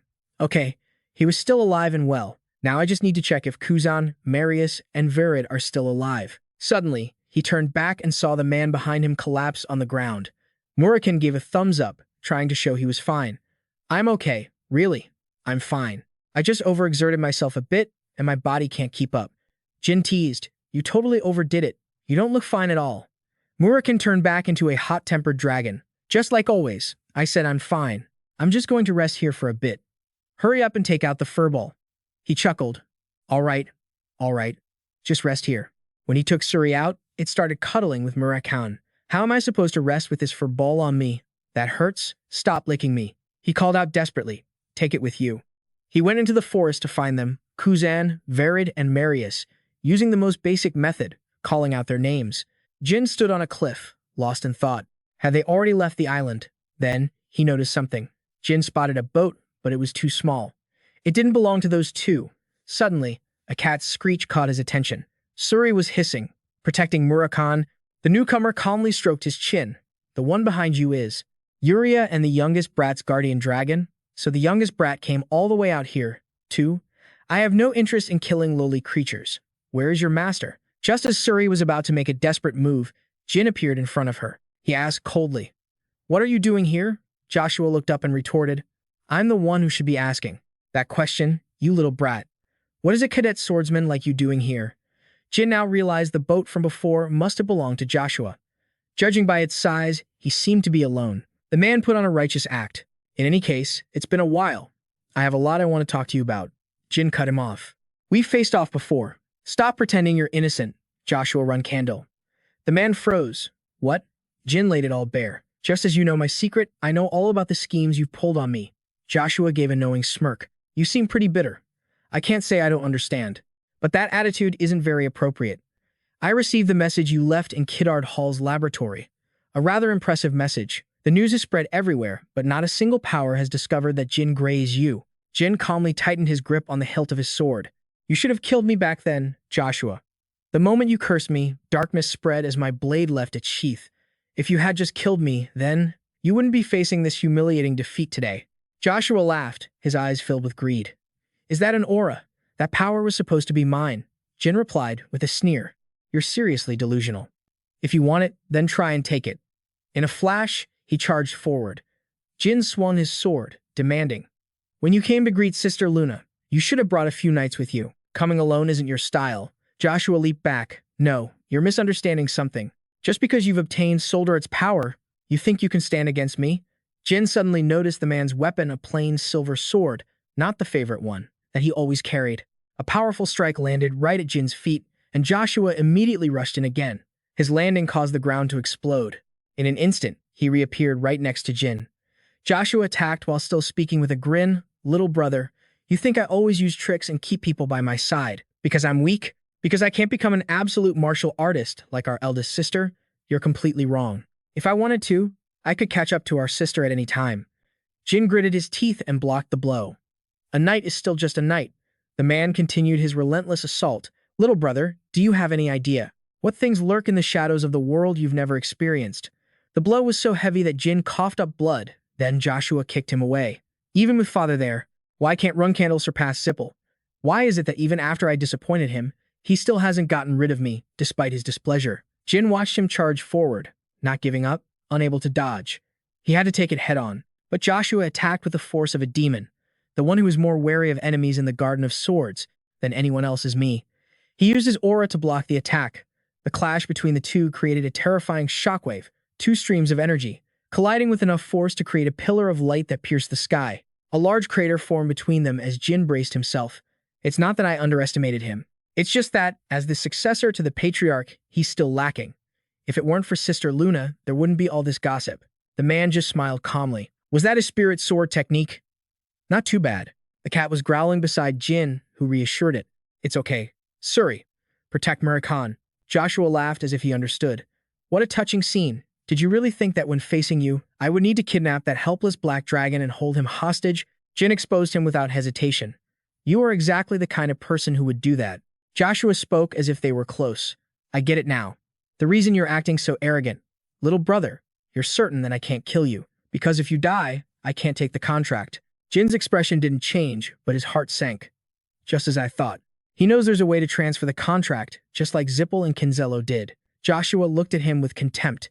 The fact that you figured that much out is commendable. But that doesn't change anything. Today, you will become someone who can never hold a sword again. For a Runcandel, that is a fate worse than death. Jin's face was obscured, his expression unreadable. A punishment? That's right, Joshua Runcandel. I'm sure you can't kill me, but that doesn't mean you're going to spare my life. The sword in his hand was once again enveloped in aura as Jin raised it high. A black hole appeared behind him. Because my reinforcements are about to arrive, Joshua suddenly sensed something was wrong. He swung his sword to gain the upper hand. What trick are you pulling? The sword energy he unleashed was like a whirlwind, but to his surprise, it was all sucked into the black hole, like a greedy mouth that couldn't stop eating. Joshua froze in astonishment. My sword energy is being absorbed. In contrast, Jin continued to raise his sword as if performing a ritual. I told you. You should have killed me when you had the chance. The hero's special move, summoned black swordlight. A golden gate appeared behind him. With one downward swing, two gates burst open, and a colossal figure materialized. Joshua stared in horror. Did he use his spirit sword to summon something? The massive figure stood behind Jin, who smiled. Even though I knew I was taking a gamble, with summon black swordlight, you never know who will appear. I was worried. What if it wasn't the fighting king? But it seems my worries were for nothing. The summoned being slammed his greatsword into the ground. It's been a while, Brother Jin. Jin smiled and turned his head. Sorry for summoning you so suddenly, Brother Gammon. The man spoke in a friendly tone. There's no need for formalities between brothers. What can I help you with? Jin gave a simple command. Kill the man in front of me. He is my older brother, Joshua. The man let out a huge grin, hoisting the greatsword onto his shoulder as he made an introduction. I'm Gammon, the 8th fighting king of the Nether King tribe. I have answered my brother's call, and my job is to eliminate my brother's enemies. If you have any last words, say them now. Joshua projected an equally formidable pressure, a ghost from a race that was wiped out. 5,000 years ago, I don't know what trick you pulled, but draw your sword. I'll kill you, and then punish my little brother. Gammon found this amusing. He's not a warrior, yet he acts like one. Joshua shot back, not to be outdone. You're not even blood related to the kid, and yet you pretend to be his brother. But in the blink of an eye, Joshua lost sight of him. Gammon had appeared right behind him. It seems there's nothing left to say. His voice rang out like a death knell. Rest in peace, enemy of my brother. The brilliant light of the great sword fell decisively. A single slash from Gammon that seemed to tear the very heavens and earth apart, leaving Joshua struggling on the ground. Gammon was thrilled. Looks like we can have a little fun now. He struggled desperately against the greatsword, then mustered all his strength to break free. Silence! How dare a mere ghost like you insult me? I'll make you regret ever coming here. With that, Joshua charged forward to attack Gammon again, but instead of fighting back, Gammon simply murmured. After meeting Jin, I had hoped the Runcandels of today would be impressive, but you're pathetic. For someone with the blood of Runcandel, you aren't even worthy of wielding this sword. It was then that he noticed the sword in his hand was broken in two. A greatsword struck without warning, sending Joshua flying backward. He braced himself, unable to believe it. "You miserable undead." Joshua Runcandel froze, his eyes turning bloodshot. Through the settling dust, it was as if he could see death itself approaching. Gammon charged forward, cutting through the air. He let out a battle-hungry laugh, his overwhelming aura pressing down on his opponent, leaving him no room to defend. Joshua slammed straight into a wall, coughing up blood as the whites of his eyes showed. But Gammon wasn't about to stop. Another attack sent him flying once more. He raised his greatsword, Demon King sword style, standard form. He showed no mercy, even as his enemy trembled before him, but Joshua still refused to give up. His broken sword tried to block the greatsword, but then his body was tossed into the air and slammed back down onto the ground like a rag doll. Gammon mercilessly dragged him to his feet. A single punch to the face sent Joshua flying for hundreds of meters. The greatsword began to crackle with lightning again as Gammon stood with it raised, looking like a colossal statue. Watching from the sidelines, Jin thought to himself, "It's over." But just then, a bloodthirsty aura radiated from the cloud of dust. Joshua roared as he rose to his feet, his presence suffocating. He exploded with power. His final surge of power was so blinding that even Jin had to shield his eyes. He wondered, is he really going to use his ultimate technique now? "It's too late, Joshua." Gammon stood his ground calmly. "That's an impressive amount of aura. A complete waste on someone like you. Impressive for a human, I guess, but that's all." At that moment, the energy around Joshua became incredibly strange, and Jin realized something was wrong. He saw the energy churning violently, being sucked into a vacuum. Jin shouted urgently to Gammon, "We have to get as far away from here as we can." That's the self-destruction technique of the Runcandel clan's first patriarch. Not just this island, the entire surrounding region will be wiped out. If I had my spirit beast with me, we might have been able to escape. But Gammon calmly replied, "I am a summoned being, a mere ghost cloaked in spiritual energy, without a true body. The memories I've made here will vanish. Tell me everything when we meet again. I'll be fine in La Florosa, so don't worry." Jin's voice was heavy as he paused. "Understood." Gammon urged him, "Go, now. Do not stray from the path I point you to." He then turned to face Joshua. "Jin, my little brother, survive, if you can." His eyes blazed with madness. The final technique of the Runcandels is to take everyone with you in a self-destructive blast. Joshua's body shone like a deity's, and then it completely detonated. The heat, as intense as the sun, lit up Jin's path as he fled. The blast also destroyed Gammon's summoning gate. He didn't hesitate to absorb the impact with his own body, opening a path for the boy to return home. His greatsword was planted firmly in the earth. It formed a protective barrier, containing the shockwave from Joshua's explosion. Before the final flame erupted, Gammon smiled, a look of pure joy on his face. "I will be waiting in La Florosa, my brother." And then, all that was left was a scene of glorious destruction. Jin stared towards the spot where the island had vanished without a trace. His heart ached. Gammon. Joshua was dead. Maybe it was because he'd never imagined his brother would die in such a pointless way. He still couldn't bring himself to believe it. Later, on October 7th, 1797, the central knighting ceremony of the Syrian kingdom was held. The name in the newspaper article announced his knighthood, Joshua Runcandel. Jin clenched his fists. Joshua's alive. He crushed the newspaper in pure rage. It was a rainy night at Joshua's private estate. He sat in the cellar, his whole body shaking in fear. His hands clutched the stone chair so hard they left bloody marks. A demonic voice echoed around him. "For the man who will become the next head of the Runcandel clan." Dark, demonic energy coalesced around Joshua, slowly taking the shape of a figure. To be trembling like this in a cellar, I suppose it can't be helped. He lifted his head in a daze. "Are you here to laugh at me?" The woman appeared, her expression full of contempt. "Of course. You wasted the clone I created for you, and now you're here, trembling from the fallout. Why shouldn't I laugh? You tried so hard to kill one of the Netherworld tribe, but your little brother just summoned another. Ultimately, you were left with no choice." Halora replied with a roaring laugh, calling him a fool. The Netherworld tribe were beings trapped in this world, and it seemed all of them were under her influence. He's dead now. They never belonged in this world in the first place. All you accomplished was wasting the clone I created. Frankly, I have no idea why the prophecy pointed to you. Things would have been much simpler if it had chosen your older sister or your youngest brother. Or better yet, if your father, the one the original prophecy was about, hadn't defied fate and obtained the Genesis crystal. If only he had met me first, things would have been perfect. If that had happened, I wouldn't be stuck helping an idiot like you. Still, you did manage to do one thing right. You discovered that your youngest brother can summon members of the Netherworld tribe in Surrey. You found the boy's location. It's infuriating that he's taken Suri for himself, Halora said in a seductive tone. But everything will return to you eventually. Child of prophecy, I'll make you a new clone. At her words, the man opposite her tensed so hard that veins popped out on his neck. How much will you need this time? She laughed gleefully. The ingredients you gave me last time were more than enough. Meanwhile, Jin furiously gripped the newspaper. He couldn't understand it. Joshua definitely died 4 days ago. Could this article be wrong? Kashmir explained, the knighting ceremony definitely took place in the Suchirian kingdom. A fake photo would never be published in a national newspaper. Gilly McLaurin wondered, could it have been one of Buva Gaston's shapeshifters? Jin shook his head. No, Gilly McLaurin. The ultimate technique he used was real. That kind of power, enough to annihilate the islands of the Bluebird Archipelago, could only have come from a true Runcandel. Quick Intel suggested another answer. Then maybe the one at the ceremony was the fake. Jin mused, I'll have to check Faithal's fake contract. Once that kid wakes up, maybe I can get some information. Murakan scratched his hair in frustration. This is driving me crazy. I overslept and missed everything. Quick Antle twisted the knife. You're a failed guardian dragon. What would have happened if Jin couldn't summon the Netherworld tribe? 1,000 years ago, you might have been the strongest dragon, but now you're just a sick old man. Face reality. If you keep clinging to your past memories, then you're really going to be finished. He waved his hand warily. I know. She reminded him. Don't just say it. How was your meeting with Mizia? Maybe she knows a way to restore your power.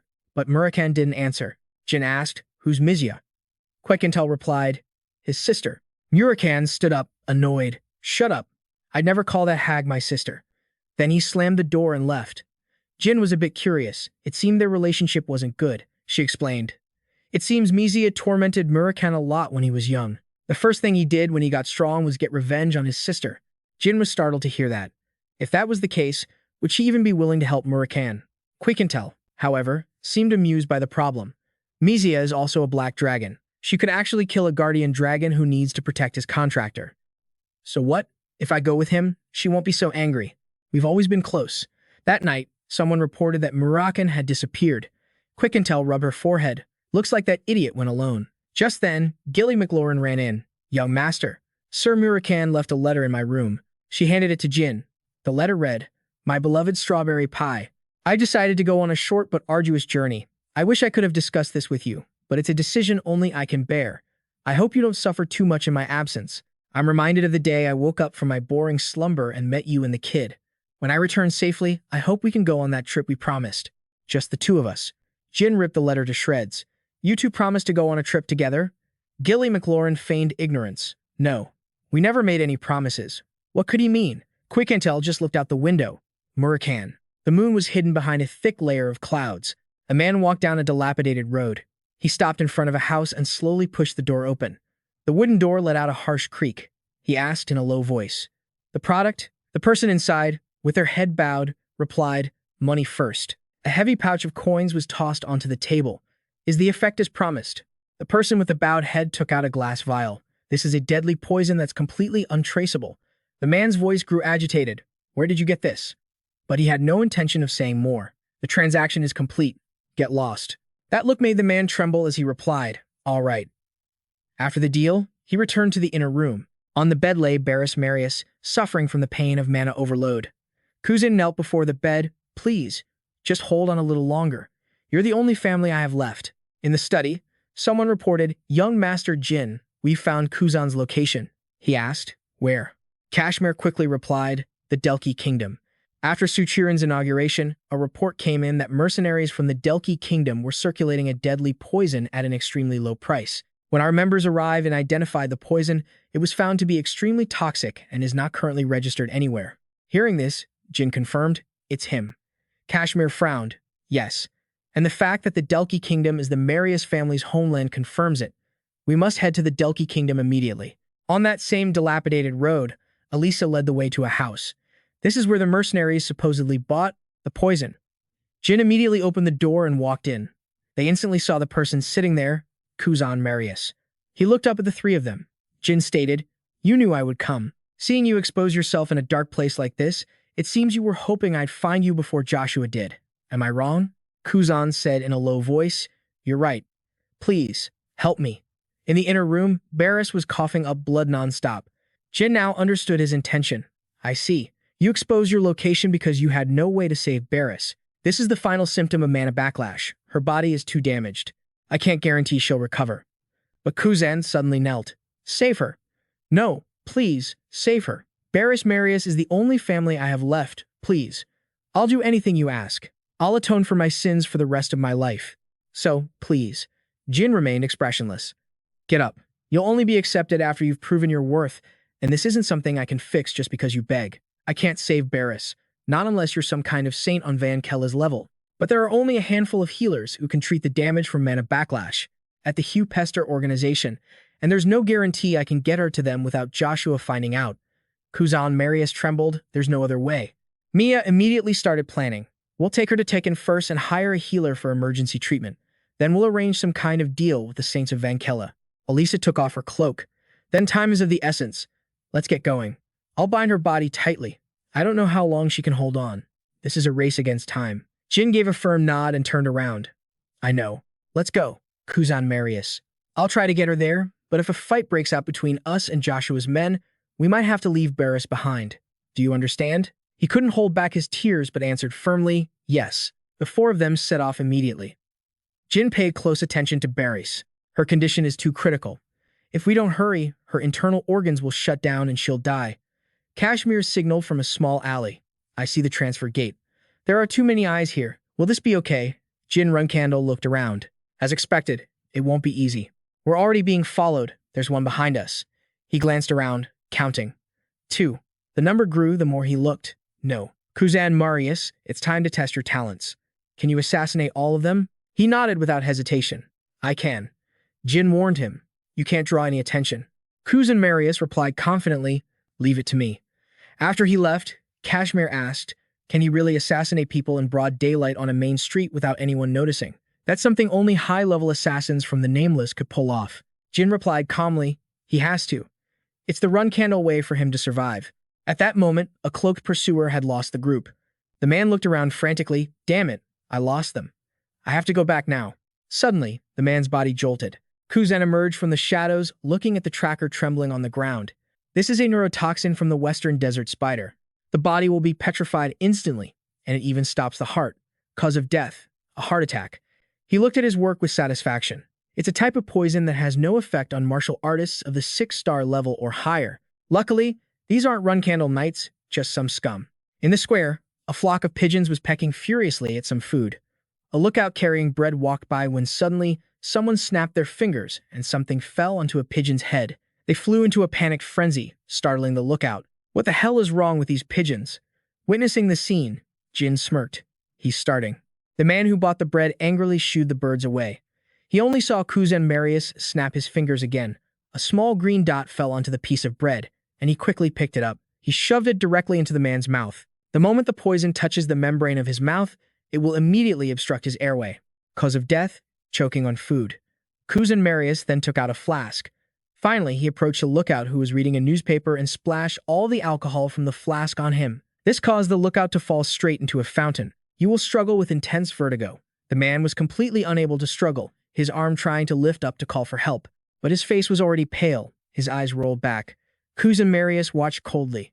Cause of death, alcohol poisoning. The body, half floating, half submerged in the fountain, had drowned, leaving no trace behind. The people around screamed, someone's dead. In the end, only the poor little pigeon was caught in the crossfire. In Titan, at Kashmir's residence, the doctor finished examining Barris Marius. Her life is not in danger right now. First, let her get complete rest. However, she has only just passed the critical stage. If she doesn't receive further treatment from the Saints of Van Kella, she will no longer be able to use mana. Kuzan Marius bowed his head gratefully. Thank you so much. Jin reminded him, I've kept my promise. Now it's your turn. In the basement, Yulian was tied up, bound by both chains and a magic seal.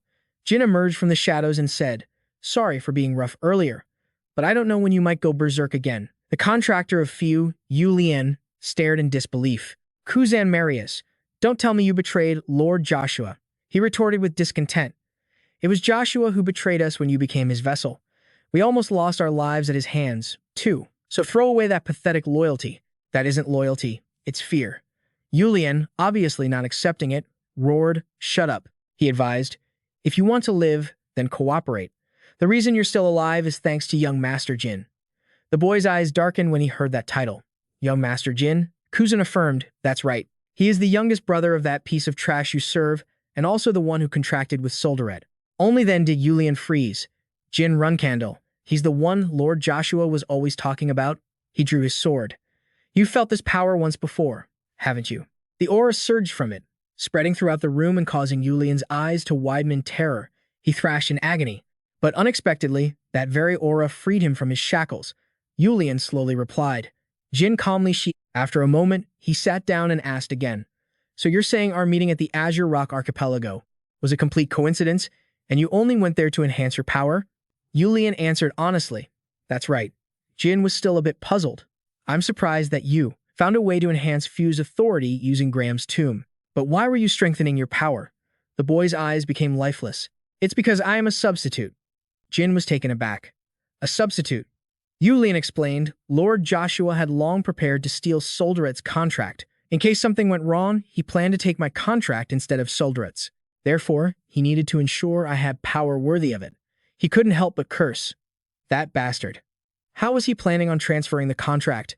And I'm certain Joshua self-destructed and died at the Azure Rock Archipelago. That power was real, so how is he still alive and acting like nothing happened? Joshua Runcandel was witnessed by other descendants. He clearly used some strange and disturbing trick. Do you know anything about this? Yulian asked apprehensively. If I tell you everything I know, can you protect me? Jin wasn't stingy. If it's valuable information, then of course. And so, he got the information. There is a woman called the Prophet. Nearly all of Lord Joshua's decisions. She was the one who told him that Graham's tomb was on the Azure Rock Archipelago, and she was also the one who said it could be used to enhance my power. The Joshua who self-destructed on the Azure Rock Archipelago was probably a clone she created. Jin repeated. A clone? Do you know how she cloned Joshua? He shook his head. I don't know the details. I only know that it requires a lot of people. It seems she's using death row inmates from the Huffister Federation. He asked again. You knew Joshua was going to take your contract, so why didn't you escape from him? Is your family being held hostage? Yulian then revealed the truth. My guardian dragon is being held captive. I have no family left. Not just my family. My entire village. They were all killed by Joshua. I must look pathetic, just following the orders of my enemy instead of avenging them. That's why Varys mocked me too. But if I lose my guardian dragon as well, my miserable life will have no meaning left. Please, help me get my guardian dragon back. But Jin stood up and said, You are currently a prisoner. I cannot accept that request. However, if you pledge your complete allegiance to me, I will create that opportunity for you. One day, you will take it back with your own hands. You may turn and leave. Until then, I will treat you with what little humanity I have left.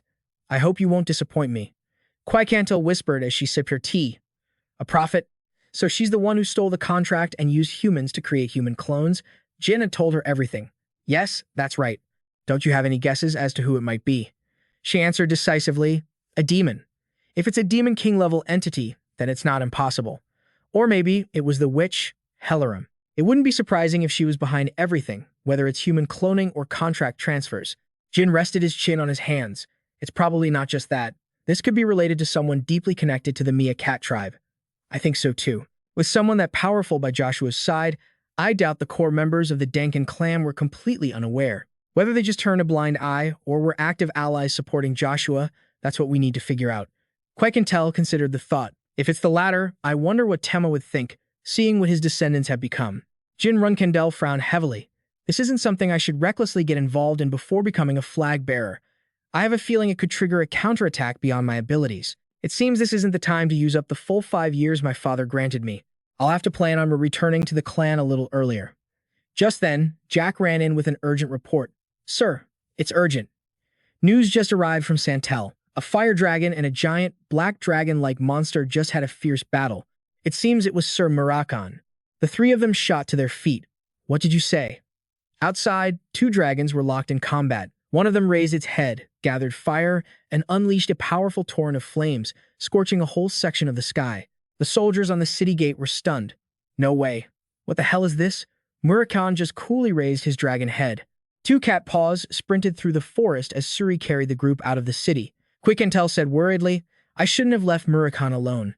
Jin reassured her.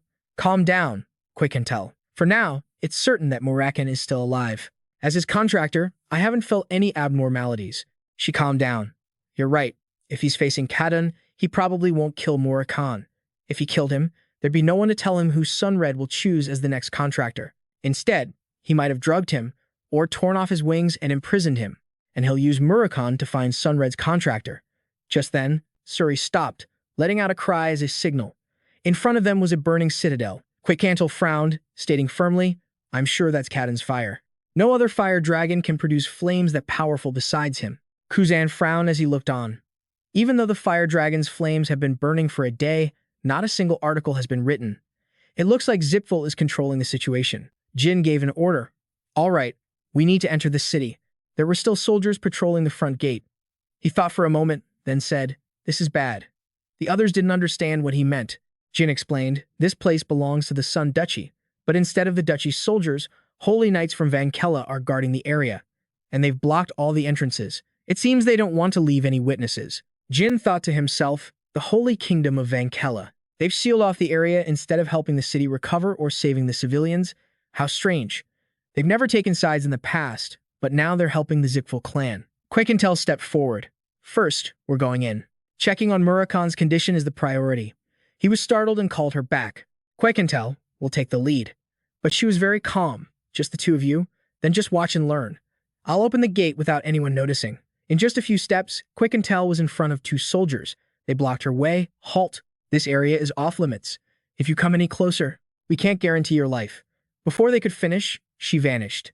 A single punch shattered one of their helmets, sending him flying several meters. The remaining one stammered in terror, Who are you? Before being sent flying by Quickcantle with a single kick. Next, she summoned a spell, and with a soft sound, shattered the wooden gate, sending splinters of wood floating silently into the air. Jin and Kuzan walked through, stunned. After they passed, Quickcantle gently snapped her fingers. The cracks on the gate fused back together, returning it to its original state. Kuzan was extremely curious, restoring a broken gate, without leaving a single trace or sound. So this is the power of a time dragon. Inside, the piles of dead bodies were horrifying. Jin replied, Yeah, it looks like hell. Suddenly, he heard a voice call out, Oh, good citizens of Santel. On the land outside the city, the fire dragon is still fighting the monster. But beloved citizens, the messengers of heaven have arrived, so do not be afraid and do not despair. The despicable monster that killed our parents, our brothers and sisters, and our children will soon be destroyed by the fire dragon. Let us pray for the divine beings to protect the fire dragon. Jin focused on the core of the speech, the prophecy. Kuzan Marius was confused. What's a prophecy? Jin pointed it out to him. Do you see their eyes? The holy ones claim it's a divine power, but it's actually a form of mind control magic. It's useless against those with a strong will, but for civilians in a state of shock like this, they can be easily deceived. The current Holy King, Murakan, has deemed prophecies as heresy and has forbidden the Holy Ones from using them. Quickcantle thoughtfully assessed the situation. Judging by how they're blaming Murakan for the massacre caused by Kadun, it seems Murakan hasn't been captured yet. Jin nodded in agreement. I agree, Quickcantle. If he had been captured, they wouldn't be causing this kind of chaos. He watched their actions. Why would they go this far to defy the Holy King's orders? We need to find out why they're helping the Zipful clan. At that moment, the preacher spoke again. Everyone. Just now, a group of villains infiltrated the city. If you see anything suspicious, report it to our messengers immediately. Jin Runcandel warned the others, We need to hide, now. But as they were leaving, the preacher spotted them. Over there. The suspicious ones are over there. Surround them. Don't let them escape. Kuzan Marius acted without hesitation. He slammed down a vial, creating a cloud of dust. The pursuers roared in frustration. They vanished. Find them. We must eliminate the evil intruders. Horns blared throughout the city. The three of them raced against time to escape. A group of soldiers had gathered to block their path, the one in the lead shouting, Heretics, drop your weapons and surrender. Jin didn't hesitate, drawing his sword and charging forward. A brilliant golden light shone, and with a single move, he electrocuted the soldiers, making them vanish. Among them, however, was one protected by magic. Kuzan said decisively, I'll take care of the last one. But unexpectedly, the man screamed, Wait, please. The soldier begged, I'm different from them. Jin paused his attack. He pointed his sword and questioned, What are you talking about? That soldier raised both hands. I have never pointed my sword at anyone who wasn't a heretic, and you're connected to the black dragon who stopped the fire dragon's rampage. Am I right? Jin was startled and quickly asked, Do you know where the black dragon is? Who are you? The soldier took off her helmet, I've been waiting for you for a long time. Lord Murakan asked me to. He said that Jin would come looking for him and asked me to protect him until then. I am a knight of the Dawn Alliance's doctrinal defense. She had distinctive blue hair. My name is Laney Salome. Laney signaled to Jin's group. The Holy Knights will be drawn here by the noise. Quick, hide behind the building. Then, she acted as if she had collapsed just as her comrades arrived. A knight approached and recognized Laney. What's going on here? She feigned weakness. I'm sorry. Those bastards got away. I confirmed they turned into that alley and headed for Sector 1. Pursue them quickly. But the other knight cut her off. Laney, your comrades fell one by one, yet you didn't even bother to draw your sword. That pathetic belief of yours led to this outcome, and yet you still dare to call yourself a knight of the Dawn Alliance, a protector of the doctrine. Laney gripped her sword tightly. I will accept any punishment without a single word of complaint. He questioned her coldly. More importantly, do you really think that person can protect you forever? To us, they are heretics. She retorted angrily. How can you be so sure they are heretics? The current 5 generals, aren't they just intruders? The general sighed at her words and actions. I can no longer tell who the real heretics are. Second-class Knight Laney, you are placed under disciplinary surveillance, effective immediately. Stand down and surrender your weapon and armor. Chujia, Team 3, assemble at Sector 1. After evacuating the wounded, the rest of you are with me. The knights replied, Yes, sir. Someone approached and sneered, I'm so jealous. She only gets disciplinary surveillance after disobeying orders and causing a scene in front of the general. What? Just get lost and put in for a transfer already. Stop tainting the Dawn Alliance. Jin watched everything unfold. Laney. No wonder she looked familiar. Now I remember. The adopted daughter of the Holy King Miklin. In my past life, I read a few old articles about her. Even though she was the Holy King's daughter, she lived a reckless life, constantly drowning herself in alcohol, to the point where even the citizens of the Holy Kingdom criticized her. But this time, I can see the light of life in Laney's eyes. She stood up and said to Jin's group, Fall back, now. After we finish our briefing, we'll head to Sector 1. Act while you have the chance. I will lead you to Murakan's location. Follow me. Bell up Smith you the temple. Flames were flying everywhere. Laney activated a hidden switch, revealing a staircase. He's down here. This place is hidden. No one will find us. Jin asked the question on his mind. Laney, why are you helping us? She explained with a serious expression. Before being a Holy Knight of the Dawn Alliance, I am a citizen of the Holy Kingdom of Venkela and a child who carries the teachings of the benevolent god Ayula. Therefore, I must not be blind, I must not spread lies, and I must not cover up evil under the guise of good, nor can I become corrupt by colluding with the powerful. I saw it. Kadun, the fire dragon, the evil entity we are supposed to hunt. It turns out Murakan was trying to stop it from burning down the entire city. Quick intel stopped in her tracks. Murakan. Is he injured? Laney said in a low voice. He's in danger. I tried to heal him with holy magic, but it had no effect. She opened the door to the room. Inside was a brightly glowing golden sphere. Everyone recognized it as Murakan's cat form. Laney explained. Before he turned into this, he said Jin would come for him. Quikantel said sadly. He didn't turn into this willingly. He unconsciously transformed into the most suitable state for survival because he suffered a fatal injury. Only dragons who possess extraordinary power can do that. That fool. Even though he's lost his former power, it's fortunate he still retains this level of defensive ability. Jin also held it gently in his hands.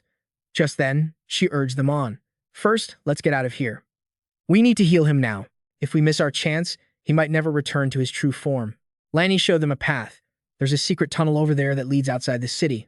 Hurry and go. As the 3 of them passed her, Jin turned to thank Laney. If it weren't for your holy power, he would have been in grave danger. I, Jin Runcandel, on the honor of both Solderet and Runcandel, swear that I will repay this debt no matter the cost, she said firmly. I was only acting on my faith. I will pray for Murakan's safety. He replied with sincere gratitude once more. Thank you. Outside, the fire dragon was still raging. It growled, Damn it, who would have thought I'd lose right in front of you, Kelly? The mysterious person spoke to it, Kadun. It's been a long time since I've seen you this pathetic. It grew even more enraged. It's not just pathetic, it's to the point where I can't even forgive myself. She looked up and said, But while I was looking for Misha, running into you was an unexpected bonus. If I had captured Murakan, I could have summoned his contractor. Once I get my hands on the one who contracted with Solderet, restoring the demon god's stone will only be a matter of time. At least now, the rumors about the earth dragons and Bamon encountering Murakan don't seem so ridiculous anymore. We'll find another chance to capture him. Didn't you say he's not as strong as he used to be? But Kadun denied it. I'm not so sure. he might regain his power. Kelly scoffed. You think he can restore his dragon heart without the demon god's stone? It remained more cautious. I've never seen a case like this before.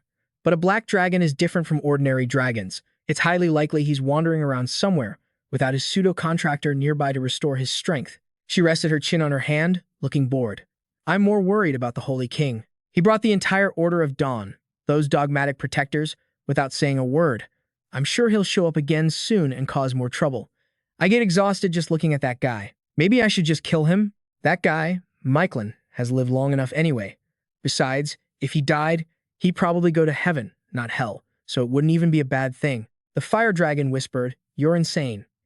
Back at Kashmir Varied's mansion, she had just woken up.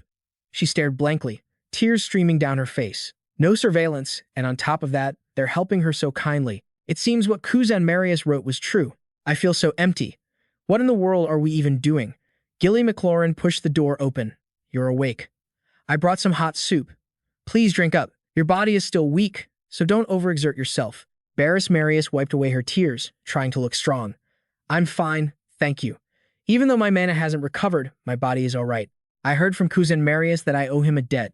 Is there anything I can do to help? Gilly McLaurin seemed a bit flustered. Help? And so, Barris found herself dressed in a full maid's uniform. Do I really have to wear this? Gilly McLaurin smiled and said, It looks great on you. Really? Just wait here a moment. I'll teach you how to clean. Left alone, she fell into deep thought about the outfit. The image of Tai Moon surfaced in her memory. Barris couldn't stop herself from missing her mother. Suddenly, a stream of black energy flowed in from the window, forming a spatial gate. The person who emerged startled her. My foolish little sister. Maisha stepped out. He really made me travel all this way. Meanwhile, outside the mansion, Gilly McLaurin greeted the returning party. Young master, you're here. Good heavens, what happened to Lord Murakan? Kuzan Marius stopped in his tracks when he saw who was there. Barris. Her eyes also filled with tears. Yes, it's me, Kuzan Marius. He rushed forward and embraced her tightly. Thank God, you're finally awake. I really thought I had lost you forever. Barris Marius patted his head to comfort him. So, you know how to cry after all? Huh, I'm fine. Jin also smiled and said, Barris Marius, I'm glad to see you've recovered. She bowed respectfully. I read Kuzan Marius's letter. This is all thanks to you, my lord. The man next to her also bowed deeply. Thank you. Then, Kuzan noticed her cheek. He asked with concern, But what about this injury? Barris Marius hesitated before replying. That was from a guest. Gilly McLaurin added, I was just about to inform you, young master. Miss Barris's older sister is here. Mishia's sudden appearance had caused Barris to panic quite a bit. I've taken her to the reception room for the time being. Upon hearing this, Kuzan Marius completely lost his composure. He shot up. The reception room? Barris Marius couldn't stop him. Kuzan Marius, wait. He stormed directly into the room, shouting, This is unforgivable. How dare she touch Barris Marius? To no one's surprise, Misha sent Kuzan Marius flying. Everyone looked at him, speechless, while Barris Marius stammered, Kuzan Marius, I told you to wait. Misha walked up to stand before them. She spoke up. From the great desert. Misha, it's about time, isn't it? The keeper of the 1,000-year contract. Later, Misha was being treated to cake, and she nodded. This is quite delicious, Jin agreed. It is, isn't it? Lachi made it. Mixia was curious. Lachi, he explained. Uria's guardian dragon. She glanced down at the little girl. So it's you, the one who contracted with Asmin. Uria was cheerfully laughing and playing. Jin observed the woman in front of him. Back in the great desert. I thought I just saw a faint silhouette. I never imagined it was you, Milady. Misha knew he had seen it all. That's rather embarrassing for me. He immediately asked, But how did you know we were here? Misha sat down and replied with an air of arrogance. That fool Murakan is right in the palm of my hand. I cast a tracking spell on him when we were children, and it's no ordinary spell. No matter where he is in this world, I know his exact location and what he's doing. And still, that fool has yet to notice. Quick Antel sounded exasperated. My lady. Misha replied, Well, how would he ever know? She then let out an amused laugh. Really, it's more of an authority than a simple spell. In that case, let me show you with your own eyes. I'm going to show you something rather fun. That fool only knows how to fight using shadow energy, but I've transcended such things. The spirit energy that flowed from her hand formed a dazzling galaxy. Misha explained, By simply burying my shadow like this, I will always know their location. And I can even do this. Behind Jin, a shadow took form. The figure gently placed a hand on his shoulder and said, You look tired. Why don't you rest for a bit? It was a perfect copy of Jin. Let me play your part for you. Jin leaped to his feet in terror, staring at the face and smile that were no different from his own. He was horrified. This is the power of shadow, the clone said. A rare experience, I'm sure. To face yourself without the need for a mirror. But then it vanished. Until we meet again, Shadow. Michia casually asked, how does it feel to witness something that defies the laws of nature? He replied with complete honesty. I never imagined shadow energy could be capable of something like this. It's bone-chilling. Just the thought of another version of me acting out there somewhere. Exactly, she nodded to herself. Shadow energy is a power far too dangerous for mortals. I will not allow you to make the same mistakes as Tema. From this moment on, do not meddle with powers of this kind ever again. Jin, I will always be watching you. Yuria, who was standing nearby, interjected. He's not like that. Maisha froze. Can you read my thoughts now, too? Asman, the contractor of the Eye. So you saw something, didn't you? Could she have seen the shadow of Tema within Jin Runcandel? Could it be that Jin Runcandel is a reincarnation? No, impossible. Or did she perhaps see Solderet? I can't be too quick to judge. However, if that explains why Solderet has been silent for so long and hasn't contacted his contractor, then it all adds up. Not understanding, Misha turned to Yuria and asked, what did you mean when you said, he's not like that? The little girl didn't answer, instead smiling as she said, in any case, he's really not that kind of person. Jin then remembered something. Thinking back, Yuria has called me Sir ever since we first met. Suddenly, Maisha shot to her feet. Well, I suppose it's not so bad getting out and chatting with others from time to time. She scooped up Murakan's cat form, but do we really need to turn him back to his original shape? Maybe it'd be better to just heal him and leave him as he is. He's actually pretty cute as a cat, Jin pleaded respectfully. Murakan would certainly not want that. I beg you, please return him to his original form. She shot him a sidelong, teasing glance. I was just joking. Give me an empty room. And during the treatment, no matter what kind of screaming or commotion you hear, just ignore it and wait outside. In the middle of the night, a blood-curdling scream echoed from the mansion. Jin waited in the garden. 3 days had passed, and in those 3 days, the screaming hadn't stopped, not even once. Are you sure that's okay? Quekantel explained in a low voice, Jin, Lady Maishia didn't tell you, but she isn't just treating Murakan. She's also trying to restore his former power. Even if she fails, his life won't be in danger, but he might lose what little power he has left. He looked at the withered leaf in her hand and asked, what are the chances of success? She answered, 50-50. Jin relaxed, thinking that wasn't too bad. Chienteo still reminded him, even so, you should prepare for the worst. His eyes, filled with worry, looked up as if Jin were praying. Murakan. He remembered the very first day they met, the touch of their hands, the oath they swore, the times they playfully taught each other, the moments they shared the same thoughts while eating together, the happy stories from their adventures. Even though they bickered sometimes, they truly wished the best for each other. Finally, one dawn, the door to that room opened. Mishia appeared, panting with exhaustion. It was a failure. Quekantel froze, her face pale, while Jin cried out in horror, Murakan. Suddenly, a black shadow shot out from the room. The black dragon, in human form, landed gracefully. He let out a deafening roar of laughter, a sound so powerful it cracked the roof. The glass windows shattered. Murakan was abnormally healthy, ecstatic. Yes, this is the power, this is the feeling, this is the body. It's real, he roared. Murakan. Maisha jumped down and kicked him. Shut up. Your body couldn't handle it, so I could only restore about 40% of your former power. You idiot. It was a failure. A failure. How dare you leave me with a failed result? He clutched his swollen face and yelled. You only restored 40% on purpose, didn't you? You were scared I'd be stronger than you if I was fully restored, weren't you? She immediately sent her brother flying with a kick. What a ridiculous excuse. After all, the effort I put in to save your life. What, you think I held back on purpose? How many more times do I have to say it? Your body couldn't take it. If you keep messing around in your current state, you'll really die this time. He quickly screamed in surrender. All right, all right. Jin walked over, relieved, and said, thank you for everything, Lady Mishia. She waved her hand nonchalantly. Good, everyone has waited patiently. Now, I'll be heading back. He was startled and tried to stop her. So soon? You're leaving already? Mishia waved him off. Unlike that idiot, I actually have things to do. Jin still wanted to repay her. I feel terrible. We've only received your help without being able to give anything in return. She paid it no mind. It's fine. As Solderet's representative, it is my duty. Besides, my shadow is now attached to you, so we can meet again anytime. As for you, Jin, go to Atrium soon. he asked blankly. Atrium? What's there? Misha explained. There, you will find a special grimoire. It's a relic left behind by Ryan Zippo. Jin understood. The final form of the annihilating Black Heaven's hellfire. So, Lady Missia knows about it too. He was still a little worried, but ancient Atrium is currently the headquarters of the Dark Magic Society. With my current strength, wouldn't that be too difficult? She put her hands on her hips and glanced at Murakan. I know. I was originally going to wait until you became a flag bearer to send you, but that would be too late. Now that this guy has recovered a good amount of his power, you should be able to manage. Jin caught the key point. Too late? Do you mean someone else is also after that grimoire? Misha confirmed, that's right. There's a mage I've been tracking recently who's aiming for it. He immediately asked, who is it? She spoke a name, Arya Al, a person who carries a special destiny, no less than your own. Jin instantly remembered this person. Arya Al was one of the many titles his master, Valeria, had used in her past lives. It meant the one with the heart of a gray owl, a name she cherished as much as her real one. To think she was already targeting the annihilating Black Heaven's hellfire so soon, he wanted more information. A special destiny like mine? What do you mean? Missia explained briefly. If you are the one chosen by Shadow, then Arya is the one chosen by history.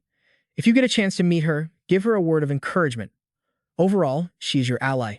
Jin Runcandel's heart sank. His master had spent her entire life restoring the magic of the Zippo clan. So, does being chosen by history have something to do with that? After finishing, Missia turned back to her brother. Hey, Murakan, you should know how lucky you are and support Jin Runcandel properly. You hear? Embarrassed, he angrily shot back. I don't need you nagging me. I was going to do that anyway. Thanks a lot, you old hag. She immediately landed a few more kicks. Just drop dead already. Just then, Gilly McLaurin approached with something. Lady Misha, before you go, please accept this. It's strawberry cake. Misha excitedly accepted the gift. Strawberry cake. Thank you. Sweetie. Jin couldn't help but chuckle. They really were siblings. After taking the gift, she secretly approached Gilly McLaurin to return the favor. I'll give you a piece of advice. You're totally his type. If he tries anything funny, just cut him down for me. Murakan freaked out. Hey, what are you saying to my strawberry cake? Quickentel stepped in to mediate. Lady Misha, please stop teasing him. We wish you safe travels. Misha laughed and said her goodbyes. All right. Quickentel, let's meet again some other time. Well then, take care, everyone. Only after his sister had left did Murakan react. He shot up and took Gilly McLaurin's hand. Strawberry cake, I'm sorry for making you worry. I'm okay now, she replied shyly. It seems so. I'm very happy. Jin grabbed this love-struck fool and said, I'm glad you've returned safely, Murakan. And you've even regained some of your power. He replied, his voice thick with emotion. Yeah, it's all thanks to that holy night. If she hadn't stepped in to help, I wouldn't have survived. I was almost captured by Kadon and dragged back to Zippo's laboratory. Jin remembered her too. Lanny. That was the knight's name. The adopted daughter of the king of the Van Kella Holy Kingdom. Murakan was a bit surprised. The king's daughter? I owe her a lot. I have to see her again soon. Jin added, actually, while you were being treated. Kashmir shared some information. He asked curiously, what information? Jin crossed his arms grimly. During a blessing ceremony at the temple, Lanny caused a disturbance while she was drunk. I heard she even made a scene right in front of the king. Murakan froze. What? Jin explained clearly. Right now, she's been arrested and is awaiting trial. Her life might be in danger. Inside a prison cell, Lonnie trembled, suppressing a sob. Father, December 14th, 1797. The Van Kella Holy Kingdom. Murakan had arrived. Why are there so many people here? Jin explained to him, it's the Advent Festival. It commemorates the day Ayula first descended upon the Holy Kingdom. I heard it's a huge celebration that lasts for an entire week. Murakan understood. Honoring Ayula. Huh. That makes sense, since in the eyes of the people, she's the benevolent goddess of peace. But once that woman gets angry, she burns everything to the ground without hesitation. A dormant volcano. Huh. Humans really are good at choosing their symbols. Outside the palace, the people cheered. His Majesty, the Holy King, has arrived. His Majesty, the Holy King, has arrived. His Majesty, the Holy King, has arrived. Jin explained. That must be King Michelin, Lanny's father. Murakan eyed the man. That guy is the Holy King? You notice his demeanor? Is there something strange about his reaction? Murakan said, with his mouth full. I mean, the Holy Kings I've seen before, even to humans. They always radiated a majestic aura. Not necessarily powerful, but more like a divine authority that made it impossible to resist. As Murakan watched him perform the ceremony, the doubt in his mind grew clearer. But that guy, I'm not so sure. It's like he has an aura, but at the same time, he doesn't. Jin reminded him, "We'll find out once we see Lani." The two arrived at the Ayula temple in the eastern part of the capital. Two soldiers stood guard. "How is she? Still drunk?" "The smell of booze hits you before you even open the door." "Honestly, it's easier for us guards when she's quietly passed out like this. She's not allowed to attend the Advent ceremony anyway, right?" The soldiers noticed the cat that had just appeared. They curiously picked it up. "Never seen this one before. It's not running away? Look at its face. It looks clearly annoyed." "Wait, what's that in its mouth?" "That scent." The fragrance from the glass vial sent the two soldiers into a deep sleep. Jin walked over, pleased with the result. "This sleeping draft Kuzan Marius gave me works like a charm." Murakan was clearly not happy. "I just got my strength back and now I'm stuck with this kind of work." "Are you giving them money, too?" Jin explained with a kind tone. "You can't blame the guards." Murakan didn't quite get it, but praised him anyway. "You really are a generous one, aren't you?" The two entered the room, and Murakan couldn't help but complain about the overpowering smell of alcohol. "Hey, you booze saint, wake up!" Jin also called out to her. "Lani, I never expected you to be such a heavy drinker." Lani was stunned. "Young master Jin." "Jin, why are you here?" He stood up and reminded her. "Didn't I make a promise? I'm here to repay that debt." Murakan smiled in greeting. "Long time no see, you booze saint. Thanks to you, I was able to pull through and come see you." Lani was overjoyed. "Lord Murakan, you're safe." He grinned confidently. "Of course, but you look like you're in some trouble. The great black dragon, Murakan. I'll take care of everything, so how about pouring me a glass?" Just then, tears streamed down her face again. She sobbed in front of the two of them, leaving them confused and glancing at each other, bewildered. Once she calmed down, Jin asked, "All right, what on earth happened to you?" Lani answered, "Honestly, I'm currently being blackmailed. The Holy King, who is now appearing in public, is an imposter they set up. My real father has been kidnapped, and I don't know where he is." Jin's eyes grew cold. "Is this the work of that bastard, Bouvard Gaston?" "No, the alliance between Zippo and Kinzo should have ended a long time ago." Just then, there was a loud noise from the hallway. Murakan had already noticed it. He turned to go outside. "Kid, watch over the booze saint for me." Jin Runcandel understood. "Got it. Whatever happens, I'll keep quiet." But before Murakan could leave, the wall was smashed open. He looked up in shock. In front of them stood two muscular monsters that didn't look human. What the hell is this now? But Jin recognized them immediately. Bio-golems. He thought of the two guards from before. Don't tell me this has happened before. Just like back then. Those two golems were once human. The sheer agony that guard must have endured. Kill. Rage ignited within Jin Runcandel. "Zippo, those sick bastards, they still haven't stopped." Murakan looked up and spoke. "Sorry, but I can't let you live." But they didn't seem to understand and charged forward to attack. Murakan decisively unleashed several slashes, easily dicing the golems into pieces. He coldly expressed his hatred for bio-golems in the Holy Kingdom. Spiritual energy literally transformed into a hand. He pierced through the golem's body and grabbed its core. Completely in Murakan's grasp, it was crushed in an instant. The core was shattered. The bioweapon's body withered in a flash. He seemed dejected. "I turned into a cat specifically to avoid hurting anyone." The fragment of the core he tossed away rolled to a stop in front of Jin. Jin stared at it with a dark expression. The stone still had residual energy. Suddenly, Lani walked over to the two corpses. She knelt gently and began to reverently chant the Ayula rites. "My Pukwar brothers, return now to the divine and find your peace. May you be sheltered in their embrace. Please, comfort them in their unjust and senseless deaths." After performing the rites, she couldn't hold back her tears again. Lani whispered in despair, "The Holy Kingdom has already fallen." Just then, Jin spoke up. "Then make a choice, Lani. If you're going to give up on everything, I'll take you somewhere peaceful. You can live out the rest of your life. But if not, then get up, pull yourself together, and let us help you." Lani looked up, stunned. "Are you saying you'll fight for me and the Holy Kingdom?"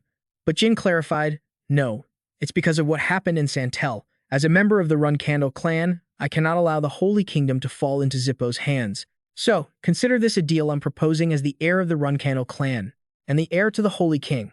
It seemed she had made her decision. "All right, please forgive the disgrace I just showed you." Lani extended her hand with renewed strength. "I accept the deal." Lani continued. "For years, Zippo has been infiltrating key figures and organizations within the Holy Kingdom. One by one, they brought them all under their control. The Doctrine's Dawn Guard, which I'm a part of, was one of them. My father sent me to investigate the true nature of the guards, which is why he assigned me there. Because he had no one else he could trust. From this, Jin could easily deduce, so the Holy King. He was convinced after your report on the Santel incident. She replied, that's right. Zippo kidnapped my father right after I submitted my report. They even mimicked his appearance, his voice, and even his mannerisms. And they used an imposter to try and fool even me. But that fake could never replicate my father's divine power. More importantly, there's another fact. Only a few close confidants know this. My father cannot move his left index finger. When I saw the imposter using it so naturally, I confronted him. Zippo cut off my father's real finger and sent it straight to my room. Murakan assessed. What disgusting monsters. Such a sick hobby. What Jin wanted to know was whether she had kept the finger. Laney replied, I'm sorry to say. It burst into flames the moment I examined it. He concluded, a flame seal. That's a type of magic only someone linked to the incarnation of the fire god can cast.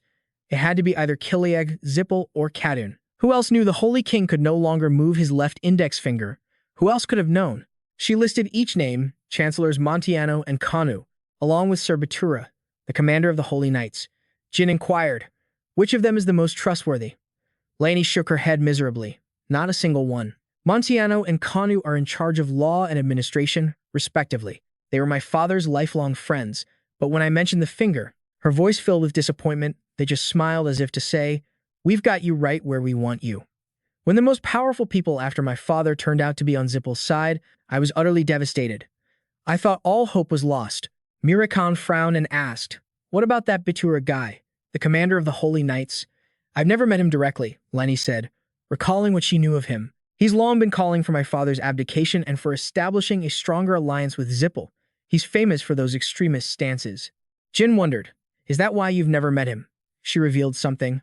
My father absolutely despised him. My father would grit his teeth every time he saw Batura. Even on formal occasions, he pressed for more information. And how did the Holy King treat the two chancellors, Montiano and Konu? Lani answered honestly, he always had them sit beside him at banquets and council meetings. He discussed all matters of state with them. He even went for walks with them whenever he had the time. Jin looked thoughtful. Then he shot to his feet and demanded, take me to Batura. She was stunned by the sudden request. Jin coldly concluded the matter. If the Holy Nation has truly been swallowed by Zippel down to its very roots, then your father, would you really be foolish enough to keep traitors by his side? The group teleported to the next location. She announced herself to the guard. This is Laney Salome. I'm here to see Sir Batura. They were allowed through the first gate. Next, they stopped at another gate, which was heavily guarded. The guard demanded, please surrender your weapons first. Lani exchanged a glance with him. As they walked into the fortress, she hesitantly revealed, If Sir Batura is a pawn of Zippel, he'll imprison me and kill my father. Murakan wasn't concerned in the slightest. Why worry about getting caught when I'm here? You think those holy knights can stop me? His words did nothing to reassure Lani. Even if we escape, my father will still.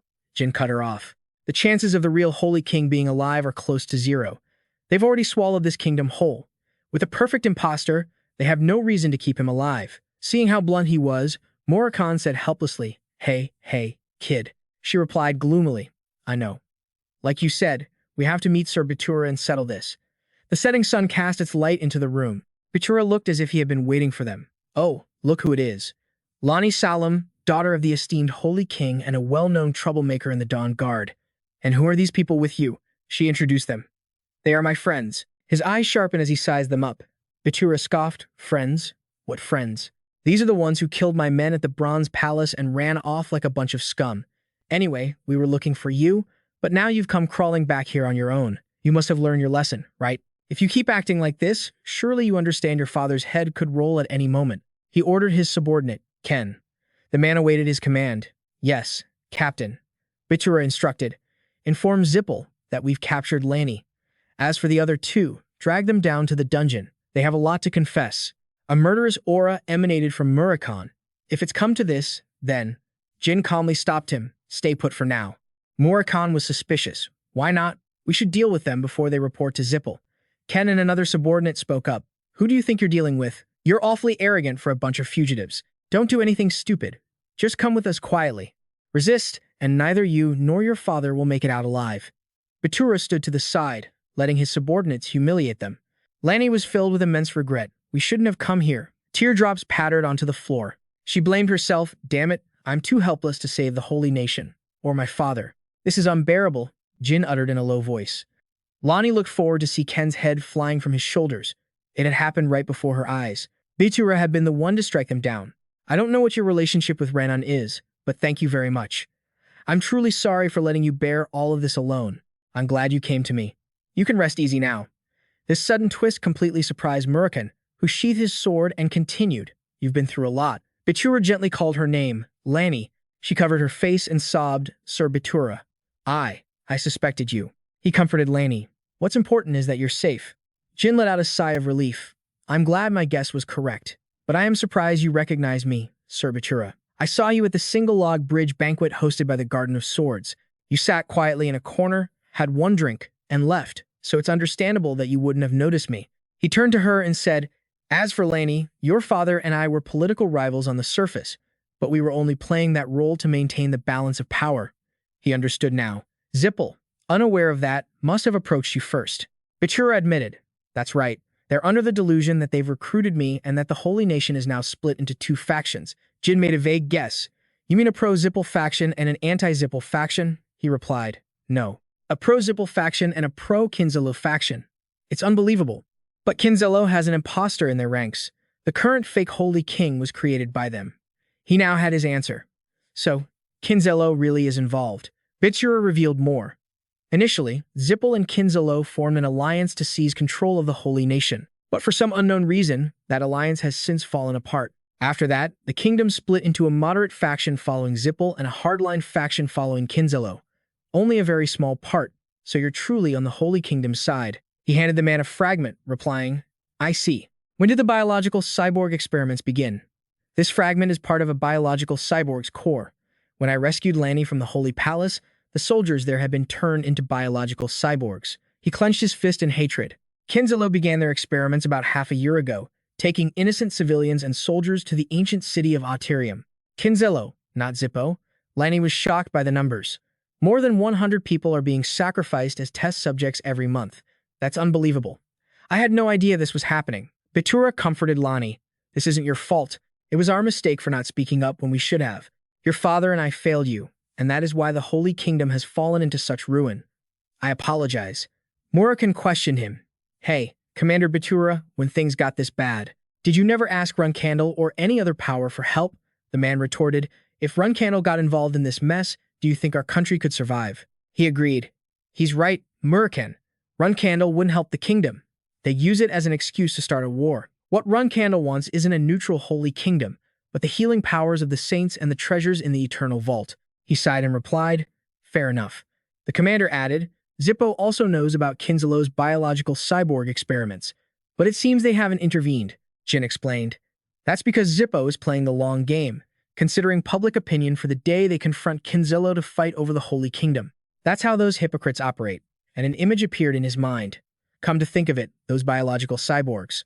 They look different from the ones I've seen before, so that's why. They were made by Kinzello, not Zippo. But why would Kinzello be making biological cyborgs? He pressed. Seeing the dark expression on Jin Runcandel's face, "What's got you looking so serious, kid?" He replied, "There's a way to drive out both Zippo and Kinzello without too many sacrifices." Bitura was curious. "Do you think that's possible?" Lenny added, "What's your plan?" Jin Runcandel pointed to his side. "First, my friend and I will go to the ancient city of Auterium. We'll take down Kinzello and rescue the captured civilians. There's no stronger proof than the people we rescue." The commander didn't seem to support the idea. Letting the people of the Holy Kingdom know the truth is good, but for just the two of you to go is too reckless. You're going too far, Sir Jin, even if you succeed by some miracle. Kinzello's supporters will just switch to Zippo's side. Nothing will change. He proposed. "This isn't a joke, and it's not a miracle, Sir Bitura. We will use our power to punish Kinzello and defeat Zippo with the justice of Callus. Just trust us and wait." While Bitura was still skeptical, Lanny spoke up, expressing her faith. "I believe in them. Lord Jin and Sir Murakan are not the type to make empty promises. They rushed here when the Holy Kingdom was in danger." He softly called her name, Lanny. He thought to himself, "I just wanted to keep her alive, and have a third party gather the remaining loyalists. I thought that was the best way to set up a decisive battle. I never expected such a brief connection could influence the fate of the Holy Kingdom. Perhaps this child is Ayula's last hope for us." Bitura's hand tightened. He was on the verge of making a momentous decision. Finally, he chose, "I will trust you. Please, tell me what I must do." Jin instructed him, "Pretend to be Zippo's pawn. Until I return, protect Lanny. Don't worry about that. I'm prepared to protect her with my life if I have to." Well then, we're off. The commander said solemnly, I am in your debt. Murakan replied casually, while you're waiting, you should pray a lot and pretend I roughed you up a bit. He sensed something was wrong and immediately turned back. The commander had raised his own sword, and in an instant, his hand fell to the ground. Laney said worriedly, we have to treat his wound. Bichura refused. Don't heal me. They've been directly colluding with Zippo. This is the only way to explain the deaths of the Holy Knights. He handed his sword to him. Sir Jin, take my sword and retreat quickly. Your sword should still be stored in the central chest on the first floor. He gripped the sword tightly, then swore, I will return before the Advent ceremony is over. Bichura entrusted his hope to him. Good luck. At the ancient city of Aterium, the underground headquarters of the Dark Magic Society, Jichua looked guiltily at the experiment chamber before her. I'm sorry I couldn't save you. Suddenly, the experiment chamber turned red. She was startled. An emergency alert? The outer door burst open as guards ran in chaotically. What's going on? The outer barrier and the illusion talismans have all vanished. Were they destroyed? The other one replied, no, they just suddenly disappeared. He panicked. What the hell? Realizing what it meant, a guard shouted, we have an intruder. Both of them rushed to the window and saw the enormous thing outside. He froze, his whole body shivering as if he'd been dropped into an icy pit. Why is that thing here? Why would a black dragon appear here? From its jet black body, currents of dark energy, as black as an endless abyss, began to churn. The dark aura spread out in all directions, its gloomy tendrils slowly creeping toward the castle. The guards on the walls panicked and shouted the alarm.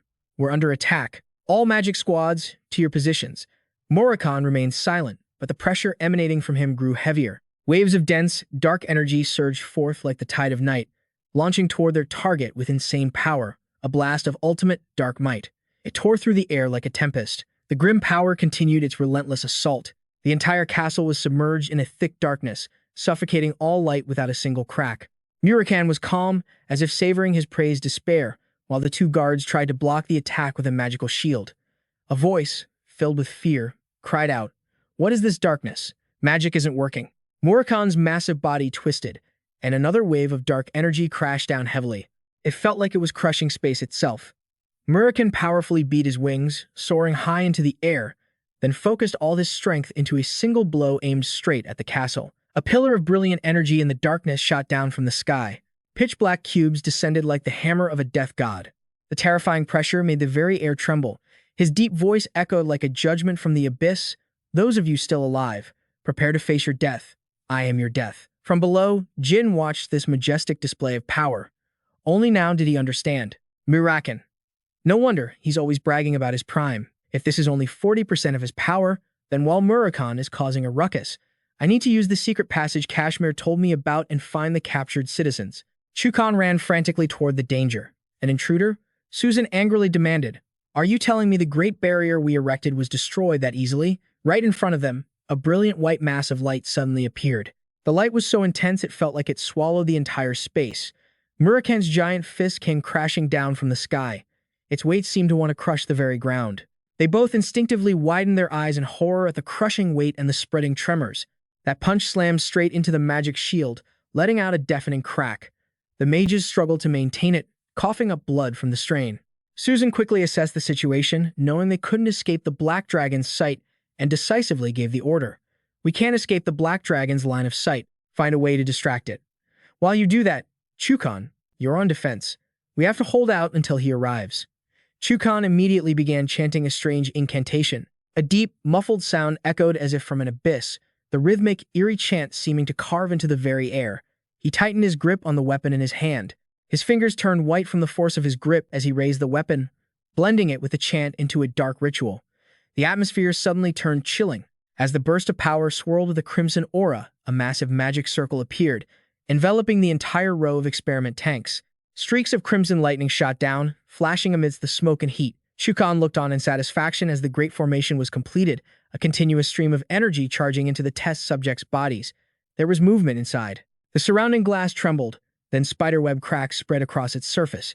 A giant fist suddenly shot out from within, shattering the glass into hundreds of fragments. Elsewhere, Jin had just arrived and froze in his tracks. He looked inside to see only emptiness and devastation, shattered experiment tanks, and a heavy, metallic smell hanging in the air. Jin was stunned. Am I too late? From behind, someone suddenly spoke up. Are you an ally of the Black Dragon? Are you from the Holy Kingdom? He reacted instantly, drawing his sword in a single motion. Jin pointed the tip of his sword, his cold eyes locked on the other person. "Who are you?" She stepped forward and introduced herself. "My name is Mayu Jua. I am a holy maiden of the Dawn Chariot Association. By order of His Majesty, the Holy King, I infiltrated the Black Magic Association 3 years ago, and I've been working undercover as a researcher until now." He could now confirm it. "Then you must know where the captured citizens are?" Mu Jua confessed immediately. "They've been turned into biological androids and were taken away by Lord Chu." Jin interrogated her. "How many citizens from the Holy Kingdom were here?" She looked down in fear and told the truth. "About 800 people." Outside, Chukan was struggling to hold on. The barrier is about to break. "Hasn't Lord Chu arrived yet?" Just as he was about to collapse, someone said, "That black dragon dares to barge in here." Murakan had also noticed that person. Chukan and his men were overjoyed. "Lord Chu, you're here." The man was Chu, the guild master of the Black Magic Association, smiling with excitement. "Oh, what an unexpected gift. I was just in need of new materials. Not only has a perfect specimen delivered itself to my doorstep, but I also get a chance to test my new weapons. What could be more exciting than this? Even if it is a black dragon, there's no way it can handle this many biological androids. Famed black dragon, let's see just how strong you are." With that, the androids all opened their mouths simultaneously, gathering energy. Cho threatened excitedly, "You will regret ever setting foot in this place." With that, countless energy orbs were fired, intending to take down Murakan in a single blow. Back to Jin, who was questioning her. "You created biological androids based on the Monic race?" He thought with suspicion. "I can't say I'm surprised, but how?" Meo Jua pushed open the iron gate behind her. Cho managed to restore and cultivate the bloodline of the Monac clan, which vanished hundreds of thousands of years ago. He succeeded in recreating and mass-producing it. He clenched his fists. "Cho, how dare he meddle with the bloodline of the Monac clan?" She led the way. "Unfortunately, there's no way to save those who have already been turned into androids. There's something I want to show you." The sight before him made him frown. She pointed to the rows of people lying on beds. "They are the ones with deformities. After the failed experiments, he ordered them all to be disposed of, but I secretly hid them away. Without the mana supply devices, some of them can't even survive. I tried to return them to their original forms, but I wasn't strong enough. But if it's a high-level healer from the Holy Kingdom, there's still hope. Please, save these people." Jin replied with determination. "Don't worry. That's exactly why I'm here." Suddenly, the inside of the cave began to shake. The injured people began to convulse, coughing up blood. Mayu Jua panicked. "The mana flow has been cut off. The devices seem to be fine. Why is this happening?" Jin keenly sensed that all the mana in this place was being drained away. "The battle has begun. Take care of the survivors until I return. I won't take long." Though she didn't understand, she decided to obey. "Yes, I understand." Outside, the smoke and dust from the biological android's attack had not yet settled. Cho stood at the forefront, reciting a prayer. "May the gaze of Eula shine upon you and the black dragon." What a spectacular sight. 800 biological giants created from the Monic bloodline. The black dragon can't even move. Just then, someone shouted an order. "Murakan, begin." The black dragon's voice echoed slowly. "I've just about run out of patience to hold back." It roared, unleashing an oppressive aura that blew everything away. Cho couldn't believe it, struggling to withstand the pressure. He looked behind him in terror, stammering. The androids. They lost all their power in an instant. Jin was kneeling on one knee on the ground.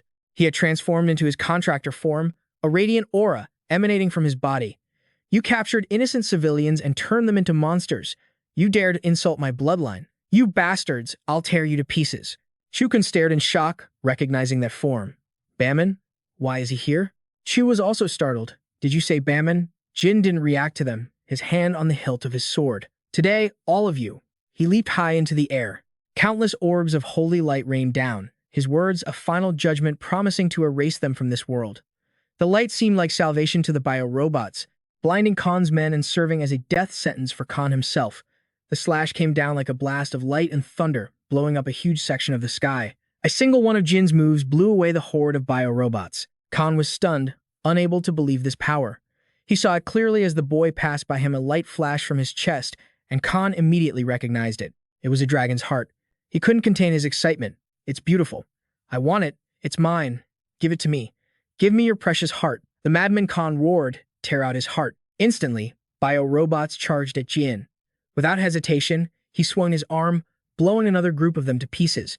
Wave after wave, he destroyed countless enemies, kicking up a thick cloud of dust and smoke. And Jin moved gracefully within that smokescreen, unleashing a slash that seemed to tear through space itself effortlessly, slicing the biorobots in two. Khan frantically cursed at his subordinates. "What are you doing? Restrain him." Suddenly, Jin's voice cut through. "Murakan, kill them all except for the leader."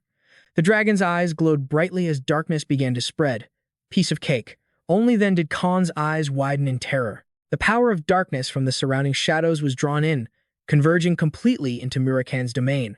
Shards of darkness shot out like blades, striking down the biorobots, piercing through their hearts. Khan's men scrambled in fear as blood splattered everywhere. Jin calmly waited for the slaughter to end, while Khan broke out in a cold sweat, paralyzed by fear. He could only watch as his subordinates were wiped out. Jin Runcandel spoke coldly. "Surrender, Khan. You've lost." Khan gritted his teeth. "I really didn't want to use this." Khan chanted a bizarre incantation, and a summoning totem appeared. "Come, Pollock." Instantly, the space around Jin fell silent. Then, a powerful tremor shook the ground. Having already noticed something below, Jin vanished from the spot in an instant. Right at that moment, a monster erupted from the earth. Jin observed it. It's about the same size as Murakan. But why do I sense multiple energy signatures from it? And what is this unsettling feeling? He landed in a safe, open area. Khan laughed mockingly. "What's wrong, you little brat? Awestruck by my grand masterpiece? This is the pinnacle of all my experiments. It has the body of a white elephant created from the flesh of monsters, and its core is a crystal formed from 5 phoenix hearts. This was created to overwhelm Celiac Zippel." Khan laughed maniacally. "My masterpiece. This is Pollock, an ice golem that devours flames." Murakan seemed a bit unsettled. "That insane thing possesses enough power to cause a catastrophe. How dare you bring a golem made from the body of a phoenix before the master of the fire realm?" Khan froze when he heard that. "What?" Murakan reverted to his human form. "Jin, be careful." Jin was confused. "What do you mean?" He patted his shoulder and warned, "Can't you see? That old geezer has truly lost his mind. From now on, I'm going to ignore our contract and forcefully use your power." Jin turned his head and asked, "Forcefully use my power?" In an instant, he felt something strange. A magic circle had appeared behind him. Something began to emerge from the gate. Khan started to feel wary. Summoning a phoenix? It's pretty big, but it's just an ordinary phoenix to fight against. Paluk, you need something at least as strong as Celiac's Belop Smith. But then, a set of majestic feathered wings materialized in an instant. He felt something was wrong, and when the being fully materialized, Khan stammered out a name, Tess. The fire phoenix let out a majestic roar. Murakan smirked and said, "Jin is its contractor, so it won't kill him, right?" The creature responded by powerfully spreading its wings. Khan was in complete disbelief. How could a novice like him summon Tess? But the phoenix before him was so overwhelmingly powerful it couldn't possibly be a fake. Jin tilted his head, signaling the attack. Tess immediately unleashed a sea of scorching flames. A terrified Khan commanded, "Pollock, absorb all of Tess's flames." But the inferno was even larger than the monster itself, so vast it could swallow it whole in an instant. Pollock desperately tried to devour the flames. Khan had to use a protective spell himself. Damn it. "Hold on, Pollock." But Tess didn't stop, continuing to spew fire. The immense mana consumption made it impossible for Jin to maintain his state. Murakan, startled, realized this and cried out, "Jin." On the other side, Khan couldn't take it either and coughed up blood. His protective magic began to crack. "No, this can't be." He raged and cursed. "Damn it." Finally, the overwhelming flames rushed toward Khan. "Impossible. No." The monster Pollock couldn't withstand it either, and its magic completely shattered. Even so, the enraged Tess did not stop, forcing Murakan to shout, "That's enough. Are you going to drain his life force just to vent your anger? Please, calm down and pull back now, before something truly terrible happens." Tess finally calmed down and, without another gesture, gradually retreated into the summoning gate, leaving behind a scene of utter chaos. Only fire and ruins remained. Khan's staff fell to the ground. The Black Society had been annihilated. Exhausted and in despair, he muttered, "I never thought it would end so meaninglessly." "I'm sorry, Director General." Suddenly, a brilliant light appeared. "Do not give up." It shone upon Khan's battered body. Like a god delivering an oracle, it said, "As long as you are here, we can start over." Murakan looked up in disgust. "Now what is this?" But Khan bowed his head respectfully. "It is an honor to be in your presence, Director General." His words startled both him and Jin. The Director General of Kinzello, a glowing mirage. "What is that?" It's not a firefly or something. Could it be? Not human. The one called Kinzello spoke. So this is how I finally meet the one that Zippel and Vermin have been desperately searching for. A pleasure to meet you. I heard Murakan had awakened. Seeing that he's become your guardian dragon, you must be one of the Runcandels. No wonder such an outstanding figure has suddenly appeared. Murakan roared in anger. What are you? So, you know who I am. Who do you think you are, calling me so casually by my name? He replied softly. What a disappointment. Have you already forgotten the one who saved your life, Murakan? I was the one who stopped you when you went berserk, before Temur could kill you. He couldn't control himself. How dare you mention that name? It seems you're just some demon who's overheard a few things. But the one who went berserk that day, the cut in, wasn't you. It was Tema. Is that what you're trying to say? It's one thing not to recognize me, but you dare claim that battle was Tema's fault? Murakan roared. Shut your mouth. How dare you speak Tema's name again? I'll kill you this instant. And that subordinate of yours, Kinzello or whatever his name is, I'll send every last one of you to hell. Jin hurriedly tried to calm Murakan. He's just trying to provoke you. Don't fall into his trap. But Thea simply raised a finger, summoning a spell. Sending me to hell? That's something you couldn't have done even at the height of your power. The magic orb began to crack and then shattered, unleashing a massive shockwave. When Murakan reacted, he found himself in a white space. He suddenly heard Ty's voice. Did you think an illusion could work on me? This bastard. Who the hell is he? But before that, there's something I'm so curious about I can't stand it. Did you truly lose your memory? Or have you simply rearranged your memories to your own benefit? Do you truly believe the one who went berserk that day wasn't you, but Tema? These words horrified Murakan, and an image of a person lying in a pool of blood flashed before his eyes. His voice echoed in his ears. I saw everything that day, but that's fine. Everyone has at least one truth that they refuse to acknowledge. Like a devil's whisper, he said, I understand you, because of the pain of losing that friend. The whispering voice stirred up memories that had to be real. Trembling, Murakan raised his head, his face contorting as if in unbearable agony. When he opened his eyes, his pupils had turned to frenzied gold. The black dragon's madness was unleashed again. It bared its sharp fangs as if to devour the entire space, when suddenly, a fist shot out, sending the phantom crashing down. Thea was momentarily frightened and froze. Right after, Murakan was knocked flying, and he roared in anger. What the hell was that, you bastard? But Murakan quickly realized something was wrong. A tense Jin asked, Are you back to your senses now? Murakan cursed furiously. Damn it, that snake-like bastard had me under his spell for a moment. Sorry, kid, that was humiliating. Thea said wistfully, if only I could have stopped that rampage so easily back then, Tema wouldn't have had to die. Murakan flew into a rage. You son of a bitch. Jin quickly held him back. For someone who's supposed to be the leader of Kinzello, you sure do talk a lot.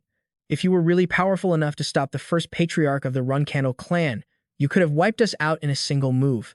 Jin questioned, so why are you wasting time with this cheap psychological game? Jin continued with scorn. Your silence proves you don't actually have that kind of power. I should have realized it the moment you resorted to using illusions to provoke us. A truly powerful leader would have taken us down before even uttering a word. Every strong person I've ever met was like that. At these words, Thea laughed in agreement. You're absolutely right. Yes, son of Runcandel, I'm currently not in a state to properly fight you. So, let's end things here for today. As soon as he spoke, T created a large vortex in the middle of the air. In just a moment, it whipped up a violent storm, and everything in the vicinity was instantly shredded to pieces. Jin's brow furrowed in tension. That's no illusion. Thea continued, I need to clean up a few things first. Saying this, he immediately aimed for a figure in the distance. Chu Kan, who was already gravely wounded, cried out in terror, Captain. In the blink of an eye, Chu Kan's body was impaled, sending blood flying everywhere. They pointed a finger in annoyance. Captain. A devastating attack materialized. He continued, My apologies, but I don't have the luxury of saving you. You're all talk and no action. A radiant aura instantly filled the sky. The landscape turned to ruins, and in a moment, a large portal opened. Thea arrogantly said his goodbyes. So, until we meet again, I hope our next encounter is a bit more agreeable. With his final word, he vanished into the void. A tense Jin thought to himself, he called me the son of Runcandel, the leader of Kinzello. Just what is he? It seems he can't use his full power for some reason. But to be able to bewitch even Murakan, he's definitely powerful. Murakan, standing next to him, asked, What in the world is that monster? I've never heard of a demon that can bend space like that. Jin couldn't help but wonder, is he really a demon? He knows both Murakan and Sir Tema. He must have lived for over 1,000 years. And he also tried to restore a noble lineage. Jin silently guessed that he might have been around since the time they ruled the world. He only saved Dre personally, which must mean she's the most important person in Kinzalo. Meanwhile, in the distance, Chukan was gasping for breath. His eyes suddenly widened as he sensed Jin's presence drawing near. Jin taunted, "Still breathing? That must sting.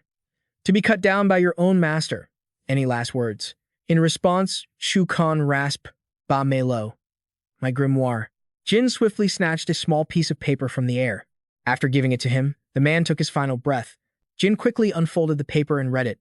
Then, he understood the location of the man's grimoire. Friend or foe, he must have wanted someone to know.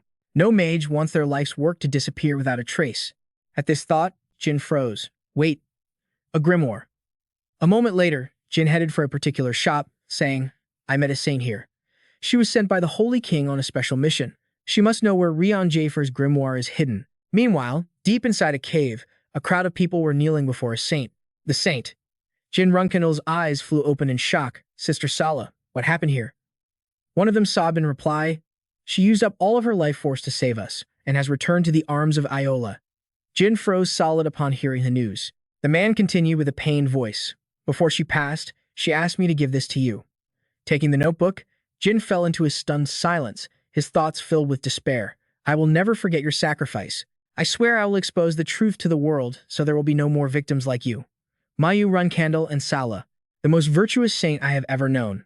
Meanwhile, on a certain cliff, a figure in a black cloak stood silently alone. The person stood out with fiery red hair, and their true identity was none other than Valeria Hister.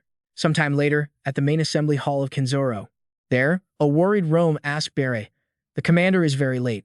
I'm worried something might have happened. What do you think, great warrior Bere?" Bere Sidrexer, the great warrior of the White Wolf tribe and commander-in-chief of the Kinzoro Revolutionary Army, frowned and replied, "To be honest, aside from you two brothers, I've yet to meet a human that I find agreeable." To think the commander had to personally intervene because of that cold-blooded dog. Rome nodded in agreement. "That's right. It's so frustrating at times like these that only the commander can use spatial abilities." He thought to himself, he may be a necessary figure for the great cause ahead, but Bouvard, Gaston, and the others only give us endless headaches. Just then, a strange light suddenly appeared in front of Rome. A bizarre portal tore through space, and a ghostly figure slowly approached. In a flash, the phantom gradually took human form. The battered man suddenly coughed up blood, and the crowd was shocked to realize it was Commander Thie. He spoke up to stop them. "I'm fine. I just need a little rest." And he was indeed the commander of Kinzoro. Rome's face tightened with tension. "Please, let me show you the way." Thie replied sincerely. "Thank you, Vice Commander." Barrack suddenly shouted at Koz, threatening him with hatred. "Even if you have to die, you will not forget the commander's grace. How dare you let the commander's precious body be put at risk for a lowlife like you?" Thie, sitting on the throne, said sternly, "Don't be so harsh." Barrack. "It wasn't a complete failure. What's interesting is Bayman's true identity. It turns out he's from Runcandel. Based on his age, it seems he's the youngest son. I'm curious if Zippo and Bayman know about this." At these words, Rome's eyes widened instantly. He asked, startled, "Do you mean Jin Runcandel?" Thie guessed. "If the youngest son of Runcandel is named Jin Runcandel, then I suppose so." "What's wrong, Vice Commander?" Rome answered hesitantly. "No, I'm just surprised." Thinking about the reserve flag-bearer Jin Runcandel being Bayman, he acknowledged an agreement. "Indeed. I borrowed Koz's vision and witnessed it myself. Not only does he possess the magic and power of the Dark Clan, he also has a pact with Tess, the fire god Solderet, the Lord of Shadows. Runcandel has broken their pact with Zippo. There's no way Siren Runcandel doesn't know what his son is up to. It seems Runcandel is preparing for a confrontation with Zippo." Thie suggested, "We should also prepare." At this, Rome couldn't help but worry. If the commander is right and Bayman is young Master Jin, then his connection with Bouvard Gaston. At the party on the narrow bridge, he suddenly recalled some old memories. A bold thought flashed through his mind, and his lordship's sudden visit to the workshop. The sculptures. Everything makes sense. Young Master Jin. Did he know who Bouvard, Gaston, and I were and deliberately approached us? That's right. That day, when Bouvard, Gaston, and I were discussing retrieving the compass, I definitely sensed a faint presence. Rome subconsciously recalled the unsettling moment. He thought tensely to himself, "We conducted so many investigations and interrogations to find the information leak, and it turns out I was the one who leaked the top-secret information all along. As Vice Commander, is this my fault?" Rome tensed, gritting his teeth. "I have to take responsibility. With that thought, he quickly spoke up. Commander, I have something to tell. But before Rome could finish, Thai cut him off. This is bad. Barrack asked curiously. What is it, Commander? He replied in frustration. How could I have forgotten something so important? Ryan Zippo's grimoire, the final form of the inferno of annihilation from Black Heaven. In my haste to escape, I left it behind. Thee pressed Kos. Perhaps you kept it. Kosei answered in a panic. I was so overwhelmed that. But Barrack suddenly grabbed him by the neck. You useless, lowly fool. Who was in charge of that damn thing? You're the leader of the Black Magic Council. How could you forget? Kosei stammered in reply. The entire council was wiped out. I'm the only survivor. The situation was that catastrophic. Barrack asked angrily. And that's your excuse? Rome scowled and shouted. Stop it, Barrack Sidrexer. The commander went to great lengths to spare his life and bring him here. Are you trying to ruin our entire grand cause? Hearing this, Barrack threw Kos away. You insect. Get out of my sight. If I see you again, I'll kill you. Thee clutched his head in frustration. As if losing the compass wasn't enough, we've also lost Ryan Zippo's grimoire. We've lost our most important trump card against Zippo. He suddenly turned to his vice commander. Didn't you have something to say? Rome answered awkwardly. Actually, I was going to talk about the grimoire, that it was left behind. But if Zippo didn't find it, who could have? And Runcandel probably doesn't even know it exists, so there's no need to worry. He convinced himself, yes, it's all settled. Admitting my mistake now won't solve anything. We need to deal with Kinzoro's immediate problems first. After thinking for a moment, Thai agreed approvingly. You're right, he guessed smugly. They probably don't even know it exists. They'll never be able to find the grimoire. Standing before the gleaming book, Jin couldn't help but exclaim in amazement, here it is, the final form of the Inferno of Annihilation, from Black Heaven. A masterpiece created by the one who was not only the strongest of his era, but also the greatest mage in history. He marveled, just as it was written in the history books. Sella, the legacy of Ron Zippo, was hidden here. With this, the ultimate magic is now in my hands. Jin felt a pang of pain as he thought to himself, if it weren't for you, I wouldn't have saved those survivors or absorbed this grimoire. I will surely restore the Holy Nation and ensure that everyone remembers you as a hero. At the same time, elsewhere, the crowd was buzzing happily. It's already the last day of the Advent Festival. What a shame. Who wouldn't think so? But the last day was always when the main event began. A sudden announcement rang out before the entire crowd. Children of Aola and honored guests from all corners of the world, we will now begin the consecration ceremony, where His Majesty, the Holy King, shall perform a miracle. Once again this year, Lady Lenny Salome, His Majesty's daughter, will read the blessing. Chosen children of Aola, step forward to receive the blessing. The Holy King's miracle quickly blessed the first person. After a brief moment of prayer, he exclaimed with immense joy, I can see again. A person witnessing the entire spectacle thought with disgust. A consecration ceremony with hired actors playing their phony parts.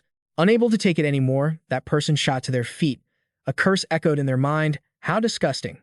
Just then, a group of people in black robes suddenly appeared. They respectfully addressed the Holy King. Your Majesty, I implore you to hear our story. Seeing this, John frowned. Lonnie Salome leaned in and whispered in his ear, Father, consecrate them. You couldn't get rid of the intruders last year, either. Hearing this, John forced a smile and praised her. Very good. Children of Aola, what pain has brought you to seek me out? At his words, they threw off their cloaks without a moment's hesitation. In an instant, they revealed their hideous forms, shocking the crowd. What is that? My God, they're monsters. One of them screamed, Your Majesty, we were dragged into a laboratory and forced to become this. Startled, John demanded, Who did this? The man replied with hatred, the commander of the Holy Knights, Bitura. It was him. He sold us to Zippo's laboratory on the eve of the consecration ceremony. Bitura asked, confused, What is this plan? Jin explained, To have Kinzoro forcibly capture them, while Zippo claims righteousness. We will rescue the survivors from Kinzoro's lab and then announce they were found in Zippo's fourth magic tower. He wondered, won't a lie like that be exposed immediately? Jin calmly reassured him, Don't worry. He continued, The master of the fourth magic tower, Kasipo, is currently being held prisoner by Kinzoro for undisclosed reasons. And, of course, what's meant to happen will happen. That is why, Sir Bitura, your role is crucial. After rescuing the survivors from Kinzoro's lab, you will be known for siding with Zippo and opposing the Holy King. You just need to cause a commotion. As long as the name Zippo is revealed, Kelly Zippo will be forced to choose one of two options. Admit that his third son kidnapped a third-rate terrorist group like Kinzoro, or take responsibility for the bio-robot experiments in Kinzoro's place. Back in the present, Bichura roared in fury. Silence. He drew his sword in an instant, bellowing, "You vile heretics! Say one more word and I'll cut you all down." At the same time, Jin and Murakan stood to the side, grimacing. Lady Salome was now watching them with a wary gaze. Lonnie's eyes welled up with tears, as if she couldn't hold them back any longer. However, she quickly had to regain her composure. "Don't cry." Lonnie looked straight at Bichura, her eyes now devoid of emotion or hesitation. "Commander, how can you declare them heretics so easily? And to draw your sword during a sacred consecration ceremony, no less." Seeing that Lanny had overcome her burgeoning emotions, Bichura continued in a cold and cruel tone. "Open your eyes and look. Look at those monstrous forms. They have clearly made a pact with demons." At his words, she angrily refuted him. "That is for His Majesty to judge." It was time for the next step of the plan to unfold. Bichura completely ignored Lonnie's reasoning. The entire aura around him shifted. "I am the Grand Commander of the Holy Knights. I have absolute authority when it comes to judging heresy. Say one more word, and I will consider you a heretic as well." Lani Salome. As soon as they noticed the change in the Grand Commander's demeanor, the Holy Knights of Banica immediately formed a line in front of Lanny. By now, Bichura's face was filled with killing intent, with every vein bulging on his face in a frighteningly clear way. One of them warned, "Commander, sheathe your sword at once. Drawing your weapon without His Majesty's command is treason." Hesitation was non-existent in him. Bichura growled, "You are all my direct subordinates. Yet you dare to stand in my way? I will punish you right here and now, just like those corrupted creatures." The Holy Knights trembled, not out of fear for themselves, but for Bichura. Their commander was witnessing their Grand Commander sacrifice his timeless reputation, becoming a stain on history, all to give the Holy Nation the best possible future. They still remembered Bichura's words to them the night before. "It is time to fulfill our duty. I apologize to you all. Will you stand with me?" Then, the Holy Knight snapped out of his daze, before ordering the others to hold Bichura back. "Stop the commander." He was like a crazed beast, throwing himself through the lines of Holy Knights trying to block him. With every blow, another person was sent flying by Bichura's power. No one could stop the Grand Commander, even though they used all their strength. Terrified by his destructive power, the surrounding people began to flee in every direction. The scene was utter chaos. The image of the Grand Commander had now become that of a crazed traitor. Meanwhile, the experimented people approached John, crying out, "Your Majesty, please bear witness for us." Seeing the disgusting people pleading before him, the color drained from his face. What is going on? Seizing the opportunity, Bichura cursed even more fiercely. "You heretics! How dare you approach His Majesty with such disrespect? Your Majesty, I, Bichura, will save you immediately." Lanny moved towards him, her lips trembling as she mumbled, "I am so sorry, Sir Bichura." A fleeting smile appeared on the Grand Commander's face to reassure her. Right after that, the two charged at each other for their final clash. Bichura roared as his blade collided with Lonnie's. From the other side, he yelled, "Lonnie, you're a heretic too." And just like that, the two of them exchanged a flurry of cold, sharp slashes. All heretics must be destroyed. Using his superior physical strength, Bichura sent her flying. She quickly regained her balance, before stopping in front of John. Meanwhile, Bichura prepared to charge straight at Lonnie, ready to incinerate the heretics. The image of the fierce Grand Marshal was a stark contrast to the man from the previous night, the night Lanny was forced to agree to something she desperately wanted to refuse. It all began when Bichura said to Lanny, "Strike me down." Hearing his words, she was stunned. "Huh? Sir, what are you talking about?" With astonishing composure, the Grand Marshal calmly explained, "Even if Sir Jin's plan succeeds, they'll just get rid of a few scapegoats and then find another way to devour the Holy Nation. What do you think we truly need at a time like this?" In response to Bichura's words, Lonnie could only lower her head. "I don't want to hear it." Seeing her reaction, he paid it no mind and offered the advice of a true leader. But once again, Lonnie dismissed it. "I said I don't want to hear it." The Grand Marshal simply tried to persuade her gently. "Even Sir Jin, who has no connection to us, fought a world-shaking battle for the Holy Nation. Stop behaving like a child and think rationally. Lanny, you becoming the Holy King isn't just your father's will, it is the will of Iola as well. Markland received a divine decree from Iola, and you know this better than anyone. It was just that she didn't want to accept it. Even if God chose me, this isn't right. To sacrifice you and even turn you into a traitor, cursed by history." Lonnie then clenched her fists, taking a deep breath to suppress her overwhelming emotions before declaring to Bichura, "Even if it costs me my life, I absolutely cannot do that." Lonnie shut her eyes tightly, as if bracing for his scolding. But when she looked up, what she saw was the Grand Marshal, who had now completely turned his back to her. Laney's eyes widened, surprise evident on her face. It was his gentle smile, and with it, he softly told her. My role is to personally execute the false, Holy King. I have lived as a villain, pretending to be on Zed Runcandel's side, all for this very day. And when you execute me in public for the crime of regicide, everyone will see that Iola's divine will still lives on. Finally, Lanny's tears began to fall as the Grand Marshal said his farewell. I'm sorry for placing this burden upon you, Lanny Marklin, but I will be watching over you. So please, become the true Holy King for the Holy Nation and its people. Returning to their duel, Bichura had now closed in on Lanny. She grabbed the collar of a person beside her, and with a single spin, what stood before the Grand Marshal was no longer Lanny. Without hesitation, he slashed through them like a maddened beast, his blade aimed directly at the person Lanny had just thrown. He asked cruelly, "Did you think you could stop me with such a cowardly trick?" And that person was none other than John, the very man Bichura had to make disappear today. Seeing the false king eliminated, he said to himself, "You, Zed Runcandel's hound, the one who made the holy nation rot from within. Pay for the suffering you've brought upon this land." The sight of the Grand Marshal striking down the king sent the entire crowd into a state of absolute horror. Lanny screamed in rage before charging at Bichura. "My father, Sir Bichura." Her attacks became swifter, more powerful, and more resolute. She did not hesitate, or more accurately, she could not afford to. Inside, Bichura had already accepted his fate. Go on, strike me down. His duty was complete. He had sacrificed his strength and his honor. It's all right, Laney. And now, he was sacrificing his life as well. Laney let out a sob as she raised her sword, met by the dignified smile of Grand Marshal Bichura. Then, she delivered the final blow that sent him to his rest. Laney hung her head low. Blood pooled on the ground before her. Ken and the remaining holy knights had finally arrived. Make way! Make way! We must attend to his majesty." The scene before him was nothing but blood and the remnants of the riot. Laney cradled John, sobbing uncontrollably, "Father, you can't die like this." Ken didn't hesitate and ordered the arrest of Laney Salome and all the rebels. Murakan asked Jin, "Kid, should we intervene?" He replied decisively, "No need. Haven't you scoundrels done enough harm to his majesty? What are you trying to do to Lady Lanny?" And just as Ken was about to advance, the commoners formed a human shield in front of Lanny. "You filthy lackeys of Zed Runcandel. Have you no shame before Aola?" He tried to intimidate them. "What do you think you're doing? Do you have any idea how grave a crime it is to protect a heretic?" But the will of the people was unshakable. Lady Lanny is not guilty. Protect His Majesty's daughter. Kneeling on the ground, Lonnie gripped the hem of her dress to keep from collapsing. A magnificent golden light began to emanate from her hand. It grew brighter and brighter, leaving the holy knights and even the citizens in awe of this miracle. And Lanny smiled. The light instantly enveloped the entire capital. Perhaps it was a good omen.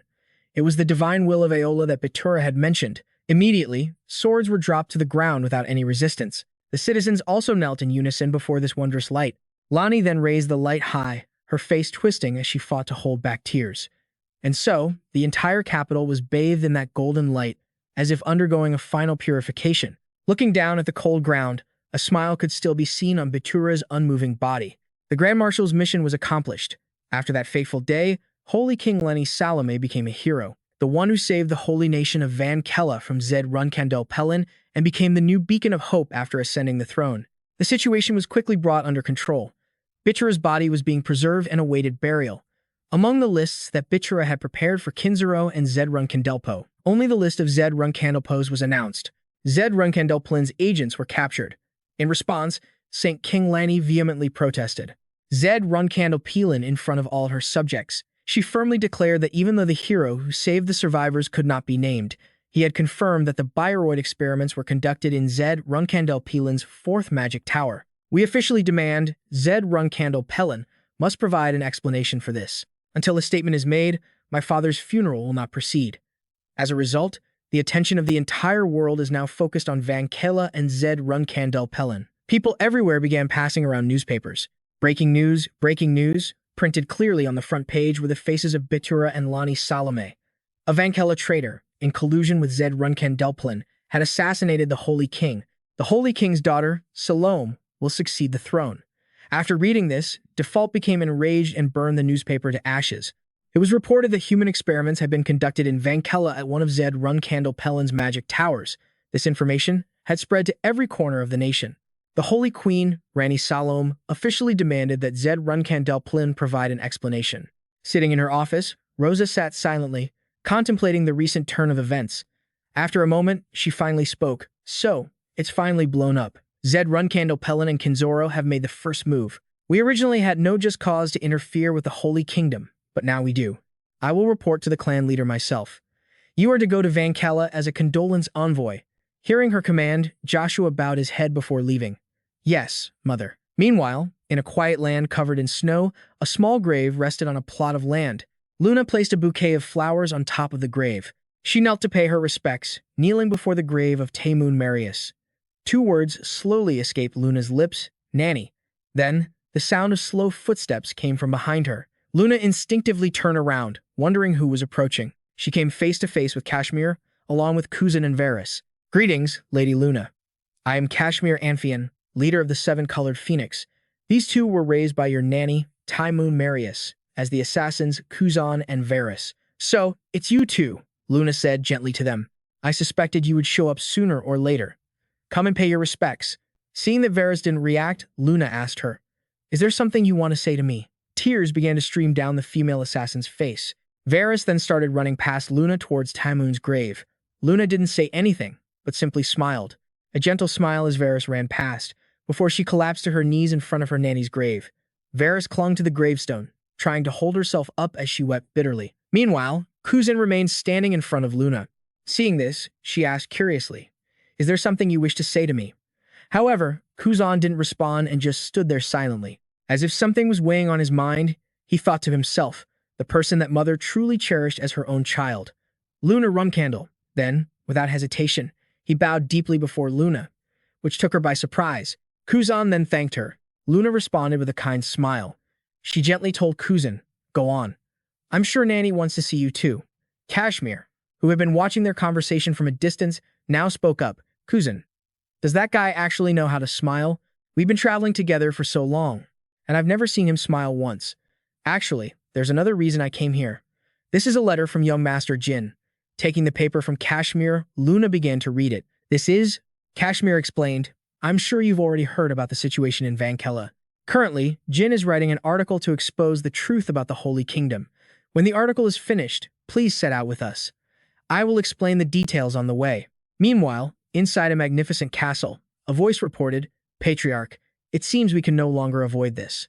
Kioliak calmly replied, because a hero has saved the survivors from the biological experiments at the 4th Magic Tower. If we admit our son was captured by Kinzoro, our prestige will be damaged. But if we take the blame for Kinzoro's biological machine experiments, it will destroy my reputation. I don't like either option. Oh, he sighed, but there is no other way. Then, he gave the order. Contact the Kinzoro commander. Tell him we have use for the Zed Runcandel Pelin faction at the port of the Holy Kingdom, Vankella. Delegations from all over the world flocked to pay their respects to the late Holy King, while the shouts of protesters echoed everywhere. Zed Runcandel Pelin, explain yourselves. Explain yourselves. You murdered the Holy King and turned our brothers and sisters into lab rats. Do you have no fear of the gods? They relentlessly demanded a proper explanation. Zed Runcandel Pelin must reveal the truth. Then, a sudden appearance silenced everyone.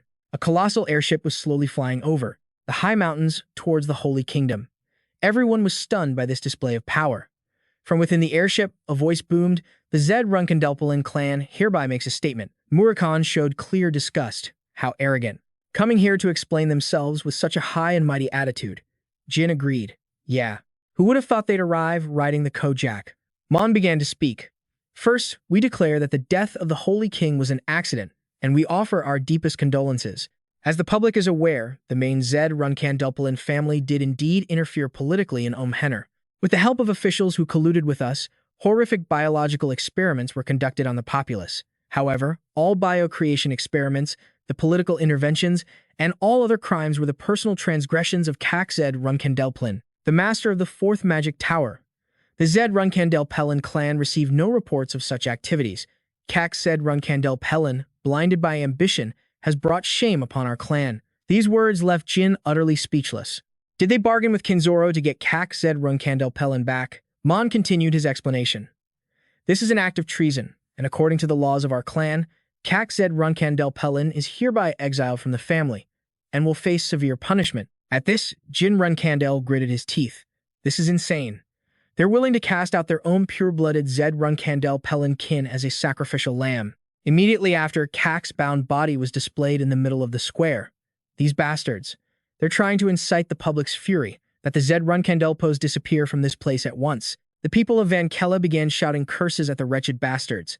They even threw stones at the old man, calling him a crazed mage. As for Jin, he realized this was all part of a larger plan. If the Zed Runcandelpellans die on Van Kella's soil, by any means, Zed Runcandelpellin could turn the tables and put pressure on the Holy Kingdom. The Holy Kingdom would no longer be able to blame Zed Runcandelpellin for the experiments, and even if they were criticized for political interference, time and money would smooth everything over. In the end, they would maintain both their power and their public image. Kellyak, but I won't let things go your way. Facing the growing fire of outrage among the people, Lainey stepped forward to intervene. My people, please stop. I understand your anger and your sorrow, but we are the children of Ayula. If we do not show mercy, then who will? We must compel him to explain himself and apologize. Then, she walked over to Lord Zed Runcandelpo and used her power to heal him. I, along with the other children of Ayula, are ready to listen. Please, explain yourself and atone. The old man struggled to his feet, his mouth full of blood, and clenched his teeth.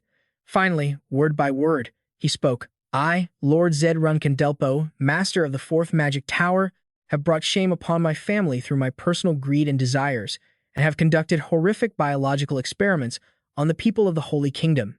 Just like that, he took full responsibility. The biological experiments were all conducted in my fourth magic tower. Suddenly, Dino ran up and cut the old man off. Lord Zed Runcandelpo, you are not the one behind those cruel experiments.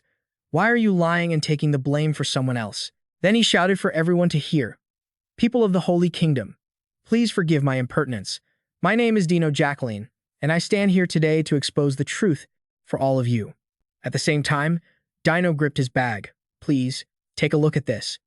In the blink of an eye, he threw a stack of documents down to where the people were standing. The other leaders of Zed Runcandelpellin may be guilty, but Lord Zed Runcandelpo had absolutely nothing to do with the bioroid experiments.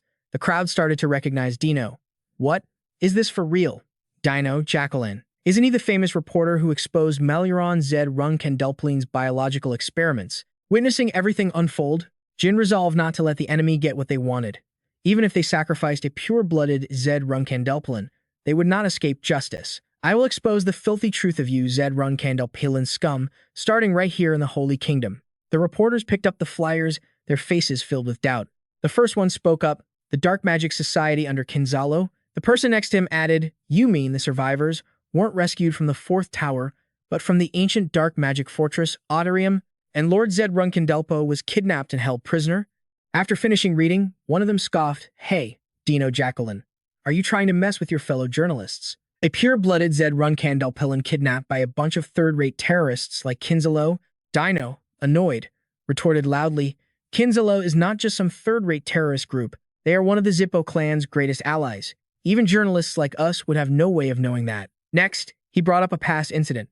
6 months ago, on the deserted island in the Duchy of Vela, you must all remember that massive explosion. That explosion was caused by a mysterious supernova.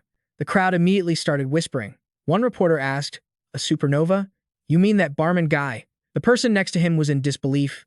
Don't tell me he had a hand in this too. Seeing their reaction, Dino explained. That's right. The very same Lord Barman who is now renowned throughout the world.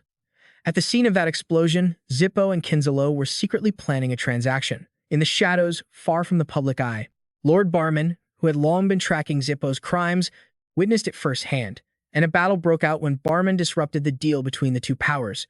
Unwilling to leave empty-handed, Kinzalo kidnapped Lord Zed Runcandelpo. Dino continued. And the massacre of the indigenous people of Colon is what made me a top journalist covering that event. Back then, I wrote that the hero who saved the natives was just a random passerby, but that passerby was, in fact, Lord Barman. Since then, because of that connection, I have been reporting on Lord Barman's heroic deeds as a journalist. Down below, Murakan heard this and snickered. He's calling me a hero, kid. Jin immediately shut him down. Shut up, Murakan. At this point, Dino's words were solidifying everything. This incident is no different. Lord Barman witnessed their brutal crimes, like swallowing the Holy Kingdom whole and experimenting on its people, and he became convinced that not only Zippo, but Runcandel was also deeply involved. In that very moment, another voice spoke as a strange hand began to cast a spell. I've heard enough. A powerful stream of magic shot out towards Dino, right in front of all the citizens. Seeing that Dino didn't seem to notice, Joshua lunged forward, thinking to himself, looks like the leader of the White Knight is getting a bit carried away. Zippo wouldn't care if that reporter lives or dies. A plan began to form in his mind, but thanks to this, we now have a reason to intervene. Now that Zippo is seen as the villain, if Runcandel steps in, a smirk spread across his face. Public opinion will lean heavily in Runcandel's favor. With that thought, he quickly moved to draw his sword and charge. Suddenly, a mysterious cloaked figure appeared with incredible speed, effortlessly weaving through the crowd. He cursed under his breath. Runcandel wasn't even directly attacked, yet you draw your sword so carelessly. Hearing the familiar voice, Joshua glanced back. It was Lady Luna. She swiftly walked past him, rushing toward the reporter, Dino, who was standing on the other side. Luna remained completely unfazed as the beam of light approached, looking toward its source. She effortlessly blocked it with just one hand. Upon impact, the beam of light instantly scattered in all directions. She could easily block this kind of magic without a scratch. After dissipating the light, Luna said softly, "It's good that you stood up for the journalist, but I can't just stand by and watch a representative of Runcandel act so recklessly." She reminded him coldly, "Sheathe your sword, second disciple." A dark cloud seemed to form over his face as he wondered to himself, "Sister, why are you here? You never get involved in family matters, yet here you are at a public event like this. Don't tell me it's because of our youngest brother." He guessed angrily. There was no way a proud sister like her would act without a reason. If Barman is involved in this, and if she's known all along that Barman is our youngest brother, then it all makes sense. Taking his contract is going to be even more difficult now. Then, Joshua came to a realization. Now was not the time to mock the Runcandel hierarchy. So, he obediently sheathed his sword and replied, "Of course, first disciple." The masked man across from them was stunned. The first disciple of Runcandel? Did he just say Runcandel? Down below, the crowd began to whisper amongst themselves. Yes, that's Lady Luna, the White Sword, and Sir Joshua, the rightful heir. Runcandel has stood up to Zippo. Observing the situation, Luna thought to herself that it was just as her youngest brother had predicted. Flashback to a few hours earlier. Jin sat down and explained clearly, "Sister, in front of the entire kingdom, I plan to expose Zippo's crimes, and Joshua will definitely try to steal the credit. As you know, our family has been looking for a just cause to interfere in the Holy Kingdom for a long time, so Joshua can't pass up this opportunity. I can't make a move, not as a disciple and not as Barman. Please, stop Joshua for me." Luna recalled his request and smiled to herself. "Of course I will. I have no intention of letting him steal the masterpiece you worked so hard to create." Then she turned and asked, "Are you all right with this, Dino Jaglon?" He awkwardly touched his nose and replied, "Yes, Lady Luna." "Sir Joshua, it's all thanks to the two of you. Thank you." Lady Luna then spoke up. "You made a rather interesting statement earlier. I want to hear more. So, come to the Runcandel delegation later." Dino immediately took off his hat and replied respectfully, "Yes, Lady Luna." Just then, a flash of light appeared behind them. It was a group from the Zippo clan's White Knight. Moan, their leader, placed a hand on his chest and introduced himself respectfully. "Lady Luna Runcandel, I am Moan Hansok, Vice Commander of the Zippo clan's White Knight. I didn't expect you to barge in like this." Seeing this, Luna calmly replied, "Indeed. Sir Moan of the White Knight, trying to eliminate a journalist in front of so many witnesses. This must be a rather sensitive topic for you, isn't it?" Moan disagreed, replying seriously, "That man distorted the Zippo clan's act of atonement and insulted our family. He doesn't deserve to live, so step aside." Unfazed, she confronted him directly. "And who are you to pass such a judgment? And did you not hear me? I personally invited that man to the Runcandel delegation. That means Dino Jaglon is now my guest." Moan couldn't take it anymore, and his tone became a bit harsh. "Lady Luna, this is not a personal matter. If you refuse to back down, we'll have no choice but to take action." The moment he finished speaking, a cold aura instantly enveloped the area. Luna simply issued a cold warning. "Sir Moan, a human life is precious, especially since that hunk of steel floating in the air is probably worth more than your life. You wouldn't want it to get damaged on the way back, would you?" Moan could feel it then. He assessed internally. Her presence is just as overwhelming as the rumors say. Could it be that this journalist's entire expose was part of a Runcandel plot? How much information has Runcandel gathered? "Luna Runcandel, if I fight that monster now." Just then, Lanny's gentle voice spoke up, intervening between the two. "Please, calm down. Whether you are from Runcandel or Zippo, everyone knows that you both possess power far beyond that of our holy kingdom," she continued politely. "However, we have not yet held His Majesty's funeral. Shouldn't you both restrain yourselves from such actions on this land?" Hearing this, he let out a sigh of relief, thankful. Thank heavens, They've given me an excuse to back down. But her next words left them stunned. I must thank you, journalist. We almost punished the wrong person. Down below, Jin smiled. The cavalry couldn't have arrived at a better time. The public below began to shout, "Don't touch." The journalist who stood up for the justice of the Holy Kingdom. If you touch him, you'll have to go through us. Expose the truth. Even the Runcandel clan wouldn't act like this. Just then, Jin noticed a stranger waving at him. When they made eye contact, the face seemed vaguely familiar. After a moment, he remembered her words. You know who I am, don't you? Young Master Jin. It was Magiella Ibriano, the vice leader of Kinzello and Vishuko Uverdun's older sister. From a distance, her lips moved silently, as if saying something. Barman, Kinzello will help you. So go easy on us, will you? Magiella continued to smile as she spoke. A little give and take from both sides wouldn't hurt, right? From her gestures, Jin probably understood her intentions, but he feigned ignorance and pointed to himself. Are you talking to me? Thinking he was supposed to be smart, she frowned in annoyance. Don't tell me a Runcandel. Can't read lips? She started getting furious, her mouth moving continuously. Yes, I'm talking to you. Young Master Jin, you understand perfectly, don't you? Are you messing with me? Even so, he still responded with a completely innocent face. Magiella was angry but still had to try and explain. This is so frustrating. I'll say it again. Kinzello will cooperate, so your side needs to cooperate too. After a moment, Murakan, who was standing beside him, also caught on and said quietly, Hey kid, it looks like the person in the carriage. That old man is talking to you. Jin replied softly, I know, Kinzello. Don't reveal yourself. Wait for the crowd to disperse, then grab her quietly. I need to see her. He glanced to the other side and immediately agreed. Has Kinzello started moving? Don't worry, kid.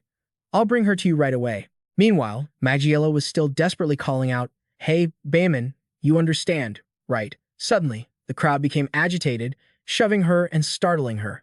They began to chant, Reveal the truth. Tell us the truth. The people continuously surged toward the execution grounds, shouting at the same time, Zippo are liars. We've been deceived all this time. Runcandel represents the truth. Runcandel is justice. Watching this chaotic scene, Jin himself felt bewildered. What a strange turn of events. He began to piece everything together. Zippo, once the symbol of good and justice, was now being condemned, while Runcandel, the symbol of evil and tyranny, was steadily gaining support. He glanced over at the reporters, a thought forming in his mind. For now, this is only happening in the Holy Kingdom. But if this incident follows the one in Colon, the world's perception will eventually change. The crowd continued to scream, Down with Zippo! Get out! Jin also understood. They couldn't fight Runcandel here and slaughter civilians, so they would have no choice but to retreat. Meanwhile, Vice Commander Mon couldn't maintain his composure, his hands clenched and trembling. Just as expected, he immediately waved his hand to give the order. White Knight, all units returned to the Zippo main house.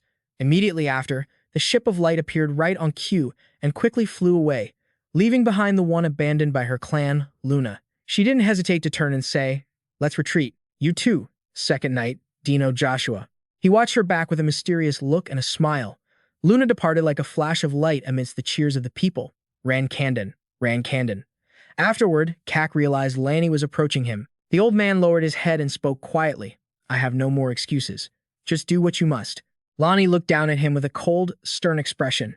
If it is later proven that you are the culprit, we will do just that. If this is a false confession, you will rot in the Holy Kingdom's underground prison for the rest of your life. After that day, the reporters in the square had the scoop of a lifetime, and the news from the Holy Kingdom instantly spread across the world. The confession of Zippo, Dino's expose, the identity of Kinzello, and the confrontation between the White Knight and Runcandel. In the past 10 years, no event from a single nation had ever spread across the world so quickly. And right now, the world's attention was once again focused on Bayman. Night fell, and Murakan and Jin were discussing matters at the harbor. He cursed under his breath. Damn it, who the hell was that woman? He then grumbled. I was tailing her just fine, but as soon as she turned into an alley, she vanished like smoke. My pride. I've recovered 40% of my power, and I still lost track of an ordinary human. In contrast, Jin heard this and calmly reminded him, Don't blame yourself. I sort of expected this. Murakan was surprised. What do you mean? He continued to explain. It's strange. Sir Vishuko Uverdun, who dotes on his sister so much, would let her walk around alone without any guards. I think Magiella also has some kind of special ability. At this point, he remembered two possibilities, his sister, Yona, or Bouvard Gaston, just like what the leader of Kinzello did. Murakan crossed his arms and thought, they aren't even gods, so why do they keep using these bizarre abilities? Jin nonchalantly added, anyway, Kinzello said they would help me, so they'll probably contact us soon. I'm just not sure how they plan to help. Suddenly, Murakan cried out, hey, kid, what the hell is that? Across the harbor, a light appeared as if something was approaching. Jin softly exclaimed, huh? What is it? As it got closer, he recognized a familiar flag. Kinzello is already here. Seeing the approaching ship, Murakan judged it without a second thought. What's this? Are they bringing all those warships just to pay their respects? Are they insane? Jin replied, they know the name Kinzello will be exposed, so they came here to show off. They're telling us they aren't some third-rate terrorist group. He suddenly praised them. So clever. It seems they've been preparing this ever since they handed over Kagsippo. I never expected them to have that much power. Murakan found it strange, clever. Jin began to recount their conversation. They said they would help me, but if the whole world sees Kinzello as a bunch of trash, then no matter what they offer the Holy Kingdom, it won't have any credibility. Finally, before finishing, he concluded, they're about to make a serious move. Kinzello had arrived with 500 warships, supposedly just to pay their respects to King Michelin. Only one of them was allowed to dock. During the funeral, people were placing flowers respectfully, and at the same time, Barak entered the room with great solemnity. He led the procession, followed by his Kinzello subordinates. Upon arriving, he politely placed a hand on his chest, bowed, and introduced himself. Greetings. I am the Supreme Commander of the Kinzello Revolutionary Army, great warrior of the White Wolf tribe, Barak Krixer. I am here to express my condolences for the passing of King Michelin. Laney was quite surprised by this appearance and replied, thank you, great warrior Barak Krixer. Above the two of them, Jin's group was still observing. Murakan silently assessed the situation. They must be serious. Even the White Wolf tribe, who usually sees humans as nothing more than insects, is acting so formally. But that guy is no pushover. Even your sister wouldn't dare to underestimate him. Jin agreed. That's probably why they couldn't just take over Kinzello and chose the path of an alliance instead. Down below, Barak gently placed a hand on the remains and spoke. Oh, King Michelin, perhaps you did not know, but about 30 years ago, I owed a great debt to Michelin. He was the finest man I have ever known. He once again bowed politely. I offer my deepest condolences. Then, he pointed to the group of people behind him, and these are the Zippo prisoners we held when we were allied with them. They conducted illegal human experiments on my land under the orders of the Zippo clan leader. Hearing this, Laney's eyes widened in shock as she exclaimed, what? Bure simply continued. They will confess all the details themselves. I hope your nation can overcome this tragedy soon. The crowd on both sides began to whisper among themselves. What's going on here? Are they saying the experiments were done by Kinzello or Zippo? Seeing this, Jin's mind raced. First, a show of force, then treating Laney as a head of state, and now, the finishing blow. By placing all responsibility for the experiments on Keoliak Ibriano's orders. Was this his plan all along? Shameless, but a devastating blow to Zippo. With the performance over, Barak turned to leave and said, there's no reason for me to linger and make everyone uncomfortable. I'll be on my way. After all, we were once allies of Zippo, so we will take responsibility for that matter. Just then, his expression turned cold as he remembered something. There is one more thing I will tell you directly. He then made a blunt statement that horrified everyone present. There is also a Zippo laboratory in the Holy Kingdom. You should investigate it. Seeing everyone's expressions change drastically, Jin silently assessed the situation. If what he's saying is true, Zippo has absolutely no way out. Murakan chuckled happily. Kinzello is really helping us out a lot. No, kid. It's more accurate to say you've made good use of them, Jin replied quietly, observing the scene. It's true that if I had remained silent, as my jailer requested, Kinzello wouldn't have suffered any losses. Now everyone knows they're a global power capable of kidnapping a tower master. But I don't intend to stop here, because I will expose that Kinzello is no different from Zippo, he continued. As long as the Zippos here are unharmed. Just then, Dino rushed over, out of breath, and announced, Young Master, something terrible has happened. Jin asked, Dino, what is it? He answered in a loud voice, the Zippos have been murdered. And what's worse, he began to tremble, stuttering. The name Baman was left at the scene. The message was written in blood. I will wash away the wrath of the Holy Kingdom's people. Hearing this, Jin was utterly stunned, and everyone quickly rushed to the prison. Jin was devastated when he saw the bloody scene. I tried to keep Cass alive to prove that Keoliak had used his own son. Just then, Kashmir arrived. Young Master. Jin replied softly, Kashmir, you're here. He explained, breathing heavily.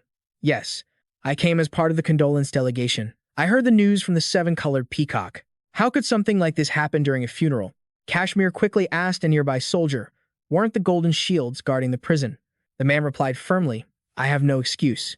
The intruder broke through our defenses with magic. Furthermore, we've confirmed that reporters were on the scene immediately after the incident occurred. Murakan looked around seriously before speaking up. It was definitely Zippo. They even had reporters ready. Looking at the situation, Kashmir let out a sigh. This is serious. Now Zippo will spread inflammatory articles claiming the kingdom is demanding excessive atonement, even though Cass is no longer alive. He continued, and they wrote Bamon's name on the wall to pin the blame on him. They'll say Cass died after being brutally tortured, to force a confession, and they'll cover it up by spreading rumors that Bamon is the killer throughout the kingdom. Hearing this, Jin stroked his chin and nodded in understanding. That makes it all too clear. If the truth about the rumors of Cass being the killer isn't revealed, it won't be long before the kingdom holds Zippo responsible. He added, if Bamon clears his own name, Zippo will be branded as malicious and deceitful, and they will hunt Bamon to the ends of the earth. Murakan turned to him. What's your plan? Just then, a member of the seven-colored peacock came in and whispered a report to Kashmir. His eyes widened in alarm after hearing the news, and he quickly urged everyone, Young Master Jin, we must get to the port immediately. At the port, something dazzling was placed in the center, bearing the Zippo family crest. Murakan looked up and sneered, those bastards. Zippo is throwing money around like it's nothing. He observed for a moment and realized that even in the layers of money-hoarding golden dragons, it was rare to see this much gold. Still, he crouched down curiously to inspect it. It's pure gold. Meanwhile, Jin stood behind him, deep in thought. They're really manipulating everything through Zippo's wallet. Kashmir had also understood the situation. It's not just Kinzalo, it seems Zippo had this plan from the start. He continued, they're hoping the kingdom will take this gold and quietly bury the incident. He then explained, this amount of gold could cover the kingdom's budget for about 50 years. If we refuse, they'll cut off aid and push us into a crisis. Murakan, on the other hand, was still messing around. He popped a coin into his mouth and bit down. Yep, real gold. Jin began to lay out the more critical issues. When the nation falls on hard times, the individuals also become poor. They understand that better than anyone, since no one is guarding this treasure. If the kingdom ignores or refuses it, they won't try to reclaim it. But if anyone takes it, they'll blame the kingdom for the stolen gold. He quickly pieced the situation together in his mind. This is no small matter. Over time, the people's lives will become harder, and their resentment will be directed at the kingdom's leadership, not at those who caused the economic sanctions. The political factions will divide again, and they'll keep stirring up unrest to make that happen sooner. He thought to himself. In the end, Lani and her loyalists will surely be remembered as either tyrants or an incompetent leadership. After a moment of thought, Jin made a firm decision. I will step forward and declare that Bamon did not harm the Zippos. Kashmir was horrified by this announcement. Young Master Jin, are you saying you're going to break protocol? He pleaded with him, trying to make him understand. You know that someone will recognize you eventually. But for a cadet to reveal their identity is the ultimate taboo. If Bamon's identity as a Runcandel cadet is exposed, the clan won't be able to protect young Master Jin Runcandel. Jin's expression was unconcerned. He just gave a faint smile. So what, as long as I'm still alive? Kashmir was left completely speechless, while Murakan, beside him, seemed to understand his intent. Jin went on to explain to everyone that in a year, he'd become an official cadet. As long as he kept a low profile until then, everything would be fine. However, Kashmir was still worried. But young Master Jin, judging by their preparations, Zipful has probably surrounded the kingdom by now, and no one can help. A cadet who has broken protocol, so you won't be able to leave the kingdom even before you go into hiding. In response, Jin just laughed confidently. Don't worry about that, Kashmir, because there's someone who will help me. On December 24th, 1797, in the Holy Kingdom, the final official ceremony to commemorate the souls of the Requiem bioexperiment victims began. Lights flooded the square, looking like a galaxy flowing overhead. The new Holy Queen, Lani, began to pray, and everyone below clasped their hands in reverence. Everyone joined in a single prayer, which is why it was called the Galaxy of Light. Light began to radiate from Lani's body before gradually gathering in the palms of her hands, and as she released it, it formed an orb of holy power that soared high, illuminating the entire area. All the light seemed to merge into one, enveloping the entire Holy Kingdom. Just then, Lani bowed her head in silence, feeling the warmth of other, familiar hands touching hers. As she grasped them, it felt as if they were lending her their strength. Moved, Lani's eyes welled up with tears. Then, the illusion in the sky began to fade. Tears streamed down her cheeks as she looked up. Heartbroken, to watch it disappear one last time. She knew then that the ritual was over. Despite her immense sadness, Lanny struggled to compose herself to continue. She clasped her hands and began to speak softly. The children of Ayula, who were unjustly sacrificed, have now returned safely to the arms of the gods. The citizens all broke down in tears upon hearing her words. As you all know, she continued, since relocating and reestablishing our kingdom as the Holy Kingdom of Vankella, we have endured the most difficult of times. We have been drowning in sorrow and tears, but it seems this suffering has finally come to an end. Then, Laney's expression suddenly turned serious. However, last night, she announced to the crowd, an incident occurred. The imprisoned members of Zipful were murdered. She then proceeded to explain what had happened, and the name Baman was carved on the wall, along with a message written in blood.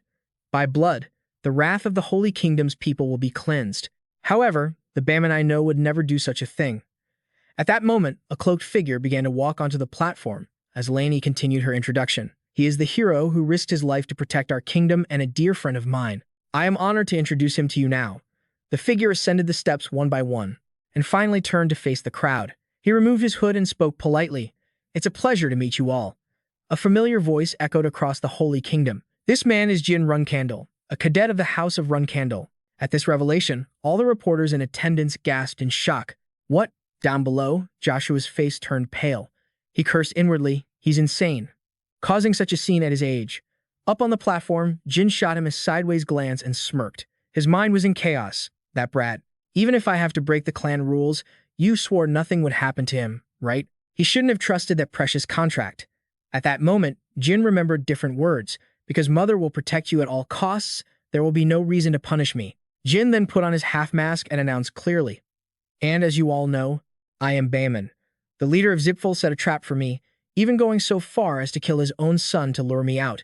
He declared grimly to the entire Holy Kingdom. I declare here and now that I did not murder the imprisoned Zipful members. It is because of me that the alliance between Zipful and Kinzello has been shattered, and I will also reveal that the experiments of the biogolems involve not only Zipful, but Kinzello as well.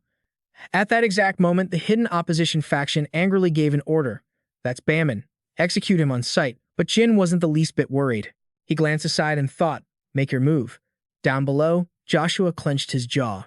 Reluctantly, but with no other choice, he was forced to stand, wave his hand, and yell, Runcandel Guardian Knights, protect the cadet. At his command, countless Guardian Knights rushed forward. It seemed Jin had calculated everything perfectly. That's right, he thought. If the heir makes a move, Sister Luna will have a reason to intervene to save the citizens, not for my sake. Just then, the eldest lady, Luna, personally appeared, her voice ringing out in warning. Stop. From this moment forward, all Runcandel Guardian Knights will protect the citizens. If a single innocent person is harmed today, I will personally take the life of the one responsible. Hearing this, the guards hesitated, unsure how to proceed. The Felix Mages, however, were another story. Their commander roared, attack. Instantly, they all launched a coordinated assault, unleashing fire magic straight ahead. Jin swiftly drew the sword from his hip in preparation. He then charged forward, slashing wildly to break through the enemy's spells. A chaotic battle between the rival factions erupted. Each impact set off an explosion, sending the citizens into a panic. Run, they screamed. The clash between the factions was causing massive collateral damage. Just as a stray spell was about to hit a group of civilians, a powerful hand appeared and intercepted it. It was Luna, deftly blocking every wayward attack. With incredible speed, she moved effortlessly to protect the people below. When the immediate danger passed, she landed softly on the ground amid a cloud of dust. The onlookers were stunned. Luna just turned back to them and calmly advised, keep your heads down and move slowly toward the square. Meanwhile, Jin was parrying attacks while keeping an eye on 4 enemies to his left. He scanned the area, mentally counting, and quickly spotted 6 more in the center and another 5 to his right. They've surrounded the kingdom, just like Patriarch Kashmir said, he thought. We don't know how many more there are, or if reinforcements will even arrive. Seeing the situation turning against them, the old Zipful mage roared in fury. Even if it costs us our lives, Jin Runcandel must not escape. At this, a worried look crossed Joshua Runcandel's face. He began to strategize, thinking, damn it. Now we have to protect the citizens on top of everything else. If the youngest gets hurt, all of this will be for nothing. And so, he decided to change tactics, all while scanning the area. First, I'll let you survive. I'll think about the rest later. Before he could get far, Luna stepped forward, forcing Joshua to a halt. She turned and questioned him coldly. Second cadet, did you not understand my words? He retorted without deference, because the cadets broke protocol. If he is harmed by Zipfel, the family's honor. Before he could finish, Luna's stern, angry voice cut him off. What does the death of a cadet have to do with the family's honor? This is a matter for the cadets to handle themselves. Our friendly relations with the kingdom are more important than his safety. At that moment, she began to gather her power and issued a warning. If you continue like this, I will have to take you down first. Hearing this, Joshua fell silent, though he was seething inside. He reminded himself of one thing. He could not tolerate a single moment of others insulting and slandering the Runcandel clan, that which will soon be mine. The youngest, who holds the power of the Death Knight clan, won't be defeated so easily. He reassured himself and decided to leave as she wished. Meanwhile, the Holy Kingdom's guards were helping civilians evacuate. This way, move it. Lani also worriedly and quickly directed everyone to safety. Move slowly and carefully in this direction. Luna saw that the situation around them had stabilized. Good, we've moved almost everyone to the square as planned. Looking toward Jin in the center, she thought to herself, go raise all the hell you want, kid.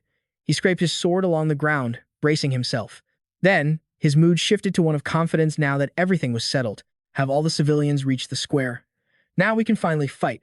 Without further hesitation, the mage across from him began to shout, this is our chance. Surround him. As soon as he finished speaking, they all closed in, forming a barrier in the very center.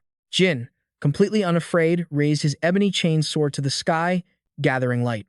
Not to be outdone, they raised their magic high. Eliminate him. Streams of lightning began to rain down, shattering the series of magic barriers. All that could be seen was a chaotic scene submerged in the destruction of mana and lightning energy. Afterward, thick clouds of smoke and dust filled the air, along with bewildered questions. What is this? What's happening?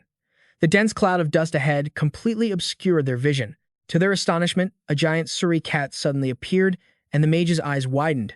Dazed and confused. A cat. What is that thing? Despite this, they quickly regained their composure, and an order was immediately given. Everyone, focus. Deploy the magic circles, quickly. They once again surrounded Jin Runcandel. Looking around, they became smug. Reinforcements have arrived. Jin sat calmly on Suri's back, observing the situation. An arrogant mage spoke up. He won't be able to escape. But Jin just gave a mysterious smile, as if he had anticipated this. Then, he softly called out, Suri. While stroking her, he whispered in a strange language. Finished, he smiled in confirmation.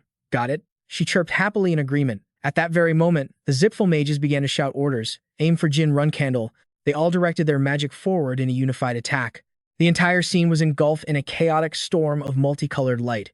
Jin swung his ebony-chained sword and easily blocked the first wave of attacks. Suddenly, a massive explosion erupted in midair, obstructing everyone's view. The Zipfel mages were momentarily stunned by this sight, feeling uneasy. One of them shouted a reminder, confirm if Jin Runcandel is still alive. Just as he said it, he suddenly felt something strange behind him. Timing it perfectly, Jin immediately yelled, Suri, run, and she quickly leaped away.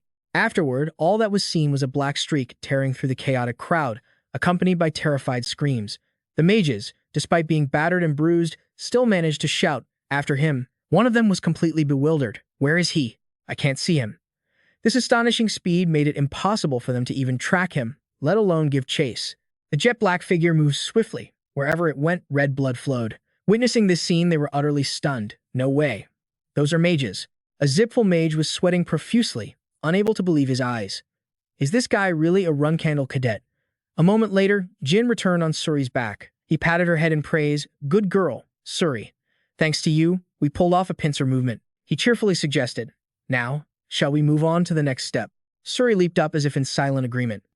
In the end, Jin and Suri made a clean getaway, ignoring the frantic shouts behind them. He escaped the square. Go after him. Jin sat firmly on Suri's back as man and cat leaped into the air and flew away, the strong wind whistling past their ears. He happily praised her for a job well done. Now all that's left is to deal with those precious metal ingots at the port. As they neared the location, Jin was suddenly startled. Because ahead, flames were soaring high into the sky, his eyes filled with confusion and doubt. In disbelief, he thought, the port is on fire.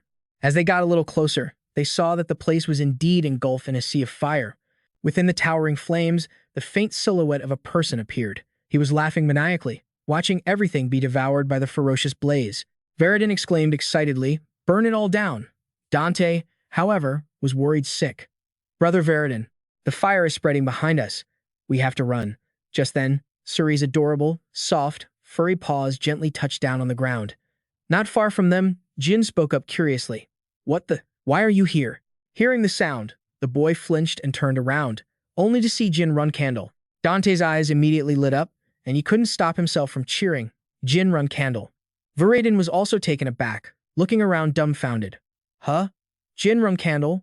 Where? Where is he?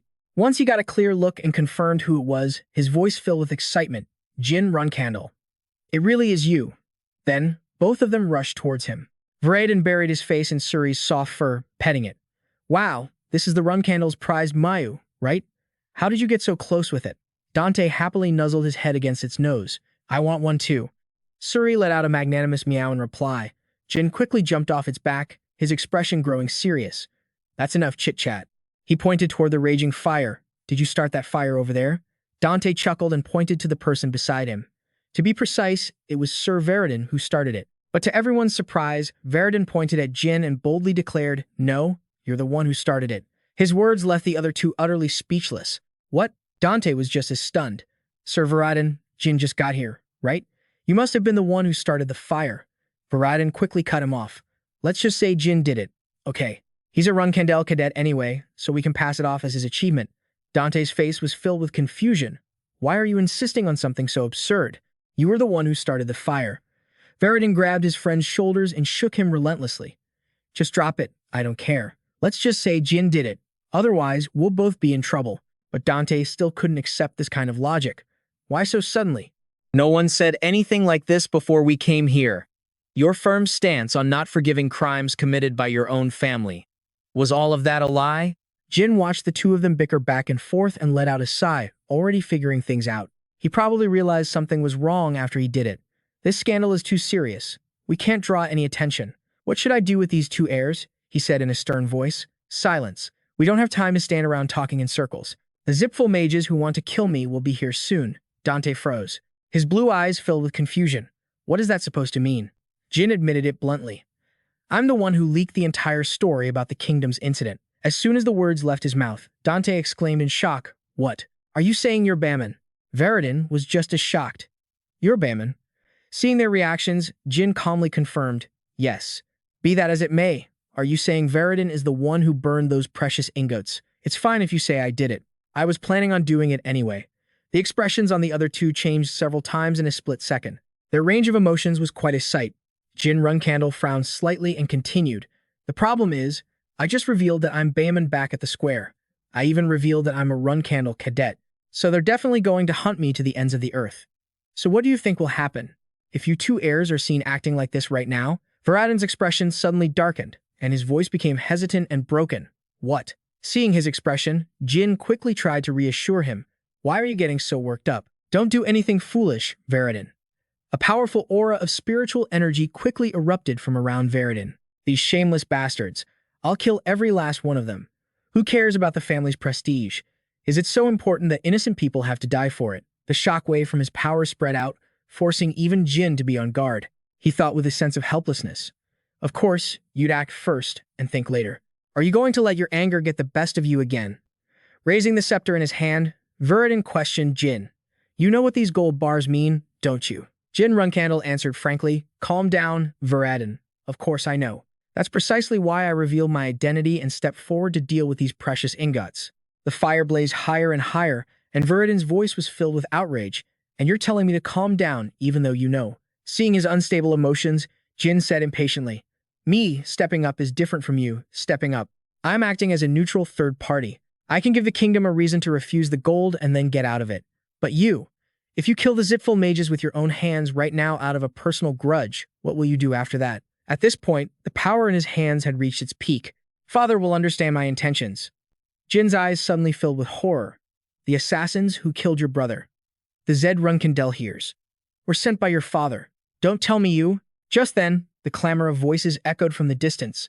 Over there, the gold is burning. As the pursuers drew closer, Veradin said in a low voice, Stop, Jin. You two go on ahead. I'll kill them with my own hands.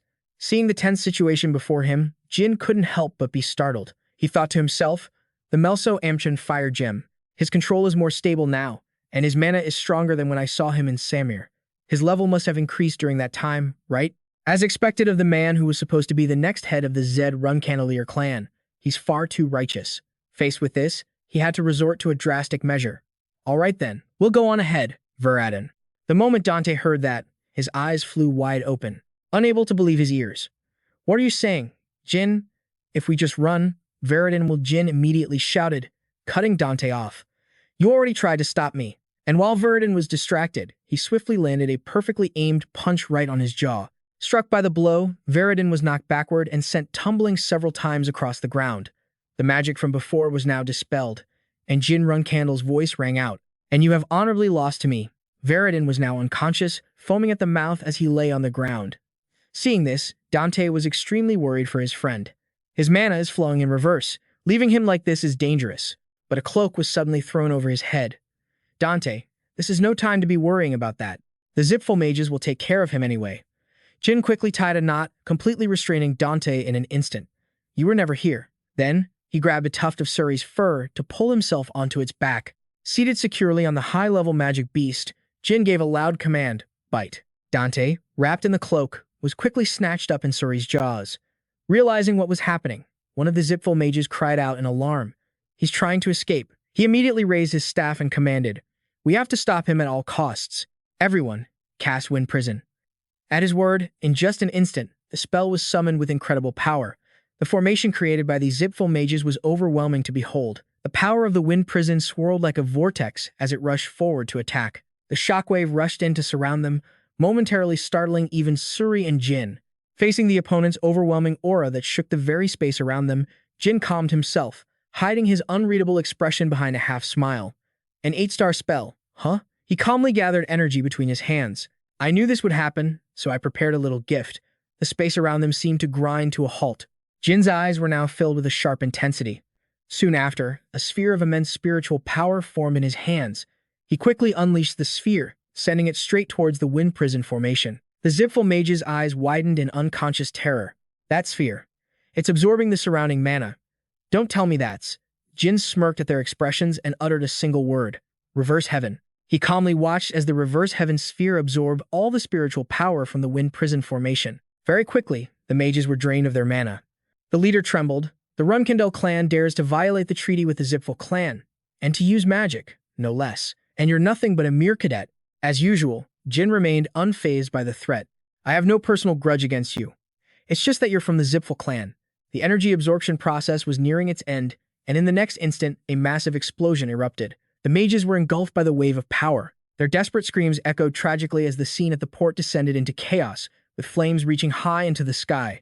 The explosion caused the infrastructure to collapse, and countless gold bars fell into the water, sinking silently into the depths of the ocean. The night grew late. Not long after, Suri carried Jin and Dante away to a peaceful part of the sea. Jin was silently gazing at the night sky, where a shooting star would occasionally flash in the distance, streaking across the sky. Seeing Dante wake up, rubbing his eyes in confusion as he asked, what happened? Jin gently told him, You're awake? I just escaped the kingdom by sea, a little while ago. Then, Jin grew a bit worried when he noticed a rather large hole in Dante's cloak. The blood around it hadn't dried yet. Dante, it looks like Suri's teeth pierce your back. Sorry about that. Dante gave an awkward laugh and scratched his head in embarrassment. She didn't mean any harm, so don't worry about it. He took out a small medicine box and offered, I'll apply some healing sap, so you should take off your clothes. Dante suddenly flinched. No, I'm fine. Seeing his hesitation, Jin had no choice but to reach out and help him with his shirt. Fine. What part of this is fine? If you leave it like this, it'll get infected. Before he could finish his sentence, a gleaming gold bar fell from inside Dante's tunic and splashed into the sea. As they both stared in stunned silence, the atmosphere became incredibly awkward. Jin's mind was a complete blank. Finally, unable to contain his regret over the loss, Dante let out a helpless scream. No. Seeing his panicked expression, Jin questioned him in a low voice. You little punk, did you take the chance to steal a gold bar? Dante frantically waved his hands and hurried to explain. No, it's a misunderstanding. Just a misunderstanding. Please, let me explain. After hearing the whole story, Jin couldn't quite believe it. So, Veradin said he'd pay anyone who helped him. He replied dejectedly. That's right. Jin gave Dante a cold look. As the heir of Heir, why would you need money? Remembering the broken vase at home, he answered honestly. I recently broke my grandfather's precious ceramic vase. He cherishes it as if it were his own life. I have to restore it before he finds out, and it's going to cost quite a bit. Faced with such a bizarre reason, Jin was rendered speechless. Seeing Jin's expression, Dante said glumly, "Don't look at me the same way you looked at Veridin. It hurts my feelings." The night sky above them was like a black velvet cloth, making the sparkling stars stand out. Jin spoke up, "I'll lend you the money." Dante immediately brightened up. "I knew I could count on you." Dante's gaze drifted towards the distant sea.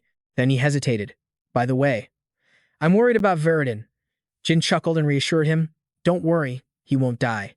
I went easy on him." Hearing this, Dante paused for a moment.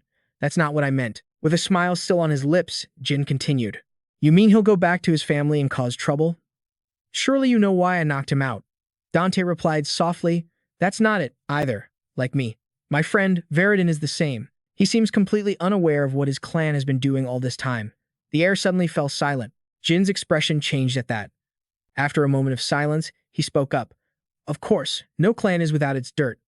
But the Zed Runcandel have crossed the line. I honestly suspected the Heir would be involved to some extent in their wrongdoings." Dante raised an eyebrow, his blue eyes holding a probing look. "You thought so, too?" Jin was blunt. "No.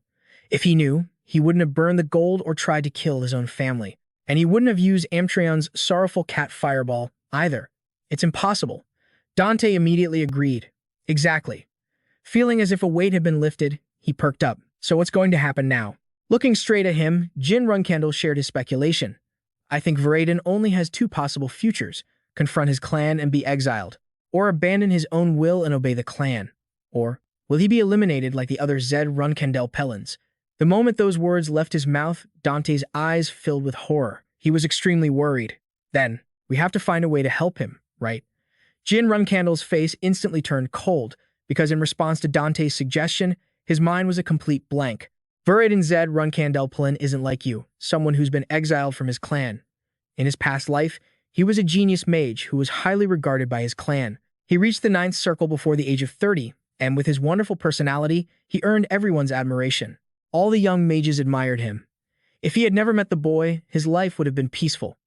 An heir from a rival family, yet needlessly upright and compassionate. A sudden determination rose in Jin's heart. "I won't let someone like him get into trouble because of me." His eyes were sharp and serious. "Of course, we'll find a way to save Veridin." Dante was momentarily stunned by his words. Seeing his expression, Jin asked curiously, "Why do you look so surprised?" Laughing cheerfully, Dante replied, "It's just, hearing you say we should save Veridin is something I'm not used to."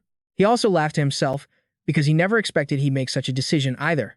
"I thought so, too." Jin recalled the time before, when the three of them had unintentionally bonded, becoming friends as the youngest children of their respective clans.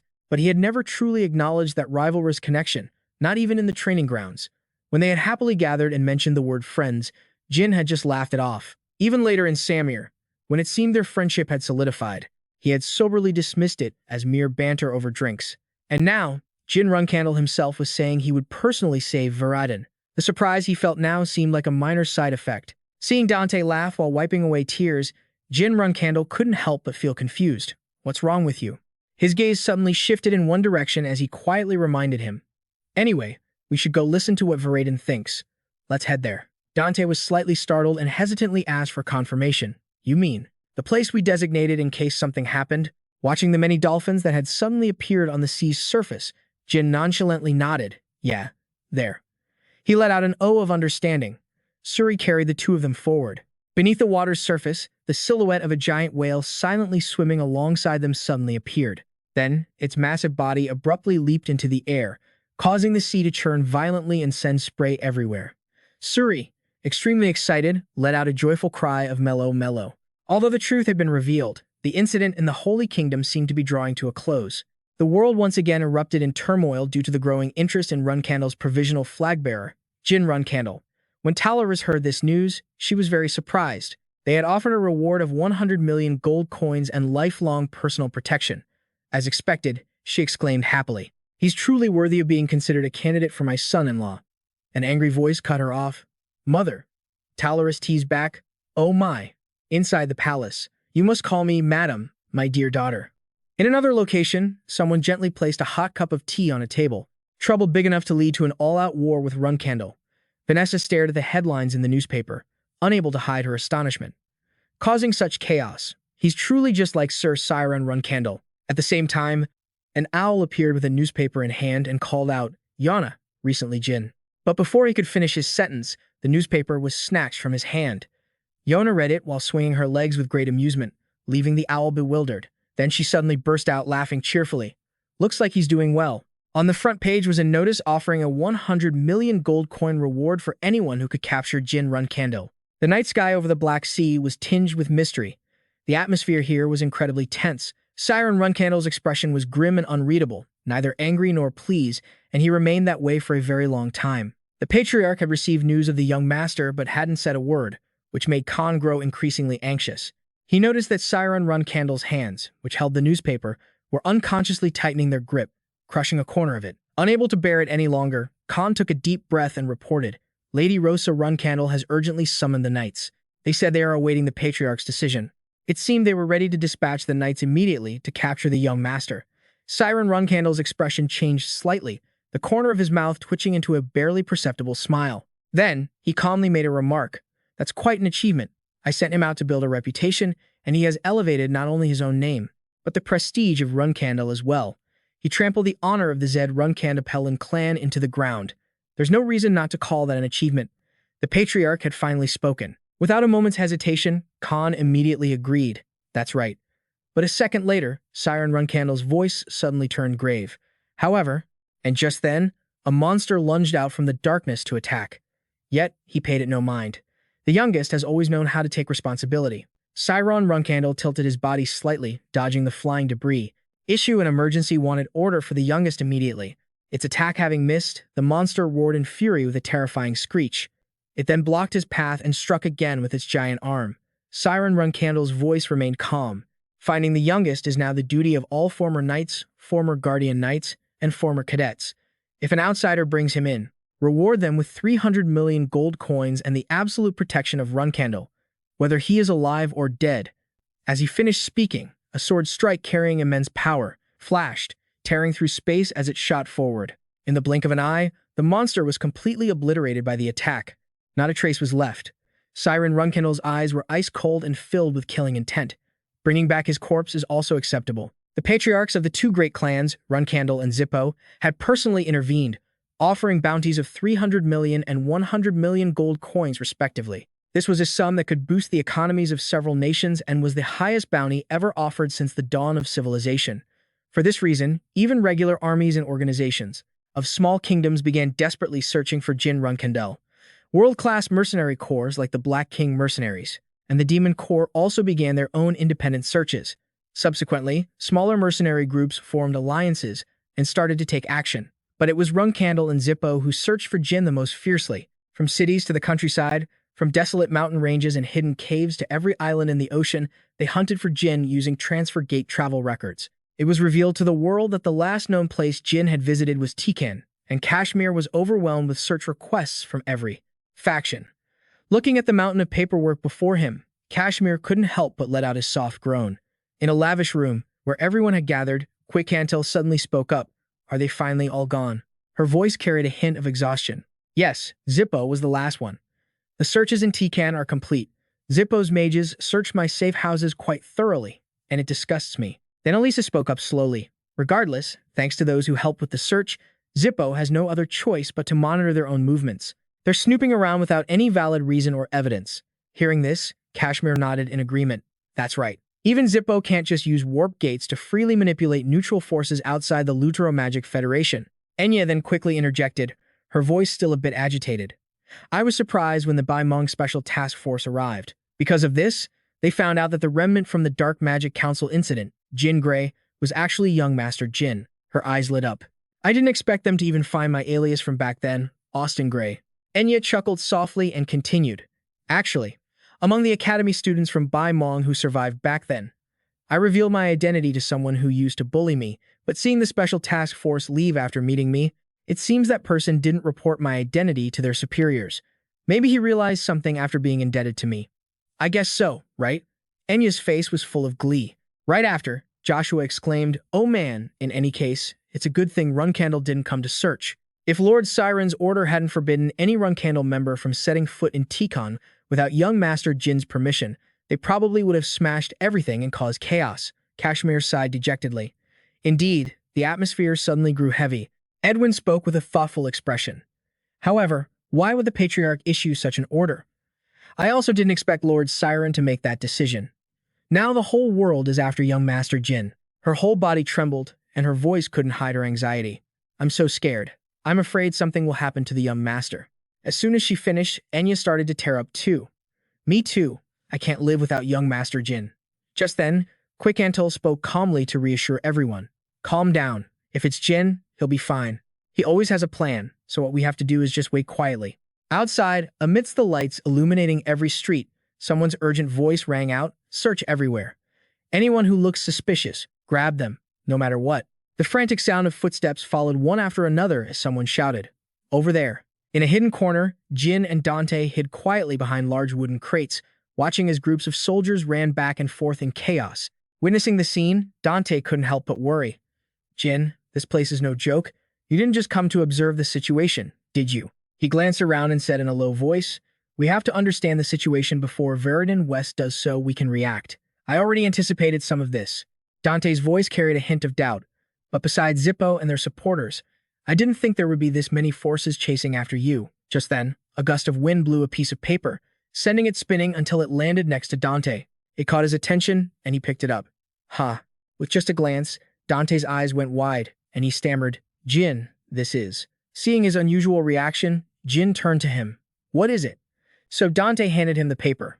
Isn't this a wanted poster from Runcandel? Jin's eyes flashed as he saw the contents.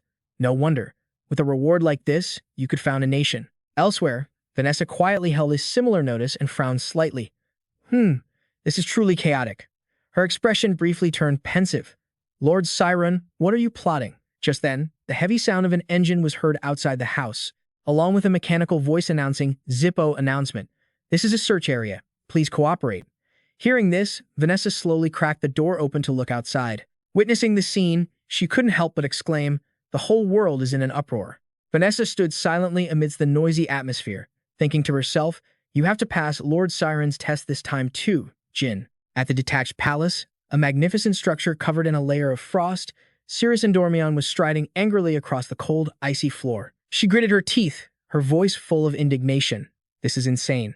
It's unbelievable, unless you've gone mad. Just then, Cirrus Endormion suddenly stopped when she noticed a figure standing ahead of her in the hazy, icy mist. Talaris appeared with a cold expression. Immediately, Cirrus Endormion quickly said, Mother. A voice replied with an icy tone, I know. Without stopping, she turned to leave. Guard the detached palace for a bit. There's somewhere I need to go.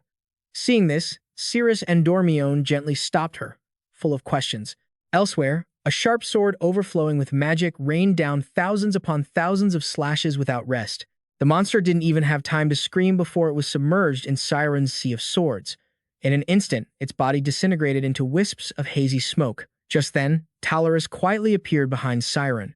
Without affecting Runcandel, are you really planning to kill your own son? Without turning his head, Siren replied in a toneless voice. Of course.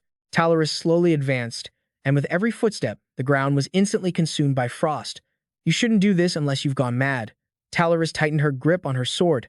As the master of the ice sword and as a friend, I can't just stand by and watch. The frost rushed forward powerfully with her movement. Then Talaris spoke slowly. If you haven't truly been swallowed by chaos, then prove to me that you're still sane by the time I count to 3. She slowly raised her head, her eyes flashing dangerously.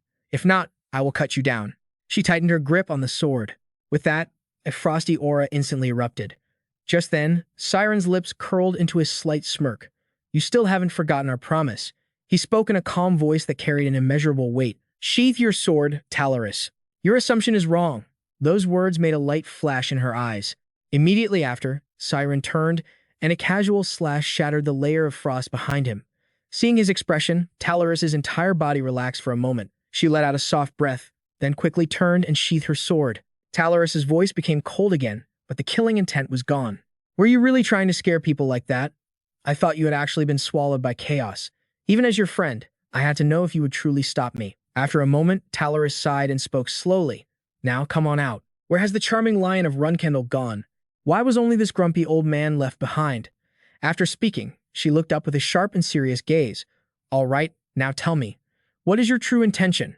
At that moment, in an ancient building with a quiet atmosphere, Veridin's words echoed in his memory. These are the teleportation coordinates to my private villa.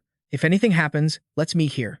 The family will not be monitoring it, nor will they interfere with anything that happens here. I'll inform the butler so you can come anytime, without any trouble.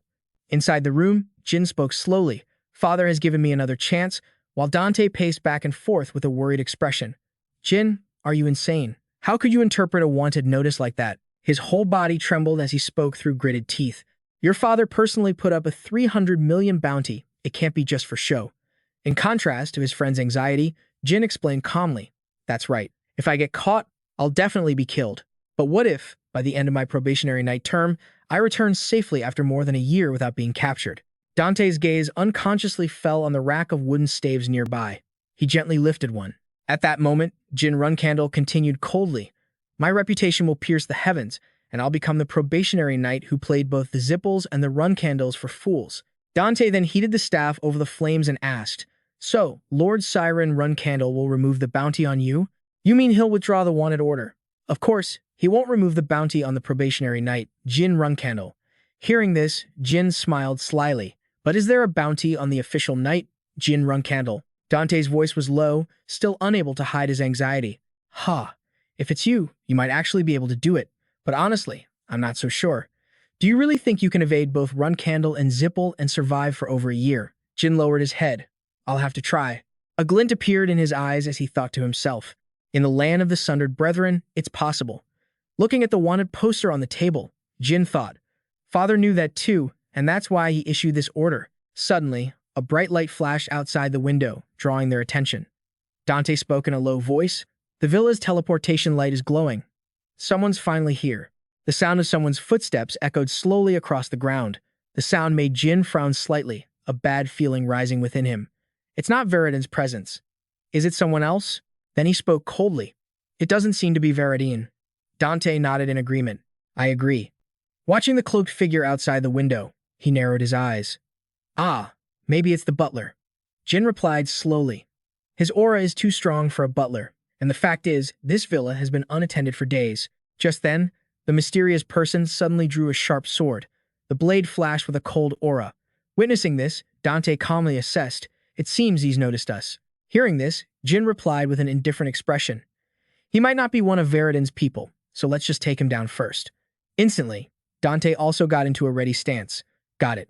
The footsteps grew clearer, echoing with each stone step. The mysterious person walked slowly into the building, his demeanor unusually calm. In that instant, Jin appeared, sword in hand, with the tip pressed against the opponent's neck. Don't scream. Just answer my questions, and you can live. On the other side, Dante added in a low voice, Who are you? Why are you here? With two blades pressed against him, the mysterious person remained perfectly calm and still, showing no intention of resisting. Losing his patience, Jin warned coldly, Don't make me ask again. In just a flash, the figure before them suddenly dissolved into water vapor, leaving them both stunned. A glint appeared in Jin's eyes. Then he uttered coldly, It's a water dragon. Immediately, twisting streams of water moved at an incredible speed, winding throughout the space. Jin lunged forward to attack first, turning to Dante as he moved. Attack from both sides and subdue it. Dante replied, Don't worry. Streams of water weaved between the two of them, making the enemy's movements unpredictable. As the water shot upwards, Dante coldly raised the iron rod in his hand. The two coordinated perfectly, decisively cutting through the water currents. But at that moment, the man reappeared behind Dante, causing him to freeze in shock. His movements were incredibly agile and fast. Just then, Jin clashed with the man, neither giving an inch. At the same time, he ordered, Dante, attack now. Instantly, Dante moved in, swinging his sword. At that moment, the man paused, and with a slightly doubtful tone, he skillfully manipulated the water. His expression flickered as he spoke. What's this? Are you two friends of Veridin? The moment he finished speaking, he launched a counterattack with a stream of water. I've never seen such brazen brats before. The attack rushed towards Dante, who frowned and quickly blocked it, shattering each powerful current of water. The man immediately attacked with another torrent of water. This time, Dante also shattered it quickly, making the man remark with admiration. No wonder Veridin took an interest in you. Just then, he slowly reached up and took off his mask. Lower your guard. I just thought you were intruders and was trying to kill you. Then he calmly introduced himself. Welcome, I am Tuyen, the divine dragon of Italian. The one who just tried to attack is called Dante, so you must be Jin. He replied coldly, Dragon Tuyen, what brings you here? Did Viridin send you? He gently pulled the cloak down from his shoulder and smiled slightly. Well, you could say Viridin sent me. Then he explained politely, I'm the butler here. My instructions were to treat Jin and Dante kindly if I heard your names. At that moment, a button on his shirt trembled slightly before bursting open, revealing his toned physique underneath. A button shot off and flew straight towards Dante. After it accidentally hit him on the head, Tuyen scratched his cheek in embarrassment. Don't look at me like that. Is there some rule that says a dragon can't be a butler? Outside the window, Phinea's sharp eye suddenly appeared. Tuyen, it seems the intruders have made their way in. And then she was surprised by the presence of the guests inside. Oh, are those the kids Viridin mentioned? In response, Tuyen's face lit up with a brilliant smile. That's right. Phinia looked at the completely shattered glass door nearby and didn't hesitate to ask bluntly. So, are you two the ones who broke the door to the villa? Caught red-handed by the owner like this, Jin seemed quite flustered. Yes, that's right. Meanwhile, Dante just chuckled to ease the tension. Well, you see, it all started 3 days after we escaped the Holy Kingdom. At that time, Jin and Dante were chatting by a small waterfall. I think the teleportation gate Viridin mentioned must be around here. Huh? While Suri was eyeing a fish wagging its tail in the river in front of them, Dante suddenly pointed in one direction. Isn't that it? Sure enough, behind the curtain of water cascading from above was a cave with something glowing inside. Suri happily held her prize in her mouth. Then she joined them as they stepped through the strange gate.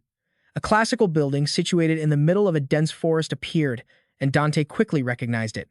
That's definitely Viridin's villa. He stood before the locked door and called out, Viridin, are you in there? Is nobody home? From the situation, Jin was able to deduce. It seems we arrived before Viridin. I can't sense any servants around, either. Hearing this, Dante couldn't help but feel lost. So, what should we do? While the two were busy pondering, a piercing sound rang out. They froze on the spot, their jaws agape, because the glass door in front of them had been shattered by Suri. Unaware of the disaster she had just caused, she even turned back with a smug look on her face. Returning to the present, Jin let out a soft sigh while Dante was still smiling sheepishly. Well, when we got here, no one was around and the door was locked. Sorry about that. After understanding the whole story, Phinia wasn't angry and replied with a friendly smile. I see. The key is under the large rock near the entrance. So next time, if no one's around, just use that to open the door. All right? But a second later, she glared at them as if giving a warning. Got it? A short time passed. Someone was busy adjusting their clothes, and Tuyen's voice followed. Allow me to make proper introductions. The girl with brown hair neatly tied in pigtails, standing proudly next to me with her hands on her hips. This is Phinia, the earth dragon of the goddess Rita. We are Viridin's guardian dragons and also the caretakers of this villa. Their identity left Jin utterly stunned. Two guardian dragons. Just then, Phinia, in her human form, waved innocently. It's a pleasure to meet you too. I've been wanting to meet you. Viridin has told us so much about you. She even knew them by their full names, Jin Runcandel and Dante Highland. After pointing them out, Phinia's expression suddenly darkened, but she still wore a wide grin. Isn't that right? Then, in an instant, it twisted into a grotesque and wicked smile. Tuyen did the same, and with a chilling tone, she instructed them. Just make yourselves comfortable until Viridin arrives. We have something we need to take care of. Inside the villa, the patterns and furniture were exquisitely carved. Meanwhile, Tuyen was skillfully using a hammer to repair the glass door that had been broken earlier. The grandfather clock was also being meticulously dusted by someone. To the tune of a cheerful humming, vibrant pink calla lilies were carefully arranged in a vase. The porcelain cup on the table was also filled with a shimmering brown tea, and a hand with slender fingers gently touched its handle. While Jin was about to enjoy his drink, Dante was looking around curiously. The something you need to take care of is. Before he could finish, Jin lazily cut in. Cleaning? Huh. Indeed, Tuyen and Phinia, across from them, were happily doing just that. Seeing them work so diligently, Dante felt a bit guilty for just sitting there. Can't we help? Phinia replied decisively, No, you two just relax. Her attitude made him feel even more awkward, but it's still our fault. This sentence made the broom in Phinia's hands suddenly tremble. Her eyes widened as she shot a glare in their direction. Phinia's demeanor instantly turned grim, her voice filled with a menacing tone. Then my workload would be reduced. Guests should just sit still. That successfully scared Dante to death. Yes, ma'am, Jin Runcandel. Only Jin understood this principle from the start, so he was still calmly sipping his tea. Dante, just sit down. For now, let's just enjoy ourselves. However, his sharp eyes were carefully observing them. and came to the conclusion that Veradin's guardian dragons indeed had a few screws loose. But Veradin made a pact with two gods. Is that even possible? Jin wondered after witnessing the strange, unsettling smiles of Tuyen and Finia. In history, no human has ever made a pact with two gods, but if it's the Zippel clan, famous for having the most false pacts on the continent, maybe. His train of thought was suddenly interrupted when something caught his attention. Even Tuyen looked in that direction and announced, "It seems Veradin has arrived." The newly repaired glass door was quickly pushed open. Veradin was standing right there, so excited that he threw his hands up in the air. "My friends, I knew you'd be here. I'm so moved." They quickly stood up, and Dante was overjoyed as well. "Veradin, you're safe." On the side, Tuyen and Phineas stood at attention as Veradin mentioned them. "Of course, my guardian dragons weren't rude to you, were they?" Jin quickly covered up what happened. "Of course not," while Dante just laughed it off. "Haha." He then asked about Veradin's condition. "Have you calmed down now?" Veradin replied calmly as he placed his coat on a chair. "I have, thanks to you." He then sat down and let out a sigh. "I lost control for a moment back there. If it weren't for you, I would have been dealt with by my father. I honestly thought I was a goner." While he was confiding in them, Tuyen gently brought over a teapot and carefully poured a full cup as Veradin continued to ramble on. "The mana backlash was so bad that I still have a headache." Seeing his healthy appearance now, Jin also felt relieved. Luckily, it ended there. But Veradin suddenly put a hand to his forehead warily. "By the way, Jin," when he lowered his hand, his expression was grim. "I heard you're a wanted man. You have a plan, right?" The atmosphere in the room instantly grew heavy. It was Jin who eased the tension with his calm demeanor. "You too look so serious. It doesn't suit you at all." But he didn't forget to be reassuring. "I'm not the impulsive type like you, Veradin. I've already prepared a path for my own survival." Hearing that, Veradin's face lit up. "Really?" And Jin once again affirmed with certainty, "Yes, so don't worry about it. More importantly, I have a proposal for you." Veradin's hand, reaching for his teacup, suddenly paused in mid-air out of curiosity. "What is it?" But what followed was a short silence from Jin, and then the incredibly shocking advice of Jin Runcandel. "Leave the Zippel clan." Veradin sat up straight in his chair, his long bangs falling to hide his expression. Just then, after being called out, Jin Runcandel offered a slightly forced smile along with a suggestion. "How about we get some fresh air?" Jin was a bit surprised that Veradin would make such a casual invitation. As soon as they stepped outside, someone quickly came up with an idea. "Suri, go play somewhere else for a bit." It blissfully stretched its two legs up to the sky, as if agreeing, surrounded by a flow of spiritual energy. Mello then carried Dante on his back and leaped into the air, to the delight of Tuyen and Phinia. They quickly flew after them, leaving Jin and Veradin to their privacy. Veradin watched them with a radiant gaze. "Your Ruby Cat looks so happy." Jin felt the same way himself. "Yeah, I'm glad it seems to be living well. Not long ago, it was all alone in the forest and quite lonely." These words made Veradin nostalgic. "Alone? Huh? I always felt lonely too before I met you guys." This secret couldn't help but surprise Jin. "What? That doesn't sound like you at all. I thought you were always cheerful." On the other side, Dante was so excited he shouted, "That's impressive, Suri."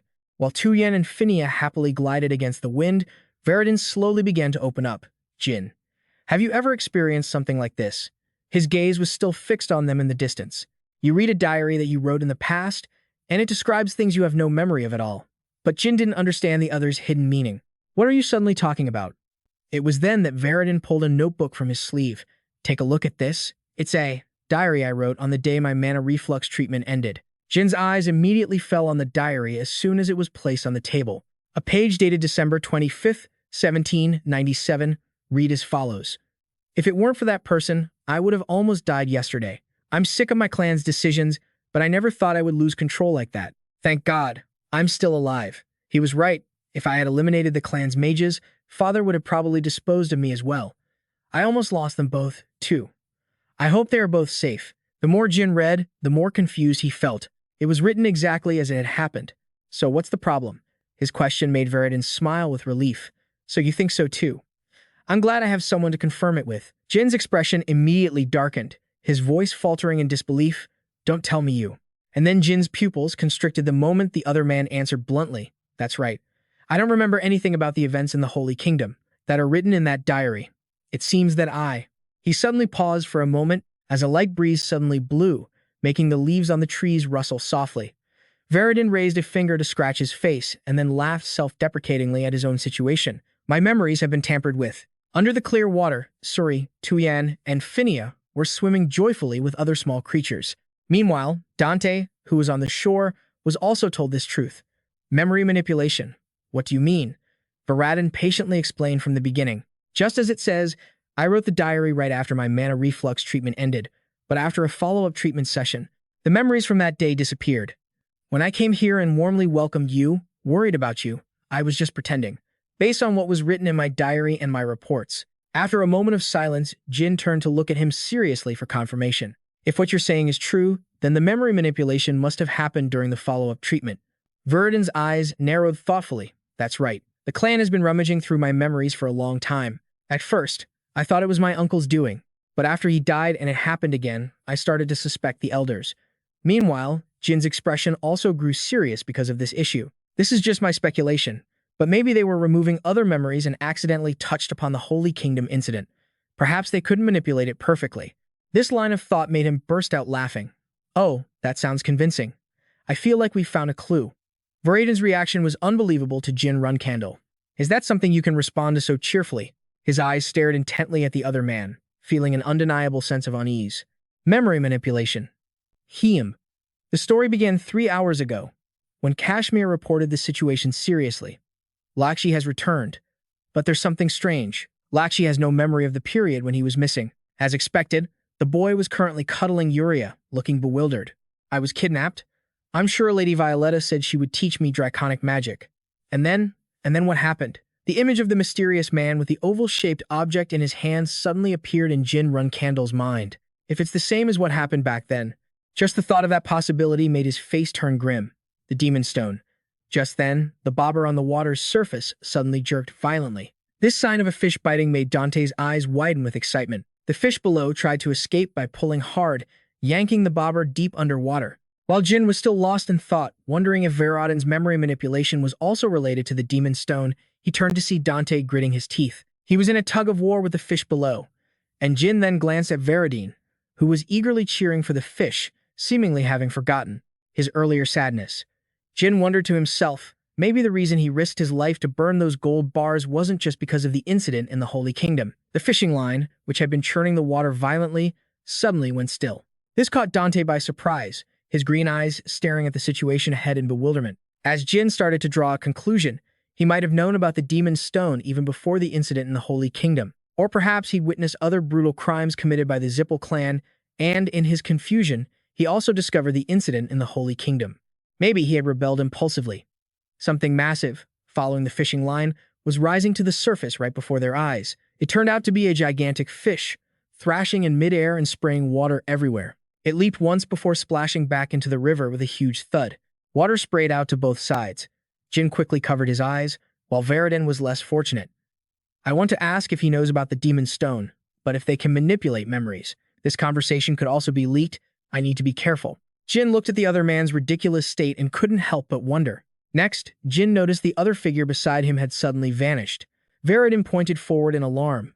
With the fish still in his mouth, he finally spat it out in a hurry. Jin, however, remained calmly seated, down in the river. Despite being yanked into the water by that fish, Dante absolutely refused to let go of his rod.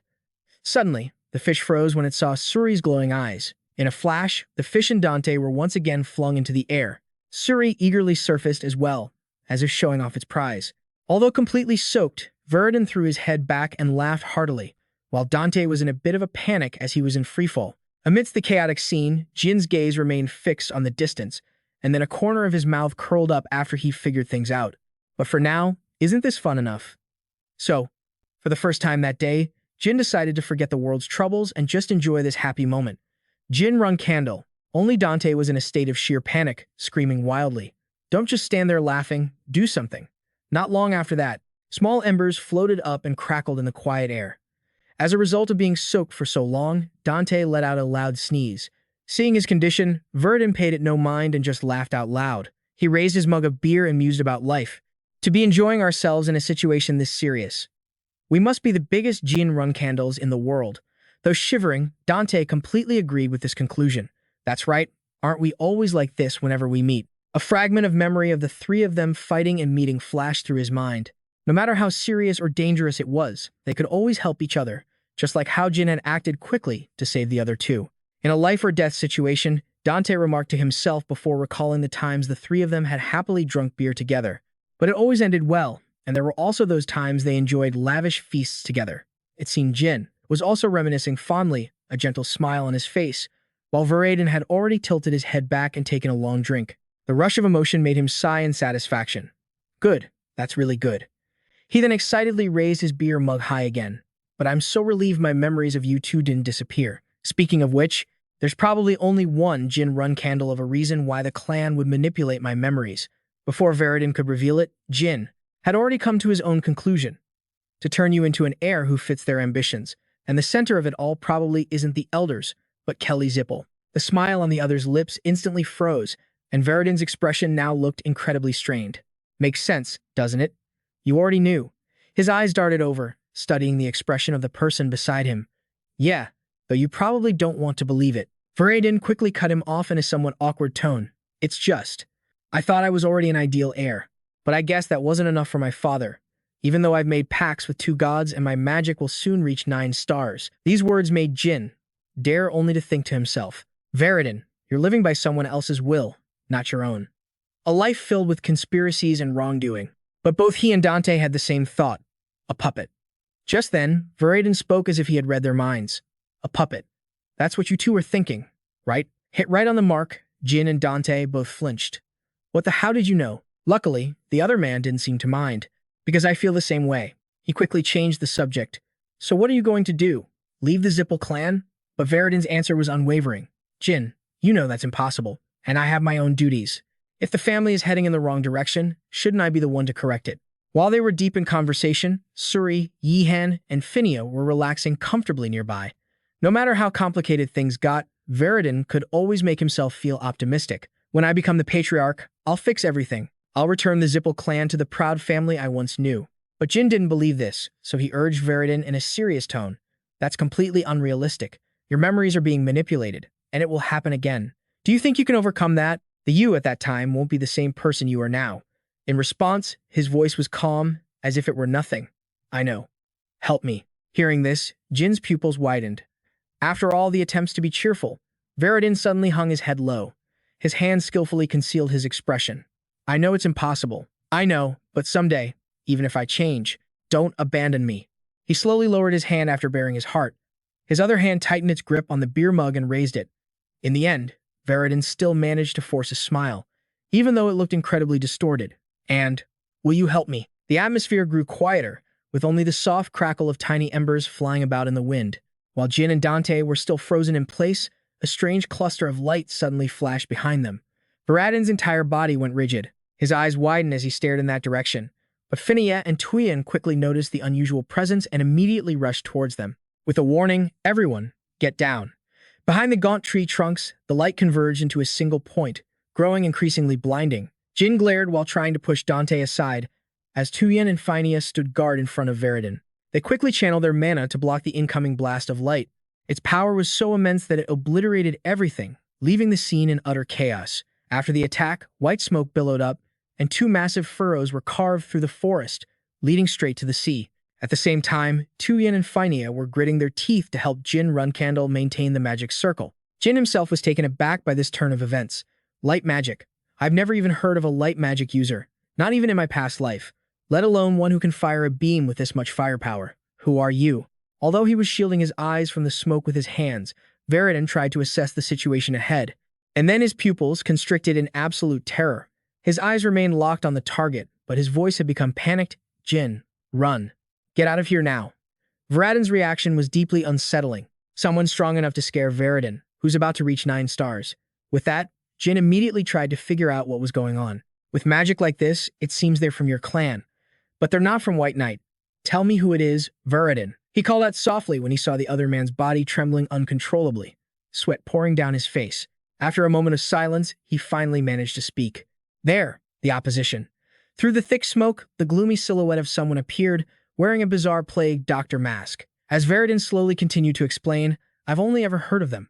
This is the first time I've met them. Only a select few in the Zippel clan know about them. The figure's hands rested loosely at their sides, with one finger suddenly twitching as if giving a signal. Another, More massive figures still had a trace of mana lingering on its mask. The entire group was shrouded in a chilling red aura. According to Veradin, they were the secret elite unit, the Phantom Troop, and all its members were now standing menacingly before them. Suddenly, they parted to the sides, opening a path. As expected, someone slowly advanced from behind while Veradin's voice continued to drone on.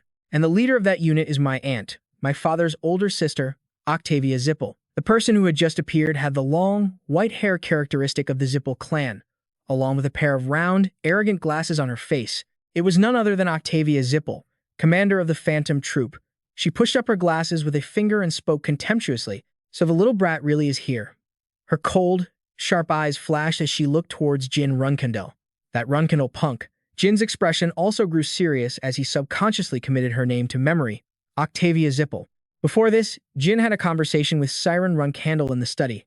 He had immediately asserted to his father, Andre Zippel isn't the true second in command. The old man's treacherous face was vivid in Jin's mind. While Siren Runcandel simply crossed his arms and listened silently to his son's explanation, he's strong, yes, but he's not fit to be the vice patriarch, someone who could put pressure on the Runcandels.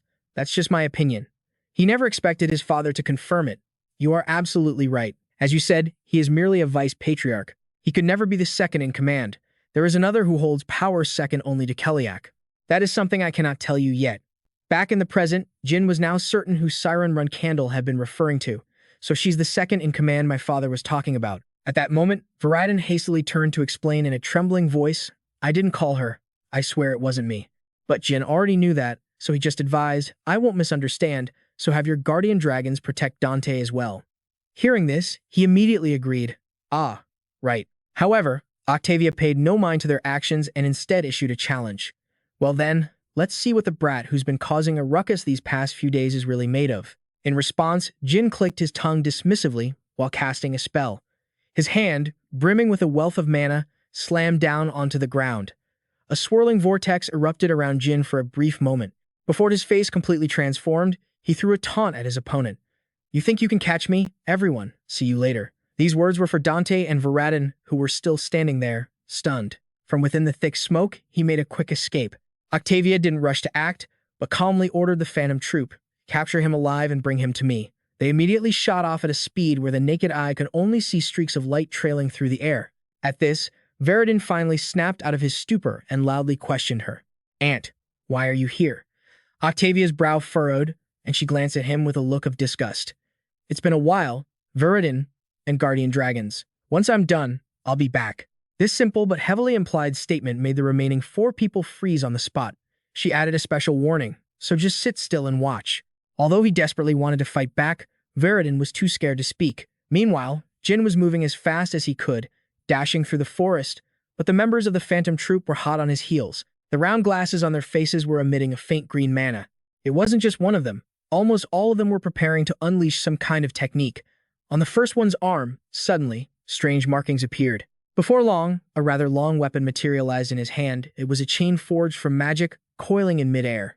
All 5 members of the Ghost Brigade, each wielding one, moved to corner Jin. The chains shot towards him with incredible speed, tearing through the wind. Something struck the bushes below, while above, the chains were pulled taut in a crisscrossing web, but Jin skillfully dodged them all. He landed smoothly, slamming a fist into the ground.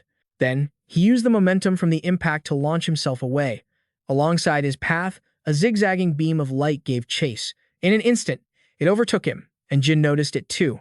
The beam of light unleashed a ferocious power, sending dirt and rocks flying. A member of the Ghost Brigade suddenly appeared, levitating in midair, surrounded by 7 skulls pulsing with spiritual energy. Each skull targeted him for an attack, but Jin easily dodged them all. Above his head, the chains lay in wait as his enemies tested him one by one. They weren't going all out, but they also didn't leave any openings. One of Jin's feet scraped the ground, but he found he couldn't block every attack. Combined with his 9-star mana, he'd have to deflect them. Then, he gracefully raised his hand, which was already casting a spell. Using 4 types of fist seals, he lightly touched each chain as if they were nothing, effortlessly shattering his opponent's encirclement. After that attack, Jin Runcandel held his stance, panting. He had to create an opening somehow. But just then, a chain unfortunately wrapped tightly around his leg. The surprise attack startled him. By the time he realized what happened, his leg was pulled back and pinned firmly to the ground. He had let his guard down. Once Jin was restrained, the other chains immediately closed in from all sides. In this desperate situation, all he could do for a moment was stare at them. Just when it seemed Jin was in danger, Suri threw its body in front of the chains to block them. Seeing this, one of the Ghost Brigade members hesitated. Thanks to Suri, Jin had an opportunity to launch a counterattack. Jin's sudden appearance took two members of the Ghost Brigade by surprise, and they were pushed back by the fierce, sweeping flames he unleashed. After temporarily dealing with them, he glanced back, spiritual energy still lingering in his eyes, and saw the small, injured body curled up on the ground. Jin suddenly called out loudly, "Suri!" Despite its injuries, it was still clutching the familiar sword, Mellow, in its mouth. He quickly reached out and took it. "Thank you, Suri." Then, he gripped the hilt of the sword tightly and gave the creature careful instructions.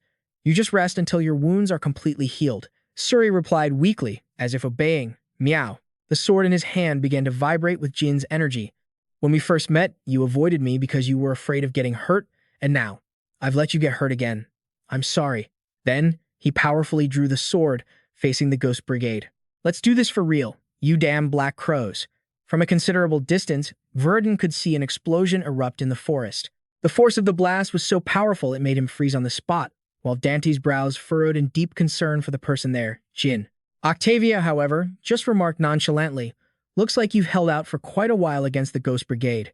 And with that, she began to walk slowly in that direction. But she didn't forget to give an order: Dragon Clan, take Verdun and that kid, and retreat. And so, they had no choice but to obediently comply.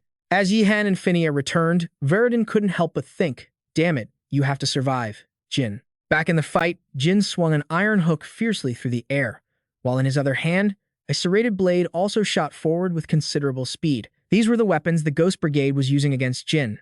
However, his formidable swordsmanship easily parried their attacks. During a brief lull in the fighting, Jin took the chance to analyze the situation. Normally, a mage would be at a disadvantage against a swordsman in close combat, but the Ghost Brigade was displaying strength and speed on par with his own. If this is Zippo's unique magic, his train of thought was cut short as his eyes suddenly widened, as if he had just discovered something. It turned out, not far away, Jin spotted a suspicious member of the Ghost Brigade.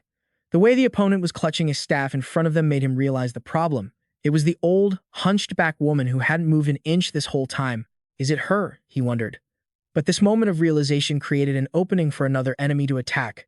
Candidate of the Runcandel family.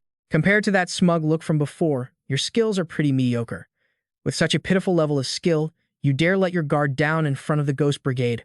A small ball of fire gathered in his palm. It grew larger and larger, and the opponent quickly launched it at Jin. The flame erupted with terrifying destructive power, engulfing the entire space in front of him. Plumes of white smoke billowed in a straight line, accompanied by rumbling sounds, before exploding at their final destination. Through the thick cloud of dust, Jin's face remained calm, but he was slumped on the cratered and cracked ground, feeling utterly cornered. Is this really the best I can do? Just barely holding on? Is this the difference in level between me and Zippo's most elite force? Just then, something above made Jin quickly look up. All he saw was a blur of white and zigzagging black streaks, which was then torn apart by the staff of a Ghost Brigade member. Jin Runcandel's entire body froze for a beat to process the surprise attack before he managed to leap away in time to dodge an earth-shattering blow. He raised one hand to shield himself from the force, but his eyes remained fixed on the enemy. Each and every one of them was on par with, or only slightly weaker than, a Black Knight. But that Ghost Brigade member hadn't given up and continued to swing his staff at him, slicing through the air. Using a nearby tree trunk, Jin used it as a foothold to gain momentum. After the Ghost Brigade member's sweeping attack uprooted the surrounding trees, he quickly looked up to see the result. But Jin was safe, standing firm on a leaning tree trunk. In his previous life, he had lived in the land of his siblings, a place teeming with powerful, knight-level individuals, and he had experienced situations far more brutal than this. If I'm at a disadvantage in magic and raw power, then I just have to be faster, even faster. After telling himself that, Jin immediately leaped from the tree trunk at breakneck speed. Not only that, he began to move. He weaved swiftly between the tree trunks to distract his opponent. The moment the man was dazed, unable to pinpoint his direction, Jin closed in from behind to deliver a fatal blow. However, this ghost unit member's reflexes were sharp, and he acted decisively, swinging his staff behind him.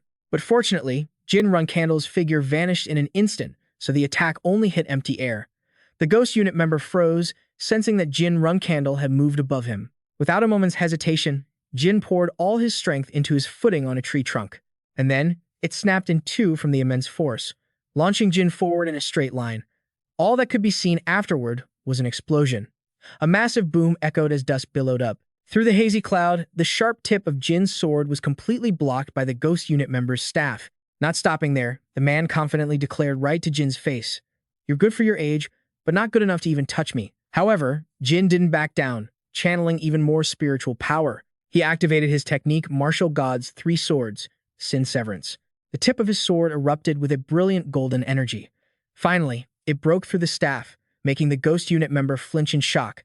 The deadly blade was now right before his eyes. From a distance, a small, green orb formed between someone's fingers. Sensing the imminent danger, Jin immediately glared in that direction. A beam of light shot forward with terrifying destructive power. Wherever it passed, streams of green spiritual energy sliced through the air, converging into a chaotic mass. Amidst the sound and smoke from the devastating attack, a deep crater in the ground smoldered. Octavia's pristine white shoes, untouched by dust, slowly approached. To hold out this long against the ghost unit, you're quite skilled. Meanwhile, Jin was battered and bruised, gritting his teeth as he held his sword defensively. Before him, the leader of the ghost unit looked on condescendingly. Of course, that's only because they were toying with you, under orders to take you alive. A sinister glint appeared in Octavia's eyes as she formed another orb of light. "And I don't need you in one piece." At that moment, massive dragon claws pressed hard against the surface of the barrier. At the point of contact, an earth-shattering magical pressure erupted, sending blazing blue flames licking across the spatial barrier. In stark contrast to the violently fluctuating aura, Murakan looked utterly bored. He let out a long yawn. His massive dragon eyes narrowed lazily, while his sister focused all her mental energy on crushing the rigid barrier. He casually flapped his giant wings, circling around and complaining. "It's been a while, Mishia. How much longer do we have to wait?" Losing patience with his mumbling, Mishia frowned in annoyance. "Shut up, Murakan. It seems the ones who put up this barrier are no pushovers. The situation is more serious than I anticipated."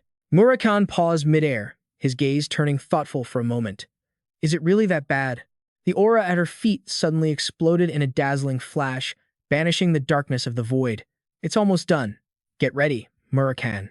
His indifference vanished in an instant. Every draconic muscle on Murakan's colossal body tensed like a bowstring, ready for the bloody slaughter to come. "Just wait a little longer, kid." A fierce gale erupted with the barrier at its center, tearing the air into turbulent streams. Murakan was waiting for the exact moment the defense collapsed to charge inside. Octavia was completely unaware that death was knocking at her door. A dense, green orb of aura condensed at her fingertip. Though only the size of a pomegranate, it contained enough destructive power to level an entire fortress. "I suppose I don't need to keep you in one piece, do I?" Jin Runcandel's breathing was heavy, the blood on his face having dried to a dark brown. They were splotchy and gruesome. He broke out in a cold sweat. A single second's delay would be fatal. A small crack appeared on the barrier's ceiling, then quickly spread like a spiderweb. Without waiting for the shield to shatter completely, Murakan rammed straight through with his colossal body. He moved so fast that the air swirled around his draconic form, forming a pitch-black vortex that swept away everything in its path. Octavia recoiled in horror. Her pupils dilated as she watched the defensive barrier collapse. The barrier, not only the inside but the entire area surrounding it, began to shake violently. From the impact of the breakthrough, far away in a deep corridor of the palace, Cirrus Endormion suddenly stopped in her tracks. An intense flash of light from the direction of the hidden palace was so brilliant it completely pushed back the darkness. She squinted toward the source of the explosive energy. That should be the territory of the hidden palace. But what in the world is going on? And why does this feeling seem so strangely familiar? The barrier's ceiling completely shattered. Two colossal dragon figures, exuding the pressure of an entire army, hovered in the air. Octavia gritted her teeth, her brow furrowed as she recognized the intruders. Is that the guardian dragon of that brat, Jin Runcandel? Misha glanced down at the pathetic-looking Jin on the ground, a rare, approving smile touching her lips. To think he held on this long. Not bad. The presence of his two saviors allowed Jin's frayed nerves to finally relax. He let out a long sigh of relief. "Lady Mishia, Murakan." Murakan snorted, not missing the chance to lecture him. "How does it feel, kid? I bet your heart was pounding, wasn't it? If it weren't for moments like this, you'd never learn just how terrifying this world really is." He grumbled as he tossed a recovery potion to him. "Hurry up and take this." Catching the potion, Jin felt a flicker of suspicion as he saw their carefree demeanor. Could they have arrived late on purpose? The dragon's massive claws dug deep into the ground, its immense weight causing the already cracked stone floor to shatter into countless pieces. "Right after the incident in the Holy Kingdom ended, my sister told me I had to find you. So, she anticipated this situation and made preparations. Jin thought, who are they? They don't look like ordinary opponents. Jin wasted no time, popping the recovery pill into his mouth. They are Zipful's most powerful force, Maishi answered. This is the first time I've seen such a formidable squad myself. She then transformed into her human form in a puff of hazy smoke. His sharp eyes immediately recognized the identity of his assailants. To think it was them, the Phantom Troop, a secret combat organization formed after Temur's death. Curiosity was plain on his face, so Sir Misha already knew about them. She briefly explained their origins. Yes, I can't believe even they had to get involved. Back in the past, when Murakan was in his 1,000-year slumber, I've fought them a few times. Of all the enemies I've faced, they were the strongest. It seems this squad is weaker than the Wraith squad of old. From start to finish, Octavia maintained a terrifyingly calm demeanor. The corner of her mouth lifted into a cold, mocking smile. The sharp clicks of her heels echoed on the stone floor, ringing out rhythmically. When she stopped walking, a faint, shimmering aura of bloodlust began to radiate from her. Octavia's face was shrouded in shadow. Only the glint of light reflecting off her glasses shone like two deathly lamps in the dark night. I never expected to meet the legendary Black Dragon in such an unexpected place. I heard a Black Dragon was utterly defeated by Kaden. Have your wounds completely healed? Thinking of the past humiliation. Murakan's breathing grew heavy and grim. You there, mage. Are you so scared you're spouting nonsense? If you manage to crawl back alive, give Kadun a message from me. The King of the Sky has returned, and the King of the Earth is also about to change. Octavia didn't flinch. Instead, she let out a contemptuous laugh. Talk is cheap. Anyone can do it. Do you really believe Runcandel can defeat Zippo and become the ruler of this world? It seems you've forgotten the lesson your former contractor left for you 1,000 years ago. The dragon grit its teeth, slowly raising its head. In its mind, the detestable face of its sworn enemy appeared. The image of Zippo intertwined with the family it had chosen to bet its life on this time. Runcandel. A powerful voice boomed throughout the enclosed space, like a prophecy for a new era. We've been discovered. Push back the Zippo Legion, and you will become the king of this world. Murakan's gaze locked onto the young man's figure. It was Jin Runcandel. By now, Jin had recovered some of his strength. His hand tightened on the hilt of his sword as aura began to surge around the steel blade. Murakan let out a grim laugh, his frenzied excitement palpable. For trash like you, today will be the day you endlessly regret missing your last chance to change the future. A cold, cruel purple light flashed in Octavia's eyes. I'm very much looking forward to seeing if you can take responsibility for those words. Since it is a warning from the Great Black Dragon, we will take note. The space around them suddenly grew heavy. The killing intent radiating from Octavia was so thick it seemed to warp the air.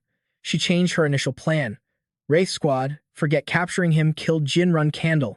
Everyone, activate the Crimson Chain Refinement. The members of the Wraith Squad remained silent. Following Octavia's command, iron chains stained with the stench of blood, cold and reeking of death, suddenly appeared in their hands. They moved in unison, performing a series of bizarre hand seals before simultaneously pressing their palms to the ground, pushing their bloodlust into the earth. Beneath each member's feet, a magic circle with complex, ancient patterns began to spin. Dozens, hundreds of iron chains intertwined, weaving into a gigantic net of death. The eerie light from the formation reflected off their soulless masks, creating a demonic scene.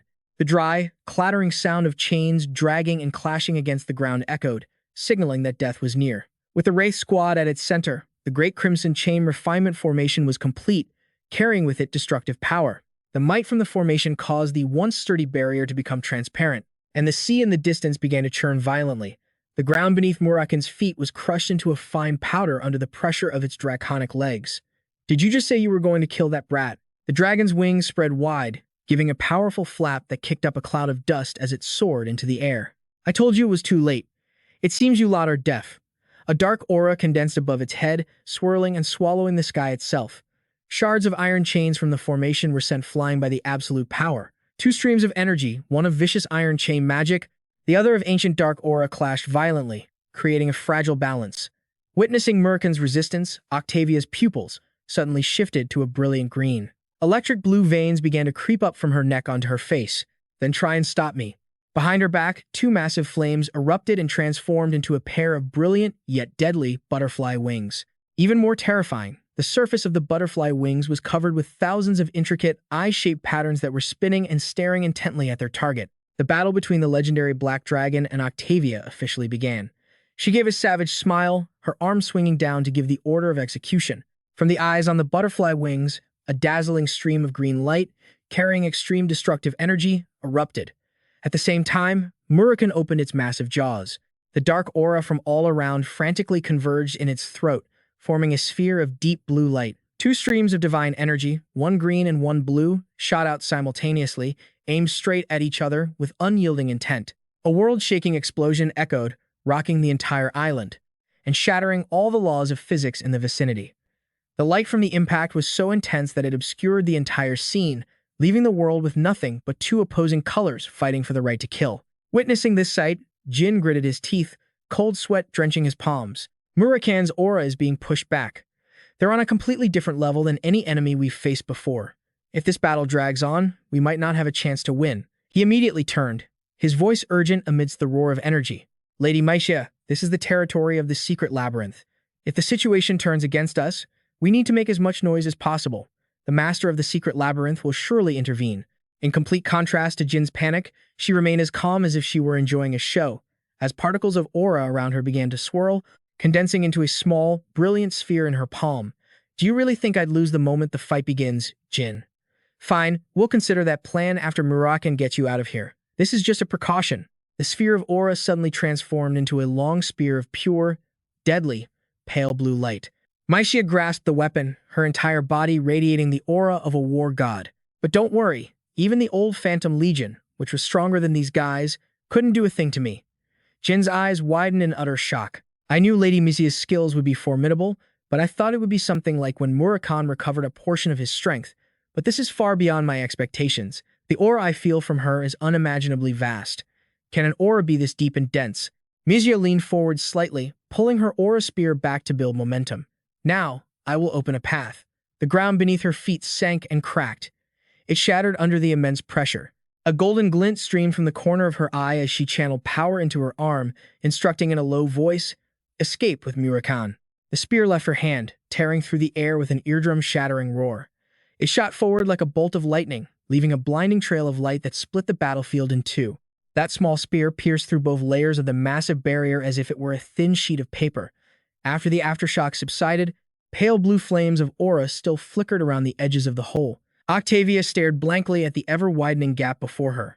The confidence on her face crumbled. What? Is the defensive barrier being corroded by the aura? Wherever the aura spread, the barrier rapidly dissolved. A member of the Phantom Legion, his glasses glowing with the light of the formation, hastily reported, "The defensive formation is down by 20%, now 30%. It's slowly collapsing around the damaged areas. At this rate, the formation will be completely destroyed by the next attack." Maisha gave a relaxed smile. "Magic of your level won't work on me." Above her head, 3 new aura spears suddenly appeared, hovering menacingly, just waiting for the command to finish them all. "Go on. Try and block this." The sorceress Octavia could no longer maintain her arrogant demeanor. She roared in fury, released the binding chain defensive formation. The intricate veins on the arms of the Phantom Legion members glowed brilliantly. The sound of iron chains clanked and rattled in a desperate hurry. A dense barrier of iron chains was erected just beneath the old one. Maisha waved her hand dismissively, the smirk on her lips growing even more contemptuous. "Don't bother with such cheap tricks." The 3 aura spears shot forward, streaking across the sky like 3 meteors. The barrier Octavia had just painstakingly erected was once again shattered to pieces. Broken fragments of iron chains flew everywhere. She gritted her teeth. Veins bulged on her jaw, which was contorted with rage. Even concentrating our mana is useless. A subordinate pouring all his strength into maintaining the barrier suddenly sensed a new danger. He shouted a warning, "Lady Octavia, above you." In a moment of shock, she instinctively snapped her head up into the swirling black smoke. A massive shadow suddenly shot out. Murakan beat his wings powerfully, soaring through the air like a black arrow. On his back, a figure was faintly visible, holding on tight. Through the mist, Octavia recognized the face, and her eyes widened in fury. Her pupils constricted, a sign of her seething rage. "Jin Runcandel." I fell for a diversion tactic. A wave of humiliation washed over her, shattering her last bit of composure. All members of the Phantom Legion prioritized capturing that escaping black dragon. The moment the order was given, her subordinates moved. Beneath their raised hands, a series of green magic circles flared to life. The dense formations spread across the sky as Octavia screamed, "Don't let him survive." The Phantom Legion simultaneously redirected all their magic circles toward Murakan, who was rushing for the hole in the barrier to escape. Seeing that she was being ignored, Maisha stomped her foot, crushing the ground beneath her into fine powder. It seems your predecessors from the old Phantom Legion never warned you to be wary of me. Her small figure bent its knees and leaped into the air. In an instant, dozens of long, sharp spears condensed around her, emitting a deathly aura. The Phantom Legion simultaneously launched green iron chains from their formations. Mizia simply flicked her wrist. Spears and chains collided violently, creating earth-shattering shockwaves. Octavia's eyes widened at the magnificent sight. Her breath hitched. Now, I've seen it with my own eyes. That's definitely the death spear our ancestors spoke of, the one said to leave not even a sliver of a shadow, the shadowless spear. Not allowing fear to take over, she gritted her teeth to steel herself. Her face was now as grim as the depths of hell. All members of the Phantom Legion, channel your mana to me. That woman will die here, no matter what it takes. The assassin's eyes flashed in unison as they pressed their palms to the ground, channeling all their magical power deep into the earth. Green iron chains moved frantically, forming a tight web around Octavia. The brilliant butterfly wings on her back began to fade, giving way to a more ancient, sinister magic. A massive, blood-red magic circle suddenly took shape. 4 circles with intricate patterns intertwined, containing a heavy, unseen force. A hideous monster, dragging heavy chains behind it, lunged out from the formation. It possessed dozens of long, narrow eyes like those of a stalking beast, and an incredibly long, sharp beak. Octavia coldly pointed at Misha, her lips moving to chant a death spell. Pierce, tear, and devour with the beak of the abyss. The monster let out a terrifying shriek, shattered its chains, and shot forward at extreme speed. It opened its massive beak, intending to swallow Misha's small figure whole. Faced with the colossal monster that reeked of the abyss, she simply stood there calmly. Around her hand, specks of pure black aura began to gather with extreme density.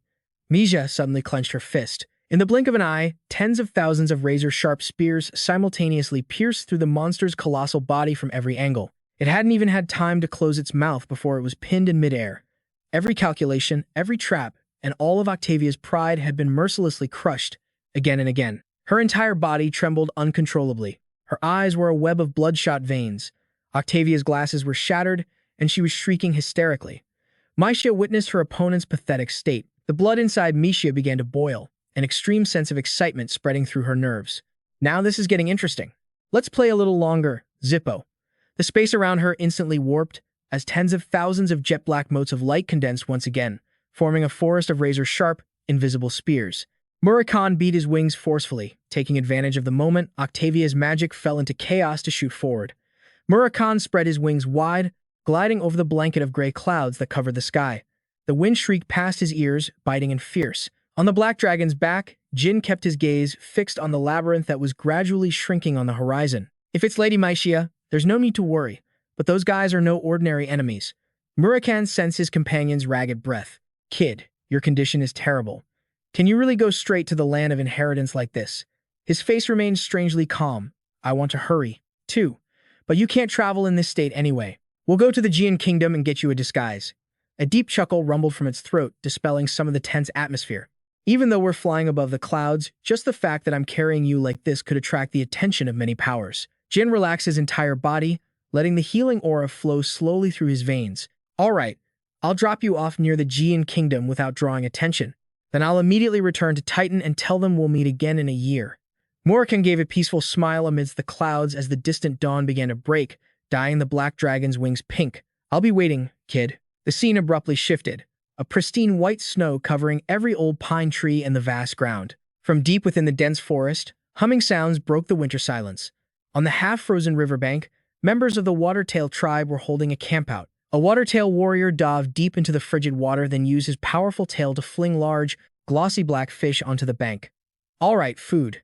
By the crackling fire, tribe members with chubby cheeks continuously chewed on grilled fish, looking utterly adorable. Suddenly, a tribe member pointed to a nearby mountainside and shouted with excitement, "Black Flame is back!"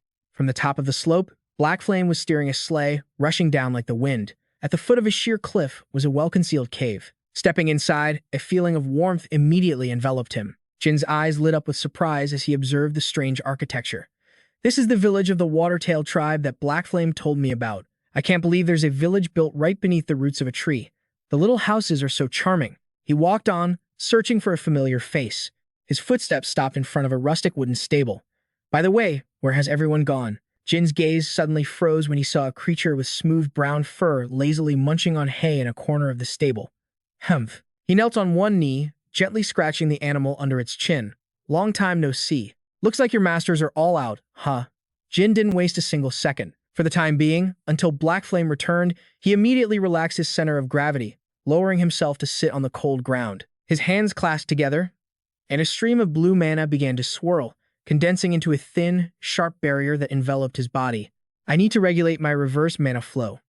The storm of energy inside his body caused the mana veins on Jin Runcandel's neck to bulge, spreading up to his cheekbones. His brows furrowed tightly, and sweat poured off him like rain. Every single meridian vibrated violently as the mana surged, forcefully clearing the blockages. Amidst the physical pain, Jin's mind unconsciously drifted back to the recent battle. The Phantom Legion, Octavia Zippo. I can't believe a force like that exists. They appeared unexpectedly, but I would have had to face them sooner or later anyway.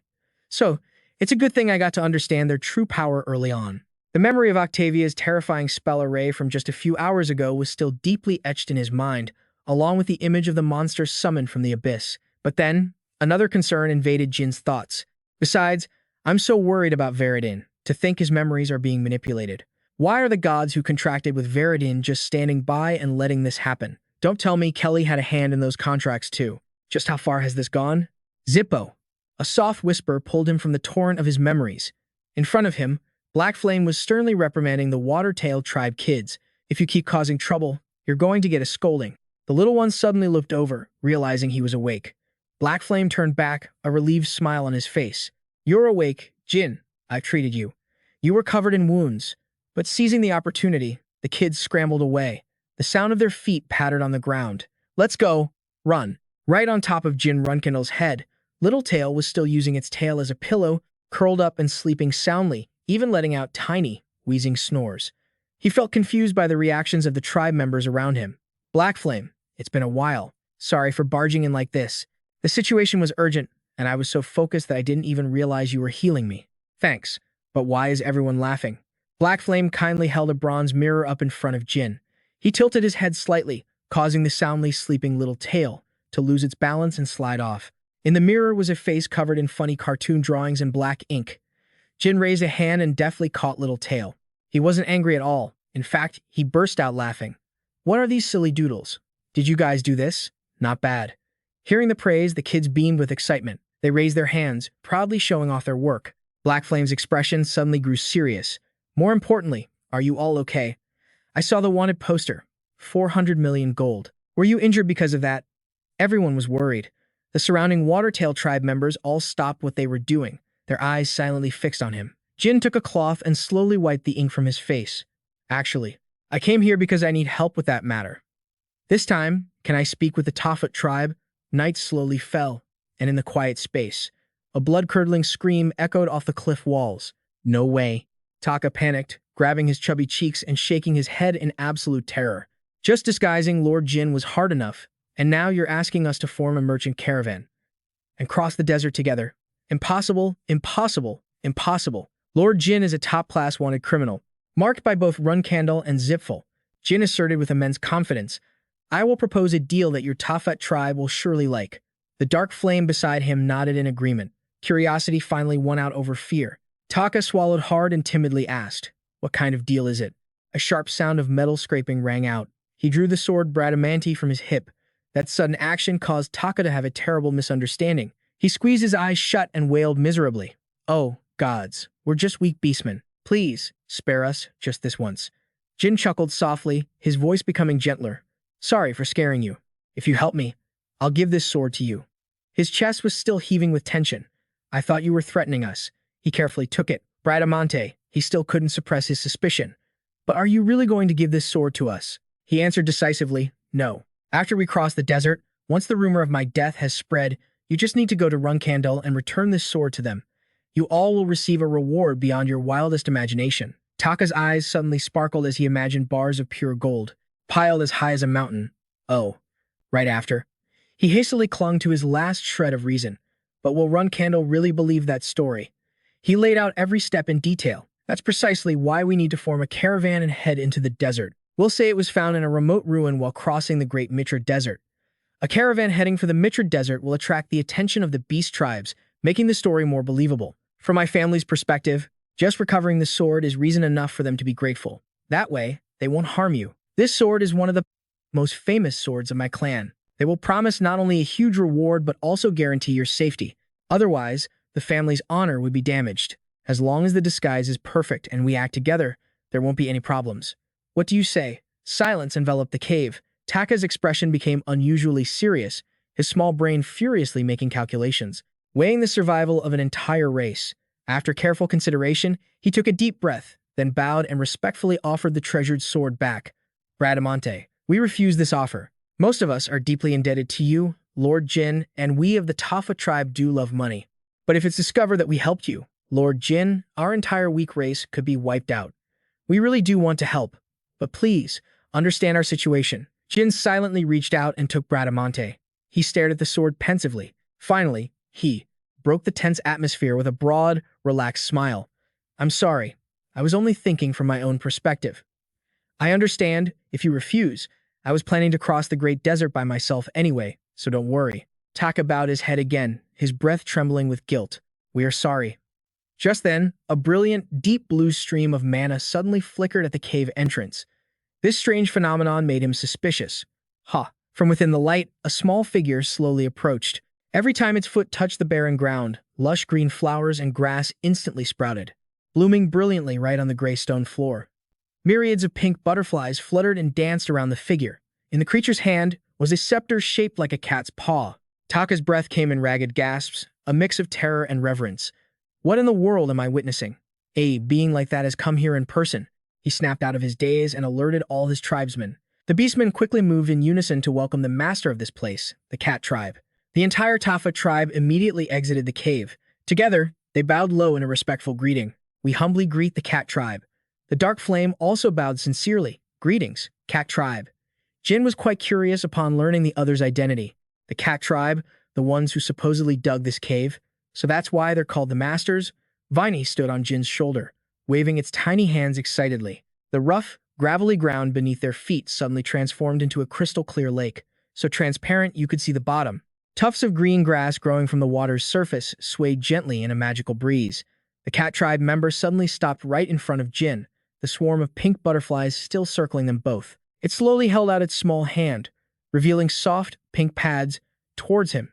Jin raised an eyebrow, his eyes glinting with suspicion at this strange gesture. The cat tribe member looked at him and gave an incredibly friendly smile.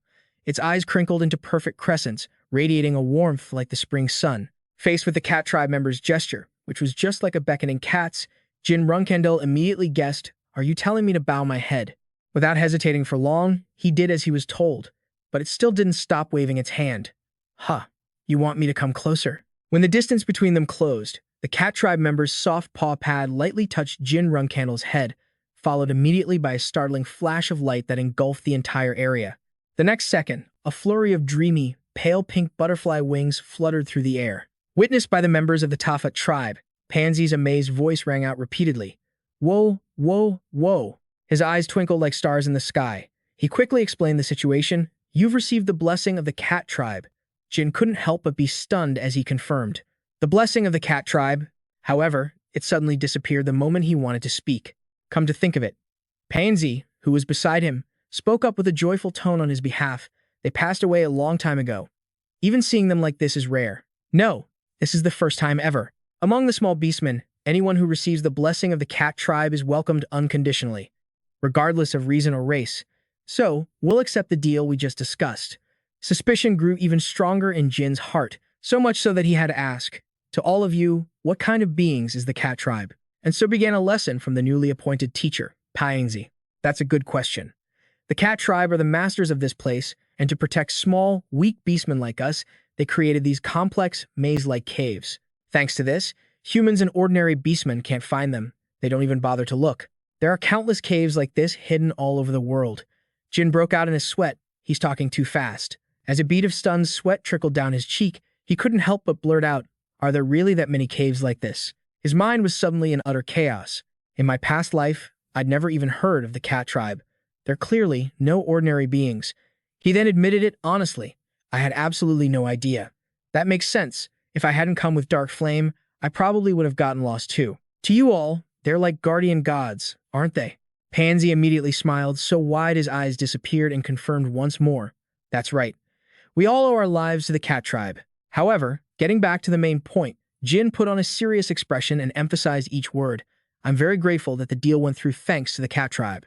But that doesn't change the fact that you will all be in danger. Are you really okay with that? Surprisingly, Dark Flame replied, brimming with confidence. It's fine. We have the cat tribe's blessing. This response was so confusing that Jin had to press the issue. What do you mean by that? At that moment, Pansy, who was beside them, immediately jumped in to explain there are only two scenarios in which the cat tribe bestows their grace upon someone. One is when a human makes a contract with a cat god. The other is when, using their special intuition, they judge that the person is someone who will protect the small beastman. The fact that you, Sir Jin, received the cat tribe's blessing means that you are a friendly and protective presence for the small beastman. These words made Jin fall silent, his eyes glancing towards the members of the motley tribe as he marveled to himself. Such unconditional trust. The cat tribe must be truly special to the beastman here.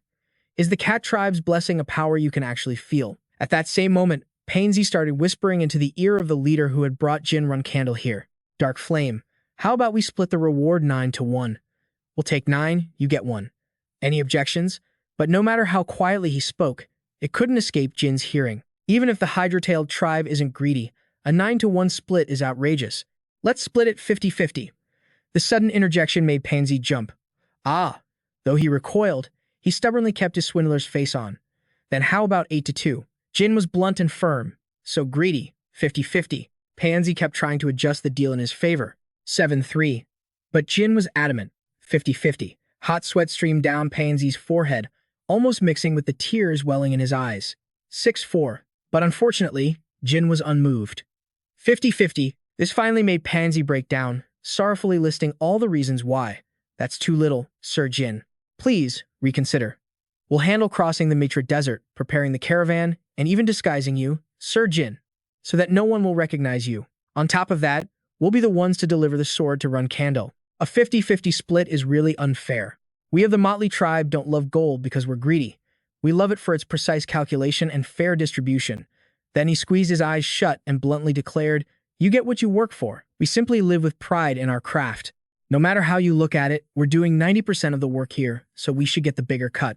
We'll settle for a 6-4 split. Then he turned and scurried away, giving Jin no chance to argue further. So please, trust in me, Pansy, and let's get on our way. We still need to get you into your disguise. A moment of silence passed, but Jin's attention was elsewhere. So his name is Pansy. Huh. He then turned to his companion, Dark Flame. Merchants are a different breed. Huh. Is he always like this? Dark Flame sighed and slowly followed Pansy. Yeah, pretty much. It makes me tired just listening. Time flew by with Pansy. Let's be quick about this. Look here. This is an outfit I saw while trading in the East. Just add a little makeup, and it'll be perfect. I think they called it something like an envoy from the underworld. Staring at his now deathly pale face, Jin hesitated. This feels a bit strange. Of course, Pansy didn't give him just one option. Then how about this one? It's called a hanbok from a small eastern country. Only the most noble families are allowed to wear it. Looking at the pattern on the sleeves, Jin became even more suspicious. How is this any different from the first one? It's just a different color, isn't it? Besides, won't an Eastern outfit stand out too much? Pansy just chuckled. I've just been really into that style lately. Then, he got serious. He held up a life-size mirror and asked with the same enthusiasm as before. So, how about this one? The look of a powerful chieftain. Now sporting a full beard that was a far cry from his previously smooth chin, Jin started to sweat profusely. Hey, isn't this a little over the top? The disguise had transformed him so completely that even his own family wouldn't recognize him. What are you trying to do? Assassinate someone. And so, the seemingly endless exchange continued between the two. What about this cute, feminine style? No cross-dressing. Period. Then pick this one. A big, brutish bandit? That's too weird. Should we go back to the elegant, noble style? It draws too much attention. No. Pansy, panting from the effort of dealing with such a picky client, finally pulled out one more outfit. All right then, how about a ruthless old mercenary? I even have a worn-out sword to match. Finally, after much struggling, Jin felt somewhat satisfied. Oh, this should be good enough. He was dedicated to his craft down to the very last detail. Even though he was trembling and soaked in sweat, Pansy still managed to praise him. An excellent choice. He secretly breathed a sigh of relief. At last, after a series of transformations, he decided on his next step. All right, I'll take a walk around the market to test out this disguise. This market is even more bustling at night, perfect for testing a disguise. Pang, Dark Flame, prepare the caravan. We need to be able to set out tomorrow. Viney raised her hands and cheered, I'm coming, while Pansy bowed, assuring him, leave it to us. After everything was arranged, the door opened and closed as Jin left. He wandered aimlessly among the bustling stalls filled with the sounds of vendors. Take your pick, take your pick. Good quality at a great price. Come take a look, everyone. In his mercenary disguise, he walked with slow, measured steps. This market is even more bustling at night, perfect for testing a disguise. His eyes scanned back and forth, and were suddenly drawn to something. It turned out to be pictures of his own face. As expected, wanted posters were plastered everywhere. Suddenly, a completely cloaked figure walked past him, their gaze sharp and distinct. Jin immediately furrowed his brow, his eyes flicking to the leader wearing a familiar uniform. He instantly recognized which faction they belonged to. Jipple. At that same moment, Tam's pupils also turned their attention toward him. A moment later, Jin flinched, his body trembling slightly. The moment the man spoke up, wait, Jin's face quickly darkened. Have I been discovered? And then, Tam calmly uttered a single word, you. It was unclear if he had truly recognized him. Tam simply held out the wanted poster and asked, have you seen this man before? Hearing those words, Jin briefly closed his eyes as if to regain his composure, feigning a look of recollection before cleverly choosing his response. I'm looking for him, too. It was hard to tell if Tam believed him, but he just nodded and said, I see. Finally, the entire group from the Jipple clan turned and walked away, right in front of their actual prey, and they didn't even question it. Even retired mercenaries are getting in on this. It's because the bounty is unbelievably high. Watching their retreating backs, Jin couldn't help but fall into deep thought. If they didn't recognize me, then this disguise must be perfect. Or maybe it's thanks to the cat tribe's blessing. I just hope nothing happens until I reach my siblings' territory. That hope was shattered in less than a second. Just as the Jipple clan left, a ferocious tiger man appeared, roaring. Damn it, why are there so many useless people around today? Crawling all over the place, he yelled right into Jin's ear, his voice getting louder with every word. Hey, you washed up human. If you don't want to die, get lost. Stop loitering around. Jin couldn't help but sigh in frustration. These guys again. It seems the cat tribe's blessing isn't all-powerful after all. Of course, being in disguise, Jin couldn't afford to make a scene, so he chose to go along with them. I'm leaving right now. The response was firm and clean. As soon as the tiger man heard the satisfactory answer, he turned to leave. Every time I see a human, it reminds me of the humiliation I suffered, and I just want to tear them to shreds. The one next to him immediately asked, that guy is the one from the wanted poster, right? He admitted it outright, not forgetting to add more information. Yeah, Jin Runcandel. I recognized him from the poster immediately. He was dragging someone limp along the ground. His rage was palpable as he made a bold declaration. Just let me get my hands on you, and I will destroy you. Although the face of the person being dragged couldn't be seen clearly, Jin could identify them by their features, a member of the canine tribe. And so, he just stood there with his arms crossed, silently watching the scene unfold. He took no other action. The next second, the corners of Jin's mouth curved up into an excited smile. He calmly began to follow the group of tiger men. The moment he made his decision, well, I was planning on looking for the canine tribe anyway. Might as well do a good deed, and teach those thugs from the red tiger tribe a lesson in manners. Once again, a door burst open, and the sight on the floor immediately caused the canine person to cry out in alarm. Mom! The canine mother's body trembled on the floor. She tried to gather what little strength she had left, stammering, Little one was. The pain was overwhelming, but she struggled to finish her sentence. Taken. By the red tiger tribe. The moment that familiar name was spoken, the canine person's world shook violently. The red tiger tribe, then, he shot forward without a moment's hesitation, fury boiling with every step. How dare they come to collect money while I was away? This is absurd. He gritted his teeth, a fire burning inside him. Damn it.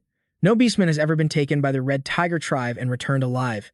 He scaled one cliff after another to reach his destination. Just over this mountain, and I'll be there. But just as the canine person was about to reach the summit, an explosion erupted right in front of him. Seeing the blast, a small cry escaped his throat. No. In the moment, he believed everything was lost. A sudden voice rang out. Looks like that's his family over there. Huh. The image that entered his vision was that of a man. A bearded man who was actually Jin holding Shao Ka. The canine person's attention immediately focused on the little boy's blood-streaked face, lying motionless in his arms. Upon recognizing who he was, the canine person immediately cried out, Little one. Jin then spoke up to reassure him. You don't have to worry anymore. The Red Tiger tribe has been taken care of. Your family is safe. As he listened, the canine person's keen sense of smell was unconsciously activated. Who are you? That scent brought back an old memory.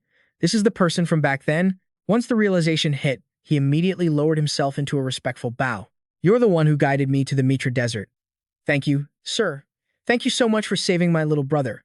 I don't know how I can ever repay this debt. Seeing that he'd been recognized, Jin silently sized him up. I guess you really can't get anything past a canine kin's nose. He let out a sigh and pushed the thought aside. A favor? Don't even mention it. Right now, let's just get your little brother healed. That evening, at the old, modest home of the canine kin, it was bathed in warm, flickering light. When the canine mother realized the injuries on her body had completely vanished, she couldn't hide her astonishment. I can't believe it. The pain is disappearing. Xiaoke beside them was just as happy. My swelling's gone. After finishing the treatment, Jin slowly explained each person's condition. The youngest son is still young, so he'll probably recover quickly, but the mother's body has suffered significant functional damage. Those words made the dogman's expression darken for a moment. How can that be? Noticing his distress, Jin continued to explain to ease his worries. What she just ate is a type of cake called a cacto from a mystical land. It has a wonderful effect on restoring the body. Now, she'll be even healthier than before. Realizing she had just received such a rare item, the dogman's mother was overcome with emotion. To use it on lowly beings like us, I truly thank you, sir. I am eternally grateful. Jin didn't reply, only maintaining a calm smile as his mind raced. Since it's something the Nether King's clan eats, it would naturally have a massive effect on a normal beastman. Good thing I still had one left. Witnessing him unhesitatingly use a precious treasure to help his family, the dogman immediately stated his resolve. I will never forget this kindness for the rest of my life. I'll agree to any request you have. Just name it. The offer perfectly matched Jin's intentions, as he was planning to ask for a favor anyway. This is really lucky. I was wandering the market to find a guide, and I just so happened to help a dogman's family. This makes things much easier. After some quick consideration, he took the initiative and made an offer. As it happens, I'm in need of a guide. Would you like to come along? Without a moment's hesitation, the dogman grabbed his hand to seal the deal. Of course, if it's with you, sir. I'd even venture into the Mitra Desert. His excitement was so great that his tail began to wag uncontrollably. Xiaoke chimed in enthusiastically. Big brother, you're so cool. The next morning, after finishing their preparations, the Taofu merchant group headed for the Mitra Desert as many beastmen looked on. Of course, a crowd like this was bound to attract some gossip. No way. Are they really planning to cross the Mitra Desert? The guy next to him nodded. Told you they were. All eyes were on the moving caravan. Look, they even brought human mercenaries and a dogman guide with them. A skeptical voice immediately retorted, so what? No one who has ever entered the Mitra Desert has come back alive. They're dead for sure. Every last one of them. Amidst this wave of doubt, Jin paid them no mind, lost in his own thoughts. Before I regressed, there was something I learned. I found out while talking with my master that once a dogman smells something, they never forget it. Taking advantage of that trait makes them natural-born guides. They can even determine directions with miraculous accuracy. In contrast to Jin's calm demeanor, the dogman felt a little overwhelmed. I can't believe we're really going into the Mitra Desert. As the horse-drawn carriage rolled steadily along, Jin was constantly calculating. If I didn't have a dogman, I wouldn't have asked Panji and Dark Flame to cross the Mitra Desert. After half a day, the Taofu merchant group entered the Mitra Desert. They began their journey across the sands under the scorching sun. 1 day, 2 days, then 4 days passed. The harsh environment seemed bent on draining the life out of everything, and they were no exception. And yet, these circumstances didn't seem to dampen Panji's spirits in the slightest, nor Dark Flame's. The two of them sat on the carriage, leisurely humming cheerful tunes. Seeing them, Jin couldn't help but feel suspicious. What in the world are these two so happy about? Oh well, it's fine. No dangerous enemies have shown up yet, and we prepared plenty of food and water. It was only when his attention fell on the bag next to them and he saw they only had one barrel that he began to worry. After a moment of thought, Jin decided to probe him. Panji, didn't you bring too little water? Won't you be short on the return trip? Hearing the question, Panji looked confused. No, Dark Flame here. We'll be fine, sir. Didn't you already know that? His words only made Jin more confused than ever. Know what? Seeing his bewildered reaction, Panji immediately turned to the one sitting next to him to confirm. Dark Flame, you haven't shown young Master Jin your ability yet? He shook his head. I was never asked. Immediately, Panji pulled the reins tight and made a firm decision. Well then, hurry up and show him. Dark Flame was slightly surprised. Show him, sir. You want me to show him? As the wheels ground to a halt, Panji affirmed his request again. Of course, you have to see things with your own eyes to believe them. You don't grasp the basics of trust at all. Heeding his companion's words, Dark Flame took the initiative, jumping off the carriage and confirming. Understood. I shall show you my power. He closed his eyes tightly, focusing all his energy into a single point. His tail rose high into the air and, in an instant, erupted in a brilliant light. The spiritual energy deep underground immediately responded with distinct vibrations, having received a familiar signal. His pupils flared with a green light, and his body began to move slowly back and forth like a metal detector, tracing the underground currents until he finally stopped at a specific spot. Dark Flame's tail plunged straight into the sand below. A sharp command rang out, causing the surrounding ground to shake violently. Rise. The moment the command was given, spiritual water erupted from the depths, launching him into the air. Watching the scene unfold, Jin couldn't help but be amazed. He can find water? Without hesitation, he praised him aloud. What in the world? Dark Flame, you're amazing. Panji boasted gleefully. Now you know, don't you, sir? We don't have to worry about running out of water in the desert. The dogman was also delighted. We can drink as much as we want. As for Dark Flame, he was praised so much that he just laughed foolishly. The group continued on their way until night fell, at which point they stopped to set up camp. After laying out a lavish feast, Panji enthusiastically stood up to introduce the meal. All right, everyone. Tonight's dinner is a special dish from the East, made with a secret recipe. The aroma wafting before them made it impossible for anyone to hide their anticipation. Even the dogman was drooling. Jin turned to the merchant who was practically carrying the team and offered his praise. Come to think of it, is there anything you can't do? He chuckled. Ha ha, you flatter me, sir. But their joy was short-lived as disaster suddenly struck. A sudden sandstorm swept through, changing the color of the entire landscape. The group's attention was immediately snapped forward as the unexpected event unfolded. The dog person raised a hand to shield himself from the wind, looking confused. What's going on all of a sudden? A sandstorm. Seeing all the meticulously prepared supplies get violently swept away by the fierce vortex, he cried out in panic. No, my precious food. Just as the sandstorm subsided, a blinding light from above shone down on the entire group, followed by an imposing voice. You, beastmen, will submit to a search. If you do not comply, you won't leave with your lives. Looking up at the creature circling in the sky, Jin froze for a moment when he recognized the red dragon. A sense of unease quickly rose within him. Are the Zippos searching all the way out here in the desert? Just then, the rider on the red dragon's back officially descended and faced the group led by Jin. He slowly scanned their faces one by one, then a curious smile spread across his face. It's rare to see beastmen in a place like this. Paisi immediately stepped forward, rubbing his hands together with an amicable attitude, and proactively explained, Sir Zippo, we are just searching for some ruins. Hearing this, the man raised an eyebrow and probed with a hint of suspicion. If you're searching for ruins that everyone else has given up on, you must be in quite a predicament to be betting your lives like this. No, he confirmed, of course. Trade has all but dried up, and people are no longer looking for ordinary goods at the Zuka market. Then, he shifted his attention to the person standing behind. Seeing as you've even hired a human mercenary, you seem quite serious. Where are you from? In response to the question, Jin calmly answered in a natural tone. I'm a retired mercenary, just wandering from place to place. Currently, I'm making a living by protecting these humble beastmen.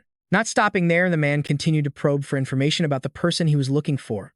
So, do you know about the provisional flag bearer of the Runcandel clan, the one being hunted by everyone? Jin nodded. Of course, his wanted posters are plastered everywhere.